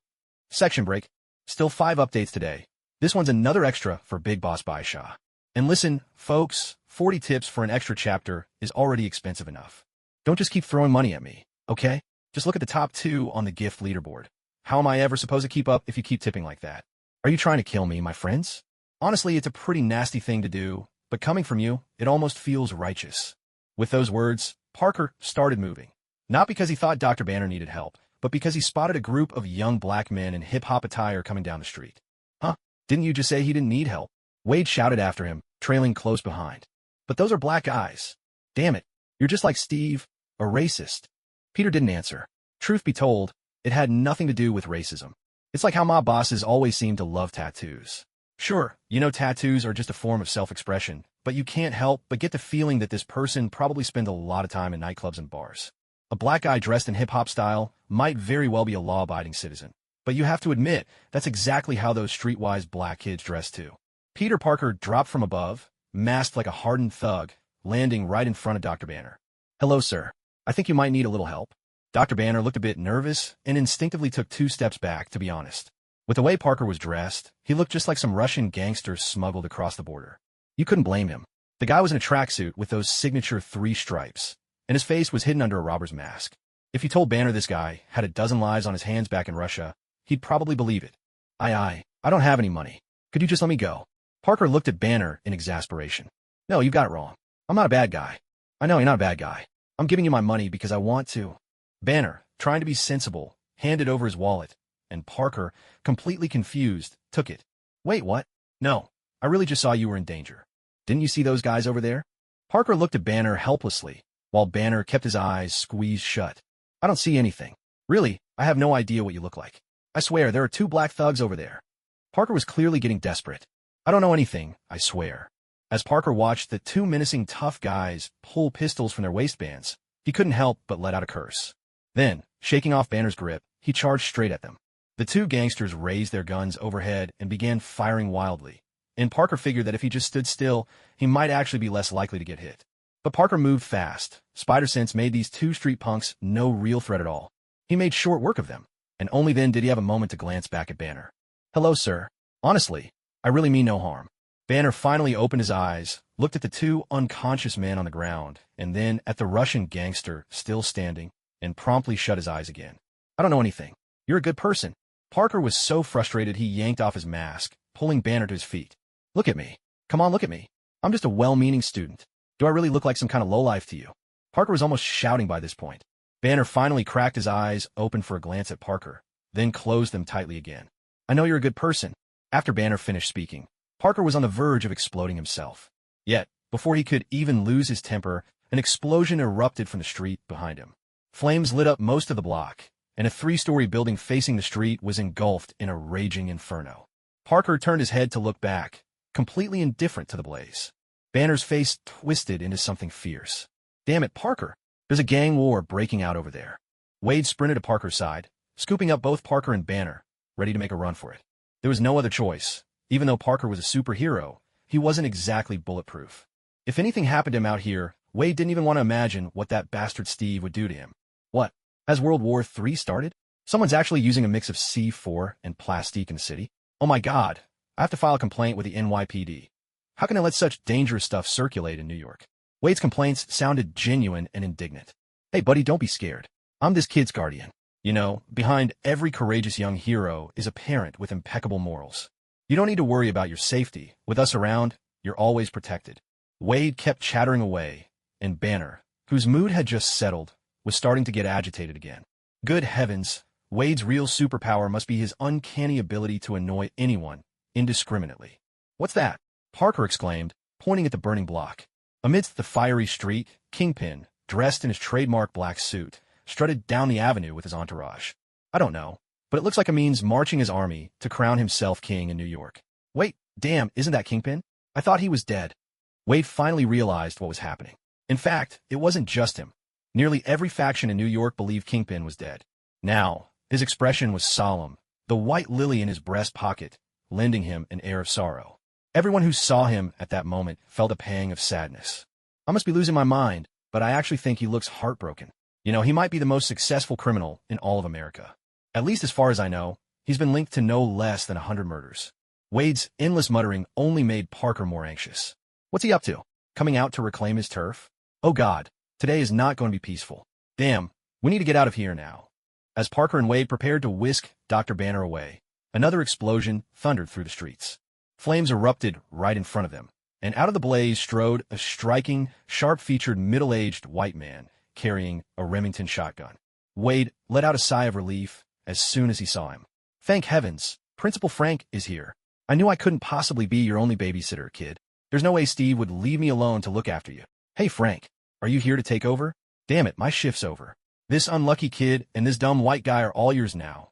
Wade rambled on as he walked toward Frank, his words tumbling out without pause. Hello, Frank. I'd really like to know, was this your doing? Came a low voice from behind them. It was Kingpin, his words calm, but carrying enough weight to make Wade freeze in his tracks. No, just a coincidence, Frank replied tersely. P.S. What I meant by raising was referring to the top donators, number 1 and number 3 on the leaderboard. Sorry for the friendly fire, traditional virtue brother. You weren't my target. After that brief sentence, Frank's face returned to its usual cold indifference, leaving Wade feeling a little awkward. Seriously, it's obvious the guy over there is starting to suspect our identities. Maybe you should explain a little more. I'm worried this old hard case will shoot us in the back. Wade muttered, his discomfort clear. Frank remained as stoic as ever. And honestly, Wade wasn't wrong. There was nothing to be gained by saying more. Two lone wolves crossing paths on the open plains are destined never to become friends. The best they can hope for is not to tear each other apart at first sight. Frank looked at the others with icy contempt. In his view, every one of these crooks deserved to die. The only reason he hadn't taken them out already was out of respect for Steve. Huh, so, are these folks from Santiago High? Kingpin chuckled, his tone devoid of any warmth. But Parker, tuned in by his spider sense, heard the real threat hidden in those words. As Frank replied, he quietly chambered a round in his shotgun. Two lone wolves had met, and the only reason they hadn't torn each other to shreds already was sheer restraint, if either one so much as bared his fangs. The next instant would be a fight to the death. Suddenly, another explosion shattered the tension, followed by the screech of rubber tires skidding across the pavement, cutting off the impending violence. An old Cadillac burst from a nearby alleyway, the engine roaring. No one could fathom what kind of madman was behind the wheel. Barreling down a 2-meter-wide alley at 80 miles an hour was nothing short of suicidal. The newcomer flung open the car door and adjusted the brim of his hat. It was a short, flat-brimmed fedora, just like those worn by Italian gentlemen in the last century. What did I say? The moon's beautiful tonight. A night like this, people ought to be out and about, the newcomer quipped. It was Mr. Negative, one of New York's crime lords. And among the rare few, a superpowered criminal. From the very moment he appeared, both Frank and Kingpin fell silent. In place of words, every muscle in their bodies seemed to quiver with anticipation. It was a sign of nerves stretched taut as steel wire. Hey, relax. I'm here to solve a problem, he said. I knew you two had nerves of steel, but I never expected you to be this composed.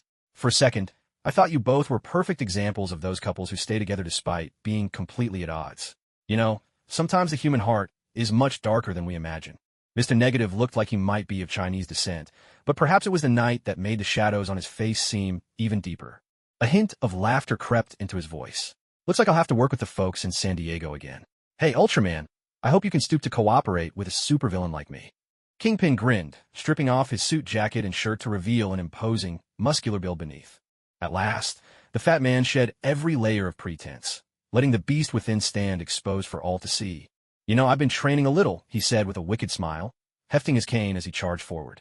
If the man who fought Steve before was a gentle father, the Kingpin standing here now was a demon radiating murderous intent. Frank gave Parker and the others a sharp whistle, signaling them to move out. Then, with icy calm, he began rigging traps with the arsenal he carried. He was a walking fortress, and the amount of explosives he had could level the entire block. What the hell is going on? Isn't this supposed to be New York? Why does it feel like we're in Afghanistan? Parker griped as he tried to hustle Banner to safety. Mr. Negative broke into manic laughter. You know what I love most about humanity? We're all insane. His whole body was enveloped in swirling black and white energy, as if he were a photographic negative waiting to be developed in color. And what about you? Don't you have a bit of madness in your hearts? Tear each other apart. That black and white energy detonated like a bomb, catching everyone in its blast. A storm of wicked thoughts flashed through every mind, until a roar so thunderous it seemed to shake the world shattered the madness. Yes, everyone has a touch of madness within. But the madness inside Banner has a name. Hulk. There may be many raging madmen in this world, but none can match the fury or the madness of the Hulk. All the evil urges and wild thoughts in their hearts were silenced by that one earth-shaking roar. Even Mr. Negative stood frozen in shock. In his script, these people were supposed to tear each other apart, while he sat back and reaped the rewards. But what's going on now? The supposed bookish intellectual with glasses. Turns out his inner madness is a green-skinned giant? Mother! That exclamation burst out from Mr. Negative, but captured exactly what everyone else was thinking at that moment. What the hell is that? Damn it! We were talking about rescuing him a moment ago. Wade shouted as he frantically dialed Steve's number. Hey Wade, you do realize it's 1 in the morning, right? You'd better have a damn good reason for this, or I swear I'll find one to give you a vasectomy. Steve's drunken voice slurred through right on cue. Damn it, Steve, listen up, you old fart. There's a green-skinned giant rampaging down in New York Street. The guy looks like something ripped straight out of myth or a monster legend. If you don't get here soon, Parker, Frank, and I'm going to end up smeared all over the walls by this freak. Hold on for 90 seconds. Steve hung up before Wade could catch his breath, and as he exhaled, he met Parker's terrified gaze. Run. What are you waiting for? If I were you, I'd rather turn around and die at the hands of that big guy. You just called Steve an old fart, remember? Parker said, clearly worried. Frank gave Wade a look full of sympathy. For the first time in his life, Wade felt he was truly in dire straits. Thinking of Steve's vindictive and utterly unscrupulous personality, dying at the hands of this green monster didn't seem so unacceptable after all. Meanwhile, Hulk was pounding away at Mr. Negative's Cadillac. The specially reinforced vehicle barely survived 2 blows in his hands. With a single punch, Hulk smashed it in half. Hey, big guy, you're angry. I'm angry too. Maybe we could be free. Before Mr. Negative could finish his sentence, Hulk sent him flying with a slap. Wade drew his 2 katanas and charged at Hulk. As he rushed off, he made sure to tell Parker, when Steve gets here, you have to tell him how heroically I sacrificed myself to protect you. Divider, from now on, there will be 3 chapters every Saturday and Sunday. Give your poor old author a little break, won't you? I've got black coffee mixed into my booze tonight. If I keep this up, I really might collapse over my keyboard. If you're enjoying this, leave a free gift or a good review, will you? I've been updating 3 times a day for a whole week, sometimes even with surprise extra chapters. With that, Wade dashed forward, looking for all the world like a modern-day Don Quixote straight out of some ancient legend. Only his opponent was not some mythical dragon conjured from ancient legends, but the very real and tangible Hulk. Trust me, even in the entirety of human history, the Hulk would certainly be a monster deserving of a category all his own. So, in a sense, Wade truly had made many sacrifices. Parker was deeply moved, then promptly turned and took off running. It wasn't that he was a coward or afraid for his life. He simply knew all too well what Wade was capable of. He had lost count of how many times, over the past few days, he'd seen Wade take bullets and even withstand the force of a semi-truck with nothing but his body. Yes, the Hulk was certainly terrifying. But Wade, well, this guy was nearly impossible to kill. And what the hell are you supposed to be? Kingpin stared straight at the Hulk, not a trace of fear in his eyes. In fact, he seemed just as unhinged in this moment. He had been like this ever since Vanessa died, utterly consumed by madness. The Hulk furrowed his brow, a very human look of confusion flashing across his face. To be honest, ever since his own creation, he'd never encountered a human quite this deranged. What were humans like anyway? Selfish, cowardly, timid, always running and screaming. That was the sum of Hulk's new understanding of humanity. His roar seemed to turn the very air around them thick and viscous, like liquid. The shockwave of sound rattled the air so fiercely that blood trickled from Kingpin's nose and mouth. "Hey, big guy, get out of the way." Wade, wielding his makeshift weapon, charged straight at the Hulk. Even though the force of the sound had already ruptured some of his internal organs, and even his eyeballs burst as he drew closer to the source of the roar, his pace never faltered. Unlike Kingpin or Frank, Wade was pure wild dog. Wild dogs are peculiar creatures. They have no dignity, no pride, and certainly no sense of obligation.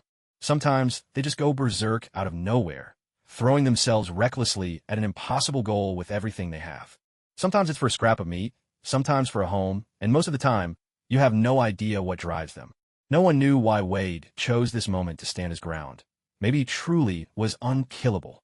Or maybe, just then, he'd found himself with a higher sense of morality. Frank reached into his backpack and pulled out another shotgun.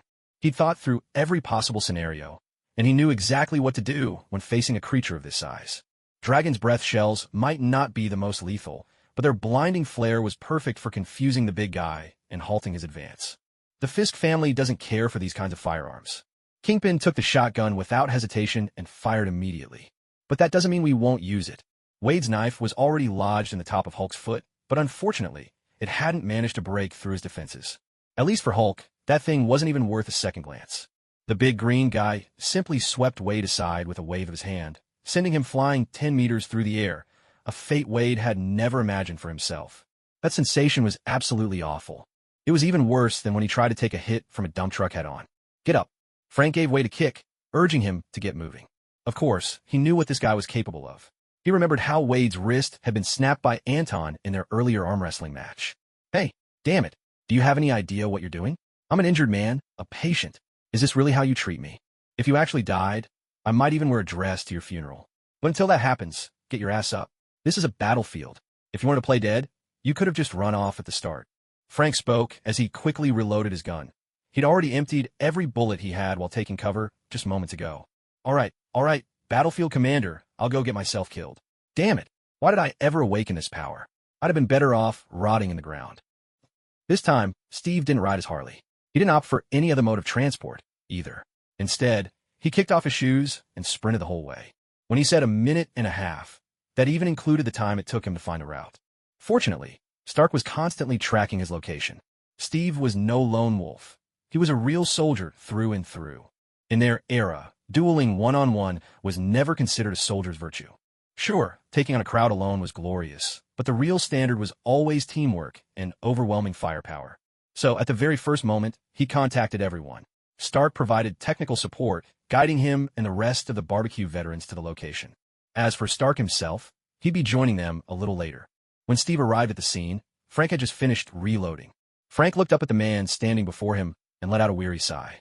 Behind Steve, a trail of deep footprints stretched out. He'd stomped craters into the supposedly rock-solid asphalt with every stride. It was hard to imagine just how powerful this guy really was. Steve reached out and took the shotgun from Frank's hands. You know, for middle-aged men, you can get them to wake up early, but you can never make them stay up late. I'd really like to figure out why that is, but before that, you son of a bitch.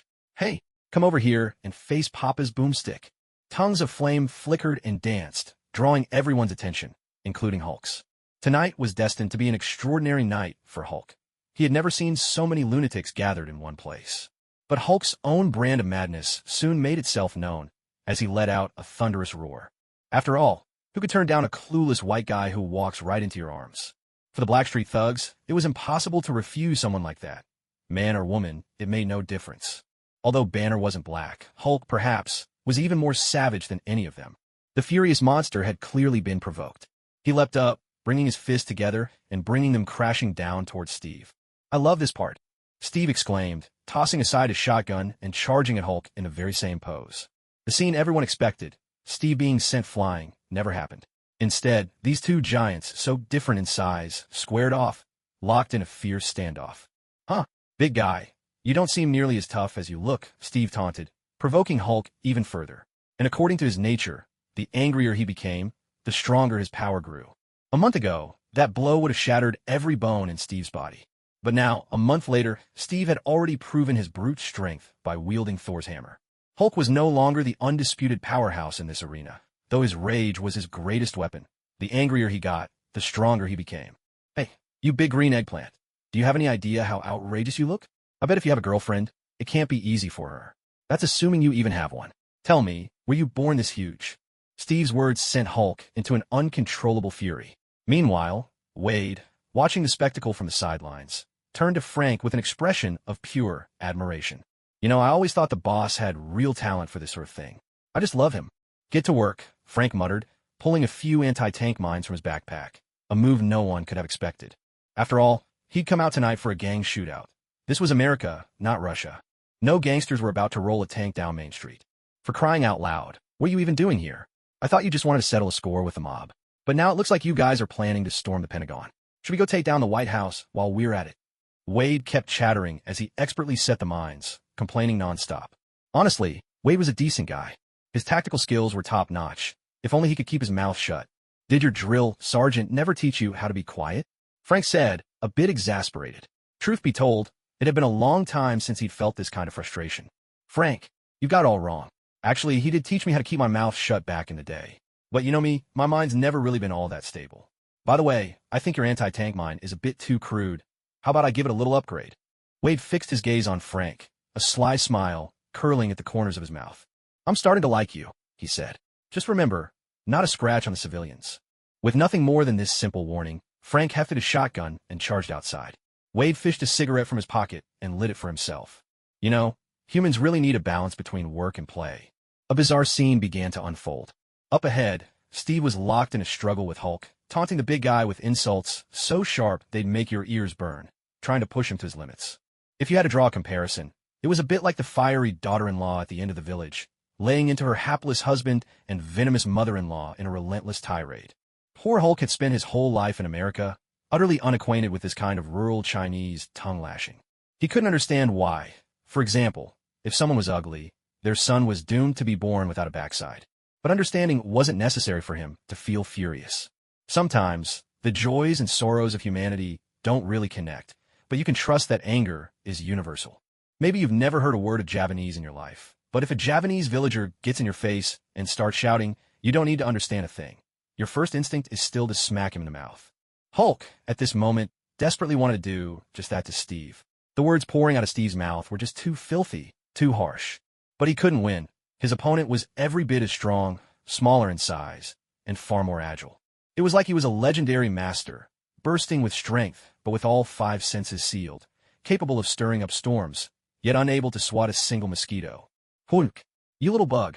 Hulk smash you." It must have been a special kind of rage that forced this not-so-bright giant to string together a full sentence, no matter how hard it was.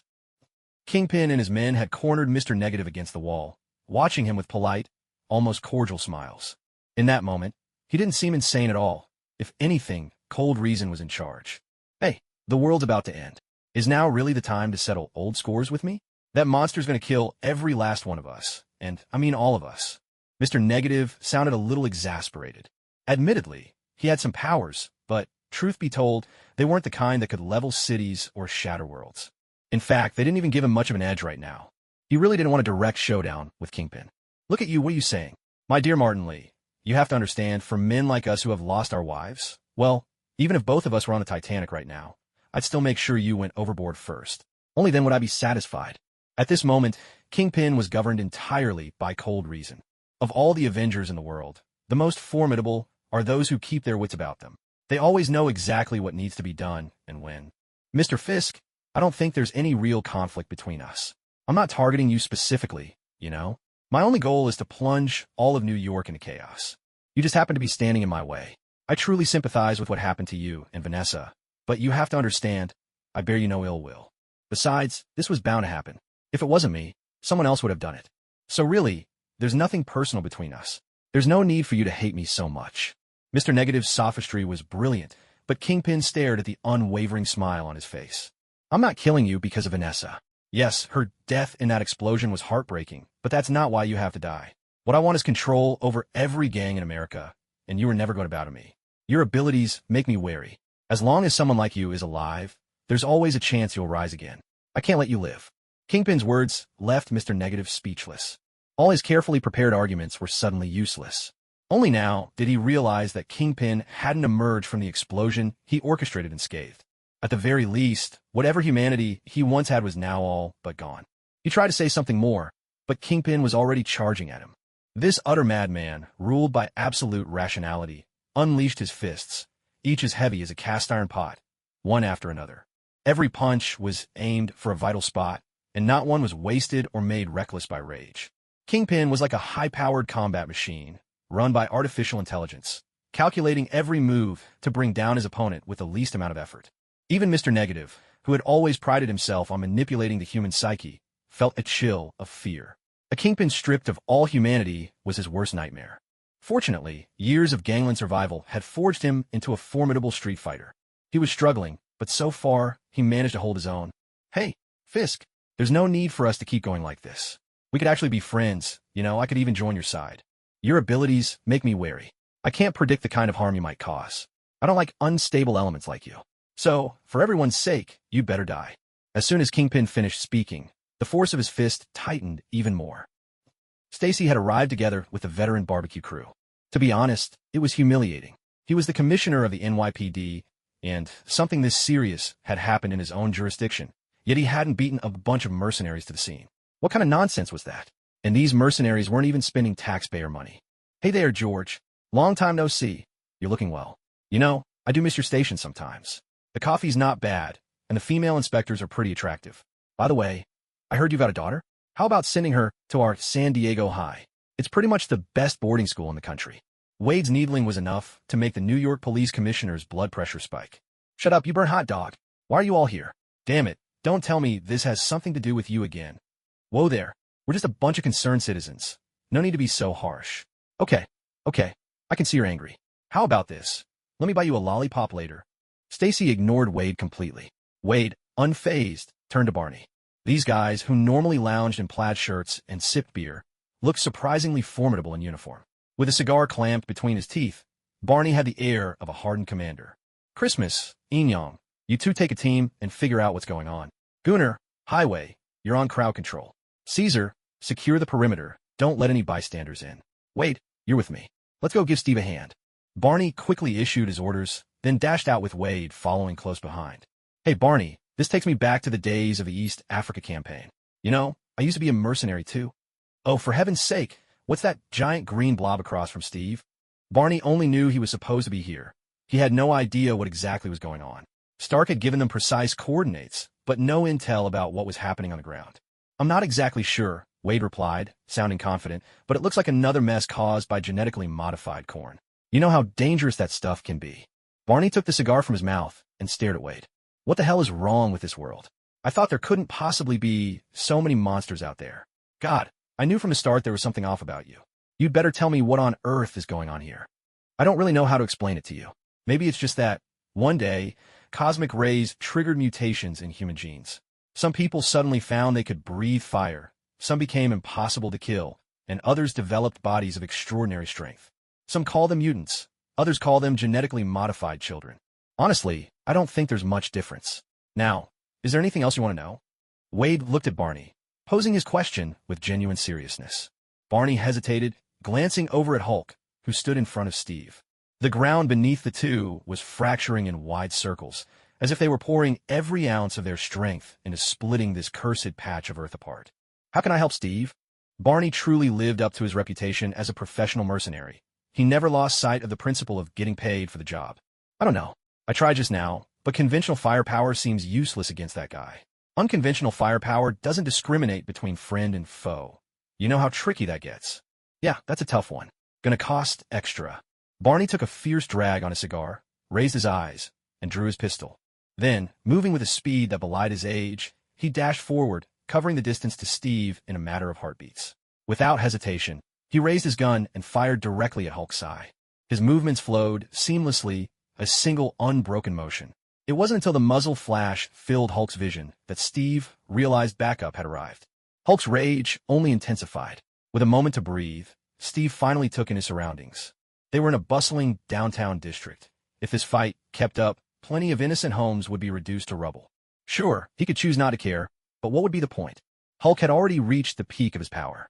Unless more resources were poured in from some higher power, this was as strong as he'd get. Steve released his grip, swung his arm wide, and launched into a fierce brawl. The sheer force sent a ringing echo through Hulk's head, as if a bell had struck. Steve leapt up like a street brawler, unleashing every dirty trick he knew on his unlucky opponent. Eye gouges, throat locks, wild kicks from Harbin, spinning back kicks from Xinjiang. He threw everything he had. Hulk had never faced anything like this before. Sure, he'd always relied on brute force, but when had he ever been in a fight this wild, this unpredictable? Just as Steve landed his signature flying kick, Hulk's eyes rolled back, and he collapsed unconscious. Steve looked down at Dr. Banner, who had once again reverted to his homeless vagabond state, and broke into a delighted grin. I really do love this world. Barney, you did great just now. I'll make sure you get a bonus when we're back. Now, bring our peculiar friend along. I like this guy. Where's Stark? I remember telling him to come over. Hey, dumbass, I'm right above your head. Steve looked up at the sky, and with his sharp eyes, he could indeed spot the silhouette of Stark in his Iron Man suit. Oh, Tony, are you a wimp? Why don't you dare come down? The tech's not ready yet. I need to keep a little mystery. Now's not the time. How's the destroyer armor research coming?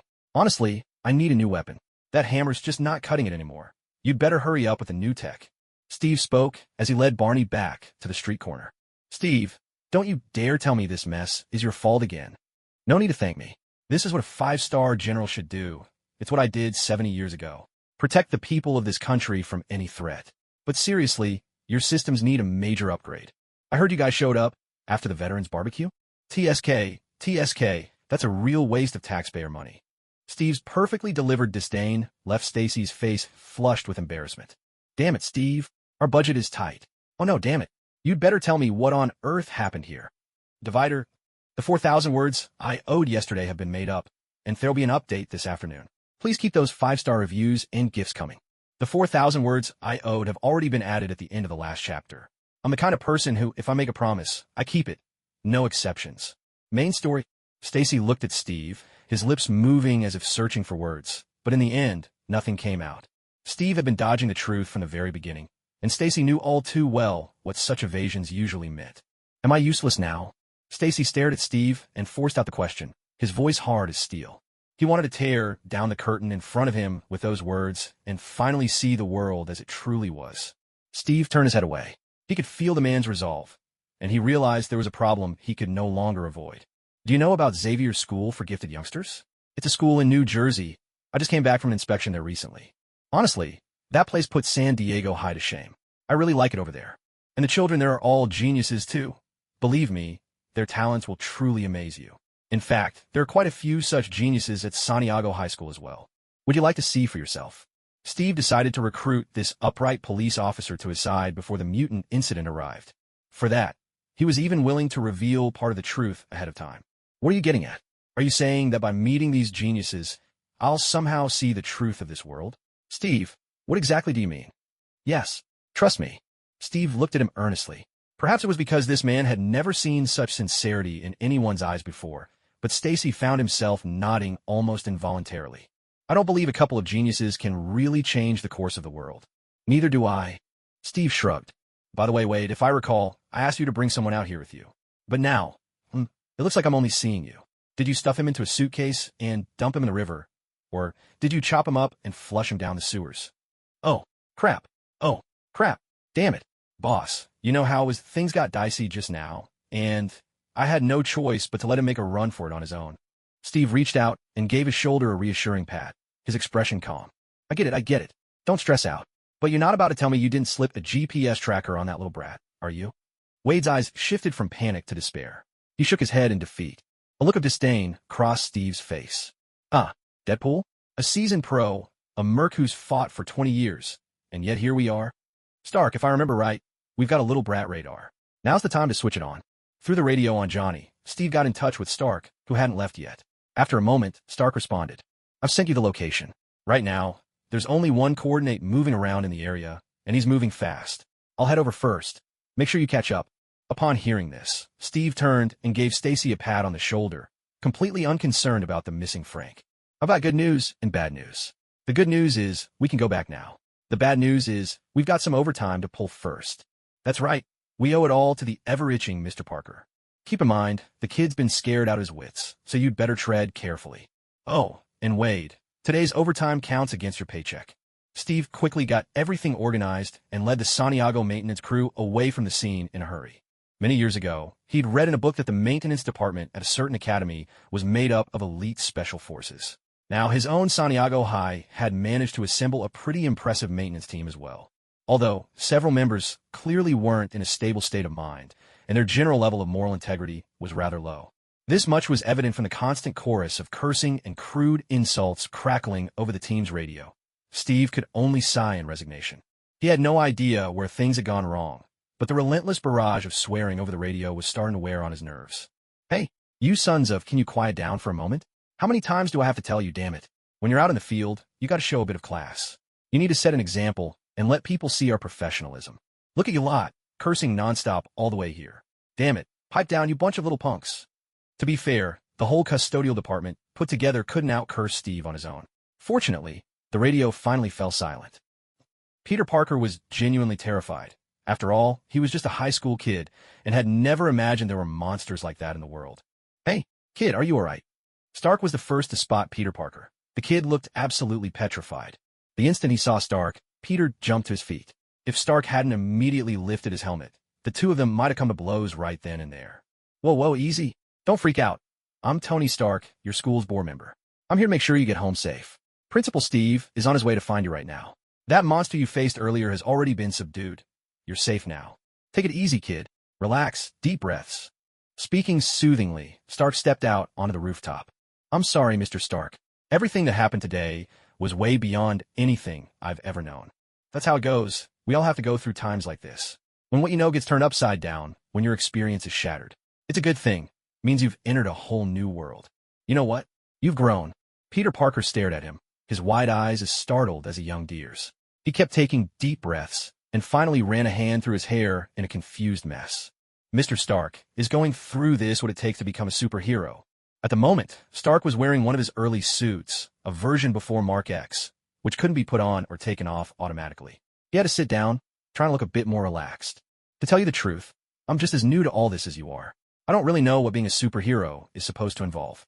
Maybe Steve would know. You might not realize it, but Steve, that's Captain America. Because of some accident, he's only just woken up. I think he must be one of the very first superheroes. With that, Stark pointed toward the street not far away. Look, here they come. Go down and find them yourself. I have no interest in being teased by that old-timer Steve at a time like this. With those words, Stark snapped his helmet shut and shot straight into the sky. Peter Parker watched as Steve, cigar clamped between his teeth, stood tall in the open-top Jeep. For some reason, a sense of calm settled over Peter's heart. Hey, Parker, you little rascal. If you're not standing in front of me by the count of 3, I swear I'll kick your butt from here to next week. Divider, my dear friends, the 4,000 words I owed from yesterday have been added after the first chapter, and today there will still be 3 updates, plus some debt repayment. I did some counting yesterday. Right now I owe Baisha 2 chapters, Jianghe 2, the Vice Principal 2, and Yuhuai 3 and 6. That's 12 in total. I'll do my best to pay it all back in the next few days. At the end of this week, there'll be a big bonus chapter for everyone. Otherwise, I really can't keep up with the writing pace. Parker arrived quickly. He didn't leave Steve waiting long. Looks like you need a hearty dinner. Maybe even a drink or 2. Too bad you're not old enough for that yet. So no alcohol this time. My boy, you don't look very happy right now. But do you remember what I told you? You're my student. As long as I'm here, you don't need to worry about how dangerous this world truly is.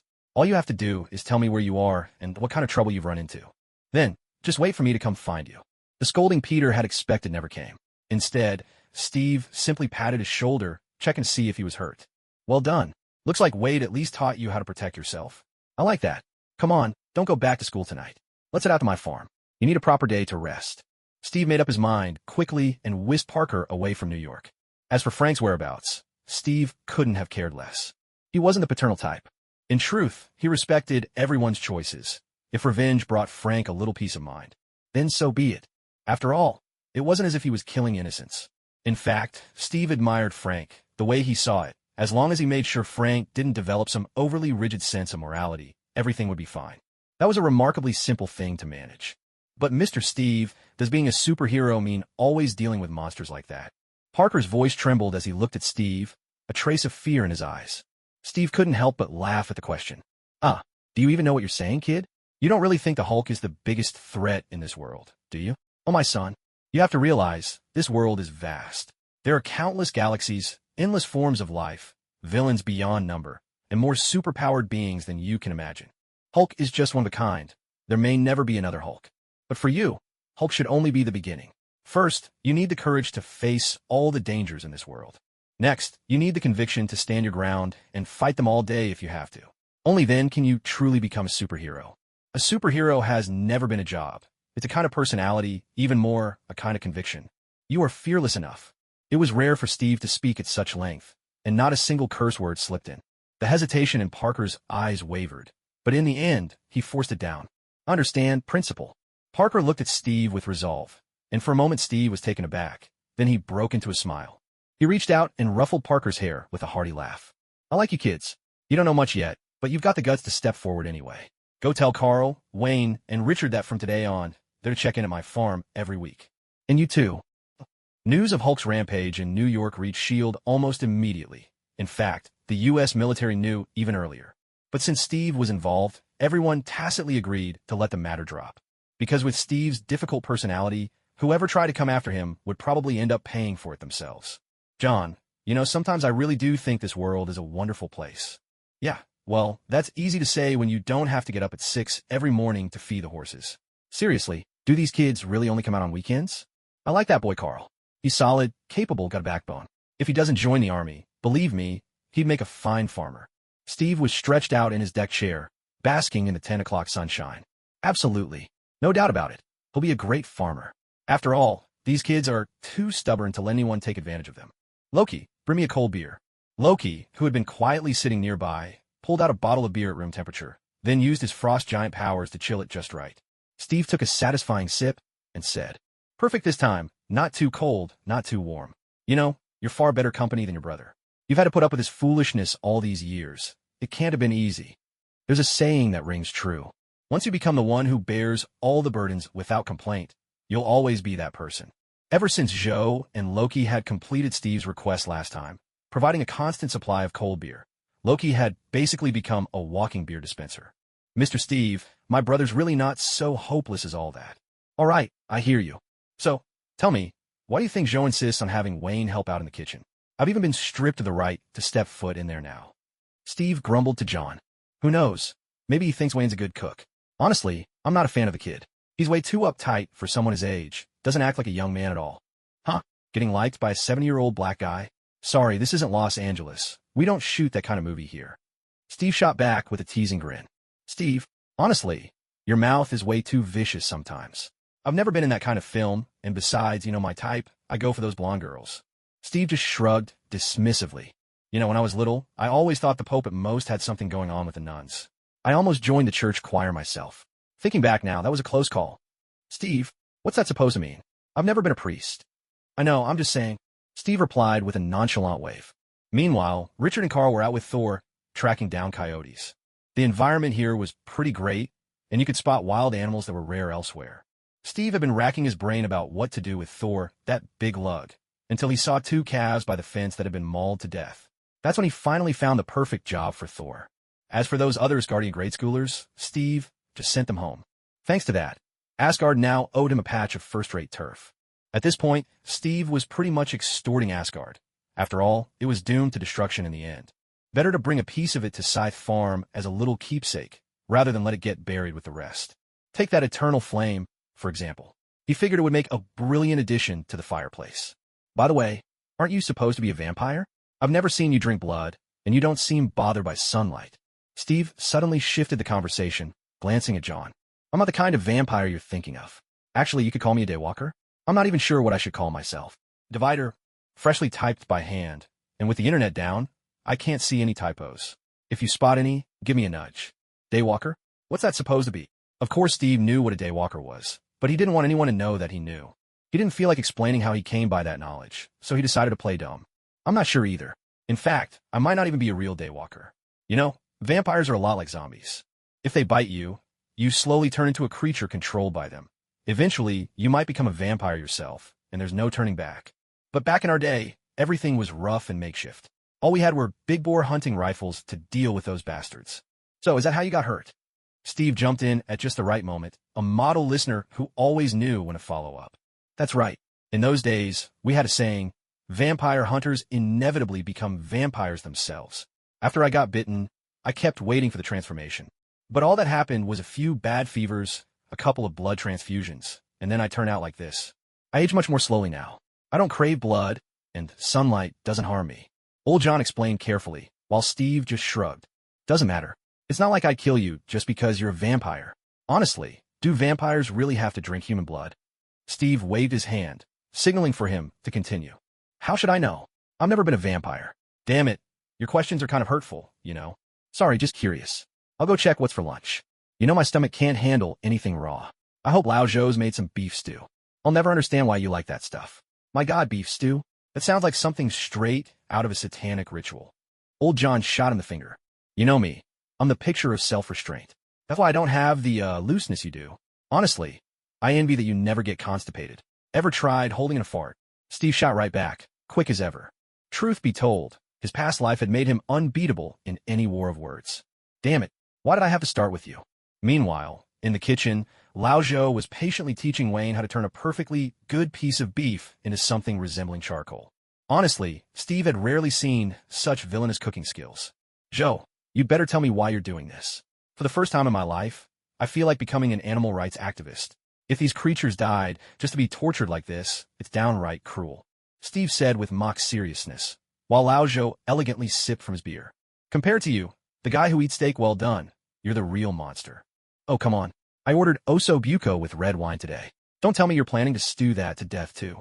Didn't you say there'd be an important guest today who doesn't want a special steak? Why else do you think I drag Wayne in here? He can't cook to save his life. Steve gave Lao Zhou a big thumbs up. Old Zhou, I really do love you. You always manage to surprise me. Oh, come on. Impressing white people isn't exactly a compliment. That's right. Steve had invited Nick Fury over for dinner. This was probably the first time Scythe Farm had extended an invitation to Nick Fury. Though he would have preferred to say no, he still showed up. If you looked at the time, the old fellow should be arriving just about now. Wayne, good kid. How have things been at school lately? I heard Frank thinks highly of you. I've never really asked about your life plans. I don't mean what kind of job you want to do. I mean, what kind of person do you want to become? Steve took the frying pan from Wayne's hands and expertly poured a lethal amount of yellow mustard onto it. I'm not sure.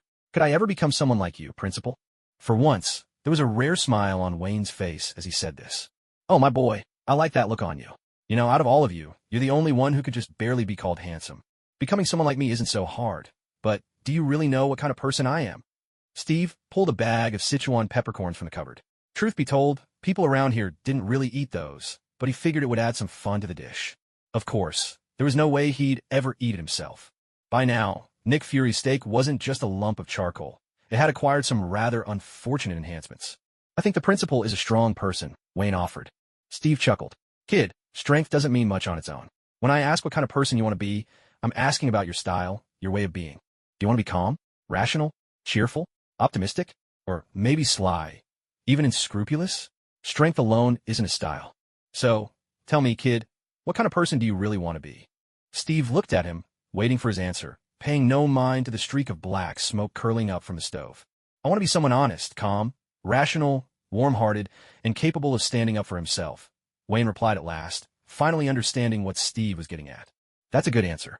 Keep working at it, and if you ever need anything, you know where to find me.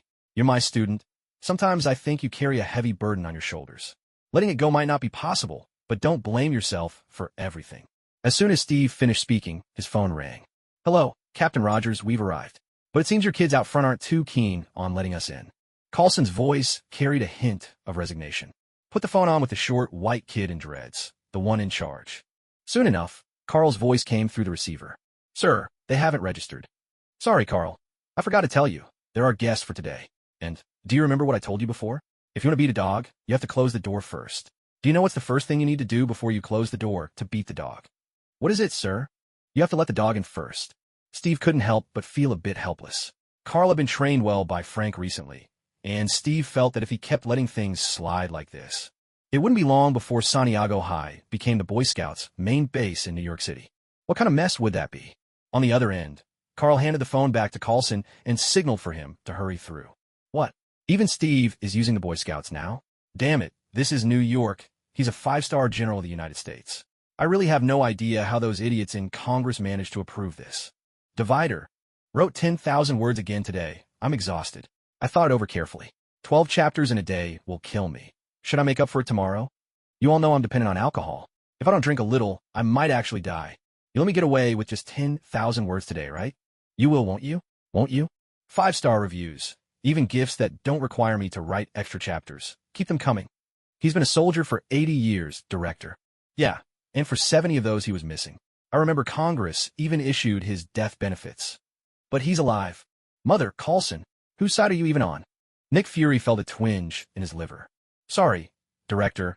I thought you were asking why he could become a 5-star general. I was just answering that question. I wasn't taking sides. Carlson deflected Nick Fury's anger with a polite but firm reply. Hey, old friend, what'd I tell you? You should really come by more often. I almost didn't recognize you. You're looking good. Even your skin is shining. Steve greeted them warmly, but Nick Fury couldn't manage a smile. He felt like that straight-laced character in one of Zhao Benchen's sketches, coming face-to-face with an old man whose cheerful grin masked constant complaints. If he had the guts, he'd grab this rascal by the collar and ask him just how exactly you get skin so shiny and black. Hello. For a 90-year-old man, your health is honestly astonishing. What's your secret? You know, us regular folks could really use a long life like yours. Steve looked at Nick, beaming as he set a perfectly cooked steak in front of him. Waking up in a different woman's bed every day. That's the best way for a man to stay young. Oh, heavens. Why am I even telling you this? I'm not saying you're not a man. I just think that even if you wanted to spend the money, you probably don't have that much. Nick Fury frowned as he looked down at the plate in front of him. I can understand that. But tell me, do the dogs on your scythe farm all use plates as their bathroom? To be honest, this was a perfectly reasonable question for any normal person. After all, this steak looked so much like something partially digested by a member of the canine family that you could almost guess the dog was from Sichuan, judging by the excessive amount of Sichuan peppercorns and chilies in its diet. Oh, has anyone ever told you how rude you are? This meal was personally prepared for you by the outstanding student representative from San Diego High School, and yet you say something like that about him. Honestly, even I wouldn't say such a thing to a kid. You should apologize for what you just said, and then go find a quiet place to commit seppuku. Steve half-joked as he cursed, and only then did Nick Fury notice Wayne, who had been standing behind Steve the whole time. The boy's eyes were stubborn, tinged with a hint of grievance. In truth, Wayne felt wronged. This meal had clearly been made by Steve himself, so why was the blame falling on him? All right, kid, what is this? Steak.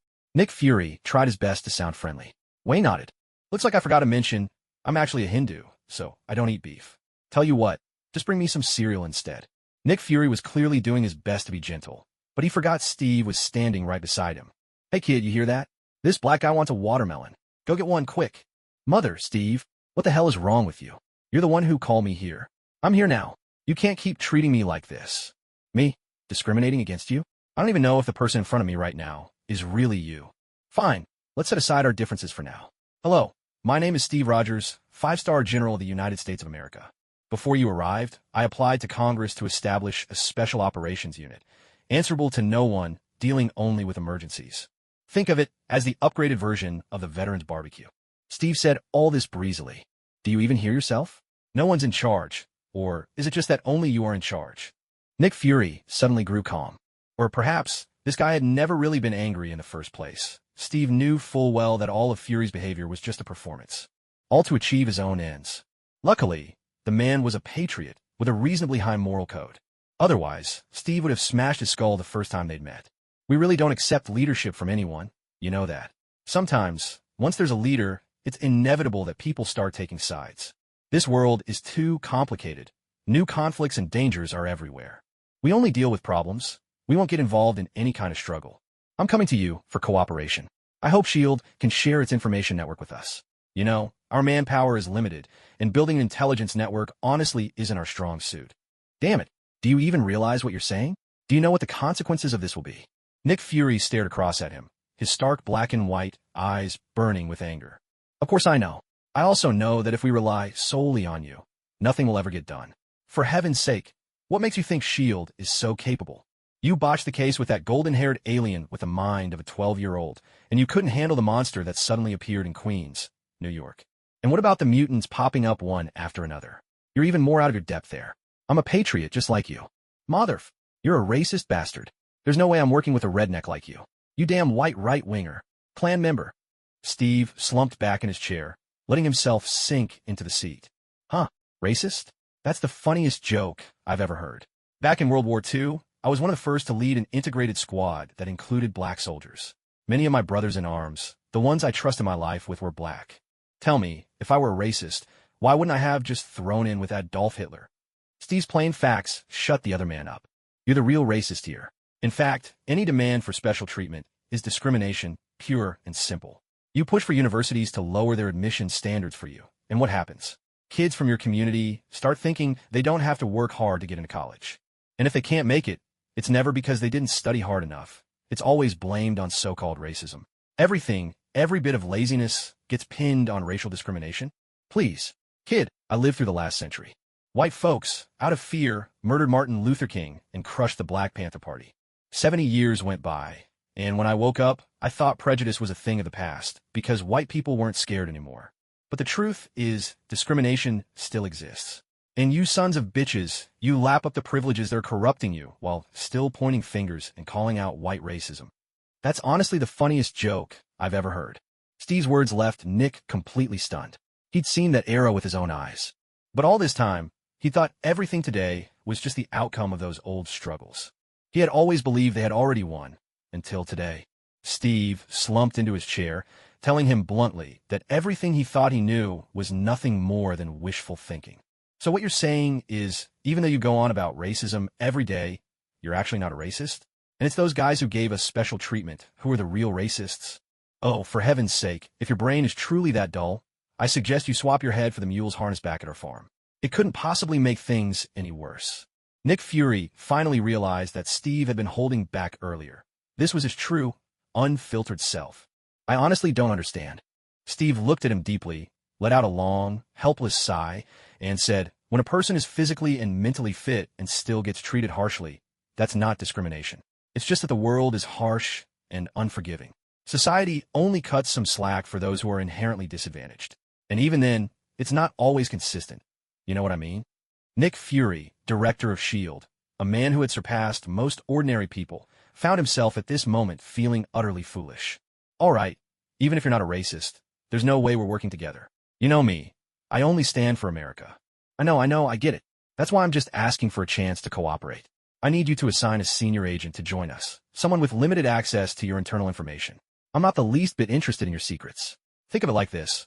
I called you here simply to ask one organization for another organization's phone number. Steve cut into his steak with a casual air, though to old-school British gentlemen, there was at least one rule. Your knife and fork should never scrape the plate. But Steve was just short of cutting through the plate itself.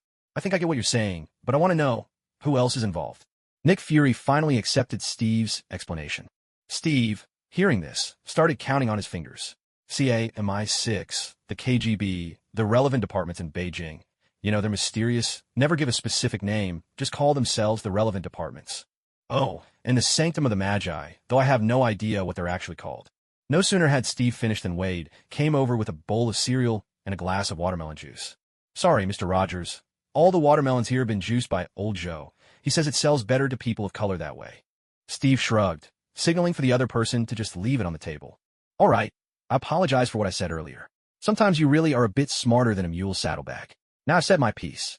I'm off for a massage, so you can decide for yourself whether you want to join in or not. Either way, It makes no difference to me. With that, Steve left the dining table. Ever since he brought Banner back, figuring out how to deal with Banner and his little brother had become a major headache. At first, Hulk was still his enthusiastic, good-natured self, every day itching for a bout whenever he saw Steve. But ever since Steve, carefully controlling his strength, had taken Hulk on a whirlwind tour of more than 30 provinces and regions across China, showing off each one's unique flair, Hulk hadn't been as eager to come out ever since. Steve really hated that. Although Hulk couldn't give him any power boost for the time being, having such a big guy to spar with was still a good thing. After all, anyone else might get beaten to death, but with Hulk, that was never a concern. Hey, have you seen Banner? I remember asking him to map out the irrigation system for Scythe Farm. What's going on with that? For heaven's sake, I am paying him a salary. No sooner had Steve stepped outside than he started looking for Banner. With his baseball cap pulled low, was doing his best to stay invisible. Honestly, even Hulk was afraid of Steve now. Naturally, Banner had even less desire to see the guy. Even if he and Hulk weren't the same person, it was still the same body. When Hulk got pummeled, Banner could feel every bit of the pain. Hey, there you are. I wanted to check in. How's the irrigation project for Scythe Farm coming along? I recall you have several doctoral degrees in physics. Shouldn't be too tough for you, right? It's not hard at all. I've already finished it. But, Mr. Rogers, I've run into a bit of trouble at San Diego High. There's this kid named Peter Parker. He seems really resistant to me. I can sense he's got some sort of hostility toward me. No, actually, he's just hostile to his own cowardice.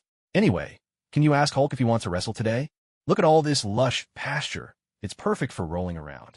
Steve did his best to look like a harmless, all-American cowboy, but he was destined for disappointment. After all, the power of the infamous Hong Kong foot, athlete's foot, was nothing to scoff at. Banner replied awkwardly, "Sorry, Mr. Rogers, Hulk doesn't want to come out. It's been days now. He just doesn't want to see you. He thinks you're a bad guy, always picking on people." Steve ran a hand through his hair in helpless frustration. All right, I get it. Seems like I've worn out my welcome. Good times never last long, do they?" As Steve spoke, he turned and walked away. San Diego Middle School. Frank had been in a pretty good mood lately. He'd finally managed to keep Mr. Negative's powers completely under control. He'd even locked the guy away in his own basement. Still, to be safe, he hadn't let his kids enroll at San Diego Middle School. Instead, on Steve's recommendation, his two children had become exchange students at Xavier's School for Gifted Youngsters. Honestly, that arrangement suited Frank just fine. It meant he didn't have to worry about his kids' safety while dealing with Mr. Negative. There's a saying, only when a person truly lets go of certain things can he become his true self. Under Frank's management, San Diego Middle School had transformed from a living hell to a militarized hell. Not that there was much difference, but at least now about a third of the students were determined to apply to military or police academies. To tell the truth, Frank felt like he'd finally found purpose in life.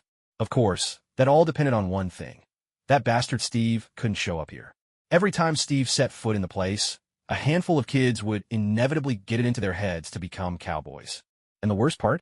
Frank couldn't even say that being a cowboy wasn't a respectable job, because Steve was always hammering home ideas about worker-farmer alliances and the proletariat. At San Diego Middle School, you could curse the bourgeoisie, you could rail against the white guards, but you could never disrespect working people. Honestly, it was a good thing this damn school had never actually been approved by the Ministry of Education. Otherwise, every last one of those old-timers would be singing prison blues behind bars. Hey Frank, you're looking well. I want to check in on how Mr. Parker and Kong have been doing at school lately. You know, I'm Kang's guardian. Steve wasn't lying. He really had taken Kong in. He hadn't wanted to at first, but considering that old John, who was in the prime of his life, kept waking up in a different bed every day, the thankless job of guardian eventually fell to Steve. Hello, Mr. Steve. About Kong, there's something I have to tell you. The kid has no interest in textbooks whatsoever. His biggest passion right now is politics. And you know what that means for an 11-year-old, right? It means he'll have to wait 40 or 50 years before he can run for president of the United States. Give it a rest, Frank. He's just a little kid. Doesn't know a thing. Steve remained utterly unconcerned. Frank nodded, and then, out of nowhere, threw a left hook. Steve dodged just in time. Frank straightened up and stared at him, expression unchanged. You have to understand, Frank, they're just a group of ordinary kids. Right now, they're already reading Capital, and some of them are even delving into the theory of surplus value. I'm not at all worried that they'll write an American Communist Manifesto in this classroom, but what concerns me is that they have no means to protect themselves. This time, Frank was no longer angry. Steve didn't argue either. The biggest difference between Frank and Nick was that Frank was truly, completely rational. All right, I get it. I'll keep an eye on them. What about Parker? I heard he's been at odds with Banner at school. I wouldn't call it at odds, exactly, more like academic debates.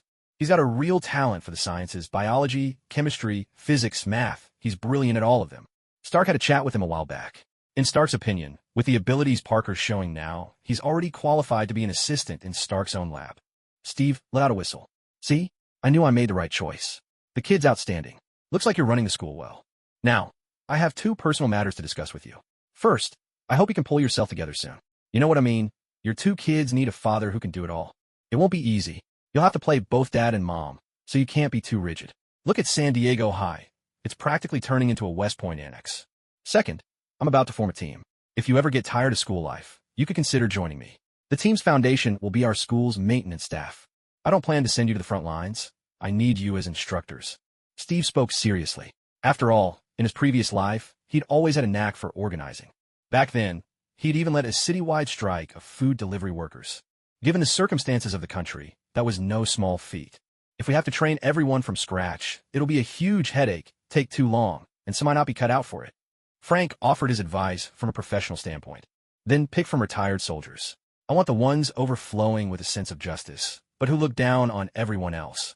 Ideally, they don't trust the government, politicians, or even the mob. People with a holier-than-thou attitude. Steve's requirements were clear, but, admittedly, finding someone who fit all those criteria was quite a tall order. All right, but what exactly are you planning? Remember that big guy from the other day? Steve didn't answer Frank's question directly. Instead, he threw out a new one. I know what you're getting at. That's not an isolated case. There will be more and more people like that in the future.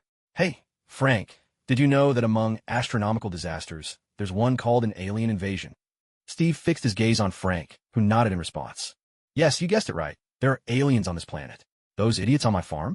They're aliens. They use magic and energy weapons. Their scientific systems are nothing like ours. Don't give me that look. Honestly, it would be far more terrifying if there were no aliens in the universe at all. Frank, puzzled, asked, why do you say that? You've kept fish before, haven't you? Do you know where fish only ever encounter other fish? Yeah, in a goddamn fish tank. That's what I mean. If, within the entire observable universe, humanity is the only intelligent life, doesn't that mean we're stuck in a damn fish tank, and we don't even know it? Steve's words sent a chill down Frank's spine. He never thought about things that deeply before. So, what kind of beings are these aliens, more or less? Are they carbon-based life forms? Most of them are, but there's also a significant number that are forms of life we can't even begin to understand. Anyway, you can keep being a principal for now, but if you want to stay involved in what's coming, that can't be your only role. As Steve finished speaking, he reached out and gave Frank's shoulder a friendly pat. Well, since I'm here, I should check in on Parker. Peter Parker had been working incredibly hard lately. So hard, in fact, that he was starting to look like Professor X. When Steve arrived, Peter was in the middle of solving a math problem. To be honest, even though Steve had scored a solid 130 on his college entrance exam math, he still couldn't make heads or tails of this one. He had to admit, this kid was a genius, far beyond any prodigy he'd ever known. Impressive focus. Even with senses sharper than most people could imagine, you still managed to throw yourself into your work. That makes me proud. By the way, how are things with you and Judy these days? Steve never really subscribed to the virtue of not disturbing others. As a classic Chinese parent, his specialty was interrupting kids right when they're most absorbed. I'm not sure. Judy? I haven't seen her in ages. Parker thought for a moment before answering. Looks like the Old Soldiers Barbecue Beer Fund has done wonders for you too. Seriously though, what do you think about Stark Industries? Tony said you could work as an assistant in their lab. Do some grunt work, help out with experiments. I don't know if you're interested, but I think it's a pretty good opportunity. But Mr. Steve, being a scientist sounds great, but I just want to know, after that, could I still become a superhero? Steve looked at him, an amused smile on his face. It seems our young Mr. Parker doesn't know enough about Stark. You know, Tony Stark, apart from his genius, he's just an ordinary man. But believe me, he's every bit a real superhero. The kind who can save the world. Peter Parker was clearly skeptical about that. Steve didn't like persuading someone without solid proof. All right, I get that it's not so easy to believe. I'll take you to Stark Industries. You know, it's been a long time since I last set foot there. The last time I visited, I may have accidentally trashed a third of their industrial complex. Peter Parker looked at Steve in surprise, and Steve merely shrugged. That wasn't Stark's fault. The truth is, this world is far more dangerous than you think. Stark Industries. Since Steve's last visit, the place had been completely renovated. In Stark's own words, the incident conveniently saved them a fortune on demolition costs. On Stark's orders, Happy had ramped up security, especially when it came to detecting a certain white cowboy. Heaven help them. Steve was still 2 kilometers away when the alarms inside Stark Industries went off. Mr. Steve, what's going on? Someone asked. I have no idea. Maybe it's some kind of special welcome ceremony. Steve tipped his cowboy hat, making a mental note that when he saw Stark, he'd make sure Stark got a taste of some real Jamusi hospitality. Is this really a welcome ceremony? And are you sure those lasers aren't actually targeting us? Peter Parker, being no stranger to the unusual, didn't fall for Steve's casual explanation. All right, I get it. You brainiacs are impossible. Stark's put me on his blacklist, you know? It's just a little misunderstanding. Steve spoke as he parked the car, completely unconcerned that his pickup was about to nudge up against the luxury sports car beside him. Hey, Happy, where's Stark? Cut it out, I got a kid with me. If you don't want to see the whole of Stark Industries go up in flames, I suggest you stop right now. A kid? Who, Parker? Stark's voice came straight from Steve's phone, and Steve could only sigh in exasperation. Stark, you can't just barge into my network like this. Oh, really? Didn't know you were into those kinds of videos. Let's see. Summer of the Boys? Poolside Boys? The Chrysanthemum King? My God. Steve, I always knew you had a wide range of interests, but I had no idea it was this wide. Mother, how many times do I have to tell you? That was Wade, downloading from the principal's office Wi-Fi. It has nothing to do with me. Damn it, this time I'm really going to make sure Jarvis's digital behind gets a proper whooping. Steve was swearing up a storm, caring nothing for his image. Peter Parker, the young genius, stood on the streets of New York, feeling as if life was just unbearably lonely, like snow falling in utter silence. He genuinely wasn't sure if tagging along with these two lunatics would actually turn him into a superhero. In fact, he thought that as long as he didn't end up as some unlucky supervillain, he'd already count himself incredibly fortunate. Hey, there's a kid here. Can you watch your language? Stark's voice carried a hint of exasperation, which finally reminded Steve that there was a child present. Sorry, kid. Blame it all on Stark. He's the devil who cooked up this mess. You know, I'm actually a man of good character. Mr. Steve, why don't we just go inside first? If you're going to embarrass yourself, at least don't do it in the middle of the street. Peter Parker was practically begging by now, and Steve could only shrug helplessly. All right, let's head in first. Just wait until I'm done dealing with Stark's old, but in Jarvis's digital behind. And let me make it clear, I've never watched anything called the Chrysanthemum King. I usually stick to things like sultry maids' house-cleaning adventures or lost housewives next door, you know, or maybe something happening on a city bus. Peter Parker listened to Steve's endless rambling and felt like he was on the verge of losing his mind. Sir, I'm only 15. Isn't this a bit much to be telling me? For God's sake, give me a break, will you? Seeing Parker finally utter a curse word, Steve grinned with satisfaction and ruffled the boy's hair. Now that's what I'm talking about. Guys from San Diego have got to have the guts to say no. Now, I'm about to open the door to a whole new world for you. A world of superheroes awaits. It'll show you whether you can still be a scientist and a superhero at the same time. With that, Steve led Peter Parker into Stark's Industrial Park, probably the most technologically advanced industrial park in all of America. Driverless cargo vehicles cruised along fixed routes, while workers in spotless uniforms bustled between the various buildings. Dressed in a deep burgundy suit, Stark was already waiting just inside the gates, looking for all the world like a kid eagerly awaiting his friends to arrive. Hey, Steve, I didn't think you'd actually show your face here after last time. You cleared out half my ammo stash, remember? So what brings you over today? Don't tell me you already found out I developed a laser weapon? I was just about to install it on your toilet. Give your old behind a real wake-up call. Peter Parker held his breath. It wasn't as if he'd never seen Tony Stark on TV before. To be honest, the Stark on television, despite being a wild and unruly playboy, at least didn't come across as so lacking in class or so vicious at heart. Young Peter Parker began to wonder whether his principal carried some kind of special aura. Everyone who came into contact with him seemed to lose their manners in a fixed proportion, all the way down to zero. Hey, are you really going to say that in front of kid? Steve was so shocked, he hurried to cover Parker's ears, glaring fiercely at Stark. Sorry, I didn't see you there. My dear Mr. Parker, it appears you've agreed to my proposal. I think we can get started right away. I really don't know how you turn out so outstanding. I heard it had something to do with some kind of beer fund. Well, I've already invested $2 million in that fund. No need to thank me. It's just what a Stark ought to do. Keep it up. Both your principal and I have high hopes for you. The sudden news brought tears to Peter Parker's eyes. $2 million in funding? Seriously? Sure, maybe that's nothing to Stark, but did he have any idea how many practice books you could buy with $2 million? Good grief, even a cult wouldn't torment a teenager like this. Kid, aren't you going to thank Uncle Tony? Steve gave Parker a timely pat on the shoulder. There was a trace of sorrow in Parker's expression. Thank you, Uncle Tony. You and your whole family are wonderful people. Steve was sorely tempted to quip that Uncle Tony was like Batman incarnate. No family except himself. But while a person might lack manners, There was no need to be downright mean. After all, he was Steve, not Wade. No Wadies. Let me show you my private lab first. Steve, if you need anything, just talk to Happy. Happy, who had been trailing Stark, finally stepped forward, chin held high as he looked at Steve. Hello, Mr. Steve. I'll be at your service for anything you need during your stay. Oh, really? Can you take me to Jarvis's server room? You know, I'm quite fond of it. I've always wanted a chance to have a real heart-to-heart with that sultry, electronic backside. Steve said this with utmost sincerity, but Happy shook his head resolutely. Mr. Stark's instructions are clear. Steve and dogs are not allowed inside Jarvis's server room. What? Looks like I might have to tear this place apart again. Steve might not have brought his trusty mantis shrimp with him today, but honestly, he didn't need it anymore. Happy could feel the pressure radiating from Steve and couldn't shake the sense that something was off. To be frank, I've always thought Mr. Stark's rule was a bit too discriminatory. I'll take you there right away. Please follow me. This is the difference between the strong and the weak. Everyone fears that the threats of the powerful might become reality, even if the chance is nearly zero. But when it comes to the weak, the situation changes completely. I've always liked you, to be honest. Ever thought about joining us at Santiago High as the head of security? You know, we're always open to talented people from all walks of life. No, Mr. Steve. You may be strong, but I doubt you'll offer a better price than Tony. Xavier's School for Gifted Youngsters. Charles felt a headache coming on. In front of him lay a page hammer and a letter written in rather clumsy handwriting. Scott, what do you think?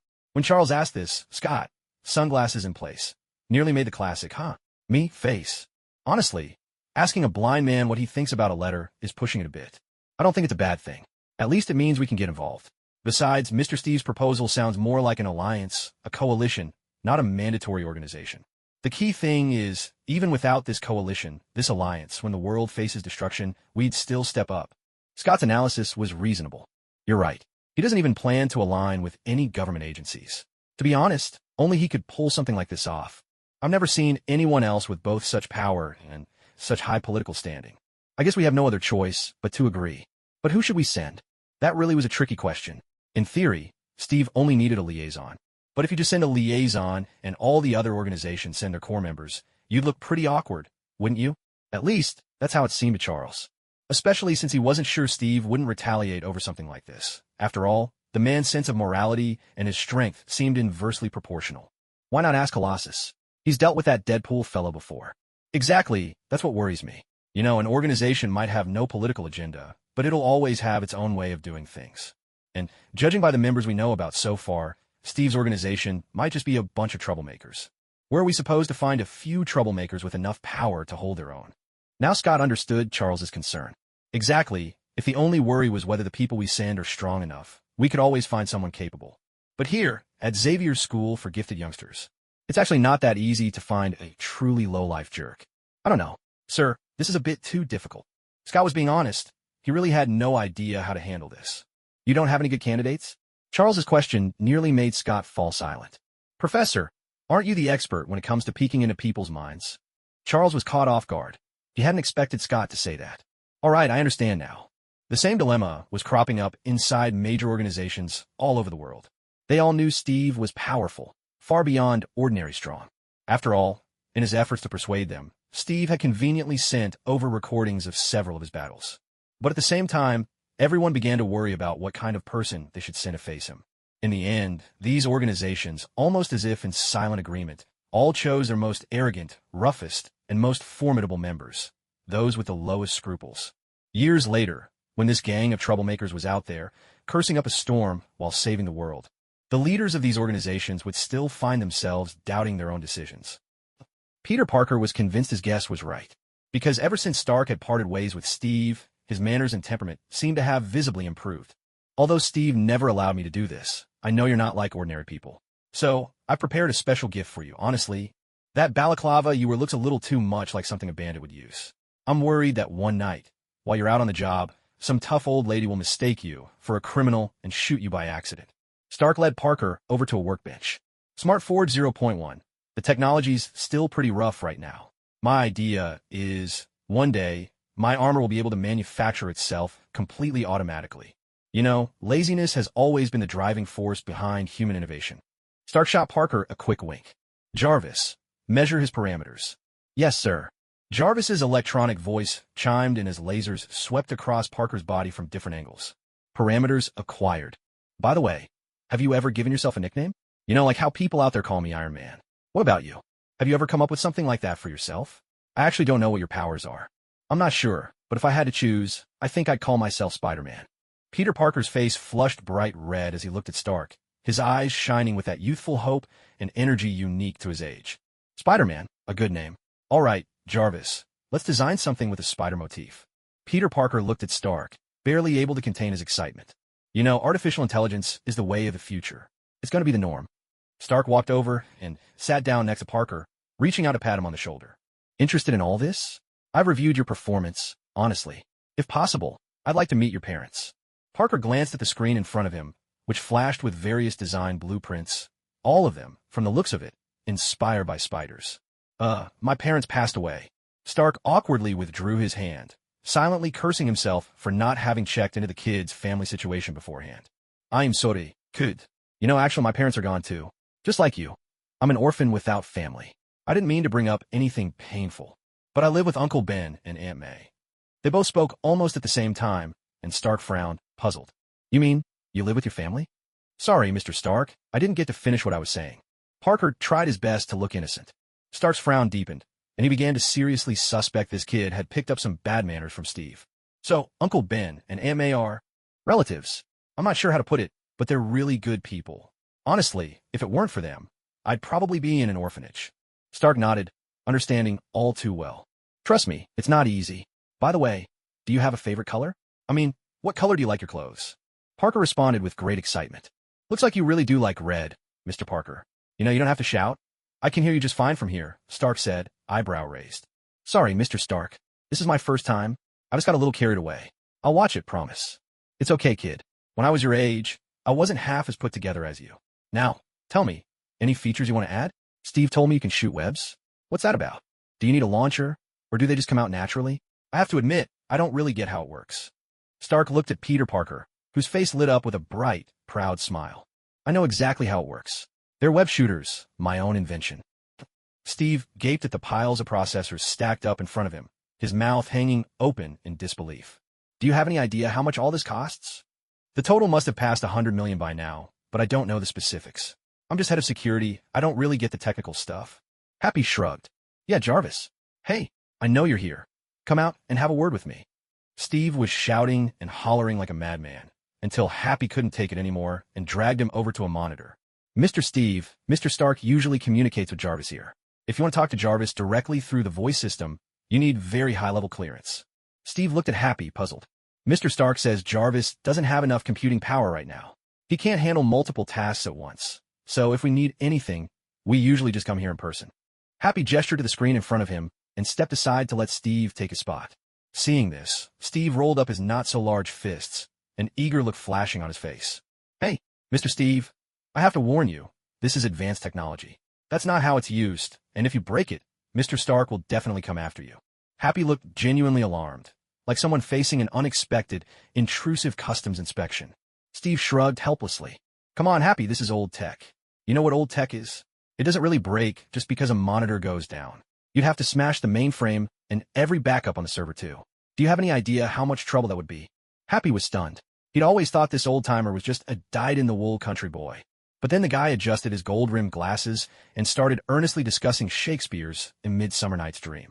It was so wildly out of place, it was almost surreal. Look, I don't care who you are, but right now, you need to get out of Mr. Steve's body. Happy stared at Steve with utter seriousness, while Steve just grinned and flipped him the finger.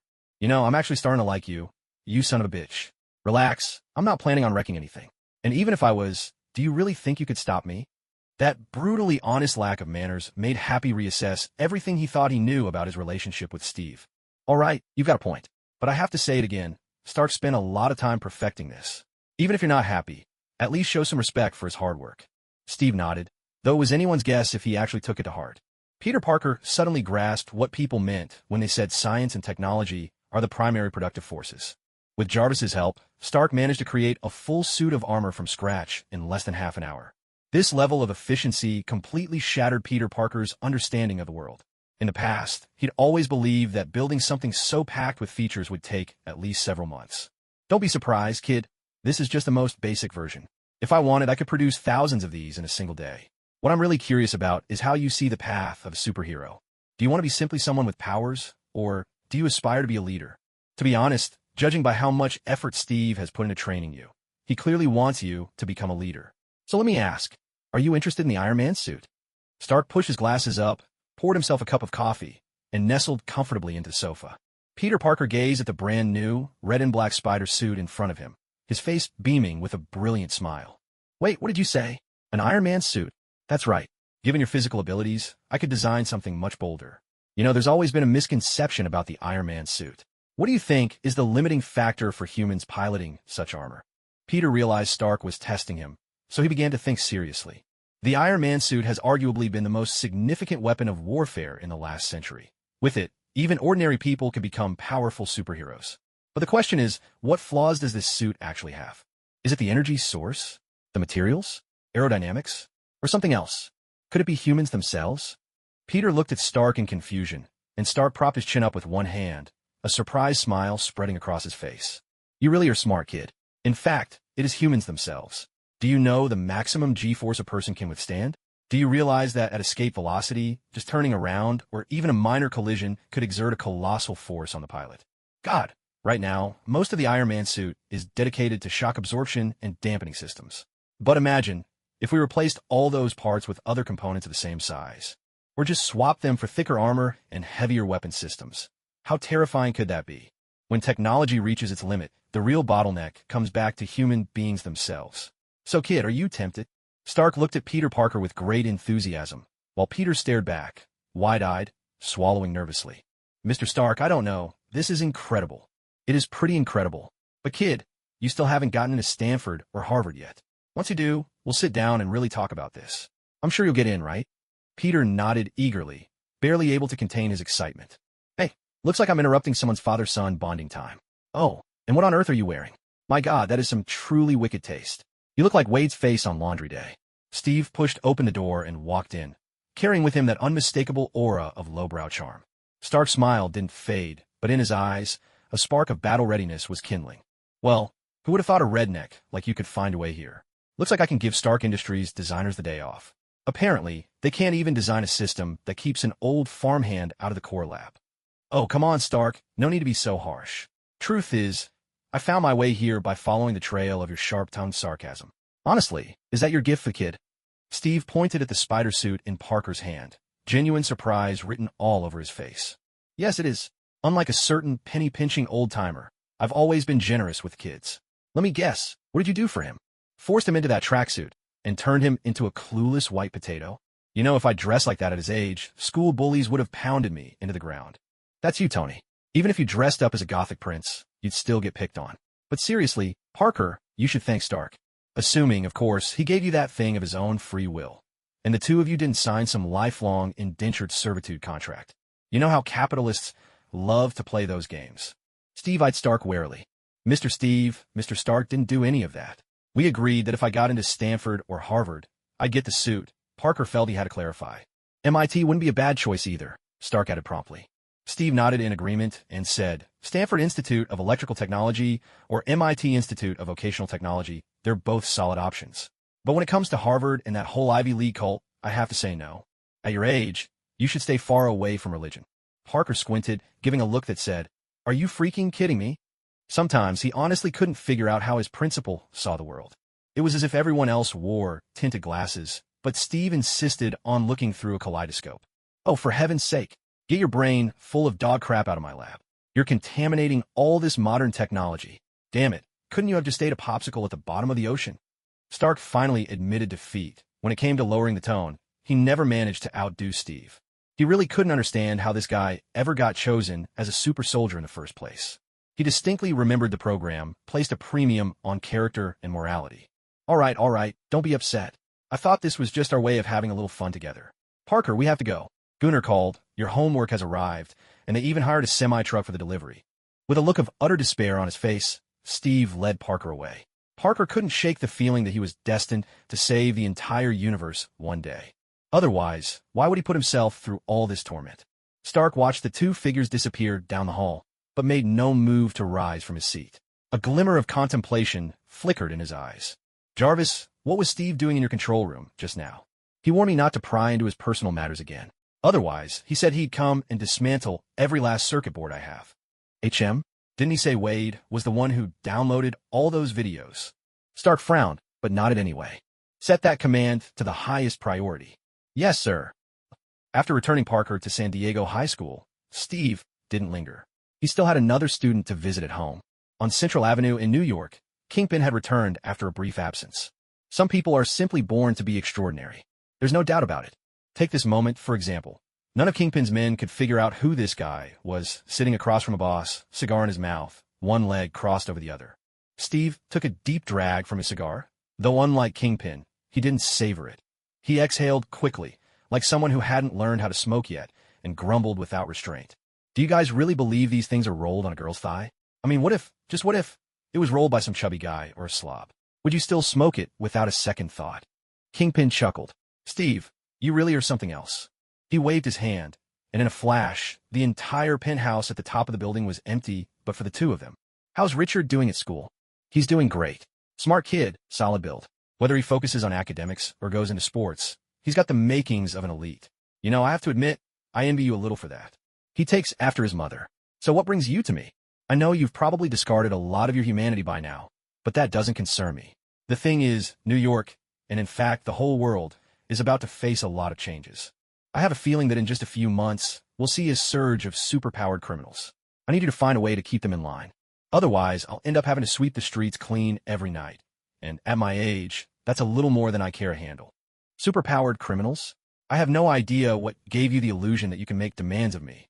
Kingpin scoffed at the mention of superpowered criminals, making it clear he held nothing but contempt for Steve, and for Steve himself. Steve looked at Kingpin and suddenly broke into a smile. You know, I've had countless chances to simply kill you, but the world has its own rules, and every person has their value. As he spoke, he reached for the crystal ashtray resting on the table.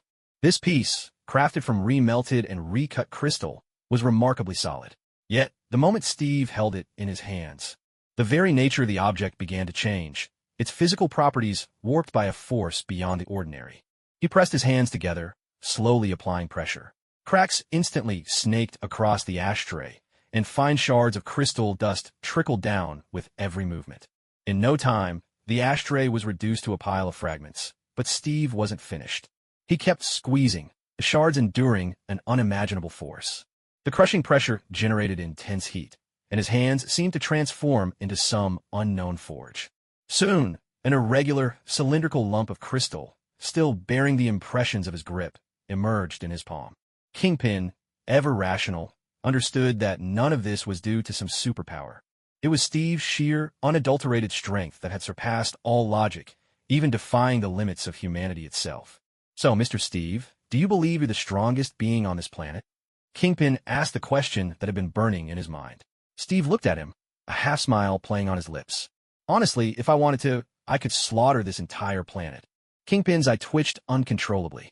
His gut screamed this was absolute madness, but cold reason told him this bastard wasn't lying. Fine, I'll deal with the superpowered criminals and make sure things go back to the way they were. But, Mr. Steve, I'm afraid my power may not be enough for the threats you're talking about. Figure out yourself. I don't care if you have to break the law. I just need you to become the greatest villain.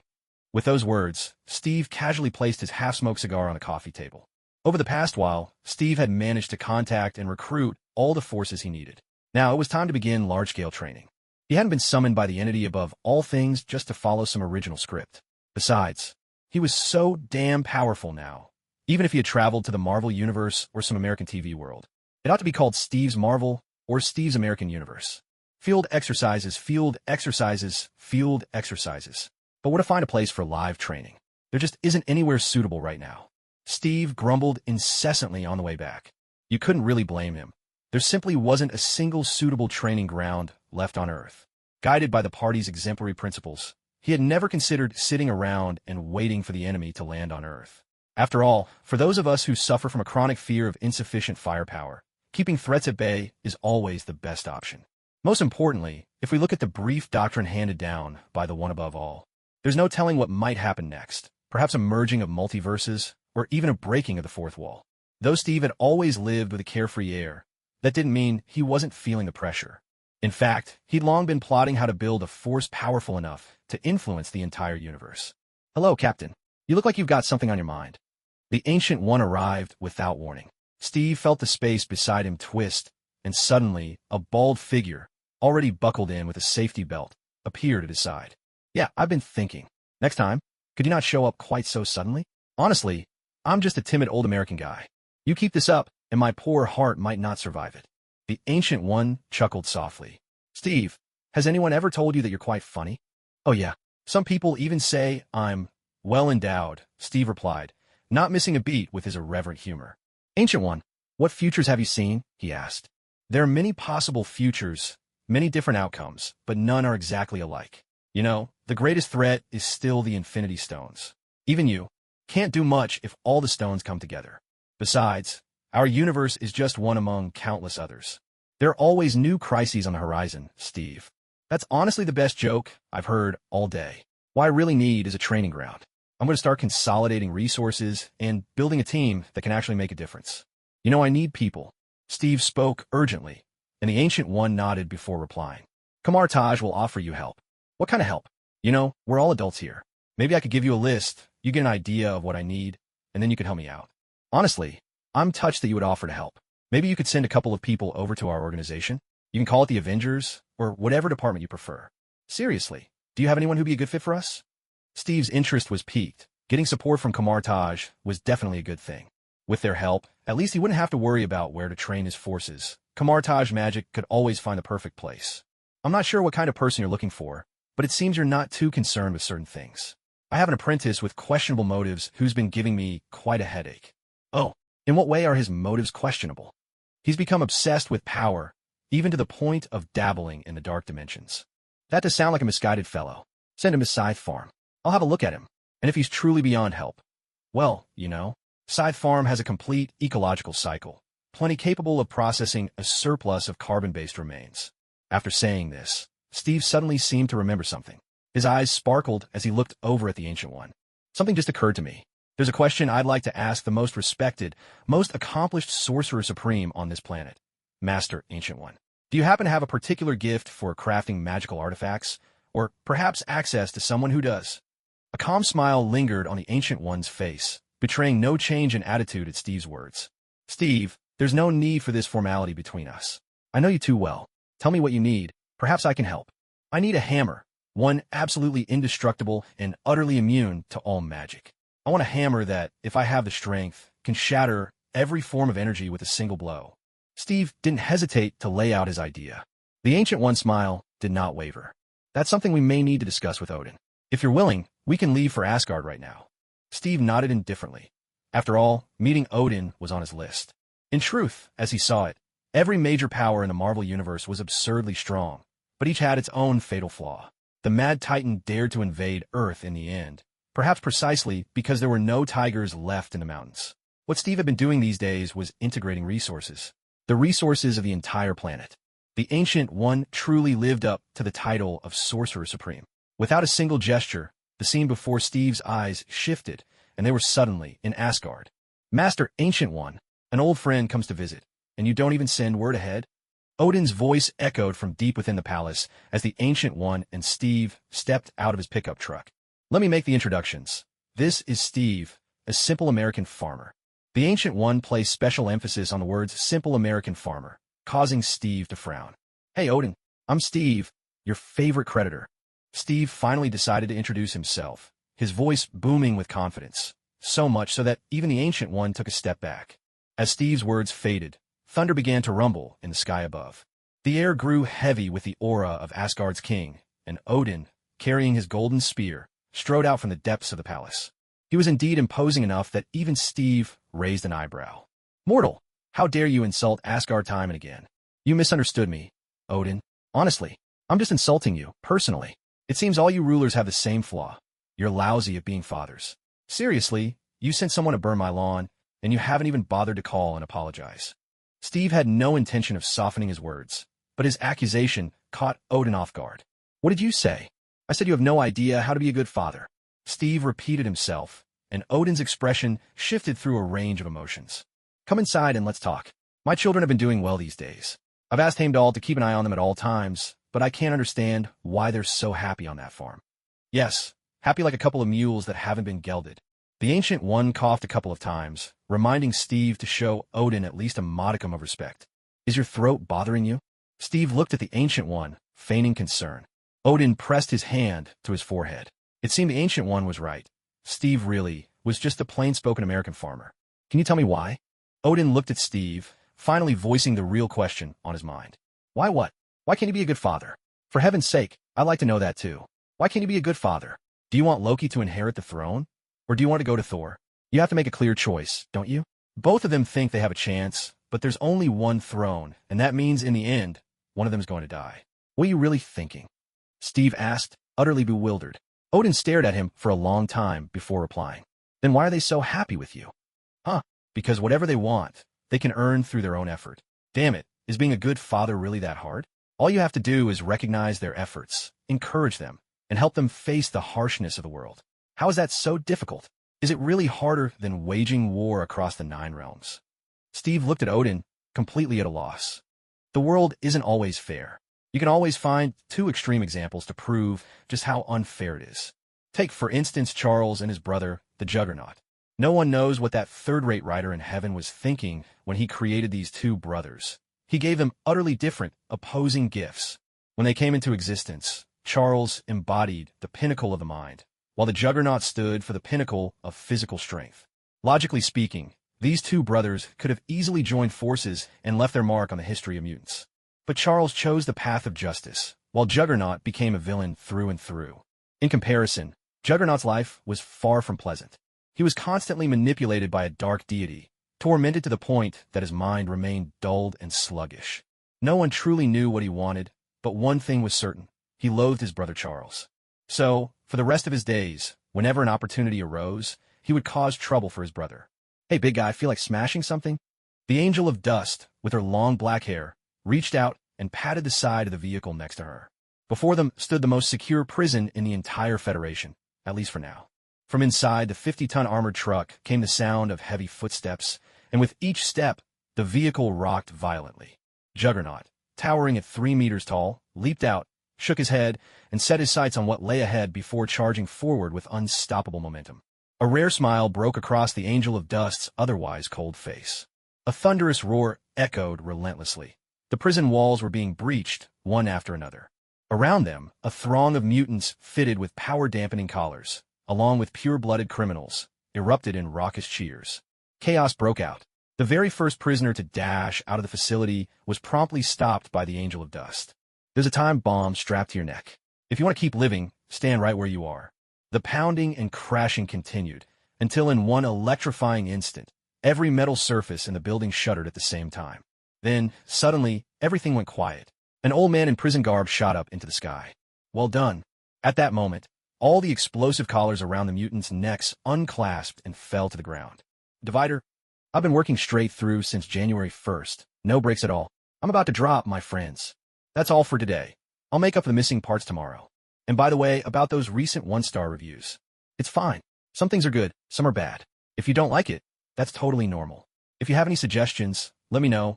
Maybe I can improve on my next book. It's all good. This isn't the only book I'll ever write, and it's not like I'll stop after this. Of course, if you just don't like me as a person and think I'm a jerk, and that's why you left a 1-star review, that's fair too. All I can say is, you sure have a sharp eye for people. As for what happened between your mom and me, you can't entirely blame me. And besides, maybe I'm not even the final boss you have to face. But hey, be sure to leave a 5-star review if you liked it. Just tap that 5 stars, it's free, and if you feel generous, send a gift that doesn't require me to add extra chapters. I still owe you 12 chapters. Once my workplace finally lets me take a break, I'll pay that debt. For now, I'm just too exhausted. Go find yourself some fun. Eric's voice echoed through the air. The mutant revered as Magneto had finally seen the light of day once more. His personal power was equally astonishing. In terms of individual ability, he could manipulate anything in this world that possessed magnetic properties. What did that mean exactly? It meant he had virtually mastered the very concept of magnetism itself. No one could rival him in this arena. Not even Steve. As Eric's words faded, it was as if the gates to a new world had swung open. All the newly freed villains began to shout and surge forward, flooding into a world that was hardly ready to accept them. As a special organization headquartered in New York, S.H.I.E.L.D. was the first to learn of these events, and also the first to respond. Nick Fury quickly got in touch with Jimmy Woo, a decision made after careful consideration. S.H.I.E.L.D. maintained pretty strict standards, and finding someone of questionable character wasn't easy. In that sense, Hydra had actually done a decent job. A hell of a joke, really. In the end, as Nick Fury put it, they had no choice but to pick a slick-looking Chinese agent. This guy seemed entirely harmless. If you compared him to food, he was like pure water. He didn't have much flavor, but you could add him to almost anything. Of course, you could still have barbecue even without him. That wasn't exactly high praise, but for an agent, it wasn't a complete dismissal, either. At the very least, even Nick Fury trusted him. The moment Jimmy Woo received the call, he reached out to Old John, the ancient vampire who was currently dancing with a few sultry women at a bar. But he still answered the phone, because he knew Jimmy never called without reason. "Hello, what did you say?" "I said, damn it. There's a group of mutant criminals who just busted out of prison." "Hell, where are you?" Jimmy Woo had adapted quickly to life at Scythe Farm. By his second day there, he'd already mastered the use of motherfucker and don't eat the pickled radish as catchphrases. "Hell, you should be calling that son of a bitch Steve, not me." Old John pushed aside the woman dancing on his lap, snatched up his cowboy hat, and strode out of the club. He'd heard enough to know things had gotten very serious. "I can't reach that son of a bitch. His phone's out of service." "Damn it. Is he really putting his phone in airplane mode when he's out whoring?" Jimmy Woo swore with practiced ease. Old John thought for a moment, then scrolled through his contacts and dialed a number. "King, do you know that damn New York is about to be destroyed? I can't find Steve Rogers. Maybe a miracle guy like you can help out a little? What's going on?"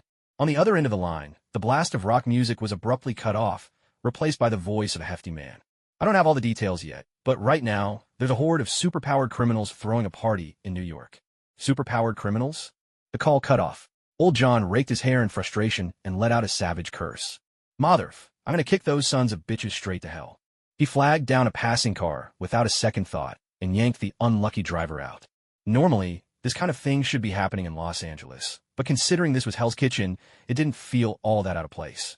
The chaos had started on the outskirts of New York. Mutant abilities came in every strange variety imaginable, though not all of them were actually useful.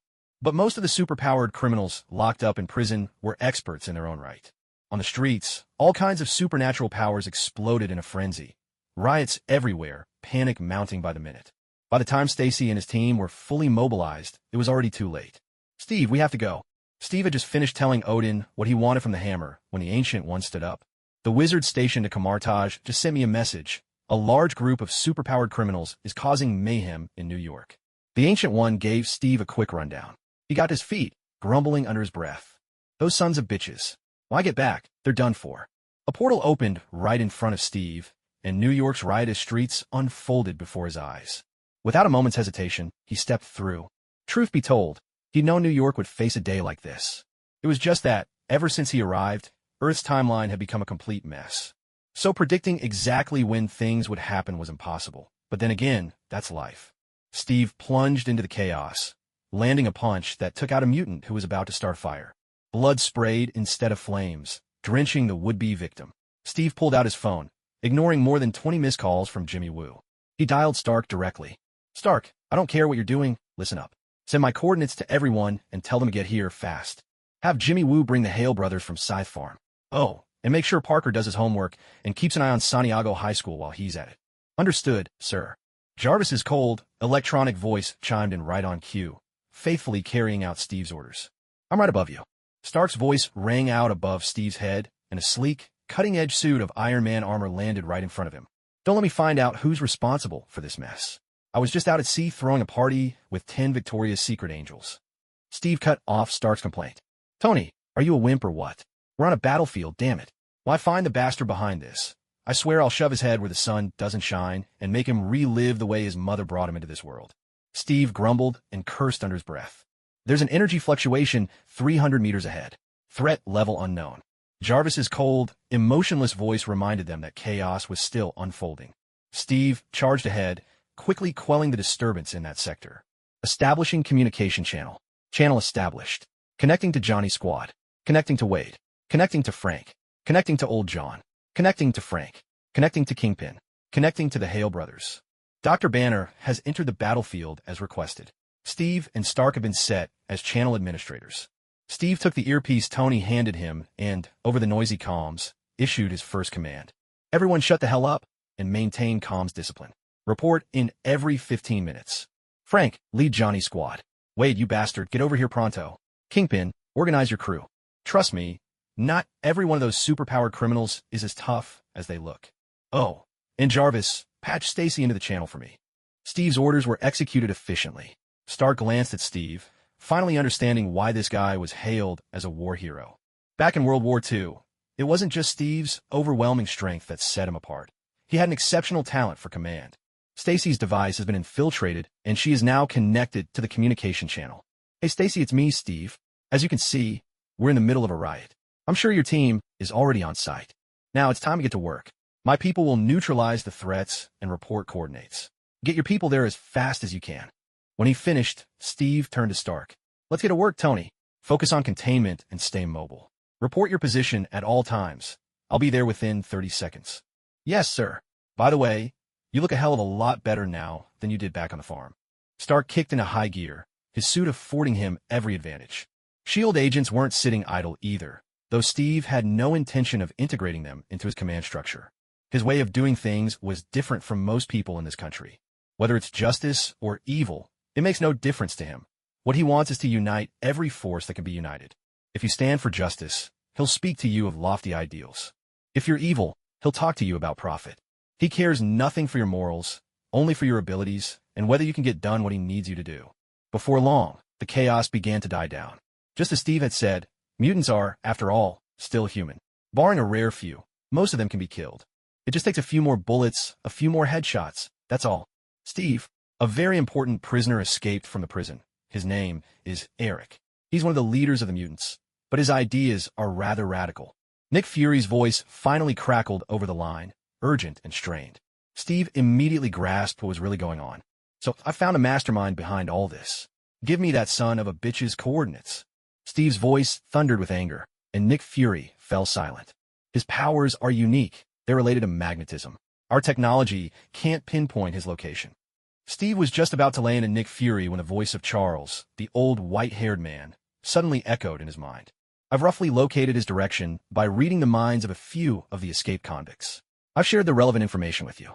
The X-Men have already arrived in New York. I hope we can be of help, Mr. Rogers. Well, good. I just hope your people brought my hammer along. Yes, sir. With the information Charles provided, Steve quickly narrowed down the general area.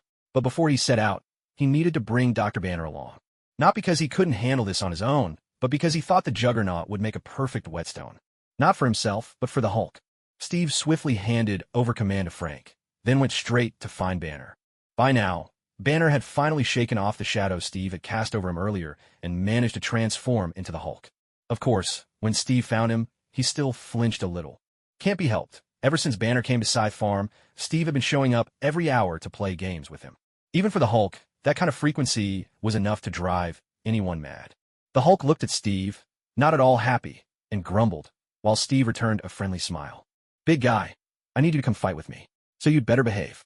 Otherwise, I'll have to give you another beating before we go. Where did we leave off last time? The butterfly elbow from Guangxi. Steve's words made the Hulk raise an eyebrow. Fine, I'll go with you. Pushed to his limit, the Hulk actually spoke up, and Steve clapped his hands with a grin. Magneto's coordinates flashed into Steve's mind, and with Hulk in tow, he broke into a sprint. Let's see who finds him first.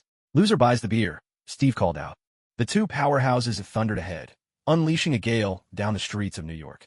Steve did his best to control his strength, careful not to crack even a single slab of concrete beneath his feet. In contrast, Hulk was much less subtle.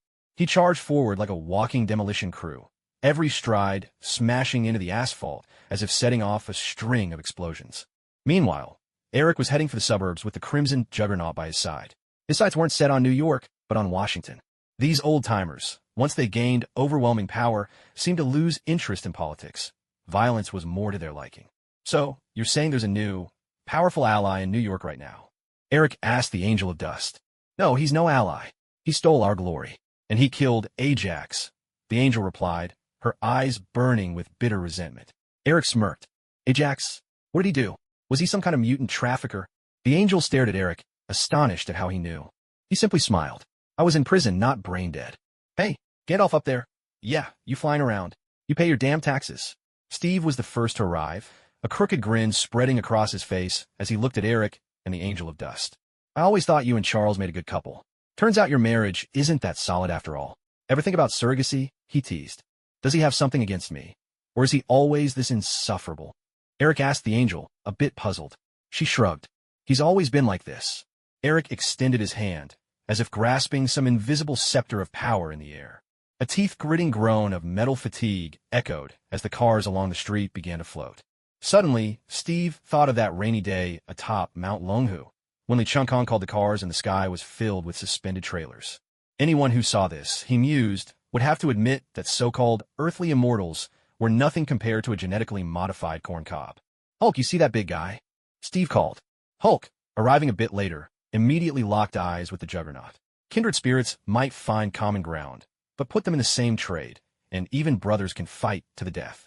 I'm going to smash you! They roared in unison, charging toward each other. Steve tore off what was left of his tattered shirt, revealing a flawless, sculpted physique. Every muscle on his body spoke of the peak of human potential, and in each was a force that defied ordinary understanding. Eric made a sweeping gesture toward the void, and every metal object in the area rose, suspended in midair. In that moment, he truly was the human king commanding magnetism. None could question his dominion over this force.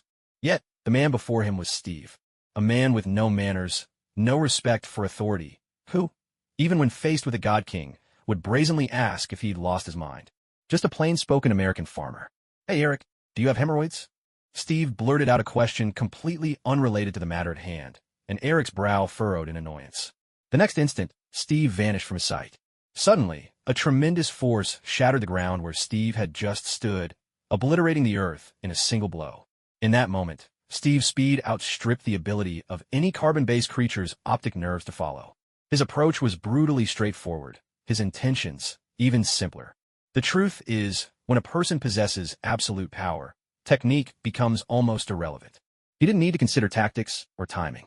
After all, in his presence, a single punch was enough to leave carnage in his wake.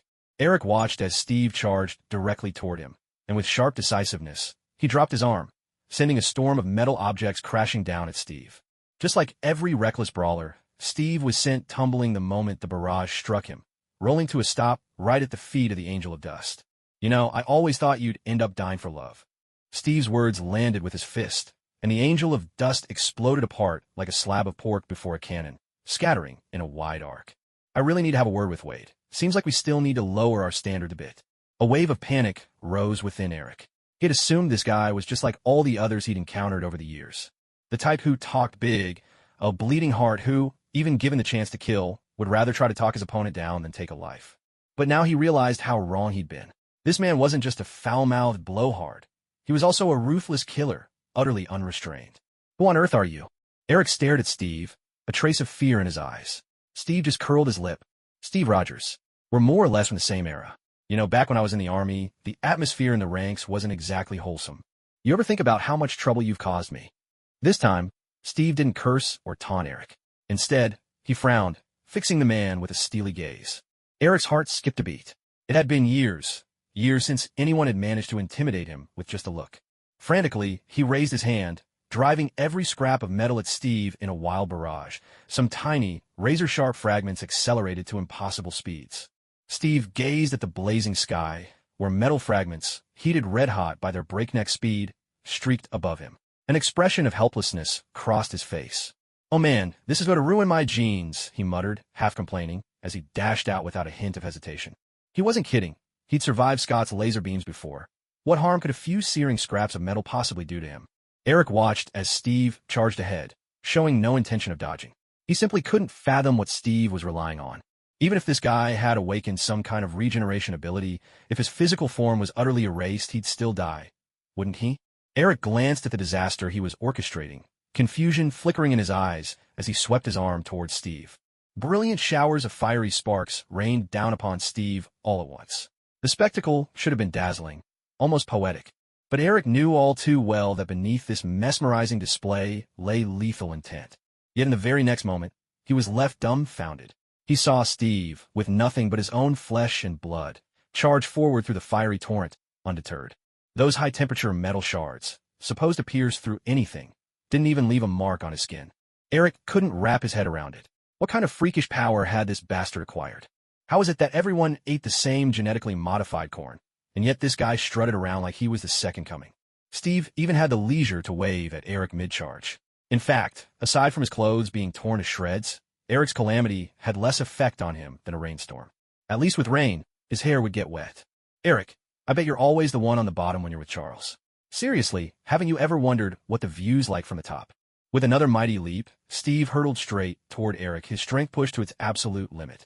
He couldn't quite pull off those gravity-defying stunts from martial arts novels, like stepping on his own foot to soar higher, but as long as he had even the slightest point of leverage, he could stay airborne. Steve flashed Eric a ferocious grin. Daddy's here. Eric scrambled to manipulate the magnetic fields, propelling himself through the air in a desperate retreat. But unfortunately for him, this was Steve he was up against. Setting aside powers altogether, just in terms of temperament, Steve could easily take the top spot on America's Mad Dog list. There was no way he'd let Eric slip away. So, using the floating metal all around as springboards, he launched himself like a missile in relentless pursuit. To put it mildly, this was far from ideal. At least from Eric's perspective, it was nothing short of disastrous. He'd always suspected the world had changed a lot during his absence, but he had never imagined that it could have changed this much. For example, he had imagined that the world outside must have advanced by leaps and bounds in terms of technology, that the people's manners and outlook must be completely transformed. Yet, what he never expected was that this man called Steve Rogers hadn't changed at all, not even in the slightest. The smile on Steve's face twisted into a vicious sneer, and Eric felt a chill run down his spine. He remembered it all too well. This bastard named Steve had once threatened to kick his hemorrhoids to pieces. Not that he was afraid of pain, but mostly because he couldn't stand the sight of blood. Steve moved with alarming speed, and for the first time, Eric truly felt his scalp tingle with fear. None of his powers could offer any real defense or resistance against this guy. What kind of nightmare was this? Eric desperately wanted to know just whose mutant glory Steve had stolen to become the monster he was now. But in front of Steve, letting his thoughts wander like this was a fatal mistake. Steve found his leverage, reached out, and seized Eric by the throat. Hey, Eric, the game's over. I'm curious, do you suffer from anemia? Steve had already zeroed in on Eric's backside, brimming with anticipation. He wasn't stupid. He'd seen with his own eyes how Steve had just obliterated that dust angel with a single punch. God only knew what would be left of him after one kick from Steve. Do you know how many people died in New York? Steve's voice was calm this time, but everyone could feel the murderous intent radiating from him. He didn't care whether killing this guy would disrupt whatever story was supposed to follow. They got what they deserved. We were born the same as anyone else, but they treated us like livestock, caged us up, used us for all kinds of inhuman experiments. You think you're some sanctimonious hero? Then tell me, where the hell were you when they were slaughtering mutants? Why didn't you stand up for us, damn it? Now that Eric knew his death was certain, he was no longer afraid. He stared at Steve and spoke, his words sharp and unyielding. Then you should have killed the bastards who experimented on you. You should have killed the ones who caged you. But these people, they're civilians, you filthy scum. I just can't understand what goes through your heads. You suffer injustice, so you want to take revenge on society at large. But instead of going after the ones who truly drove you to desperation, you choose to murder random children, the elderly, or women on the street. Eric, look at me. Look at me. You son of a bitch. Tell me, what kind of monster do you have to be to commit something like this? Steve's fury reached its peak, and he smashed his fist into Eric's head. In Steve's mind, Charles's voice roared, desperate to save his friend. Unfortunately, Steve's soul and spirit were both exceptionally strong. Even with all his might, Charles couldn't influence Steve in the slightest. Eric's head exploded, bursting into a cloud of blood in the air. Charles, I know you're here. Steve let himself plummet freely from midair as Charles's voice echoed in his mind. You shouldn't have killed him like that. We should have followed the proper procedures. This kind of act will just lead to more vigilantism. Superheroes shouldn't become super executioners. Charles's voice carried a hint of helplessness and sorrow. Understandable, really. To him, Eric was more than just an adversary. He was a companion who traveled alongside him for so many years. No one could deny the place they held in each other's hearts. Enough with the high-minded talk. It's just the two of us here. Eric killed too many innocent people. There's no way I could let him keep living in this world. But, to show my respect for what he meant to you, I want you to make a list for me. Write down every bastard who experimented on mutants and every bastard who plotted to massacre us. Give me every name. Steve had no intention of creating the illusion that he was taking sides between the two groups. Why? Because I'm the kind of bastard who'll judge every scumbag equally. With those words, he no longer responded to Charles's calls. Instead, he casually found a slab of concrete and sat down. Stark arrived quickly. Taking in the scene around him, he couldn't help but whistle in astonishment. What did you do here? Looks like a wild boar did the tango. And whose headless corpse is that? Need help making the evidence disappear? Steve laughed at Stark's words. Relax. That's today's culprit. He's dead, and that's that. At that, Stark sat down beside him and pulled a cigar from within his suit. Steve took the cigar and bit off the end with practiced ease, then picked up a still glowing chunk of iron from the ground to light it. Steve, it feels like there's something you're not telling me, Stark said, watching him. Steve just smiled, drawing deeply on the cigar. He didn't hold it in his mouth like a gentleman, but inhaled it straight into his lungs. Yeah, of course there's something I haven't told you. Steve looked at Stark, his eyes shadowed with an unreadable emotion. For the first time in his life, Stark saw guilt flicker in Steve's eyes, and it unsettled him. You remember that friend I told you about? Well, maybe not. He was brainwashed, turned into a weapon of war.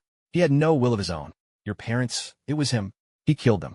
Steve took a long drag on the cigar, the smoke curling up and shrouding his face in a thick, drifting cloud. Stark didn't know what to say. He just sat there with him, perched on a massive block of concrete. So, what are you planning to do? Stark's tone was calm as he voiced his question, almost as if it were a simple statement. Steve gave a small smile.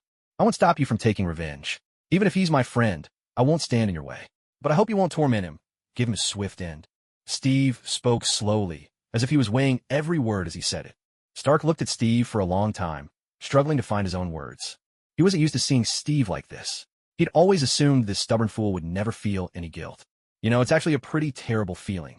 I wake up after one long sleep, and 70 years have gone by. My friend, old Howard, is gone, and now you've taken his place, young Stark.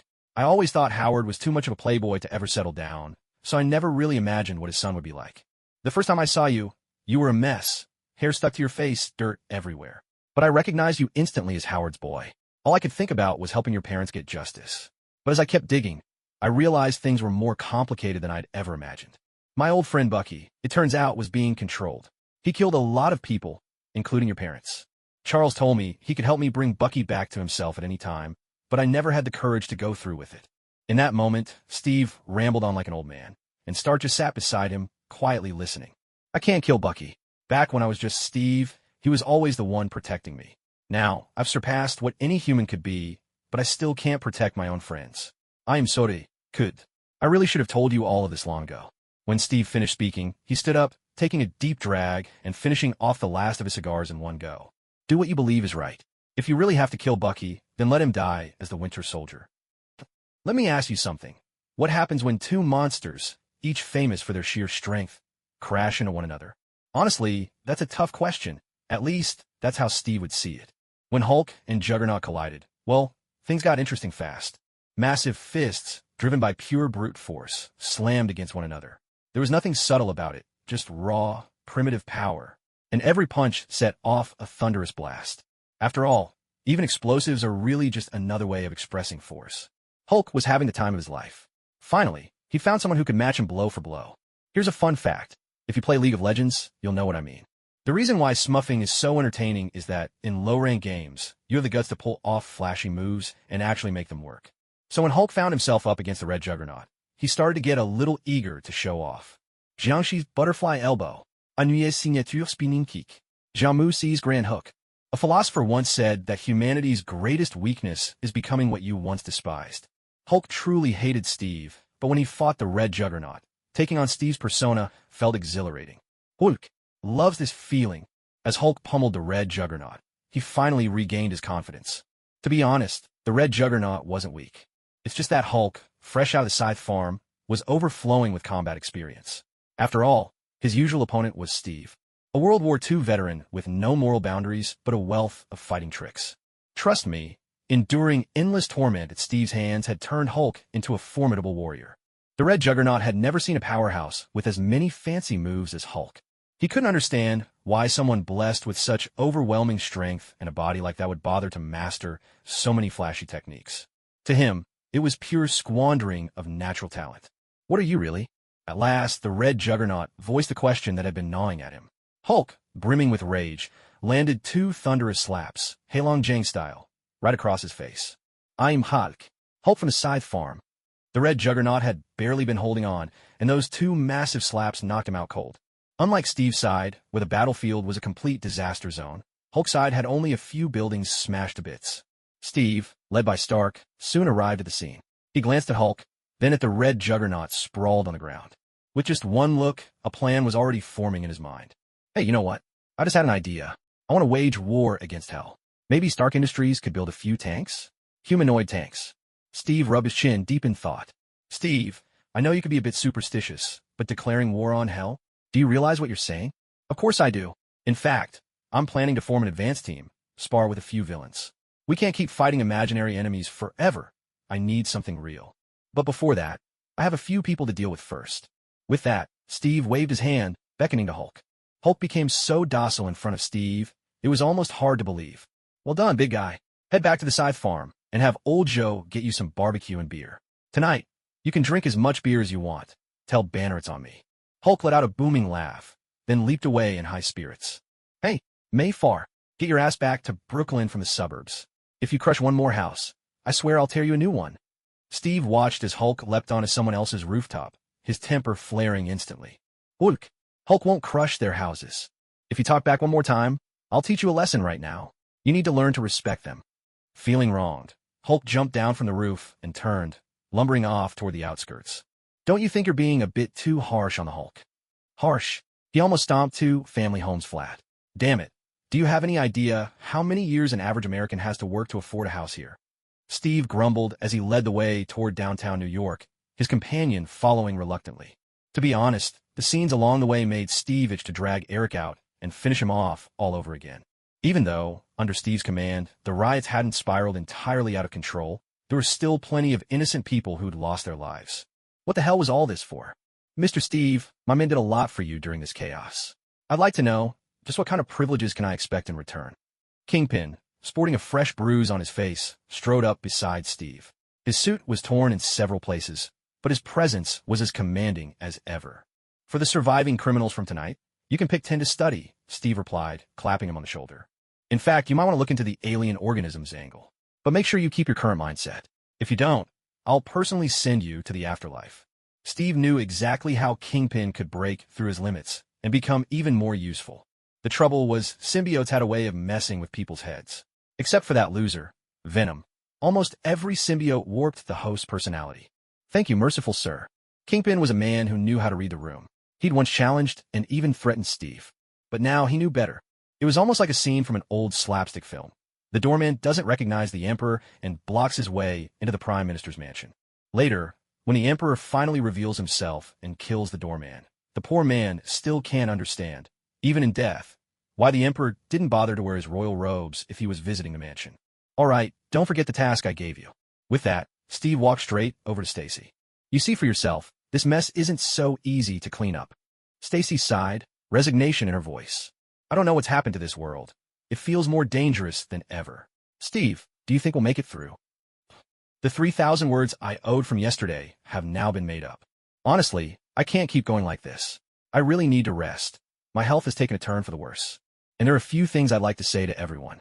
Those who know me well are aware that I'm, well, a real bastard with a complicated past. In my brief 20-some years, I've seen most of the ugliness this world has to offer. I've never denied being a bastard, a drunkard, or someone without much of a moral compass. Most of the time, I'm an excellent performer. And to tell the truth, my attitude toward life hasn't always been as sincere as my attitude toward my readers. This period has probably been my best in terms of exposure. The number of followers has risen from 1,500 all the way to over 2,300. I'm not surprised that some people appreciate my lack of refinement and my attitude toward the world. And I'm equally unsurprised that others dislike me. Still, as I've always said, if you don't think much of my work, that's fine. I can call you Dad, and then you can tell me where I can improve. If you don't like me as a person, that's fine too. I'm not exactly someone worth liking. But please, don't go and drag down my ratings because of me. I can't accept you denying my work just because of my character. Of course, I also can't accept it if you end up liking me as a person just because of my writing. Life is just so very long, my friends. Much too long. It can turn lovers into strangers. It keeps showing you, through its endless length, that everything is bound to change. Someone once asked me if I was really a racist. I don't think I am. If you've read my books, you should be able to see that. Well, I've always hated his privilege. Since I started in the industry in 2017, from my first book until now, I've written several million words. My first book was 400,000 words, the second 900,000, the third 300,000, and then several at 200,000. and one at 800,000. Most of you probably know me from that 800,000-word novel. Before that, I was grinding alone from Yin to Qingyuan, and then to Tomato. I remember the first 4,000 words I ever wrote. I showed them to the girl I had a crush on at the time. She now has a perfect family of her own. There's so many things I regret, so many things I want to make up for. I'm truly glad to have met all of you, really deeply glad. Trust me, no matter what, I hope you can all take a bit of that bastard's attitude in your own lives. For the bad parts of life, just shout screw you, and then muster all your courage to beat them. As I write these words, I'm thinking of so many readers. Xing, who gave up a spot at a better university for his girlfriend and went to a vocational school instead. Old Joe, still hanging in there, though who knows where the next few years will take him. Yes, it's Old Joe from Scythe Farm. He was the first sponsor of this book. His only request was that I write him into the story, because he doesn't have much time left. There's Old Mai, who spent his whole life struggling with self-doubt. Yuan Xiang, who's about to graduate from medical school. Ming, who once helped me when I was lost. And the formidable De, whom I hurt by mistake. Lately, some people have accused me of plagiarism, but I won't address that directly here. I'm sorry, my friends, but I really have no reason to steal anyone's work. Steve is definitely not me, but the way he faces the world is exactly how I face the world. That's the attitude I developed after seeing the depths of countless hearts and enduring endless hardships. And I have no intention of arguing about who copied whom. There's no point, my friends. These things are fleeting as passing clouds. I love you, you bunch of bastards. If life ever gets too rough for you, I'll light you a cigarette and pour you a stiff drink, then listen to you vent about your troubles.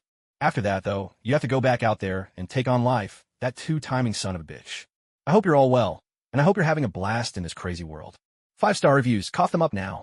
Don't make me call you Daddy. What good would that do, anyway? Dad. Stacy sighed with a hint of exasperation, while Steve just shrugged. What can you do? This messed up world is full of messed up things. You all did well today. In a little while, 10 supercriminals will bite the dust. They'll die at Kingpin's hands.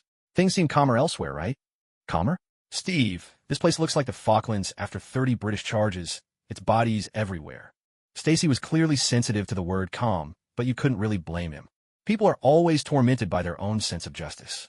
Don't worry, that bastard Eric is Eric-chan now. You know me, I never let the real culprits walk away. Steve clapped Stacy on the shoulder, hoping it would make him feel a little better.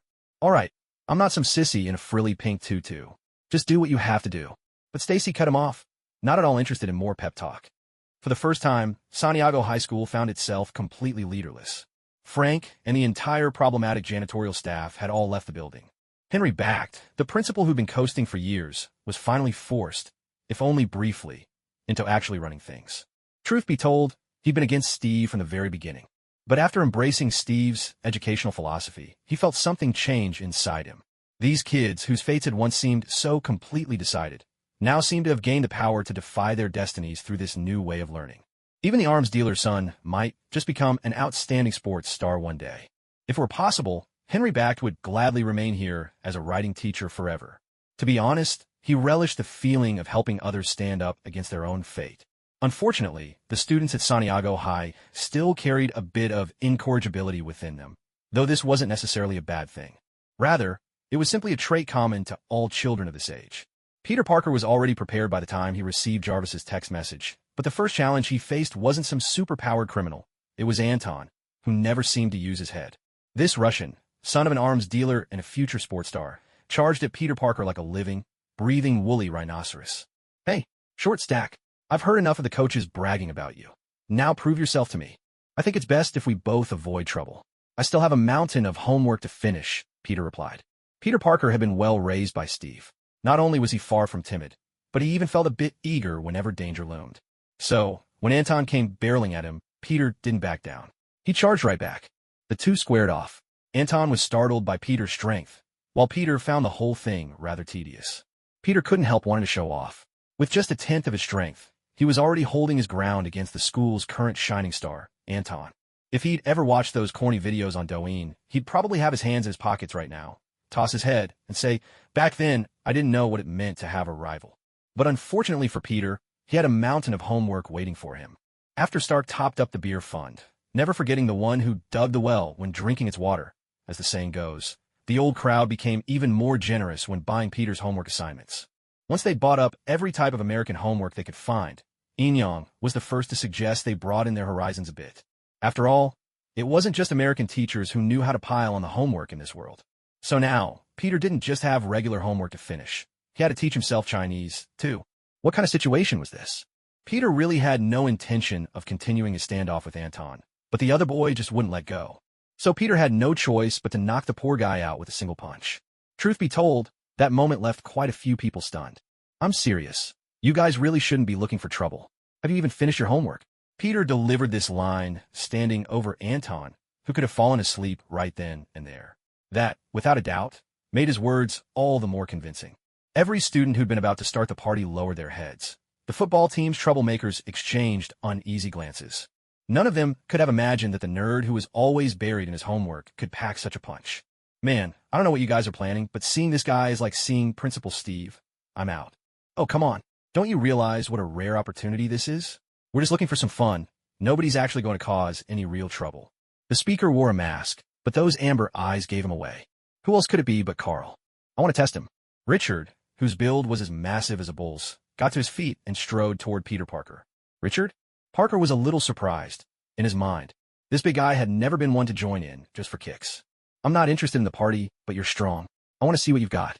As soon as Richard finished speaking, he was ready to start a fight. Parker took a step back. Not now. New York's under attack by superpowered criminals. Principal Steve ordered me to protect the school. Maybe we can settle this on Sunday, when we're all at the farm. Or maybe we settle it right now. Richard kept advancing. He wasn't the same type as Kingpin, but at his core, he possessed that same unwavering resolve to see things through. Wayne, just coming down the stairs, took in the scene without hesitation. If anyone in this bunch could be called the purest, the bravest, it would be Wayne. So when he saw a 6'3", 300-pound Hulk squaring up to a 5'7" kid, he leapt in without a second thought. Richard was puzzled. He couldn't make sense of Wayne's logic. As far as he could remember, Parker and Wayne had barely ever spoken. But Wayne's fist didn't pause for a greeting. It landed square on Richard's nose. By this point, if Richard stopped to analyze why things had escalated, he wouldn't be Steve's student at all. And so, the two of them were soon brawling. To be honest, fighting is supposed to be a contest of strength between two different people. But with Wayne and Richard, it was all about willpower. Neither bothered to defend, just trading blows to each other's faces in turn. Here, whoever went down first would only be judged as lacking in resolve. Trust me, being outmatched physically is embarrassing enough, but if your spirit is weaker, you'll be laughed at even harder. Damn, have those two lost their minds? This is bad. This is really bad. If Steve finds out, he'll kill me. Little Potato Con pulled down his mask, looking at the panicked Carl. Should we go get Mr. Henry? Divider added another 4,000 words to the previous chapter, and today I'm aiming for 10,000. Still had to work yesterday, but went to bed early. Now I'll try to find my rhythm. Everyone, send those free gifts my way. I'm about to start daily 10,000-word updates. Give me some motivation. Sometimes a family just needs one strict parent and one loving parent. At Santiago High, there was no shortage of strict parents. Steve, Frank, Barney's daredevil gang. Even Wade was far from lenient. But there was only one loving parent, and that was Henry Bacht. This writing teacher was known for his compassion, always caring for his students with a gentle, empathetic heart. But even if he comes, it's not like he can make these two stop. Go check the janitor's office. See if there's a tranquilizer gun. If Steve sees these two bloody guys, he'll kick my butt, Carl said, worry clouding his face. Parker, standing off to the side, wasn't unwilling to intervene. It was just that he had something far more pressing on his mind. Jarvis had hacked into his Nokia, demanding that he report immediately to the highest point in the school. Unlike his usual suggestions, this time Jarvis's tone was unmistakably like an order. Peter Parker didn't appreciate being spoken to that way, but he also knew something must have gone terribly wrong. So, using his web shooters, he swung straight up to the rooftop, making sure not to forget the 5.3 study guide he'd had shipped from back home at the cost of a rare Inyan blossom. To be honest, he had no idea why he bothered writing in that thing. After all, this damn place, America, didn't even have the college entrance exam. Jarvis, I'm at the designated spot. You'd better tell me what's going on. A squad of about 10 is approaching your location. According to the data, they're criminals. Unknown abilities. Proceed with caution. Jarvis relayed the situation swiftly, and Peter Parker spotted the 10 of them almost immediately. From the way these guys strutted around, it was clear they hadn't planned on any tactical maneuvers whatsoever. In other words, they didn't think there was anyone in this school who could pose a threat to them. Clearly, these guys had been locked up for so long they hadn't even heard of the reputation of Santiago High. Even Peter Parker, usually the good-natured one, had to suppress a laugh. With Frank and the entire janitorial staff's help, Even having instant noodles here required mastering a rule of 3 strategy.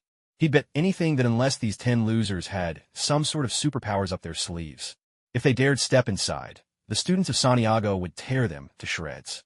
Peter Parker didn't reveal himself right away. He was Steve's student, after all, and even with even numbers he wouldn't necessarily take them head on. Especially now, when he was outnumbered, there was no way he'd come forward to face them alone. As Steve would put it, only a complete idiot would try something that reckless. So, while Peter Parker was worrying about his own homework, he was also using the terrain to set traps for these unlucky guys. Some of his tricks were downright devious. For example, he used his webs to rig up a landmine that would launch a mop handle at anyone who stepped on it. Trust me, those wicked ideas had absolutely nothing to do with Steve. Although Steve had been hanging around internet forums for years, he'd never even glanced at any posts about the Vietnam War. Those 10 criminals were really in for it this time. The first guy who got hit by the landmine wasn't seriously hurt, thanks to his time in prison. So Peter Parker had to smash his jaw with one of his own completed homework assignments. All of this happened in a flash. Before the first few could even turn around, Parker had already taken care of everything. To be honest, if he hadn't wanted to dispose of some useless junk homework in a reasonable way, he could have moved even faster. But what could he do? San Diego hide and get clueless intruders every day. By the time someone in their group realized something was wrong, there were only 3 of the 10 left.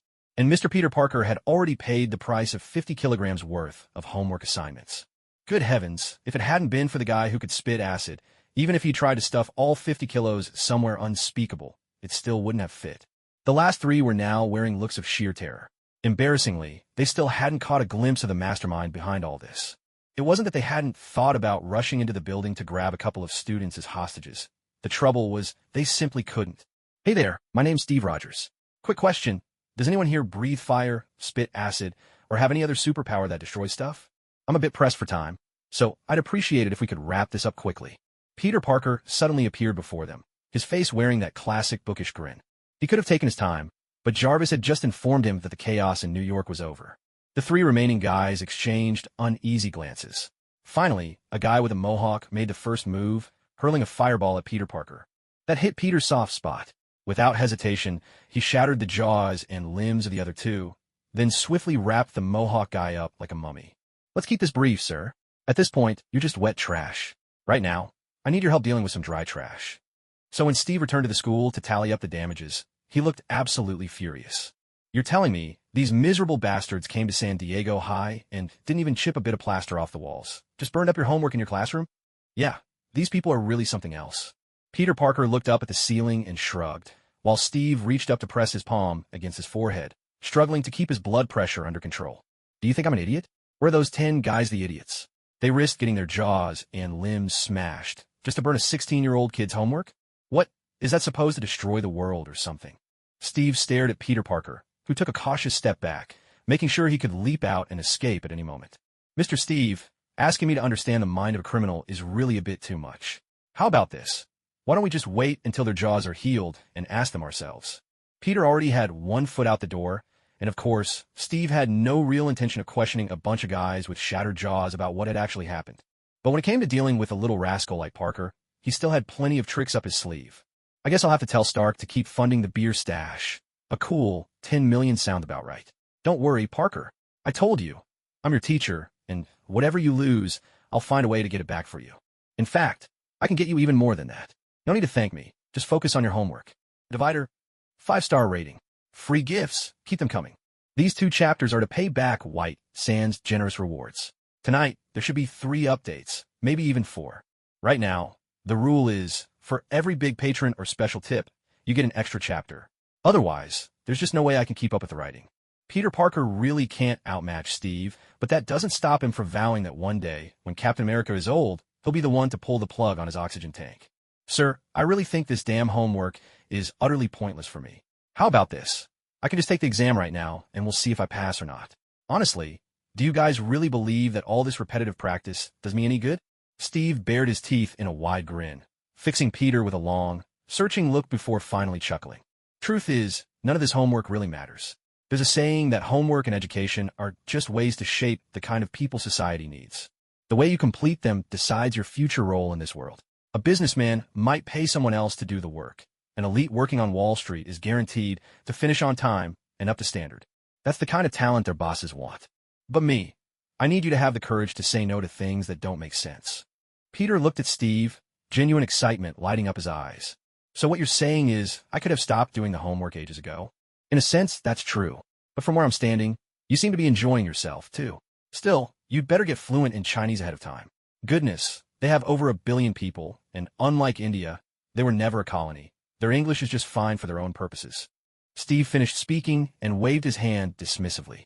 Go take care of your own business, and send Carl in to see me. Damn it, I heard that kid wants to go to West Point. A lot remained to be resolved after the mutant riots in New York, but for Steve, nothing mattered more than his bunch of kids. It's a strange thing, really, none of these 4 kids had any real connection to him. But for reasons he couldn't explain, he found himself worrying about these 4 ordinary kids. Boss, you wanted to see me? Carl, now sporting a classic white guy haircut again, pushed open the door and greeted him with practiced ease. Huh, boss. If I'm not mistaken, this is goddamn Santiago High, and you ought to call me Mr. Gallagher, not boss. Steve shot Carl a teasing look as he spoke. Right, yes, principal. Carl shifted uncomfortably. Steve jerked his chin, gesturing for him to continue. All right, let's hear it. Why did Wayne and Richard get into a fight? Mr. Henry told me that when he found the 2 of them, they were both out cold. I can see Wayne getting into that sort of trouble, but Richard? I'm not buying it. Carl grew even more uneasy. He couldn't just blurt out that he'd planned to throw a party with the gang, and Richard wanted to challenge Peter Parker. But then Wayne, not knowing the real situation, thought he was witnessing bullying and jumped right in? Sure, that made Wayne sound gutsy and cool and all, but Carl was pretty sure it'd land him in hot water too. I'm sorry, sir. This was all my fault. I wanted to organize a party with the guys. So Anton and Richard wanted to challenge Parker, but Wayne thought he was witnessing bullying on campus. That's why he got into a fight with Richard. Carl decided, after a moment's hesitation, to come clean, even if it meant his own hide would be in for it. After all, he couldn't just claim he had no idea why Wayne, that idiot, started a fight with Richard, could he? That would be throwing his friend under the bus. At least you're honest. Tell you what, if you tried to lie just now, I guarantee you'd be spending the next 3 years picking up cow pies on the side farm. Now get moving. Write me a 5,000-word reflection and run 50 laps around the damn track. Steve grumbled as he finished. Carl nodded quickly and hurried out the door. With the business in New York finally wrapped up for now, Steve leaned back in his chair and let himself relax, just a bit. Next came the wait for casualty numbers from all regions to be compiled and sent to him. After that, he would have to consider how to deal with the mutants. As for Juggernaut, he already had a plan in mind. Strictly speaking, this guy wasn't really a mutant at all. According to his origin story in the comics, Juggernaut was just an ordinary person who had been cursed by an evil god. He was determined to visit Hell sooner or later, but before making the trip, he felt it necessary to figure out just how many legions Satan truly commanded. The best way to do that was to find an evil god and throw down in a proper fight, and the one possessing Juggernaut seemed perfectly suitable for the job. Besides that, he still had to deal with Charles, since he had, after all, killed the man Charles loved. For the sake of preserving their strong alliance, he thought it only right to give Charles some kind of explanation. He figured that Stryker would be a good candidate. Steve couldn't care less whether that man lived or died. After all, villains like him seemed almost impossible to kill for good, unless they crossed paths with Steve himself. And that, in fact, was no bad thing. In the end, Odin agreed to forge him a new hammer, one that was, for all intents and purposes, almost useless. Because the runes and materials for this hammer had to be anti-magic, the usual enchantment to lighten its weight, the floating spell, simply wouldn't work. This meant the finished product was astonishingly heavy. Who could have imagined that an ordinary-looking war hammer would weigh a full ton? This is a rare, magical alloy. Its weight will change depending on the strength of the wielder. The stronger you are, the heavier it becomes. Steve thought to himself that this was actually quite the treasure. If it were given to the Monkey King, he'd never have complained about it being too light. But he had no intention of wielding this hammer on Earth. He simply couldn't think of anyone or anything here that would justify its use. Let's face it, as long as that guy was left alone or not pushed into a corner, he'd probably go his whole life without ever unleashing his true power. Now, Steve's to-do list had 2 items left. First, he needed to visit Xavier's school for gifted youngsters, and then take Deadpool with him to kill Major Stryker. When he got back, he still had to figure out how to challenge the evil god inside Juggernaut. After all that, he would need to find a way to take out the heads of Hydra. Steve suddenly felt the weight of responsibility pressing down on him. He also needed to help Stark and the others grow even further.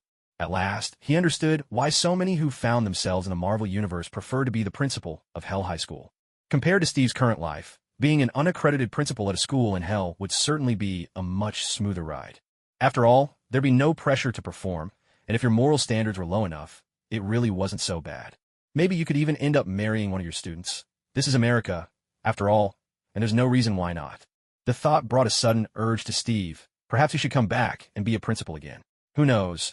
Maybe two mischievous schoolgirls, desperate to pass their exams, would drape themselves across his desk in ultra-short skirts and low-cut uniforms. Dividing line. That's all for the latest round of White Sand Boss's update requests. Now, a quick announcement. From now on, there will be 2 updates daily. If yesterday's earnings exceed 100, there'll automatically be a 3rd update. As for extra update rewards, each big health tip equals an extra chapter. Getting God-level certification also earns 1. Use your judgment. It's a beautiful fantasy, but Steve knew he couldn't indulge it any longer. He simply didn't have any extra time left. Hey, Steve, from the very first moment I met you, I knew there was a bond between us. Are we off on our honeymoon now? I'm serious, you know. I have a few pieces of sexy lingerie no one's ever seen before. You know how women are. They love this stuff. So where are we headed? Florida? I've heard the sunshine there is wonderful. Wade, as if he were dragging a garbage dump behind him, started unleashing a torrent of indescribable pollution the moment he stepped through the door. Steve felt a headache coming on, but if he didn't bring Wade along, finding Stryker wouldn't go nearly as smoothly. You see, Steve was a superstitious man. Wade, listen to me. First, you need to take off that little backpack. Having My Little Pony strapped to your back just isn't right. I'm starting to wonder if they've made an adult version of that show. Fortunately, Steve's tongue could be just as venomous, so he didn't let Wade off easy either. Steve, I knew you loved me. Look at you. Just won My Little Pony, and you're already thinking about adult movies. Come on, our meeting was destined. We're like 2 puzzle pieces that fit perfectly together, filling each other's empty spaces. A vein throbbed on Steve's forehead. There was simply no way to deal with a degenerate masochist like this. But at least he still had his Winchester shotgun in hand, perfect for handling this kind of trash. Guess what? Maybe I'll stuff the barrel in your mouth and blow your brains out the other end. I don't care what you do with your life, but if you think I swing that way too, you deserve to die 1,000 deaths. Steve truly wanted to see that idea through, but remembering just how twisted the other man's mind was, he worried Wade might actually enjoy it. Whoa, whoa, whoa. Take it easy. As fun as that sounds, you know it'd ruin my pants, just like when my hemorrhoids tore through the seat. Embarrassing, boss. Really embarrassing. Wade was genuinely rattled. After all this time with Steve, he knew all too well that Steve's threats were never just empty words. There are generally 2 kinds of people in this world. The first kind never threaten others. They simply carry out their plans without warning. The second kind do nothing but threaten others, yet they never actually follow through on any of their schemes. But Steve was a third type altogether. He would announce his plans as though making a threat, leading others to believe he was only blustering. Then he would go ahead and make good on those very plans. Steve growled, his words cold and menacing. Listen up, punk. If you mouth off to me one more time, I swear I'll personally sew your lips to some bastard's rear end. With that, Steve snatched his leather jacket and his hammer from the table. This particular hammer, courtesy of Stark Industries, would suffice for now. At least, as far as the earthly playing field was concerned, it was still up to the task. The only problem was that Steve himself didn't find it quite to his liking. Otherwise, it was perfectly adequate. Oh, boss, you're wicked, Wade replied, his signature grin already back on his face. But I have to admit, I like that idea. Mind if I try it on an enemy next time? You know, killing just gets so boring after a while. Wade's teasing was genuine, and for once, he didn't push Steve's patience any further. Do whatever you want. Right now, we're heading to Xavier's School for Gifted Youngsters, Steve replied, leading the way out of the office and straight through the halls of San Diego High. Charles hadn't been himself these past few days, and no one could really blame him. No matter how bitterly he and Eric might stand opposed in the end, once upon a time, they had been the closest of friends. Truth be told, love and hate are deeply conflicted forces in this world. You love someone because they fulfill your hopes and expectations, and in those moments, they seem flawless. But when that person can no longer meet those expectations, or worse, openly goes against them, that's when hate is born. Yet in reality, a person's existence is objective. All their traits, thoughts, and habits are the sum of everything they've experienced. They might pretend, for your sake, to match your expectations, but at their core, they remain unchanged, and there's nothing you can do to alter that. Whether you fall in love with someone or come to hate them, in the end, it has nothing to do with them at all. It all comes down to the whim of your own subjective mind. Charles once believed that he and Eric were kindred spirits, friends united in the cause of correcting the injustice suffered by mutants. And, to be fair, they had always acted on that shared goal. The difference was, Charles was ever the gentle dove, while Eric was the hawk. Charles couldn't bear the thought of Eric razing the world to ashes and handing the ruins over to mutants to rebuild. But at the same time, he had no idea how mutants could ever truly achieve equality. The truth was, if Steve had been in Charles's position and possessed all of Charles's extraordinary abilities, he could guarantee that, from now on, there would never be any more mutants in this world. At most, there would just be a few more ancient tribes with long histories, recently discovered by the outside world. Trust me, with a backstory like that, even being black would seem easier by comparison. Scott was assigned to pick up the guest, and Xavier's School for Gifted Youngsters had arranged a rather grand reception. The newest arrival, Wolverine, had also been included, and he sidled up to Scott with curiosity. Is this some big shot we're talking about? How big? He punched Eric to death. If he wanted to, Charles would be just one punch away too. Scott didn't mention that the man could take a direct hit from his optic blast without flinching. He figured he'd already made things sound dire enough. Every X-Man whose name was known stood on either side of the tarmac. A private jet, emblazoned with the Stark Industries logo, descended slowly. As the cabin door opened, everyone held their breath. But once they saw who emerged, the world suddenly felt like a cruel joke. Steve sported the quintessential American haircut, sunglasses straight out of last century's fashion, jeans, and a brown leather jacket. The big yellow boots on his feet made him look like a cowboy fresh out of the military, still struggling to adjust to farm life. To top it all off, he carried a war hammer slung over one shoulder, a weapon that looked like it belonged in medieval Europe. What is this exactly? American cowboy superhero. Logan couldn't help but mutter, though he soon realized Steve wasn't even the strangest sight. Next out was Deadpool, decked out his full gear, 2 long swords strapped to his back, and My Little Pony backpack. Logan felt his brain short-circuit. Hey, it's you. Oh damn, you still look so sexy.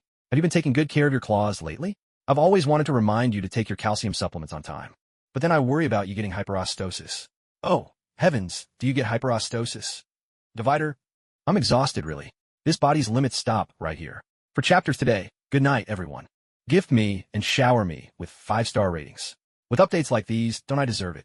Wade, brimming with excitement, grabbed Logan by the hand. The latter frowned, and memories long dead began to assault his mind. He thought of the countless missions that had felt worse than death, and all the ways he'd imagined to shut people like this up for good. But none of that mattered, honestly. Right now, what mattered was distancing himself as fast as possible. He'd only just arrived at Xavier's, and the last thing he needed was for anyone to know he was acquainted with someone this outrageously insane. You've got me mixed up with someone else. We've never met. Logan did his best to appear stunned, while Wade tore off his own mask in one swift motion, a look of indescribable sorrow on his face. Oh, my God, have you forgotten all those memories we shared when we were in love? Do you remember those wonderful nights we spent together in the casinos of Las Vegas? Wade's impassioned recounting left everyone around them wearing the kind of expression you'd see on a subway elder scrolling through their phone, caught between being moved by the romance and thoroughly disgusted by Logan's apparent betrayal. Don't get me wrong, we were just there to pull off a heist together. Logan spoke the truth, but the contempt on the faces of those nearby didn't fade in the slightest. Steve felt an urge to applaud, but honestly, as long as Wade kept his distance from him, he wouldn't care if that lunatic wrote harassing letters to the Queen of England herself. After all, these were minor details. Looks like you two know each other. Seriously, you need to keep your partner in check. He's been downright ravenous while you were away. And sure, the guy's appearance. Well, let's just say he's no looker. As for his character, okay, not much to write home about there either. But hey, it's your choice, isn't it? You'd better keep an eye on him. Steve reached out and gave Logan a few firm pats on the shoulder, pinning all the blame for this foul mess squarely on him with just a few words. Logan didn't even get a chance to mutter a curse before he was completely ignored. Principal Steve, welcome. Headmaster Charles is waiting for you. May I ask, why are you doing all this? Beast Hank, who'd been lectured by Steve before, showed no sign of fear now. Instead, he crowded up to Steve like an enthusiastic fan. What do you mean? I mean what you're doing right now. It looks a lot like you're trying to split the blame down the middle without caring who's right or wrong. My friend, this is the real world. You have to accept that it's not a place of clear-cut rights and wrongs, and sometimes things just aren't black and white. Do you know what the future holds for mutants? Don't dwell on it. I don't know either. I just hope there's still room for compromise between mutants and humans, that we don't reach a point where reconciliation is impossible. Steve didn't slow his stride as he spoke. He was never one for soft-heartedness. In the face of that crisis, who could say how many mutants would survive with a snap of Thanos' fingers? And how many humans would be left? Steve soon met with Charles, who looked more haggard than ever. I'm sorry, you know. He shouldn't have slaughtered civilians. I don't regret his death, but seeing you like this makes me feel a little uneasy. I suppose you've already made a list. I have one too. I'm going to find Stryker and wipe out every one of his supporters. That should even the score, and those politicians will finally understand where I stand. The alliance I'm building will begin training soon, but no one from your academy has reported in yet. If you want mutants to gain honor and status, this is a golden opportunity. He offered comfort in a casual way, his words lacking any real sincerity. He didn't bother to take the list Charles had prepared in advance, instead going straight to his own suggestion. It was an act of utter arrogance, yet the option he gave was perfectly reasonable. Steve, I really can't see through you. I always thought you were a reckless, hot-headed guy, but it turns out you never let anything trap you. I accept your proposal. As for who to send, I hope you'll give our academy some say in that matter. Steve nodded, then seemed to remember something. Send Logan over to join me first. This guy and I worked together for a while back in the day, though at that time I still went by Soldier Boy. You know, I hardly ever took off the mask on the battlefield. As Steve spoke, he turned and walked out of the specially designed room. Steve, do you really care about this world? Would you truly fight for it? What is it that brought you to this point? For what? Steve turned his head a little.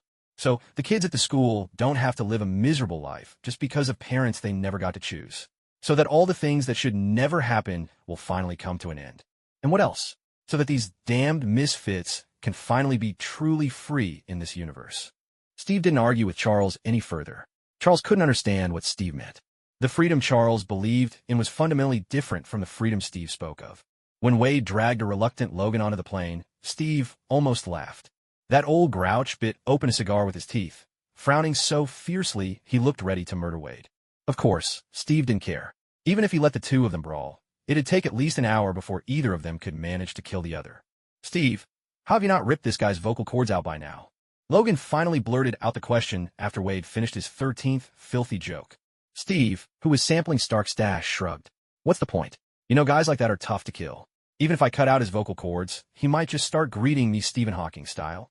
Technology's pretty advanced these days. Logan ran a hand through his hair in exasperation. Oh, now that's just cruel. And here I thought we were friends. You'd really take out my voice box? Are you that desperate for peace and quiet? Or is it that you prefer total silence in bed? Maybe you just can't make women scream at all. Steve burst out laughing, clutching his stomach and raising his glass of whiskey. Logan felt his patience snap. He shot to his feet, and the blades hidden in his knuckles sprang out with a metallic hiss. Not to be outdone, Wade whipped out both of his katanas. Steve glanced at the two of them, then casually picked up the mantis shrimp and set it on the table. Gentlemen, I remember being just as full of energy at your age. But let's not forget, this is Stark's private jet. Everything here, from the decor to the collectibles, is worth a fortune. Dividing line. Here's an extra update for our favorite laid-back boss. I'm doing my best to update on the same day you send your support. That way I can hear your feedback in real time. And a special thanks to Vice Principal Fan for your help. Steve wasn't threatening anyone. At least, Wade didn't take it that way. Wade knew Steve was never short on cash, but he also knew Steve wouldn't hesitate to act if it meant protecting something Stark cared about. So what exactly are we doing? And how much longer do I have to put up with this idiot? Why the hell won't God just let me die already? Logan didn't really have a better answer. All he could do was vent his frustration in helpless rage. We're going to do the most satisfying thing in the world, get revenge. We're going after your old friend Stryker. I know he used to lead your mercenary squad. He's the one who made you what you are now, isn't he? My dear friend, haven't you always wanted to settle the score with him? Forced to leave the love of your life. Steve had looked into Logan's history and pieced together a rough timeline.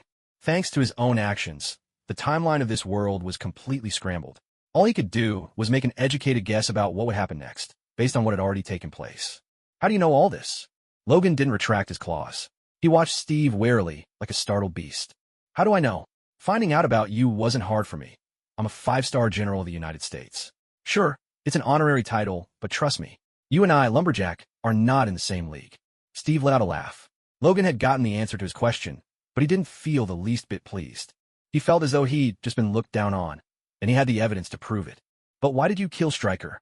It's complicated, and I honestly can't be bothered to explain. Let's just say I couldn't stand the guy, and, well, I had the means to do something about it. Steve glanced at Logan, gesturing for him to take the seat across from him on the sofa. Come on, my friend, sit down and have a drink. Stark, that bastard of a capitalist, has quite the collection. What brand of whiskey is this? It smells like bourbon, but it's much more refined. Logan played along, settling into the seat and pouring himself a glass. San Diego Middle School. Two young men, their faces marked with scars, found themselves sitting together once more, with two white students at their side. Both Carl and Parker felt a headache coming on. And who could blame them? Anyone would feel that way dealing with someone like Wayne. Wayne, Richard wasn't bullying me back then. I mean it. You probably don't know this, but I'm actually a mutant. Wayne interrupted. Mr. Steve already told me. Parker's a mutant. His physical abilities, his strength, they're off the charts. Richard was just trying to push his own limits. There was no bullying or picking on someone weaker. Wayne looked skeptical, but he kept his thoughts to himself, his face expressionless as he stared at Richard. It seems you won't believe it until you experience it for yourself. Richard quickly found a way to resolve the situation. He stood up, making room, and pulled Parker over to take his seat. Arm wrestle him. Don't go easy. Wayne, I know you have issues with me. If you can beat Parker, I'll apologize to the whole school in front of everyone. Wayne was still doubtful. He couldn't understand why Parker would sit across from him.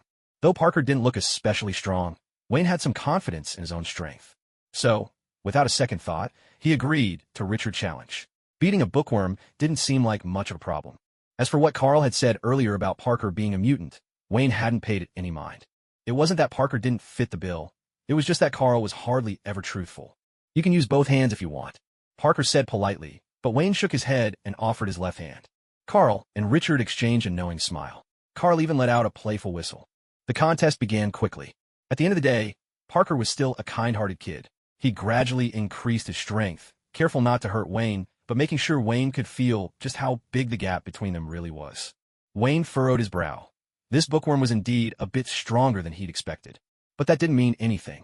Richard glanced at Wayne's expression and said with a hint of resignation, "Take it seriously, Parker. It seems our Mr. Rorschach isn't quite ready to believe in your true strength." Parker looked at Wayne's confused yet stubborn eyes and let out a faint sigh. "Mr. Wayne, you'd better brace yourself. This might actually hurt you." As soon as he finished speaking, he suddenly exerted his strength. In the next instant, Wayne was sent flying, crashing right into Richard's arms. "Oh, damn it." Wayne leapt out of Richard's embrace, staring at Parker in shock. "Are you really a mutant?" This was the first time Wayne had ever spoken 2 sentences in a row. Even though one of them was a swear word, it was still rather impressive. "Yes, Mr. Wayne. That day, I single-handedly dealt with 10 mutant criminals, the kind you see on TV. Ruthless, powerful supercriminals. I handled all 10 alone." Parker knew he had to clarify this, or it would cause Richard endless trouble. After all, the thing Wayne had in common with Principal Steve was their relentless persistence. Richard had no desire to spend his student life under Wayne's constant scrutiny. That would be pure torture. "Yes, I remember Carl mentioning it. Right? I am indeed a mutant." Parker nodded. Wayne nodded as well, then turned and held out his hand to Richard. "Sorry, I misunderstood you." Richard gave Wayne a broad, generous smile and shook his hand. Stark Industries had recently begun to feel like a ship without a captain. Tony Stark had fully moved into the Scythe farm.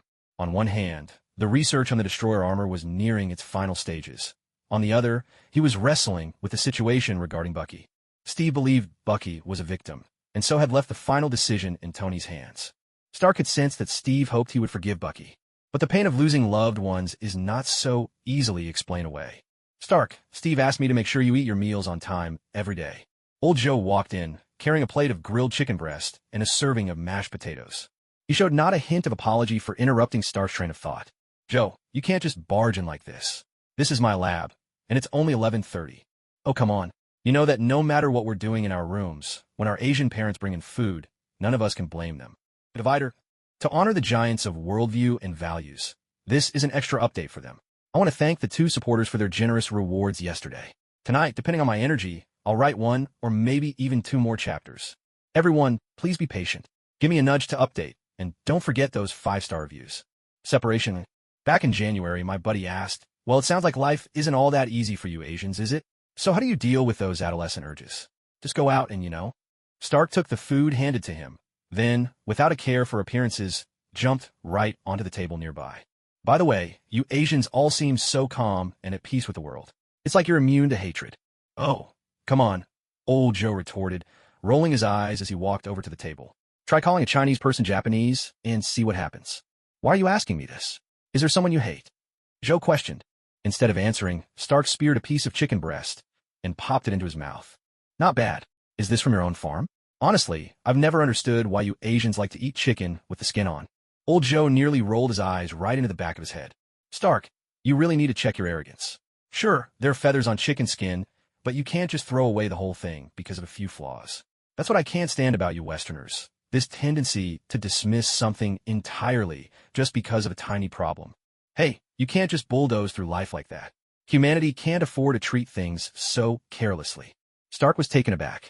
He stared at old Joe for a long moment before finally speaking. All right, let me ask you a crucial question. Show me some of that famous Asian wisdom. I want to know, if someone hired a hitman to kill your parents, would you let the killer go? Well, that depends on whether the guy can move me. I mean, if he's not truly a terrible person. Have you ever seen those old Western movies? The hero's family gets wiped out by a bounty hunter, so he sets out for revenge, guns blazing. Along the way, he runs into the bounty hunter and is about to pull the trigger, but then the hunter's daughter bravely steps in to shield her father. The hero finds the moment so touching that he lets the man who should have died walk free. Stark found it almost unbelievable. Sometimes the problems that trap us for ages are simply non-issues in someone else's eyes.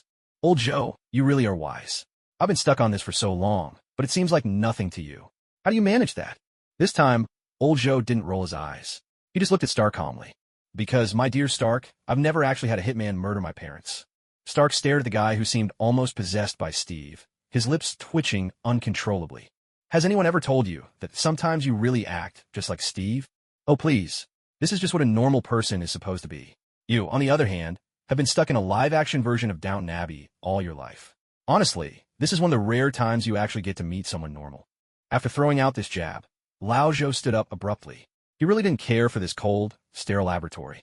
Truth be told, if he had any choice in the matter, he would never set foot in a place so frigid and lifeless. Stark quickly finished his lunch and, just as quickly, regained his usual composure. The business with Bucky no longer weighed on him. He decided he'd help the man get back to normal, and then see if this guy could actually impress him. Of course, he meant spiritually, not physically. Ordinarily, there'd be no need to clarify that last point, but considering the man's history with Steve, Stark thought it was wise to spell it out. Jarvis, find me everything related to the Winter Soldier. Hack into any network you can access. Stark issued the order, and Jarvis wasted no time in carrying it out. Jarvis, by now, had evolved enough to understand Stark's commands and execute them flawlessly. Of course, Mr. Stark. California. Since the Cold War began last century, the U.S. and the Soviet Union had tried every trick in the book to outdo each other in the arms race, endlessly pushing the boundaries of military might. If we're honest, humanity's greatest ingenuity only ever seems to reach its peak when we're trying to destroy ourselves. It's not something to be proud of, but sometimes the technology invented for our own destruction ends up making life a little easier. Take nuclear power, for example.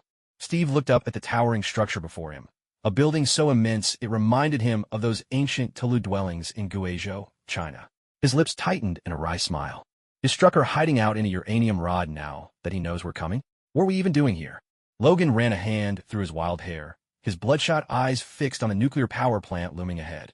I don't know, but this is the address Professor X gave us. Said Strucker would be waiting here. Waiting for us. Steve glanced down at the mantis shrimp in his hand, baffled. It wasn't that he didn't understand the words, but he couldn't believe anyone in their right mind would actually dare to do such a thing. Let's go. With that, Steve led his ragtag trio toward the nuclear power plant. Nobody could predict what this odd assembly might pull off. After all, if you combine the moral compasses of all three, you'd still be hard-pressed to draw a solid line. Stryker, a name long active within the American military, now bore the rank of Major General. In peacetime, such a promotion was no easy feat, some said, happen all, because Steve had punched Eric to death. The brass believed that this superpowered big shot might appreciate seeing some new, hardline faces in the anti-mutant ranks. So Stryker, who'd only been a colonel until recently, was swiftly promoted to Major General. For Stryker, it was a bitter irony. After dedicating so many years and so much effort to the service, it turned out that none of it mattered as much as winning the favor of a single top dog. But that's just how things work in the real world. By the time Steve arrived, Stryker had already been watching him through the surveillance cameras. Steve's identity was no secret in military circles. Pretty much anyone with a rank knew that America's one and only 5-star general was Steve, an old-timer who'd spent 70 years as a human popsicle in the Atlantic. Careful, he's filled with murderous intent. He's here to kill you. The man standing next to Stryker looked thoroughly Asian, like one of those trendy Korean heartthrobs. That's not what I gave you telepathy for. He's here to kill me? Murder a U.S. Major General? Even if he's a 5-star general himself, that's out of the question. Congress would drown him in impeachment proceedings. Stryker clearly didn't believe Steve would just barge in to assassinate him in broad daylight. I'm not lying. Then release a few more test subjects. I want to see what this guy and the 2 clowns tagging along are really up to. Kill me? Just because he's an honorary 5-star general? Behind the screen, Stryker's bluster was every bit as cocky as Steve had once been back in his internet forum days. Divider, after working straight from the 1st to the 16th, I finally got a day off. Just 2 updates today, and tomorrow, I need a proper break.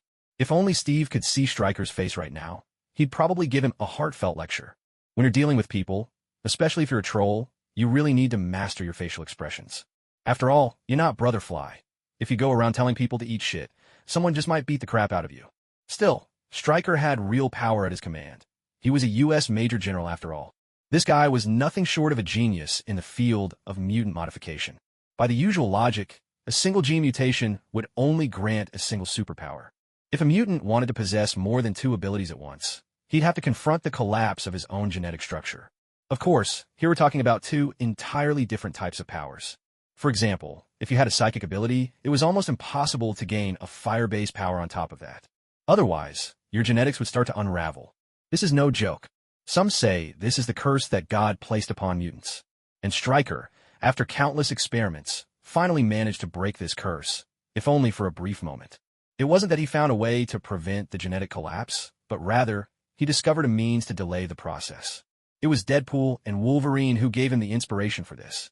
Using the healing factor as a foundation, he continually added DNA from other mutants and ultimately created a terrifying legion of killing machines. These creatures generally possessed 3 different powers, while a select few exceptional specimens boasted as many as 5. Stryker believed that with such a secret force at his command, the entire military, and even the political world, would be eager to curry his favor. At the very least, no one would storm his doorstep the way Steve had. The curved, nuclear blast-resistant doors slowly opened, revealing a densely packed crowd standing motionless just beyond. As the first ray of sunlight spilled over them, Steve couldn't help but mutter a sarcastic curse under his breath. These grotesque figures looked nothing like people who'd simply mutated from eating genetically modified corn.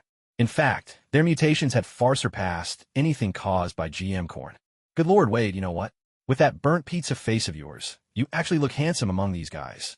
Steve couldn't resist a jab. Hello, General Steve. I want to know, are you a friend or an enemy? If you're an enemy, I'm afraid I'll have to apologize. I'm your daddy, Steve replied in fluent Hunan-accented Chinese. This scene had gone far beyond awkward. It was the epitome of incongruity. Behind the screens, Stryker frowned in puzzlement as he looked around. What did he just say? That was Chinese. It means he's your father. Evidently, someone on his staff knew their way around the internet. A vein throbbed on Stryker's forehead. He swore that even if this guy was a full-fledged 5-star general of the United States, he wouldn't escape death today. Go to hell. Stryker's furious voice boomed from the speakers, and in the next instant, every mutant sprang into action. A wave of mutants, some armored in bone, others sprouting 6 arms, charged straight at Steve. Unfazed, Steve hefted his mantis shrimp weapon and strode forward to meet them. The first opponent had skin gleaming with a metallic sheen, clearly a Colossus type. But unlike Colossus, this one was blindingly fast. So fast, in fact, that Steve couldn't even track his movements. He had no choice but to block with his own face, taking a punch square on, only for the brute's moment of triumph to vanish as the sound of his own wrist snapping echoed in the air. Steve didn't even have his head knocked out of place by the blow. He looked at the brute in confusion, holding his head steady with one hand. Kid, just how much soda did you drink? You're as brutal as Wade's. Well, let's just say you're nothing like your uncle. He's all muscle and bone, thanks to calcium tablets and plenty of sunshine. Never mind, there's no point telling you this. Maybe you'll do better in your next life. The mantis shrimp in his hand flashed through the air, leaving a blur, and the upper half of the mutant standing in front of him exploded in a spray of gore.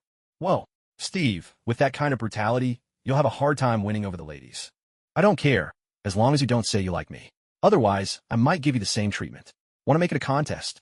Wade and Logan had just finished off the mutants in front of them. Glancing back at the nearly 100-strong group still advancing, both broke into eager grins.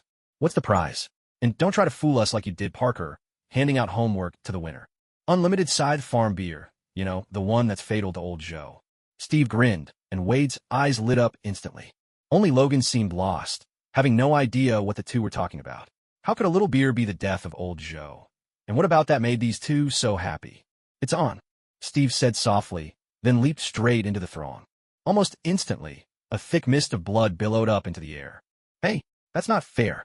You jumped the gun, Wade shouted, waving his twin blades as he charged into the crowd, and Logan had no choice but to follow. Watching this unfold, Stryker felt a chill run down his spine.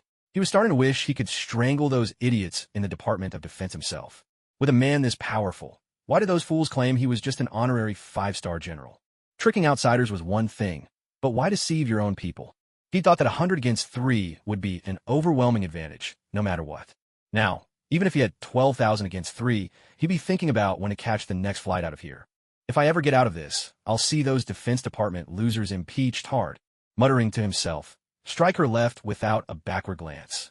He wasn't one of those stubborn villains from the movies, the kind who stick around even when the heroes are right in their face. So the experiment base is destroyed. So be it.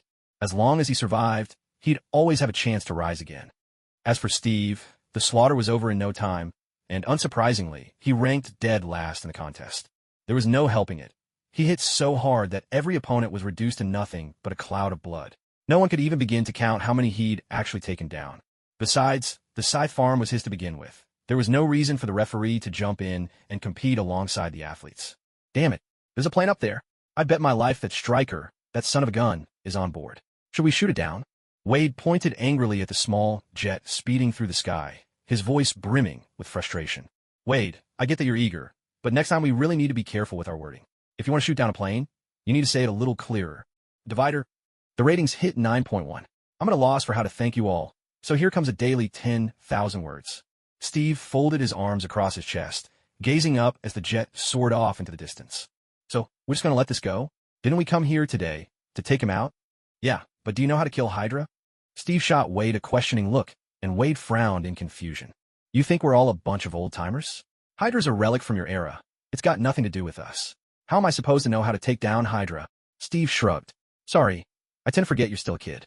That face of yours sure doesn't show your age. One crucial thing about destroying Hydra is giving them time, letting them get complacent and think they've got it all under control. Huh, what kind of logic is that? The trapper always has to be smarter than the fox, but in front of the fox, he's got to act a little dumb. Logan retracted his claws, and Steve nodded in agreement. Didn't expect you to grasp that old bit of wisdom. Ever heard of a guy called Lucky Jim? You kind of remind me of him. Steve said it offhandedly. A thoughtful look flashed in Logan's eyes. After a long pause, he shook his head. Stryker had fled far, nearly across the entire country. The moment he landed, he dove straight into his laboratory.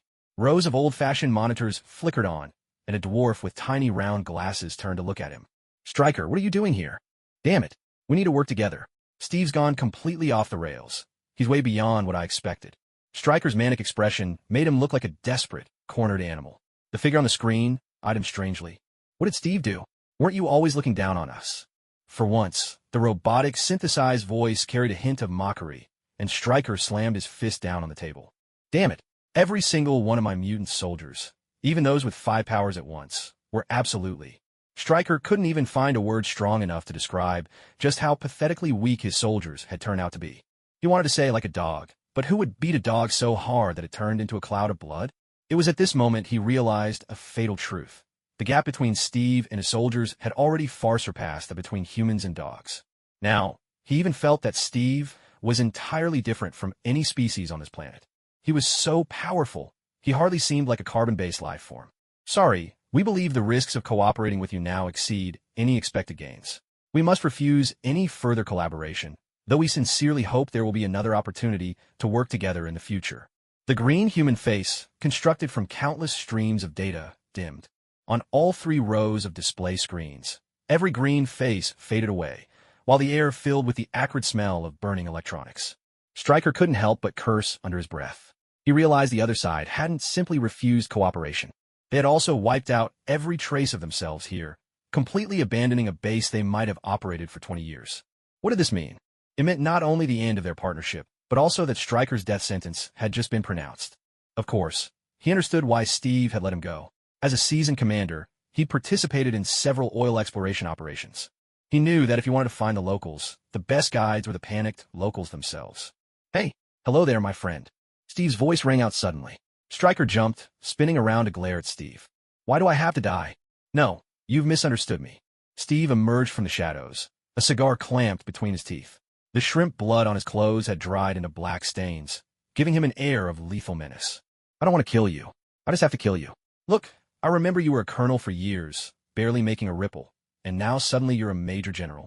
Steve kept walking forward, his tone steady, betraying none of the emotion one might expect from someone about to kill. I don't know, but what does that have to do with you killing me? Because I'm too powerful. People will take sides just to please me, and that leads to needless sacrifices. You know, in ancient China, there was a crime with a strange name, speculating on the emperor's intentions. Basically, clever people weren't allowed to guess what the emperor wanted. It caused all sorts of unnecessary trouble.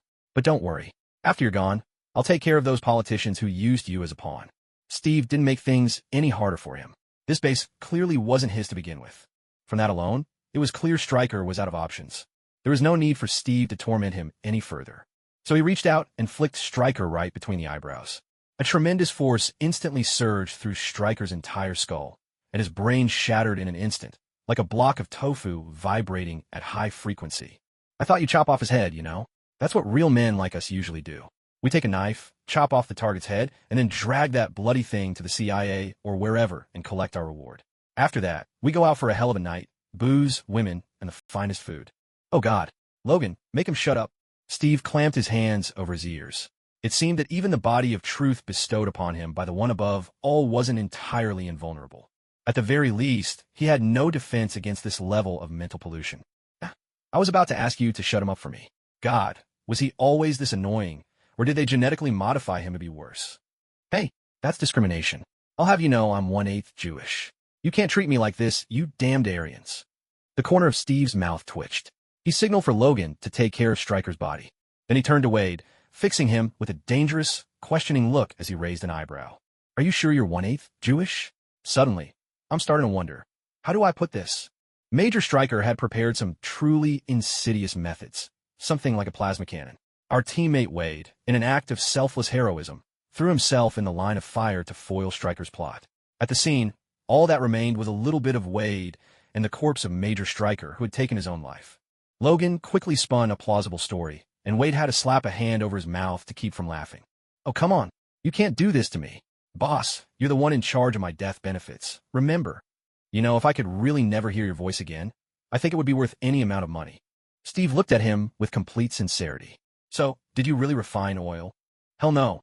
How could I possibly do that? Then why did you react so strongly when I mentioned being Jewish? Steve frowned at him.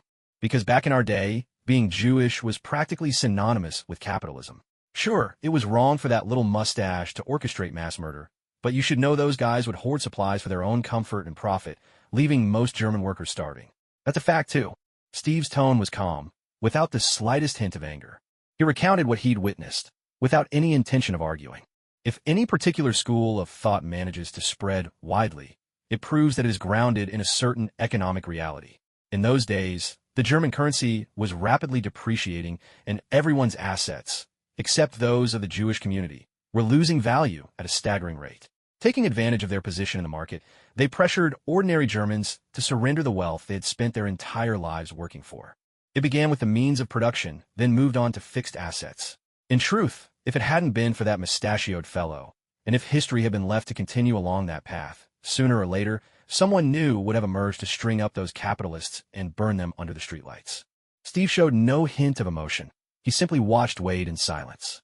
Sorry, I didn't realize things were like that. All along, I thought Hitler was just a madman. I thought that. Wade trailed off.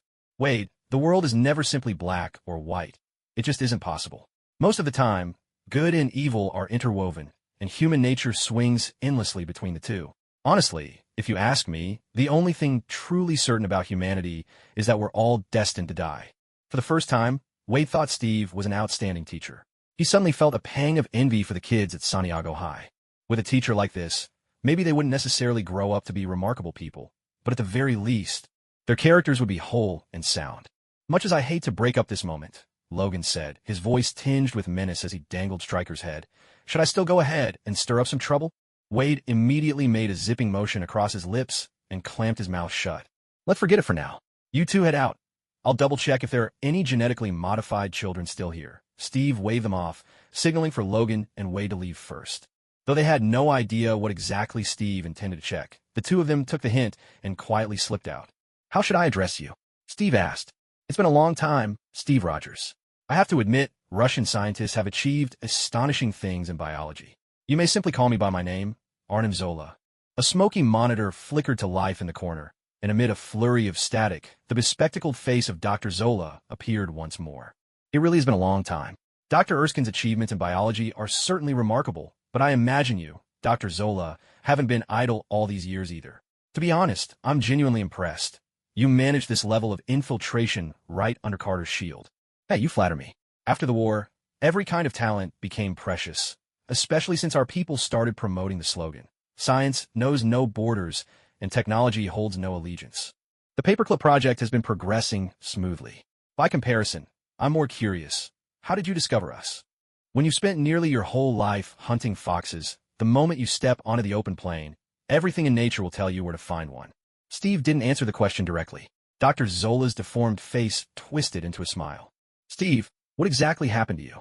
Erskine's super serum could, at best, create more soldiers like the Winter Soldier. So why do you possess such astonishing power? Were you really? And what drives you? Dr. Zola's agitation seemed to affect the monitor's circuitry, and harsh, crackling noises punctuated his words. If it had been an ordinary person facing this scene, they would have felt at least a twinge of fear. Unfortunately for him, he was facing Steve. I am Steve Rogers. I fight to keep this world from being reshaped at the whim of damned megalomaniacs. Most importantly, I can choose to stand with your side, or I can wipe S.H.I.E.L.D. clean. This time, Steve didn't bother with any Hydra masquerade. Such tales might fool someone like Madiar, that Indian agent, but to deceive Dr. Zola, there was no point. Who knows how vast this man's intellect has become since he evolved into another kind of intelligence. But the world belongs to those who are prepared, to us, the ambitious. We've suffered and sacrificed more than anyone can imagine. In the end, isn't it all to change this world? The world changes every single day, Steve. You can't stop us. You can't stop the new world from coming. The world changes constantly, through science, through culture, but never for the whims of a few madmen. The new world will come, but you won't be there to see it. I'm giving you two options. 1, give me a list right now. I'll hunt them down myself, and I'll consider Hydra finished. 2, I go back and tear S.H.I.E.L.D. apart from the inside out. S.H.I.E.L.D. and all of Hydra go down together. Everyone connected with S.H.I.E.L.D. vanishes. Arnim Zola was stunned. On the screen, his green face showed utter confusion. He couldn't understand why such threats would come from Steve. Even more baffling, although he was supposed to be the villain, at this moment, Steve looked every bit the hero, like a knight from legend. Damn it, you bastard.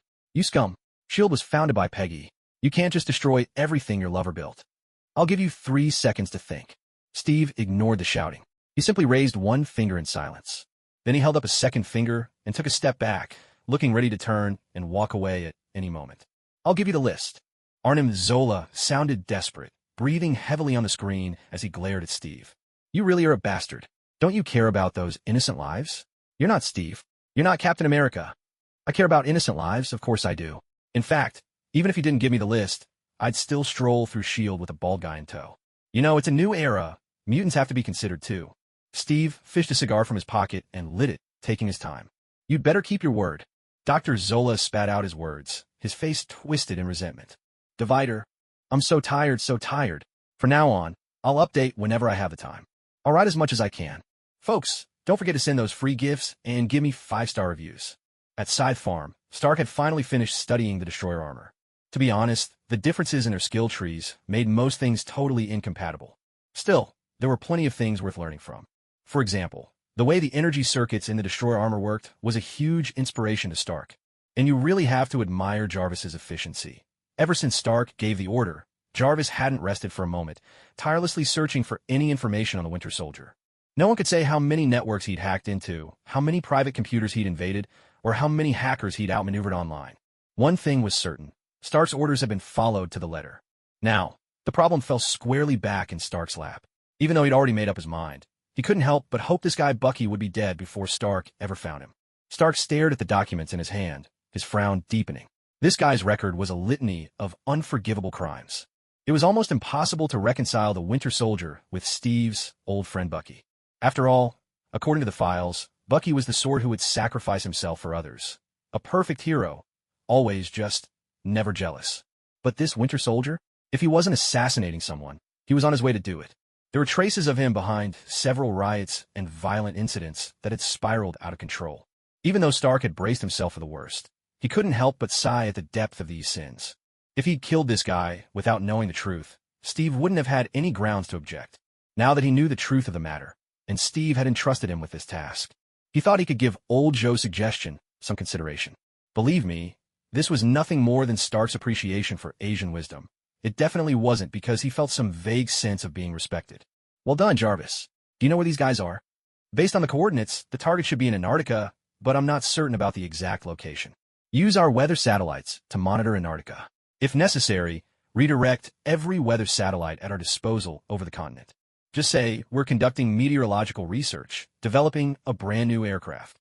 Stark rattled off a stream of rapid-fire commands. Jarvis carried them out one by one, then spoke up hesitantly. Miss Pepper has sent you 3 messages. Judging from her tone, I'd say her mood is rather unstable right now. Oh no, damn it, Jarvis.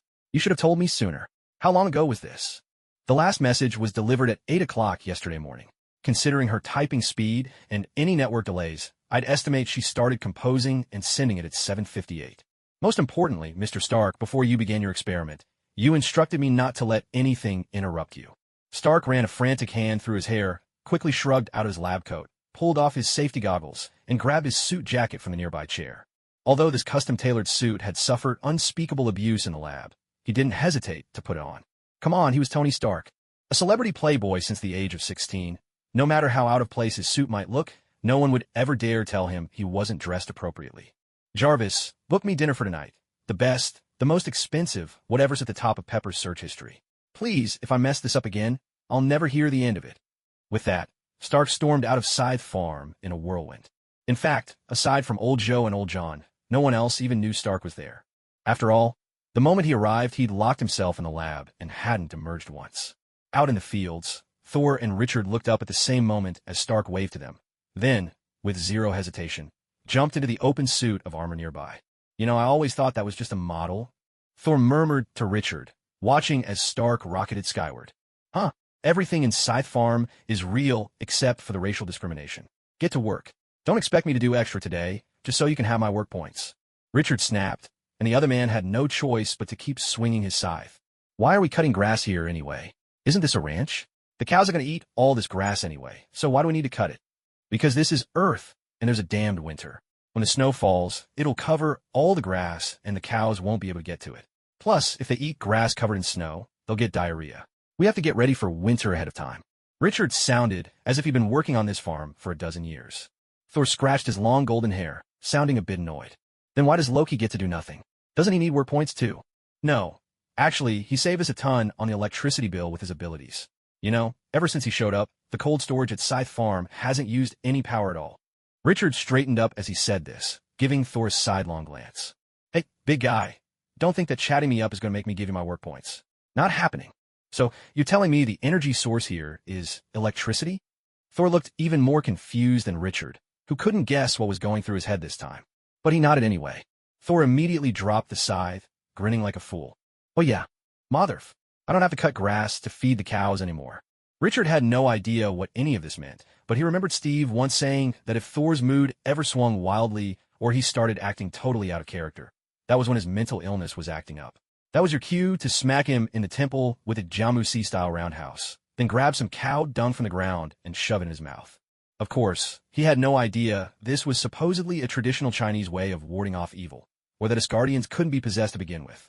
But he did know that this big blonde guy was tough as nails, so he grabbed the nearest shovel and, putting all his strength into it, whacked Thor on the back of the head. The blow was so forceful that even the solid plastic handle of the shovel snapped in two. Thor saw stars for a split second, and then found himself staring at Richard and the half a shovel left in his hand. As soon as Thor opened his mouth, Richard seized the moment. He bent down, grabbed a chunk of something off the ground, and shoved it right into Thor's mouth. Richard's movements were so smooth and practiced that even Loki's invisible double, lurking nearby, was stunned for a moment. With his limited intelligence, nothing close to the real Loki's, he couldn't begin to make sense of the bizarre scene playing out before him. Yet, as a magical camera, it faithfully captured this entire scene and promptly relayed it back to its main body. Loki had been living quite comfortably these past few days, enjoying privileges he could have never imagined before, all thanks to his own talents. Though all it meant was that while his brother was out in the field swinging a sickle, he could sit in the shade and sip an ice-cold soda. Still, he savored every moment because at last, he had attained what he truly desired. Everything he gained here was a testament to his own abilities and had nothing to do with that damned birthright. Heaven only knows how satisfied he was at this very moment. Loki, you should know, a good chef must master temperature. The soda you love most is at its sweetest when it's 4 degrees Celsius, thanks to the fructose inside. And the carbonation is just right in a glass bottle. To be honest, I believe you have a real talent for becoming an excellent chef. Your abilities truly stand out. Loki took the glass-bottled soda that old Joe handed him. Smiling, he used his magic to chill the drink to the precise temperature old Joe had described. He even thoughtfully opened the cap for him. But I still have to go back to Asgard. My home is there. Loki was impeccably polite, giving no sign of any inner turmoil. I know. I heard your family owns land back home. Honestly, returning to inherit lands conquered by your forebears doesn't seem all that exciting. Why not try building your own kingdom? Old Joe popped a straw into his soda and took a satisfied sip. Build my own kingdom? You mean, establish a realm of my own? There's no need to make it sound so complicated. These days, we go by elections, you know. Winning an election is a lot easier than your father waging battles everywhere. By the way, what were you just looking at? Old Joe let out a contented burp and turned to Loki with a question. Loki didn't hide anything from Old Joe. He summoned his magic and replayed the scene he'd just witnessed. And whether by chance or intention, the video clearly showed Richard picking up a yellowish-brown lump from the ground and stuffing it into Thor's mouth. Old Joe frowned and hunched his shoulders. Heavens, has Thor had another breakdown? Before Steve left, he made it clear. If either of you suddenly has an intense emotional outburst or drastic change in personality, you have to do exactly this. Knock you on the back of the head, then feed you some cow dung. I'd bet Richard's the only one who ever practiced this. You know how seriously that kid takes every instruction Steve ever gave him. Silently, Loki added Richard to his list of dangerous individuals and set for himself an unbreakable rule, never to let his emotions spiral out of control. Who knows how many people Steve actually shared this secret remedy with. As both a member of the Security Council and a congressman, Pierce had always maintained an extraordinary level of energy and commitment. This wasn't something that your run-of-the-mill web novelist, who updated sporadically and lacked discipline, could ever hope to match. But now he found himself rattled. As Hydra's top leader within S.H.I.E.L.D., he had just received some rather unpleasant news. His loyal ally and longtime close friend, Arnim Zola, had sent him an email. Zola hadn't used any of their prearranged code words, nor had he bothered to encrypt the message. In fact, he'd even set it up to pop open automatically for Pierce's convenience. This was completely out of line, totally unlike Hydra's usual style. For an underground organization like theirs, secrecy was everything. Even a simple, "have you eaten?" might be encrypted 10 times over before being sent. A situation like this had simply never happened before.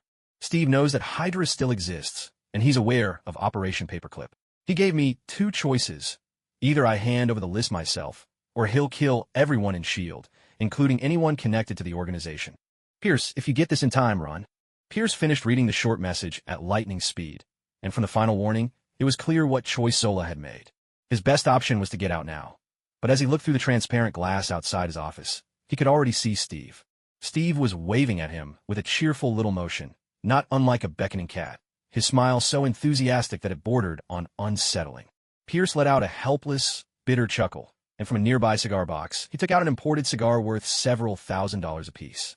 With practiced hands, he snipped the ends with a double-bladed cutter, struck a match, and waited for the flame to burn down to the cedar wood before lighting up. His movements were smooth and elegant. Even as he exhaled his first plume of smoke, he didn't spare a glance at Steve, who had already entered the room. "You look like you're in pretty good shape," Steve remarked. "Death is one of life's most precious gifts. If I were immortal, like you, I think life would feel unbearably empty.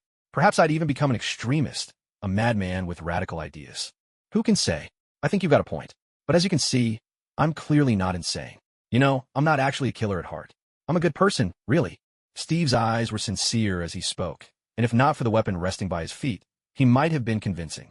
That hammer, once a gleaming silver, was now dulled and stained from layers of blood. Even just sitting there on the floor, its metallic tang had already overwhelmed the rich aroma of fine cigars. Do you have any idea how ridiculous that sounds? Do you remember how many people have died under your hammer? Do you remember how many people you killed during World War II? You son of a bitch. You're going to put on a show of mercy now? Are you really going to start counting the bodies with me? Let me tell you, I've killed a lot of people, and I'll kill even more. Damn it, ever since the war began, I've been taking down people like you. Those arrogant bastards who think they can reshape the world however they please.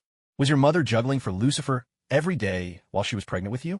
I can't for the life of me figure out what kind of twisted DNA could produce scum like you. Look at me. I could have been a damn shoemaker in Brooklyn or a repairman living a normal life. But it's people like you, scheming every day to make the world fit your desires, that keep people like me stuck in this line of work. Do you even realize how many people have died because of you and your kind?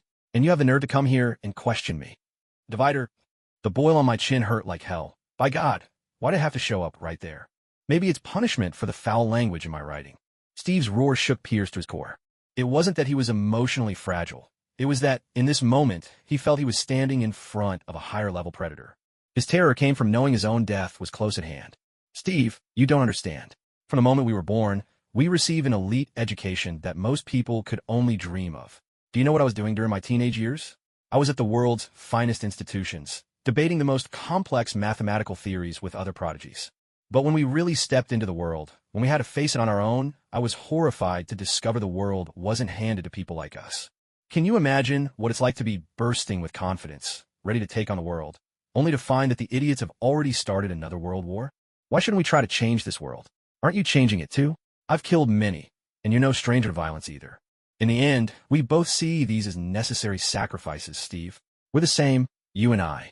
We are driven by ambition. Step by step, we're reshaping the world. Steve looked at Pierce in silence, refusing to argue further about how different they truly were.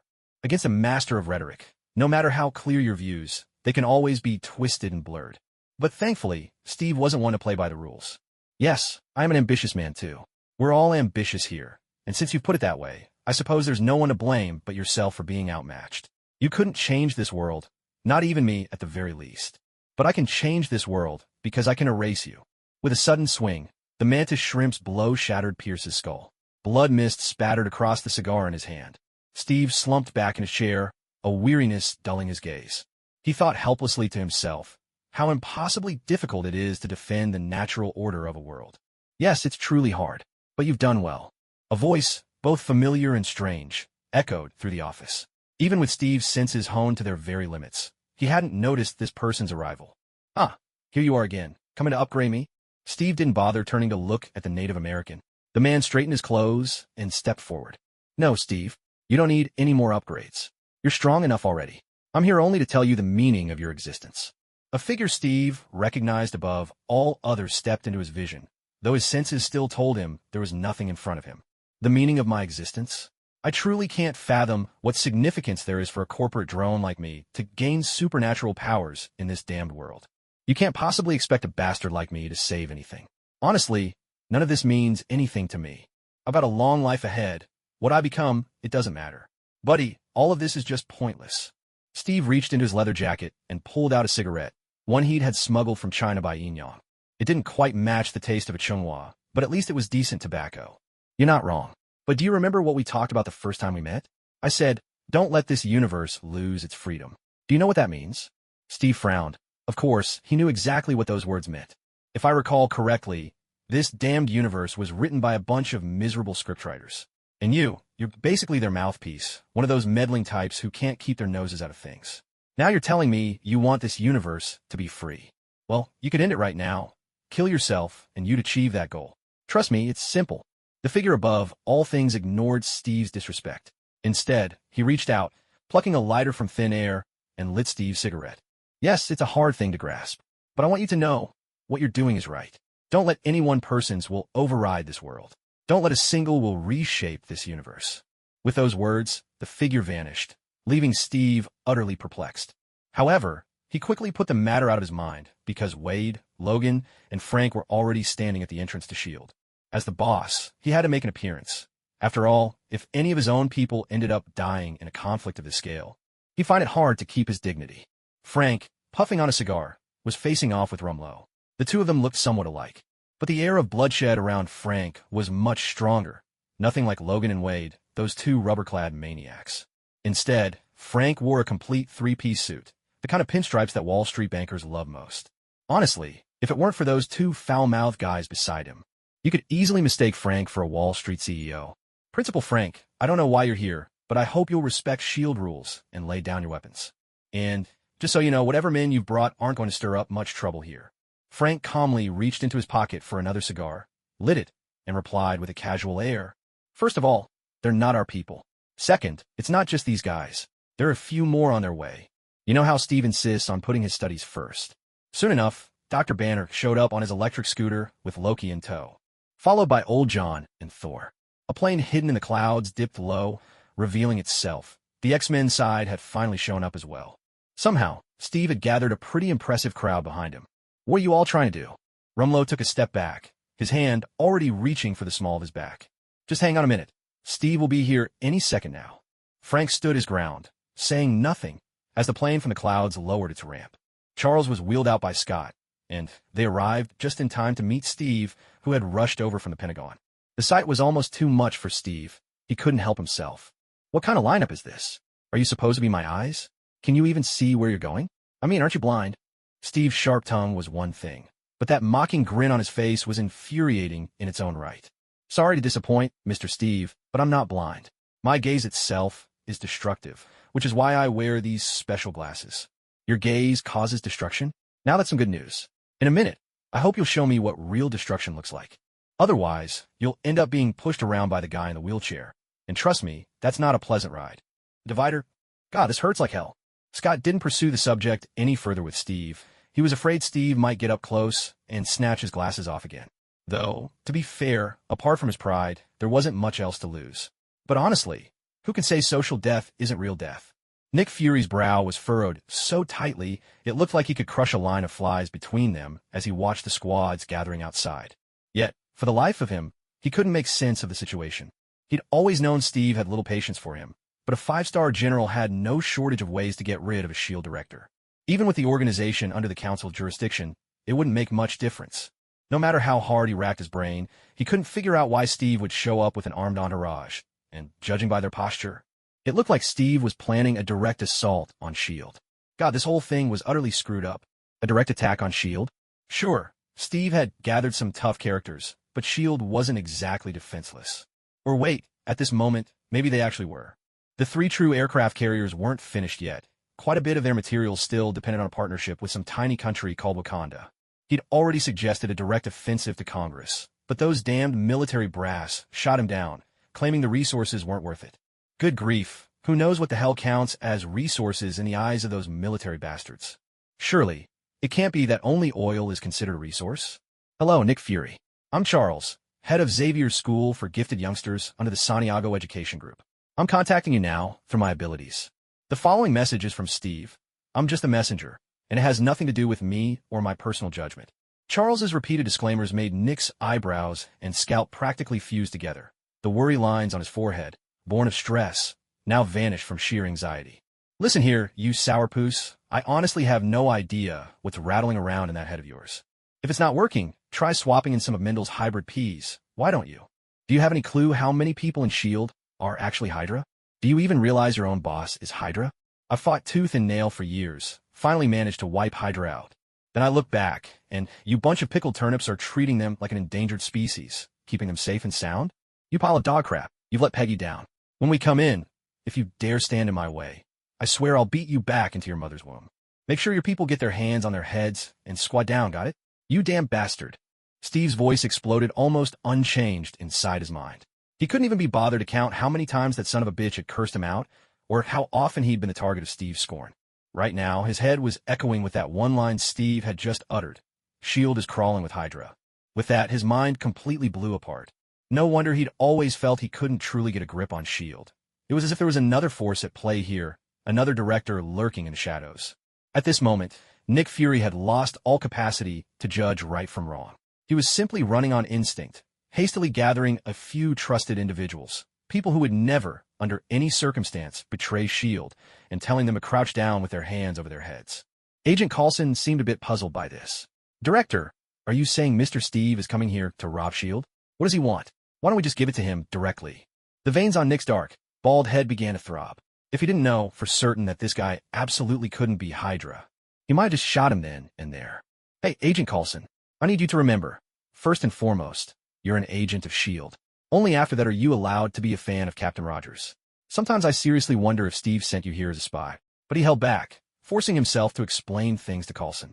The moment Coulson learned that Hydra was everywhere inside S.H.I.E.L.D., he instinctively edged away from Nick Fury. That was the final straw for Nick. Motherf, are you suspecting me now? Are you? Listen to me. There's no way I'm Hydra. Damn it. These sons of bitches raised by wolves. Damn that Pierce. I swear, I'll mow his wrinkled old ass down with a machine gun in my car. Muttering a string of curses, Nick Fury stormed off. Steve stood outside the main entrance of S.H.I.E.L.D., arms folded across his chest. He made sure not to stand anywhere within the agency's direct line of sight. Instead, he picked a spot with just the right vantage point, doing his best to keep out of sight. Sitting beside him, Charles propped his chin up with one hand, his expression visibly more relaxed. Why did you have me deliver the message? You know full well that Nick Fury is beset by enemies on all sides within S.H.I.E.L.D. If he gets wind of our plan for the coming massacre, some of them are bound to slip through the net. Steve just smiled, not bothering to look back. That's why I called you. I figured you'd already finished the screening. Just make sure that, in a moment, every Hydra agent is standing up. Oh, and by the way, don't you have a son? Charles immediately sat up straight, a flicker of fear in his eyes as he looked at Steve. No, he's a good person. He truly is a good kid. You can't do this to him. Steve pursed his lips, sighing in exasperation. I think there's a deep misunderstanding between us. I'm no demon. At most, I'm a hawkish educator. I know your son is an exceptional talent. I have no intention of destroying him. The look on your face just now was like a choir boy from the Vatican stumbling upon a priest in the night. Steve's words were harsh, yet Charles felt a sense of relief. He couldn't quite explain it. This man could be downright awful at times. But whenever Steve gave his word, Charles would believe him without hesitation. Perhaps it was because he had no other choice but to trust him. Or maybe, deep down, this man really was noble in his own way. Of course, Steve would never know what was going through Charles's mind. If he did, he'd probably burst into laughter. As expected, events at S.H.I.E.L.D. unfolded just as Charles had predicted. Almost everyone in S.H.I.E.L.D. dropped to the ground and covered their heads at the exact same moment. See? I told you so. Charles's tone was relaxed, as if he could handle anything so long as it didn't involve mutants. Steve liked this version of Charles. It allowed his brilliance to truly shine. Exactly. Now it's time for those who should be standing to stand. Charles pressed his index and middle fingers together to his temple. A powerful surge of psychic energy radiated outwards from him.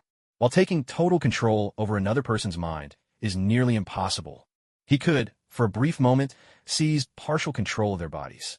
Divider, I went to the hospital today. The doctor said it can't be cut open yet. It's not ready. He prescribed some medicine for me to apply at home. Help! It hurts so much I can't even open my mouth. The large-scale mind control took effect quickly. Those who had crouched down now stood up in waves. Steve, carrying the mantis shrimp, walked outside. Langlam, who had been holding the line alone at the door against Frank and the others, looked visibly excited when he saw Steve. It was just like when you're a kid, fighting in the schoolyard, and halfway through, your ex-soldier grandpa, unreasonable, rough around the edges but fiercely protective, shows up. And with just a single glance at the punks on the other side, he's ready to step in and back you up.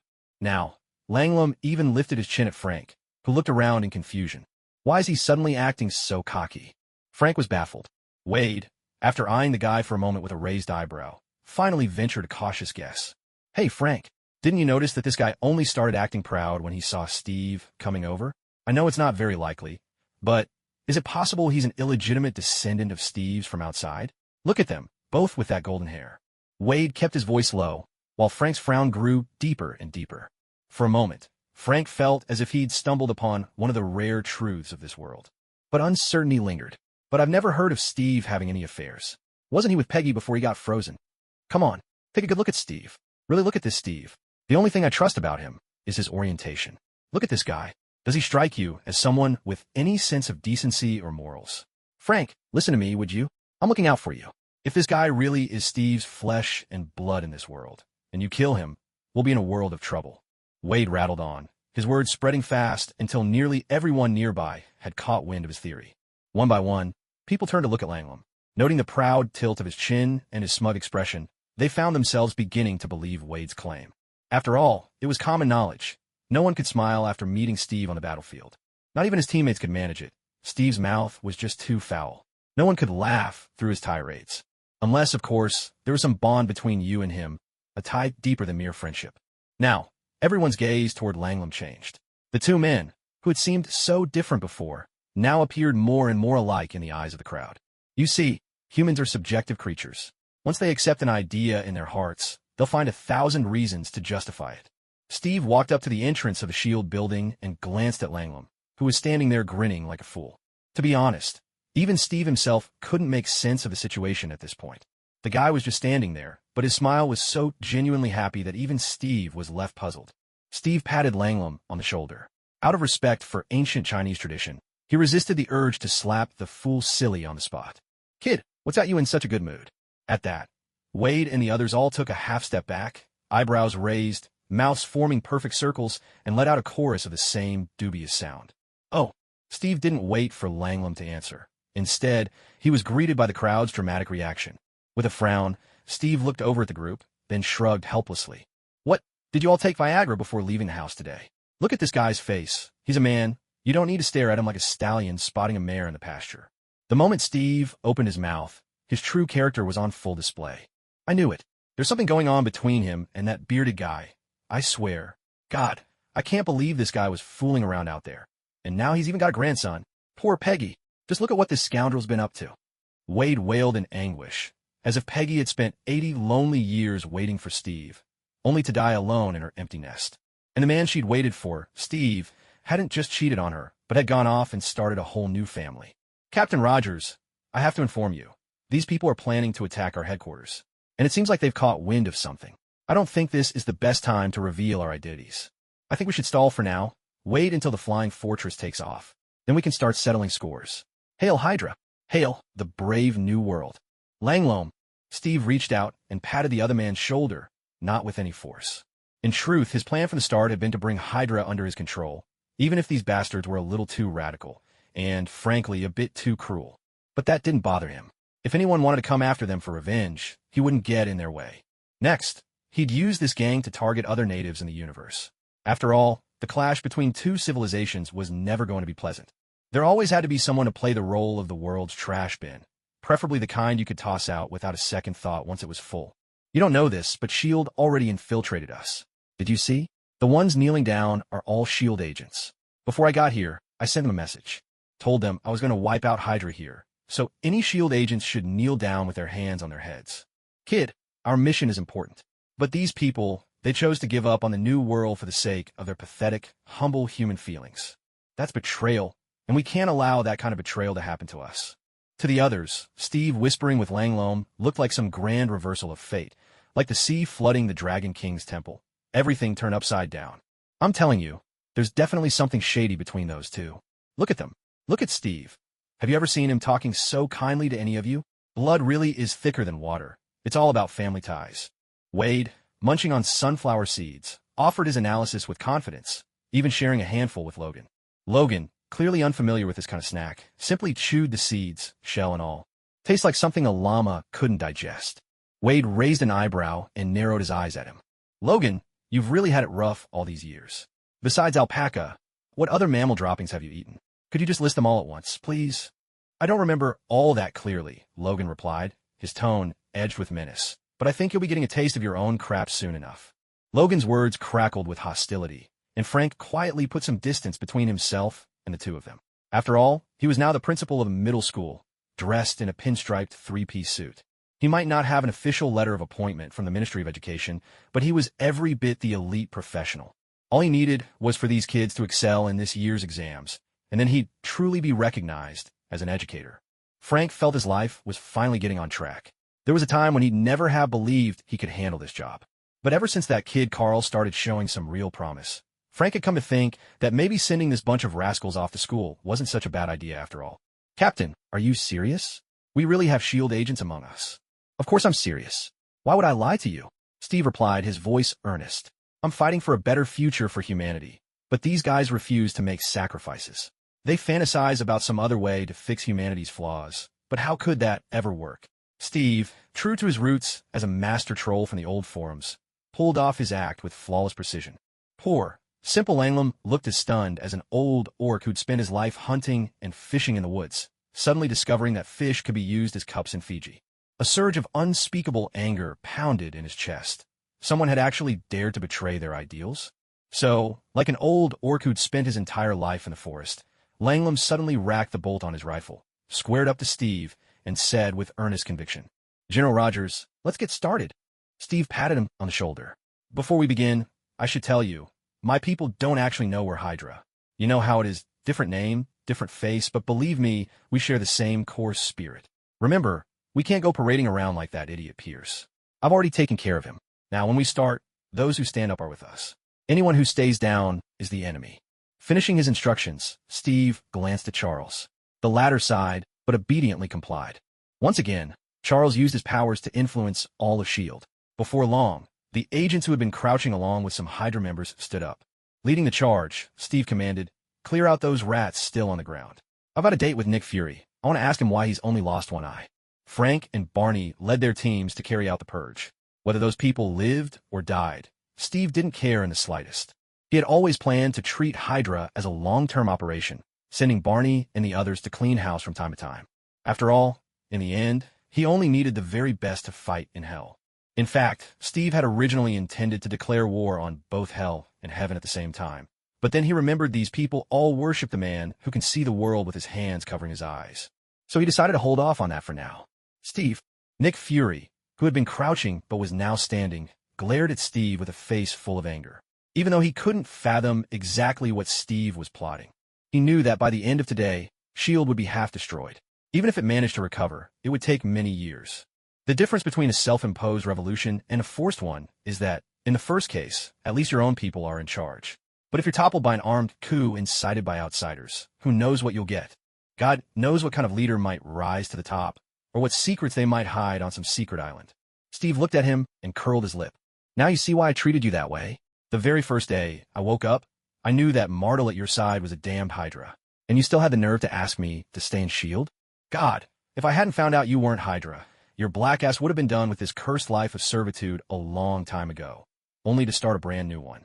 Steve's curses didn't provoke the slightest reaction from Nick Fury. He simply looked back at Steve, calm as ever. In that single remaining eye, the light that shone seemed sharp enough to pierce right through to the soul.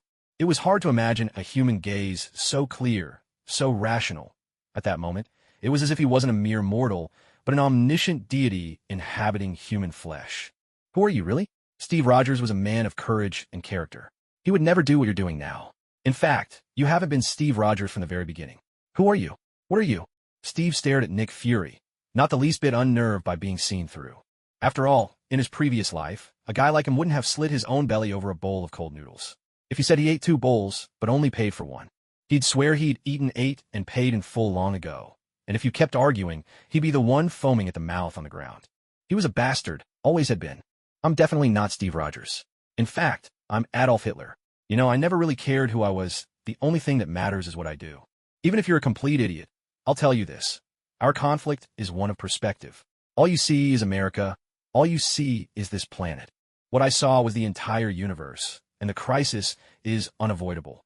Not even Captain Marvel, no matter how long she stays out there, can stop it. Steve looked at the man before him, who was at a loss for words. He wanted to argue that this was wrong, but all the intelligence pointed exactly where Steve was leading. Ambitious individuals were waging war across the cosmos. No one knew their true purpose, but the storm was brewing, regardless. He had to admit, the enemy he faced was no longer just a would-be conqueror of a single world, but a schemer with designs on the whole universe. Heaven only knows, in this vast, endless expanse, if life truly exists out there, just how many kinds of maniacs and would-be emperors might spring up. And who can say how many times these lunatics and power-hungry dreamers, combined, could destroy the universe? You shouldn't look at it this way. S.H.I.E.L.D. isn't the enemy. I'm not your enemy. At least, not on a national level. Steve whistled softly as he watched him. I know we're not enemies. You should be grateful for that. If we were, you'd already be dead. I'm not like Batman, prowling the night in tights, beating people up. You know me. I usually just kill. The sounds of slaughter grew fainter and fainter, a sign that everything was drawing to a close. Mr. Rogers, we've achieved victory, and we've taken control of all 3 helicarriers. I think we... Call me boss. That's enough. Take them away. I think Antarctica will make a fine place for them. Unless I'm mistaken, there should be plenty of small fry left down there. You have no idea how deeply S.H.I.E.L.D. has infiltrated us. Steve made no attempt to hide his intentions. He didn't expect to keep his actions secret from Nick Fury. That old fox might be foolish at times, but he was a born schemer. Understood, boss. Are we really letting him live? Langlam glanced at Nick Fury, a hint of worry in his eyes. Divider, my boil hasn't healed. It hurts even more. I can't focus on writing, but I can't sleep either. I feel like I'm dying. It's fine. Just take the 3 helicarriers with you. There's nothing in this world that's truly absolute. Maybe he's our enemy now, but who knows about the future? Haven't I already found the truth? Steve was an absolute master at deceiving the simple-minded. He could have passed for a psychiatrist with 3 years' experience in an asylum. Langlam's expression lit up with sudden understanding, and he led his people off to continue the purge. Not all of them deserve to die. Nick Fury muttered, frowning as the last gunshots echoed out. Steve laughed, unabashed, and almost disarmingly gentle. When you're strong enough to stop me, we'll talk. For now, I have things to do. The shield side wrapped up quickly, so quickly, in fact, that the Hulk had barely finished turning green before it was all over. It wasn't that Hydra was weak, it was that Steve had seized every advantage. First, he took out Pierce, leaving Hydra within shield leaderless and in chaos. Then, he brought in Charles for a sweeping mind control, followed by convincing a wave of Hydra agents to switch sides and work for him. If this had happened to someone less formidable, maybe it'd be understandable. But Steve was already unbelievably strong. Pulling these tricks just made him look like a master manipulator. Not that Steve cared in the slightest. Thor hopped down from old John's back seat. Old man, how do you manage to drive a 2-wheeled vehicle like it's a mountain goat with 4 hooves? By now, Thor had fully blended into Scythe Farm. Seeing this long-haired, golden-haired man in a flannel shirt and cowboy jeans, with a wild beard, you'd think he'd spent his entire life birthing calves out west. Steve rarely came back to stay at the farm, and all 4 of the kids were working there too. Hello, gentlemen. How's school going? How are your grades? No one's been picking on you, have they, Con? Steve grinned, ruffling Carl's hair. None of that notorious Gallagher defiance on display. Grades are the same as always, but I think we've found our calling. Carl snapped off a crisp military salute. I'm planning to apply to the military academy, Mr. Steve. Do you think I could become a general like you? Steve frowned slightly. Why not, kid? But you need to know this. If you're not strong enough, you'd better be careful enough. Of course, Steve knew the kind of crap Carl would have to deal with at the academy, but it didn't matter. Carl now had 2 teachers. Steve himself, recognized by the United States as a 5-star general, honorary or not, could still make anyone regret disrespecting him. He could turn them into a name chiseled in stone, if he wanted. Frank, on the other hand, was a legend in America's special forces, a living standard for all to follow. With these 2 as his mentors, if Carl still got kicked out by those snobs, well, that would be a real spectacle. Steve turned to Wayne, who stammered, unable to get a word out. Wayne, you can be anything you want to be. Don't let your own sense of justice defeat you. If you ever need help, I'll always find a way. The awkwardness finally melted from Wayne's face. In his heart, he wanted to say he hoped to be like Principal Frank someday, but he figured saying that to Steve might upset him. To be honest, that was rare for Wayne. It wasn't like him to worry about someone else's feelings. Oh, by the way, Wayne, are you still carrying that little hammer of yours? Steve seemed to have thought of something and spoke up, to which the other nodded. Wayne had a hammer, just one he had grabbed off the shelf at a hardware store. He thought the hammer was great. It could serve as a tool or a weapon. If you want to be a superhero, I think Stark might be able to help you out. Remember to speak to him nicely. He's actually a good person. Even Wayne, as dense as he sometimes was, understood what that meant. Steve looked at this introverted, not-so-agile boy, whose heart brimmed with justice, and couldn't help but worry. He knew this kid would ultimately meet his end for the sake of justice. And it would happen somewhere far from Steve's sight, all for justice. It was inevitable. What about you, Richard? Don't tell me you plan to go home and inherit the family fortune. If you do, I swear I'll break every bone in your body, and I mean it. I want to be a politician. Richard flashed a confident smile. Steve sized up the boy, now showing a hint of heroic spirit, and nodded approvingly. Yes, with your determination, perseverance, and talent, you really should become a leader, the kind of politician people look up to. But have you finished your homework? Do you know which college you want to attend? If not, go talk to Principal Henry. He can offer you a lot of valuable advice. Steve then turned to face Peter Parker, whose excitement made him look as eager as a puppy. Steve suddenly burst out laughing. Isn't this our restless Mr. Parker? Honestly, with your gift for balancing the books, you ought to become an accountant. You could even put on your resume that you balanced accounts right in front of Steve Rogers. No, Mr. Rogers, you should ask me what I want to be, just like you asked them.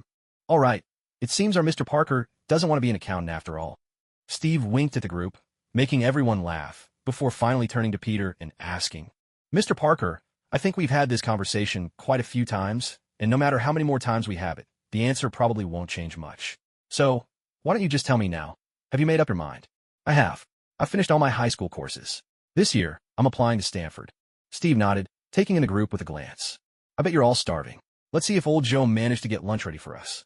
If not, I swear I'm kicking his butt.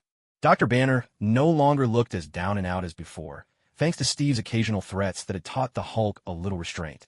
Most importantly, maybe he just didn't want to get beaten up again. The Hulk had now transformed from an angry monster into something of a willful child. Banner even found himself thinking that this big guy living inside him was actually a bit endearing. Steve greeted him and, in passing, nudged Parker forward. "Hello, Dr. Banner. This is my student, Peter Parker. He's got quite a gift for physics. I was wondering if he could assist you." "Mr. Parker, I believe we've met plenty of times at school. I didn't expect you to have such a talent for physics. If you have any questions, feel free to come ask me. But let me warn you, the endless practice problems you're doing right now are just stifling your potential."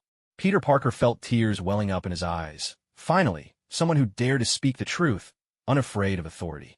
Yeah, sometimes young people are just overflowing with talent. That kind of exam drill really doesn't suit him. I just want to temper his character a bit, so he won't keep thinking about saving the world every day at his age. You know, I don't have endless time to keep cleaning up after him. Steve gave Parker's shoulder a friendly pat. Only then did Peter realize Steve was still standing beside him, and he immediately felt awkward. Exactly. Young people at this age always want to make a mark on the world. It's a common trait. But, Captain Rogers, I think the current curriculum is already useless for Mr. Parker. Steve grinned with pride. Well, he is my student, after all. To borrow a phrase from Chinese web novels, you could call him my personal disciple. High school knowledge? That's child's play for him. Like I said, he's got a knack for physics. Now he wants to go to Stanford, and I think he could handle several majors at once. Electrical engineering, mechanical engineering, physics, artificial intelligence programming, plus math and more physics. What do you think, my dear Mr. Parker? You should count yourself lucky you didn't just say you wanted to be some grand sorcerer, or you'd have 10 times as much to learn. The delight on Parker's face faded into deeper despair. It was like a scene straight out of a comic strip. The more you read, the broader your horizons, the darker the world seems. Because the bigger the world you see, the smaller you realize you are, and the more you see there is to learn. For Peter Parker, he used to have just 7 assignments to do. Now he might be stuck with 30. Suddenly, he was starting to regret everything. A solid plan. This kid still has a lot left to learn. If it's just undergrad and master's level stuff, I think I can teach it myself. As for the knowledge of mechanics and electrical engineering, I'll have to wait until Stark gets back. Speaking of which, it's been a long time since I last saw Stark. Steve's eyes flickered for a moment, but he still chose not to say anything. Stark was flying through the air in his latest suit of armor, the product of his own innovation. He was a man who left nothing to chance. It had only taken him 2 days to crack the location of the Winter Soldier's base, but for the sake of this mission, he'd spent several extra days testing himself on a battlefield in the Middle East. Only when every possible contingency was accounted for did he finally set out toward his target. For this mission, he'd also recruited a 4-man special ops team. Steve had simply told him to make his own decisions, but Stark's pride wouldn't allow him to hand this job off to anyone else. He was determined to handle it personally. Honestly, that wasn't such a bad thing. But soon enough, he started to question his own sanity. You know, the world is basically one gigantic amateur theater troupe. Everyone's a bit of a hack in their own way. That's not the problem. The problem is, you can't afford to be too much of a hack. The moment he met this 4-man team, Stark felt his own brain begin to wilt. The pilot, codename Lightning, was gripping the helicopter's rotors with both hands, pretending to be a carousel horse. The big black guy with a mohawk was already deep in prayer, before they'd even boarded the chopper. Then there were the only 2 relatively normal ones, Duke and General, both white. One was far too slick, the other painfully old. Stark had no idea why Big Mike from Hell's Kitchen would introduce him to such a collection of oddballs. "Mr. Stark, good to meet you. I'm Duke. I think you'll like us. I hear you've got a lot of business in the Middle East. I think we'll have plenty of chances to work together down the line." Stark eyed the overly familiar Duke and couldn't help but think of a certain guy with a face like burnt hamburger. He waved his hand apologetically. "Sorry, I suffer from a severe case of Wade syndrome. Can't stand being around people who are too outgoing. If you don't mind, I prefer it if you could be a bit more like that gentleman over there. Quiet." Duke followed his gaze, only to see the big guy had already slumped over and fallen fast asleep. Suddenly, Duke let out a yelp, unfastened his seatbelt, and rushed over. "Oh crap. Big head. Wake up. You passed out. General." He fainted from a fear of heights. The older white man unbuckled and hurried after him. For a split second, Stark actually missed those misfits he used to run with. Wade's crew might have been a handful and a little rough around the edges, but to be fair, at least they were professionals. In fact, Stark would sooner believe those guys were getting busy with themselves on the plane than think they'd pass out from a fear of heights. "Sorry, sir. He used to be the best in the Air Force, a paratrooper, but after taking just one flight with Lightning, he started to subscribe to the theology that if mankind didn't grow wings, we weren't meant to be up in the sky at all. Believe me, this was just an accident. The general, as the person in charge, offered a rather official explanation. Honestly, if the guy flying the plane weren't actually named Lightning, Stark might have even managed to keep a polite smile and pretend he understood. Wait, did you just say Lightning? That Lightning. Stark raised an eyebrow, looking at the general with a complex expression. The pilot of this helicopter. Trust me, his flying style is just a bit aggressive. And with a few incurable mental issues thrown in. Seriously, I have no idea why we still let him fly anything. The guy who just come to, eyes squeezed tightly shut and hands gripping a crucifix, looked as devout as a Vatican priest at midday. What kind of mental issues does he have? Stark's mouth twitched. Now he finally had a deep understanding of just how unreliable this damn place called Hell's Kitchen really was. I don't know, officially diagnosed? Delusions, ADHD, and a touch of mania, the general said helplessly. But he's actually a good guy, I think. Stark took a deep breath, not bothering to ask what exactly the general meant by good guy. He simply stood up, snapped his faceplate shut, and jumped straight out of the helicopter. Are you kidding? A guy with mental problems, flying the chopper. Who in their right mind would stay on board? Stark at least had enough manners not to curse them out on the spot. If it had been Steve, he probably would have punched that old general right in the backside. Looks like our employer's done with us, huh? Until he calls the job off, our orders are to keep going, the general said, sticking to his word and not ordering his men to turn back just yet.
Gueto spoke solemnly, and Lightning in the cockpit twisted his head around, utterly ignoring the potential dangers ahead.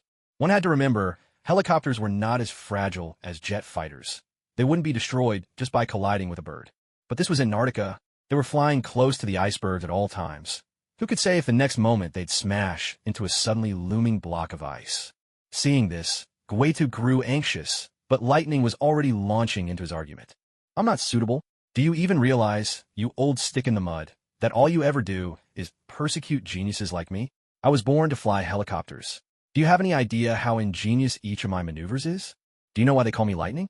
It's because I can instantly assess any situation before me and execute the necessary actions in a flash. And do you know what unsuitable really means? The elite of an airborne division, scared of heights because the pilot's a lunatic? Lightning's voice trembled with passion, and the Duke, the General, and Guitu were all visibly agitated as well. Not because they feared Lightning might do something reckless, but because, in their line of sight, that damn iceberg was getting bigger by the second. Lightning, damn it, Motherf, we're about to crash into the iceberg. What's so bad about that? At our current speed, if we hit the iceberg, we'll burst into a fireball. Can you think of a more painless way to die? Lightning grumbled, but his hands returned to the controls, and in a heartbeat, he pulled them up safely. Guitu, the Duke, and the General all breathed a sigh of relief. I'm serious. We need to get rid of this lunatic. He belongs in a mental hospital, drawing incomprehensible art for the rest of his life. Guitu's words were nothing short of vicious, and both the Duke and the General wore the expressions of men facing an imminent threat. For God's sake, could you just shut up? We're still in this godforsaken Antarctic wasteland, where icebergs can pop up out of nowhere. Do you really want the three of us to stage a Titanic remake down here? Please, whoever heard of Rose who's a 200-pound black bruiser? The Duke grumbled offhandedly, and the General clutched his forehead in exasperation. Suddenly, he felt that Stark's decision to jump straight out of the helicopter had been the right one. At least he didn't have to deal with these three kindergartners.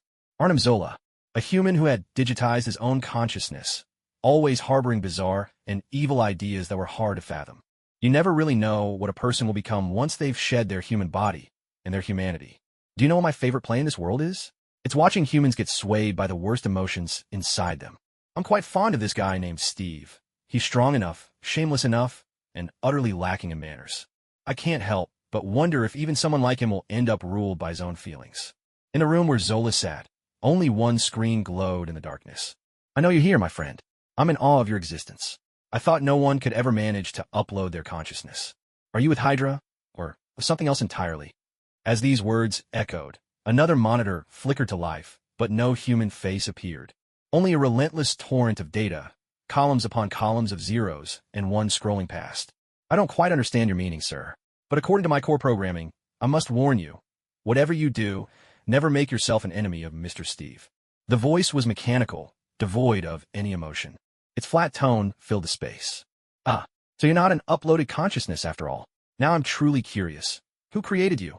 I'm sorry, but I cannot reveal that information to anyone. How about we make a wager? I bet Steve can't help but be influenced by his own emotions. I'll even bet that he'll end up parting ways with his good friend Stark. If I win, I want to know who made you. There was a hint of malice in Zola's voice. Interesting game. The torrent of data vanished from the screen. Stark stood at the edge of a deep chasm before him. Without a moment's hesitation, he charged across. To be honest, Hydra was formidable, no doubt about it. But when it came to technology alone, Stark could grind these damned bastards into dust and bury them. Jarvis, hack into their communications. As you wish, sir. Jarvis's voice always put Stark at ease. Play some Maroon 5. Anything will do. With that, Stark plunged headlong into Hydra's base.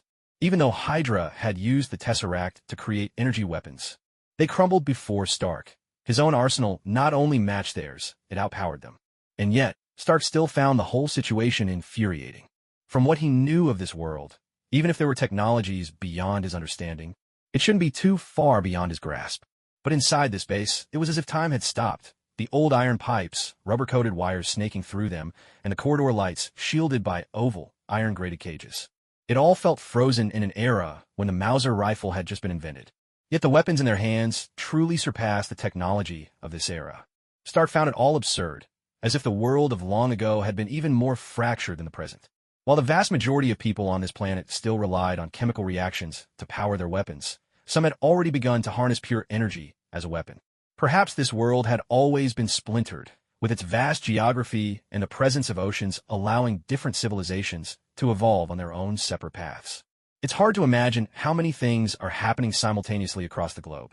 You might still be a rebellious student railing against the pointlessness of school, but at the very same moment, on the other side of the planet, kids your age might have already drawn guns, try to emulate gangsters from the movies in their own brutal skirmishes.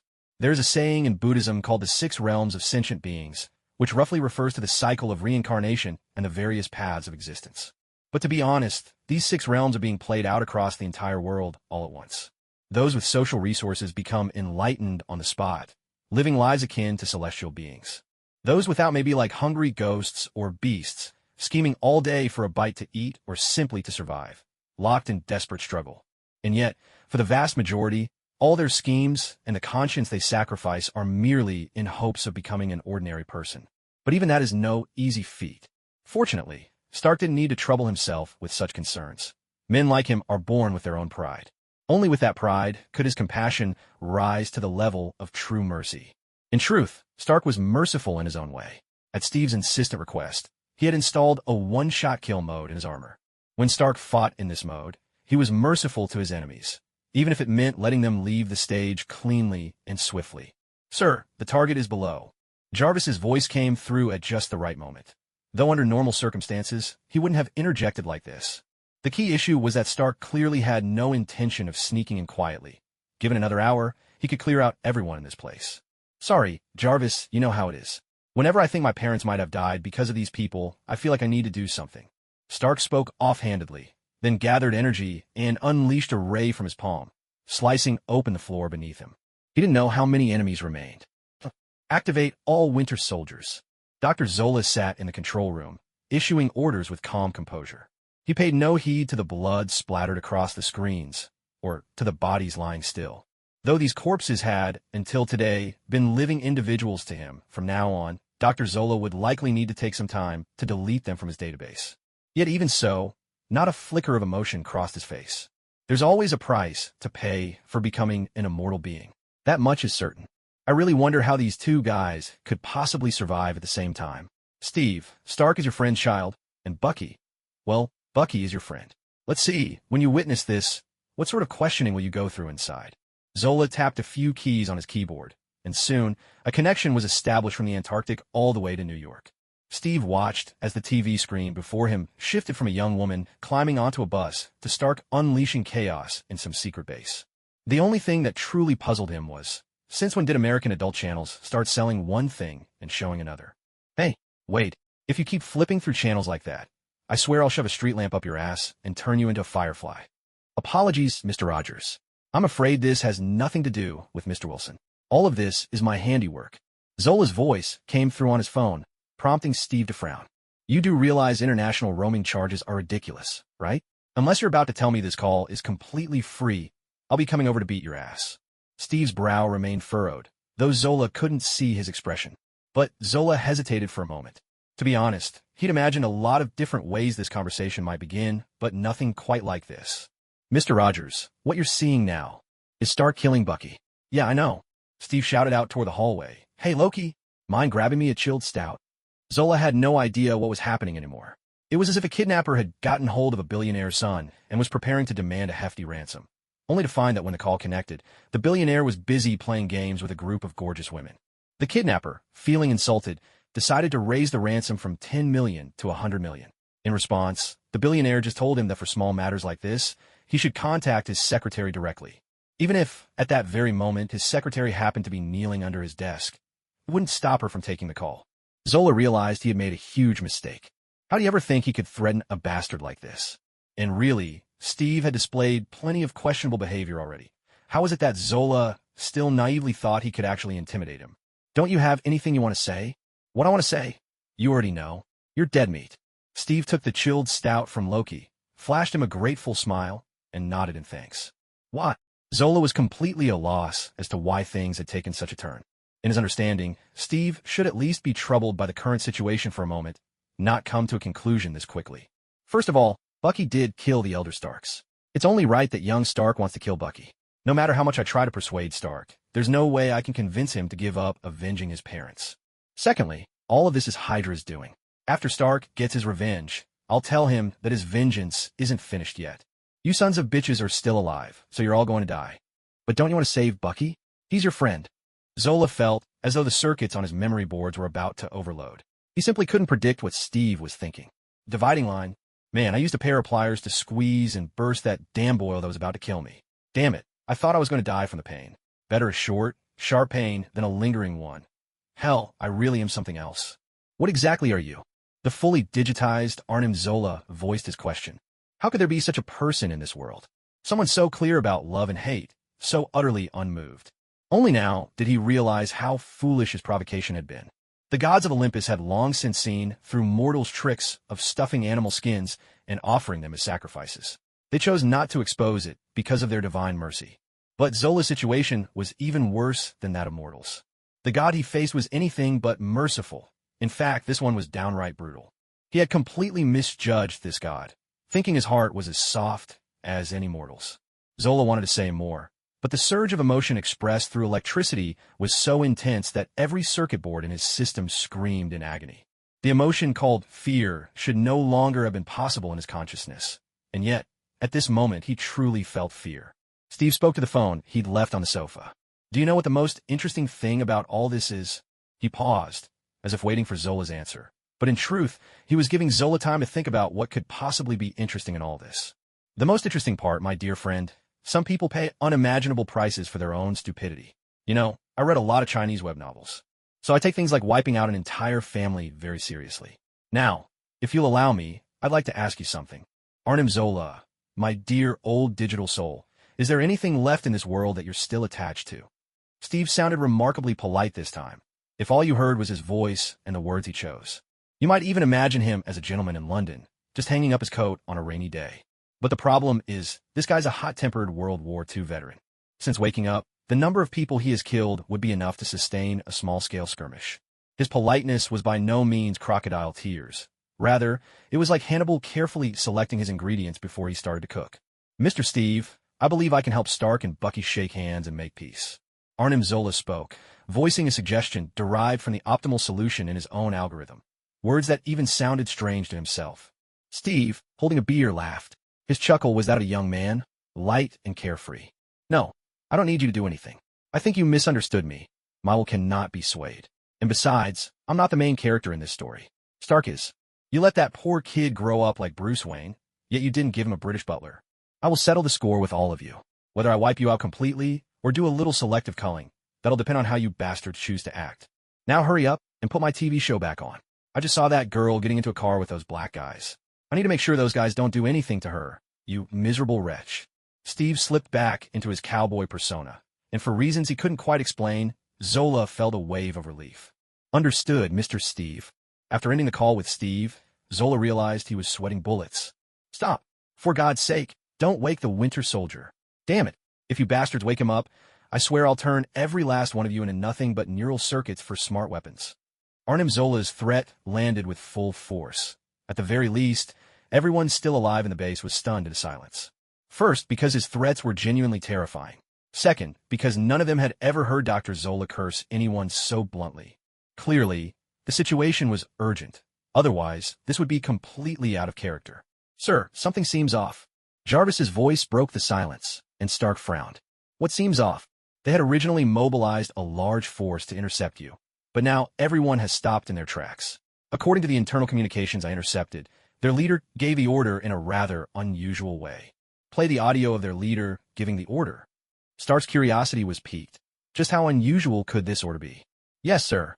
Stark listened to Zola's command, his brow furrowed in concentration. Sounds like he just got off the line with Steve. Stark frowned. Only someone who just spoke to him could come away talking like that.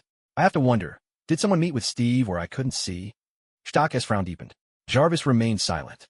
As a being brought into existence entirely by accident, Jarvis was still remarkably cautious. Connect me to Steve. At this moment, Jarvis behaved just like a voice assistant, dutifully carrying out Stark's commands without question. Soon enough, another call went through to Steve. Hey, Stark, are you seriously having Jarvis spy on me? I just saw that black guy sitting next to that little marshmallow. Tell that old electronic, but of yours, if he keeps watching me, I swear I'm going to kick his digital behind to pieces. Steve still spoke with the blunt honesty of a farmer, so much so that Jarvis didn't dare respond. Come on, can't you at least try embracing modern technology? Jarvis could make our futures so much better. He might even change the world. Yeah, and when that happens, we humans will just be tossed out like useless protein waste. Damn it, I should go smash that electronic but storage unit right now. Stark felt a wave of exhaustion, the kind you get when you have a high fever, call your dad to ask for some canned peaches, and end up listening to a half-hour lecture on how peaches are grown instead. Sure, it was a form of caring, but his focus was completely off. Have you contacted the person in charge of this base? Stark took a deep breath and asked, a bit uncertain. Which base? Hey, Stock. The email you sent me said you were in the Hawaiian Islands, watching girls in grass skirts dance. You wanted me to cover for you with Pepper, and, if she asked, I was supposed to say you were with me. For your sake, I hope you're telling the truth. Of course, Steve knew exactly where Stark was, but sometimes people just have to pretend to be clueless.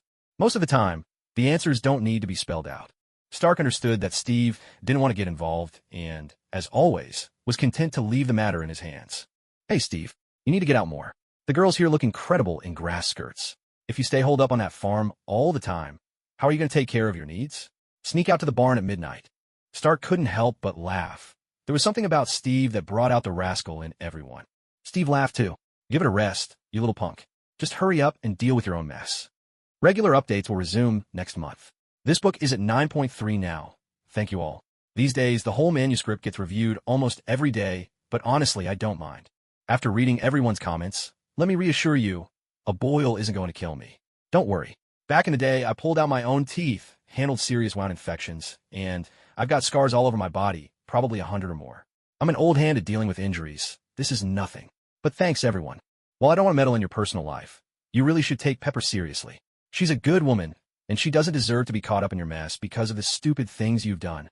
For once, Steve tried to play the role of the responsible adult, but unfortunately, his own reputation left much to be desired.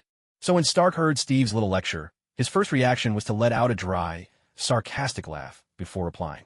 Please, if we're handing out apologies, I think Aunt Peggy is owed a bigger one. Some people show up 70 years late, and even then plan to tack on some extra time. Honestly, you make my dad Howard look like a saint. Steve was caught off guard by Stark's jab, something that didn't happen often. Rarely did he ever seem troubled by anything. In fact, when a bastard is tough enough, nothing really phases him. This is different. He downed the rest of his beer in one go, his tone suddenly as serious as a gunslinger squaring up for a duel in the Old West.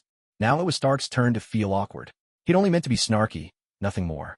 Who could have guessed he'd stumble upon one of the few soft spots still left in that man's chest? Sorry, I'm losing signal over here.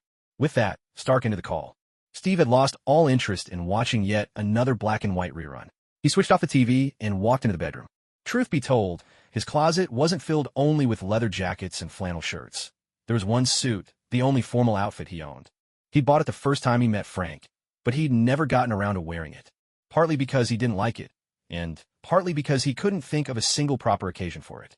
Awkwardly, he tied his own necktie, straightened the suit, and fidgeted in front of the mirror, trying to look presentable.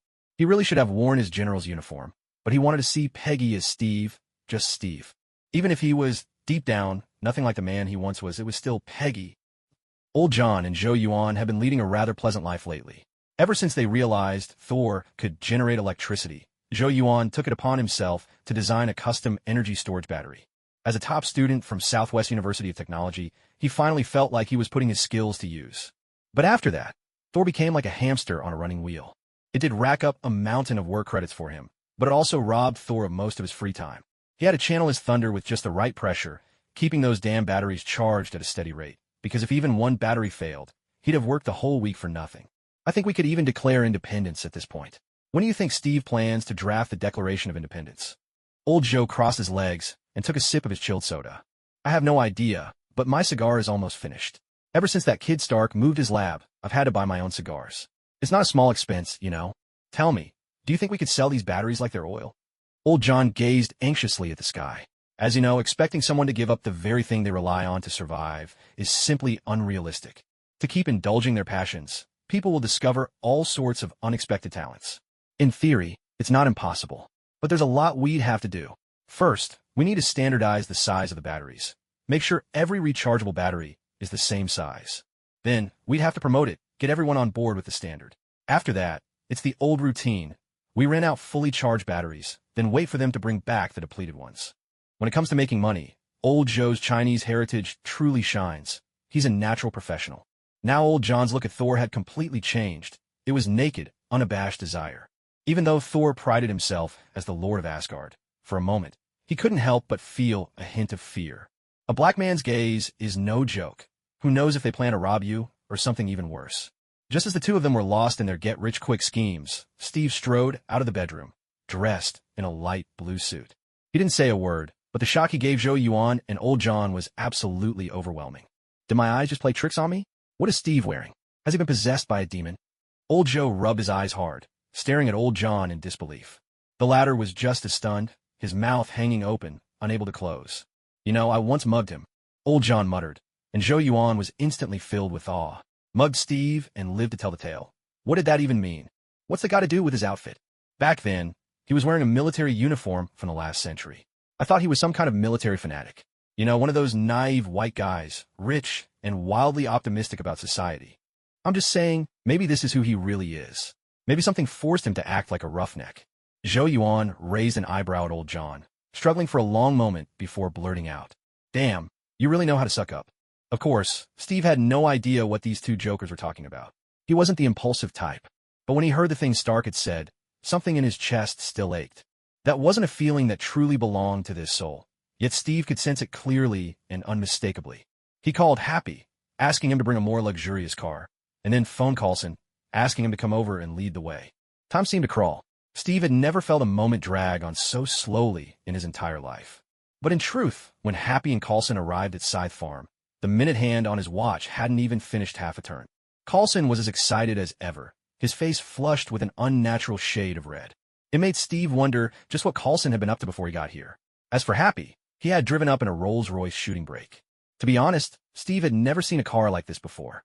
Coulson didn't say much. He was convinced that today, he'd finally get the moment he'd been shipping for so long. You know how it is. Sometimes, shippers can live as the loneliest kings for 1,000 years, but the pairings they root for simply have to be real. This wasn't a joke. Happy would bet that not even at Coulson's own wedding had he ever been this excited. But today, his only job was to be a good driver, which, frankly, wasn't the greatest gig. He'd thought that with Stark off in Antarctica, he might catch a break. Yet here he was, having to skip his donut time to come drive. Maybe it's not my place to say, Happy said, meeting Steve's eyes in the rearview mirror, but honestly, Principal, you look incredible. I'm just curious, what sort of occasion calls for you to be dressed so sharp?